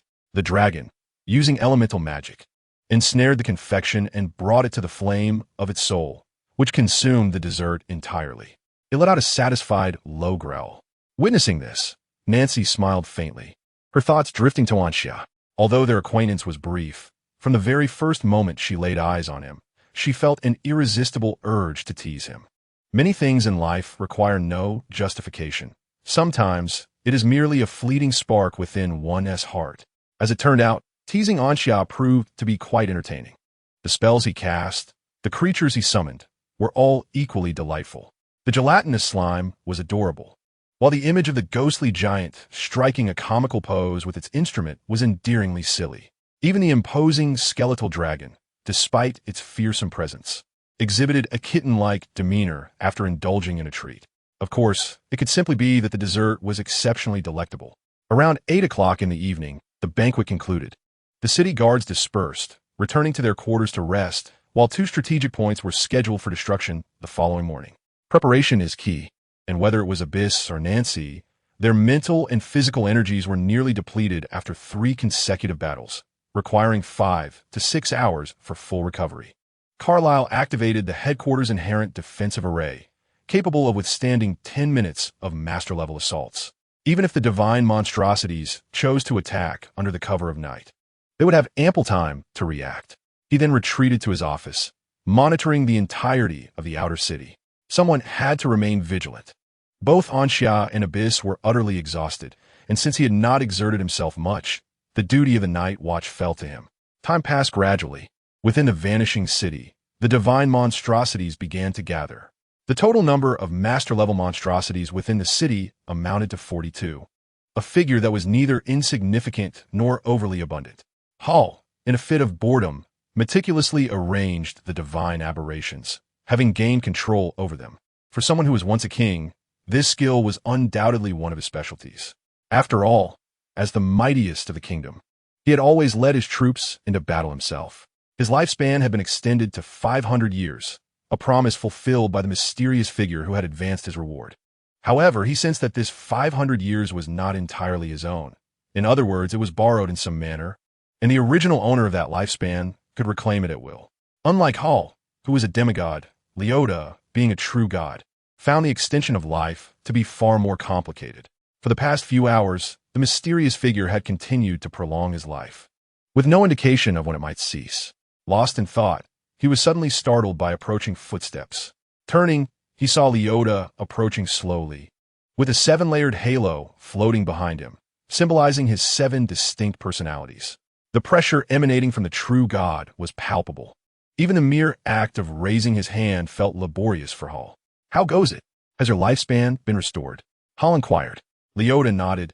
"It has been somewhat restored, and that fellow has temporarily allowed me to wield the full force of my prime. Although I am currently a mere projection, my potential is limited to the mastery level.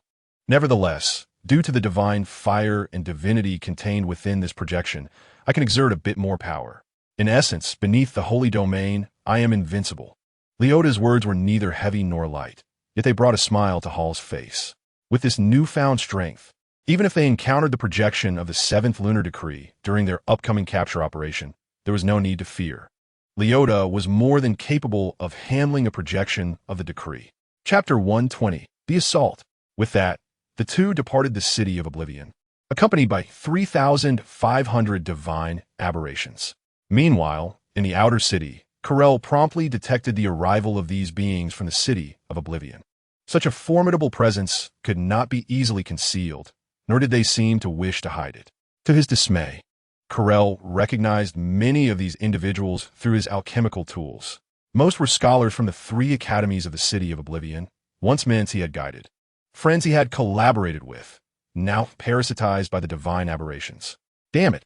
Even a stoic person like Corel clenched his fists tightly, his nails digging into his palms, struggling to maintain his composure. A wave of fury surged within him, yet he did not allow his anger to disrupt his strategy.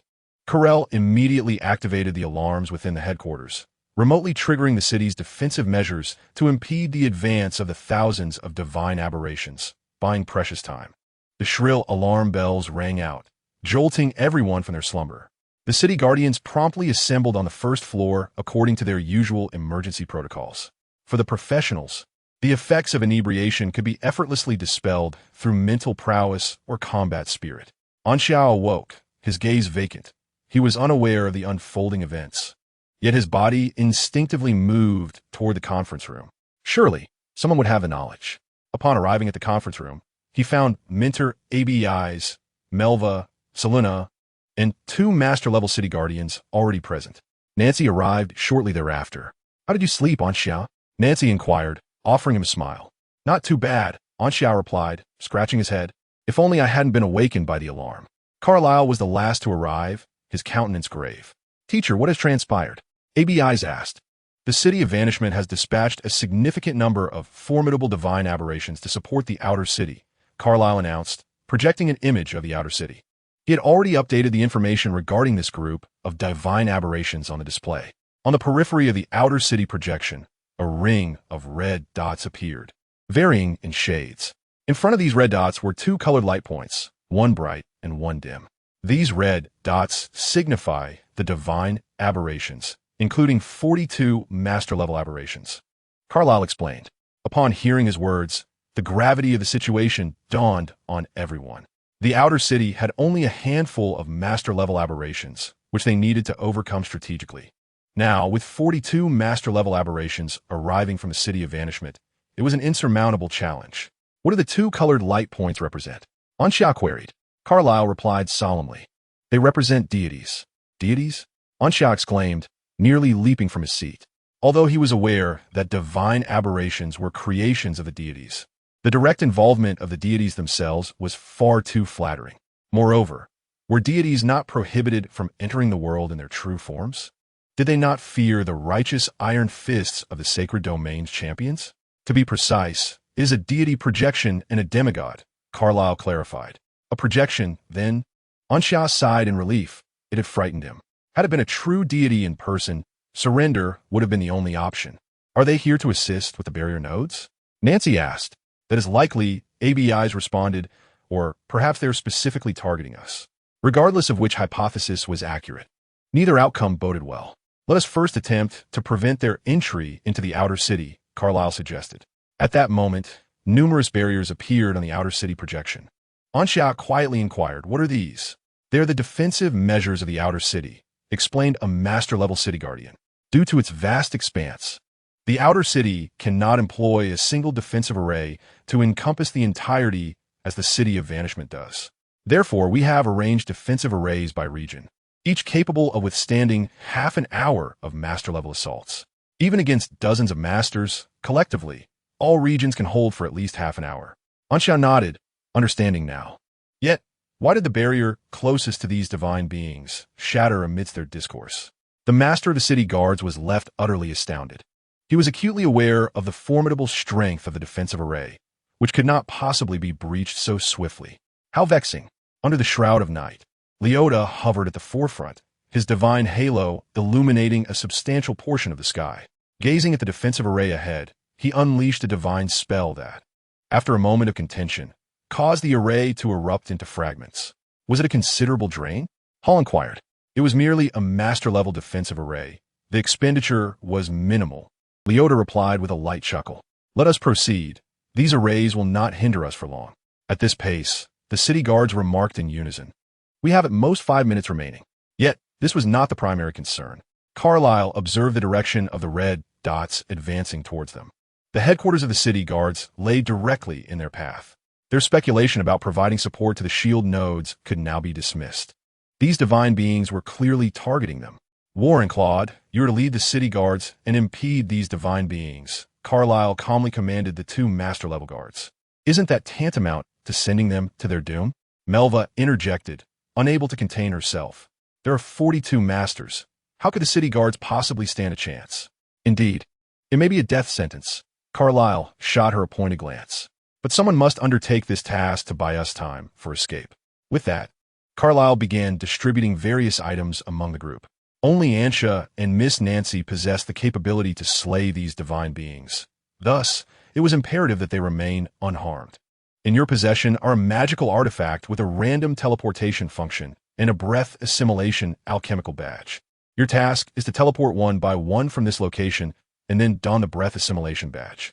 This badge will align your aura with Anxia and Miss Nancy, allowing you to obscure your identity from any tracking abilities, unless fate-related methods are employed. Of course, you may choose not to wear it. That is your prerogative.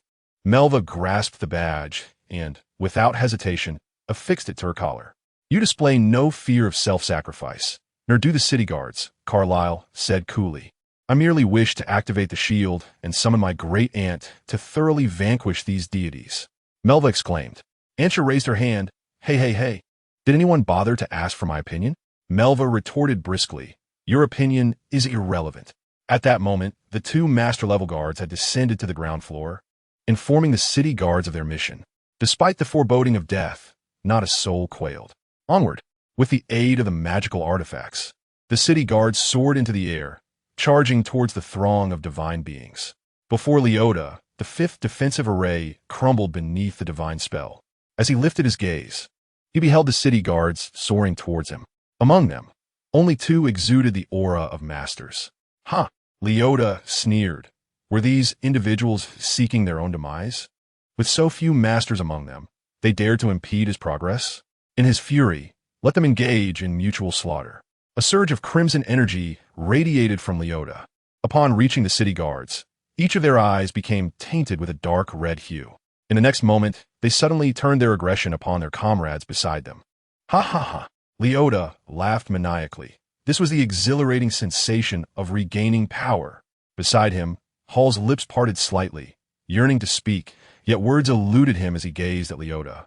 He lowered his head, unable to bear the sight of the city guard's self-inflicted carnage. Yet blood continued to cascade like rain upon the ground, invading his vision. Chapter 121. The traitor must be severely punished. Initially, Hall believed Leota to be akin to himself. However, now, with Leota's brief resurgence of full strength and his lack of urgency for longevity, he appeared utterly transformed. It was as if he had become emboldened by newfound power.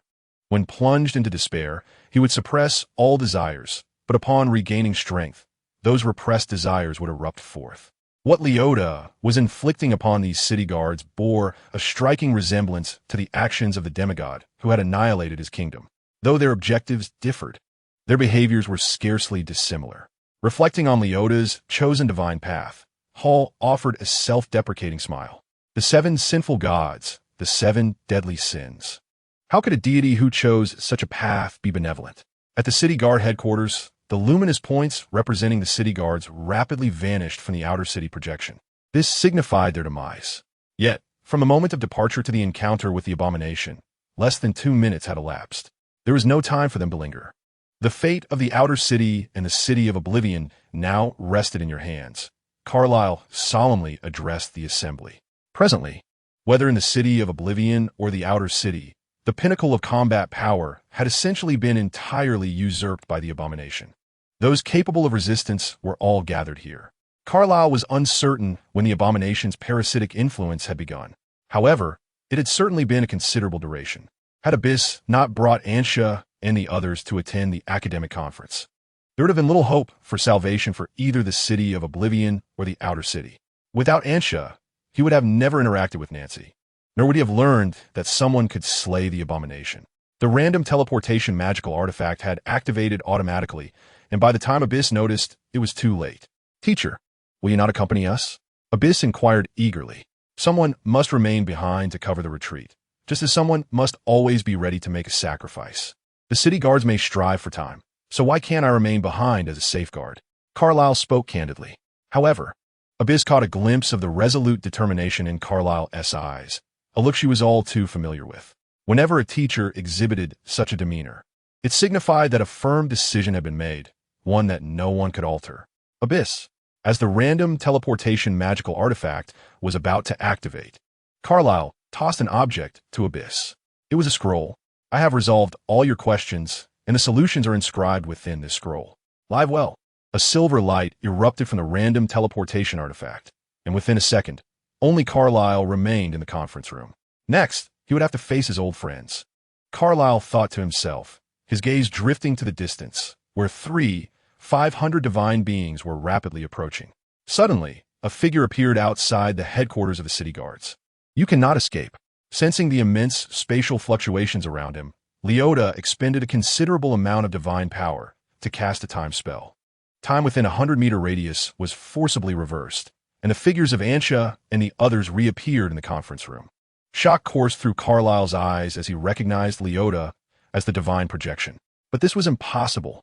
Reversing time over such a vast area was beyond what a mere divine projection could achieve. It was not merely a matter of strength, but of status.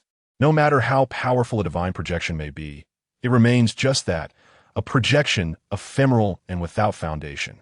Only the true divine entity possesses the authority to reverse time. Yet now, this divine projection was capable of such feats. It signified madness. Carlyle trembled within, realizing that this divine being had transferred its divine core, divine fire, and divine rank into this projection. Did it not fear true death? What had transpired? Ansha inquired, bewildered. He had just been transported to some distant location in the outer city, yet suddenly found himself back in the conference room of the city guard's headquarters. "It is a reversal of time. Someone has turned back the clock in this area," Nancy explained to Ansha. "Reversal of time?"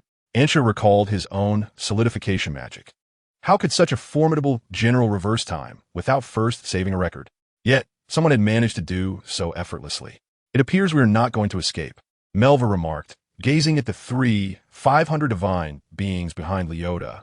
Despite facing the city guard's obstruction, those divine beings seemed devoid of any battle scars. "Is surrender an option now?" Helena timidly suggested, her arms cradling Jelly, who nodded in agreement.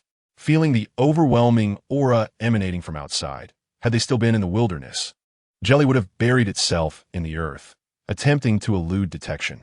Is that haloed figure also a divine being? The divine ring of Leota sparkled brilliantly, evoking a sense of flamboyance. Anxiao found it difficult to discern the true nature of Leota, as he failed to perceive the divine parasite residing within him.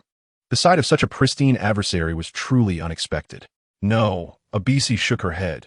That individual was merely a projection of a deity, while the one standing beside him was a demigod. A divine projection? Anxiao was astonished. In his recollection, divine projections were typically unremarkable, akin to the likes of the Cicada Master. This ostentatious divine projection was unlike anything he had encountered before. However, apart from the Cicada Master, he had not laid eyes on any other divine projections. As for the demigod, Anxiao shifted his gaze to Hall's face. Hall, peering through the conference room window, met Anxiao's gaze. "No way. You!" Anxiao exclaimed in disbelief, pointing at Hall, unable to articulate his astonishment. Was he truly a demigod? Last night, after aiding Anxiao's escape from the circle of thinkers, Nancy had also encountered Hall in the bar, but she had never seen a demigod before, leading her to believe that Hall was merely an eccentric master. "Do you know him?" Melva asked, surprised by Anxiao's familiarity, wondering how he had come into contact with such enigmatic figures despite their collective arrival in the City of Vanishing. Anxiao glared at Hall, feeling indignation rise within him. How could this brazen fellow betray the organization and the Cicada Master? Did he not realize that traitors faced dire consequences? Had the Cicada Master been present, Anxiao would have ensured Hall's immediate justice as a cautionary measure. Hall, oblivious to Anxiao's thoughts, felt a wave of embarrassment wash over him as he fidgeted with his nose. His gaze darting about, Leota observed Anxiao and the others, aligning each visage with the photographs etched in his mind. The mysterious figure had provided a list of targets, which included Anxiao, Slime, Abisi, and Carlyle. Among them, only Anxiao was deemed essential to capture. The others were of lesser significance, to avoid alerting their quarry. Even with the destruction of the light curtain node, the mysterious figure refrained from dispatching the divine entities in the City of Vanishing for support. Anxiao had already escaped once. He could not be permitted to elude capture again. Chapter 122. So, you think sheer numbers will suffice? In the air, Leota calmly regarded the conference room. Will you surrender willingly, or shall I take matters into my own hands? The choice is yours. 3,500 divine entities stood poised for action. Yet, as the mysterious figure sought living captives, their spells and combat techniques were not particularly formidable. Nevertheless, their sheer numbers were sufficient to overwhelm any master-level opponent. Carlyle remained silent for a moment. We have already sacrificed so many lives. To surrender now would render their deaths meaningless. The luminous points representing the thousands of city guards had vanished entirely, including those of 2 master-level city guards, indicating their demise at Leota's hands. Given the gravity of the situation, the notion of surrendering was no longer feasible. Even in the absence of such dire circumstances, both parties were adversaries. How could surrender even be contemplated? Carlyle gazed upon the 3,500 divine beings, recognizing familiar faces among them, and silently conjured his magic. The surging mental energy and the elements surrounding him conveyed his intent to fight. Even in the face of such overwhelming adversaries, he would not surrender. Only a fool would yield so easily. Anxiao muttered under her breath, promptly weaving the spell of mental shock, summoning the phantom giant band to bolster their ranks.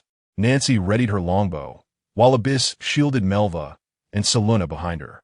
The bone dragon, sensing Anxia's resolve, soared into the air, its massive body hovering ominously above the city guard headquarters, casting a vast shadow with purple flames of soul fire flickering in its eye sockets.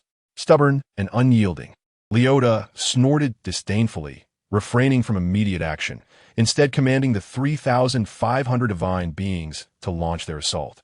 The sheer volume of their attack fell like a meteor shower, streaking across the sky in a kaleidoscope of colors, each trail capable of obliterating a towering structure. Carlyle took direct control of the master-level defensive magic array at the city guard headquarters, significantly enhancing its power with his intervention. The initial wave of attacks crashed against the defensive array, causing a cacophony of explosions. The array trembled but remained unbroken. Light-woven sky veil barrier.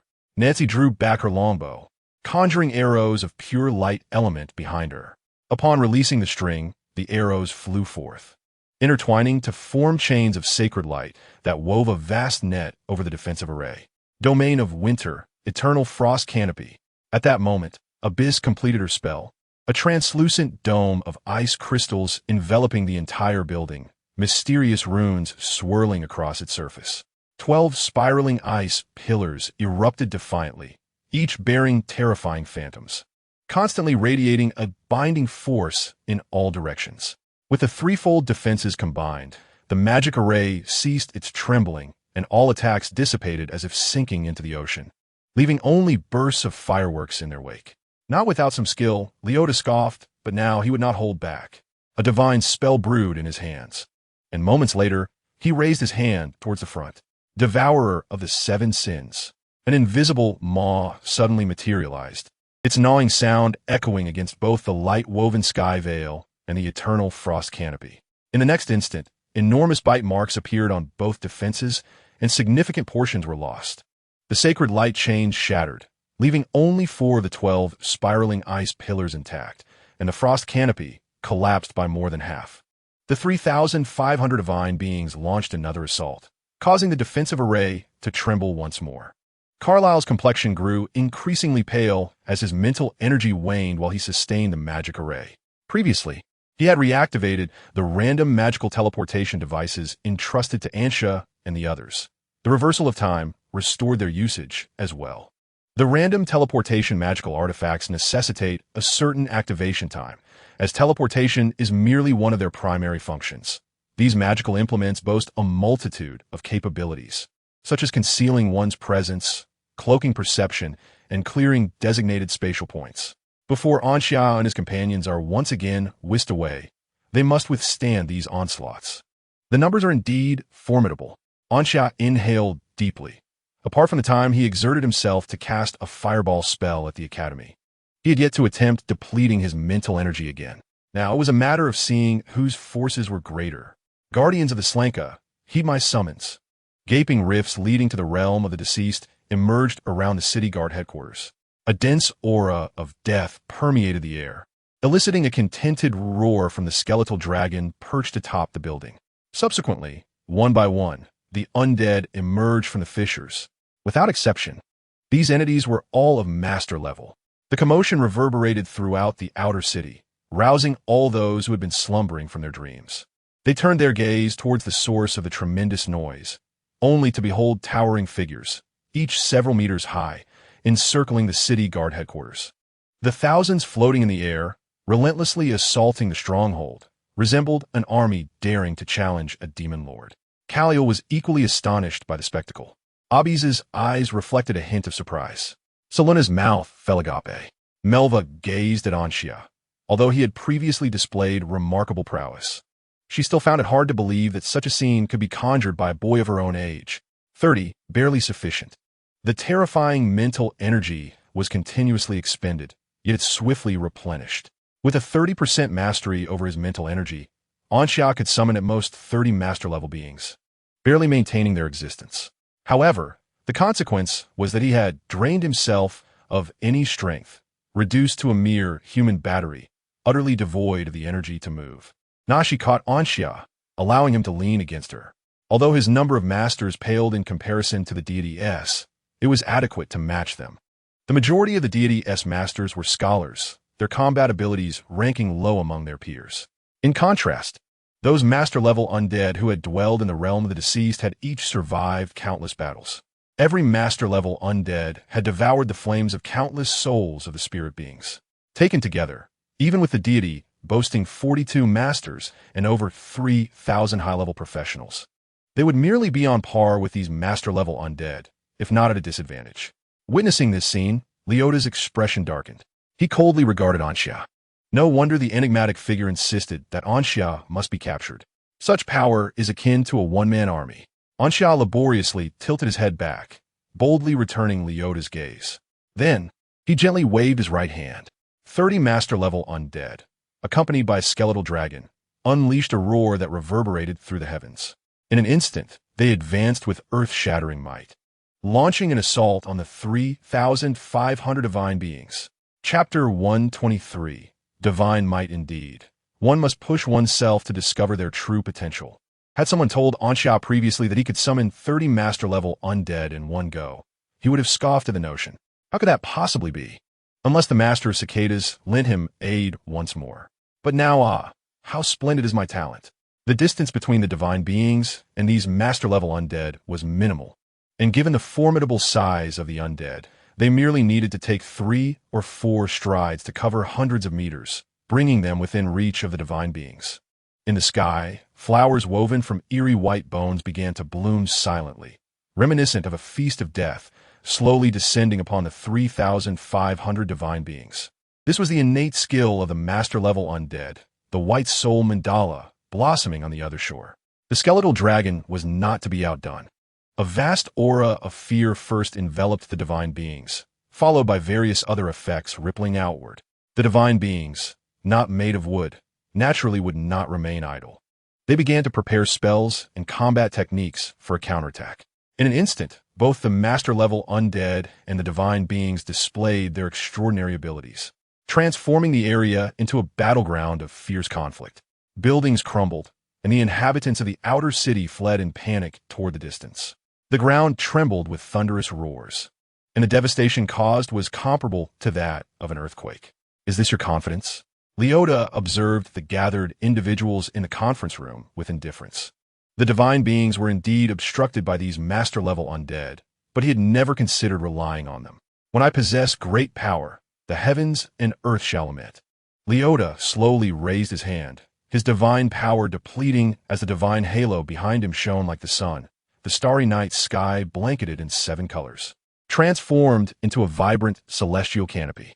The next moment, the 7-colored canopy reached its zenith and erupted explosively, visible shockwaves radiating outward. A hurricane surpassing level 12 swept through the entire outer city, causing countless buildings to sway, while trees, streetlights, and other objects were uprooted and sent soaring into the sky. Piercing wails echoed in Anxia's ears.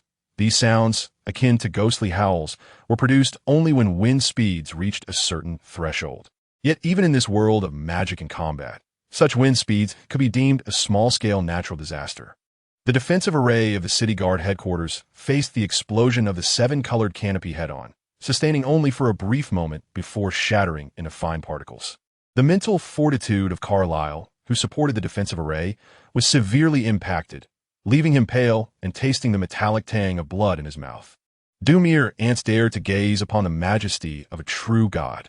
Leota laughed uproariously, the frustration born from the master of cicadas finally dissipating. The clouds in the sky have dispersed, revealing an unobstructed view of the starry expanse. A dark crimson figure looms in the heavens, its formidable divine presence transmitted across an indeterminate distance. Is the divine embodiment of Leota, although he dares not descend into the world. Exerting his divine might to dominate a specific region poses no challenge. Teacher, ABIs exclaimed as she helped Carl rise, but in the next moment, the arrival of the divine aura caused her to stagger. A resonant voice echoed relentlessly in her ears, commanding her to kneel and disperse. A thin layer of frost enveloped Abby's cheeks as a shard of ice materialized in her hand, emanating an intense chill. In response, an equally potent divine force radiated from the crystalline fragment, countering Leota's overwhelming presence. ABIs shielded Melva and Seluna, protecting them from the crushing weight of Leota's aura, and then turned her gaze towards Anxia. To her surprise, Nancy appeared utterly unaffected by the divine might, while Anxia, though unable to move due to the effort of sustaining those master-level undead, could only blink in response, remaining unperturbed by the divine pressure. Leota did not anticipate this outcome. He had assumed that wielding his divine might would effortlessly strip Anxia and his companions of their ability to resist. However, the scene before him surpassed his expectations. Could it be a complete divine essence? Leota recognized the nature of the ice crystal in Abby's grasp. He sensed that this divine essence was not one of the unclaimed. So, a thief, he mused with a derisive snicker. It was unprecedented for a deity to have their divine essence stolen. He pondered which god had suffered such disgrace. You should consider yourselves fortunate that I am compelled to unleash my true power, Leota declared. His arrogant nature led him to dismiss the weak. Yet now, both Anxia and ABIs had proven their strength. Thus, they were deemed worthy to confront the might of the Seven Sins. The path of the Seven Sins excels at inciting emotions. Anxia suddenly felt a wave of irritation as an internal drive urged him to act. Yet he was merely a colossal humanoid battery at that moment. After a moment's contemplation, he leapt with enthusiasm, embodying the phrase "the salted fish turns over perfectly." Nancy found Anxia's antics amusing, a subtle smile gracing her lips. Melva, fixated on Nancy's smile, felt a surge of unnameable anger rise within her. However, the glint of a necklace around her neck extinguished that flame in an instant. Selena reached out, fiercely pinching Jelly's face, but alas, Jelly was a slime, inherently elastic, and felt no discomfort. ABI's remained unchanged, but Carl's eyes burned crimson, engulfed by the wrath stemming from the annihilation of the city guards, drowning his very soul. "Teacher," ABI's called out, desperate to awaken Carl. Yet he remained oblivious, intent on charging towards Leota alone. Upon witnessing the unfolding events, Abyss found herself compelled to immobilize Carlyle. Initially, Carlyle had suffered backlash due to the shattering of the defensive array. However, this unforeseen circumstance ultimately worked to his advantage. Had he not been injured, Abyss would have struggled to contain him. "You continue to surprise me," Leota remarked, his gaze growing increasingly frigid. It was no wonder the enigmatic figure sought to capture these individuals. The divine power, which was supposed to affect many, had only ensnared two. He had initially intended to incite discord among Anxia and her companions, but it now appeared that he must intervene personally. Stepping into the conference room, Leota unleashed his pride's claw. With a swift motion of his right hand, a terrifying beast's claw tore through the fabric of space, closely trailing behind him. "Wall of silence," Abyss commanded, summoning a formidable wall of ice that rose abruptly before her. Echo of the Aurora. Nancy, cradling Anxia, pressed her knee against the bowstring and drew the longbow with one hand. An arrow shot forth, embedding itself in the ground, subsequently enveloping the area in a radiant white field. Countless strands of light ensnared the fearsome claw conjured by Leota, significantly diminishing its speed. By the time it struck the wall of silence, Abyss had already relocated herself along with Carlyle and Melva. The terrifying claw effortlessly cleaved through the wall of silence, reducing it to 3 pieces. Leota turned leisurely, while Abyss gingerly touched her right shoulder, crimson blood staining her pale fingers. She sealed the wound with ice elements, her expression grave. The pride's claw, though seemingly slow, was in fact exceedingly rapid. The apparent sluggishness was merely an illusion created by its high-frequency vibrations. Even with the restraint of the echo of the Aurora, she was still struck upon the shoulder by the pride's claw. Chapter 124. The jealous, all-encompassing, soul-thieving mirror, moreover. She sensed her emotions momentarily disrupted, and it was precisely this fleeting delay that led to her being struck by the pride's claw. Upon noticing the blood streaming from Abyss's shoulder, Anxia felt a pang of anxiety. He intended to summon the master-level undead for defense, but the situation had spiraled out of control. Securing the crystal took precedence. However, these divine aberrations discerned the master-level undead's intentions and frantically obstructed their path. "Damn!" Anxia couldn't help but exclaim, frustrated by the divine aberrations that had previously held back, but were now acting as if they had lost everything, almost resorting to self-destruction. "He is formidable," Nancy quietly conveyed to Anxia. Although the reversal of time had drained Leota of considerable divine power, his strength eclipsed that of the master-level Vantau. Even in his current state, he was not an opponent that any ordinary master-level adversary could hope to defeat. "I understand what you were waiting for." Leota's gaze fell upon Carlyle, still under the influence of rage. "Hoping to use spatial teleportation to escape, are we? I almost allowed you to flee once. How could I permit such a mistake a second time?" As he spoke, the surroundings began to shift dramatically. Mirrors materialized all around, enveloping Anxia and the others within. There were no corners or gaps. In the blink of an eye, they found themselves ensconced in a mirrored realm.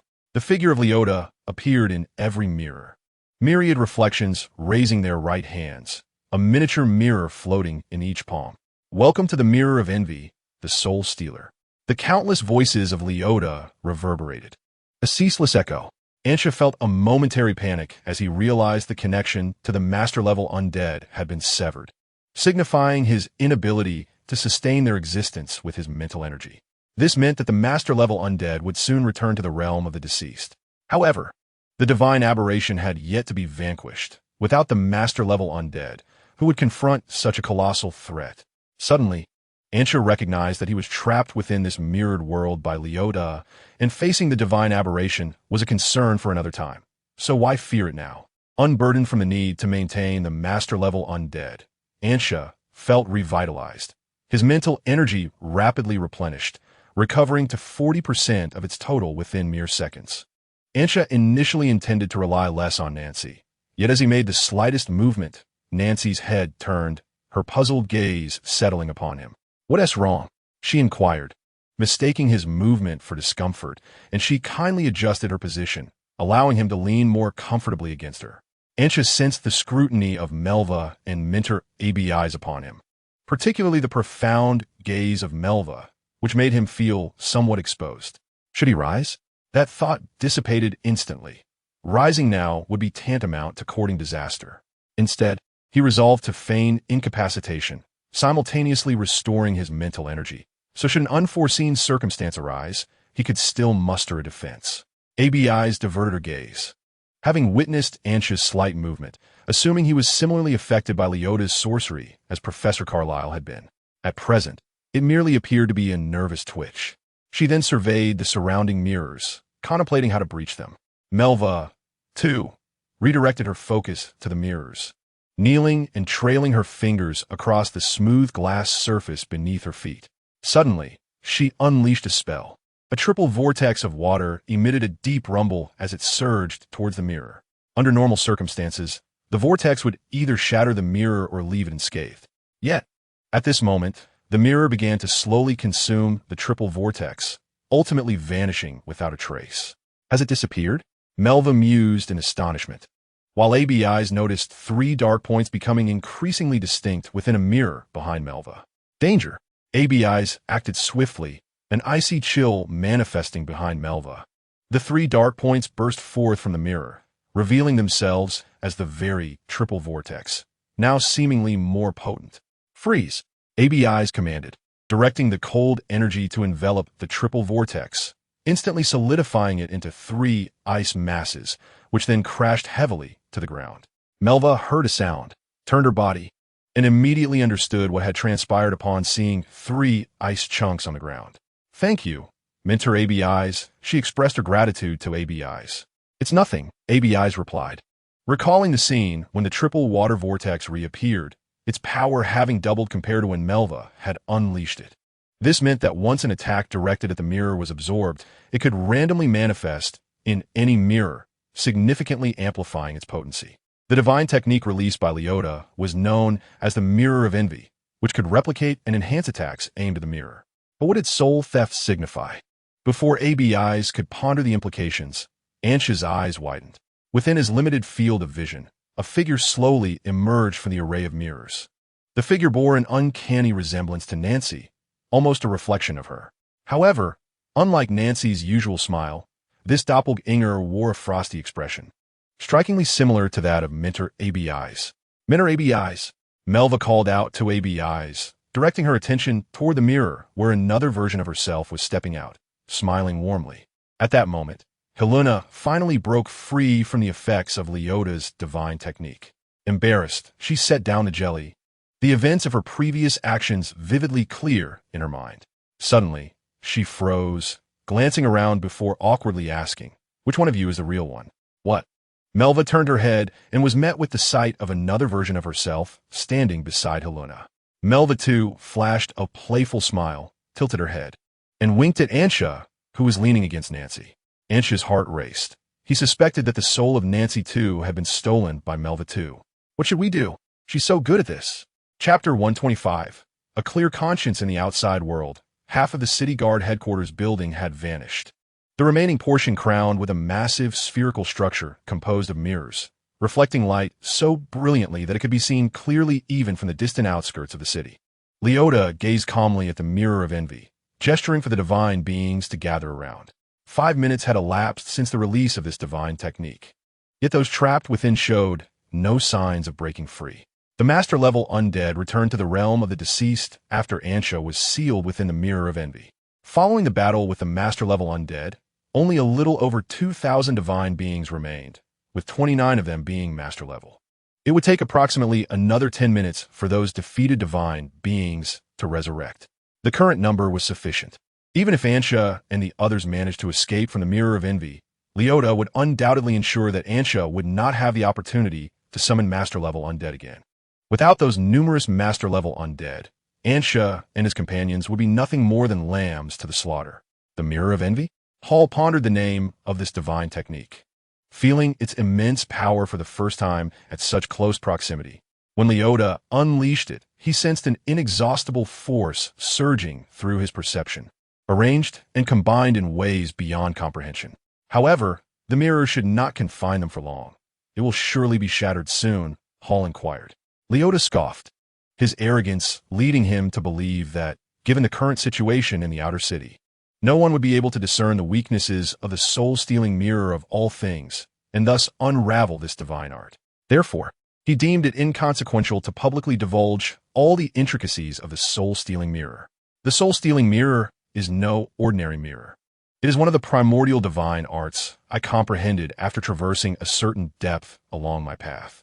Should you one day ascend to true godhood, you shall naturally grasp the formidable nature of primordial divine arts. Both magic and martial techniques, in a time long past, were birthed from the imitation of divine arts.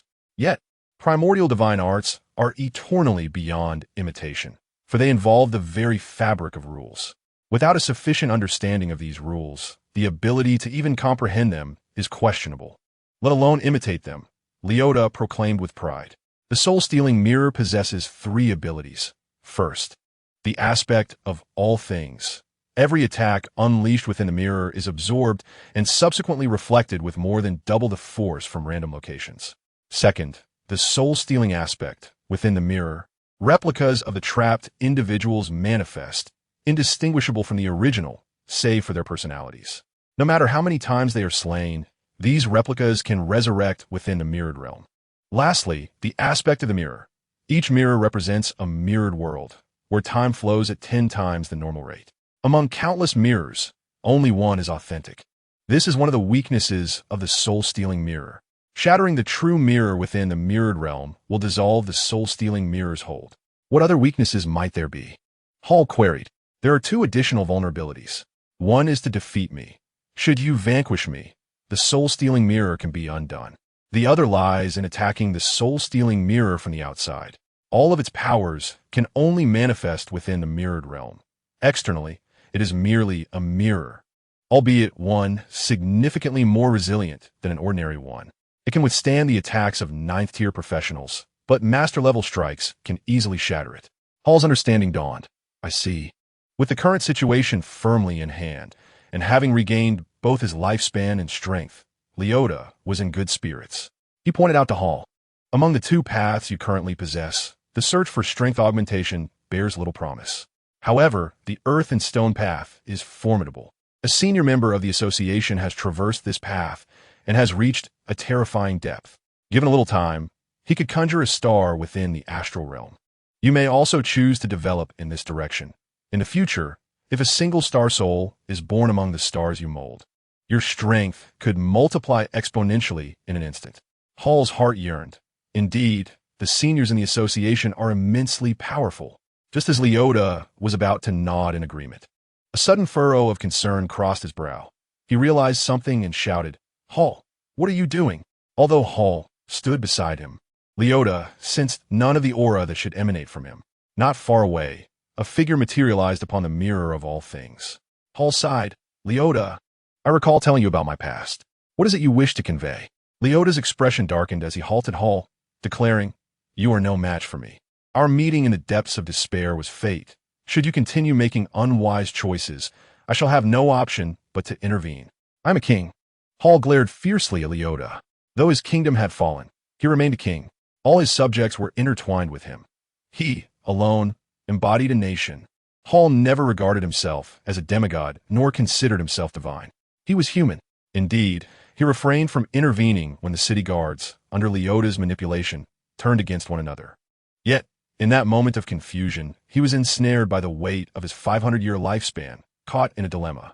He had been relentlessly searching for the mysterious demigod responsible for the demise of his kingdom, but to no avail. This extended lifespan undeniably brought him hope. Yet now, the outer city and the city of disappearance were mere echoes of his once great kingdom.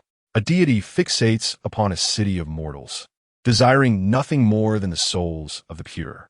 Such souls can only be extracted through the continual refinement of human souls. His kingdom had vanished. How could he stand idly by while a city housing millions faced the same fate? Hall pondered within himself. If his subjects still existed, how would they choose between a mere glimmer of vengeance and the chance to save a city? The answer was singular. The earth trembled and cracked. Soil erupted from the fissures, rising like bamboo shoots to form robust earthen walls. A colossal hand, composed of rock and earth, exceeding 100 meters in height, manifested above the outer city. Multicolored crystals adorned the surface of this titanic hand, transforming it into a work of art. Yet, this masterpiece bore the power of annihilation. "Stop him!" Leota exclaimed in exasperation, commanding the divine aberration to charge Hall. This fleeting moment was insufficient for him to unleash a divine spell potent enough to hinder Hall. "Get away!" Hall spoke calmly. Leota could control the divine aberration. And so could he. The previous choices that led to the demise of so many city guards could not be repeated. The adage, "It's never too late to mend the fold after losing the sheep," rings true. Two conflicting orders have left the divine beings in a state of paralysis, uncertain of whom to obey. They are acutely aware of the necessity to thwart Hall, yet the commands render them incapable of acting against him. "Leota, though we are all marching resolutely toward the abyss of death, our paths do not converge. I yearn to prolong my existence, yet I cannot accept it in this manner." Hall spoke in a calm tone, then pressed his raised right hand downward. The enigmatic figure within the city of vanishing sensed his actions. The 500 years of life within him began to be siphoned away, and the authority to control the divine beings was rescinded. Nevertheless, Hall felt no remorse, only a sense of integrity. Above, massive hands of rock and earth ruthlessly descended upon the realm of soul theft. When the colossal hand met the realm, there was no cataclysmic upheaval. Only a wave of earthy energy spread forth, toppling the divine beings in disarray. A second later, cracks appeared on the surface of the circular mirror sphere. Then a crisp sound resonated. Crack! The realm of soul theft shattered. Chapter 126. If you have the guts, strike me. Within the realm of soul theft, in less than half a minute, all the second machines of the participants materialized within this mirror-constructed space. The second machine of the astute Commissioner Carlyle appeared rather foolish, while Selena's second machine exuded an air of keen intelligence. Jelly, being non-human, did not manifest a second machine. Naturally, Anxia believed the most probable reason was that this mirrored space could not replicate a slime capable of transforming into a time dragon. He then turned his gaze forward, where his second machine stood quietly not far away, resembling a dapper young nobleman. Anxia felt that the personality of his second machine was certainly not a mere reflection of his own. Was he truly so eccentric? Reflecting on the thought processes upon entering the mirrored world, Anxia began to waver in certainty. Perhaps there was indeed a hint of eccentricity. Normally, one would be preoccupied with concerns about how to escape and the purposes of these second machines. Yet, he felt no such awareness. Nancy led Anxia to ABIs gathering together. If these second machines were to disguise themselves, a slight chaos would render it difficult to discern the genuine from the false. She possessed the eye of truth to discern reality, but ABIs and the others could not. "Do not worry," Nancy reassured Anxia, mistakenly believing that his rapid heartbeat was a result of the appearance of these second machines unsettling him. Such a sudden misunderstanding. Anxia silently nodded, having not contemplated any reason for his accelerated heartbeat, and was surprised when Nancy immediately provided an explanation. What Anxia failed to notice was that as Nancy turned her cheek, the corners of her mouth subtly lifted. The mantis stalks the cicada, unaware of the oriole behind. Anxia, having summoned a multitude of master-level undead, must surely be exhausted. It would be wise to allow him a moment's respite. Nancy mused, her gaze then settling solemnly upon her second unit. It is rather impolite to utilize a likeness without the consent of others. How about you entrust Anxia to me? He would undoubtedly find greater comfort leaning against me than against you, the second unit of Melva said with a cheerful grin. Hey. Do not use my appearance and voice to utter such nonsense, Melva exclaimed, her face flushed crimson in embarrassment. Do you not wish for that? The second unit of Melva regarded her with a mischievous glint, seemingly piercing through Melva's inner thoughts. Fuming with indignation, Melva retorted, Master ABIs, I beseech you to eliminate this ridiculous creature. Oh dear, how fierce you are. The second unit of Melva feigned a pitiful expression of fright. Nancy, ever considerate, adjusted Anxia's perspective so that he could fully witness the unfolding scene. Melva fell silent, producing a mountain of magical scrolls. She initiated her attack. Anxia's lips quivered slightly as he struggled to suppress laughter. Such a spectacle was a rare delight indeed. Isn't it amusing? A gentle voice whispered in his ear. Quite entertaining. Anxia instinctively replied, only to suddenly realize and turn to see Nancy with a smirk, her finger pressed to her lips. She'll wait. Look over there, Anxia can move. The second unit of Melva, dodging various magical assaults, pointed at Anxia with a look of grievance. Melva, skeptical, turned her head, as she too had seemingly caught a glimpse of Anxia's voice. She is deceiving you. Nancy shook her head, vouching for Anxia. You wicked villain, Nancy! The second unit of Melva shouted. Disappear at once. Melva felt tricked, her expression darkening as she tore through the magical scrolls with increased urgency. The magic rebounding off into empty space was easily deflected by a high-level defensive spell she had prepared, making the counterattack manageable. At last, the second unit of Melva faltered, struck by a barrage of magic. With a scream, she vanished without a trace. Melva sighed in relief, while Anxia gasped, and Nancy gazed intently at a mirror, with ABIs lost in contemplation. I'm back. Before 5 seconds had elapsed, a figure leaped from the mirror Nancy had been watching, performing a perfect somersault before landing gracefully. I am unkillable. The second unit of Melva made a dazzling re-entrance. The entire city fell silent. Isn't it amusing? The second unit of Melva queried, noticing the absence of laughter. The atmosphere grew tense. ABIs had refrained from immediate action to observe the capabilities of these second units. She had not anticipated that they could indeed resurrect themselves. Teacher, do you know what is happening? ABIs inquired of Carlyle. After Seluna freed herself from Leota's magical influence, Carlyle followed suit. He shook his head, uncertain of the circumstances. They exist within the mirror realm, Nancy suddenly spoke. Within the mirror realm? Indeed. If we were to destroy this mirror world, we could eliminate them, Nancy asserted. In the true eye, the second models were interconnected by threads to the ubiquitous mirrors, resembling puppets.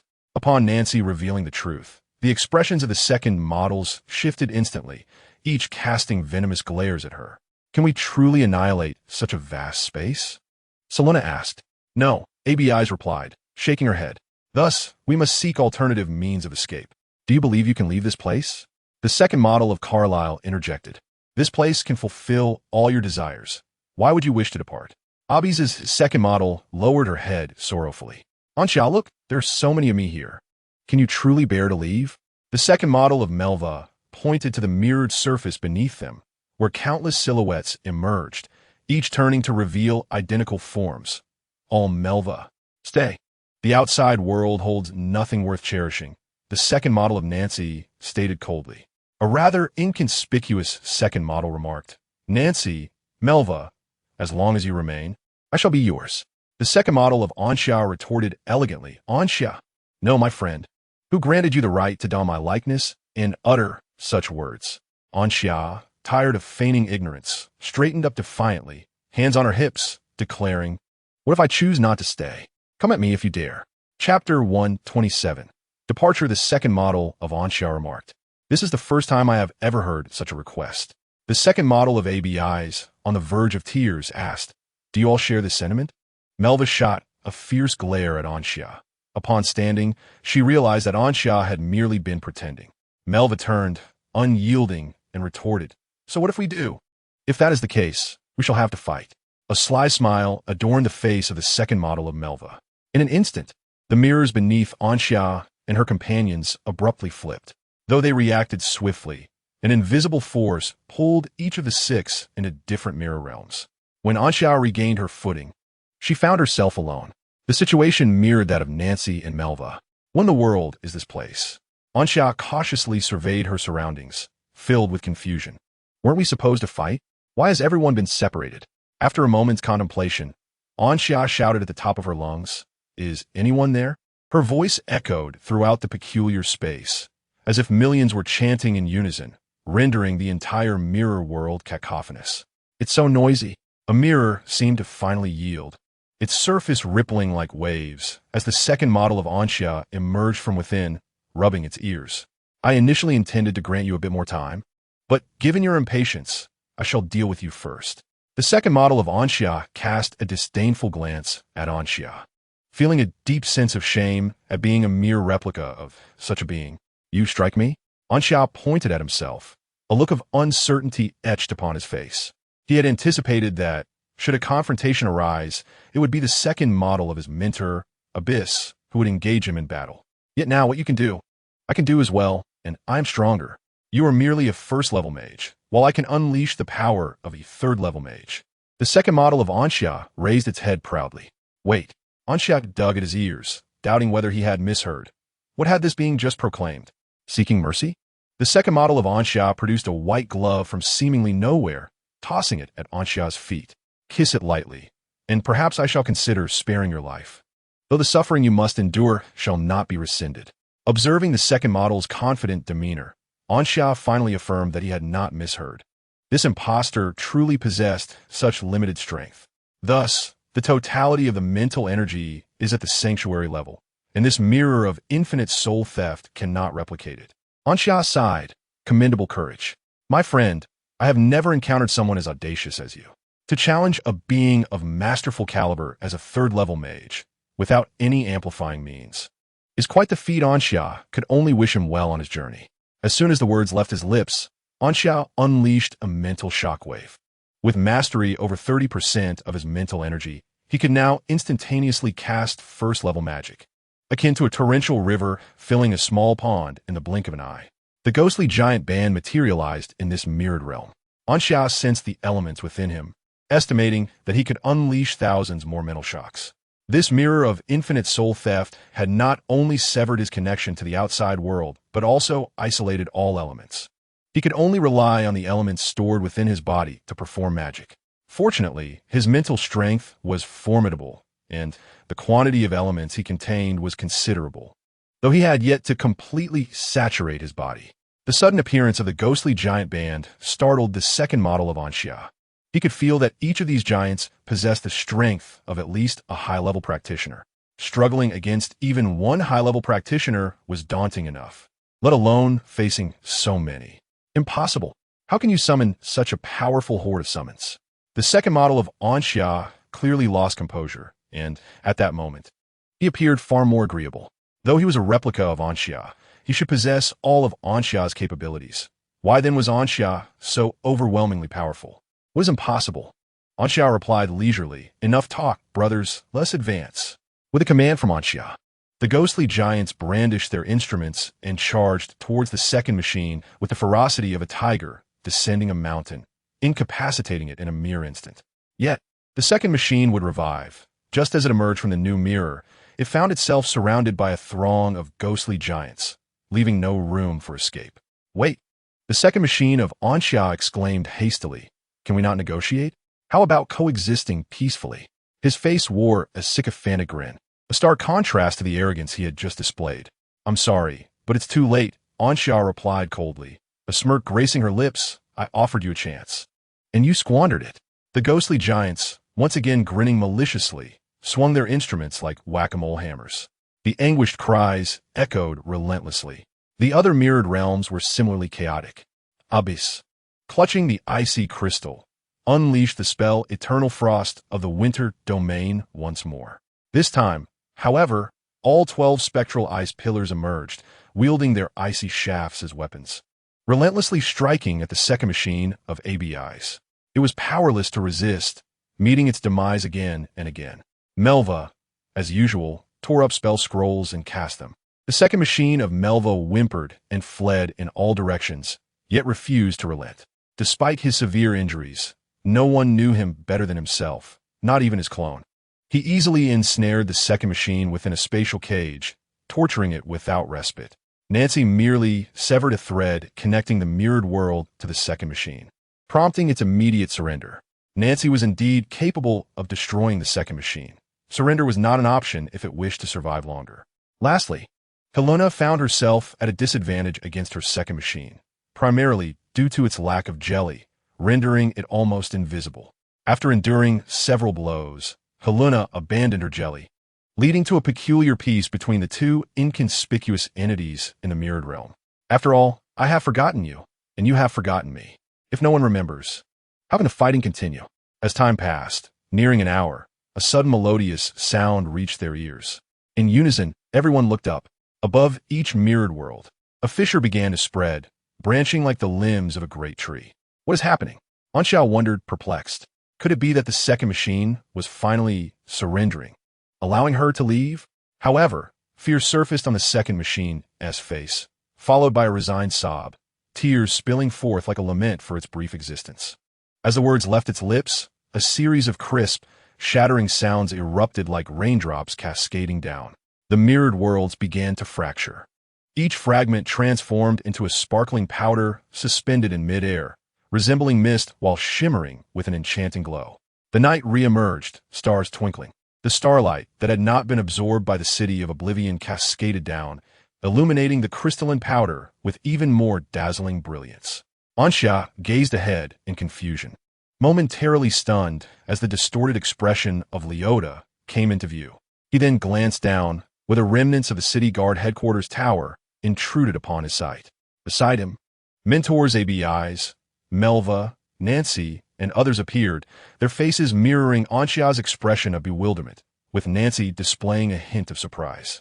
In a bid to escape peril, her second machine promptly obeyed her request, returning her to the initial mirror realm. However, while awaiting Anxia and the others' return, it abruptly disengaged from the illusionary mirror of soul theft. Chapter 128. Breaking free from dilemmas. What is happening? Anxiao appeared utterly perplexed. It should be that he shattered the mirror of soul theft from the outside. Nancy lifted her head, gazing at Hor, who floated above. Internal strife? Melva glanced at Hor, then at Leota, her mind swirling with uncertain speculations. I knew you wouldn't betray the Church of July, Anxia exclaimed, his spirits lifted upon spotting Hor as figure. Might the Archbishop confer with me? If the Cicada Master descends, Hor hesitated and asked, could you perhaps persuade the Cicada Master not to devour me? I could be considered half an ally, couldn't I? Compared to facing the wrath of Leota. Hor was more concerned about being pursued by the Cicada Master, should Anxia summon it. Fear not, I shall have a word with the boss another day. It's merely a trifling matter, Anxia declared, thumping his chest. Yet, should the Cicada Master be summoned, would that not mean offering Leota as a meal to it? What has become of these divine aberrations? Helena inquired curiously, observing the unmoving entities. Leota and I both possess control over the divine aberrations. The command I issued earlier conflicted with Leota's, resulting in the cessation of their attacks. Hor elucidated. Leota? Carlyle furrowed his brow, recalling the divine arts wielded by Leota and suddenly realizing something. Is it the true God who achieved the name of the Seven since 2,200 years ago? Do you know Leota? Hor exclaimed, astonished, unaware of Leota's past.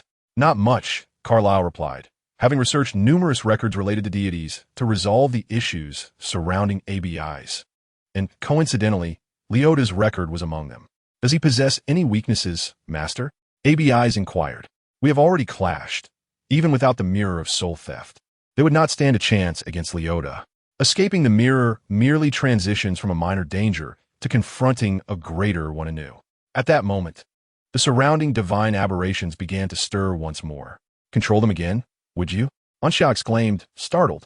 My control privileges have been revoked, Hor admitted sheepishly. Damn it. Originally, it was impossible to contend with Leota, and now, faced with so many divine abominations, how could victory be achieved? Anxia promptly unleashed the Guardian of Slanka, summoning a master-level undead to combat the divine entities. Leota, observing Anxia's movements, let out a cold laugh, and snapped his fingers, unleashing a wave of malevolent emotion that abruptly interrupted Anxia's summoning. It was utterly impossible to summon a master-level undead again. The sudden disruption of the summoning inflicted a backlash upon Anxia, yet due to his immense mental strength, he did not suffer severe injuries like Carlyle, merely letting out a heavy grunt of pain. "Are you all right, Anxia?" Nancy inquired, placing her right hand on Anxia's chest, a gentle white light emanating from her, alleviating the impact on his body. Melva, albeit a moment too late, pouted and retracted the water-type healing scroll. I'm fine. Anxia grinned through gritted teeth undeterred, attempting another summoning, only to be met with another snap from Leota. "Give it up," Leota sneered, his heart ablaze with fury from Hall's betrayal, his vicious gaze sweeping over Anxia and the others. The mysterious figure had only mentioned the need for survivors. Thus, if he inadvertently left someone crippled during the capture, it was of no consequence, was it? 10 seconds, Carlyle suddenly declared, coughing up strands of blood. 10 seconds? ABIs immediately grasped the implication of Carlyle's words. It's the random teleportation magical artifact. It can finally be activated again. Leota sensed the fluctuations in space and swiftly approached once more. "You cannot escape. Endless horde!" Leota bellowed, and 7 golden gates materialized behind him, suddenly flinging open. A second later, a torrent of treasures, composed of countless elements and mental energies, cascaded forth from the 7 golden gates, crashing towards them like a colossal tidal wave. Block it! Hall rose from the ground, conjuring earth and stone to fiercely obstruct the onslaught of treasures. Gritting his teeth, he felt his already dwindling divine power rapidly deplete. "I will hold him off. You all must flee," Carlyle shouted, seemingly unaffected by his injuries, boldly joining Hall to resist Leota's divine magic.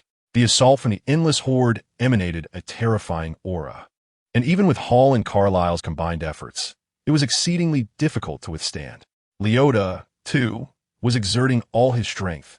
If he failed to capture them this time, would the mysterious figure reclaim the power and life he had just regained? "Get away from me!" Leota roared. "Teacher!" ABIs called out anxiously to Carlyle, taken aback that he, despite his grave injuries, still rushed forward without hesitation to assist Hall. "ABIs, do not squander the opportunity. Carlyle has fought for us," Anxia implored, grasping Abby's arm. Despite the chaos, Anxia was acutely aware of when to act. Even with Hall and Carlyle's joint efforts, resisting Leota proved to be an arduous challenge. As the saying goes, as long as the Green Mountains remain, one need not worry about firewood. The sacrifices of thousands of city guardians were not for their own sake, but for the outer city and the vanishing city. They believed that Anxia and others could breach the luminal barrier, allowing the divine to escape without a trace under the radiance of the sacred domain. Thus, during the retreat, one should not act foolishly, for they carried the hopes of thousands upon their shoulders. The current withdrawal is merely temporary. One day, he shall compel Leota to beg for mercy, and then he will strike. "Get out of the way!" Leota roared once more, finally breaking through the resistance of Hall and Carl. Yet behind the two, there lay only emptiness. Leota fell silent for a moment before bellowing at Hall. "Look at what you've done." Hall merely laughed incessantly. Exhaling deeply, Leota's expression darkened as he turned to Carl. A few had escaped, but thankfully, one remained on the list. At last, there would be an explanation. "You stay here to pursue the target. I shall take these 2 back to the vanishing city." Leota commanded the divine aberrations. "Yes," the aberrations replied. Leota seized Hall and Carl and departed the outer city. Chapter 129. Am I Wanted? Part 2. The outer city finally returned to tranquility, albeit at the cost of the city guardian headquarters destruction. The residents of the outer city believed the dust had settled, as those fleeing from the battle between master-level undead and divine aberrations shared the sentiment. However, under the shroud of the luminal barrier, the flickering shadows told a different tale, that this was far from over. It was merely the calm following the storm. In a deserted corner, shrouded in shadow, Anxia gazed at the divine aberrations soaring across the sky, rubbing his cheeks to awaken his senses. Once the teleportation commenced, everyone was randomly dispersed to various corners of the outer city. This meant that he had no idea where Mentor ABIs and the others were. The only location he could sense was that of Jelly. However, with a multitude of divine aberrations searching the city, Running about would only heighten the risk of exposure. Commissioner Carl and that demigod had been captured, and they must undoubtedly be rescued. Additionally, there remained 2 nodes to destroy in order to maintain the luminal barrier. Knowing how many master-level undead he could summon, Anxia was confident he could accomplish this task alone. Yet, to rescue others, he needed to reunite with Mentor ABIs and Nancy. Speaking of which, he still did not know Hall's name, which made Anxia feel a bit awkward. He resolved to ask next time. The divine aberrations in the sky would not cease their search anytime soon. Anxia prioritized the destruction of the luminal barrier nodes, but needed to wait for daylight when there were more people around to avoid detection and subsequent siege. There happened to be an inn across the street. Seizing the opportunity when the divine aberrations momentarily vacated the sky, he swiftly dashed across the street and entered the inn. A few minutes later, Anxia ascended to the 4th floor, clutching the room key, and entered his chamber. Finally able to rest in peace, he sprawled out on the bed in a starfish position. Reflecting on the events that transpired over the past 24 hours, Anxia let out a resigned sigh. First, the incident involving Commissioner Magnus, followed by his own detention as a suspect within the circle of contemplation. Shortly thereafter, Nancy arrived, warning him that there were individuals within the group who intended to harm him and that imminent danger loomed. Under Nancy's guidance, he escaped the circle of contemplation, only to encounter an ambush by the divine beings in the streets. After a painstaking struggle, he broke through the encirclement and returned to the outer city, where he rested for a few hours. He then asked Ms. Meredith to notify Mentor Abyss and her group, but by noon, the shimmering barrier rose, and numerous divine beings appeared. In response, he and Nancy returned to the City of Oblivion to rescue Ms. Meredith and reach the location of Mentor Abyss and her companions, only to find Commissioner Simone attacking the safe house. After repelling Commissioner Simone, he returned with Mentor Abyss and her group to the City of Oblivion, where they conferred with Commissioner Carlyle and initiated the operation to destroy the barrier nodes. Having successfully obliterated 3 nodes, they concluded the evening banquet, but shortly after, Leota arrived with 3,500 divine beings, launching an assault on the city guard headquarters. Consequently, thousands of city guards perished, although Hall's assistance allowed for their evacuation. In the end, both Hall and Commissioner Carlyle were captured by Leota. This relentless day left Anxia covering his face, realizing that his luck this month seemed to be exceedingly poor. From the unexpected tempest in the elemental field over half a month ago to the harrowing experiences in the City of Oblivion, it felt as if he were cursed with a halo of misfortune. He pondered whether any mentors at the Academy possessed magic to enhance luck, vowing to seek such remedies once the matters in the City of Oblivion concluded. While lost in thought, Anxia suddenly noticed a dazzling light outside the window. Momentarily stunned, he quickly grasped the implication and was struck with alarm.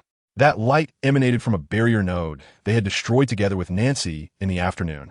They had anticipated the challenges of dismantling the nodes, yet had failed to consider that the divine beings could restore them. Not limited to that direction, Anxia hurriedly peered out of the windows facing other areas, witnessing a total of 3 radiant lights rising. As the brilliance faded, 3 beams of light became discernible. Blast it! Anxia's expression darkened. So this was their game, was it? Initially believing that with a bit of effort, they could dismantle 2 more barrier nodes, they now found themselves back at square one. They would need to destroy 5 barrier nodes anew. If Leota were ever caught, he would certainly deliver a few well-deserved blows to remind him of right and wrong. Returning to the bed, Anxia closed his eyes and, through the summoning contract, allowed his spirit to descend upon Jelly to ascertain her whereabouts. After Hall and Carlyle were brought back to the City of Oblivion, Hall was imprisoned within the circle of Oblivion, while Carlyle, Leota awaited outside the office. After half an hour, the door swung open and a figure emerged. Leota's pupils contracted. The person stepping out was not the mysterious individual, but Carlyle. "Come on, why are you still standing there?"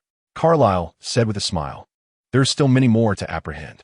Furrowing his brow, Leota inquired, "Are you the demonic entity?" Carlyle neither confirmed nor denied, merely proceeding forward. Leota remained rooted in place, gazing at his retreating silhouette before finally following suit. Upon returning to the outer city, Carlyle's first action was to summon all remaining city guards. A little over 15,000 guards stood densely before the half-destroyed headquarters, watching as Carlyle ascended a makeshift platform. bewildered as to why they had been gathered at such a time. After a few moments of silence, Carlyle spoke with a heavy heart. I bear unfortunate news to share with you all. 2 commanding officers and 3,000 of our comrades have perished in battle against the demonic entity. Our forces have been utterly annihilated. A wave of shock rippled through the city guards, and a cacophony of discussion erupted. How could this be? The commanding officers are master-level warriors. Even they have fallen? If anyone else had said this, I would have never believed it. But this is Carlyle speaking. He has no reason to deceive us. Listening to the murmurs of the guards, Carlyle continued, the cause of this tragedy lies not in the strength of the demonic entity, but in the betrayal among us. With a wave of his hand, he conjured images of Ansha and her companions in the air.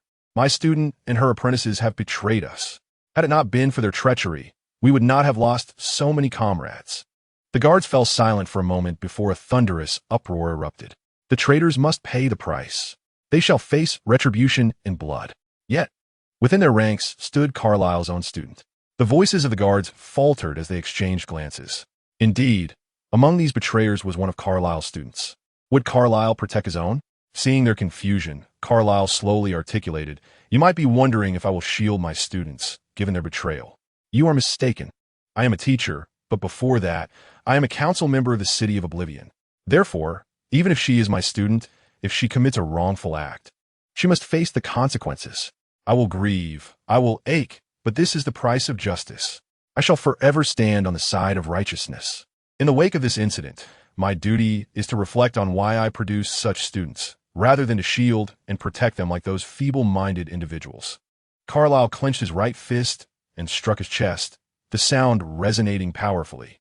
From this moment forth, these traitors are placed on the most wanted list.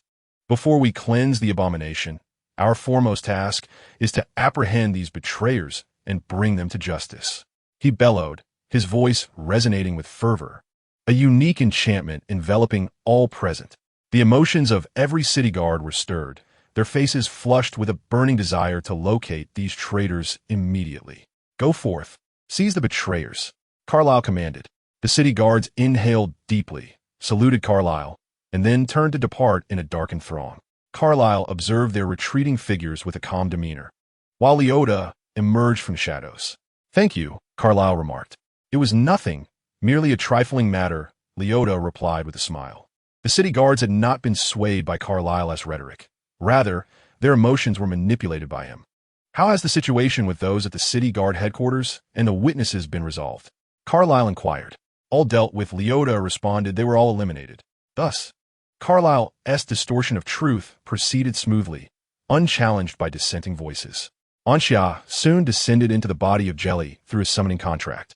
Looking up, she was unsurprised to find herself amidst the familiar heights. After all, Jelly had been in close company with Seluna. Although Seluna had released Jelly during their time in the mirror world, allowing herself to revert to a transparent state. She resumed her embrace of Jelly upon their departure to reclaim her presence. Sensing Jelly's unusual movement, Seluna looked down and blinked, asking, "Ansha?" Ansha nodded, controlling Jelly, and then inscribed in Seluna's palm, "Seluna, where are you?" "I am at the rest peak-in." Seluna glanced around. "It seems I've been transported to a cellar filled with food." Upon hearing Seluna's reply, Ansha felt relieved. "In that case, Seluna, remain here and do not venture out. I shall come to you. The abomination is still searching for us outside." "Yes, yes." Seluna nodded vigorously. As their conversation unfolded, faint footsteps suddenly echoed from outside the cellar. It was evident that the person outside was attempting to muffle their movements. Yet the silence within the cellar rendered even the slightest sound audible. Ansha glanced at Seluna and then directed Jelly to leave Seluna's embrace. Seluna's presence rapidly faded. Ansha flew to the entrance of the cellar, where few would gaze upward upon entering the room. Time passed slowly, and the wooden door at the entrance of the cellar creaked open. A maid stealthily entered, wielding a large wooden club, her aura revealing her as a mid-level practitioner. Ansha paused momentarily, realizing she recognized this maid.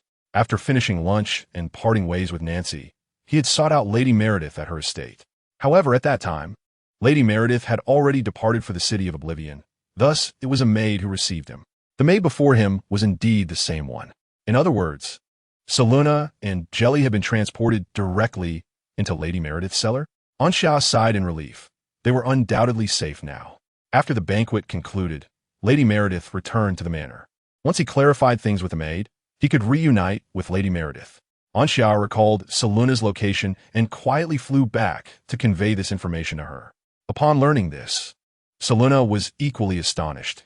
She had not anticipated such fortuitous luck, being transported directly to the home of allies.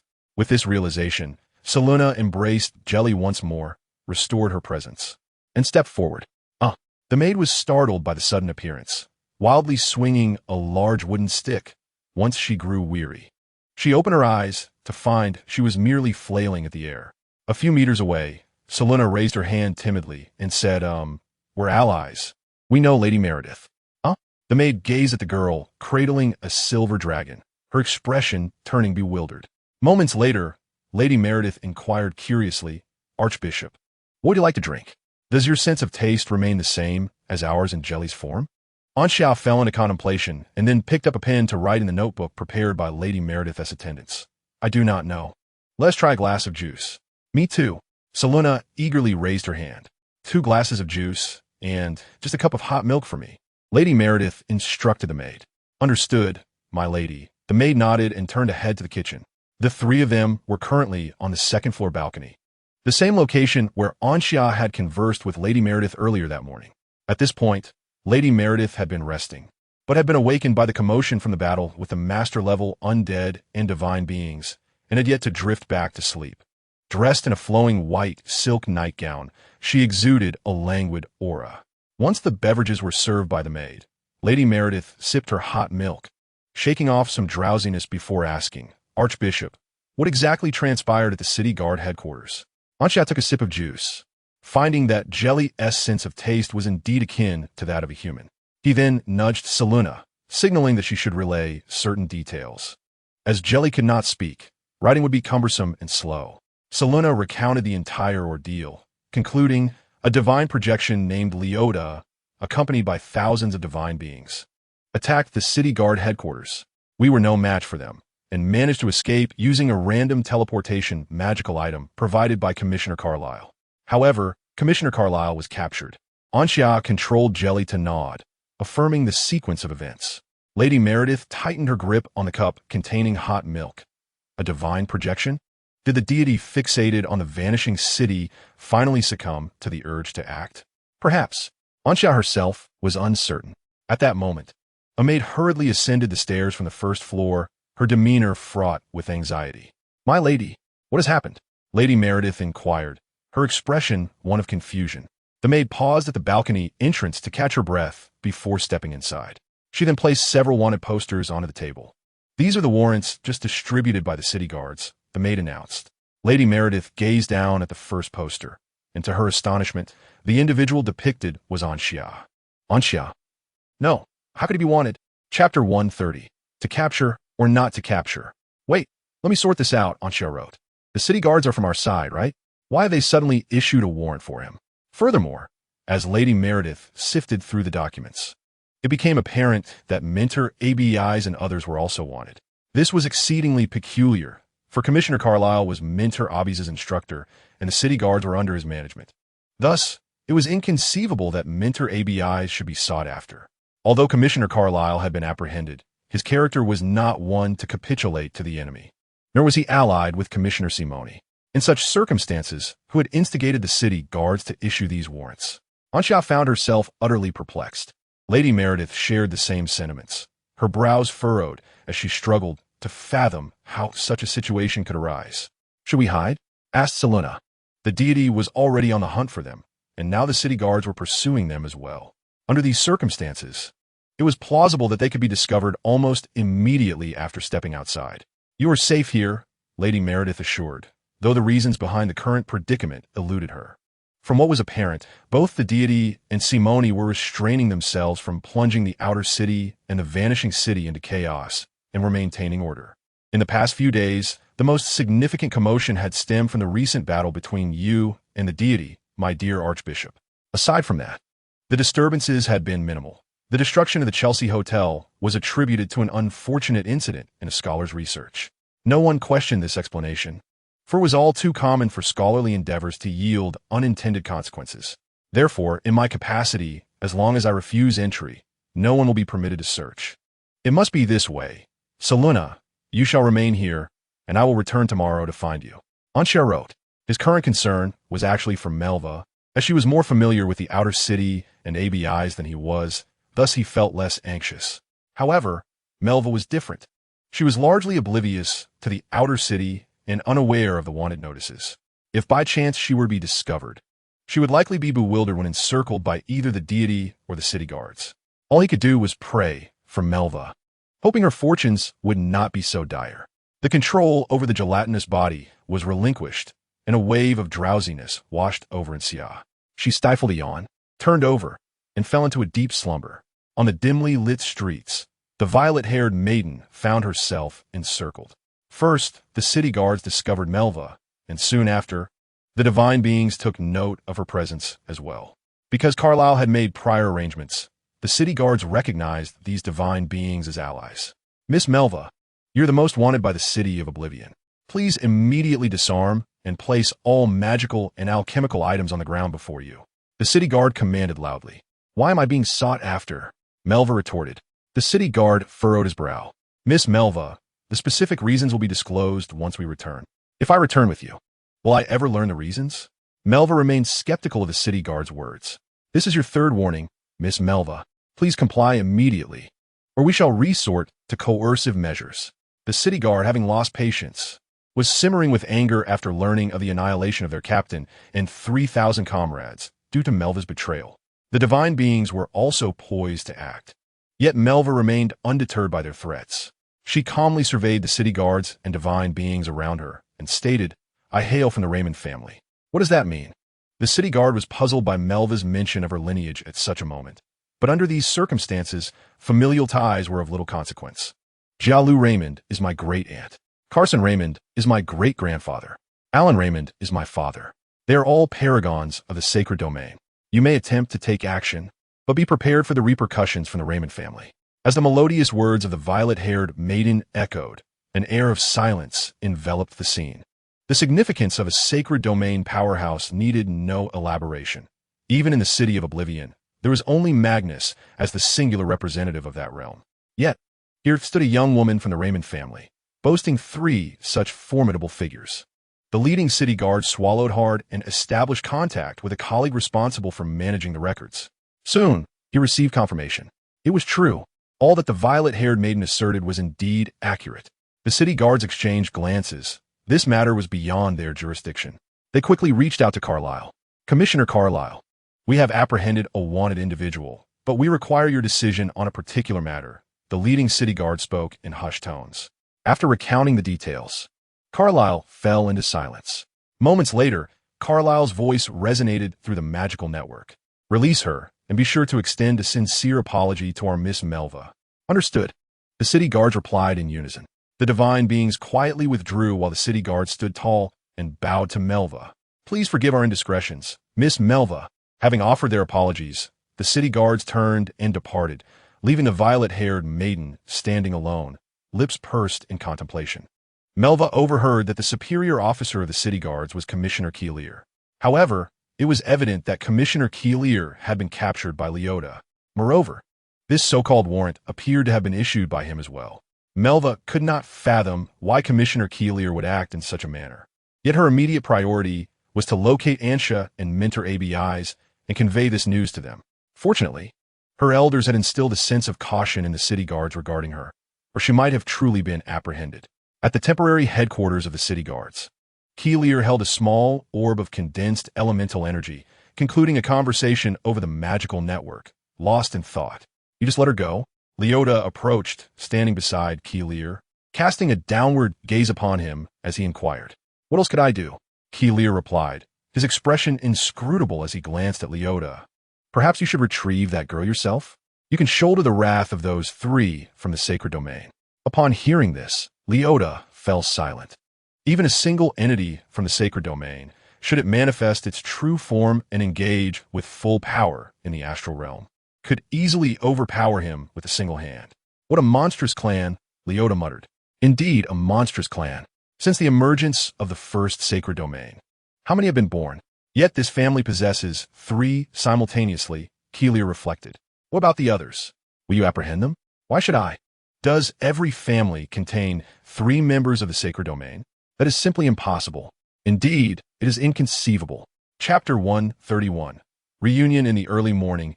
Ansha awoke from her slumber, finding the streets outside bustling with residents discussing the events of the previous night. Yet, few were privy to the true happenings, most having gleaned dubious information from acquaintances or relatives who had narrowly escaped the clash between master-level undead and divine abominations. The rationale for deeming this information dubious soon became clear as snippets of conversation wafted through the air. I heard that an undead mage attempted to sacrifice our outer city last night, but it was through the selfless sacrifice of the city guards that they managed to repel him. Oh, is that true? Could there be any doubt? Did you not hear about the enormous undead that appeared last night? Even the headquarters of the city guards was left in ruins, barely standing. What nonsense about an undead mage? Ansha gazed down from her window, her eyes fixed upon the resident making such claims. Come now, spare us your wild conjectures. Such tales only serve to amplify fears, as if we could conjure an undead catastrophe. After completing her morning rituals, Ansha departed from the inn. He adorned himself with a semblance of disguise. In the nascent stages of his business endeavors, shrouded in secrecy, he mastered the art of superficial alteration. Merely by changing his hairstyle and adding embellishments to his visage, his appearance underwent a remarkable transformation. Where once he was a refined youth with a hint of charm, he now resembled a rogue with a certain swagger. Passers-by instinctively distanced themselves from him. Judging solely by his looks, it was highly unlikely he would be recognized. However, he remained unaware of the tracking methods employed by the city guards.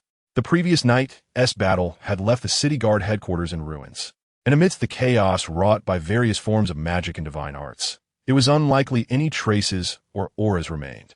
After purchasing a map of the outer city at a bookstore to confirm his current location, he proceeded towards Lady Meredith's estate. He arrived at the estate's entrance without incident, and, due to Lady Meredith's instructions, the maid, despite not recognizing him, did not impede his entry. In the dining hall, he soon found 2 individuals and a slime. Observing the bountiful breakfast spread, he unceremoniously took a seat. Initially, Seluna was busy feeding the jelly, but upon noticing a young man at the dining table, she paused momentarily. Recognizing his vaguely familiar features, she suddenly realized it was Anxia. The jelly leaped to Anxia's side, affectionately nuzzling him. Thanks to their summoning contract, the jelly could identify him regardless of his disguise. Quite the amusing sight, Lady Meredith remarked. I still prefer Anxia's original appearance. A voice from behind interrupted, and a delicate hand reached over to wipe away the remnants of cream from the corner of his mouth. Long time no see, Anxia, Nancy said with a playful smile. Only half a night, right? Anxia murmured, somewhat surprised to see Nancy here. Miss Nancy arrived a bit earlier than you, Archbishop, Lady Meredith informed him. Shortly after finishing breakfast, the 4 gathered around the table to discuss their forthcoming actions. Is there a way to locate Minter, ABIs, and Melva? Anxia inquired. I can attempt it, but there are many divine anomalies outside, and employing master-level magic could easily draw attention, Nancy replied thoughtfully. Then let us give it a try, Anxia said, scratching his head. By the way, did you notice the restoration of the barrier node last night? Indeed, it was nearly impossible to miss. The night sky was almost illuminated as if it were day, Lady Meredith remarked. Does that mean we need to destroy the barrier node again? Seluna lamented. After the painstaking effort to dismantle 3, we now must start afresh, Nancy said slowly. It will be quite challenging. The divine anomalies are now prepared and will likely afford us no opportunities. Let us rescue Commissioner Carlyle and that demigod first, Anxia decisively proclaimed. Nancy and the others did not object. It seemed there was no alternative but to pursue this course of action. We should first locate Abais and Melva, and then proceed with the rescue. I shall instruct the congregation to assist in the search, Lady Meredith suggested. Anxia smacked her forehead, having completely forgotten about the congregation from the July church. In the current battle, non-master level professionals held little value. However, finding 2 individuals was well within their capabilities. After all, many hands make light work. If ordinary citizens were aware that they were to search for wanted individuals, most would likely refuse. Nonetheless, the July church was a secretive cult, inherently an underground force, already wanted themselves. Thus, they harbored no qualms regarding such matters. I shall inform them. Your Grace, please wait here for a moment, Lady Meredith said as she rose and exited the dining hall. In the morning, the congregation of the July Church would gather to pray. With the fall of the cult of the evil god, they had reclaimed their territory. Lady Meredith navigated the familiar route to the gathering point, where she issued a missing person notice to the congregation. On her way, she made multiple copies of the wanted posters and distributed them among the members.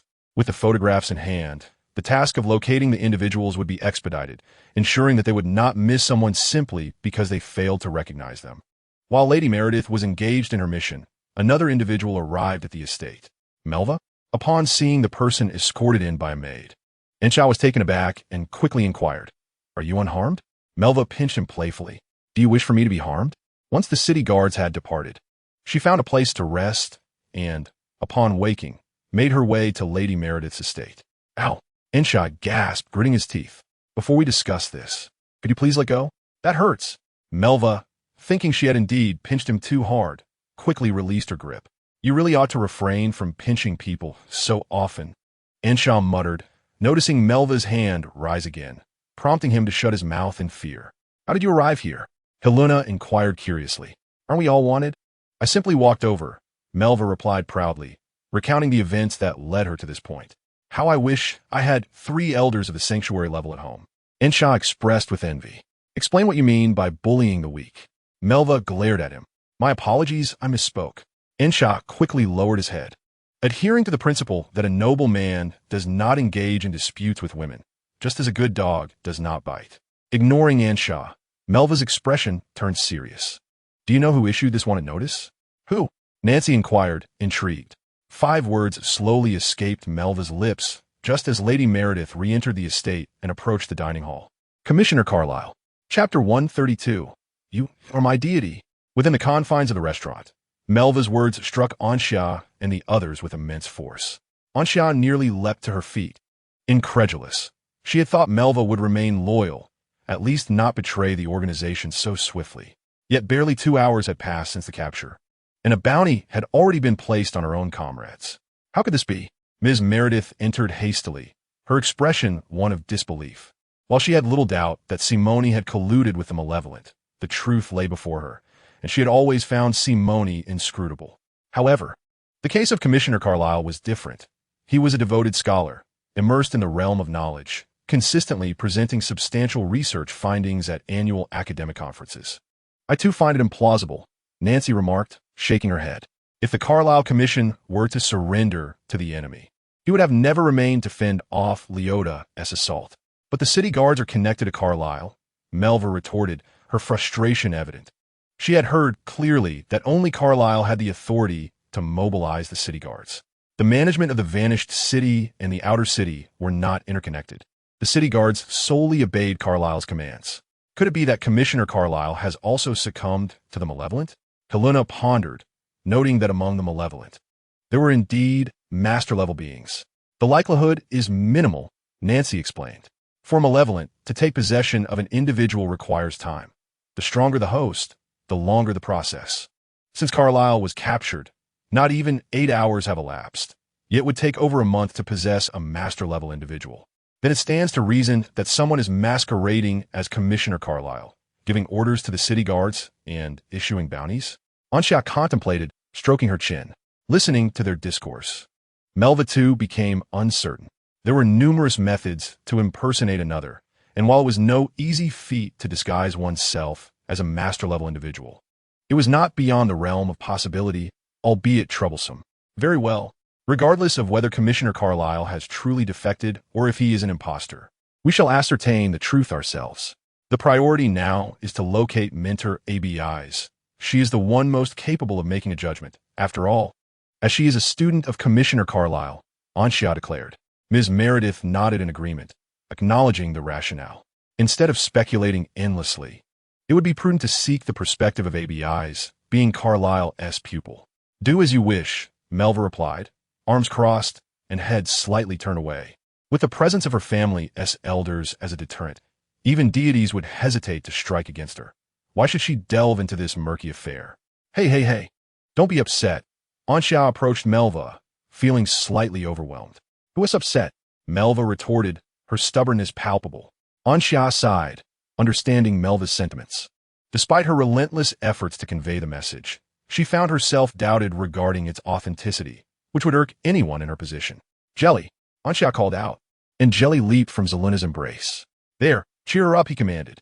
Jelly tilted its head, unsure of how to console someone, and after pondering for a moment, clumsily began to roll on the ground. Observing Jelly's silly antics, Melva could hardly contain herself. Within less than a minute, the corners of her mouth began to tremble. She fought to suppress her smile, yet a hint of amusement inevitably surfaced. "See, you look lovely when you smile," Anxia remarked earnestly. "I am not smiling," Melva retorted, indignantly raising her fist to lightly strike Anxia. "A gentleman speaks, but does not strike," Anxia exclaimed, leaping backward in mock alarm. The unnoticed Zeluna watched intently, while Nancy smiled warmly at Anxia. Mrs. Meredith regarded the young people before her, the shadows cast by recent events beginning to lift from her heart. After a moment, Melva followed her maid to the guest room for some rest. Prior to her arrival, she had only taken a brief respite before seeking out Anxia's whereabouts. Mrs. Meredith decided to check on the progress of the July church congregation in their search for Abyss, as quite a bit of time had passed since their endeavor began. Meanwhile, Zeluna, overlooked due to Jelly's departure, sat in a corner drawing circles in sadness, lamenting, wretched Anxia. Anxia, on the other hand, approached Nancy, rubbing his hands together. Feeling somewhat bashful as he inquired, "Nancy, may I ask if you could teach me other spells, as you did with the Eye of Truth?" Among the spells he knew, aside from mechanism-based magic, such as Guardian of Slanka and Solidification, both Fireball and Psychic Strike no longer served significant purposes. Although Psychic Strike appeared to offer considerable enhancement, many high-level support spells provided comparable boosts. Fireball, while seemingly potent, relied heavily on vast mental energy to achieve its might. It was akin to a max-level hero with 6 divine items who, without skill points, could still eliminate opponents with a basic-level skill. Essentially, Fireball was sustained by sheer numerical values. In the face of master-level combat, these basic spells were woefully inadequate. If only he possessed more advanced magic. Even facing 3,500 divine aberrations would not deter Anxia. Yet, higher-level spells were not as easily mastered as the lower ones. For instance, it took him 2 days to learn Guardian of Slanka. It had only been 2.5 days since the incident at the City of Dissolution. Anxia recognized that what he lacked most was time. However, he required a sufficient array of advanced spells to fully harness his immense mental prowess. At present, his learning efficiency has reached a point where he requires merely a couple of hours to master a first-tier spell, while second-tier spell demands over 2 days. And the intricacies of third-tier spells are beyond mention. Previously, due to limitations in his mental control, he could only harness the mental energy necessary for learning first-tier spells. However, despite the knowledge gained from studying first-tier spells, the benefits were limited to broadening his horizons and enriching his repertoire. Now, with a mental control level of 30%, surpassing that of an ordinary master, he finds himself bereft of time to delve into the art of magic. "That won't do," Nancy shook her head. "The Eye of Truth is a unique spell, which is why I can teach it to you directly, and you can learn it swiftly. Other spells do not possess such conditions, and there are no shortcuts to mastering them." "Oh, is that so?" Upon hearing Nancy's response, Anxia felt a wave of dejection wash over him.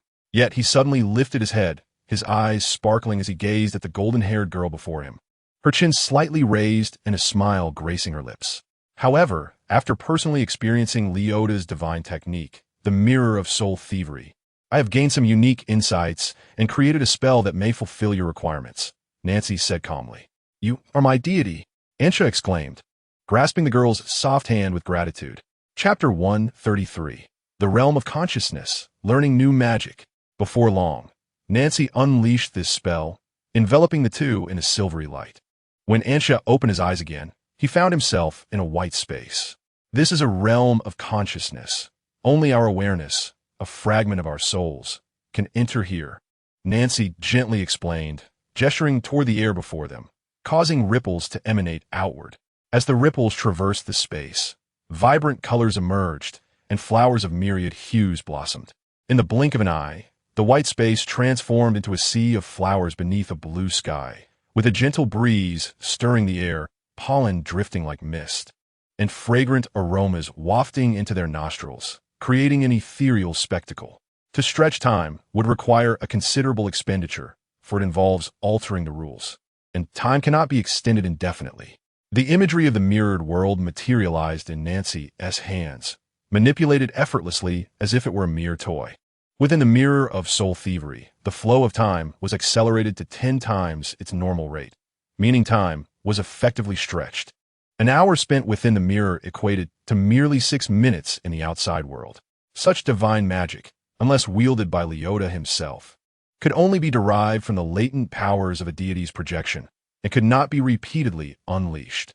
Therefore, I have made some modifications to the mirror of soul thievery, retaining only the time-stretching effect and opting not to draw the body into it, but rather to draw only the consciousness.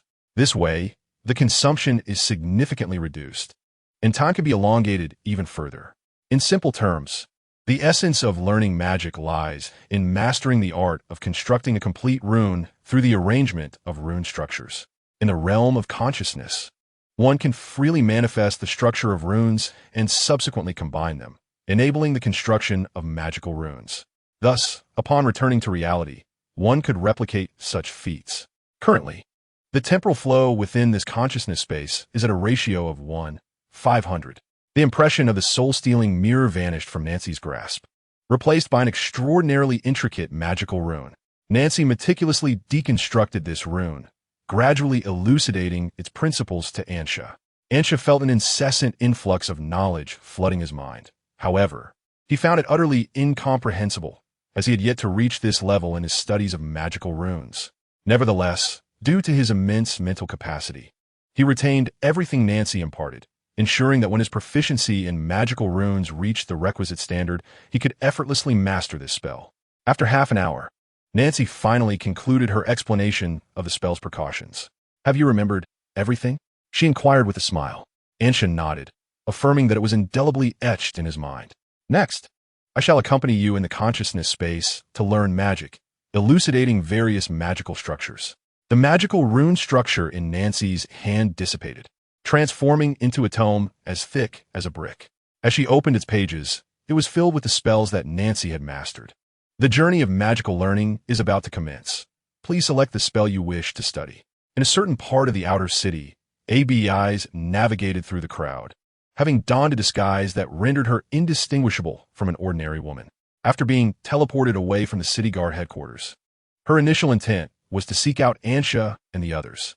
However, she had not ventured far when she beheld the radiant spectacle of the restored light curtain node. Gazing at the dazzling luminescence in the sky, ABI's altered her objective, opting to investigate whether the light curtain node had indeed been repaired. She concealed her presence and approached a light curtain node that had previously been obliterated by Ansha. Countless divine beings guarded the node, while 4 or 5 master-level entities hovered in the air, tirelessly scanning the surroundings with mental energy or fighting spirit to deter any potential intruders. Despite the formidable vigilance of the guards, ABI's discerned the desolate light curtain node. It was evident that the node had been repaired, as indicated by the brightness of the curtain in the sky. Yet, it had also been relocated. What remained was merely a trap, with these divine beings lying in wait. A sense of heaviness settled in Abiz's heart as she departed from the light curtain node and proceeded to inspect others. Without exception, all these nodes had been transferred. The light curtain node crystals emanated a brilliant glow, nearly impossible to conceal. If these crystals could be relocated, there was only one conceivable destination: the City of Oblivion. Only the immense starlight drawn from the City of Oblivion could obscure the radiance emitted by 10 light curtain node crystals. Understanding that the light curtain nodes had become traps was a piece of fortuitous news. The transfer of the luminous stone node to the City of Oblivion is indeed disheartening news. It is imperative to convey both pieces of information to Ansha and the others promptly to avert any unforeseen circumstances. As dawn broke after her exploration of all the luminous nodes, ABI's wandered through the streets of the outer city, acutely aware of her surroundings to evade any ambush by the divine aberrations. However, her attention was drawn to several newly posted wanted notices by the city guards, which left her in disbelief. The notices bore her likeness alongside that of Ansha and the others, indicating that as a student of Commissioner Carlyle, She was now a target of the city guards under his jurisdiction. Just a day prior, ABIs would have dismissed such a scenario as improbable. Yet, the stark reality of the wanted posters swayed before her eyes. In an impulsive moment, she felt compelled to confront the city guards to seek clarity on the situation. But she swiftly quelled that thought. She needed to relay this news to Anxia and the others first. Reflecting on where Anxia and the others were most likely to congregate, her thoughts turned to Lady Meredith. In the current state of the outer city, only Lady Meredith remained an ally. Furthermore, she was neither a target of Leota nor among the wanted. Bowing her head, ABIs made her way toward Lady Meredith's estate. As she passed a middle-aged woman, her gaze fell upon a photograph concealed in the woman's grasp, and the woman herself seemed vaguely familiar. After a moment of contemplation, ABIs recalled that the previous night, Anxia and the July Church had been apprehended by the city guards, and she had encountered this woman while securing Anxia's release from the detention chamber where the July Church congregants were held. Halting in her tracks, ABIs cast a spell, whisking the middle-aged woman into a nearby alley. "I'm a city guard. Did Lady Meredith send you to find this group?" ABIs inquired calmly, displaying a city guard badge, while the woman appeared flustered. No, I'm searching for them on my own," the woman stammered. "That settles it." To ensure the woman was truthful, ABIs probed further until she was satisfied, and then she temporarily lifted her disguise. "I am one of the individuals you seek. Lead the way," ABIs stated.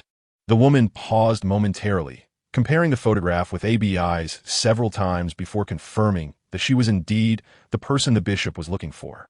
"Please follow me," the woman replied, guiding ABIs through a series of twists and turns into an underground passage.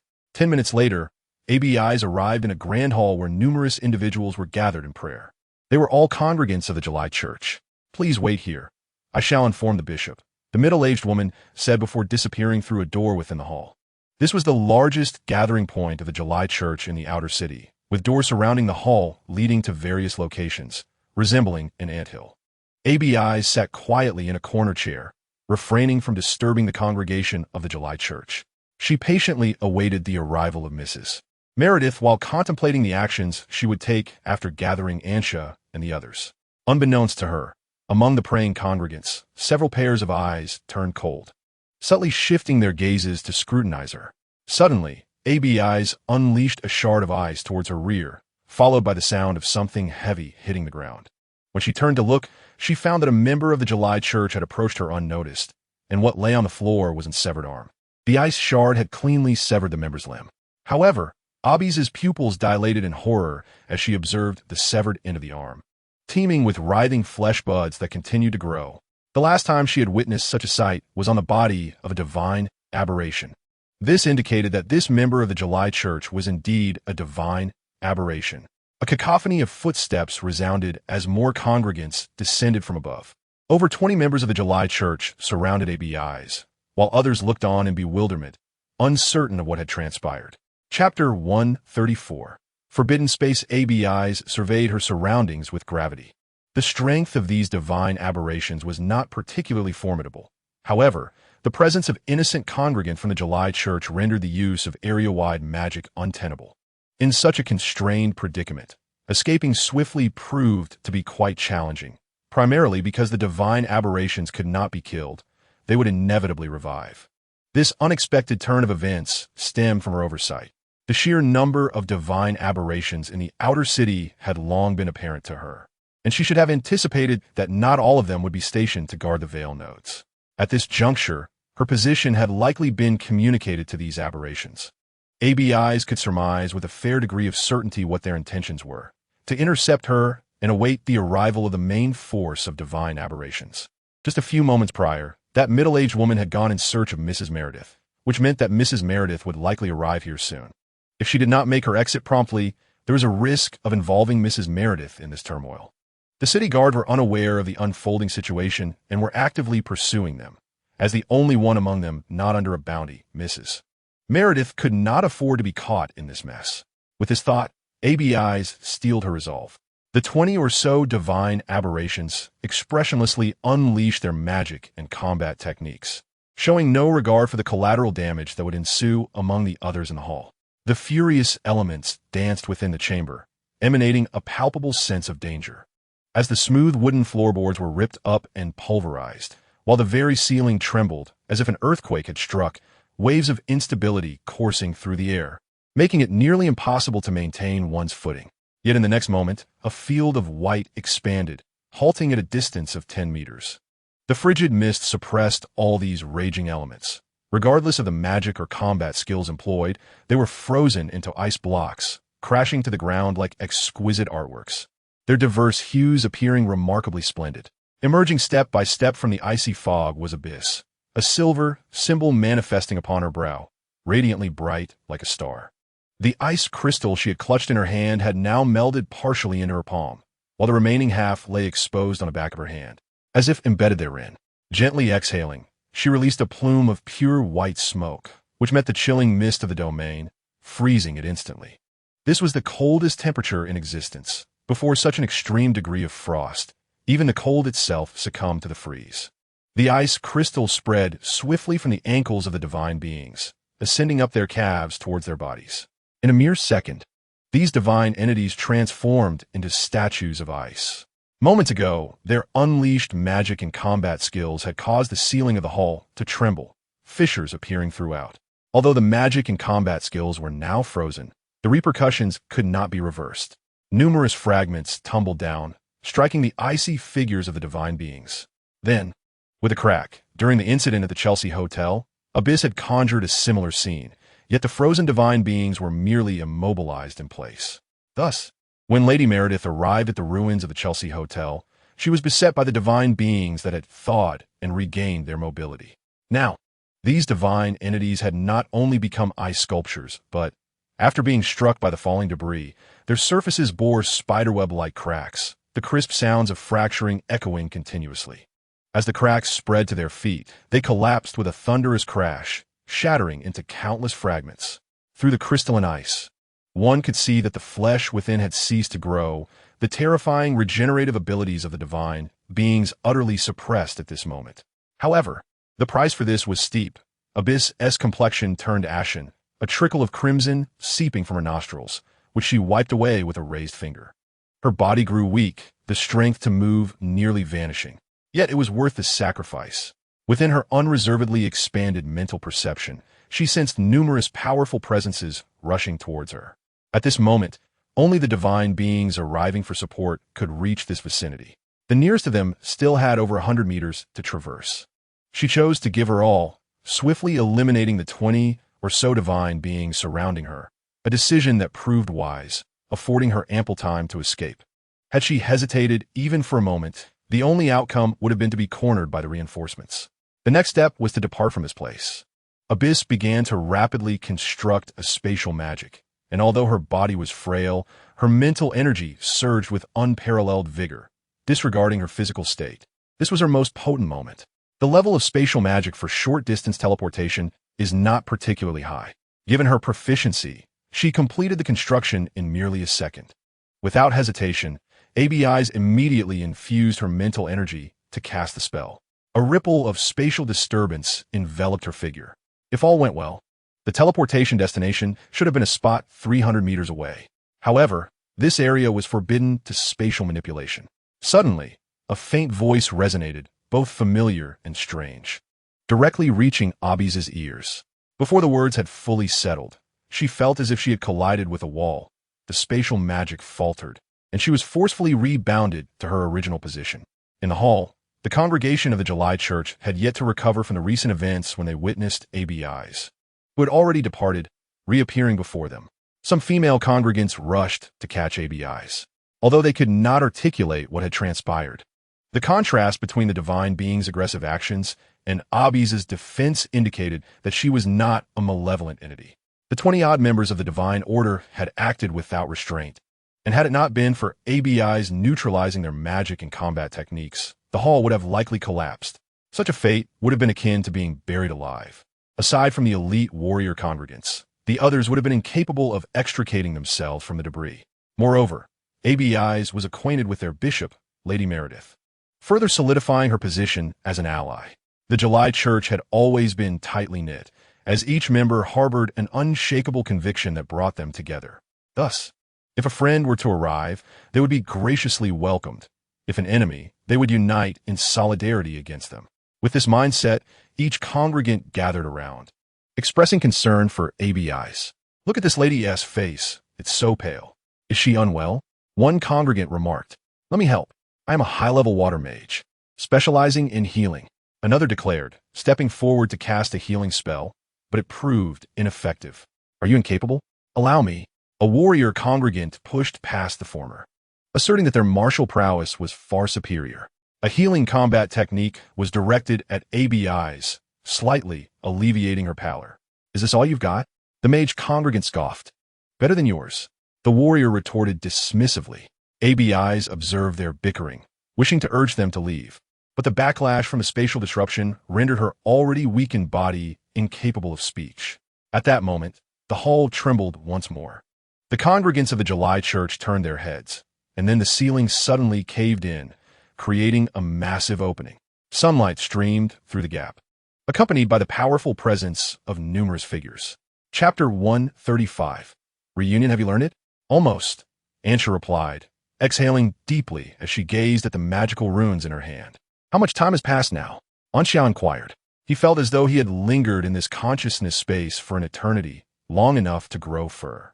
Well, 2 hours have elapsed outside, which translates to 1,000 hours within our consciousness, Nancy calculated while counting on her fingers. 1,000 hours? That means I have spent over 41 days in this realm. Ansha sighed, realizing that it was not merely a matter of growing fur. He felt as if he were on the verge of disintegration. No wonder the days felt interminable. With relentless focus, he immersed himself in the study of magic. Such intensity would be unsustainable for anyone but him, whose mental fortitude surpassed the ordinary. Reining in his scattered thoughts, Ansha resolved to select a new spell for study. Just as he was perusing the magical compendium, Nancy suddenly sensed something amiss.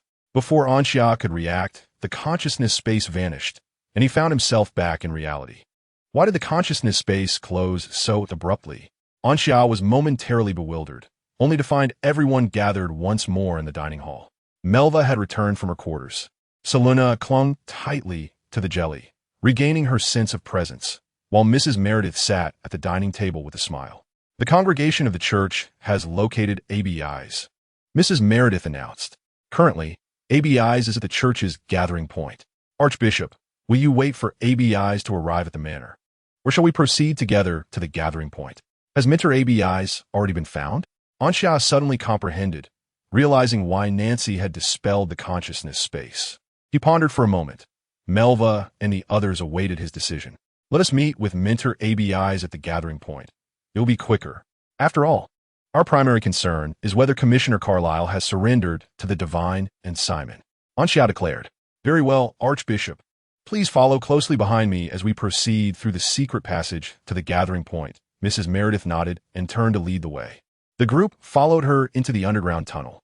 Melva sidled up to Ansha, glancing at Nancy ahead, and feigned nonchalance as she asked, What were you two discussing just now? Huh? Who? Ansha instinctively replied, only to realize a moment later that Melva was referring to Nancy. I was learning magic from Nancy. She has created a new spell that constructs a consciousness space, where time flows 500 times faster than outside. I have spent 41 days there and learned many spells, Ansha proclaimed proudly, lifting his chin with a grin. Melva looked at him, exuding a foolish grin, and sighed helplessly. How old are you now? Yet you still act like a child? Recalling Ansha's words, Merwa inexplicably sighed with relief, her tension dissipating in contrast to her earlier state. Even her steps became lighter, her flowing purple hair dancing gently in the breeze.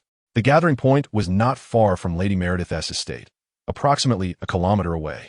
Halfway there, Nancy suddenly furrowed her brow, and Ansha's expression shifted as well. Lady Meredith and her companions lacked the true eye, rendering them oblivious to the diminutive light barrier enveloping a region several hundred meters away, akin to a miniature version of a celestial dome. That distance was roughly where the gathering point was situated, and at this moment, mentor ABIs remained within the gathering point. Something was amiss. What? Lady Meredith exclaimed in astonishment. I will go to the gathering site with Nancy. Merwa, you and Sherluna must stay away for now and await my news. Ansha instructed, turning to her. Understood. Merwa nodded. fully aware of the urgency of the situation. Given her and Shaluna's capabilities, it was prudent to distance themselves from the impending conflict, lest they become a hindrance. Golden wings unfurled behind Nancy as she grasped Anxia's hand, propelling them swiftly through the tunnel. The surroundings blurred past them, and in mere moments, they arrived before the small light barrier. This barrier posed no obstruction to their entry.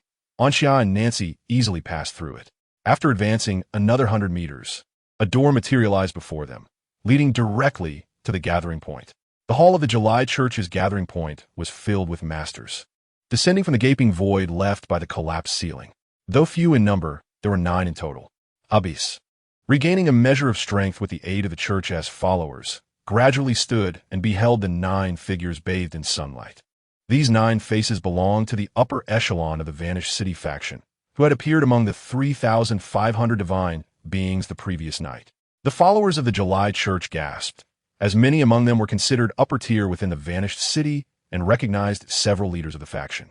Among the 9 were individuals they knew. Elder Hugo, Elder Selvan, what brings you here?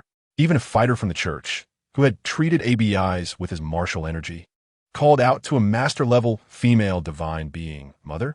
Despite the calls, the divine beings remained unresponsive, coldly regarding ABIs instead. Submit, the divine beings intoned in unison, their voices icy and succinct. In that moment, the followers of the July Church sensed something amiss with these masters, and the fighter hesitated. Struggling to reconcile the gentle woman he remembered with the figure before him. Mother, what has happened to you? The fighter approached the divine being, seeking answers. Do not. ABIs urgently shouted. Although the deity displayed disdain for humanity after revealing its identity, it does not imply that it would refrain from taking action against them.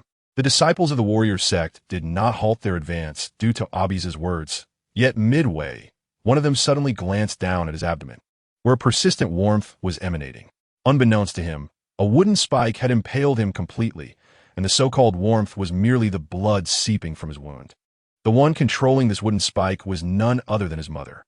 The disciple, in disbelief, raised his head to gaze forward, memories from childhood flashing through his mind, culminating in the visage of a smiling woman etched in his thoughts. With a sorrowful smile, he managed to utter amidst the excruciating pain, "You are not my mother." As his words faded, his head drooped, and the essence of life gradually waned. The female deity controlling the spike retracted it back into the earth, her expression resembling that of someone who has crushed an insect. Quickly, upon witnessing this scene, ABIs harnessed her mental energy, creating a wave that propelled the congregants of the July Church towards the doors surrounding the hall. As for her, she remained calm, observing these deities. Since escape was not an option, they would engage in battle. Just as previously stated, the weaker she appeared, the more formidable she became, without the need for assistance. An elemental spirit of ice and snow was summoned to carry her as a mount. A magical rune was cast, and in midair, it was unleashed, causing a flurry of snowflakes to bloom like a sea of flowers. As Anxia and Nancy approached the entrance of the congregation point, a massive wave of energy surged from within, tearing the door apart as if it were mere paper. Nancy swiftly conjured a defensive barrier, absorbing the entirety of the wave. 5 seconds later, the tumult subsided, and Anxia exchanged a glance with Nancy, worry evident in his eyes, his heart filled with unease. The two ventured into the July Church's congregation point, where thick dust obscured their vision. Behind Nancy, golden wings fluttered, whipping up a tempest that dispersed the haze. Then, Anxia beheld 4 master-level deities, their bodies reduced to mere halves, lying on the ground, their wounds covered with a thin layer of ice crystals that hindered their recovery. 5 more deities stood feebly, their bodies marred with frost-covered wounds that rendered them unable to heal, yet with each breath, their conditions were rapidly improving. Anxia! Nancy suddenly called out. Turning to follow Nancy's gaze, Anxia saw a slender figure leaning against a pile of fallen stones, her clothing tattered, with only a trickle of blood seeping from the numerous fine wounds. Her cold, exquisite face was pallid, her blue hair dusted with debris, her eyes tightly shut, and her breath faint, indicating she had succumbed to unconsciousness. Master ABIs, Anxia murmured. Chapter 136. The Lament of the Stars. The ceiling of the hall was utterly shattered, and a magnificent beam of sunlight poured in, enveloping everything in a warm glow. In this moment of profound silence, no words were spoken. The dust, carried away by golden wings, drifted softly through the sky, each particle distinctly visible, ethereal and dreamlike. On the nearest street, passers-by turned their heads in astonishment, perplexed by the commotion that had erupted. In the distance, the figures of the city guards emerged. Although their primary mission was to pursue the wanted individuals, they were compelled to investigate any anomalies. The doors surrounding the hall were pushed open from the other side, revealing many who stood behind, gazing into the interior. The congregants of the July church had not strayed far. Upon sensing the tumult within the hall, they returned. They beheld the unconscious ABIs and the female worshippers. Hands clasped over their mouths, were nearly brought to tears and sorrow. Then they saw Anxia and the wounded divine, and in that moment, they grasped the gravity of the situation. As the divine manifested within the hall, the last of the departing congregants shut the door. They had witnessed the divine before and recognized them as adversaries. Archbishop, the congregants of the July church rushed forward, positioning themselves protectively in front of Anxia. They glared defiantly at the divine, undeterred even by the cold gaze directed at them. Archbishop, please take this young lady away. We shall hold them back. They cried out. Fearless of death, they believed that should they perish, the archbishop would avenge them. Stand down, a deep voice resonated from behind. Hands pressed upon the shoulders of the congregants, and they turned to see a path parting beneath the fierce gaze. Anxia was seldom so enraged. However, since the inception of the accusations against him, a simmering anger had gradually accumulated within his heart. The deaths of the city guards, Hall's capture, and Carlyle's betrayal had left him feeling as though he were a balloon expanding relentlessly, teetering on the brink of explosion. The severe injury and unconsciousness of Mentor ABIs was the final breath that filled this balloon. He had merely come to the city of Oblivion to attend an academic conference, anticipating a return to the academy afterward. Why? Why had he been ensnared in such a tumultuous affair? The inferno of rage engulfed his chest. His mind throbbed painfully, and waves of mental pressure surged forth, creating a palpable sense of oppression that enveloped everyone present. The 5 master-level divines regarded the furious youth before them with trepidation. Through their connections, they understood that this young man possessed the ability to slay them, having already claimed the lives of 3 of their companions. Nancy, Anxia murmured. I am here. Nancy quietly stood beside Anxia. Can you help me protect them? Anxia gestured towards the congregation of the July church and abyss. Certainly, Nancy nodded. She took a step back, and a barrier swiftly enveloped everyone, drawing them within its protective embrace. Anxia pursed his lips, lifting his gaze to the 5 divine beings. Within these entities, the souls wore expressions of agony, compelling him to clench his fists tighter. The phrase an eye for an eye resonated profoundly with him at that moment. A terrifying mental force erupted from him, unmasked and laid bare before all. Although it was merely 30% of his psychic energy, to everyone present it appeared overwhelmingly vast. An inexplicable sense of crisis surged within the divine beings. For the first time in their existence, they experienced true dread. I have only just learned a few spells, thus. You should consider yourselves fortunate to witness them for the first time. A spell was instantaneously cast by Anxia. While he had not mastered the Phrysis psychic field, Nancy possessed a similar magic known as the Throne.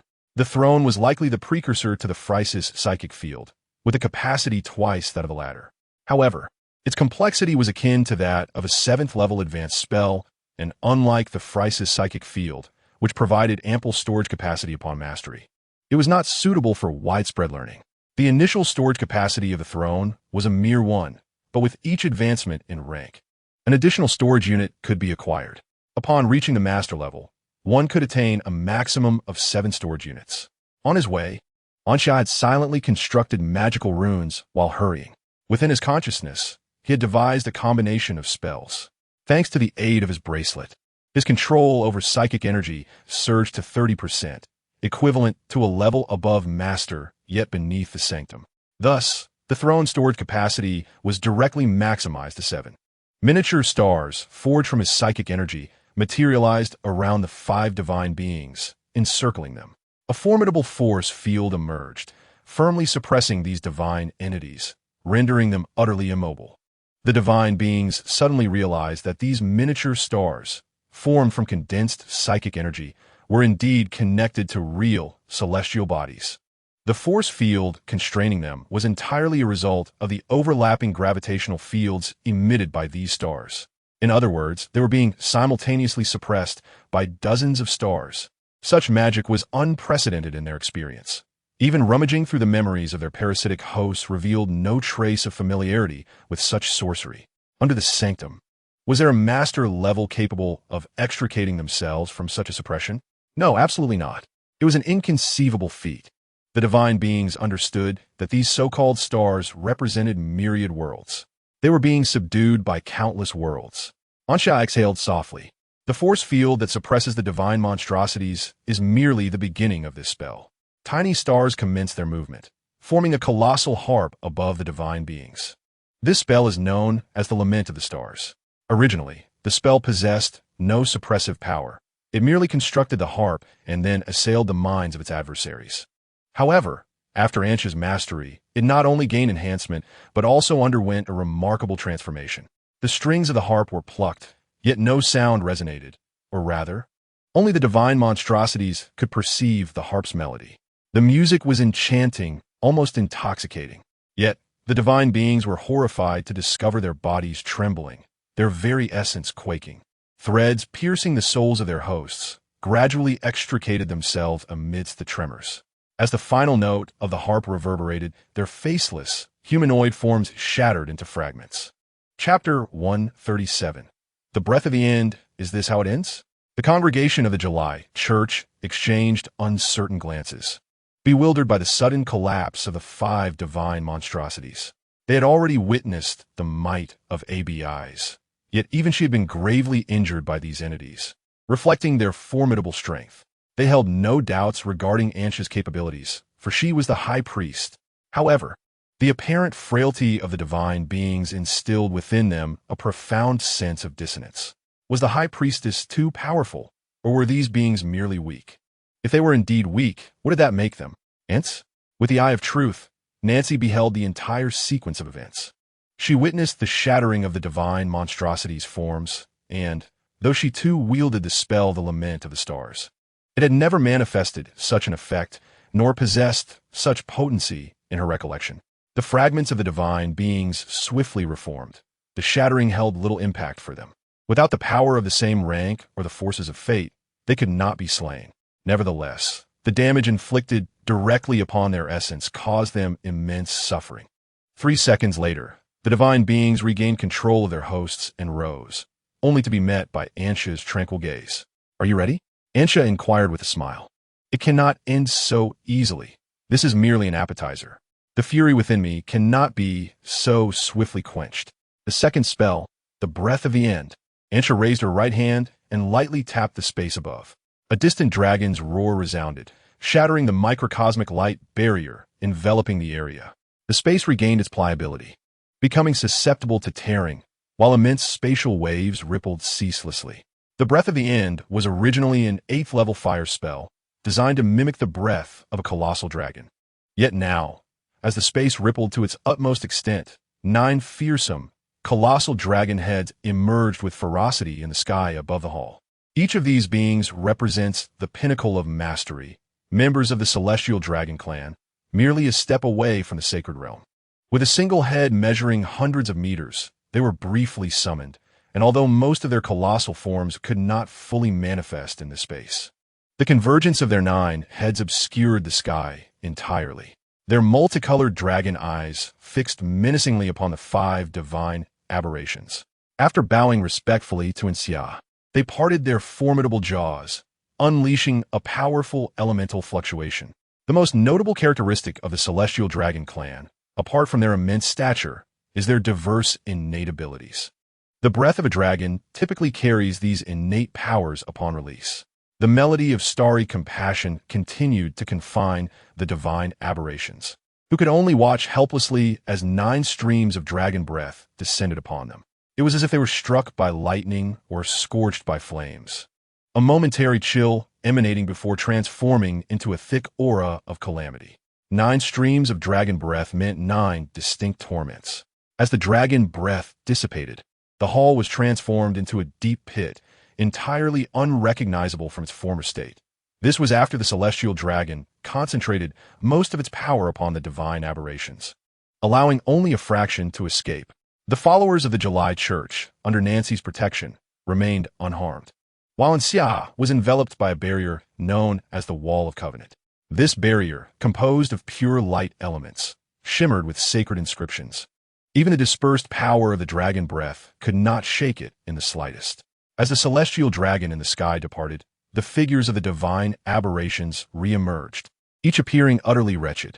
"Prepare yourselves," and Xia instructed, snapping his fingers as the Wall of Covenant suddenly radiated with brilliance. The difference between this version and the original was minimal, save for an additional capability, the ability to store and release. All attacks would be absorbed by the Wall of Covenant and, after conversion, released with double the potency. The storage capacity was directly related to the total mental energy Xia could currently command.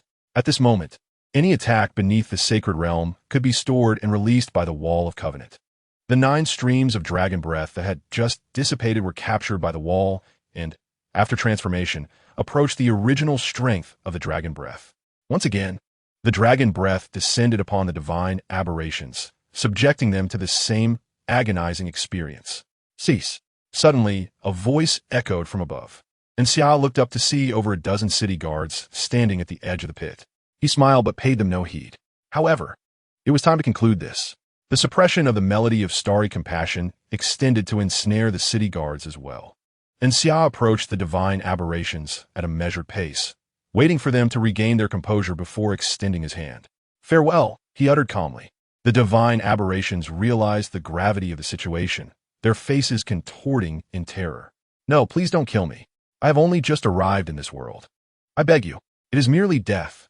What is there to fear? You wish to die, yet we do not." Observing the countenances of these divine aberrations, Anxia felt a sense of ennui. These beings, who once bore themselves with an air of indifference, as if unafraid of mortality, now crumbled at the mere prospect of true demise, exhibiting far greater fragility than the average person. Without hesitation, Anxia pulled the threads of fate to conclude their existence, liberating the tormented souls. After the 5 divine aberrations perished, Anxia waited for half an hour, and when the other 4 regained their forms, they met the same fate. At that moment, while the original city guards were removed from above, a multitude of new guards assembled, yet they too were ensnared. Anxia gazed upward, and his calm words echoed in their ears. "Please convey a message to your leader. Shortly, I shall pay a visit." Regardless of who had instigated the bounty on the city guards, the reality was that they stood united with the divine aberrations. The city guards, unaware and innocent, were not the target of Anxia's wrath. His focus was solely on all matters related to the divine aberrations. Turning to Nancy, Anxia nodded and said, "Let us depart. I would appreciate your assistance in carrying Mentor ABIs." "No problem," Nancy replied with a smile, effortlessly lifting the unconscious ABIs and draping a garment over her. Anxia led the way into the passage they had previously traversed, with the congregation of the July Church following closely behind. Once everyone had entered, the lament of the stars resounded once more, this time directed at all the tunnels. The entrances to the hall leading into the passage collapsed entirely, and the restraints binding the city guards were lifted. They hastily approached the blocked passage, only to be thwarted by an impenetrable barricade of stones. The city guards exchanged glances, realizing they could only return to report the occurrences to Carlyle. However, Carlyle had already been informed, as Leota had arrived on the scene, astonished by the binding powers of the Lament of the Stars, and chose not to intervene. His expression darkened. Initially, Anxia was not a match for him. Yet within mere hours, he had attained mastery. By last night, he had summoned 30 master-level undead to engage with the divine aberrations in battle. After a single night, Anxia had grown stronger, to the point that even Leota felt a sense of trepidation. "Are you truly no match for Anxia?" Carlyle inquired in a hushed tone. Such rapid escalation in strength, if left unchecked, what level would it reach by this evening? Leota stood nearby, unable to conceal his own astonishment. "Though I am reluctant to admit it, that lad's magical prowess has exceeded my expectations." Chapter 138. "We command an army. Shall we simply wait for that boy to arrive?" Carlyle asked. "He is but one individual." Leota remained unconvinced beneath the sanctum. There was no overwhelming power to be found. Even if his prowess had reached the pinnacle of mastery, standing merely a step away from the sanctum, he was but one. Yet we possessed an army of countless warriors. Leota gazed out the window, feeling the divine beings under his control. He could not waver, for he did not wish to forfeit his lifespan and strength. He longed to avoid the sensation of vulnerability, the ever-looming threat of death. Only by seizing Anxia and the others could Leota ensure that the newly regained power would not slip through his fingers. Presently, Anxia was indeed formidable, yet Leota believed he would prevail in a direct confrontation. After all, he was a deity, no matter how swiftly Anxia grew stronger. She remained immortal yet to reach the sanctum. Kyrell watched Leota, his fingers tapping rhythmically on the table. He lowered his gaze to conceal the flicker of light passing through his eyes. A voice, audible only to him, calmly escaped his lips. You have but one last opportunity to reunite with Melva and the others. The sight of ABIs astonished them. What has happened to Mentor ABIs? Melva anxiously produced numerous healing magic scrolls, tearing them open to unleash their power. Rays of light fell upon ABIs, mending only the superficial wounds on her body. Yet her pallid complexion showed no signs of recovery, her eyes tightly shut. She has sustained injuries to her essence, Nancy whispered. Essence? Helena inquired, perplexed. Lady Meredith was more informed than they, uncertainly positing, is it the essence of life? Indeed, Nancy nodded. Her life essence could not withstand the sudden surge of spiritual energy and certain peculiarities, necessitating immense strain to support her body. Is there any way for Mentor ABIs to recover swiftly? Anxia asked with concern. As of now, there is none, Nancy replied, shaking her head. Melva and Helena felt despondent, while Lady Meredith inquired about the events that unfolded in the gathering hall. Anxia recounted the ordeal calmly, then turned to behold the still raging fury that continued to stir the lake of his spirit. This matter was far from over, he silently affirmed. Upon returning to Lady Meredith's estate, ABIs was laid to rest in a guest room. Anxia then summoned the congregation of the July Church. I would like to inquire how long it would take to establish a sacrificial ceremony to communicate with the Cicada Master. In response to the query, the members of the July Church replied promptly, if the materials are sufficient, it will require 12 hours for preparation. Anxia frowned. He wished to enlist the Cicada Master to subdue Leota, yet 12 hours felt excessively long. Can it be expedited? After contemplation, a member of the July Church suggested, if the materials for the sacrificial ceremony can be upgraded, it should be reducible to 8 hours. The current time is approximately 9 in the morning. With 8 hours to go, it will be around 5 in the afternoon. Can it be further reduced? To be honest, Your Excellency, this is already the limit. The congregation lamented. Very well. Anxia scratched his head. Regarding the materials, he had conversed with Lady Meredith on the way back. As the bishop of the July Church in the outer city, Lady Meredith informed him that the cellar within the manor, the very place where Seluna had been transported, contained ample supplies for constructing 5 sacrificial ceremonies. After informing the congregation of the July Church, they smiled and gave Anxia a thumbs up, as if to say, you can rest assured, we will take care of it, before heading towards the cellar to retrieve the materials. Anxia returned the gesture with a thumbs up, thinking to himself, I am exceedingly reassured.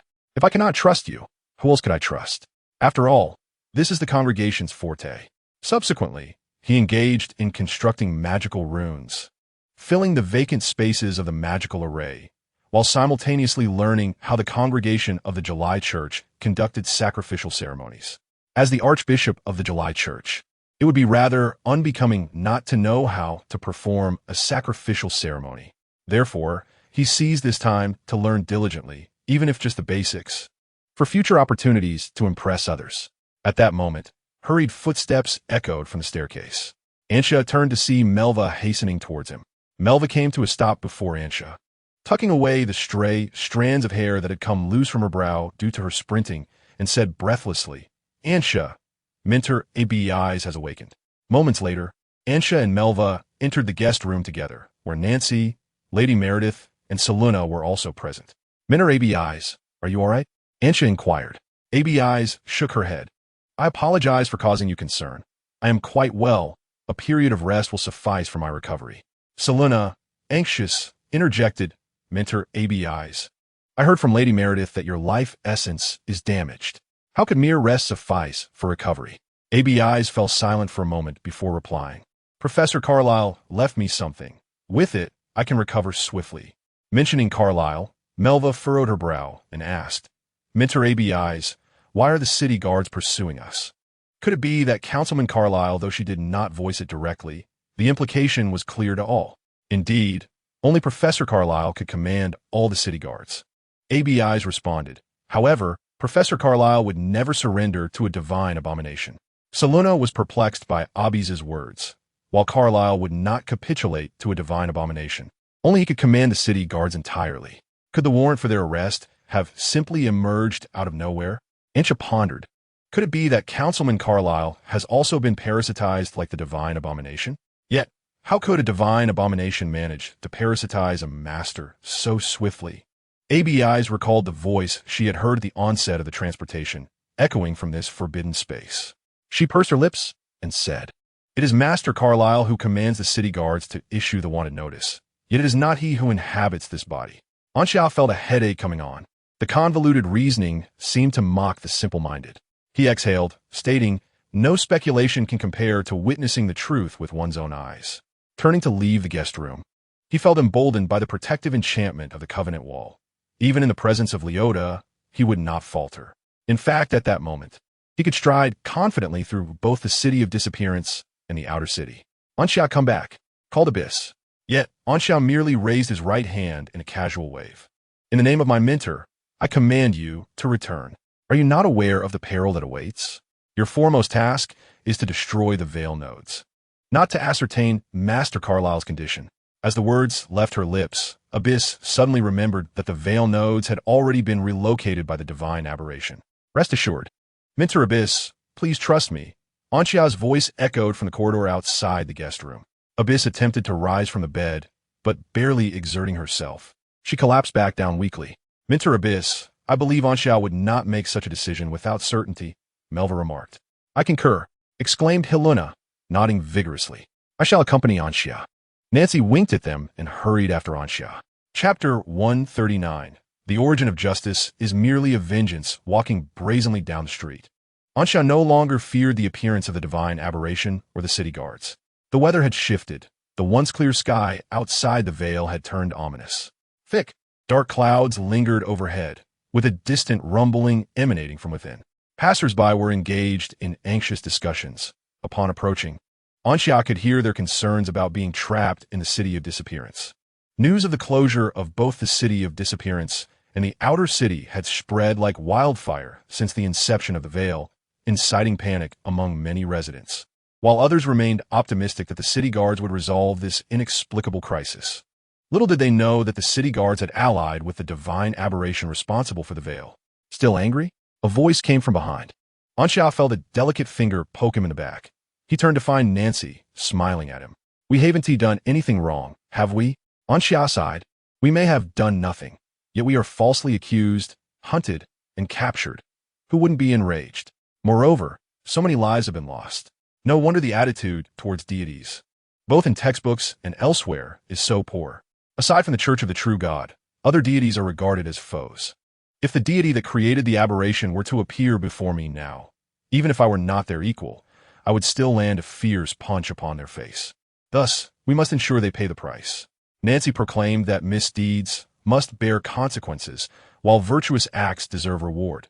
The wicked shall ultimately face judgment, albeit tardily. Yet it is certainly preferable to the absence of resolution that brings sorrow.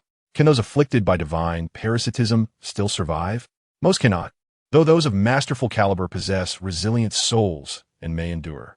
However, the duration required to awaken from their stupor remains uncertain. Perhaps they will awaken in the next instant. Or perhaps they shall never awaken at all. Is this fate? It is indeed the most wretched of destinies. Thus, let us strive to prevent more souls from descending into such dire fates, Anxia asserted resolutely. At that moment, a torrential downpour descended, enveloping the outer city in a veil of white, as if an immense waterfall poured from the heavens to the earth. Nancy retrieved an umbrella from her storage space, its brown canopy shielding the two from the rain, while her mental energy subtly expanded to ward off the splashes of water from the ground. Ahead, A city guard hurried to seek refuge under the eaves from the rain. Anxia and Nancy approached him, and the guard, perceiving them merely as ordinary youths, paid them little heed. Yet, suddenly, a thought struck him, and he turned in astonishment, aligning their faces with the images on the wanted posters. "You are—" Before he could finish his sentence, a spark of light flashed in Nancy's eyes, and the guard appeared to slip into a state of somnolence. "Where is your temporary headquarters?" Nancy inquired, understanding Anxia's intent, and her question mirrored Anxia's curiosity. The light that flickered in her eyes was a mid-level spell, compelling the target to speak the truth.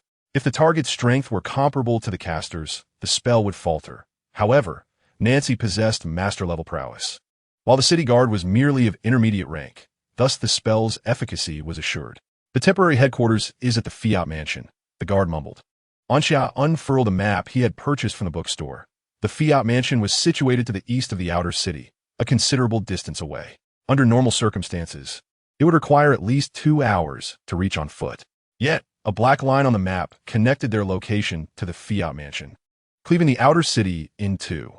This black line represented the track of the alchemical train, which boasted master-level speed, approximately 600 units per hour. However, it typically operated at half that speed, as full-speed travel consumed vast resources. Anxia set the map aside, and Nancy lifted the spell she had cast on the city guard. Observing the guard's defiant demeanor, Anxia could not help but chuckle. "Hey, buddy, I know you can use the magic network to contact others. I will be taking the alchemical train to your temporary headquarters. If you wish to apprehend me, be sure to summon reinforcements."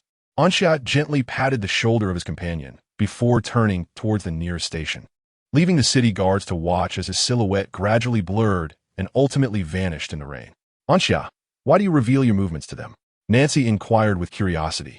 Compared to the abruptness of death, the prolonged anticipation of it is far more agonizing. "I am not preparing the city guards.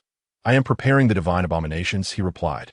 "The city guard serves as my emissary. My words are conveyed through him to the ears of the divine, heralding my arrival and compelling them to await the reckoning for their actions." Anxia gazed upward through the rain curtain, contemplating before he spoke. Nancy observed him in silence. All right, I merely wanted a vent.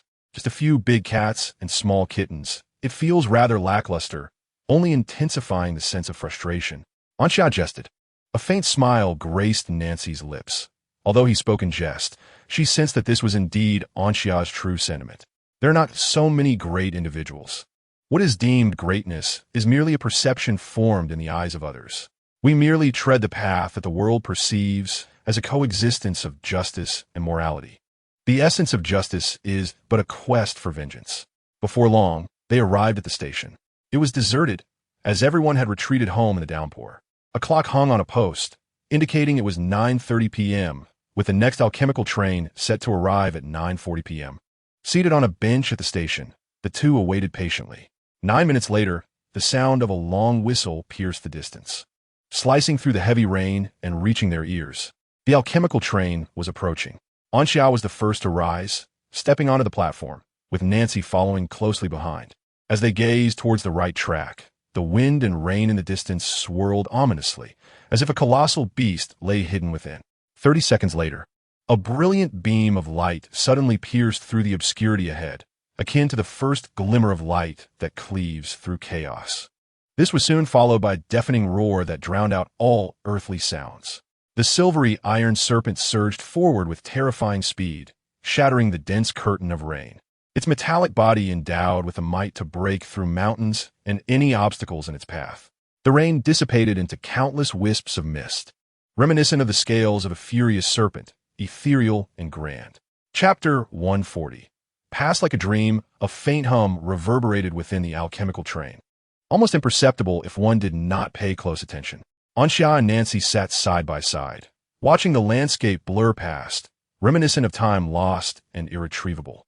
After arriving at the station, the white alchemical train transitioned from a rapid rush to an eerie stillness, halting before them. The terrifying potential energy inscribed within the train's magical array dissipated, with a significant portion stored as power, ready to be unleashed once again, propelling such a colossal machine forward with a thunderous release. The Fiat Mansion lies in close proximity to the next station, approximately 20 units away. At the normal speed of the alchemy train, It can be reached in a mere 4 minutes. 4 minutes can neither be deemed excessively long nor particularly short, in truth. It possesses a certain weight. If one were to close their eyes, those 4 minutes might stretch interminably, akin to an entire century.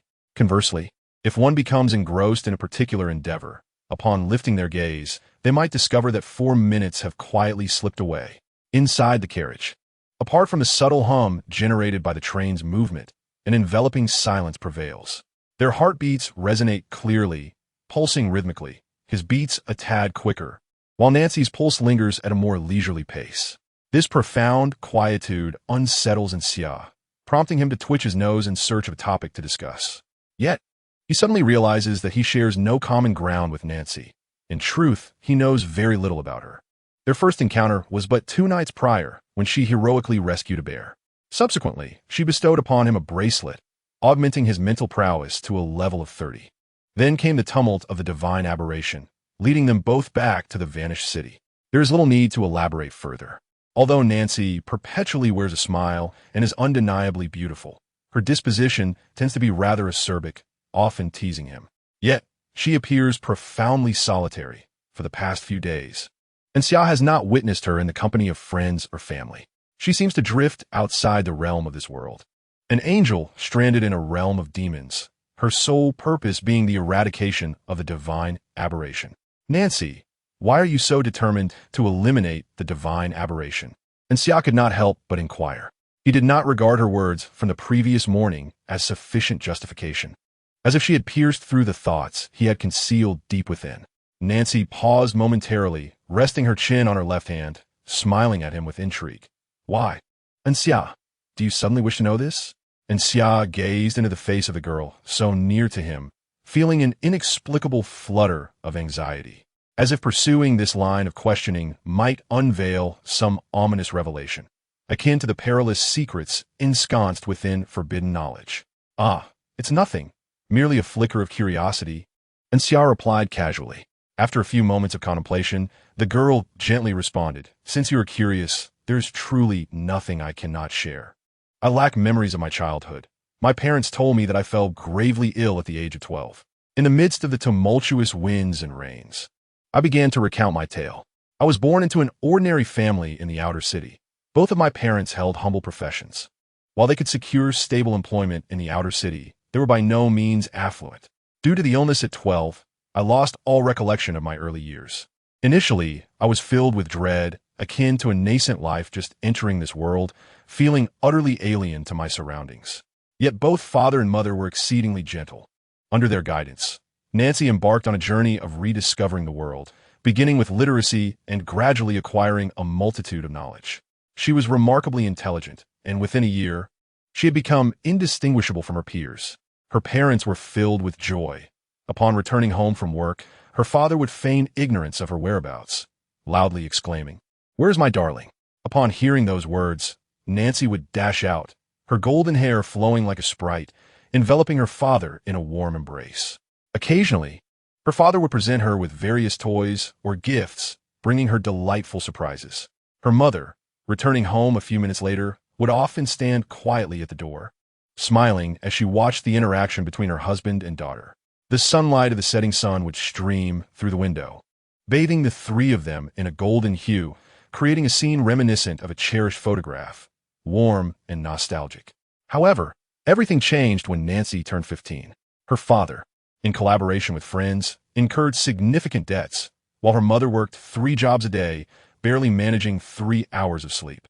Fortunately, being a professional, she was able to endure the strain.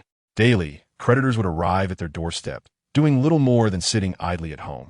Nancy would serve them water, and they would graciously receive it, smiling and thanking her. Through their exchanges, Nancy gradually learned that these individuals were actually her father's colleagues. They had placed immense trust in him, willingly lending substantial portions of their savings when he needed considerable funds to sustain his business. Yet ultimately, her father betrayed that trust. Nancy surmised that her father was at a loss regarding how to face his former colleagues.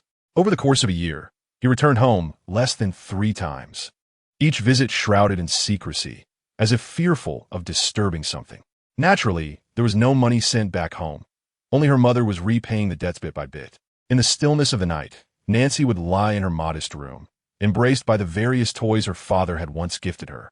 Listening to the soft sounds of her mother weeping in the adjacent room, her heart would ache in rhythm with those sobs, a sharp pang coursing through her. Feeling an odd tightness in her nose, she buried herself deeper into the toys, unable to bear the sound of her mother's tears. One day, Nancy made a decision. She took the toys her father had given her and sold them at a low price, secretly giving the money to the creditors while beseeching them not to inform her mother. The creditors nodded in understanding, and when her mother repaid her debts, they would, under various pretenses, waive insignificant amounts. That day, her mother was elated as she finally had a bit more money left over, and Nancy felt joy as well, relieved that her mother no longer wept.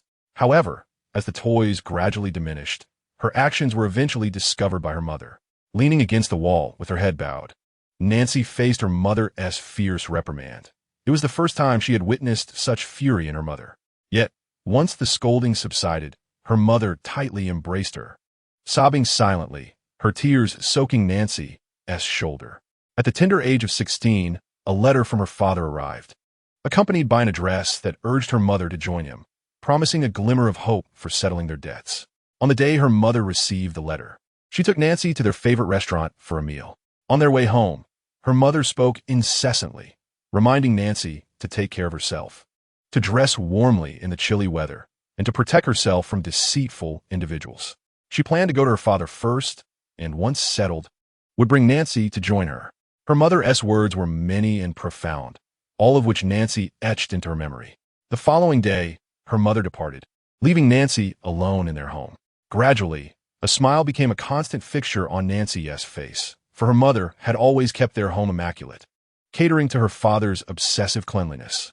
Often, she would lean against the wall of the corridor, at the end of which lay the front door, through which the sunset's golden rays would pour in, yet the door remained shut, and the familiar sound of footsteps was absent. Following her mother's departure, it was as if they had vanished. Her father, too, did not return, and the creditors, upon seeing only a girl guarding the house, sighed and abandoned their pursuit. Time trickled by, and one day, while cleaning, Nancy stumbled upon the letter her father had sent to her mother. Upon seeing the address inscribed on the paper, a sudden urge arose within her. She yearned to seek out her parents and inquire why not a single letter had been sent back in all this time. Chapter 141. The Bone Dragon Emerging from Hell. Engage in battle. After making a brief packing, she left her home, the address on the letter located just outside the city, not far from her residence. Before long, Nancy arrived at her destination. It was a basement, the door slightly ajar, swaying gently in the breeze, easily pushed open. She quietly creaked the door open, stepping inside on tiptoes, careful not to make a sound, though she initially harbored intentions of confronting her parents. As she neared the moment of their reunion, her desire shifted to surprising them instead. Upon reaching the end of the passage, she entered an underground space, where she beheld many individuals, including her father and mother. They were clad in the same attire they wore when they left, their expressions cold and devoid of emotion. As they noticed Nancy, each one paused momentarily before turning to look at her parents. Her father and mother spotted her too and approached with stiff smiles, inquiring why she was there. Gazing at their expressions, an inexplicable sense of fear, trepidation, and anger enveloped her. A chilling thought crept into her mind. The two before her were not her parents, even if their appearances were identical. Neither her father nor mother would address her directly by name. Suddenly, Nancy felt a severe itch in her eyes. She blinked desperately, but her vision grew increasingly blurred. No, it is not a blurring, but rather a heightened clarity. What is deemed as obscurity is merely her ability to perceive phenomena invisible to the ordinary eye. A fierce wind suddenly surged from behind, prompting Nancy to instinctively evade. Turning around, she discovered that this gust was, in fact, a faceless figure clad in white. The very entity that had sought to attack her moments ago. With a primal instinct, she screamed, hoping to alert her parents to flee from this place. The instant she beheld the faceless figure, a chilling sense of foreboding enveloped her heart. Yet her father and mother paid her no heed, instead advancing menacingly. Nancy glanced back and witnessed an indelible scene. She saw two faceless figures entwining themselves with the souls of her parents, numerous threads piercing deeply into their essence. Their faces contorted in agony. Her mind began to throb, an intense pain cascading through her consciousness as memories surged forth, and concurrently, her mental prowess escalated rapidly. These sudden recollections unveiled the sinister intent of the faceless figures. Her parents' souls teetered on the brink of shattering, indicating that even if she were to rescue them from the clutches of these figures, they would remain forever lost to the realm of the living. As memories flooded back, overwhelming sorrow rendered Nancy's mind a blank slate. She emitted a piercing scream, her tumultuous spirit and fighting energy sweeping through the subterranean space. Upon emerging from the depths, Nancy clutched two boxes in her hands, containing the ashes of her parents. The underground realm was devoid of life. All the faceless figures had met their demise at her hands. However, amidst the bustling pedestrians on the street, she discerned that many remained parasitized by these faceless entities, oblivious to their plight. After laying her parents to rest, the young girl wiped away her tears, resolved from that moment on to pursue a singular purpose, to eradicate all divine abominations. Her calm words fell, yet her eyes remained glistening with unshed tears. Anxia parted her lips slightly, casting a glance at the golden-haired girl beside her, suddenly wishing to chastise her former self. Why had she spoken so thoughtlessly? Why had curiosity compelled her so? It was no wonder that when Carlyle had inquired yesterday, Nancy had declined to respond.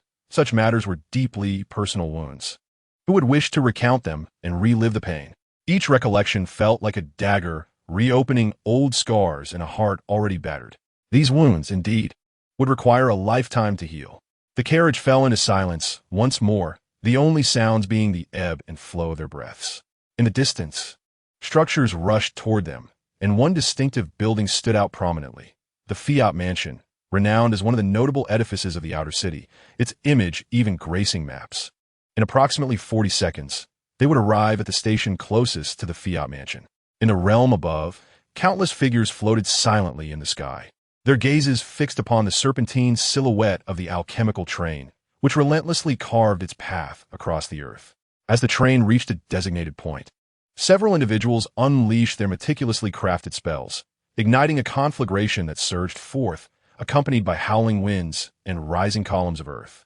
Regardless of their manifested forms, the target of these spells remained the alchemical train, each one a formidable, master-level incantation capable of inflicting significant harm. Sensing the elemental disturbance, Anxia lifted his head within the carriage. In an instant, the inferno arrived first, melting the train's roof as molten iron dripped down, creating a gaping hole in the floor. The woolen carpet ignited, ablaze with fierce flames, while a searing red whirl descended upon them. A thunderous explosion erupted, shaking the ground violently. The iron tracks that separated the outer city shattered, and a burning fragment of the alchemical train plummeted to the earth hundreds of meters away. The front of the train was obliterated, with much of the body vanishing amidst a kaleidoscope of explosions, while the rear carriages collided forward, toppling like layers of a sandwich. Did the passengers perish? The onlookers in the sky gazed down at the continuing chaos of the alchemical train, their thoughts racing. 3 seconds later, an instinctive chill ran down their spines, as if they sensed an impending calamity. A thunderous roar resonated through the heavens. From the intertwining flames of ice and fire, an enormous skeletal dragon ascended, its body cloaked in ghostly flames, exuding a tempestuous aura that swept across the sky. It resembled an unwilling specter emerging from the depths of hell, poised to unleash apocalyptic devastation upon the world. Among the crowd, a few familiar faces ignited the flickering embers of soul fire within the dragon's eye sockets, reminding it of the unfinished battle from the previous night. Upon its back, a young boy and girl clung tightly to the protrusions of its spine, striving to maintain their balance against the raging winds. The boy was enveloped in a golden barrier, sacred inscriptions coursing across its surface. Anxia gazed upward at the assembly of divine beings, each one a manifestation of extraordinary power. A smile broke upon his lips, as if he had witnessed something joyous. The skeletal dragon roared once more, ascending to equal heights with the divine entities. Unfazed by the dragon's appearance, they calmly unleashed their spells and combat techniques, undeterred by the threat it posed. Since the dragon had not been dealt with alongside the train, it was time to confront it anew. With no intention of defense, The skeletal dragon surged forward as the attacks drew near. Anxia extended his right hand, propelling the wall of covenant forward. In the blink of an eye, the barrier stood before the dragon, a radiant bastion of golden light, steadfast against the onslaught of any assault. The air trembled with the sound of impending destruction. The resounding clamor shattered the clouds above, creating a vacuum where not a single drop of rain could penetrate. Yet, despite this tumult, the golden barrier remained steadfast, seemingly impervious to any assault. With only 3 master-level beings present, Anxia felt a twinge of disappointment as she snapped her fingers. The crisp sound reverberated, and the wall of covenant emitted a radiant light akin to that of the sun. The sacred chant resonated like an epic ballad, echoing through the azure sky. From the moment the alchemical train exploded, every attack that followed was absorbed by the wall of covenant, which then unleashed its power at double intensity. A luminous beam, infused with various elemental energies, swept forward with both languid grace and swift ferocity. The divine beings had no means of defense. Their barriers shattered in an instant, and their forms melted away like cream beneath a searing blade, plummeting to the earth below. Chapter 142, I Shall Be the Hostage. At that moment, a golden radiance pierced the sky, connecting the master-level divine beings and the high-ranking practitioners. It was Nancy. Once these divine entities had fully healed, she wove a long thread of fate, akin to a goddess spinning the wheel of destiny, piercing through the faceless white forms of the divine beings. In the blink of an eye, they all perished, leaving behind only the mid-level divine beings, who posed little threat and could be dealt with later. Returning to the back of the skeletal dragon, she nodded at Anxia, signaling that they could proceed.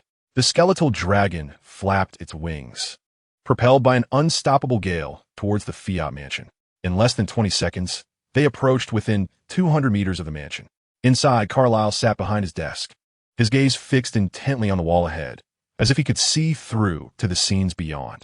They have arrived, Carlyle suddenly remarked. Leota stood at the door, having summoned the nearest divine beings. 26 master-level entities had already gathered, with countless others below that rank. After all, the barrier node was essentially a hollow shell, as the true node crystal had been transferred to the city of Oblivion. Even if all the divine beings guarding the barrier node departed, it would pose no issue. I understand, Leota replied calmly before exiting the office and making his way outside the Fiat mansion. Anxia's rapid enhancement in power was indeed remarkable, yet no matter how swift, she remained confined to the master level. Leota had transcended that tier existing between the realm of the master level and the sacred domain. With so many divine beings present, how could Anxia alone create any significant disturbance? The divine aberrations stood in an orderly fashion in the square outside the Fiat mansion, while Leota halted before them, uttering not a single word. He heard a tremendous sound slicing through the air, a noise only produced by a massive form soaring at high velocity, akin to the wrath of thunder, reverberating even from a great distance. A dark speck on the horizon gradually magnified, and with Leota's keen eyesight, he was able to discern its shape. Upon the back of the colossal skeletal dragon, Anxia and Nashi appeared unscathed, their spirits radiant as they fixed their fiery gazes in this direction. Leota's expression deepened. The fact that Anxia had successfully arrived here indicated that the divine aberrations dispatched to intercept them had indeed failed, and moreover, Anxia had sustained no injuries. However, he had anticipated this outcome long ago. Given Anxia's demonstrated prowess at the gathering point of the July Church, how could she possibly be hindered by those divine aberrations? The deployment had merely been an attempt to seize an opportunity to severely wound Anxia, one he would never relinquish. At that moment, another presence drew near. Leota shifted his gaze, and Anxia also directed her attention downward. From this vantage point, she had a clear view of the surroundings of the Fiat mansion. The newcomer stood tall, clad in a meticulously maintained city guard uniform, a report in hand. Anxia recognized him at once. Captain Luos of the city guard was astounded upon learning that Anxia and ABIs were wanted, even suspecting it to be a fabrication. He had intended to inquire with Carlyle, but with both of the city guard's commanding officers having perished, he, being the most senior and nearing mastery, had been temporarily appointed as the commander. Thus, Carlyle had directly appointed him as the new captain of the city guard through the magic network. Luos was taken aback by this sudden elevation, but soon found himself overwhelmed with the responsibilities of overseeing all city guards in the outer city. It was only now that he could spare time to seek out Carlyle for clarification. Captain Luos had prepared himself for the possibility of being dismissed from the city guard, even drafting his resignation letter. Today, he was determined to uncover the reasons behind the situation. Although Ansha, often associated with the cult, she had not committed any wrongdoing. Just days prior, she had even vanquished the evil god church. The previous decision to detain Ansha for reflection was merely a precaution for her safety. After all, regardless of the cult's security, it was not suitable for a student of Ansha's age to be exposed to such matters, especially when the evil god church was not akin to the cult's meek sheep, but rather ferocious wolves. This time, fortune favored her, with no mishaps occurring. But what the next time? Or the time after that? Frequenting the riverbank, one cannot avoid getting their shoes wet. Students should engage in the pursuits befitting their station. If impatience prevails, they may undertake the entrusted tasks of the academy in the second semester and confront the insidious cults. Moreover, it is the duty of the city guards to venture forth. If there are risks to be taken, let it be the guards who face them. Having attained the rank of city guard, what is there to fear? Captain Leos of the city guards quickened his pace upon spotting Leota, offering a salute. Unbeknownst to him, the individuals before him were embodiments of Calamity, and he had no inkling that Leota was the architect of the destruction wrought upon the headquarters of the city guards. He only recognized Leota as a friend of Commissioner Carlyle, who had come to assist due to last night's events. Leota dismissed him, perceiving him as a mere mortal unworthy of conversation. His gaze shifted back to Anxia, as the skeletal dragon came to a halt, hovering several dozen meters above, its eye sockets ablaze with the cold fire of souls, fixed intently on the ground below. Anxia and Nancy leapt gracefully from the back of the skeletal dragon, their golden wings enveloping them as they landed lightly before parting ways. "We meet again, Leota," Anxia remarked, scanning her surroundings but failing to locate the figure she sought. "Where's Commissioner Carlyle? Has he fled?" "He is within, but should you wish to see him, you must possess the audacity to breach this place," Leota replied indifferently. "Then I shall breach it. You do not presume to think you can hinder me, do you?" Anxia retorted. "Wait." Captain Leos, having entered the Fiat mansion, suddenly turned back. In full view of the assembled crowd, he approached Anxia with urgency. "Anxia, what do you intend to do?" he demanded, exasperated. He had been on his way to confront Commissioner Carlyle for an explanation, only to find Anxia stirring up trouble. "Are you aware that you are wanted?" Captain Leos admonished, his frustration palpable. Although he had heard from his colleagues that Anxia and the girl named Nancy had jointly dismantled 3 shield nodes guarded by master-level calamities, he did not believe Anxia possessed the strength to rival a master. Even if she did, how could she hope to contend with more than one master present? Even if Anxia were a master, she would be walking into a trap. Being wanted means you should lay low. Do you truly seek to be imprisoned with such ostentation? Captain Leos hissed. "I know you would never betray us. The students of Lance Magic Academy are of commendable character. Now, you ought to seize me and take me as a hostage. As the commander of the outer city guards, your holding of me would ensure your safe departure from here. Once you leave, do remain hidden. I will handle the matter of your wanted status." Chapter 143. Scoundrel, watch the game. Anxia, what? What indeed? Hurry up and take me hostage, Captain Leos urged. "Forget it, Captain. Today, I must confront Commissioner Carlyle and seek clarity," Anxia replied, scratching her head. "What nonsense are you spouting? Do you believe that if I were not standing here, you would have been apprehended by now?" bellowed the captain of the Leos city guards. "I am well aware of their prowess," Anxia replied calmly. "If you know, then why are you here?" "Precisely because I know. I have come. They pose no threat to me." Not far away, Leota was growing impatient. He should have acted long ago, but out of caution towards Anxia, he opted to observe for a moment before executing his strategy. However, contrary to expectations, Anxia continued conversing with the captain of the Leos city guards, seemingly disregarding their presence.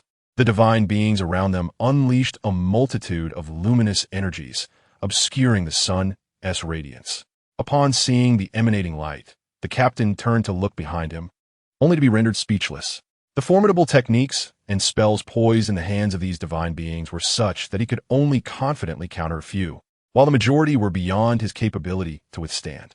An overwhelming aura of magic and techniques intertwined, creating a pressure that gradually enveloped the surroundings. "We must leave." Yet, the captain of the Leos city guards immediately summoned his defensive techniques and, pushing Anxia forward, urged him to depart. I am the commander of the outer city guards. As long as you leave, they will not harm me." As he spoke, a fierce wind surged from behind. However, Ansha did not retreat. Instead, he leaped over the captain, positioning himself before him. Nancy approached the captain with a smile, saying, "It's all right, trust Ansha." "Trust Ansha?" The captain hesitated before turning again, the sight of Ansha coming into focus. In that moment, the orderly ranks of divine beings unleashed their magic and techniques, resembling a meteor shower as they hurtled toward Ansha. The ground of the plaza was torn asunder, flames ignited, frost formed, and thunder crackled above, while the suddenly sprouted vegetation was reduced to mere fragments. This was an attack that evoked despair. A blend of master-level magic and techniques unleashed their full might without reservation, capable of obliterating everything within a 100-meter radius upon detonation. What is master level? It is the ability to annihilate a city in a single day. That is mastery. This time, the divine beings disregarded the surrounding populace, unleashing their full power under Leota's command, solely to confront Ansha. Leota recalled Ansha's display at the July congregation point, realizing that if the divine beings did not exert their full strength, their opportunity to strike would be scarce. At the congregation point, Ansha's spell that imprisoned all was beyond his comprehension. In the face of the impending assault, Ansha made but one gesture. He raised his hand, curled his fingers, and flicked them lightly. Buzz! A golden barrier materialized in an instant, encircling the Fiat mansion with seamless precision. Within the embrace of this radiant shield stood Ansha, Nancy, and Captain Leos of the city guards, the latter lost in a daze as an ethereal chorus of innumerable voices serenaded his ears. The wall of the covenant. Boom! The square was teeming with thousands of divine aberrations, their myriad spells and combat techniques crashing against the wall of the covenant, unleashing a cataclysmic explosion that rent the very fabric of space, displacing the elements and leveling the already ravaged ground further. A colossal cloud of dust billowed upwards, gradually dissipating to reveal the resplendent golden shield once more. Yet the surface remained unblemished, devoid of any fissures. The figures of Ansha, Nancy, and Captain Leos reemerged.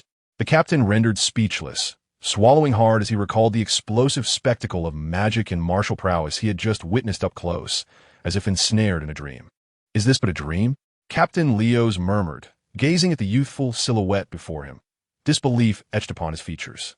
"Embrace reality, Captain," Ansha urged, giving the captain's shoulder a reassuring pat. How swiftly time transforms. It is indeed a sight to behold. With pride, Ansha continued, "Nancy, please assist the captain to a safe location. I will handle things here, for I fear he may be caught in the fray." "Very well, leave it to me, Ansha," Nancy replied playfully, leading the reluctant Captain Leos beyond the confines of the wall of the covenant. Ansha flicked his wrist, preparing for the battle that lay ahead. "Have you ever witnessed a meteor fall?" Ansha inquired. "A meteor fall?" Leos tensed, the manifestation of the wall of the covenant instilling within him a profound apprehension. Thus, he dared not underestimate any of Ansha's spells. Gullet of the Void. Leos invoked a divine technique, enveloping himself and the divine aberrations in a shroud of darkness, where all light was consumed and surrounding objects were drawn into the abyss. This was a defensive spell, regardless of the nature of the assault. The Gullet of the Void would absorb the majority of its force until it was ultimately breached. However, Leos had yet to encounter anyone beneath the sanctified domain capable of shattering the Gullet of the Void.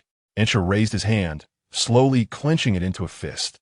Within his magical array, he reserved a spot for the Fireball spell, although its potency and effect paled in comparison to higher-tier magic. The power unleashed was directly proportional to the mental energy invested.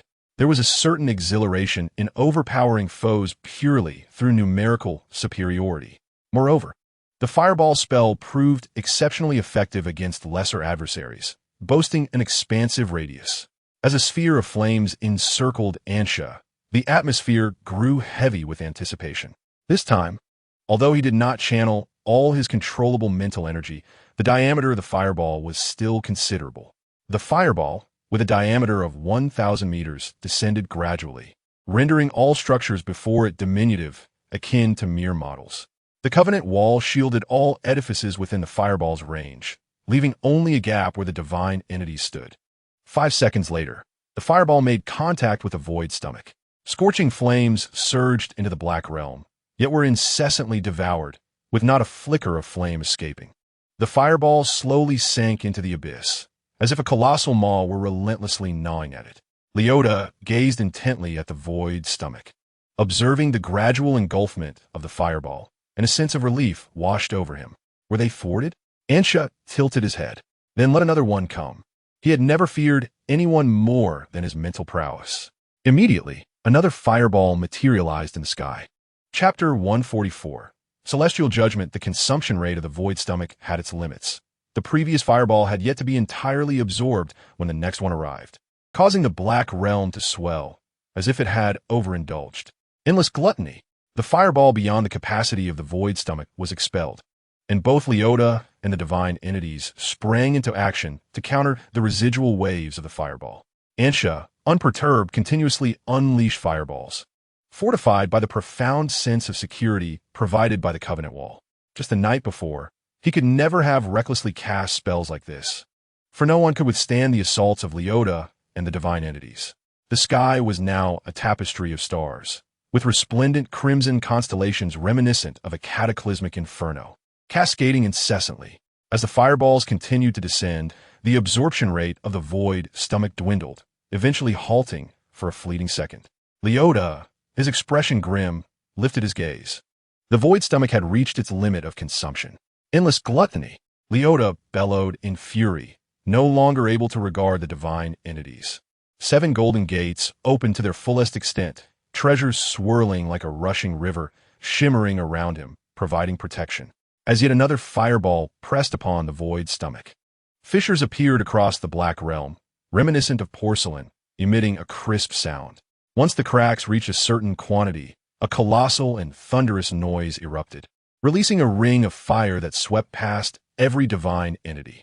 These were elements consumed by the void stomach, should the fire ring be allowed to expand unchecked. Every structure within a kilometer would face obliteration. Yet the resplendent Covenant Wall still stood firm around them. The fire ring collided with the golden barrier, creating ripples. Yet the Covenant Wall remained utterly unyielding. It stood as an impregnable bulwark, reminiscent of the primordial separation of heaven and earth, unwavering amidst the chaos, seemingly impervious to wear, fracture, or decay. Each assault on the Covenant Wall is borne by the entirety of Ansha's mental reservoirs. Yet these attacks resemble mere pebbles cast into a vast lake, creating but a solitary splash, insufficient even to dampen the trousers of those standing by the shore. A series of explosions erupt, the earth quakes, and debris flies chaotically, as fiery blossoms born of the detonation unfurl in wild abandon. The tumultuous elements and swirling fragments obscure the vision. Ansha ceases his incantation of fireball spells. Seizing the momentary respite, he begins to inscribe the magical runes for the lament of the stars. As the elements subside and the dust settles, the scene in the square reemerges. The endless river of treasures has been marred in several places, revealing the figure of Leota standing amidst it, his visage speckled with dust. However, the fireball spells, despite their grandeur, pose no real threat to him. Yet, as Leota glances to his side, he finds that thousands of divine abominations have vanished without a trace, leaving behind a vast carpet of flesh and blood, upon which countless grotesque growths writhe in desperation.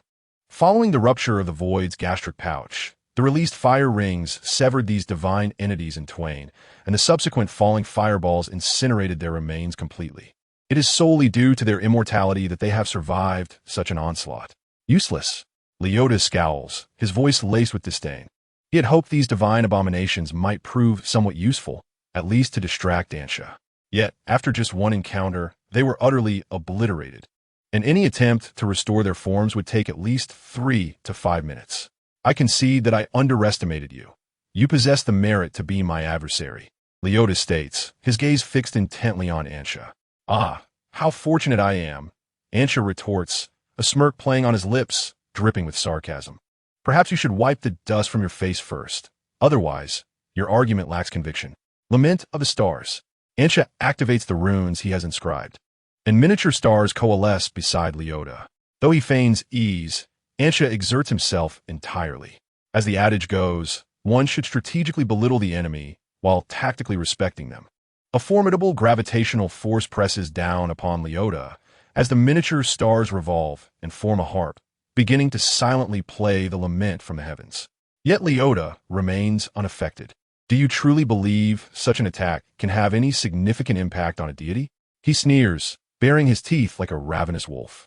The lament of the stars affects the soul. But within a deity's essence lies the divine core.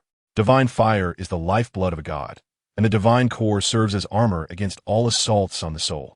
Unless the opposing force is of the same nature, how could one breach the defenses of the divine core? As divine might radiates outward, it nullifies the gravitational pull of the miniature stars, and Leota advances slowly towards Ansha, a twisted crimson chain writhing behind him. The crimson chains momentarily wavered, and in the next instant, Ansha sensed something amiss. Turning around, he beheld a segment of the red chain merging into his spine. The frenzied prison shackles. Leota's voice took on a tone of wild desperation, a brazen smile emerging upon his visage. Once bound by the frenzied prison shackles, one was compelled into a fight to the death. Any thought of fleeing would result in an incessant drain of one's power. Furthermore, the magical techniques of the connected individual would be momentarily replicated, meaning that the spells known to Ansha could now be wielded by Leota through the shackles. To sever the connection of the frenzied prison shackles, there existed only two options. The first was to slay the caster, and the second required the caster to willingly release the bond. Ansha, though unaware of the full extent of the shackles' effects, understood that this was undoubtedly a dire situation. Thus, he resolved to act swiftly. Taking a deep breath, he unleashed a spell from the magical seat. Celestial Judgment. The dark sky, laden with ominous clouds, parted at that instant. Elements surged through the heavens, dissipating the clouds, driving away the rain, and silencing the thunder. Radiant golden sunlight streamed forth from 3 resplendent suns, piercing through the newly formed gap and coalescing into a brilliant, striking beam of light. Anywhere within the outer city, one could behold this luminous pillar.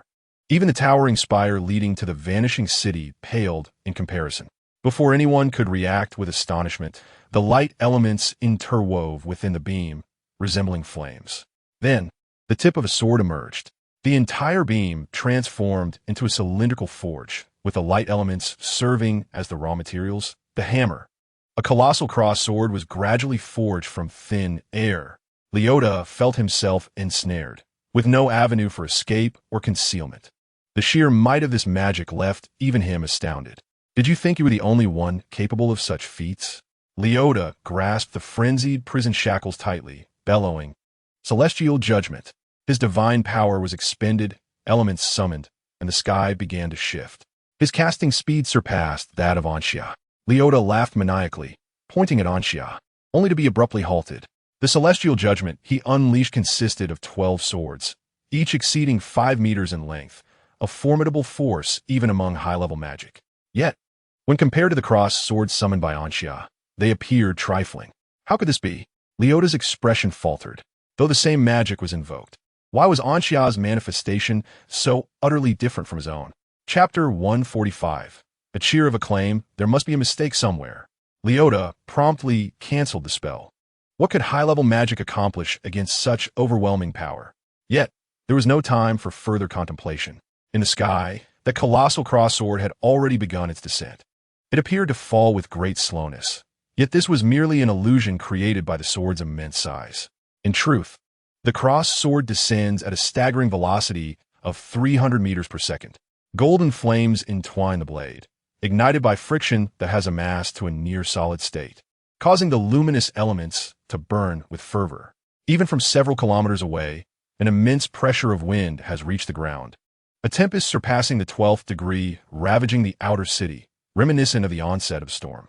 Pedestrians on the streets of the outer city struggle to maintain their footing, many tumbling to the ground, rolling helplessly. Even grasping street lamps or clutching walls proves to be a formidable challenge, as their fingers gradually lose strength. After ensuring the safety of Captain Leos of the City Guard, Nancy stands atop a towering building, surveying the area surrounding the Fiat Mansion. Should a crisis arise in Ansha, she would intervene without hesitation. However, it appears that her assistance is unnecessary at this moment. A magical force of this magnitude would demand her utmost effort to unleash. And in the entire outer city, this singular area radiates brilliance. Inside the Fiat mansion, Carlyle gazes at the blinding sunlight streaming through the window, then raises his eyes to behold the colossal cross sword. The celestial judgment? Indeed, it is a reckoning. When judgment descends, the heavens, earth, winds, rains, clouds, and mist all must applaud its arrival. Such magic has transcended the mastery level, brushing against the very essence of sanctified magic. Carlyle sighs and shakes his head, lamenting the fate of brilliance that inevitably wanes. No matter how dazzling one's growth, without ascending to the heights of this world, it remains ephemeral and insubstantial. Is this sanctified magic? No, it is merely tinged with the essence of sanctified magic. As the cross sword draws near, Leota fully perceives the power of this magic. I shall not be slain by mere mortals. He roars, gripping tightly. As he parts his hands, an expansive corridor descends. The corridor of eternal slumber. He then tightens his grip on the chains of madness. The wall of covenant. A similar barrier envelopes him, yet still pales in comparison to Anxia. Leota cannot afford to dwell on this. The tip of the cross sword is merely 10 meters away. In the blink of an eye, the sword plunges violently into the ground. The corridor of eternal slumber holds for but a second before shattering completely. Leota places his hopes of halting the cross sword on the wall of covenant, having witnessed firsthand its defensive prowess. With a piercing sound, Leota freezes in place. Witnessing the tip of the cross sword effortlessly penetrate the wall of covenant, his mental energy depleting rapidly. Yet, as but a projection, how much mental energy can he truly wield? Boom! The outer city trembles with cataclysmic force as half of the sword's length buries itself into the earth, leaving behind a profound chasm. Time stands still at this moment. The inhabitants of the outer city gaze upon the formidable, half-visible cross-shaped sword, which looms magnificently against the backdrop of fading golden fireworks. It is as though a celestial being has cast its treasured blade into the mortal realm. The legends of the true God Church flicker into their minds at this instant. From this moment forth, it shall be a challenge for them to forget such a sacred scene throughout their lives. Most of the sword's power is absorbed by the earth, while a portion is entirely thwarted by Anxia's wall of covenant. As the cross-shaped sword vanishes, the scene revealing Leota's position unfolds. Anxia harbors the hope that Leota would perish beneath this strike. Yet as he looks forward, he sees half of Leota's body still sprawled on the ground, clinging to life. The missing form swiftly regenerates, and Leota appears bewildered. If it were merely a replicated spell, it could be dismissed. But why do the spells derived from Anxia differ so dramatically? This is the first time Leota encounters such a phenomenon since creating the divine art of Chains of Madness. He slowly rises from the ground, lifting his gaze to meet Anxia's. Anxia raises an eyebrow, then prepares to unleash magic once more. Leota and the divine aberration truly possess the resilience of cockroaches. They seem unscathed by such an ordeal. However, Leota suddenly turns and flees. He dispels the chains of madness as well, realizing that Anxia's strength is beyond his capacity to confront. In the blink of an eye, Leota vanishes from sight. Anxia, taken aback, lowers his arm, exclaiming, "Goodness, your speed and retreat is utterly absurd." Witnessing the end of the battle, Nancy descends from the heights, standing beside Anxia. "Is the fight over? You become quite formidable. Is this truly your real strength?" She inquires with a beaming smile. Anxia chuckles, "Oh, just average second best in the world." Yet, Nancy continues, "The magic you cast is different from what I taught you. Have you modified it? Please share your secrets." Anxia stammers, unsure how to respond, as he knows not how to instruct others. He has merely learned the physical aspects, but the mental understanding eludes him. "It seems you are reluctant to teach," Nancy sighs. "Given the potency of such magic, it is only natural you might not wish to share." Anxia, flustered, retorts, "No, but before he can finish, Nancy gently places her hand over his lips, laughing playfully. All right, I was just teasing you. I didn't expect you to be so anxious." Anxia smiles helplessly. "Sigh, Nancy, you really are something."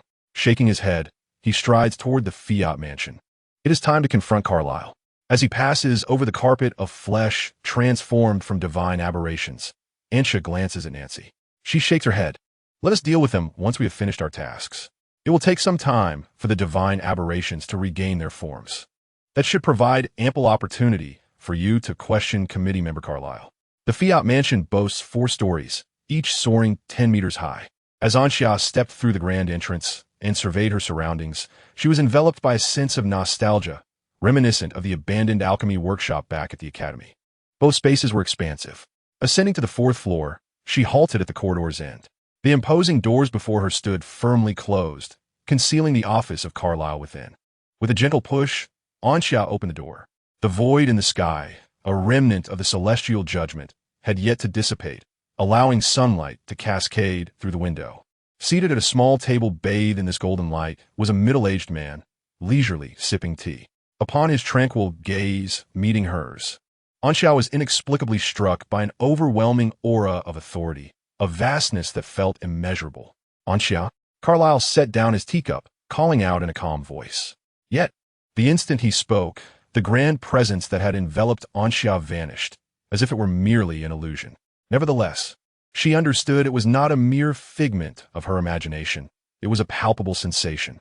Suddenly, Anxia recalled her encounter with Simon in the city of disappearance the previous day, where she had first glimpsed a visage of anguish upon his face. That fleeting image had led her to dismiss it as an optical illusion, a trick of the eyes. The similarity of that moment to her current experience suggested a deeper connection between the two. Her gaze upon Carlyle grew serious, though the man seated before her, illuminated by sunlight, bore the same features. It was highly likely that he was no longer the same individual. Nancy, please wait here for a moment. I will approach him, Anxia whispered, sensing Nancy's confusion.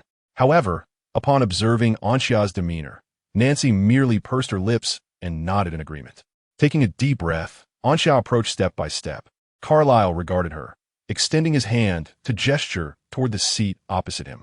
Moments later, they sat at either end of the table, locking eyes. As the sunlight subtly shifted, it enveloped Anxia, leaving Carlyle shrouded in shadow. Outside, the tempest gradually subsided. The void in the sky, marked by the celestial judgment, served as a dividing line, with one side clearing while the other remained turbulent. Silence fell between them, an unspoken tension thickening the air, making it difficult to breathe. You are quite impressive. Carlyle's sudden interjection shattered the palpable tension. Even Nancy, standing by the door, exhaled in relief. Leaning back in her chair, Anxia placed a hand over her chest to ease her racing heart, smiling broadly. You startle me. For a moment, I thought you might take action against me, Chairman Carlyle. Of course, I am commendable. Otherwise, I wouldn't stand before you, would I? Had I performed poorly, I would likely be bound and presented to you instead. You know precisely what I mean, Carlyle replied with a slight smile. Anxia smiled faintly and remarked, You flatter me, but I must ask, are you truly yourself? If you are referring merely to this exterior, then I remain unchanged. However, if you speak of what lies within, Carlyle tapped the table lightly with his finger. A tender sprout emerged from the surface, swiftly growing in stature. Simultaneously, another sprout, nestled beside the now slender branch, began to flourish. Upon reaching a certain height, it entwined itself with its counterpart, forcefully merging into a state of symbiosis. Although the first sprout did not perish, its growth became grotesque, merely observing it suffused one with an overwhelming sense of anguish. As this symbiotic entity advanced to a particular stage, the second sprout emerged more robust and exquisite than the first. At the conclusion of this phase, the latter detached from their symbiotic relationship, having consumed all value from the former. Once severed from their bond, the first sprout withered rapidly. Carlyle once again tapped the table, and the two plants transformed into green luminescence before dissipating. Anxia instinctively clenched her fists, a surge of fury swelling within her chest. What lay before her, though signifying growth, was in truth parasitic. This mode of parasitism was more egregious than the abominations created by the divine. Those who fall prey to such monstrosities may escape death if they eradicate the parasite in time. Yet the method Carlyle had just demonstrated assured a fatal outcome. Did you create all these abominations? Anxia inquired. Indeed, Carlyle admitted without hesitation. What is it that you truly seek? Anxia demanded in a hushed voice. This land must once again bask in the radiance of the divine, Carlyle replied nonchalantly. Anxia scoffed, with so many formidable beings in the sacred realm. Do you truly believe you can contend with them? Take Douglas, the headmaster of the Lance Academy of Magic, for instance. Do you think you can best him? If you are so confident, why not dispel the shroud enveloping the city of oblivion? In the face of Ansha's derision, Carlyle remained unfazed, instead chuckling softly. A pitiful attempt at provocation. Ansha touched her nose, feeling somewhat embarrassed. Her intentions had been laid bare. What to do now? With a forced bravado, she continued. Are you afraid? Cowardly? Carlyle shook his head. No matter how much you speak, you cannot incite anger within me. When you have experienced what I have, you will understand that many things in this world hold little significance. Long enduring suffering has forged my heart into an impenetrable fortress, rendering me invincible and fearless. My purpose in waiting for you was merely to assess your worth up close. Now that I have, I am satisfied. As the sun sets today, and its warm glow fades, when it rises again, I shall share my glory with you. I will elevate you to the heights of this world, where you shall be revered by the multitude and worshipped by all. When that moment arrives, the world, the astral realm, and even the countless remote places will resound with our names, revering us as sacred. A magnificent voice reverberated within the room, yet Carlyle's eyes, devoid of life, began to drift sideways. Ansha hastily stepped forward to support him while casting her gaze ahead. A dazzling white figure emerged from Carlyle's form, stepping onto the staircase that extended from the window, gradually moving toward the vanishing city above the firmament. What on earth is this? Ansha gasped in astonishment. Nancy, witnessing the scene, stood momentarily stunned. So, was committee member Carlyle actually under someone else's control? Nancy approached Ansha and whispered the question. Ansha nodded, observing Carlyle's visage rapidly aging. Within 10 seconds, he transformed from a robust middle-aged man into a frail old man with white hair. We should take committee member Carlyle back, Ansha suggested. He lifted Carlyle onto his back and departed the Fiat mansion alongside Nancy. However, as they stepped outside, the earth violently trembled, nearly causing him to lose his footing. Nancy reached out to steady Ansha, who looked around in confusion, wondering what was happening. The next moment, the scene before Ansha rendered him speechless. The entire outer city was shaking. This was true upheaval. Sturdy stone pillars erupted from various locations within the outer city, demolishing surrounding structures in their ascent. Roads fractured, buildings collapsed, and chaos ensued as people were left in disarray. From all directions, cries of despair echoed. Some unfortunate souls were crushed to pulp beneath the rising pillars. When the earth finally stilled, thousands of stone pillars stood erect within the outer city. Yet this was not the end. The tops of the pillars suddenly burst forth with radiance, vibrating and emitting a melodious sound imbued with a sense of solitude. With each tremor of the pillars, those already gravely ill and on the brink of death grew paler. After 10 resonances, many among them closed their eyes and departed from this world. Numerous practitioners lowered their heads, staring blankly at their bodies, feeling their vitality being inexorably siphoned away. In Ansha and Nancy's eyes, the life force extracted from millions converged into a magnificent emerald river flowing toward the vanishing city. Chapter 147. The Eternal Light of the World. How extravagant, Ansha murmured. Nancy raised her hand, touching the ethereal life force drifting through the air, feeling a gentle warmth. Neither she nor Ansha experienced a loss of vitality, as their formidable mental power secured their life force within.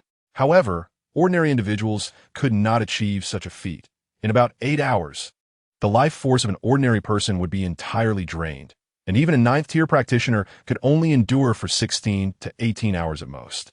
Only master-level practitioners could lock their vital energy with mental power, remaining unaffected. However, whether it be the city of oblivion or the masterful beings from the outer city, they have essentially become divine aberrations. Nancy conveyed this matter to Ansha, who felt a heaviness in her heart. Let us return to the manor first, she suggested. After a brief silence, Ansha spoke. The skeletal dragon, circling in the sky, descended, and the two resumed their position atop its back, flying towards the manor with the still unconscious Carlyle. The skeletal dragon sped along, reaching their destination in less than 10 minutes, though its soul flame flickered dimly, a testament to the considerable exertion it had just endured. Ansha gently stroked the dragon's drooping head, ceasing to maintain its existence, allowing it to return to the realm of the deceased to rest. Meanwhile, Melva and the others sat in the hall, awaiting Ansha's return. Sherluna played with Jelly, appearing quite bored, while Melva expressed concern over Ansha's safety. Mrs. Meredith checked on the progress of the sacrificial ceremony being prepared by the congregation of the July church every few minutes. Upon seeing Ansha and Nancy enter the hall, they all stood up. Ansha. Sherluna quickly jogged over, while Melva approached at a leisurely pace. Mrs. Meredith gazed at the elderly man with white hair on Ansha's back, a vague familiarity causing her to momentarily lose focus. Make way, make way. Ansha reached the sofa and placed Commissioner Carlyle upon it. Cough. Carlyle emitted a soft cough, gradually awakening from his stupor atop the skeletal dragon, regaining his senses by the time they arrived. Who is this old gentleman? Sherluna inquired curiously, her jelly in hand, attempting to reach out and touch Carlyle. Smack! Ansha swatted Sherluna's hand away, while Melva, observing Carlyle's wrinkled visage, began to form a guess. Is he Commissioner Carlyle? Melva asked uncertainly. Impressive, you recognized him. Ansha gave Melva a thumbs up, nodding in affirmation. How could Uncle Carlyle have become like this? Mrs. Meredith asked incredulously. Ansha rubbed his forehead. That's a long story. He swiftly batted Sherluna's hand away once more. In 5 minutes, Ansha succinctly recounted the events that transpired. Melva pondered. So, the bounty against us was not issued by Commissioner Carlyle, as at that time his body had already been taken over by the divine aberration. It was that mysterious deity seeking to target us? Indeed, Ansha nodded. Is the current turmoil in the outer city also caused by that unknown deity? Sherluna gazed out the window, where a massive stone pillar loomed close by, having toppled a warehouse within the manor grounds. Yes, Ansha affirmed again. Does that mean my father was also schemed against by this deity? Mrs. Meredith asked anxiously. This time, Ansha hesitated, not nodding, as he could not guarantee such a claim. The deity merely acknowledged that the aberration was of its making, but did not confirm that the incident involving Commissioner Magnus was also its doing, although it is highly probable. The incident involving Magnus was orchestrated by him. Even Simone was under his control. Carlyle's voice, now hoarse, resonated, yet his gaze remained remarkably vibrant. Despite his frail physique and withering spirit, his will remained unyielding. The eyes are the windows to the soul. As long as one's determination remains steadfast, the essence of the individual endures, untouched by external influences. Only he possesses such potential. During the period of bodily possession, Carlyle gradually unraveled the entirety of the situation. The few individuals present exchanged glances, and Ansha, scratching her head, inquired, Chairman Carlyle, how should this be articulated? Carlyle sighed, a grave expression crossing his face. Do you understand why the city of vanishing can float in the sky? Under normal circumstances, a sky city of such mass, like the city of vanishing, could not possibly remain suspended aloft for an extended duration. The resources consumed daily to maintain its levitation would be sufficient to cause any master-level individual considerable distress. Moreover, the city of vanishing does not produce significant resources. Since its inception as a free academic publication platform, it has been more about expenditure than income. Is there a type of energy that can sustain such consumption? Ansha speculated. Does the city of vanishing possess mines? Melva pondered aloud, likening it to her own home, where numerous minerals were discovered in the astral realm. The daily mining profits could indeed purchase a city, albeit a slight exaggeration. Yet, acquiring a small town would be more than feasible. Is my father financing it? Ms. Meredith puffed out her chest. The champions of the Holy Domain are indeed quite affluent. Are there astral beings supporting the city of vanishing from below? Helena conjectured, believing that due to the influence of the Time Dragon, which had rendered her somewhat invisible, the abilities of astral beings might not be formidable. But they certainly possessed an array of peculiar powers. None of these, but what Ansha mentioned is quite close, Carlyle replied, shaking his head. The Riddler should leave Gotham. Ansha, unable to endure Carlyle's prolonged suspense, swatted away Jelly's outstretched hand for the third time. Stop trying to pry. Just look at how weak Chairman Carlyle is. A mere touch from you might finish him off. Ansha admonished Jelly sternly. Pout. Jelly felt wronged. Ahem, I'm not weak to that extent yet, Carlyle said with resignation. Then do hurry and reveal the answer, or I fear you might expire and take the answer with you, Ansha sighed. What did you just say? Melva lightly punched Anxia. Anxia glanced at Nancy, hoping to elicit sympathy, but Nancy merely smiled at him, offering no compassion whatsoever. Alas, truly heartless. Carlyle took a deep breath, ignoring Anxia, and disclosed the greatest secret of the City of Vanishing. The force sustaining the City of Vanishing's operation is, in fact, a deity, a true god. He was defeated and sealed by the three sages, and then, as a source of energy, continuously upholds the city's functioning. Even among true gods, this deity is considered one of the most powerful beings. Though the name of this deity has been lost to time, I have unearthed some clues from the annals of knowledge. In ancient records, this divine being is referred to as the eternal light of the world. Chapter 148. The Key, the Eternal Light of the World. Everyone was momentarily taken aback. This was no ordinary title. Most deities merely adopted titles that reflected their functions, such as the god of flames, the god of calamity, or the god of knowledge. However, the title of Eternal Light of the World transcends the typical nomenclature of deities. Without considerable strength, uttering such a title would be akin to courting ridicule. None would acknowledge it without first measuring one's worthiness. Anxia recalled the Church of the True Gods and inquired, "Is there a connection between the eternal light of the world and the god of radiance?" After all, they both seem to embody light. They merely happen to tread upon the same path, replied Carlyle. The path represents the source of a deity's power. In simpler terms, a path is akin to a set of rules. The astral realm is vast, and no deity has yet reached the end of a path. Moreover, a single path can accommodate multiple travelers. Upon hearing Carlyle's elucidation, Anxia experienced a moment of clarity. Carlyle continued, "The deity sealed within the City of Oblivion seeks to unravel its bindings. Over the course of time, it has likely discovered some vulnerabilities in the seal. The abomination it created serves as a means to assist its own unsealing. However, even if the seal is lifted, threats like Magnus still loom within the City of Oblivion. Thus, it must first ensure that Magnus is incapacitated. It is notoriously difficult to slay a being of the sanctuary. Hence, Magnus would merely be rendered unconscious.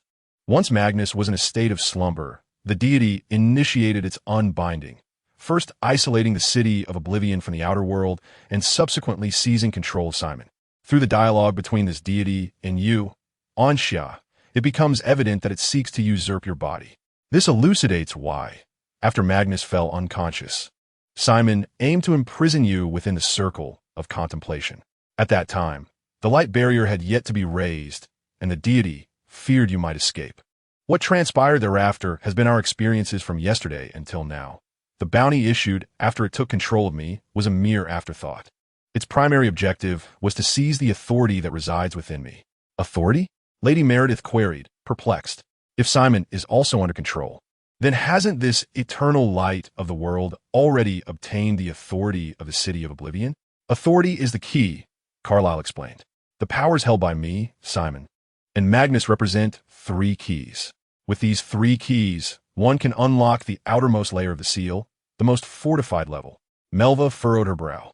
"So, does this mean that the deity currently sealed has commenced its unsealing?" Carlyle's expression grew serious. "Indeed. The function of these stone pillars is to extract the life force of all beings. Once this deity breaks free from its seal, it will be able to siphon life, energy, and rapidly restore its strength." Suddenly, Ms. Meredith interjected, "It seems that my father's authority resides within me."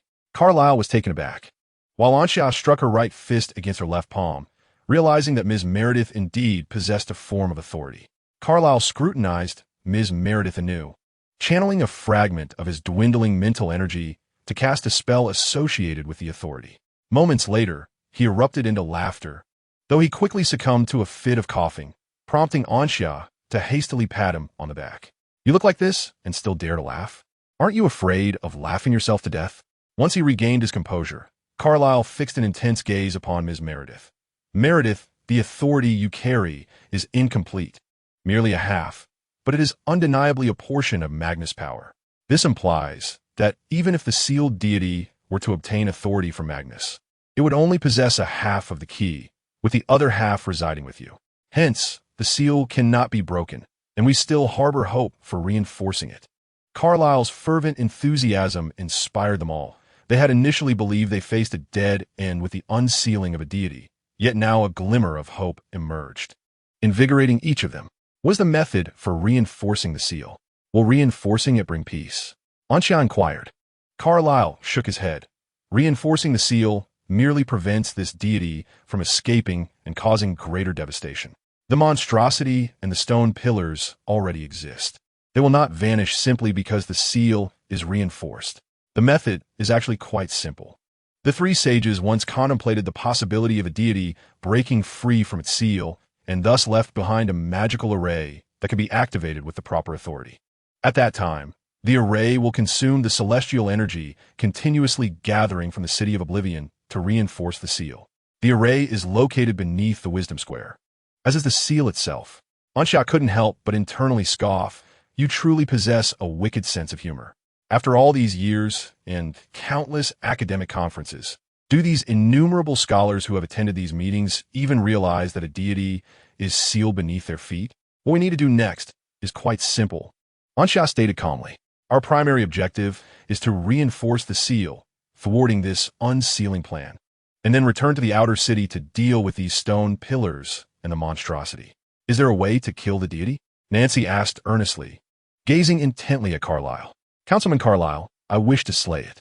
Recognizing that this sealed deity was the root of all calamity, if they could eliminate it, they could avenge all those harmed by the monstrosity and bring an end to the crisis.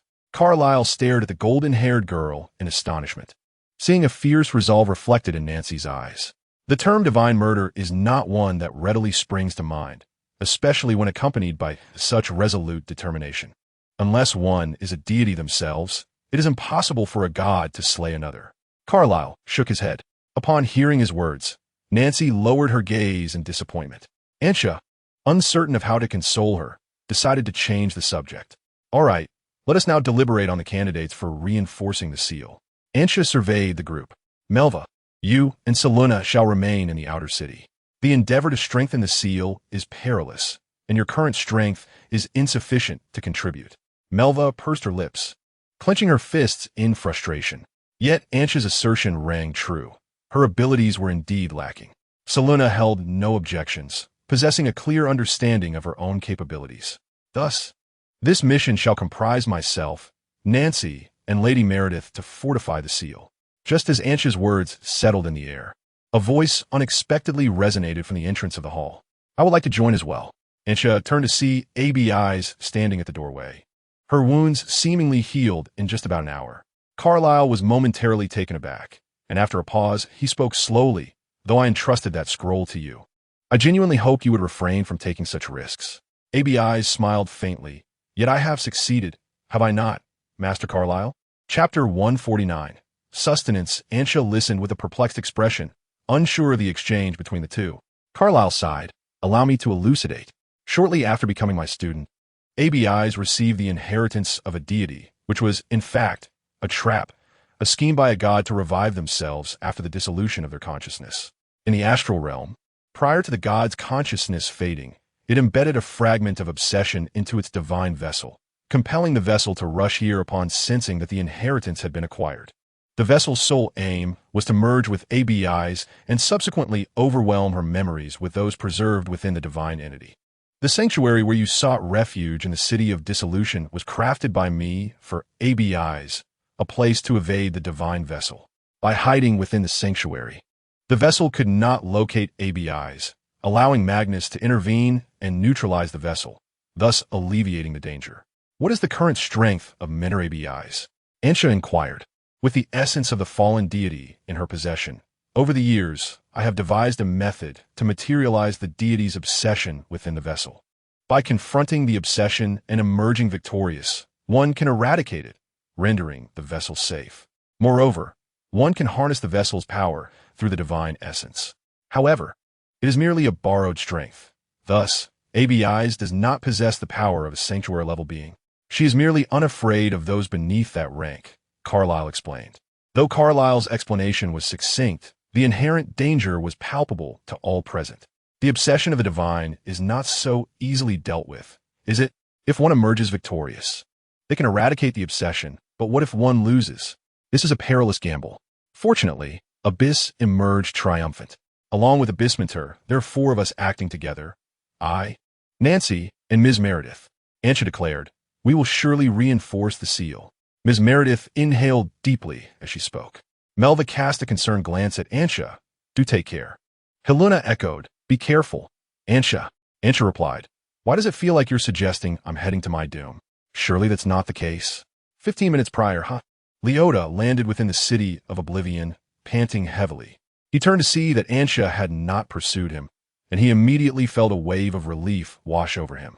Recalling the might of the celestial judgment, Leota couldn't help but shiver. He sensed his body.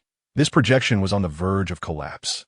Everything he possessed at present resided within this projection, and should it shatter, it would be tantamount to his demise. If that were to occur, he would become the first deity ever slain by a mortal since the dawn of divinity. That boy named Ansha is truly monstrous. Yet, he was thankful to have successfully escaped. However, Leota gritted his teeth and made his way toward Simon's office. Before long, he pushed open the office door and stepped inside. As expected, the mysterious figure awaited him on the sofa. "You finally returned?" the mysterious figure inquired. Leota replied eagerly, "Can you grant me another chance?" "Just once. I was careless. Otherwise, I would have captured that boy." His heart raced. Having failed twice, he knew his performance in the eyes of the other party was woefully inadequate. The lifespan and power he had gained were not truly his own, as the mysterious figure could reclaim them at any moment.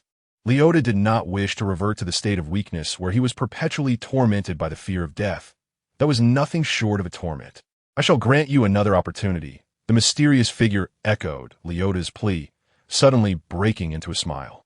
"Please, grant me another chance," Leota exclaimed, bowing his head in desperation. The mysterious figure stood up and patted Leota on the shoulder, remaining silent. Feeling the gesture, Leota exhaled in relief. It seemed the other party would not hold his failures against him. With a heart full of malice, all of his fury directed towards Ansha, Leota seethed. "Ansha, just you wait. This time I will surely capture you." Suddenly, Leota's body froze. He turned in disbelief to the mysterious figure behind him, witnessing his lifespan flowing from his body back to the mysterious figure. You said you would grant me another chance?" Leota cried out in terror. "When did I ever say that I would grant you another chance?" The mysterious figure cast a disdainful glance at Leota. "You wretched being, a disgrace to the divine, defeated by mere mortals." As he felt his lifespan and power swiftly dissipating, Leota's fear burgeoned within him. Upon hearing the mysterious figure's words, his trepidation transformed entirely into fury. "I understand now. You never intended to reward me." "Oh, so you've seen through my intentions," the mysterious figure replied with a faint smile. "Food, what speaks of reward?" In an instant, all of Leota's lifespan and strength were reclaimed by the enigmatic entity, yet his actions were far from over. Leota, in horror, sensed that the very essence of his power, his divine nature, divine fire, and core, was being drained by this figure. He found himself utterly powerless to escape. Though damaged, it is still better than nothing. The mysterious figure's indifferent gaze fell upon Leota, sending a chill through him. "Am I merely food?" Leota's expression was a blend of despair and bitterness.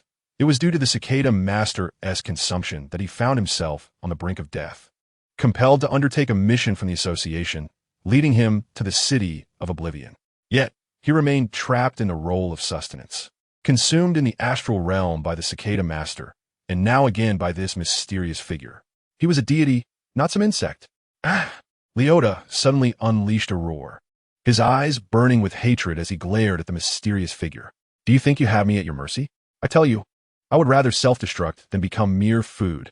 A tremendous surge erupted within Leota, and though the mysterious figure sought to intervene, it was too late. Boom! The city of Oblivion reverberated with explosive sounds that shook the heavens. The building housing Simon's office was reduced to rubble, and surrounding structures suffered grievously. In the open space, the mysterious figure emerged unscathed, watching as a burst of multicolored light vanished before his eyes, eluding capture. His expression darkened, and with a cold snort, he disappeared from the spot. That vibrant burst of light was, in fact, Leota's divine essence. The self-detonation was triggered by igniting his divine core with divine fire. However, due to its inherent fragility, the explosion's might was limited. Now, Within his divine essence, there remained merely a wisp of his fading soul, or rather, his obsession, a yearning for vengeance. Leota arrived at the circle of contemplation, entering a chamber where Hall was imprisoned. Upon seeing Leota's divine essence, Hall was momentarily stunned. Did you not desire to ascend to divinity? The missing pieces I shall provide with my divine essence, on the condition that you swear to eliminate that scoundrel. Leota conveyed his recent memories to Hall, his resolve teetering on the brink, sustained solely by the thought of dragging the mysterious figure down with him. Simply to kill him? Very well, I accept, Hall replied with a smile. Debt does not weigh heavily. I already have a god to slay. Adding yours to the list makes little difference. Upon hearing Hall's words, Leota's obsessive fixation dissipated with a sense of satisfaction. Subsequently, his divine essence merged with Hall's being, completing the essence of divinity within him. At the same time, he entrusted Hall with the route to exit the circle of thinkers. Chapter 150, The Battle Against Samani. At the estate, the clock struck 10:20, and Anxia and her companions were prepared, setting their sights on the city of Vanished. Before their departure, ABIs disclosed that the core of the luminous node had also been relocated to the city of Vanished. Anxia had earlier contemplated continuing the destruction of the luminous nodes, unaware that it had become a trap, nearly leading them to be ensnared like rabbits. Consequently, their mission to the city of Vanished would not only involve reinforcing the seal, but also necessitate the destruction of the luminous node crystal, rendering the barrier's concealment obsolete. Soon, Anxia and her companions found themselves within the city of Vanished, where the intricate arrays posed no hindrance to their passage. In stark contrast to the outer city, the city of Vanished seemed relatively undisturbed, with its residents believing that only minor accidents had occurred. They were oblivious to the fact that 3 individuals were present and assumed no significant calamity would befall them. Anxia glanced down to see a girl nestled against a boy, chatting and laughing as they strolled along the street. An elderly man leaned on his cane, leisurely basking in the sunlight that followed the rain. Store clerks were using magic to clear away the accumulated water, restoring cleanliness and order to the shops. They remained unaware of the protruding stone columns in the outer city, the crumbling buildings, or the anguished cries of its inhabitants. A sudden thought struck Anxia. Should the city of Vanished even exist? Despite being under the management of the 3, the living conditions and other aspects within the city of Vanished were markedly superior to those of the outer city. Even suffering seemed to be more prevalent in the outer city. Yet, he was merely an outsider. He exhaled, dismissing the notion from his mind, and hurried to catch up with ABIs and the others. What's wrong? Nancy observed that Anxia appeared to be in a troubled state. Nothing, Anxia replied. 10 minutes later, they arrived at the Wisdom Square. Typically, the square would be bustling with people, but due to Magnus' unconsciousness leading to the lockdown of the city of Vanished, the number of individuals present had significantly dwindled. ABIs effortlessly expelled the remaining people under the name of Carlisle, leaving only the 4 of them in the Wisdom Square. Before their departure, Carlisle had informed them of the precise location of the seal reinforcement array. Lady Meredith approached the fountain, raising her hand to press against the wall, intricately adorned and hidden beneath the water surface.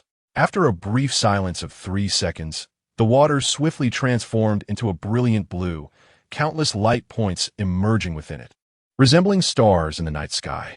The authority vested in Lady Meredith began to be recognized, and upon successful identification, the fountain gradually dried up, with water seeping through imperceptibly small holes into its interior, followed by a subtle tremor emanating from beneath their feet.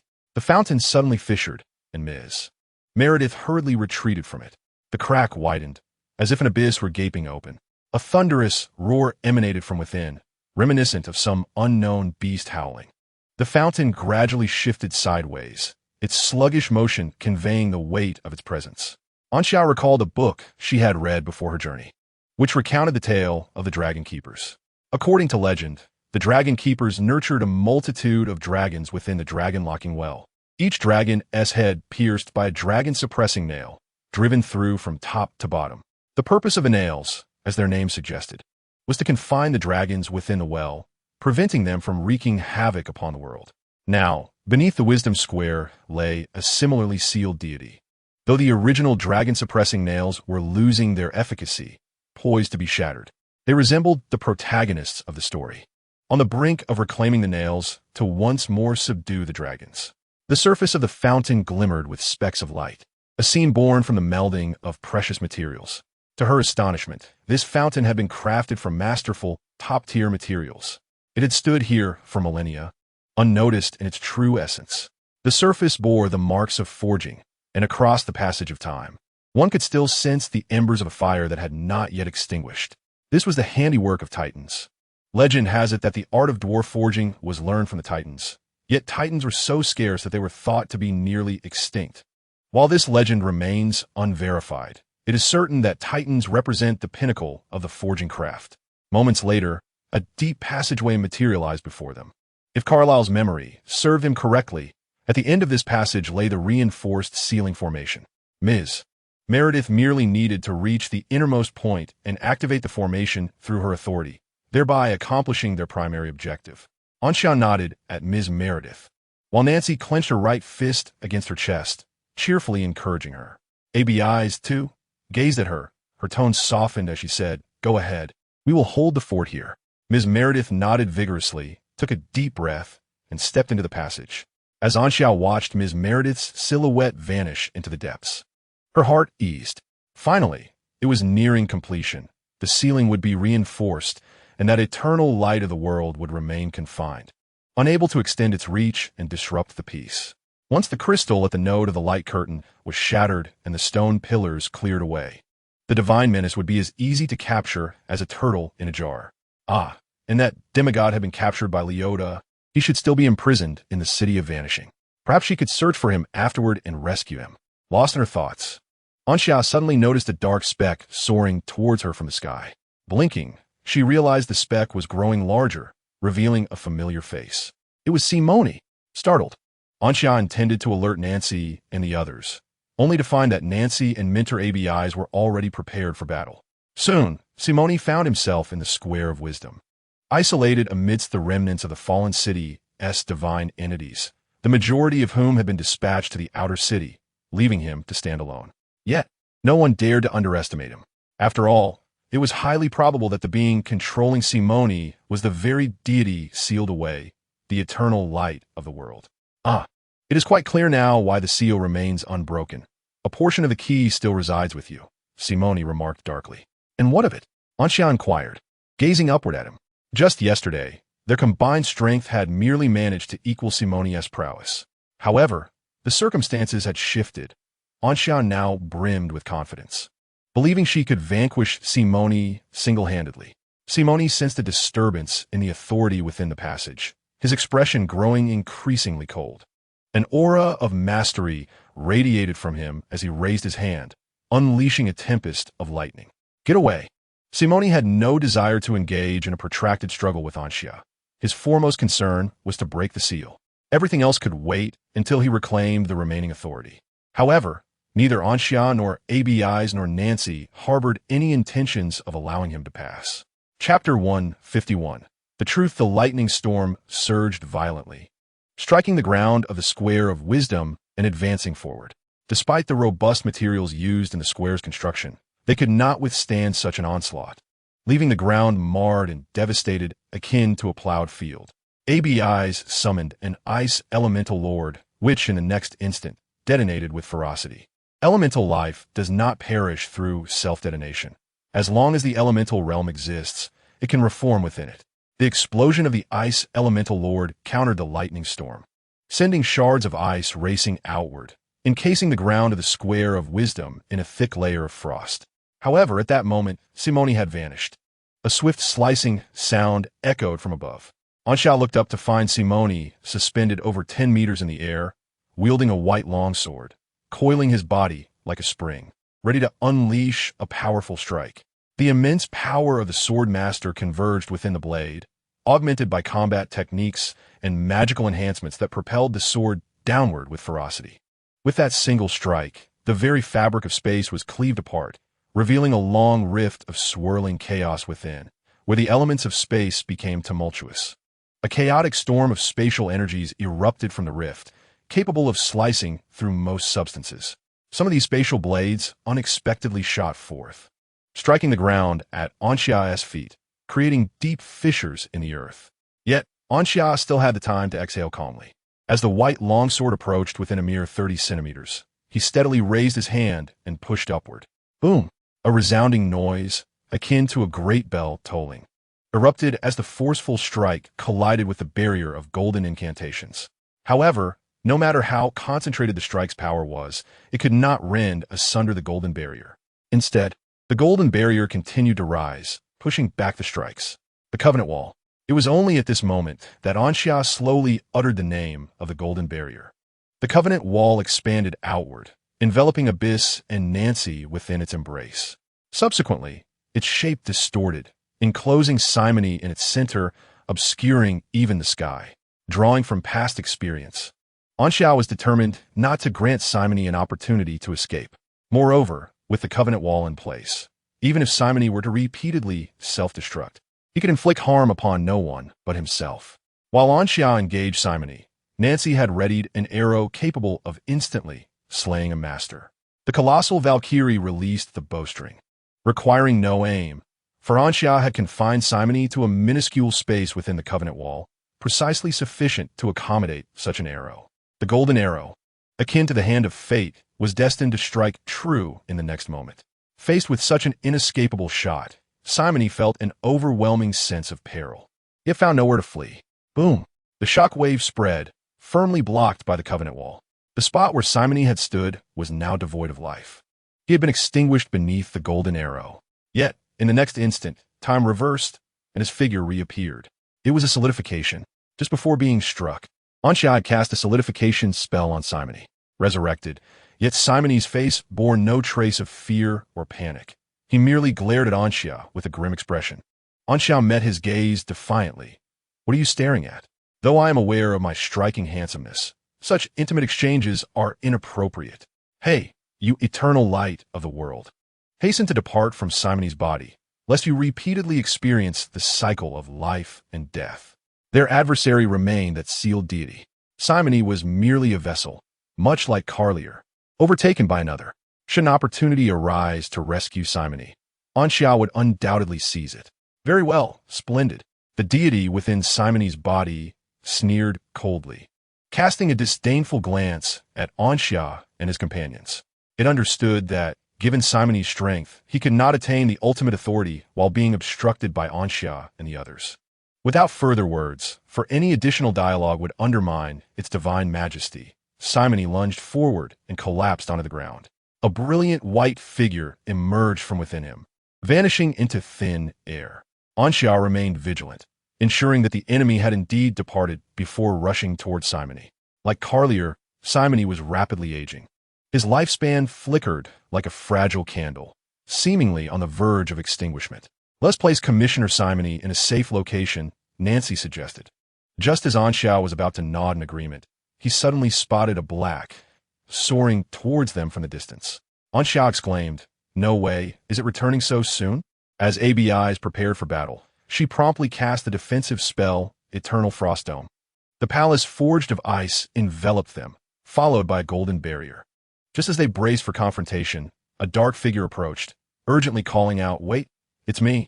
Anxia, astonished, exclaimed, "How did you escape, my friend?" The newcomer was Hall. He landed on the Wisdom Square, and both ABIs and Nashi recognized him as the demigod who had betrayed Leota the previous night. "This is a long story," Hall sighed. "Then let us keep it brief," Anxia replied, draping an arm around Hall's shoulder. "By the way, what is your name? It's a bit troublesome to keep referring to you as that guy." "Oh, my apologies, Great Archbishop. I'm Hall Valencia," he said, taken aback. He then recounted how he had found Leota with her divine essence, and added gravely, "What I am about to say may astonish you, Great Archbishop, but I assure you, it is all true." Anxia narrowed his eyes, sensing what was to come. "You mean the true identity of the mysterious being that devoured Leota?" Hall nodded. "The reason I hesitated to reveal it was that I feared you would not believe me." Anxia exhaled. "It's merely that deity sealed within the city of Oblivion, isn't it? Could there be another god involved?" "Not a deity," Hall articulated deliberately, "but one of the triad, the soul sanctum's champion of the city of Oblivion, Magnus." Anxia fell silent for a few seconds before suddenly applauding. "Well, I knew it would be him. No wonder he sought to frame me." Nashi gazed at Anxia with a smile. "Did you truly know all along?" Anxia scratched his head. Well, not exactly, but I had my suspicions. His recent experiences had certainly led him to doubt Magnus' unconscious state. However, with either Lady Meredith or Commissioner Kyle by his side, he found it difficult to voice his concerns, as he lacked substantial evidence. But now, with Hall as a witness, it was a definitive confirmation. ABI's frowned. So Magnus has actually allied with the sealed deity? Is he attempting to aid their escape? But if that is the case, why would he grant authority to Lady Meredith? Hall nodded. I'm unclear on the matter of authority. However, Magnus seems intent on unsealing the deity. The reason Leota and I ventured to the City of Oblivion was to undertake a mission for the Universal Deity Rescue Association. Only the Triad is aware of the sealed deity in the City of Oblivion. This suggests that it is highly probable Magnus conveyed this information to the Universal Deity Rescue Association. Anxiao noticed a peculiar detail. Wait, why does your association have such an odd name? Hall felt a bit embarrassed, as he too found the name rather strange, and thus maintained a serious expression while mentioning it. As a few individuals engaged in conversation, a figure quietly stood behind Lady Meredith, observing the enchanted seal being gradually activated through the communication of permissions deep within the fountain's passage. However, due to the incompleteness of these permissions, the activation process was far from swift. Lady Meredith remained utterly unaware of the presence of another person behind her. It was only when a hand reached from behind and pressed upon the seal, interrupting the activation process, that she realized there was indeed a second person in this space. She swiftly turned, intending to cast a spell to inform Anxia and the others. Yet, upon seeing the face of the individual behind her, Lady Meredith froze in place. After a brief moment, she murmured, "Father?" Chapter 152. The prism of ever-changing forms. Lady Meredith had never anticipated encountering her father, Magnus, in this place, especially as he had interrupted her attempt to activate the reinforced seal. The joy of Magnus' unexpected appearance clashed with the confusion brought on by the disruption of the seal's activation, leaving her momentarily dazed, her thoughts tangled like a cat's plaything, unable to form coherent ideas. You should not have intervened in this matter, Magnus sighed. I merely wish to find you, Lady Meredith replied softly. I need to take away your permissions, Magnus stated. The unsealing cannot be stopped. Father, why must you do this? Lady Meredith struggled to comprehend. So many lives have been lost due to the deities sealed within the City of Oblivion. Why would Magnus choose to aid their malevolent endeavors? You will understand soon enough. Magnus smiled with resignation, silver-white patterns appearing upon his face, radiating divinity. With the assistance of Leota's divine essence, Holden had accumulated enough to ascend to true godhood. He was merely one crucial step away, much like the god of the hunt and storm sealed within the elemental field of the Lance Magic Academy. He only needed to undergo the divine ascension ritual. With such a formidable ally joining their ranks, Anxia felt a renewed sense of confidence in facing the impending events, though it was still insufficient. After all, Magnus had taken the lead in betraying them. Shall I confront the Holy Domain? Anxia thought to hasten the reinforcement of the seal, then proceed to destroy the Crystal of Light, ultimately awaiting the completion of the sacrificial ritual to summon the Cicada Master. For even if Holden were to ascend to divinity immediately, he would still be no match for Magnus. Hardly had their conversation ceased when Anxia heard footsteps echoing through the fountain passage. However, why were there two sets of footsteps? Holy Domain warriors, Nancy interjected, positioning herself protectively before Anxia, drawing her bow towards the fountain passage, her expression grave. Abyss and Holden also sensed the threat, their attention fixated on the ominous corridor.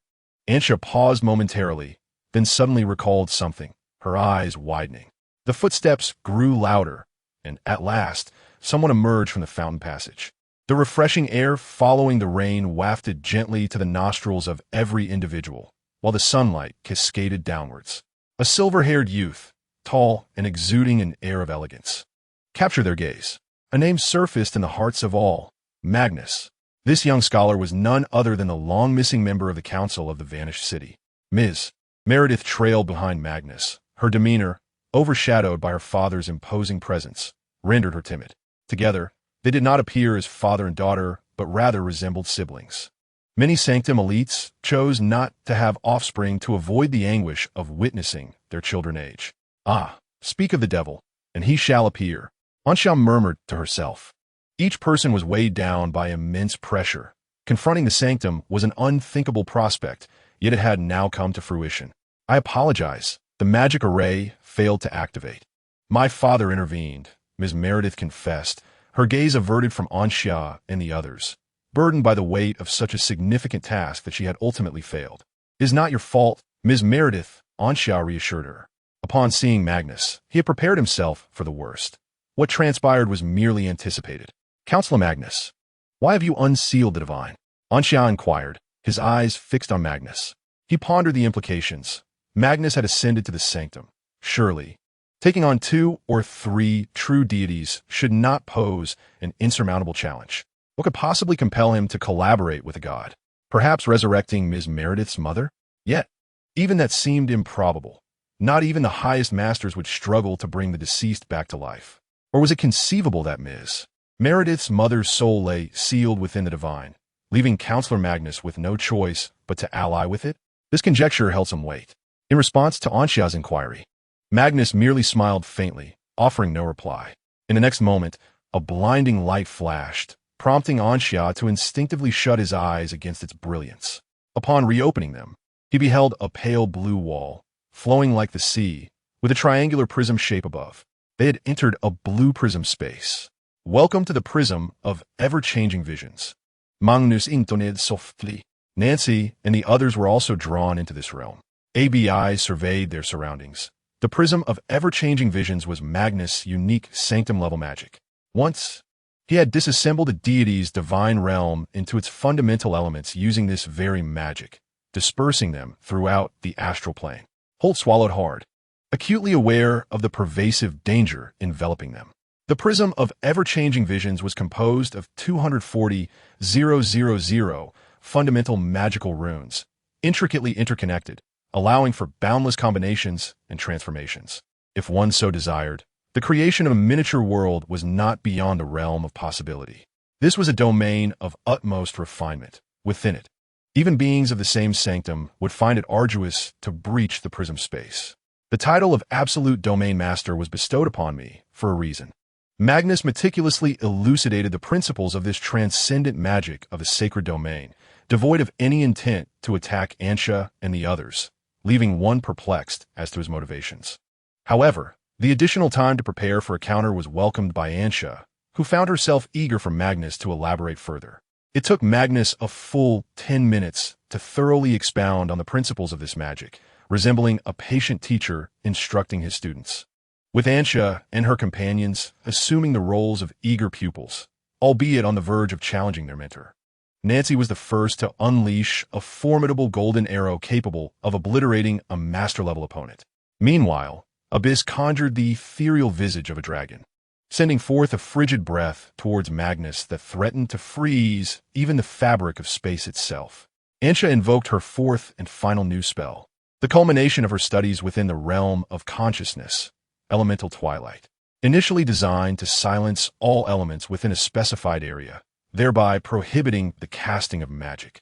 Anxia's version ignited a tumultuous frenzy among the elements across a vast expanse. The most critical and lethal aspect was that these elements underwent a series of reactions, culminating in explosive results.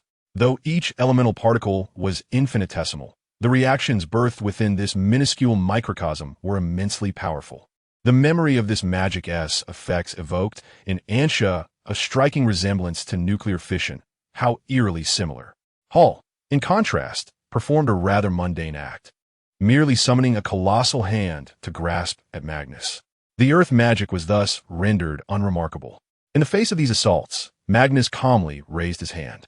In Chapter 153, Devouring, he first directed his focus towards the golden arrow shot by Nancy.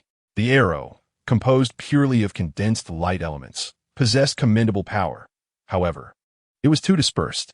As Magnus dissected the principles of the golden arrow, time seemed to slow. With a single command, a myriad of runic structures were dismantled by a prism of ever-shifting manifestations, ultimately reducing the golden arrow to a multitude of light elements and mental energy, stripping it of all potency. Next came Abyss's assault. Is this an imitation of the breath of the Starry Dragon tribe? Its might is already quite close to the original. Were it released by an authentic Starry Dragon, It could easily freeze an entire city, Magnus remarked. I shall demonstrate only once. Whether you grasp it depends on your innate talent, for my time is limited. With a surge of mental energy, a diminutive ice-blue dragon materialized behind him. Every scale and gaze was flawless, vibrant with life, as though a true starry dragon had descended. Yet, Abyss recognized that this dragon was merely an elemental construct controlled by mental energy. It already possessed all the requisite attributes of life. Magnus simply needed to imbue it with a soul, transforming it into a genuine starry dragon. The brilliance of truth illuminated the terrifying power of the sanctuary's stronghold for ABIs for the first time. The seemingly frivolous figure of Dean Douglas loomed larger in her mind. Among the existing powerhouses of the sanctuary, Magnus held the 161st rank, whereas Dean Douglas ranked second. If Magnus could effortlessly fabricate life at the master level, to what degree could Dean Douglas ascend? As the frigid breath approached, the ice-blue dragon behind Magnus opened its mouth. A similar breath incubated deep within its throat, and a terrifying wave of energy spread around, culminating in a thunderous release. The mighty roar of the dragon echoed in the air, causing Ansh's heart to race wildly in response. He gazed at the ice-blue dragon, witnessing a spectral blue mist effortlessly shatter Abiz's frigid breath. Even from a distance of several dozen meters, he felt the chill pierce through him, leaving him trembling. This was an entirely different caliber of magic. Abiz's frigid breath was indistinguishable from a counterfeit, obliterated with utter ease. Understanding dawned upon ABIs as she furrowed her brow, muttering to herself. At this juncture, everyone sensed something amiss with Magnus. Despite his apparent alliance with the sealed deity, he harbored no intentions of opposing them. Following Abiz's magic came Ansh's elemental twilight. Time slowed and stretched, elongating the process of elemental eruption. Magnus observed this magic with great intrigue, even catching glimpses of two elemental particles reacting. Yet, the mechanisms behind their interaction and the control of numerous elements eluded him, remaining a tantalizing mystery. In this extended moment, 3 hours elapsed before Magnus, still yearning for more, restored time to its normal pace. He could not fully grasp the principles of Ansh's magic, but it was clear that it was the hallmark of a genius. Ansha, you never fail to surprise me, Magnus exclaimed joyfully. Polygonal shapes surrounded him, and soon elemental twilight engulfed him entirely. Countless explosions from elemental reactions failed to breach the pentagonal defense. Even with the addition of the rock giant summoned by Hall, the outcome remained unchanged. When elemental twilight subsided, Magnus emerged from the pentagonal barrier, step by step, bringing Lady Meteor with him to face Ansha and the others. You have all performed admirably, Magnus remarked. Yet none can rival the god of daybreak. Daybreak, the name of the ancient deity sealed within the city of Oblivion. Were you? Ansha inquired, testing the waters. Magnus smiled faintly. I fear I shall disappoint you. In approximately 6 hours, I will be completely consumed by the god of daybreak. What? Both Lady Meteor and ABIs, alongside Nashi, were utterly astonished. How could this be possible? Hall was utterly astonished. He himself was a demigod, capable of undergoing the ascension ceremony at any moment to become a true deity. Thus, he comprehended the immense power wielded by the Holy Domain, a force that could bolster an entire world. How could a being of the Holy Domain possibly be consumed by God? Just as a Holy Domain warrior could not slay a deity, so too could a deity not devour the Holy Domain. If such a thing were true, it would surely alarm every existing Holy Domain warrior, leading to an unrelenting pursuit of this so-called God of Daylight. Surprised, are you? Centuries ago, the God of Daylight had already begun to devour me. Magnus lowered his gaze. But father, you had not yet attained the Holy Domain then. Lady Meteor exclaimed earnestly. Precisely because I had not achieved the Holy Domain, the God of Daylight targeted me. Moreover, it was through the machinations of the God of Daylight that I was able to ascend. At the moment of my ascension, I realized it was already too late. Half of the God of Daylight's soul had formed a symbiotic bond with me. As the process of devouring progressed, my control over my own time diminished increasingly. During this period, everything that transpired was orchestrated by the God of Daylight, rendering me unable to take action. I must apologize to you, Ansha. The God of Daylight coveted your form and sought to keep you. Thus, the day before yesterday, he manipulated me into contacting you, feigning unconsciousness, and sent forth a fragment of his soul to guide Simon to imprison you. It was a foolish plan, a testament to the God of Daylight's own folly. Yet due to the significance of the City of Oblivion to me, this plan succeeded without hindrance, which is a bitter irony, Magnus remarked with self-deprecation. Just now, a fragment of the God of Daylight's soul was driven away from Simon and returned to its essence. Upon learning of the events that transpired, the God of Daylight sought to control me and seize the remaining key. Although I am on the verge of succumbing to his devouring, I still retain a flicker of strength. Thus, I managed to temporarily reclaim my body, affording me the opportunity to converse with you. I trust you have gleaned the details from Carlisle regarding the location of the reinforced ceiling array. Only Carlisle's lineage possesses this knowledge. But I suspect Carlisle did not anticipate that I too was under his control. What I wish to convey is this. Please surrender the final key to the God of Daylight, allowing him to achieve his unsealing. I am aware of what you wish to say, yet do you know that the three sages have passed down a prophecy? The moment the God of Daylight unseals himself, it will signify his absolute demise. This was a prophecy perfected by the three sages as they faced death, their very essence ignited, an inescapable and unalterable fate, destined to come to pass, as it has already been anchored in destiny. However, I do not place all my hopes on this prophecy. I have delved into extensive historical records, unearthing a truth buried within the annals of the City of Oblivion. Consequently, I pursued my objective based on this revelation. Upon discovering her, a sudden realization washed over me, and I understood partially why the prophecy of the three sages foretold that the moment when the daylight would unseal itself would coincide with death. After all, she had once defeated daylight and sealed it away. Naturally, she would possess the means to devise a way to vanquish it. However, an unforeseen event had transpired. Now, I seized control of my body for the final time, striving to rectify the unforeseen circumstance and to buy time for you all. Magnus recounted his tale gradually, his gaze steadily resting upon Nancy. Chapter 154. Nancy Ignazio Ansha was momentarily taken aback. He followed Magnus' gaze and turned to Nancy. Sensing Magnus' attention directed at her, Nancy recalled the sudden fragments of memories that had appeared in her mind.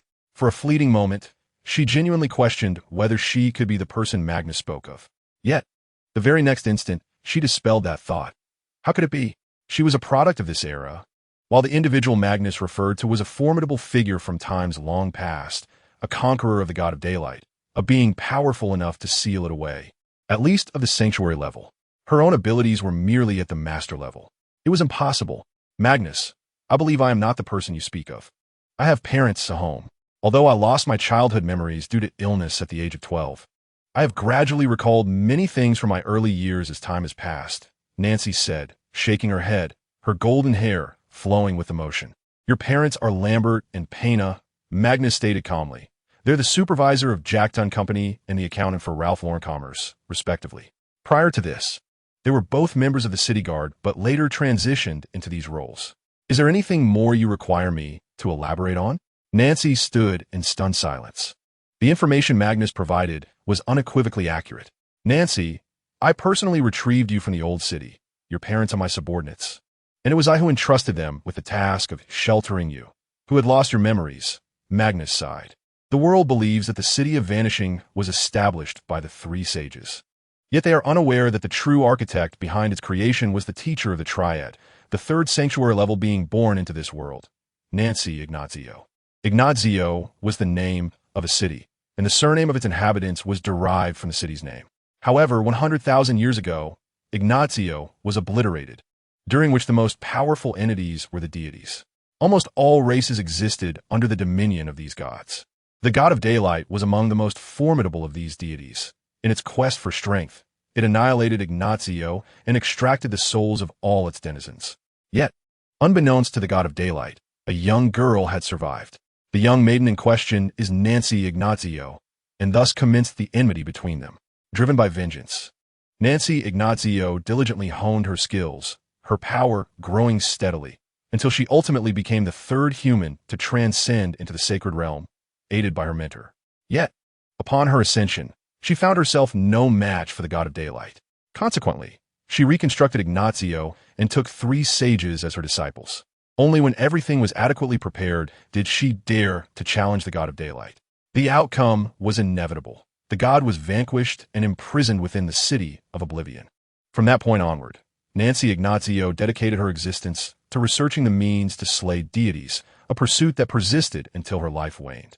By that time, the outer city had been established, and Ignazio had become a desolate, abandoned relic.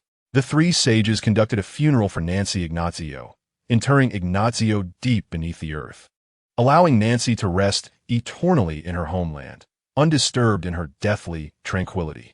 Little did the sages anticipate that Nancy Ignazio's spirit would return from the realm of the deceased. As the sages wished, for 100,000 years, no one dared to trespass into the old city. However, this very solitude caused Nancy Ignazio's spirit to linger, her singular obsession throughout her life being the destruction of the god of daylight. This potent fixation became instinctual. Even in the absence of consciousness, it continued to resonate, causing the old city to endlessly replay her life. Unbeknownst to anyone, Ignazio faced destruction time and again, while Nancy Ignazio, in her despair, gazed upon the ruins of Ignazio. It was only when I intruded upon this cycle that I shattered the repetition, allowing her to cease her torment. Yet, after 100 millennia of erosion, her spirit had grown exceedingly frail. As I led her away from the old city, an unforeseen event transpired. Her soul fractured, and all memories were lost, leaving nothing but a blank essence. It was for this reason that I entrusted her to my followers, for the amnesiac Nancy Ignazio bore little distinction from an ordinary girl.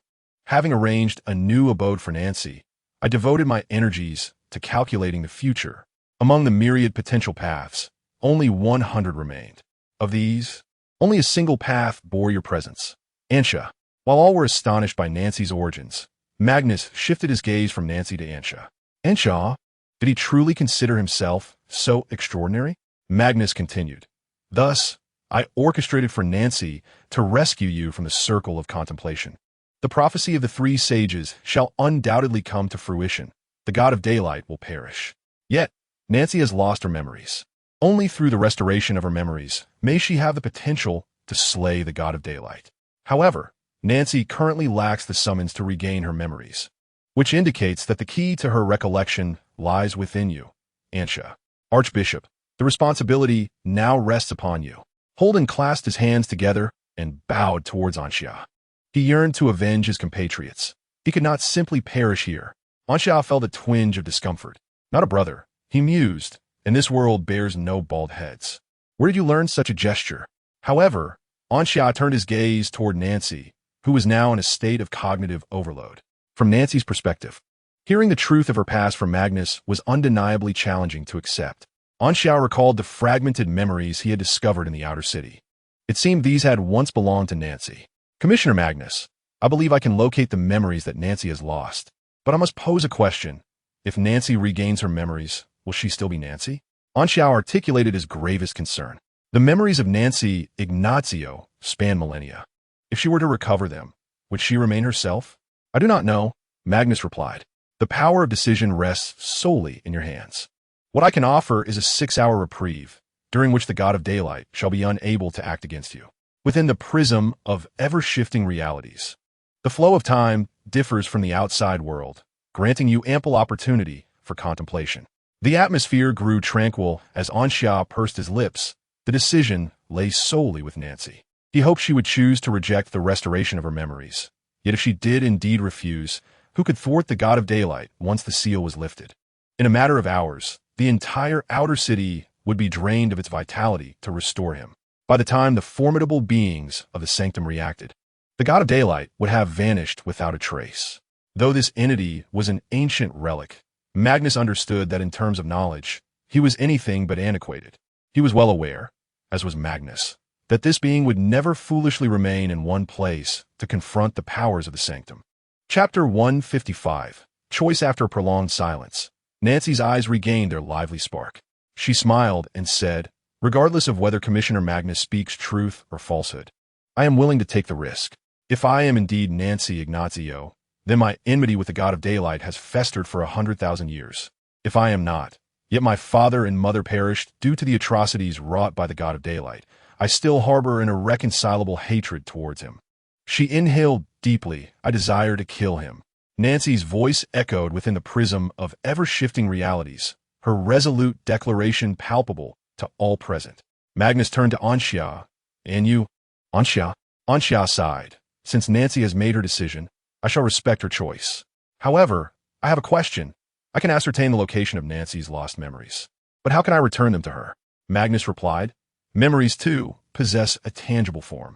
Come, Anxia, allow me to impart upon you a spell, known as the Hand of the Soul.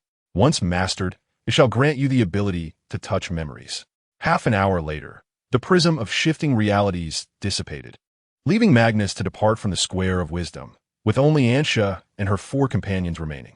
Anxia hoisted the unconscious Simony from a distance and glanced towards ABIs.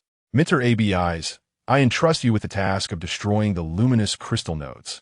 He sought to recover Nancy's lost memories, yet the crystal nodes must also be eradicated. As Magnus took his leave, he assured that he would suppress all divine aberrations, implying that ABIs could likewise obliterate the crystals without Anxia as assistance. Given the absence of divine entities to consume them, very well, ABIs offered no further words, for time was of the essence. She turned and made her way toward the Hall of Knowledge, where the luminous crystal nodes were likely situated. Let us return to the outer city. Anxia proposed to Lady Meredith and Hall. The two nodded, while Nancy appeared somewhat distracted. Before long, they reached the periphery of the City of Oblivion. Although Lady Meredith's authority had been seized by Magnus, Nancy effortlessly opened a passage to the departure array. If given a choice, Nancy wished she were not Nancy Ignazio. After all, the burdens carried by Nancy Ignazio were immense, and she merely yearned for vengeance for her parents. Yet, the authority she bore increasingly convinced her that she was indeed the Nancy Ignazio referred to by Commissioner Magnus. What are you pondering? Anxia inquired, observing her. They were seated upon a massive floating rock platform the Hall had conjured, descending steadily towards the outer city. It is not too late to reconsider, Anxia grinned.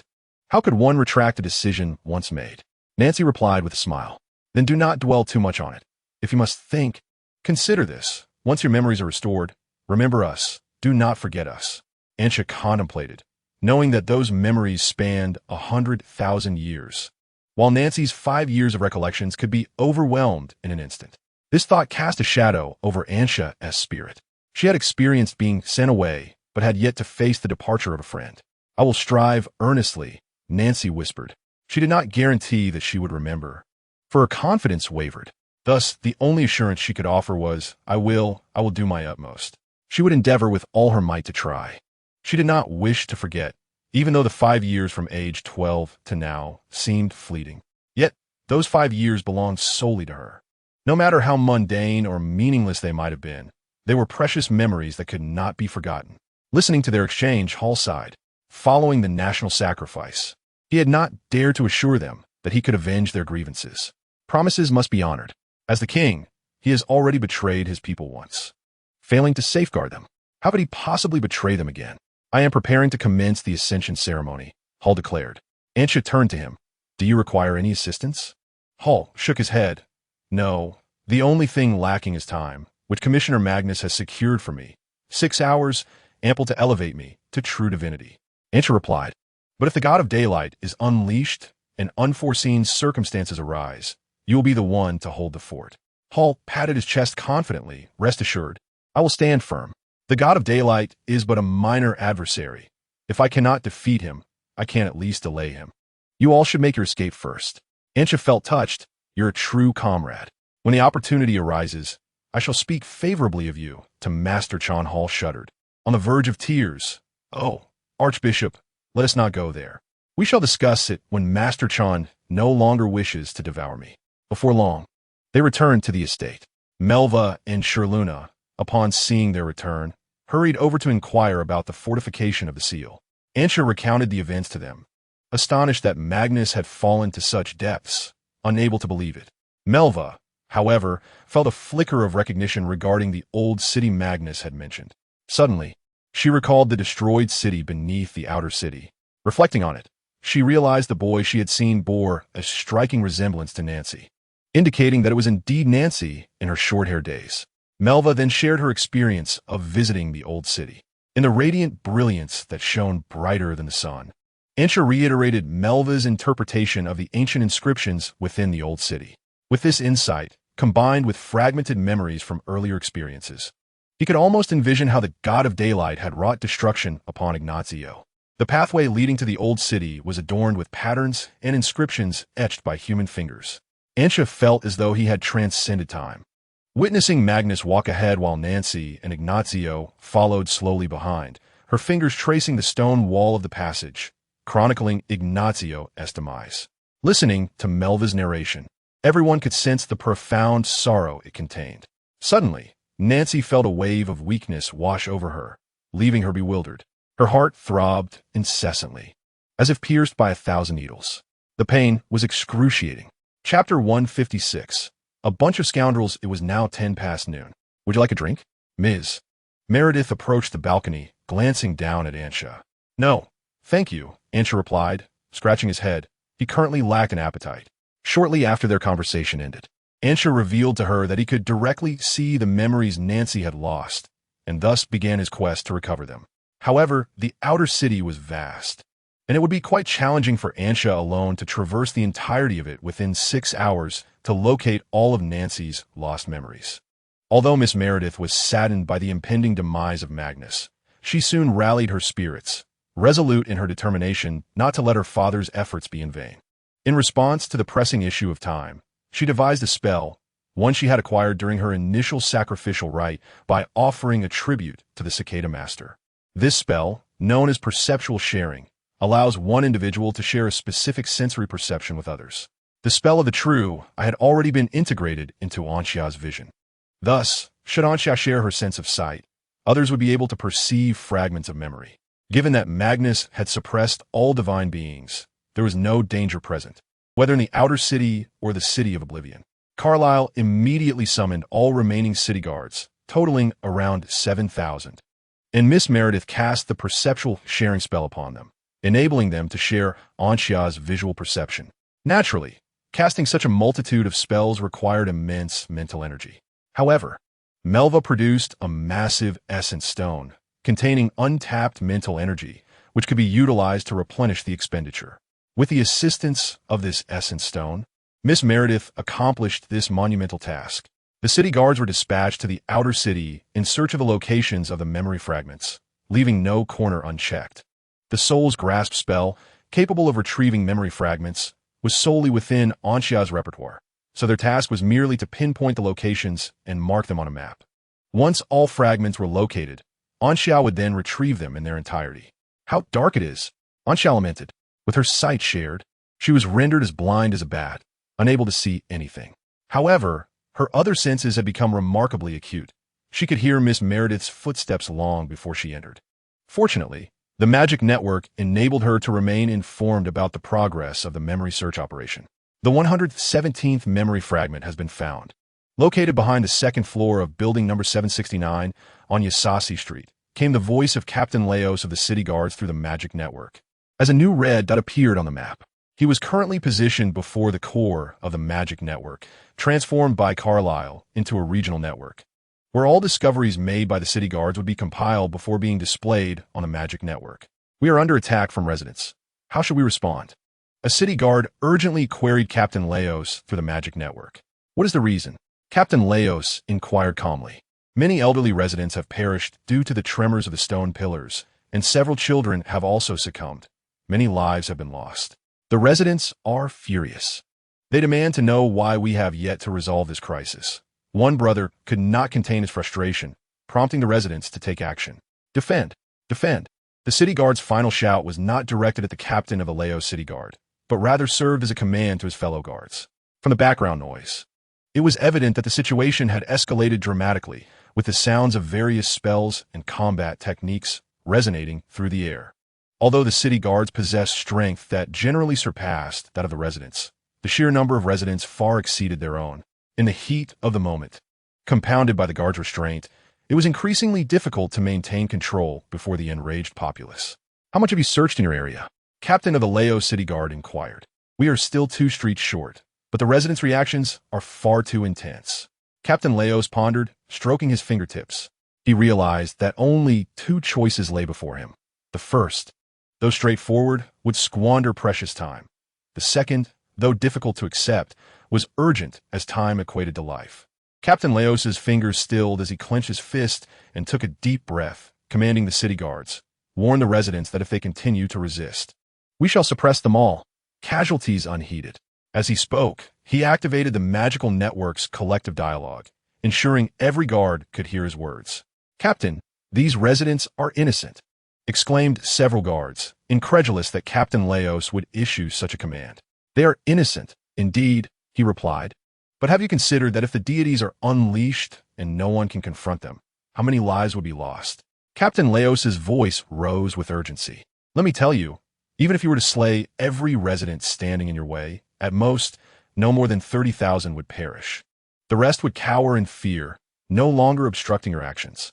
However, if the deities are unbound without opposition, the entire city of Oblivion and the outer city would face annihilation, resulting in millions of deaths, your families and friends included, even your own.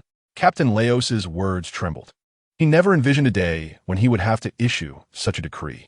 Yet, someone had to bear the burden of such a decision. The news of the imminent unbinding of the God of Daylight had already been conveyed to the city guards during their assembly by Carlyle. Each guard was willing to strive for the salvation of both the outer city and Oblivion.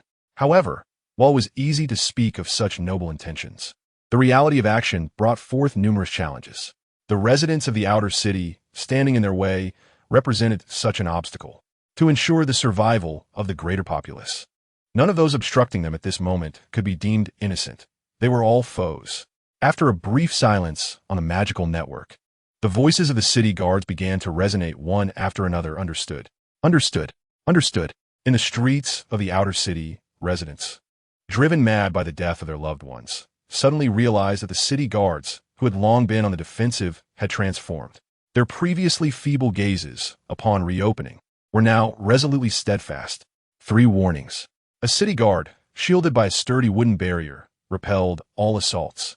Subsequently, tendrils erupted from the ground, ensnaring the ankles of the residents, while others wound around a nearby massive stone sculpture. First warning. Bang! The stone sculpture was crushed by the tendrils, shattering like fragile foam, causing the vines around the residents' ankles to constrict painfully. Ouch! My foot! I will lodge a complaint against you. You are finished. I will report you. The leading city guard paid no heed to the cries of the residents. Second warning. Each city guard manifested aggressive magic and combat skills, an aura of danger permeating the air. The unruly residents, witnessing this spectacle, had no doubt that the city guards would dare to unleash their magic upon them. Don't be afraid, they wouldn't truly attack us. Some of the rowdy residents clung to a glimmer of hope.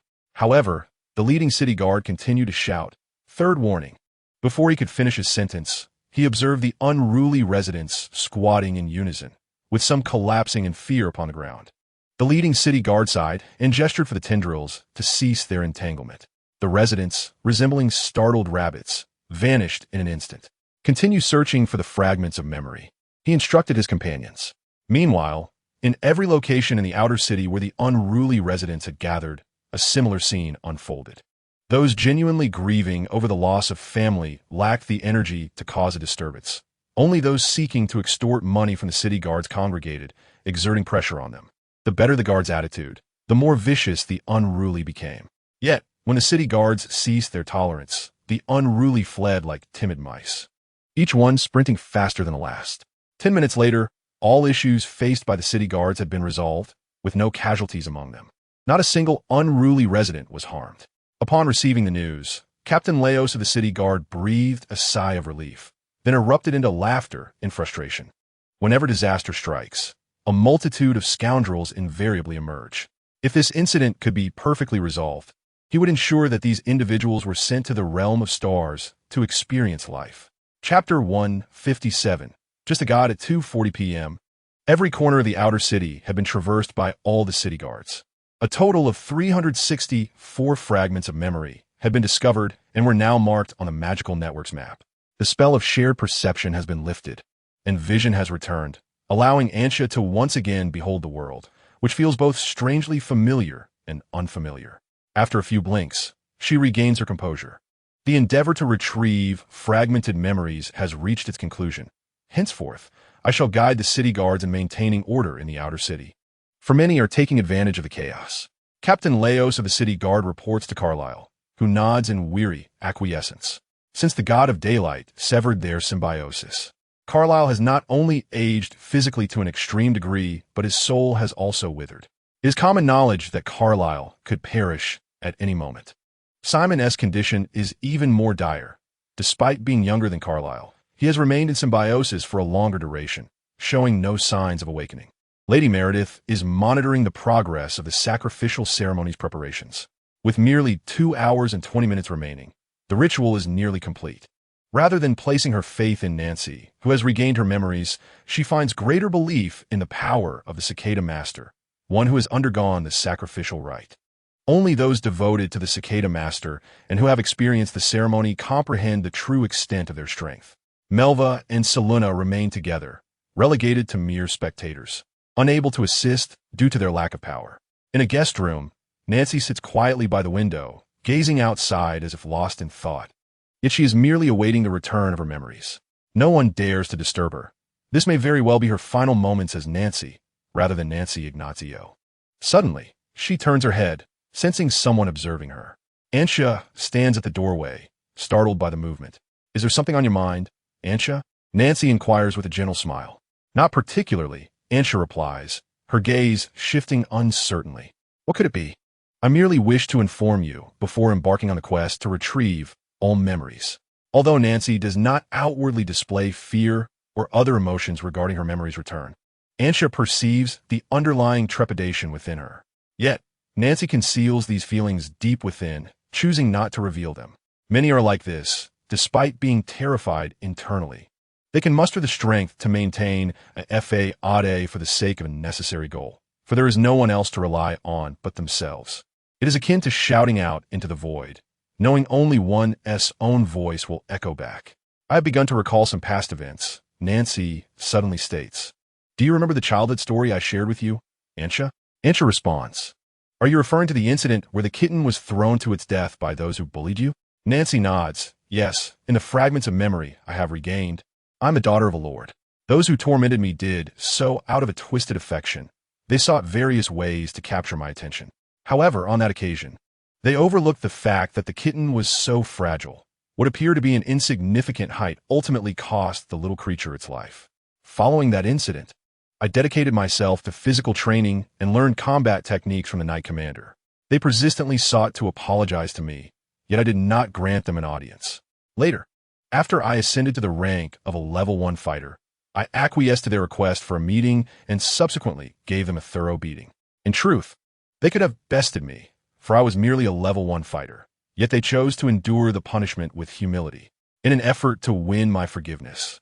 They even bribed the construction workers at the square. A few days later, during the grand completion ceremony of the largest square, I was honored to drive the symbolic final brick into the ground. This should have been a moment of joy, yet suddenly, a blinding light illuminated the sky. When I opened my eyes again, I found myself surrounded by desolation. No one remained, only the ruins of the buildings. And Xia was taken aback. He had not anticipated that Nancy would recall this event. He remembered what Magnus had said. Before his arrival, Nancy Ignazio had been reliving her life in a continuous loop. If one were to consider which event resonated most profoundly with her, it now seemed clear that it was not the defeat or sealing of the God of Daylight, but rather the scene of Ignazio's destruction. Even after 10,000 years of erosion, even after the loss of memories, this incident remained embedded within her being, indelibly etched into her soul, never to be forgotten. We must not allow such an occurrence to repeat itself, must we? By the window ledge, the golden-haired maiden locked eyes with him, her gaze unwavering and earnest. Without a moment's hesitation or contemplation, and Xia declared with conviction, "Indeed, they are but gods.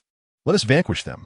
Chapter 158, Ascendance to Godhood. Upon leaving his chamber, and Xia activated the magical network, and an ethereal map materialized before him. To swiftly gather these fragments of memory, he needed to connect their locations on the map and select the shortest path. After a brief contemplation, as his mental energy flowed, a winding red line interconnected each fragment of memory. The first location he intended to visit was remarkably close, less than 100 meters from the estate.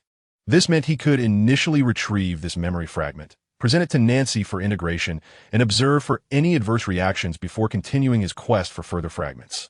Suddenly, the ground in the outer city trembled once more. Yet this time, no stone pillars rose, nor did new light screens emerge. It was merely akin to an ordinary earthquake.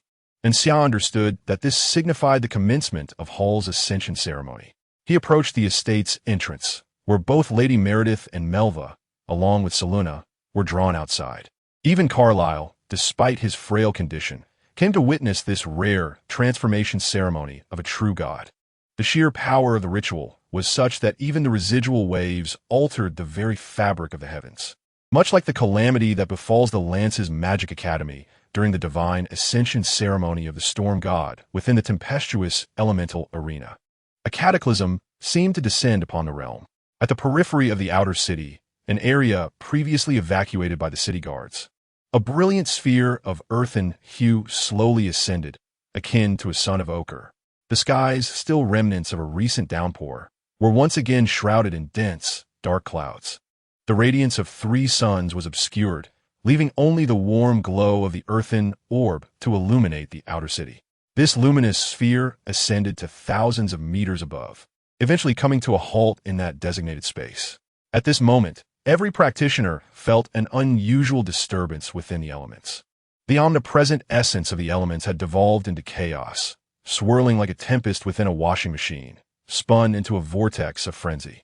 A peculiar spectacle unfolded as tendrils of yellow mist wafted ethereally towards the glowing orb, these mists being the concentrated essence of the earth element. As the sphere grew increasingly radiant, it eventually erupted with a thunderous blast. In its wake, a towering, transparent figure, hundreds of meters in height, materialized before all eyes.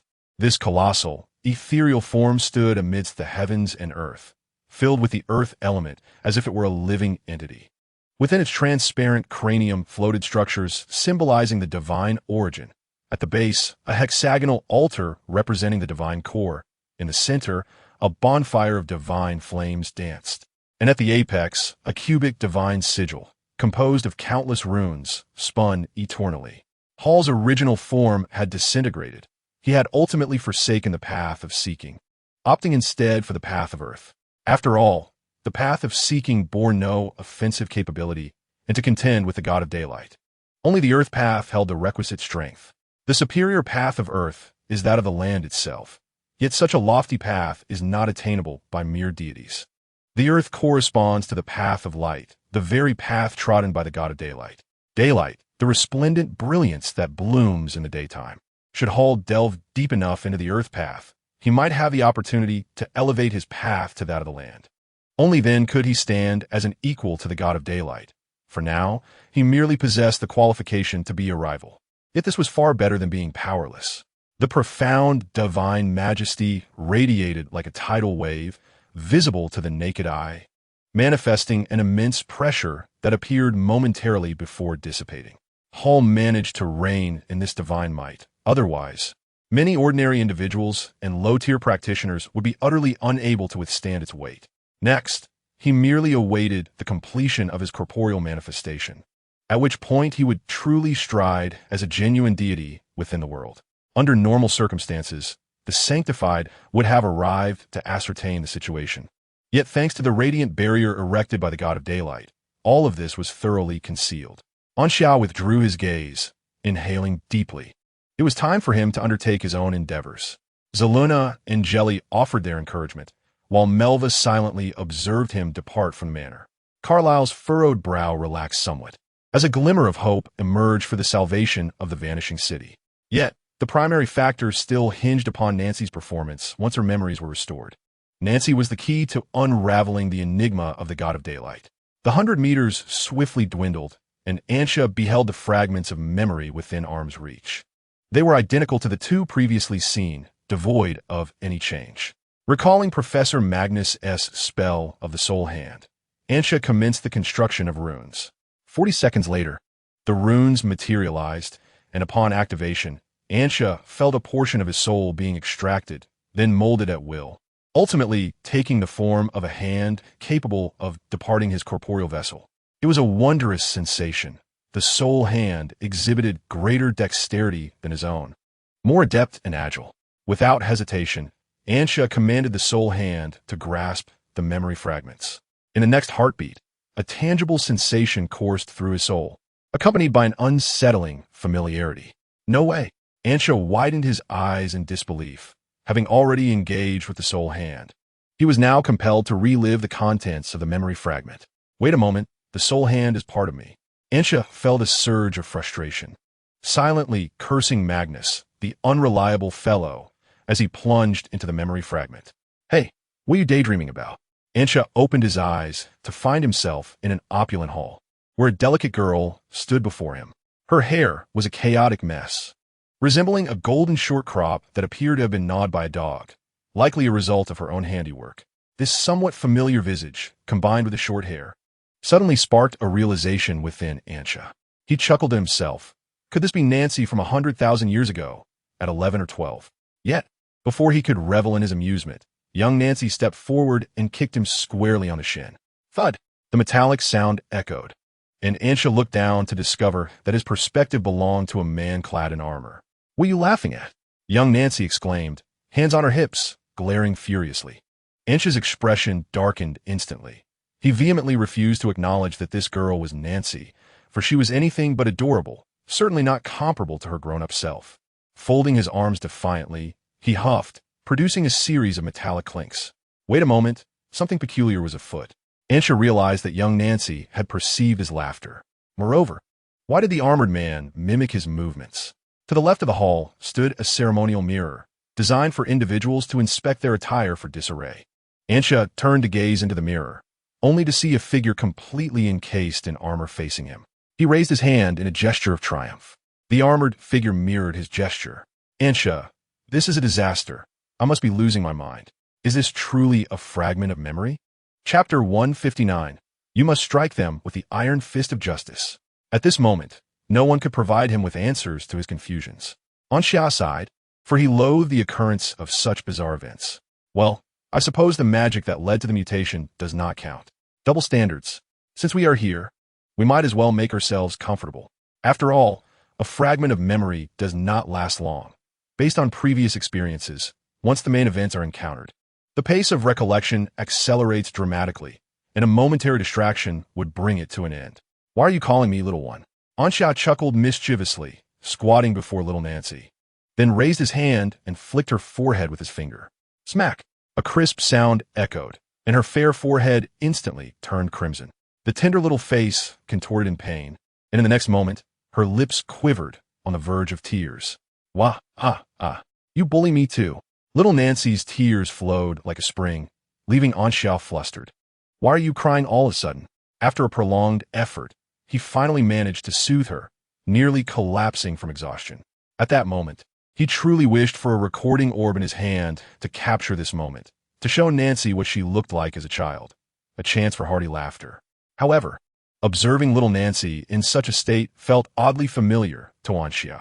Suddenly, he recalled Nancy's earlier recounting of being bullied in her childhood and instantly connected the dots.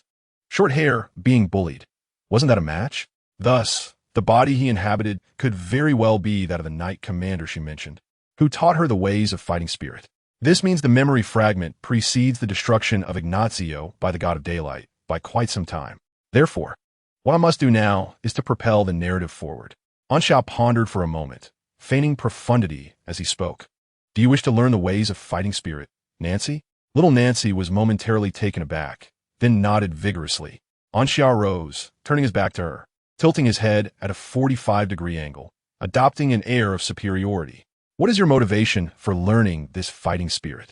To become my student, you must possess an unwavering spirit. Please tell me your reason for embarking on this path of fighting spirit. A reason? Little Nancy declared decisively. I want to defeat those who bully me. Is that all? Ansha thundered. Your reason is too feeble and insignificant. He was now fully immersed in the role. Fighting spirit is a noble pursuit. Your flimsy rationale cannot bear its weight. Not enough, not nearly enough. You require a more powerful reason. Little Nancy trembled in fear. but I just want to defeat those who bully me. They cause my little cat's demise. Then let them receive the punishment they deserve. For those who lack respect for life must feel the weight of it. But I, Anxia, embodying the dramatic essence, proclaimed, we cannot dictate that everything will yield the results we desire, but we can strive to shape the outcomes in our favor. You merely defeat those who bully you. It does not compel them to reflect upon their actions. You must strike them with the iron fist of justice, beating them until they comprehend their transgressions. Only then will they appreciate the beauty of life. Little Nancy, in a daze, asked, is that so? Do you believe in me? Ansha turned, extending his right hand. Trust me, grasp my hand. Subsequently, he fell silent, while little Nancy sank into contemplation. As time slowly passed, just as Ansha was on the verge of losing patience, a small hand rested upon his. I believe in you, Captain, little Nancy declared earnestly. Excellent, Ansha replied with a satisfied nod, observing the expression on little Nancy's face. He felt a glimpse of the future Nancy emerging. Now, I shall teach you the first lesson in combat energy, the art of the fighter, the path of deception. Although he had not yet developed his own combat energy, Ansha was certain it was not due to any fault of his own. Those ruffians who had cruelly harmed the kittens ignited a fierce desire within him to punish them. Now, the opportunity had arisen under his guidance. Little Nancy would undoubtedly surpass her predecessors. Time within the shards of memory flowed swiftly. One moment, he had just finished explaining the art of the fighter, and in the next, several days had passed. Little Nancy, her eyes wide with anticipation, looked at him, eagerly awaiting the commencement of the next lesson. The second lesson, to hear the truth at dawn is worth dying by evening. The third lesson, to conquer through virtue. The final lesson, all things are weapons. Ansha spoke with such fervor that he nearly bubbled over. These memory fragments afforded no respite. For little Nancy, nearly half a year had elapsed, yet he had spoken continuously for at least 5 hours without so much as a sip of water. Fortunately, within the realm of memory, no matter how much time passed, only a second elapsed outside. Otherwise, upon exiting the memory space, the city of oblivion and the outer city would have been reduced to rubble by the god of daylight. Have you learned? Ansha inquired. I have. Little Nancy nodded vigorously. Ansha pointed boldly ahead. Then go forth and teach those who bully you a lesson. Understood, Nancy exclaimed, departing the hall with unwavering confidence. By the way, remember to leave Ignazio immediately after you deal with them. Do not linger here, Ansha called out as he watched little Nancy's retreating figure. However, the surroundings began to blur. This signaled the conclusion of the memory fragment. Just as the thought crossed his mind, he found himself back in the outer city. Ansha sighed, lamenting the missed opportunity to witness little Nancy utilize the skills he had imparted to confront those ruffians. He then collected himself, clutching the memory fragment as he made his way to the manor. Time was of the essence. He needed to integrate this memory fragment with Nancy and ascertain if any issues arose. Upon returning to the manor, Melva and the others were astonished by Ansha's swiftness. After his explanation, they finally understood. Upon entering the guest room, Nancy found herself idly drawing circles out of frustration, just as Ansha walked in. Flushed, she hurriedly ceased her fidgeting. Some actions, when witnessed by others, inexplicably evoke a sense of shame. Ansha bore a knowing smile, as if to say, I understand. Nancy boldly met Ansha's gaze, displaying an expression that seemed to defy her own childishness. However, Ansha dismissed her bravado, eagerly extending a fragment of memory. Here is a memory shard, Nancy. Why not attempt to merge with it and see if any issues arise? With a perplexed expression, Nancy gazed at the soul's hand, finding nothing visible upon it. Yet, she sensed an inexplicable allure. Closing her eyes, she endeavored to draw the so-called memory shard from the soul's hand. Ansha watched with anticipation as the shard flew toward Nancy, making contact with her forehead and merging seamlessly. After a few moments, Nancy reopened her eyes, though they were now clouded with confusion. Is there a problem? Ansha inquired, concerned. It seems. There isn't any issue, Nancy replied, shaking her head. Chapter 160. In commemoration that is quite reassuring, Ansha sighed with relief. Then, I shall continue to collect memory shards. Nancy hesitated momentarily, but ultimately chose silence, merely nodding in agreement. Upon departing the guest room, Ansha summoned a skeletal dragon to transport her to the locations of other memory shards. The The subsequent actions mirrored those previously undertaken, using the soul's hand to grasp memory fragments and reliving their contents. Given the varying timelines embedded within each memory shard, Ansha experienced an array of perspectives. Some shards encompassed years, while others spanned merely months.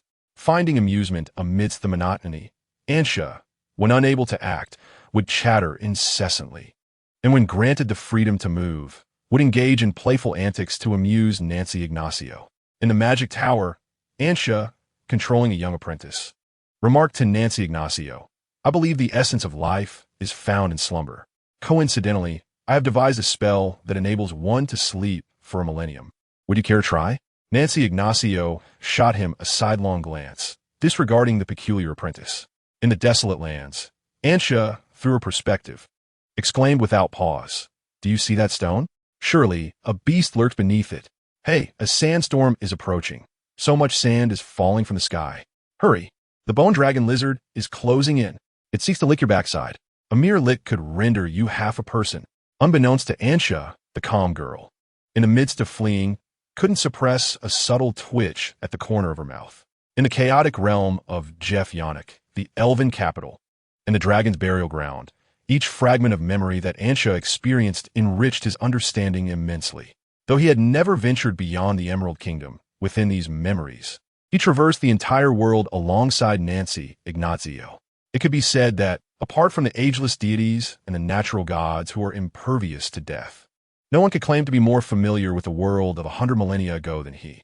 Upon detaching from the 363rd memory fragment, Ansha clutched his head, fatigued by the accumulation of so many memories. Fortunately, only one fragment remained to complete his collection. Hundreds of memory shards coalesced into a sphere. Grasped firmly by the hand of the soul, Ansha mounted the back of the skeletal dragon, and with a mere thought, the dragon understood its destination.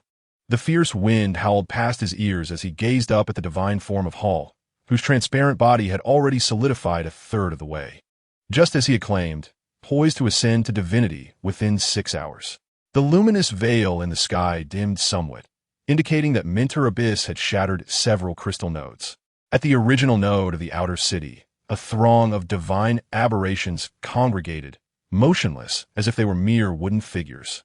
Ansha was tempted to command the skeletal dragon to unleash its fiery breath upon them, but he dismissed the thought such an act would be futile. For these divine aberrations were immortal, and to vanquish them required the threads of fate. After a minute, the skeletal dragon descended at the edge of the outer city, an area heavily guarded by city sentinels. Upon seeing Ansha dismount, they all nodded in acknowledgement. Here lay a passage leading underground, once shrouded in secrecy, but now cleared by the city guards. At the end of this passage was the ancient city of Ignacio, submerged underground by the three sages. Although Magnus had not disclosed the location of the old city, Melva had visited it and revealed its whereabouts. Armed to the teeth, the city sentinels entered the passage. Reaching the ancient city and discovering the final memory fragment, Ansha patted the skeletal dragon's head, instructing it to wait outside while he took a deep breath and stepped into the passage. A city sentinel handed him a lit lantern, which he accepted with gratitude. In truth, illumination was unnecessary within the passage, as an ethereal glow from an unknown source prevented it from succumbing entirely to darkness. As Ansha advanced a distance, simple drawings appeared on the rock wall, reminiscent of a child's art. Touching the drawings, he realized they were remnants left by Nancy Ignacio when Magnus had taken her from the old city. However, when she reached this point, her memory must have faltered, resulting in such crude depictions. Ansha did not pause. As he delved deeper, the drawings became increasingly vivid, a stark contrast to the initial rudimentary designs. He advanced through the desolate corridor, an unparalleled tranquility enveloping his heart. Such a serene environment invariably provokes reflections upon life's intricacies. The silence was so profound that only the tumultuous musings within his mind shielded him from the solitude lurking within the stillness. Upon reaching the corridor's terminus, Ansha stood at the cliff's edge, gazing upon the scene before him. The ruins of an ancient city materialized in his view, identical to the obliterated Ignacio, laid waste by the god of daylight. Yet, Ignacio had long since been submerged deeper underground by Nancy's mentor, and what lay before him was the newly reconstructed Ignacio. Born from the ashes by Nancy herself, The manifestation of ruin was a consequence of her soul's return from death. Influencing the surroundings to incessantly replay the day, Ignacio was annihilated by the god of daylight, a cycle only disrupted by Magnus' intrusion. Lifting his gaze, Anxia beheld the luminous elemental entity suspended high above the ancient ruins. The radiance illuminating this subterranean realm emanated from the elemental being, and Anxia understood that Nancy's corporeal form had been interred within it after her demise. Through the eye of truth, he glimpsed the ethereal silhouette of a maiden within. The sanctity of the realm was not synonymous with immortality. Immortality belonged solely to the divine. 100 millennia could render the physique of a sanctified warrior into mere wisps, leaving behind only a ghostly semblance of her past existence. Exhaling softly, Anxia withdrew his gaze, for he had discerned a fragment of memory nestled amidst the ruins. Situated in a square, he leaped from the cliff, having previously cast a solidification spell upon his body, thus landing unscathed upon the ground. Brushing off the dust from his attire, Anxia rose once more and proceeded towards the square. Within the ruins, he encountered numerous sculptures, lifelike in their portrayal. Upon arriving at the square, he found it replete with tombstones. Crouching before one gravestone, he traced the ancient script inscribed upon it.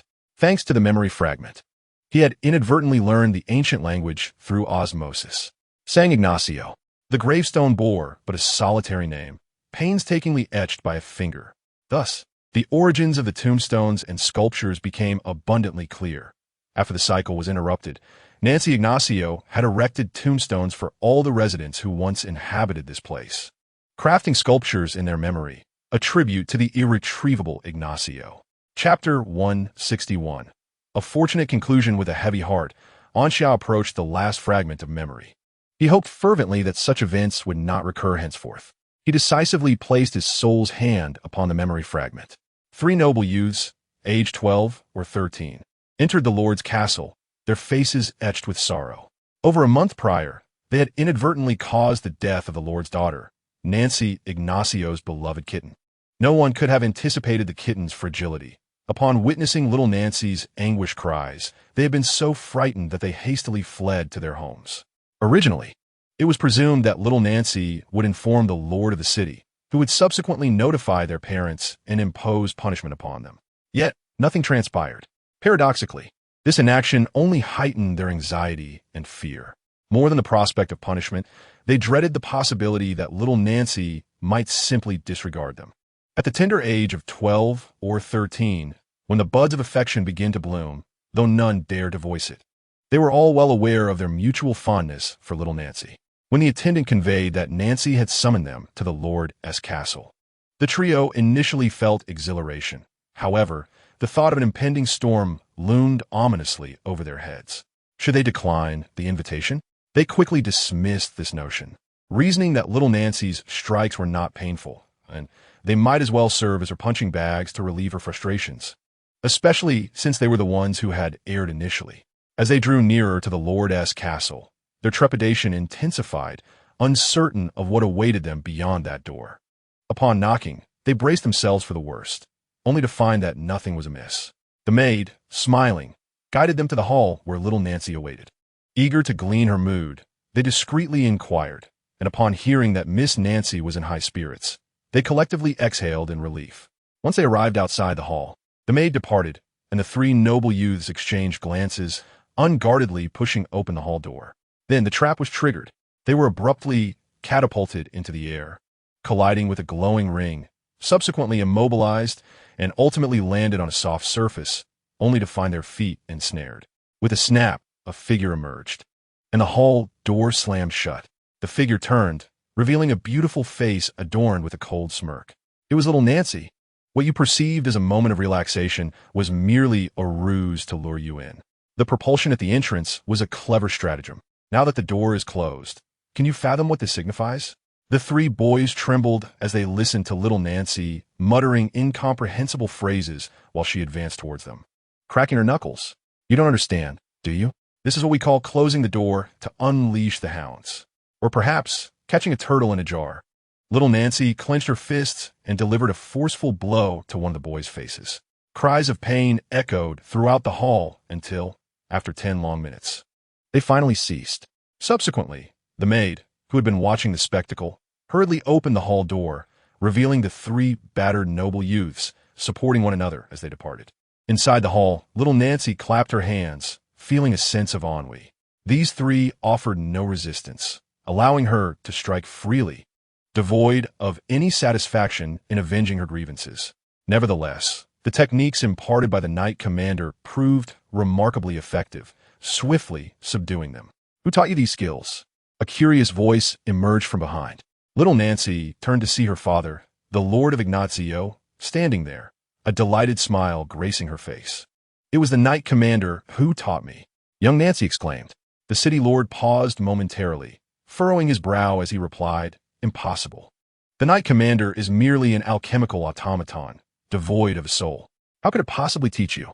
It truly was the Knight Commander. Nancy, noticing her father's disbelief, grasped his hand and led him to the hall where the Knight Commander resided. Knight Commander, she called out to the frigid armor, yet received no response. The city lord approached the Knight Commander, channeling his mental energy to disassemble it. Do you see, Nancy? The Knight Commander is indeed just a suit of armor, he gently said, waving his hand to reassemble it. If you're unwilling to speak, it matters not. As long as my Nancy is happy, that is enough. With a smile, the city lord adorned young Nancy with a necklace. This is a gift for you. Your father has matters to attend to and cannot stay with you for now. After patting her head affectionately, he turned and departed. As Nancy watched her father's figure vanish, silence enveloped her, and she sniffled quietly. The following day, Nancy returned to the hall, inquiring with numerous maids and attendants about the Knight Commander. Yet none believed it to be alive. But it is real, she protested, turning away with tears brimming in her eyes. In a fit of frustration, she delivered a sharp kick to the Knight Commander's calf. Thud, thud, as Anxiao regained her sight. She felt the impact of a kick and looked down to see young Nancy, baring her teeth in disbelief at being kicked again. Why is it always you? She thought, recalling the 363 fragmented memories she had collected. It dawned on her that aside from the first fragment, the remaining 362 did not connect to the memory of the god of daylight's destruction of Ignazio. This implied that within this current fragment, she was destined to genuinely experience the destruction of Ignazio. With a sigh, Anxiao crouched down and inquired why Nancy had kicked her. After hearing the unfolding events, Anxiao was taken aback. The tactics of feigned retreat, closing the door on the dog, and trapping the turtle in a jar. Hadn't she taught these to Nancy in the first memory fragment? Why did the Nancy in the last memory fragment also exhibit this behavior? Were these memories interconnected, or was it solely the first and second fragments that linked? Anxiao felt her mind become a whirlwind of confusion. Suddenly, a thought struck her, and she exclaimed anxiously, Nancy, I remember instructing you to leave Ignazio after dealing with those people. Why did you not heed my words? Nancy froze for a moment, then quietly replied, I forgot. Seeing her on the verge of tears, Anxiao could no longer press for answers. Gritting her teeth, she grasped Nancy's hand, leading her towards the castle's exit. Where are we going, Knight Commander? Nancy asked, puzzled. We are leaving Ignazio, Anxiao declared, her footsteps swift as the wind. There remains a semblance of time. After those three ruffians were vanquished, the god of daylight would soon obliterate Ignazio. Yet, the moment has not arrived. The god of daylight has yet to strike. If fortune favors him, it is entirely possible to depart before Ignazio's demise, whisking away little Nancy to a distant place where, with a few clever words, she might still believe that Ignazio endures.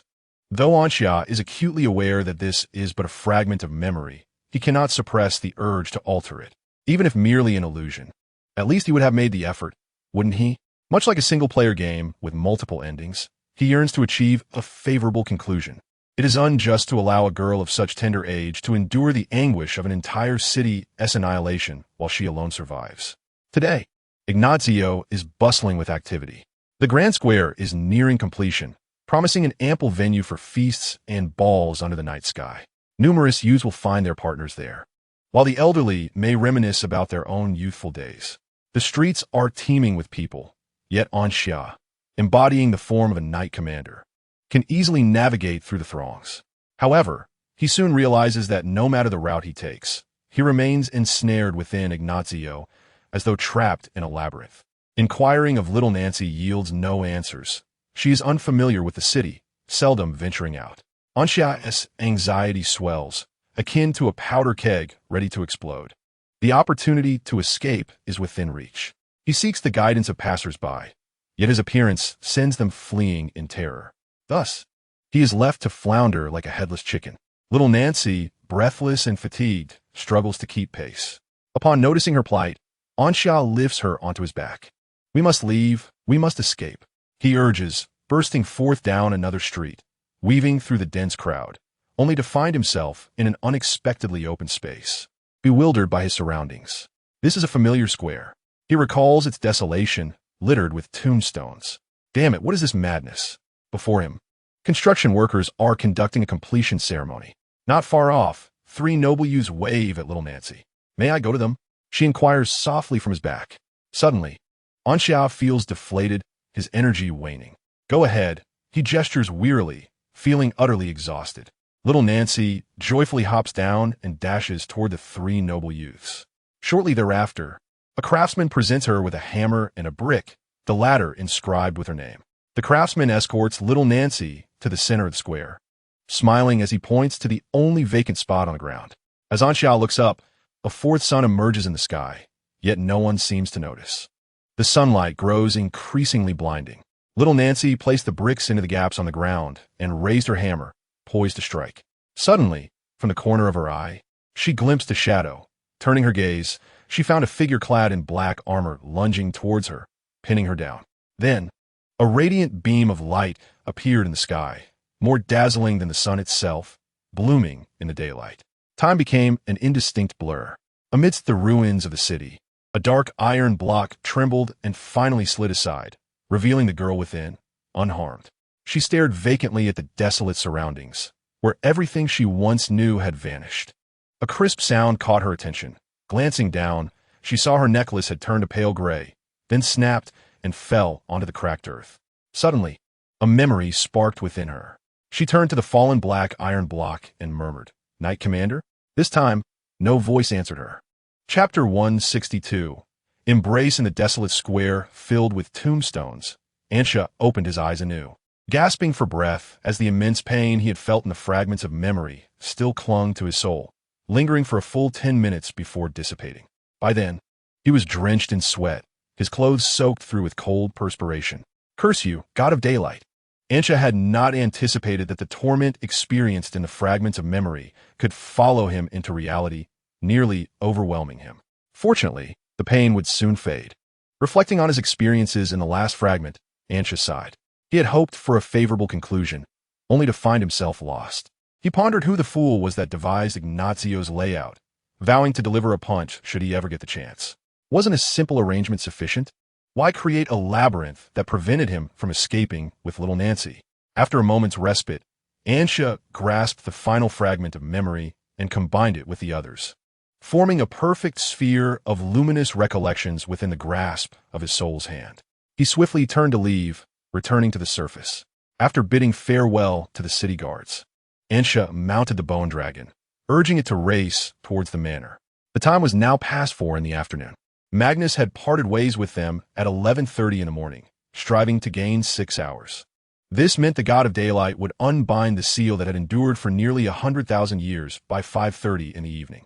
With less than an hour remaining, every second was precious, especially since he had no idea how long it would take Nancy to assimilate the memories. Before long, the bone dragon arrived at the manor. Anshia entered with a luminous sphere of memory and heard sound.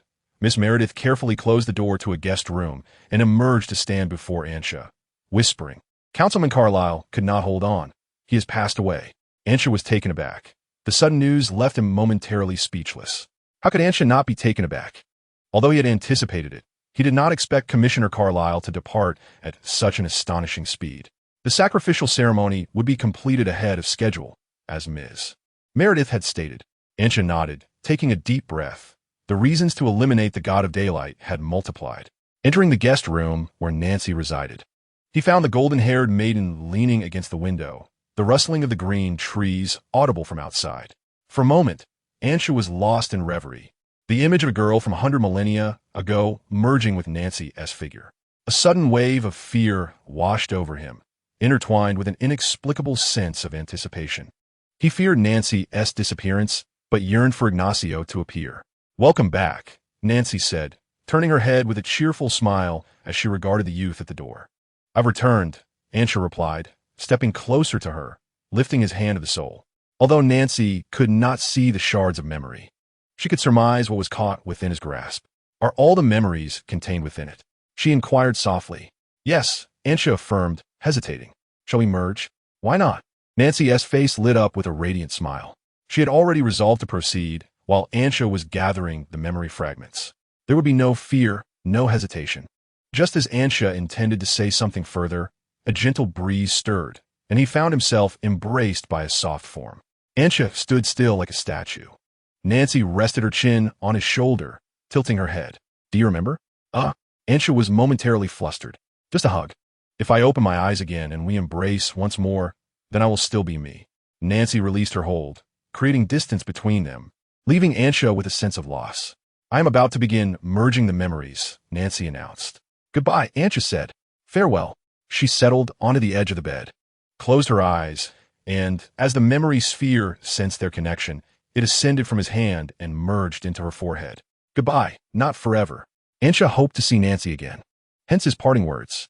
He quietly exited the room, closing the door behind him, leaving the modest space to Nancy alone.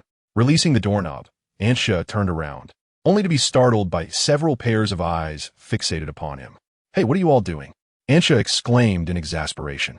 "And Hall, where did you appear from? Shouldn't you be in Ascension?" Merwa stood by the railing with arms crossed, while Saluna, holding Jelly, smiled bashfully, and Hall stood confidently. "Are you referring to this, Your Excellency?" Hall scratched his head. "During Ascension, one gradually acquires the abilities of a true deity. Just now, I figured out how to create projections, so I decided to give it a try."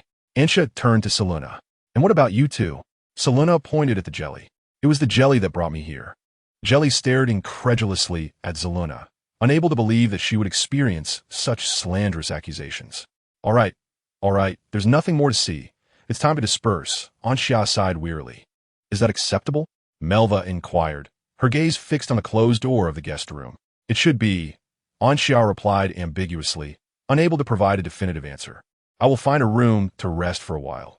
Please remember to call me when Nancy has fully integrated her memories," Anxia said to the three of them before slipping into an unoccupied guest room. Upon seeing Anxia retreat to rest, Hall decided to leave as well. Jelly miffed, refused to let Zaluna hold her, prompting Zaluna to hastily chase after her.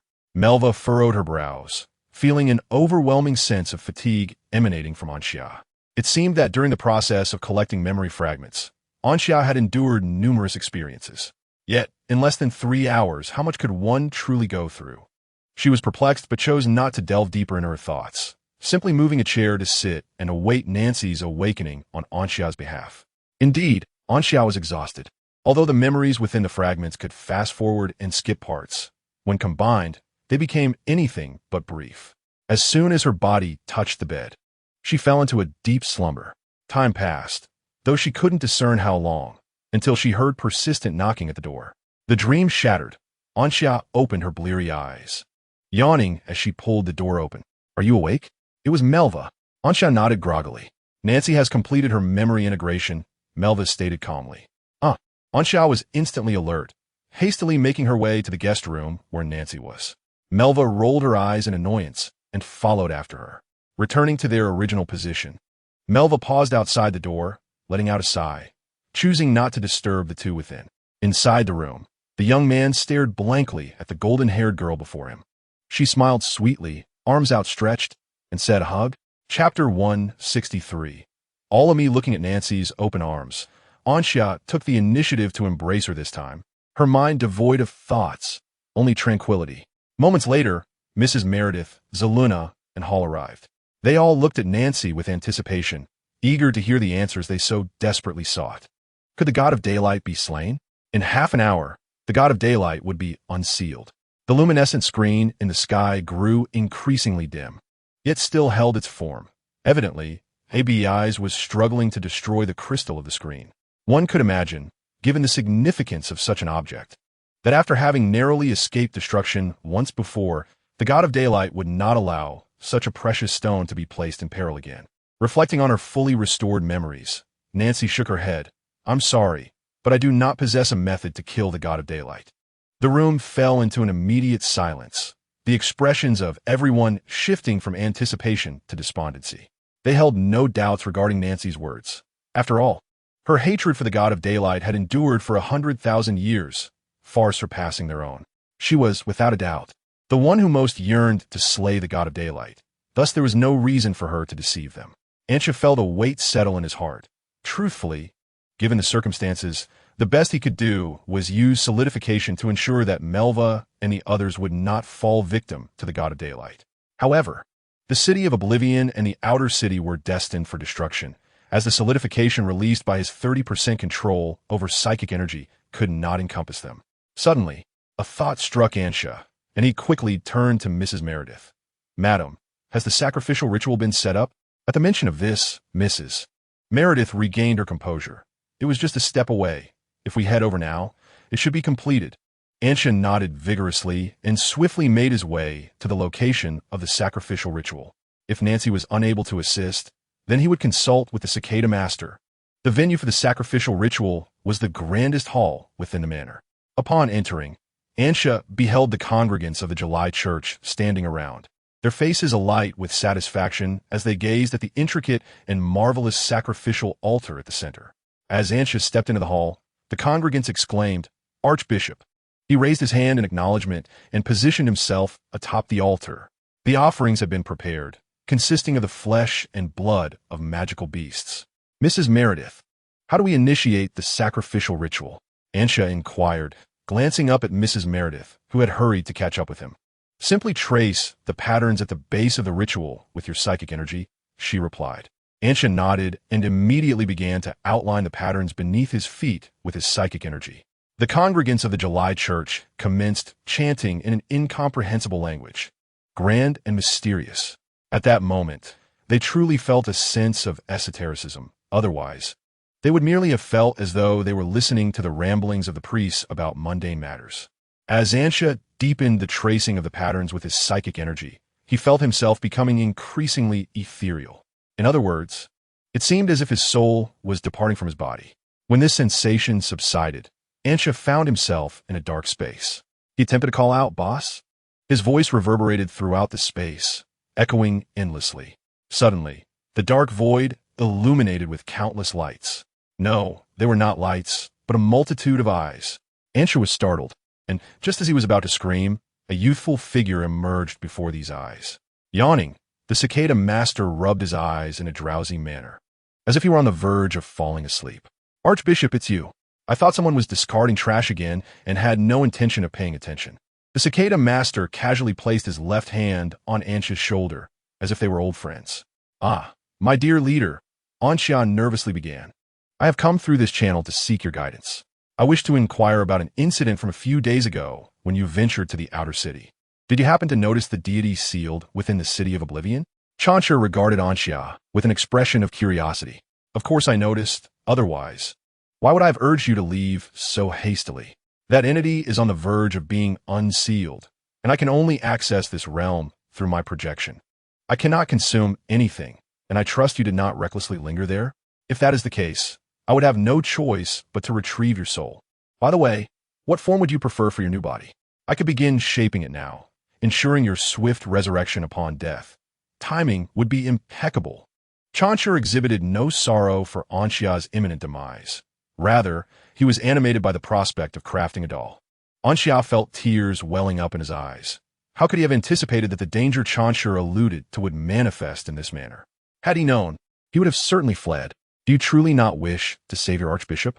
he inquired. "There's no saving to be done. You might as well await your fate unless you can lure that entity into the astral realm. In that case, I could awaken all my selves to vanquish it. Surely, you do not believe that being is an ordinary deity?" Chansha replied, raising his hands in exasperation. "Wait, did you just mention all of yourselves?"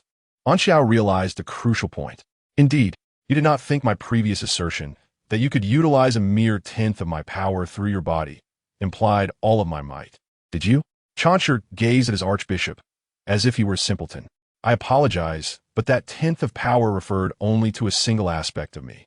The combined power of all my cells would be enough to shatter the world. I certainly do not wish to attract a legion of sanctified beings pursuing me. If you could perceive my true form, you would understand the essence of my existence. As for now, Chansher stepped before Anxia, placing a hand upon his forehead and gently pushing him back. I shall return to my slumber. Do not disturb me unless absolutely necessary. Even deities can be grumpy upon awakening, unless you truly manage to draw that entity from the city of oblivion into the astral realm. I shall await your arrival with joy. Countless lights and shadows surged past Anxia's vision, distancing him from Chansher, akin to a descent into an abyss. Time became indeterminate, until a sudden clarity emerged before him. The figures of Lady Meredith and the congregants of the July Church reappeared before his eyes. Am I back? Anxia wondered, feeling disoriented. What transpired, Archbishop? Can Chansher defeat the God of Daylight? Lady Meredith inquired anxiously. Or does he know how to vanquish that deity? In response to Lady Meredith's question, Anxia shook his head. Within this realm, Chansher could not defeat the God of Daylight. Just as despair threatened to engulf Lady Meredith, Anxia shifted his tone. However, in the astral realm, the God of Daylight is merely Chansher's sustenance. This implies that our current task is to devise a means to transport the unsealed God of Daylight to the astral realm. Upon hearing those words, hope rekindled in Ms. Meredith's eyes. Yet, how could one possibly transport the God of Radiance to the astral realm? Hall, who had arrived here unbeknownst to him, sighed in resignation. Although they were all deities, he felt himself reduced to a mere punching bag. Tears nearly welled up in Hall's eyes as he realized that his divine form was almost fully manifested. When he was still a demigod, he could not grasp the true magnitude of the God of Radiance's power. Only upon attaining true godhood did he comprehend his opponent's genuine strength. The chasm between gods was vaster than the distance between a dog and its master. Anxia scratched his head, equally perplexed, for while the solution sounded simple, it was indeed a formidable challenge. At that moment, a voice resonated from the entrance of the hall. I may have a way to transport the God of Radiance to the astral realm. Everyone turned towards the source of the voice, and there stood a golden-haired maiden gazing at Anxia. It was Nancy. However, I shall require your assistance, Anxia, Nancy stated. Chapter 164. Unsealing in approximately 20 minutes. The God of Radiance would be unsealed. Anxia contemplated as he gazed at the city of oblivion. They were all quietly awaiting the final battle outside the estate. With Nancy's aid, he had solidified the essence in several magical scrolls, which he entrusted to Melva and the others. Should they fail to thwart the God of Radiance, Melva and her companions could unleash the scrolls to ensure their safety. Hall was no longer a mere projection, but a fully formed deity, and despite his efforts to suppress it, a faint divine aura emanated from him, creating a palpable sense of oppression. Mentor ABIs had just returned from the city of oblivion, looking somewhat fatigued.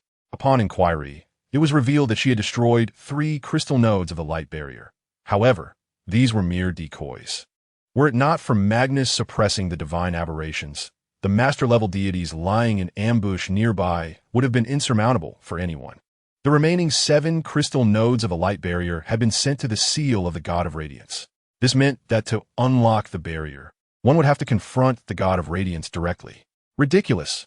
If one must face the God of Radiance, what need was there to unlock the barrier? Thus, ABIs opted to abandon the destruction of the crystal nodes, choosing instead to depart from the city of oblivion. Nancy exhibited no anxiety regarding the unsealing of the God of Radiance. She merely rested her chin on her hand, observing the oblivious passers-by on the street.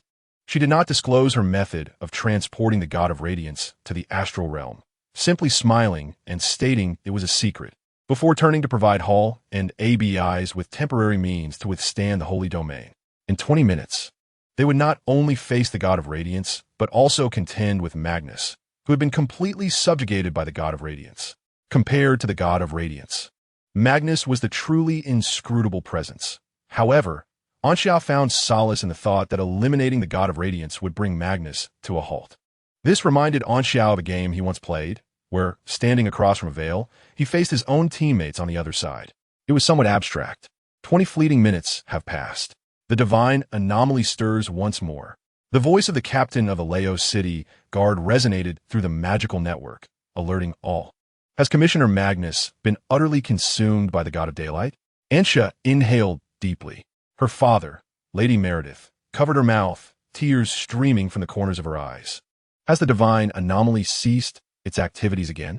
The captain's voice echoed once more, laced with uncertainty. The city guards transmitted the latest images into the magical network, revealing that the divine anomaly, which had only just resumed its movements, suddenly froze in place, as if receiving an order. Suddenly, the city of vanishing trembled violently. The shaking was visible to the naked eye, and one could only imagine the panic that gripped its residents. The star power that had been converging towards the city of vanishing dissipated, and the vast vortex of star energy surged outward uncontrollably. The dark clouds, remnants of the Holden divine ceremony, lingered in the sky, and under the influence of the star power, the night sky returned, a splendid sea of stars appearing dreamlike, luring one into a deep slumber. This earth-shattering spectacle left every observer in the outer city spellbound.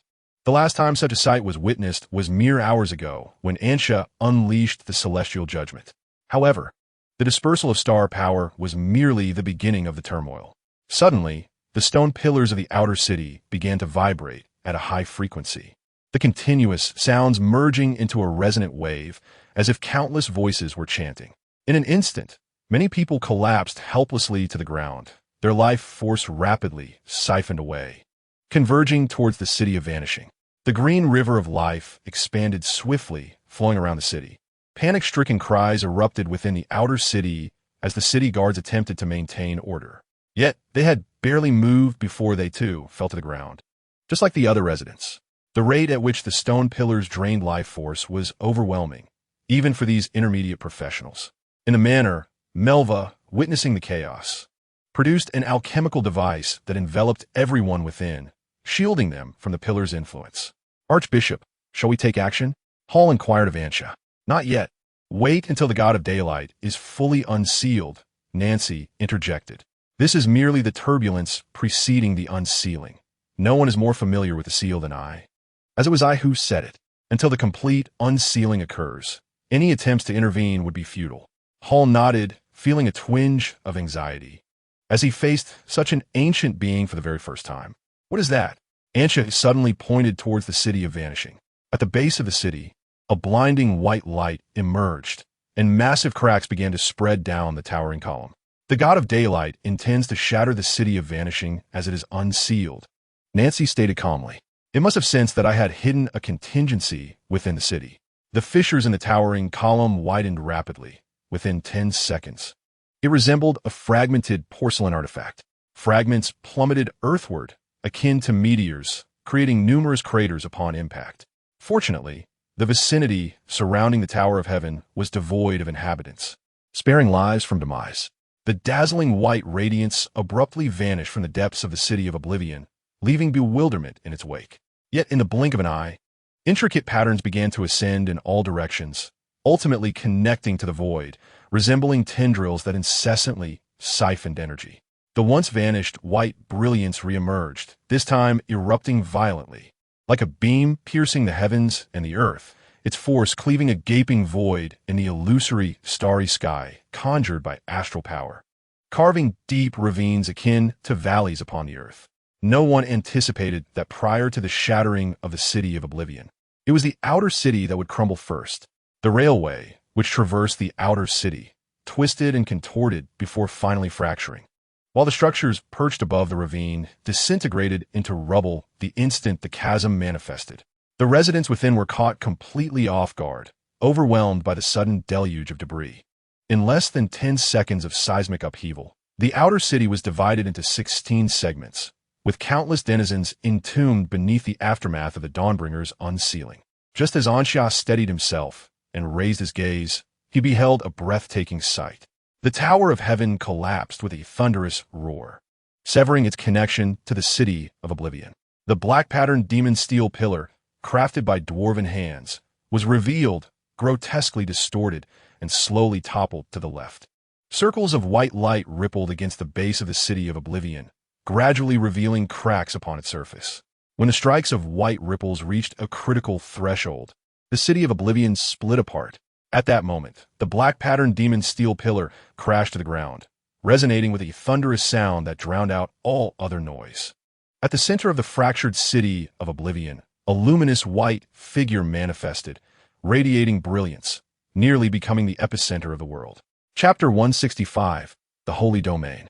Whosoever laid eyes upon this white figure would instantaneously recognize its name within their minds. Dawnbringer, the infinite light of day. Following the emergence of this white silhouette, a verdant river of life surged into its being, as if concealing an abyss, voraciously consuming regardless of the vastness of the life force. The now segmented city of Oblivion lost its ability to float, as it had originally hovered in the air by continuously drawing upon the power of the Dawnbringer. However, now that the Dawnbringer had broken the seal, not only had it reclaimed its strength, but it was also incessantly absorbing life force to reclaim its zenith. With each step forward, its form grew ever more colossal. Silver patterns gradually appeared upon its divine physique, each line symbolizing a layer of divine power. Yet wherever one looked, silver streaks abounded. Besides the river of life, numerous faceless white figures soared toward it. These entities are the embodiments of divine aberrations, seizing the bodies of others to serve as their incubators. Now, they have finally completed their hatching, akin to ripe fruits plucked by the god of daylight. With each divine aberration that merges into the god of daylight, he grows more powerful. Although the number of divine aberrations a deity can create is limited, these aberrations have been accumulated over the span of 100,000 years. Everything is a preparation by the god of daylight to swiftly reclaim his former glory upon breaking the seal. He commanded Magnus to send a message to the Divine Rescue Association across the universe, hoping to draw some deities to the city of Oblivion for him to absorb when he breaks free from his seal. Now that Leota has been consumed, only Hall remains. The god of daylight's form has expanded to a staggering 3,500 meters, towering like a colossus, reminiscent of the Titan's return. He bowed his head, gazing down upon the earth, his blazing eyes fixated on the gathered individuals in the manor. Just under his gaze, Anxia felt an overwhelming heat, the temperature around her skyrocketing. Hall raised his hands in defense, stepping forward, and shouted to Anxia, "Archbishop, I shall go first." A dense divine power emanated from Hall's being, and the ground rumbled ominously as if a dragon stirred beneath, the soil softening like mud, writhing like a serpent. In the next moment, Hall ascended into the skies, facing the god of daylight directly, no longer suppressing his divine form, as the surrounding earth elements became agitated. A golden light radiated from him, expanding rapidly, and moments later, a colossal figure, even larger than the god of daylight, emerged fiercely. This was not the end. Countless rocks and earth surged upwards, adhering to Hall's form. And in an instant, a towering giant, akin to a mountain, loomed over the god of daylight. "I too shall join," said ABIs, giving a nod to Anxia. She then recited an ancient incantation, her mental energy flowing forth. This was a method to temporarily resist the sacred domain, a contingency left by Nancy. The 7 fragments of the city of Oblivion, which had been descending, suddenly halted in midair, followed by 3 of the structures erupting with immense power. These were the Wisdom Square, the Hall of Knowledge, and the Circle of Thinkers. 3 ethereal figures emerged from these edifices. A Titan stood in the Wisdom Square. An elf stepped forth from the Hall of Knowledge, and atop the Circle of Thinkers, a young man gazed upward. They are the 3 sages of the city of Oblivion, whose legends have spread far and wide. No one anticipated that, upon their passing, the 3 sages would leave behind their final powers within the city of Oblivion. The sages looked down at ABIs, smiles gracing their faces, as an invisible connection formed between them and her. An endless surge of power flowed into Abis's body as 3 immense spatial rifts opened behind her, revealing 3 distinct worlds. What is the sacred domain? It is the blessing of the world, transforming an entire realm into one's own sacred domain. That is the essence of the sacred domain. The greater the support from the world, the stronger the power of the sacred domain becomes. In this realm, both mental fortitude and combat energy merely serve as a fulcrum. It can be said that the battles within the sacred domain are predominantly unadorned, wielding the might of an entire world against their foes. Presently, ABIs has been endowed with the final strength of the three sages. Although this power is fleeting for that brief moment, ABIs stands as a formidable sacred domain warrior of a three-world caliber. The god of daylight perceives an overwhelming sense of crisis emanating from ABIs. He coldly observes the ethereal figures of the three sages as they begin to dissipate after imparting their power, and suddenly, a silhouette materializes before him. It is Magnus. Yet at this moment, both Magnus and the god of daylight radiate an identical majesty. His soul has been utterly devoured. Now, Magnus is merely a vessel controlled by an avatar of the god of daylight. Hor, in a fit of fury, charges toward the god of daylight, while ABIs, with every movement, exudes a terrifying force. The magic she casually unleashes resembles a natural disaster. Even the weakest spell she casts is akin to the fireball that Anxia had once unleashed with all her might within the tempestuous realm of elemental winds. Since her release, the god of daylight has barely had the time to recuperate. If faced directly with their onslaught, defeat is inevitable. However, Magnus is under his control, having accompanied him from his humble beginnings, contributing significantly to his ascension beyond the sacred domain. This implies that the god of daylight is well versed in the offensive techniques of sacred domain warriors. Whatever Magnus can perform, so can he. Under the god of daylight's influence, Magnus remains the embodiment of the radiance of truth. Despite ABIs being bolstered by the power of three worlds, she lacks the experience of combat at the sacred domain level. Akin to a child wielding a kitchen knife, though an adult may be injured by it, subduing her is relatively simple. The god of daylight pays no heed to Hor's words. In his prime, a newly ascended demigod would not even merit the right to gaze upon him. Unreservedly, Magnus unleashes the prism of infinite flux, and in the blink of an eye, Hor and ABIs find themselves ensnared within its confines. When Magnus was teaching Anxia the art of soul manipulation, he inadvertently revealed his own vulnerabilities, including the drawbacks of the prism of infinite flux.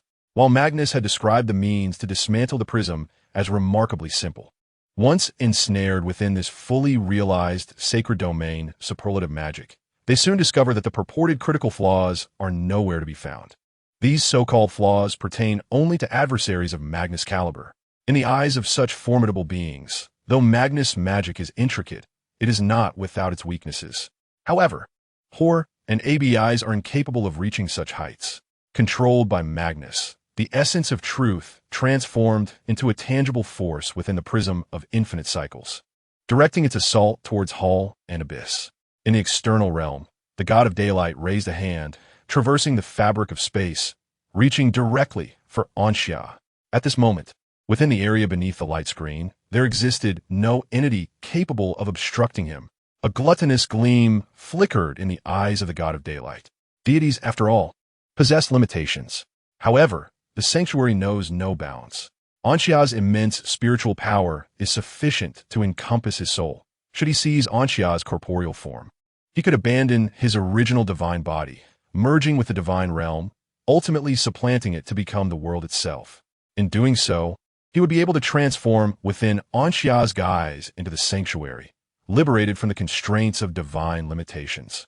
As Anxia beheld the approaching hand of the god of daylight, he turned to see Nancy, who had mysteriously appeared beside him. Chapter 166, The Twilight of Daylight. Anxia scratched his head. Help? Nancy smiled warmly and replied, of course. Under the grasp of the god of daylight, Anxia felt akin to the Monkey King trapped beneath the Five-Finger Mountain. It was truly overwhelming. Under the divine might of the god of daylight, his spiritual power was crushed utterly, with a mere 30% control proving insufficient to withstand such divine authority. A minimum of 50% control would be necessary to gain any semblance of assurance. Where's the judge? Judge, quickly remove this overpowering entity from a match, or else he would no longer participate in high-stakes games. Nancy stepped behind Anxia, disregarding the divine pressure emanating from the god of daylight. She then softly inquired, "Are you ready, Anxia?" "What?" Anxia responded, perplexed. Nancy had never divulged how to send the god of daylight to the astral realm, and he remained unaware of her intentions. However, he chose to trust Nancy. Although they had only been together for less than 3 days, in the fragments of memories, Anxia had accompanied her through 1,000 lifetimes.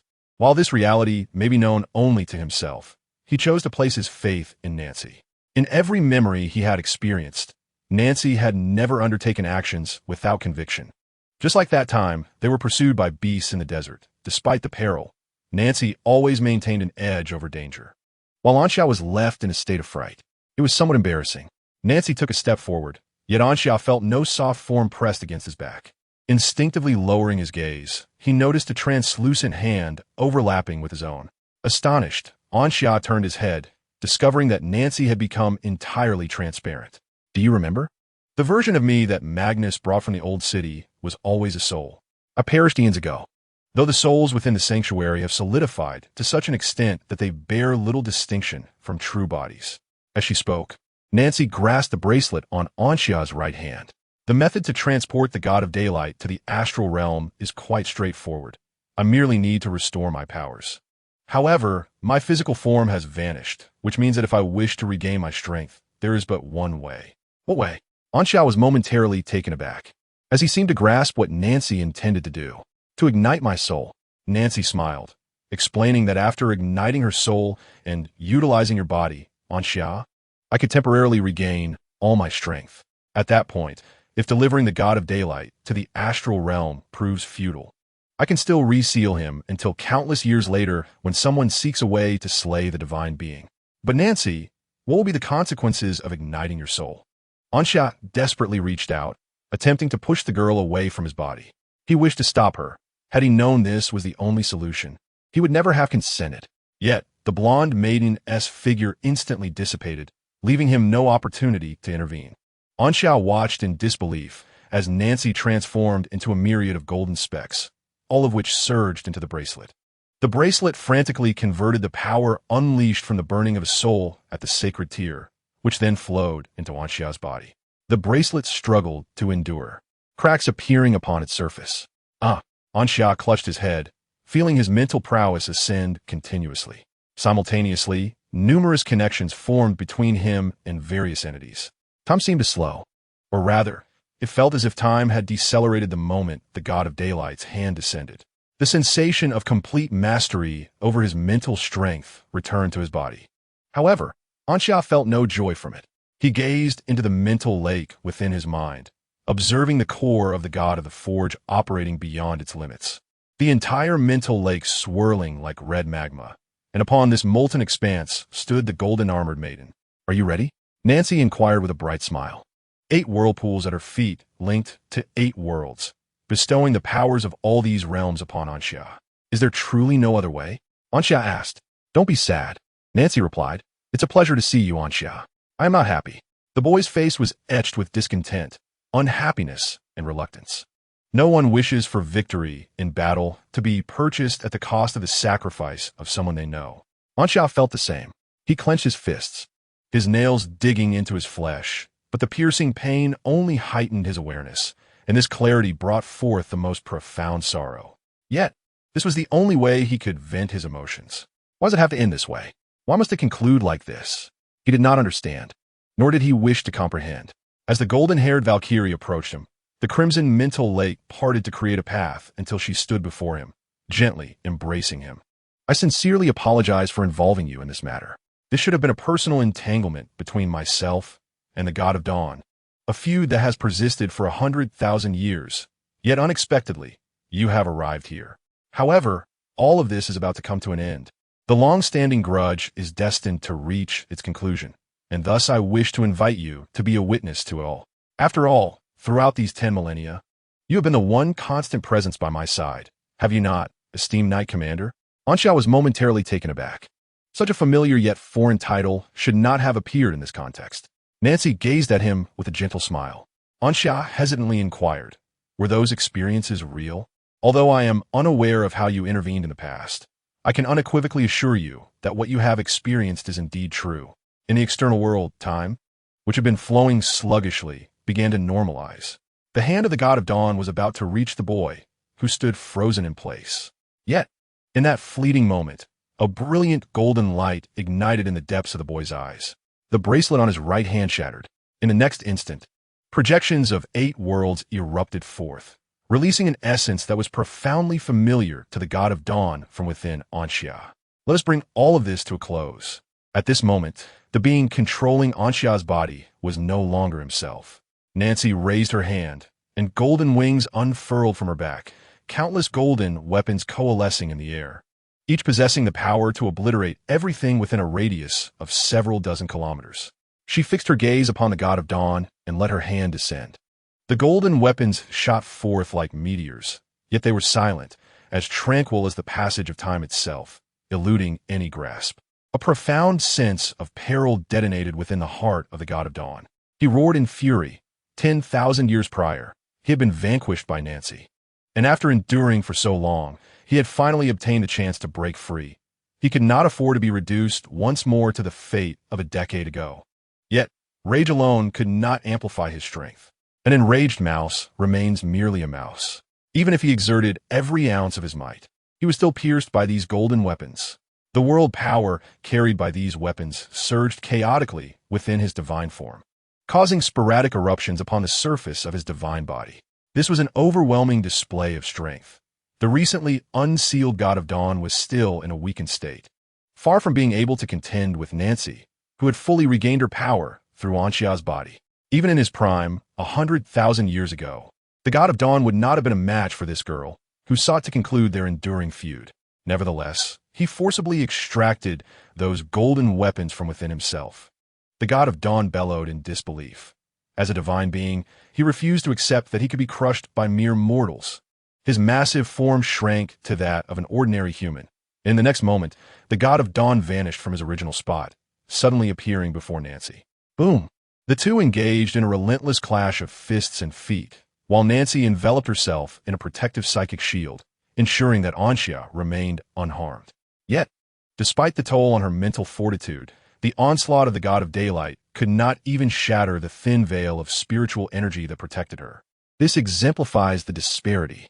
Merely the residual force from their clash reduced numerous structures in the outer city, divided into 16 parts, to mere dust.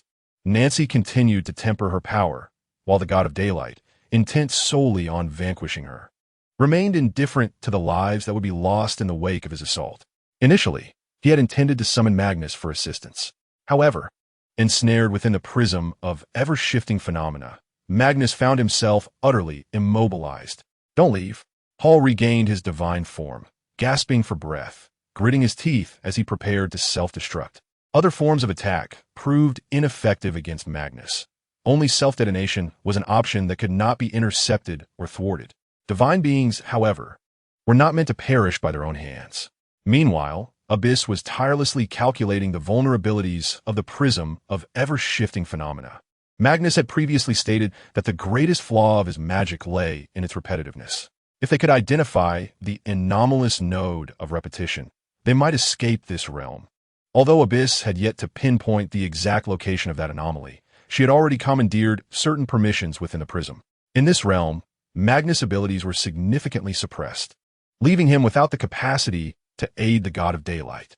The god of daylight found himself continually at a disadvantage, lacking even the ability to retaliate. Nancy's final blow obliterated half of his form, and the resulting shockwave shattered the already strained barrier of light. It was time to conclude this. Nancy thought silently, and Anxia echoed her sentiment. In that moment, their thoughts converged as a surge of mental energy, bolstered by the world itself, lifted the god of daylight and propelled him towards the star realm. Anxia had already studied the nature of the star realm in textbooks. From a scientific perspective, the star realm and the universe were one and the same. Those so-called worlds referred to individual celestial bodies. At an unimaginable velocity, the two were swept into the star realm. A sensation of weightlessness engulfed them, yet the ethereal shadows of the 8 worlds provided a modicum of gravity, dispelling the disorienting feeling. But where was Master Chan? Both Nancy and Anxia pondered this question. Master Chan had claimed he would intervene if the god of daylight entered the star realm. Yet where was he? Suddenly, Anxia perceived a black region within the star realm that began to shift. No, it was not an illusion. It was indeed moving. Countless eyes opened in that instant. A multitude so dense that they were impossible to count. Behind Anxia loomed a colossal celestial body, the essence of his original world. Yet, The source of those countless eyes was also a sphere, significantly larger than the world behind him, at least tenfold. At that moment, a meteor veered aside, and the radiant light of a sun illuminated the sphere inhabited by those innumerable eyes. Suddenly, Anxia discerned the true nature of the sphere before him. Good heavens! It was not a mere sphere, but a conglomeration of enormous, grotesque insects, piled together in a nightmarish assembly. Terrifyingly, these colossal creatures were alive, each exuding an aura far surpassing that of the divinely empowered Hall. In essence, each insect rivaled the might of formidable deities. Under their gaze, the god of daylight appeared as though he were transformed into stone. He dared not move, for upon seeing this insect-formed sphere, he comprehended the entity's identity, an existence that had devoured countless celestial pantheons. The god of daylight muttered, "Insect master." In the next instant, he was consumed by an invisible maw. A burp resonated nearby, as Nancy relinquished control of her body back to Anxia, who turned to see a familiar figure with a cicada imprint on its forehead elegantly wiping its mouth. "Elelelelelelo," Anxia stammered, finally managing to articulate. The sight of such a powerful god of daylight being swallowed whole truly unnerved him. "This meal is quite satisfactory, barely qualifying as a snack." The insect master nodded in approval.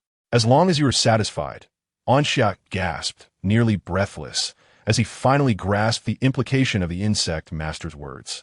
Each of those colossal insects was a fragment of the insect master, and the sphere, larger than a planet, was indeed the insect master's true form. "Is it prudent to withdraw for now?" Anxia ventured tentatively. The insect master nodded. Yes, go ahead. I'm utterly exhausted after my meal." With the assent granted, Anxia fled back into the world, akin to a survivor escaping a catastrophe. The insect master was utterly terrifying, and his heart raced wildly. Upon re-entering the world, Anxia felt elated. Everything had come to an end. The accursed god of daylight was dead. Nancy had not fully consumed her soul. She could continue to survive. Without the light barrier, he could return to the academy. La la la la la la la. However, upon returning to the city of disappearance, he was met with a scene of devastation. The outer city lay in ruins, shattered into 7 pieces scattered across the ground. Hall, bewildered, halted his self-destruction, while Magnus stood motionless, his eyes devoid of life. Abyss ceased her calculations, gazing upwards as the prism of cosmic transformations gradually unraveled. Lady Meredith's estate had not escaped the calamity, but Merwa had decisively torn open a magical scroll to reverse time, creating an illusion that this area had somehow avoided the chaos wrought by Nancy and the God of Daylight. Of the millions of residents in the outer city, barely 200 to 300,000 remained alive. They gazed blankly upwards, their loved ones and friends having perished in this disaster. The city guards had been nearly obliterated, and those who survived were on the brink of death, with little time left to live. Anxia. In Nancy's mind, she suddenly spoke. Anxia watched as Nancy's figure coalesced before him, her power steadily diminishing. Yet a gust of wind cradled her body, allowing her to gently descend to the ground. "I believe it is time for us to bid farewell," Nancy softly uttered. "There is something I must attend to." "What is it?" Anxia gaped, staring at her in a daze. "Wait, Nancy, what do you intend to do?" Realization dawned upon him, and he desperately struggled against the confines of the wind. Yet, what could he achieve by breaking free? The bracelet had shattered, and without Nancy's support, his power reverted to that of a novice mage. "You shall discover it shortly," she remarked, "but for now, may I borrow Jelly for a moment?" A faint smile graced Nancy's face.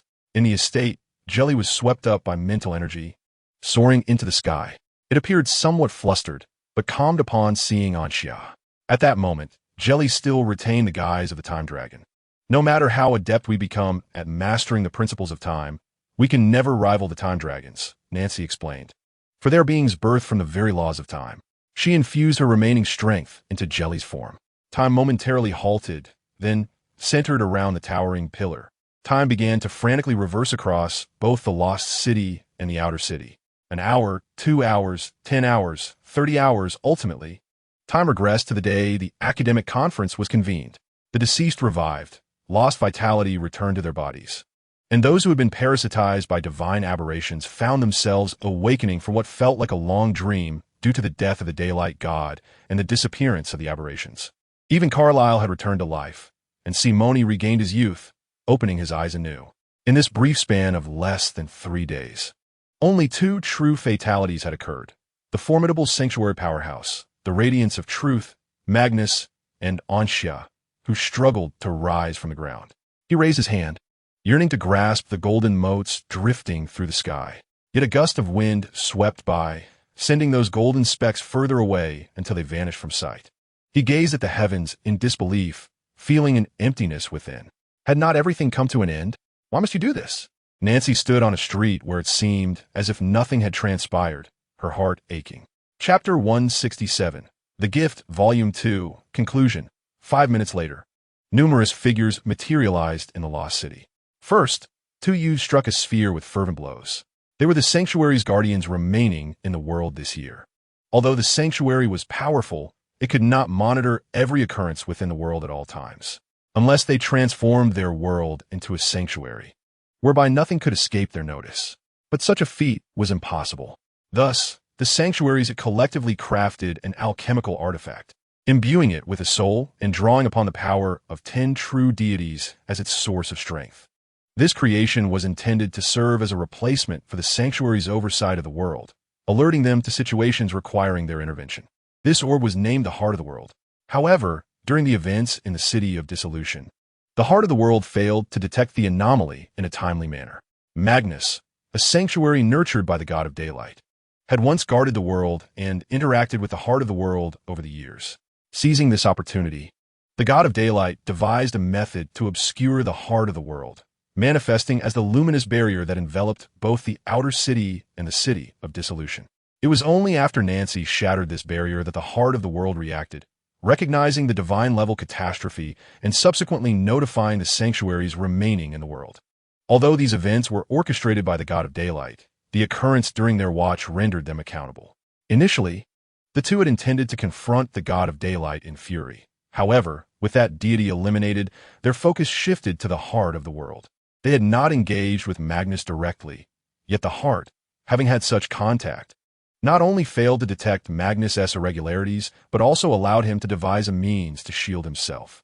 Their efforts, bolstered by the strength of 10 true deities, seemed wasted. Following them was Jalu, who found it quite effortless to examine recent events. She quickly learned of the happenings in the City of Dissolution.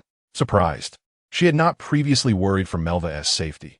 Despite being ambushed by an unknown sanctuary, she believed Magnus would safeguard the city. As a newly ascended sanctuary, she had only integrated with one world, and her assailant was likely another sanctuary of similar standing, too timid to confront her directly. Magnus, having integrated with 2 worlds, would ensure that no calamity befell the City of Dissolution. Yet, Jalu was utterly unprepared for the revelation that her assailant was Magnus himself. Fortunately, the situation was resolved nearly flawlessly, with only 2 casualties.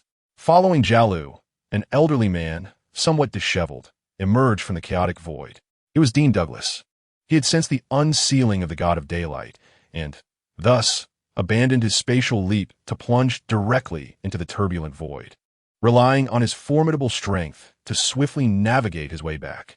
This maneuver was a form of localized time leap. Although the void was the most chaotic of realms, it was also one of the most temporally stable, making time leaps within it relatively effortless. Dean Douglas first retraced time to identify which current of departing void would pass through the City of Dissolution. Once confirmed, one would traverse back to that segment of the past, serving as a springboard, and subsequently leap into the future timeline encountered during the passage through the City of Oblivion. Ultimately, this led to the current disheveled state. Dean Douglas had prepared for the initiation of a superior maneuver. However, upon surveying the surroundings, he found himself utterly perplexed. Where had that colossal deity vanished to? 2 days later, the outer city buzzed with life again. Although everyone had faced death at least once, were they not still alive now? One must always gaze toward the future.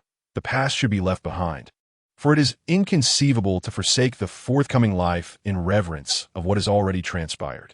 As time flowed backward, the complete alchemical train resumed its swift journey through the outer city, while the City of Oblivion continued to hover in the sky. Despite the absence of the daylight deity as a source of energy, the 2 sanctified beings remaining in the world toiled tirelessly for a day, transforming the City of Oblivion into a true sky city. The resources consumed left both sanctified beings with furrowed brows, unable to suppress their sighs. For the burden of responsibility rested squarely upon their shoulders.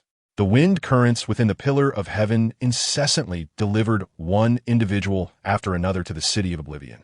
After witnessing the collapse of the pillar, the residents of the outer city were now willing to spend money to experience a ride on it. Such a creation was a rarity in the world. If it were to collapse again one day, the opportunity to experience it would vanish. Following this event, the July Church was granted the status of a legitimate deity's church for the first time, allowing for the construction of a church, the promotion of its doctrines, and the recruitment of members, albeit limited to the city of oblivion and the outer city, with weekly inspections mandated by the city guards. Yet, this was a significant improvement over their previous concealment underground, as they could now appear openly. It is easy to envision that, many years hence, the July Church in the city of oblivion would undoubtedly emerge as the largest among all July churches. The city guards had also been resurrected due to the reversal of time. Captain Leo of the city guards returned to Laos yesterday, declaring that he had fulfilled his duties and belonged to Laos. However, Carlyle reserved for him the position of a commander in the outer city, meaning there were now 3 commanders in total. Should Captain Leo ever wish to return, he would be warmly welcomed by all. A young boy, clutching a bouquet of white flowers, approached a 2-story building. He remained silent for a considerable time, sighed deeply, and placed the flowers at the doorstep. He then turned and returned to the street, entering a carriage. Inside the carriage sat 4 individuals, awaiting his return. The smiling Dean Douglas, the irate Melva, the one who had incited Melva as anger, Jialu, and Saluna, who was playfully engaging with a jelly. Are we going to fetch Mentor ABI's next? Ansha inquired, sitting beside Melva, inadvertently brushing against her violet hair, and quickly apologized. ABI's is not returning, Dean Douglas replied. Ansha expressed her confusion. Douglas explained that due to the demise of Magnus, one member of the triad of the vanished city was lost. With Abyss having reached the pinnacle of mastery and her contributions to the salvation of the vanished city, she was appointed as the new member of the triad on the recommendations of Carlyle and Simone. Initially, it was I who suggested that Abyss remain at the academy, where she would be free from the burdens of the godly body controlled by obsession. However, with the issue now resolved, and considering the path ahead, Abyss decided to stay in the vanished city. Ansha nodded in understanding.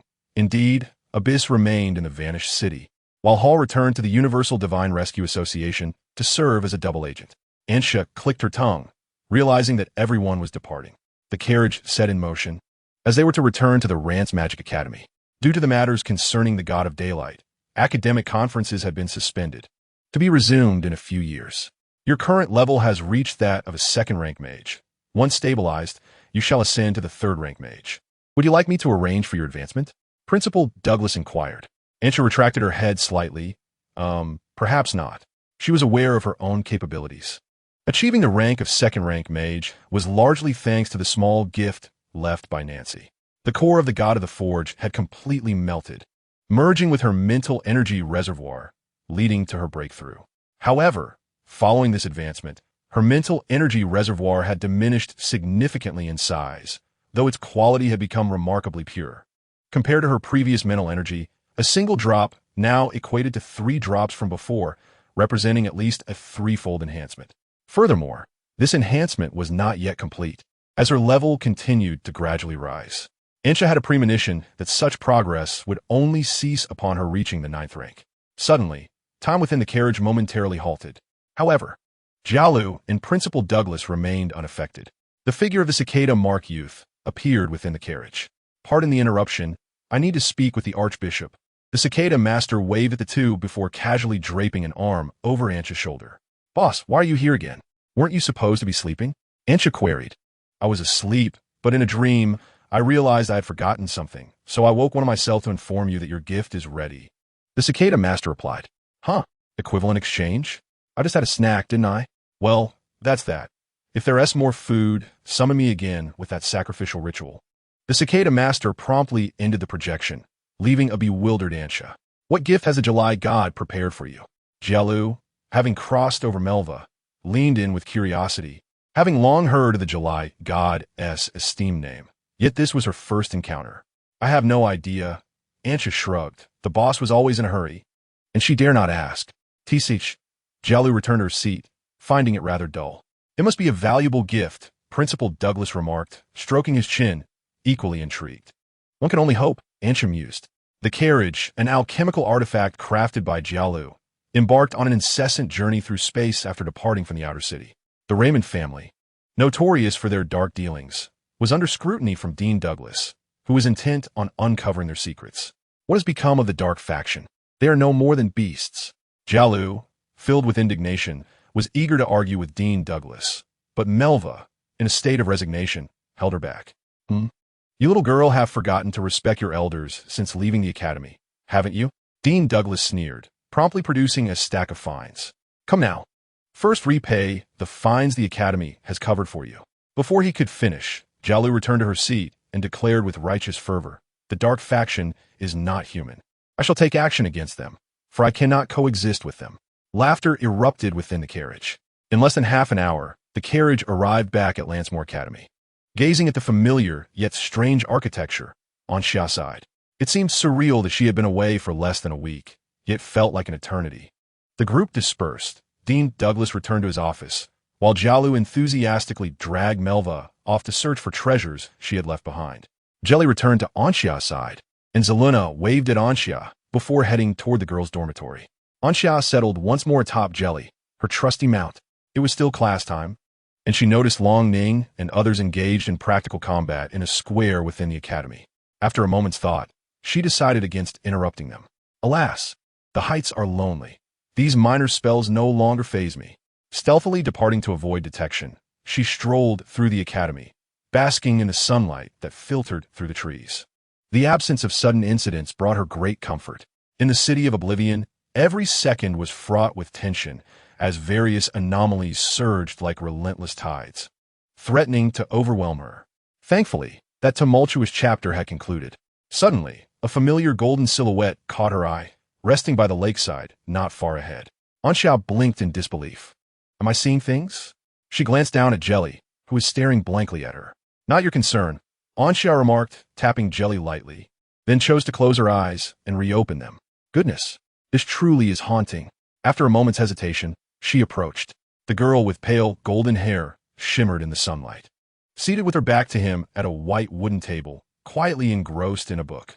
The nearby trees swayed in the breeze, its vines dancing gently, and she delicately brushed aside the tendrils that interrupted her reading. Suddenly, a leaf fell onto her shoulder. Instinctively, she turned around and found a young man standing behind her. Long time no see, the golden-haired girl said with a cheerful smile. Indeed, it has been quite a while, Anxia replied nervously after a few seconds of stunned silence. Thus concludes the day's brilliance. In summary, I am here. This volume is limited by my capabilities, and the quality is thus only at this level.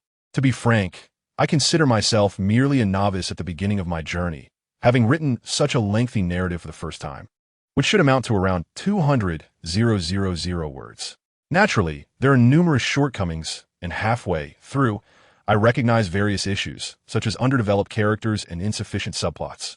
However, due to time constraints, I was unable to make amendments and had to accept my mistakes.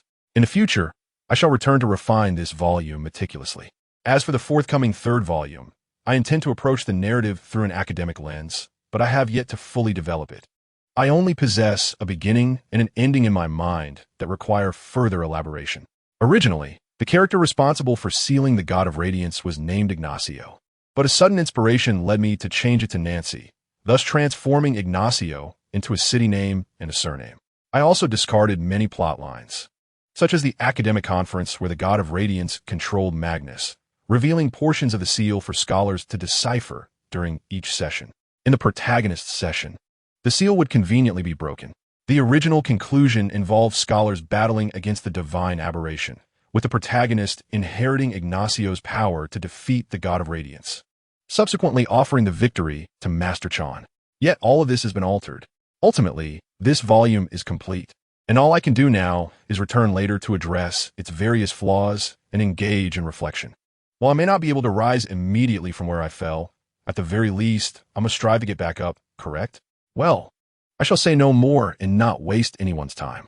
In closing, I extend my heartfelt gratitude for your support. Bose, Chapter 168, The Throne Afternoon. In Professor Finno's class, the students filled the room well before the lesson began. Although Professor Finno appeared robust and muscular, resembling a formidable warrior, he was, in fact, a scholar of great erudition. His physique was merely a product of casual training during his travels around the world, and he had grown accustomed to it without any desire to revert to a more conventional form. Initially, the students in Abyss's class struggled to adapt to Professor Finno's teaching methods. Due to Ronning's competitive environment, each class concluded with a pop quiz. The 10 students with the lowest scores would earn the opportunity to spar with Professor Finno. After experiencing this once, the students in Abyss's class became notably enthusiastic about their lessons. After all, who wishes to be relentlessly pummeled by a fist larger than their own head? Only Ronning and Elias seemed to relish this challenge, almost akin to masochists. At this moment, only one individual occupied the front row, Ronning, who gazed calmly ahead, exuding a restrained yet immense pressure. In the second row, there was also but one occupant, Elias, whose gaze was solely fixed on Ronning, a smirk creeping across his lips, his lion-like golden hair becoming ever more flamboyant. In the course of recent days, he believed he had caught up with Long Ning's pace of study, and by the end of the semester, he was confident he would surpass him. The other students, however, were not inclined to compete for seats in the front 2 rows. In fact, they preferred to sit further back, allowing them to discreetly glance at others' answers during quizzes. Soon, the bell for class rang. Meteor Finno entered the classroom, his imposing figure making the students appear like fledglings before him. Although he wore a kind smile, it inexplicably instilled a sense of dread. "Good day, Meteor." Long Ning was the first to rise, bending slightly as he greeted. This was a lesson in royal etiquette, emphasizing the need for respect toward elders. The Meteor certainly qualified as one. Following suit, the other students rose to echo, "Good day, Meteor." They merely followed Long Ning's lead. Initially, he had been the only one to adopt this posture, which left them feeling awkward for quite some time. The second time, they had learned their lesson, disregarding whether the academy had such a rule, simply choosing to emulate Long Ning. "Please be seated," Meteor Finno smiled, sending chills down the students' spines, as if disobedience would result in a swift, iron-fisted reprimand. This afternoon's lesson was world history. However, Meteor Finno did not immediately commence the lecture. Instead, he set the textbook aside and cleared his throat, causing a wave of anxiety to wash over the students. "Was something amiss?" "There are a few matters I need to inform you about," Meteor Finno announced. "First, starting today, we will welcome a special instructor who will teach you magic for the next 2 weeks. She is a graduate of the Lance Magic Academy, and her name still graces the top of the leaderboard at the Moonlight Tower. She is none other than Jialu Raymond, the first individual in 300 years to ascend to the realm of the Sanctum." Before Meteor Finno could finish, Jialu entered with eagerness. With a squint and a smile, she waved to the students before her. "Hello, everyone. I am Jialu. Originally, I only intended to return to the academy for a visit, but upon realizing I had not given back to the institution in a long time, I thought I might try my hand at being a teacher. You may simply call me Senior Sister. Other titles make me feel too old. Who wants to be a teacher anyway?" Though she spoke lightly, inwardly Jialu felt a deep sorrow. Had it not been for Director Douglas's threatening mention of those bills, she would have chosen to leave after excavating her belongings from the academy that morning alongside Melva. Yet, the truth was unutterable.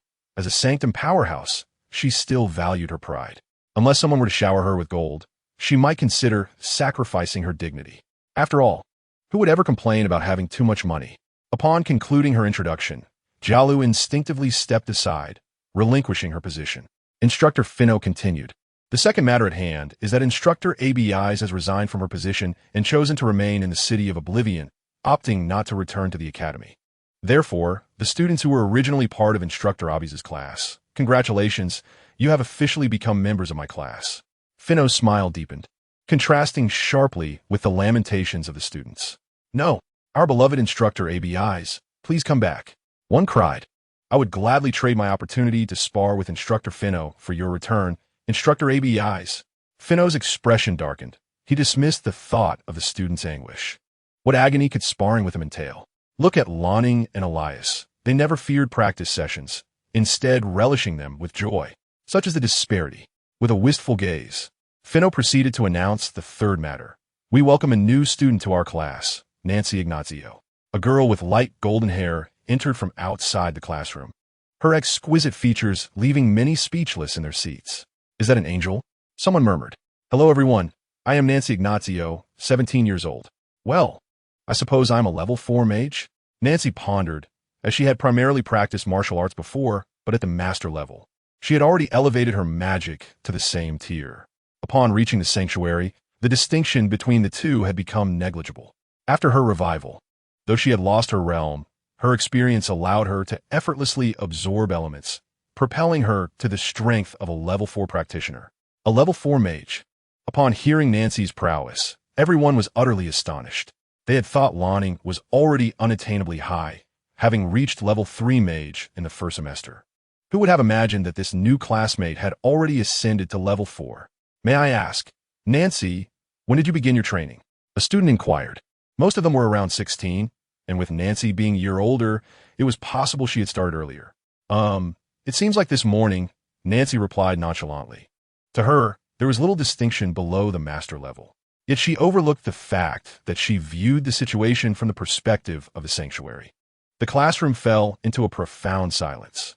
This morning, Elias inhaled sharply, regarding Nancy with gravity. Her talent was simply terrifying. Lonning felt a sense of impending dread, believing he would only have Anxia as a lifelong rival. Yet this girl before him also possessed the potential to become a formidable adversary. He could not help but wonder about her true combat strength. Nancy, please find a seat, Instructor Finno said gently. Nancy nodded, noticing that the front row had only Lonning sitting in the center, and she opted for a seat at the left edge. Lastly, the final matter. After settling down, Mentor Finno remarked that due to certain irresistible circumstances, the academic conference in the city of Vanished had concluded prematurely. Let us extend a warm welcome to Melva, Haluna, and Anxia as they return to the academy. One by one, the trio entered the classroom. This time, Long Ning felt a sudden jolt, his gaze intensely fixed upon the last boy who walked in. The boy wore a radiant smile, but Long Ning could sense the surging power within him. He took a deep breath. Indeed, he was worthy of being his lifelong rival. With the limited time available for training during the conference, Anxia had still managed to grow stronger. However, during these past few days, Long Ning had also made some progress. Now, with Mentor ABIs remaining in the city of Vanished, they would become classmates. Come on, Anxia, let Mentor Finno be the witness. He would never shy away from challenges and competition. He would defend the title of being the top student in Mentor Finno's class, the honor of being number 1, which he would never easily relinquish. Chapter 169. In-class quiz. Feeling the intense gaze, Anxia turned his head, and, as expected, it was Long Ning. Without a doubt, Anxia knew what Long Ning was contemplating, for the only thing on this fellow's mind was to defeat him. But could he truly achieve that goal? It was no exaggeration. Although less than a week had passed, Anxia had undergone a remarkable transformation. Contending with Long Ning was a trivial matter. Poor chap. He still failed to comprehend the chasm that lay between them. Anxia had already lost interest in such low-level skirmishes. Life is often solitary, filled with dramatic ups and downs. Our aspirations have diverged. Your goal is merely to defeat me, while my ambition reaches for the stars and the vast sea. Nancy was beckoning, and upon noticing, Anxia approached and took a seat beside her. Haluna settled in the back row, her minor issues being resolved by Nancy. With a spell, Nancy painlessly extracted a piece of flesh from the jelly and implanted it into Haluna's skin, effectively neutralizing the properties of the time dragon. Melva had initially intended to sit at the back, where her friends were calling her, but upon seeing Anxia's position, she raised an eyebrow and joined him, taking the seat beside him. Thus, Anxia found himself sandwiched between Nancy and Melva, which he found perfectly normal, as Melva had been his desk mate since the beginning of the semester. Yet, he couldn't shake the feeling of numerous gazes piercing into his back like daggers. Long Ning observed this scene with a sense of impending dread. Anxia had actually allied with the new classmates for their studies. Their combined learning efficiency would reach an impressive 112, and their rate of progress would undoubtedly accelerate astonishingly. How had he overlooked the benefits of studying alongside others? Although I am making progress towards perfection, I have yet to achieve it, as was evident in the midterm examination. Therefore, I find myself in need of a study partner. This companion need not be a constant, After learning the virtues of one individual, I can then turn my attention to another. With this thought in mind, Lang Ning turned to gaze at Elias, who sat behind him. Startled, Elias blurted out, "What is up? Are you looking for a fight?" Lang Ning felt a twitch at the corner of his mouth. He had initially considered selecting Elias as his study partner, but now he thought better of it and decided to choose someone else. As Mentor Fin Ao began the lecture, Nancy listened intently. The events of world history unfolded after her untimely demise. For most, world history is merely a record of the past, but for her, it is a realm she never experienced. Occasionally, she flipped through her textbook, where lifeless words documented various powers, many of which were places she had once inhabited. The mere sight of these names evoked vivid memories of her former life. Melva diligently noted the key points Mentor Fin Ao highlighted. Once engrossed in her studies, she became exceedingly focused. Ansha, on the other hand, fought off drowsiness, unwilling to succumb, yet Mentor Fin Ao's voice was irresistibly soothing, almost hypnotic. After the lecture, Mentor Fin Ao allotted some time for review before distributing the quiz papers. Ansha once again experienced the bewildering sensation of not comprehending anything upon glancing down. Being a poor student felt utterly dehumanizing. Why must they complicate matters for him? Stealthily, he glanced towards Nancy, who cheerfully pushed his face back into his own space. Turning away, he noticed Zeluna swiftly concealing her paper as if guarding against thieves. Ansha could only place his last hope in Melva. As he turned, he saw Melva stand up to submit her paper. Given that all questions were multiple choice and not overly difficult, she grasped the answers with just a cursory glance. Ansha's heart sank completely, a chill creeping in. Had he risked everything in the city of desolation only to be met with such disdain? Melva, lowering her head, silently mouthed, "Do it yourself." Ansha turned his head away. If it was a matter of answering a few multiple-choice questions, then so be it. Not far away, Lang Ning set down his pen, having completed his paper. After a quick review, he felt a sudden urge to glance at Ansha. From his vantage point, he could see Ansha's answers, yet they seemed entirely different. Lang Ning recalled some uncertain answers, and doubt began to creep into his mind. Could it be that he was wrong and Ansha was correct? After a moment of hesitation, he contemplated picking up his pen to make corrections, but ultimately chose to remain steadfast in his convictions. Before long, the quiz time concluded, and all papers were collected by Mentor Fin Ao, who graded them with remarkable speed. In accordance with tradition, the names of the last 10 students were to be announced first. In the penultimate position stands Philister, followed by Callum in 9th place. At the very bottom is Master Finer, who paused briefly, casting a sweeping glance around the room. "Anxia," he proclaimed, "congratulations on the opportunity to spar with me. I shall await you in the courtyard. Make sure to gather your belongings and join me." With that, Master Finer distributed the examination papers and turned to leave the classroom, beginning to stretch his muscles as he departed. Upon receiving his test paper, Lanning was relieved to see a perfect score on the quiz. "This round is mine, Anxia," he thought, though a twinge of anxiety lingered, thankful that he had not doubted himself. Anxia, on the other hand, gazed at her paper, having only answered 3 questions correctly, and let out a deep sigh. "Wish you the best," Melva remarked with compassion. "Come on, Anxia," Nancy chimed in gleefully, eager to incite excitement. "Let me see how much your skills have improved." At that moment, Lanning's gaze fell upon her, pondering the invaluable opportunity to observe her duel with Master Finer. Understanding one's opponent would undoubtedly facilitate victory. "Victory is assured," Anxia declared, rising from her seat with an appearance of confidence, though her legs trembled beneath her. Her current grasp of mental fortitude had slipped below 30%. Yet, amidst the eyes of her peers, she could not afford to appear cowardly. With her head held high, she strode out of the classroom, her demeanor as tragic as a prisoner being led to the execution ground. "Since ancient times, who among us has not faced death? Let my steadfast heart illuminate the annals of history. To live as a hero is noble.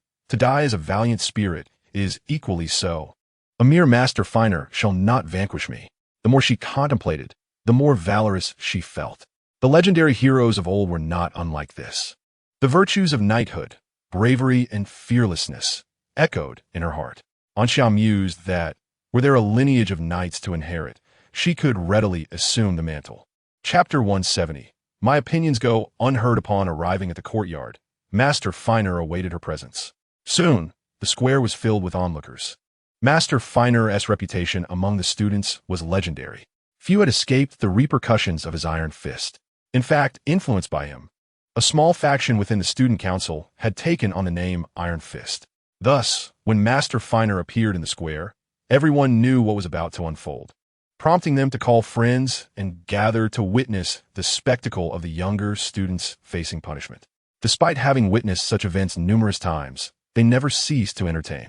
It was reminiscent of military training, where upperclassmen would casually stroll by with watermelons or ice cream, plopping down to feast in front of the assembled crowd, their laughter spilling forth uncontrollably.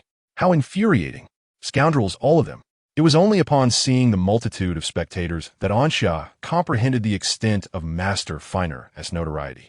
Initially, she had assumed his talents lay solely in exceptional massage techniques. Clearly, she had misjudged. Thus, she pondered whether there was anything to obscure her face from view. Ansha desired to conceal his visage, not out of fear of embarrassment from a public defeat, but rather to safeguard his handsome features from potential harm. Once all the classmates had arrived, Instructor Finno clapped his hands and declared, "Let the student in last place take the stage first." Ansha took a deep breath and slowly approached Finno, who stood opposite him. "You can do it, Ansha." Helena cheered, waving her hands in encouragement, while Nancy offered him a supportive gaze. Although Melva did not directly look their way, her eyes occasionally flicked over. Ansha was filled with determination, for he bore the hopes of so many upon his shoulders. "Prepare yourselves. Just a reminder, I will only attack using my physical prowess and will not employ magic. Your task is to endure for 20 seconds or to defeat me." Finno raised his hand, and a curtain of water rose around them, creating an open area for their practice duel. Outside the water curtain, Lanning anticipated Ansha's strategies. He expected Ansha would begin with defensive magic, followed by a mental shock to hinder Finno's movements, and finally unleash a fireball attack. He had become exceedingly familiar with Ansha's magical prowess, often simulating battles with him in his mind during moments of leisure. Lanning was confident that no one knew Ansha better than he did, an assurance that came from being rivals. Would Instructor Finno prevail? Unlike the others, Helena harbored greater concern for Finno's safety. In the City of Disappearance, the sight of Ansha summoning dozens of master-level undead was overwhelmingly impressive. He should, Melva mused uncertainly. Although Ansha's strength had regressed to its true level, his rapid advancement in cultivation had propelled him to the status of a second-tier mage in the blink of an eye. Considering his accomplishments in the City of Disappearance, Melva doubted that Finno possessed a significant chance of victory. If Ansha is granted sufficient time to cast his spells, he will undoubtedly triumph, Nancy asserted. Ansha's mental capacity was adequate to meet the demands of high-level magic, and his overall mental energy was sufficient for its execution. The sole drawback lay in the diminished control over his mental energy, necessitating prolonged and continuous exertion to construct the magical runes and provide enough energy for spellcasting. The duel commenced, and Finno swiftly charged toward Ansha. In the next moment, the spectators widened their eyes in astonishment. Ansha bent low to evade Finno's punch and then darted behind him, racing around the area enclosed by the water curtain. Finno's expression shifted to one of surprise. He had never encountered a freshman capable of such speed. This velocity compelled Finno to focus as he began to pursue Ansha with determined strides. Outside the water curtain, Lanning's expression turned grave. He had repeatedly fallen victim to Ansha's swiftness, and being easily reached by Ansha meant a swift and inevitable blow was forthcoming. However, this time, the encounter was with Mentor Finno, whose speed was at least comparable to that of Ansha, who prided herself on her own swiftness. It remained to be seen how Ansha would navigate the impending crisis. 20 seconds flew by, and the training session was supposed to conclude. However, with the spectacle of the two chasing each other, the significance of it all transformed. The students from other grades, initially there for amusement, were now witnessing a remarkable display. Hiss, Elias, Julius, and Ivan collectively gasped in astonishment. They had not anticipated that Ansha's speed could rival that of Mentor Finno. Truly deserving of being the top freshman at Lance Magic Academy, Julius conceded defeat, while Ivan pondered whether this was a strategy Ansha had devised to escape from the chess automaton after her previous defeats. Moments later, Ansha suddenly came to a halt. Sweat beating on her forehead from the exertion of her full speed run. Minter also paused, his face adorned with a benevolent smile. No more running? Anxiao replied confidently with a smile. The time has come. Under the perplexed gazes of the onlookers, Anxiao raised her hand and calmly declared, Celestial Judgment. A terrifying pressure descended from the heavens, as the previously clear sky became illuminated and a golden cross-shaped sword was forged in the flames of a furnace, albeit in a much smaller form. Nan hoped for the cross sword, recalling that when Anxia had unleashed celestial judgment in the outer city, the sword had been hundreds of meters long. Now it was barely 20 meters. The juvenile version of celestial judgment. The cross sword hung, suspended in the sky, refusing to descend. Long Ning stood frozen, mouth agape. Elias and the others were left in bewilderment. Were they all truly first-year students? Why was the disparity so vast? The surrounding students fell silent, some even casting purification spells upon themselves to confirm they were not trapped in an illusion. This was utterly absurd. They felt as if they were ensnared, with the impending fall of the cross sword heralding doom, leaving them powerless to resist. The power of this spell had reached a masterful level. Minter felt a tremor of surprise in his heart, then gazed at Anxia with satisfaction. He had gleaned some knowledge of the events in the City of Vanishing from Dean Douglas. Initially harboring doubts about Anxia's capabilities, he now had nothing more to say. Perfect. Anxia, I declare you have passed all the practical magic courses this semester, Minter announced, though he added that she still needed to study and take exams in subjects related to magical theory and other memorization-based disciplines. Anxia contemplated for a moment. So, is the training session over? Minter stepped forward and patted Anxia on the shoulder. Has 20 seconds elapsed? It has. The surrounding students shouted in unison. Then, that concludes it, Minter said with a cheerful smile. Or, do you wish to continue practicing with me? Without casting a spell, that is. Anxia quickly shook her head. Let's call it a day. If not for magic, it would merely revert to a relentless chase. Next, Minter instructed Anxia to leave the training arena and summon the penultimate contestant. As a mere observer, Anxia found joy in the unfolding drama. The suffering of others is indeed the wellspring of my delight. I shall oversee your studies, Melva remarked, casting a glance at Anxia. This individual's performance plummets in the absence of supervision. Anxia, your repertoire of spells is insufficient and lacks depth. I shall teach you when time permits, Nancy said with a cheerful demeanor.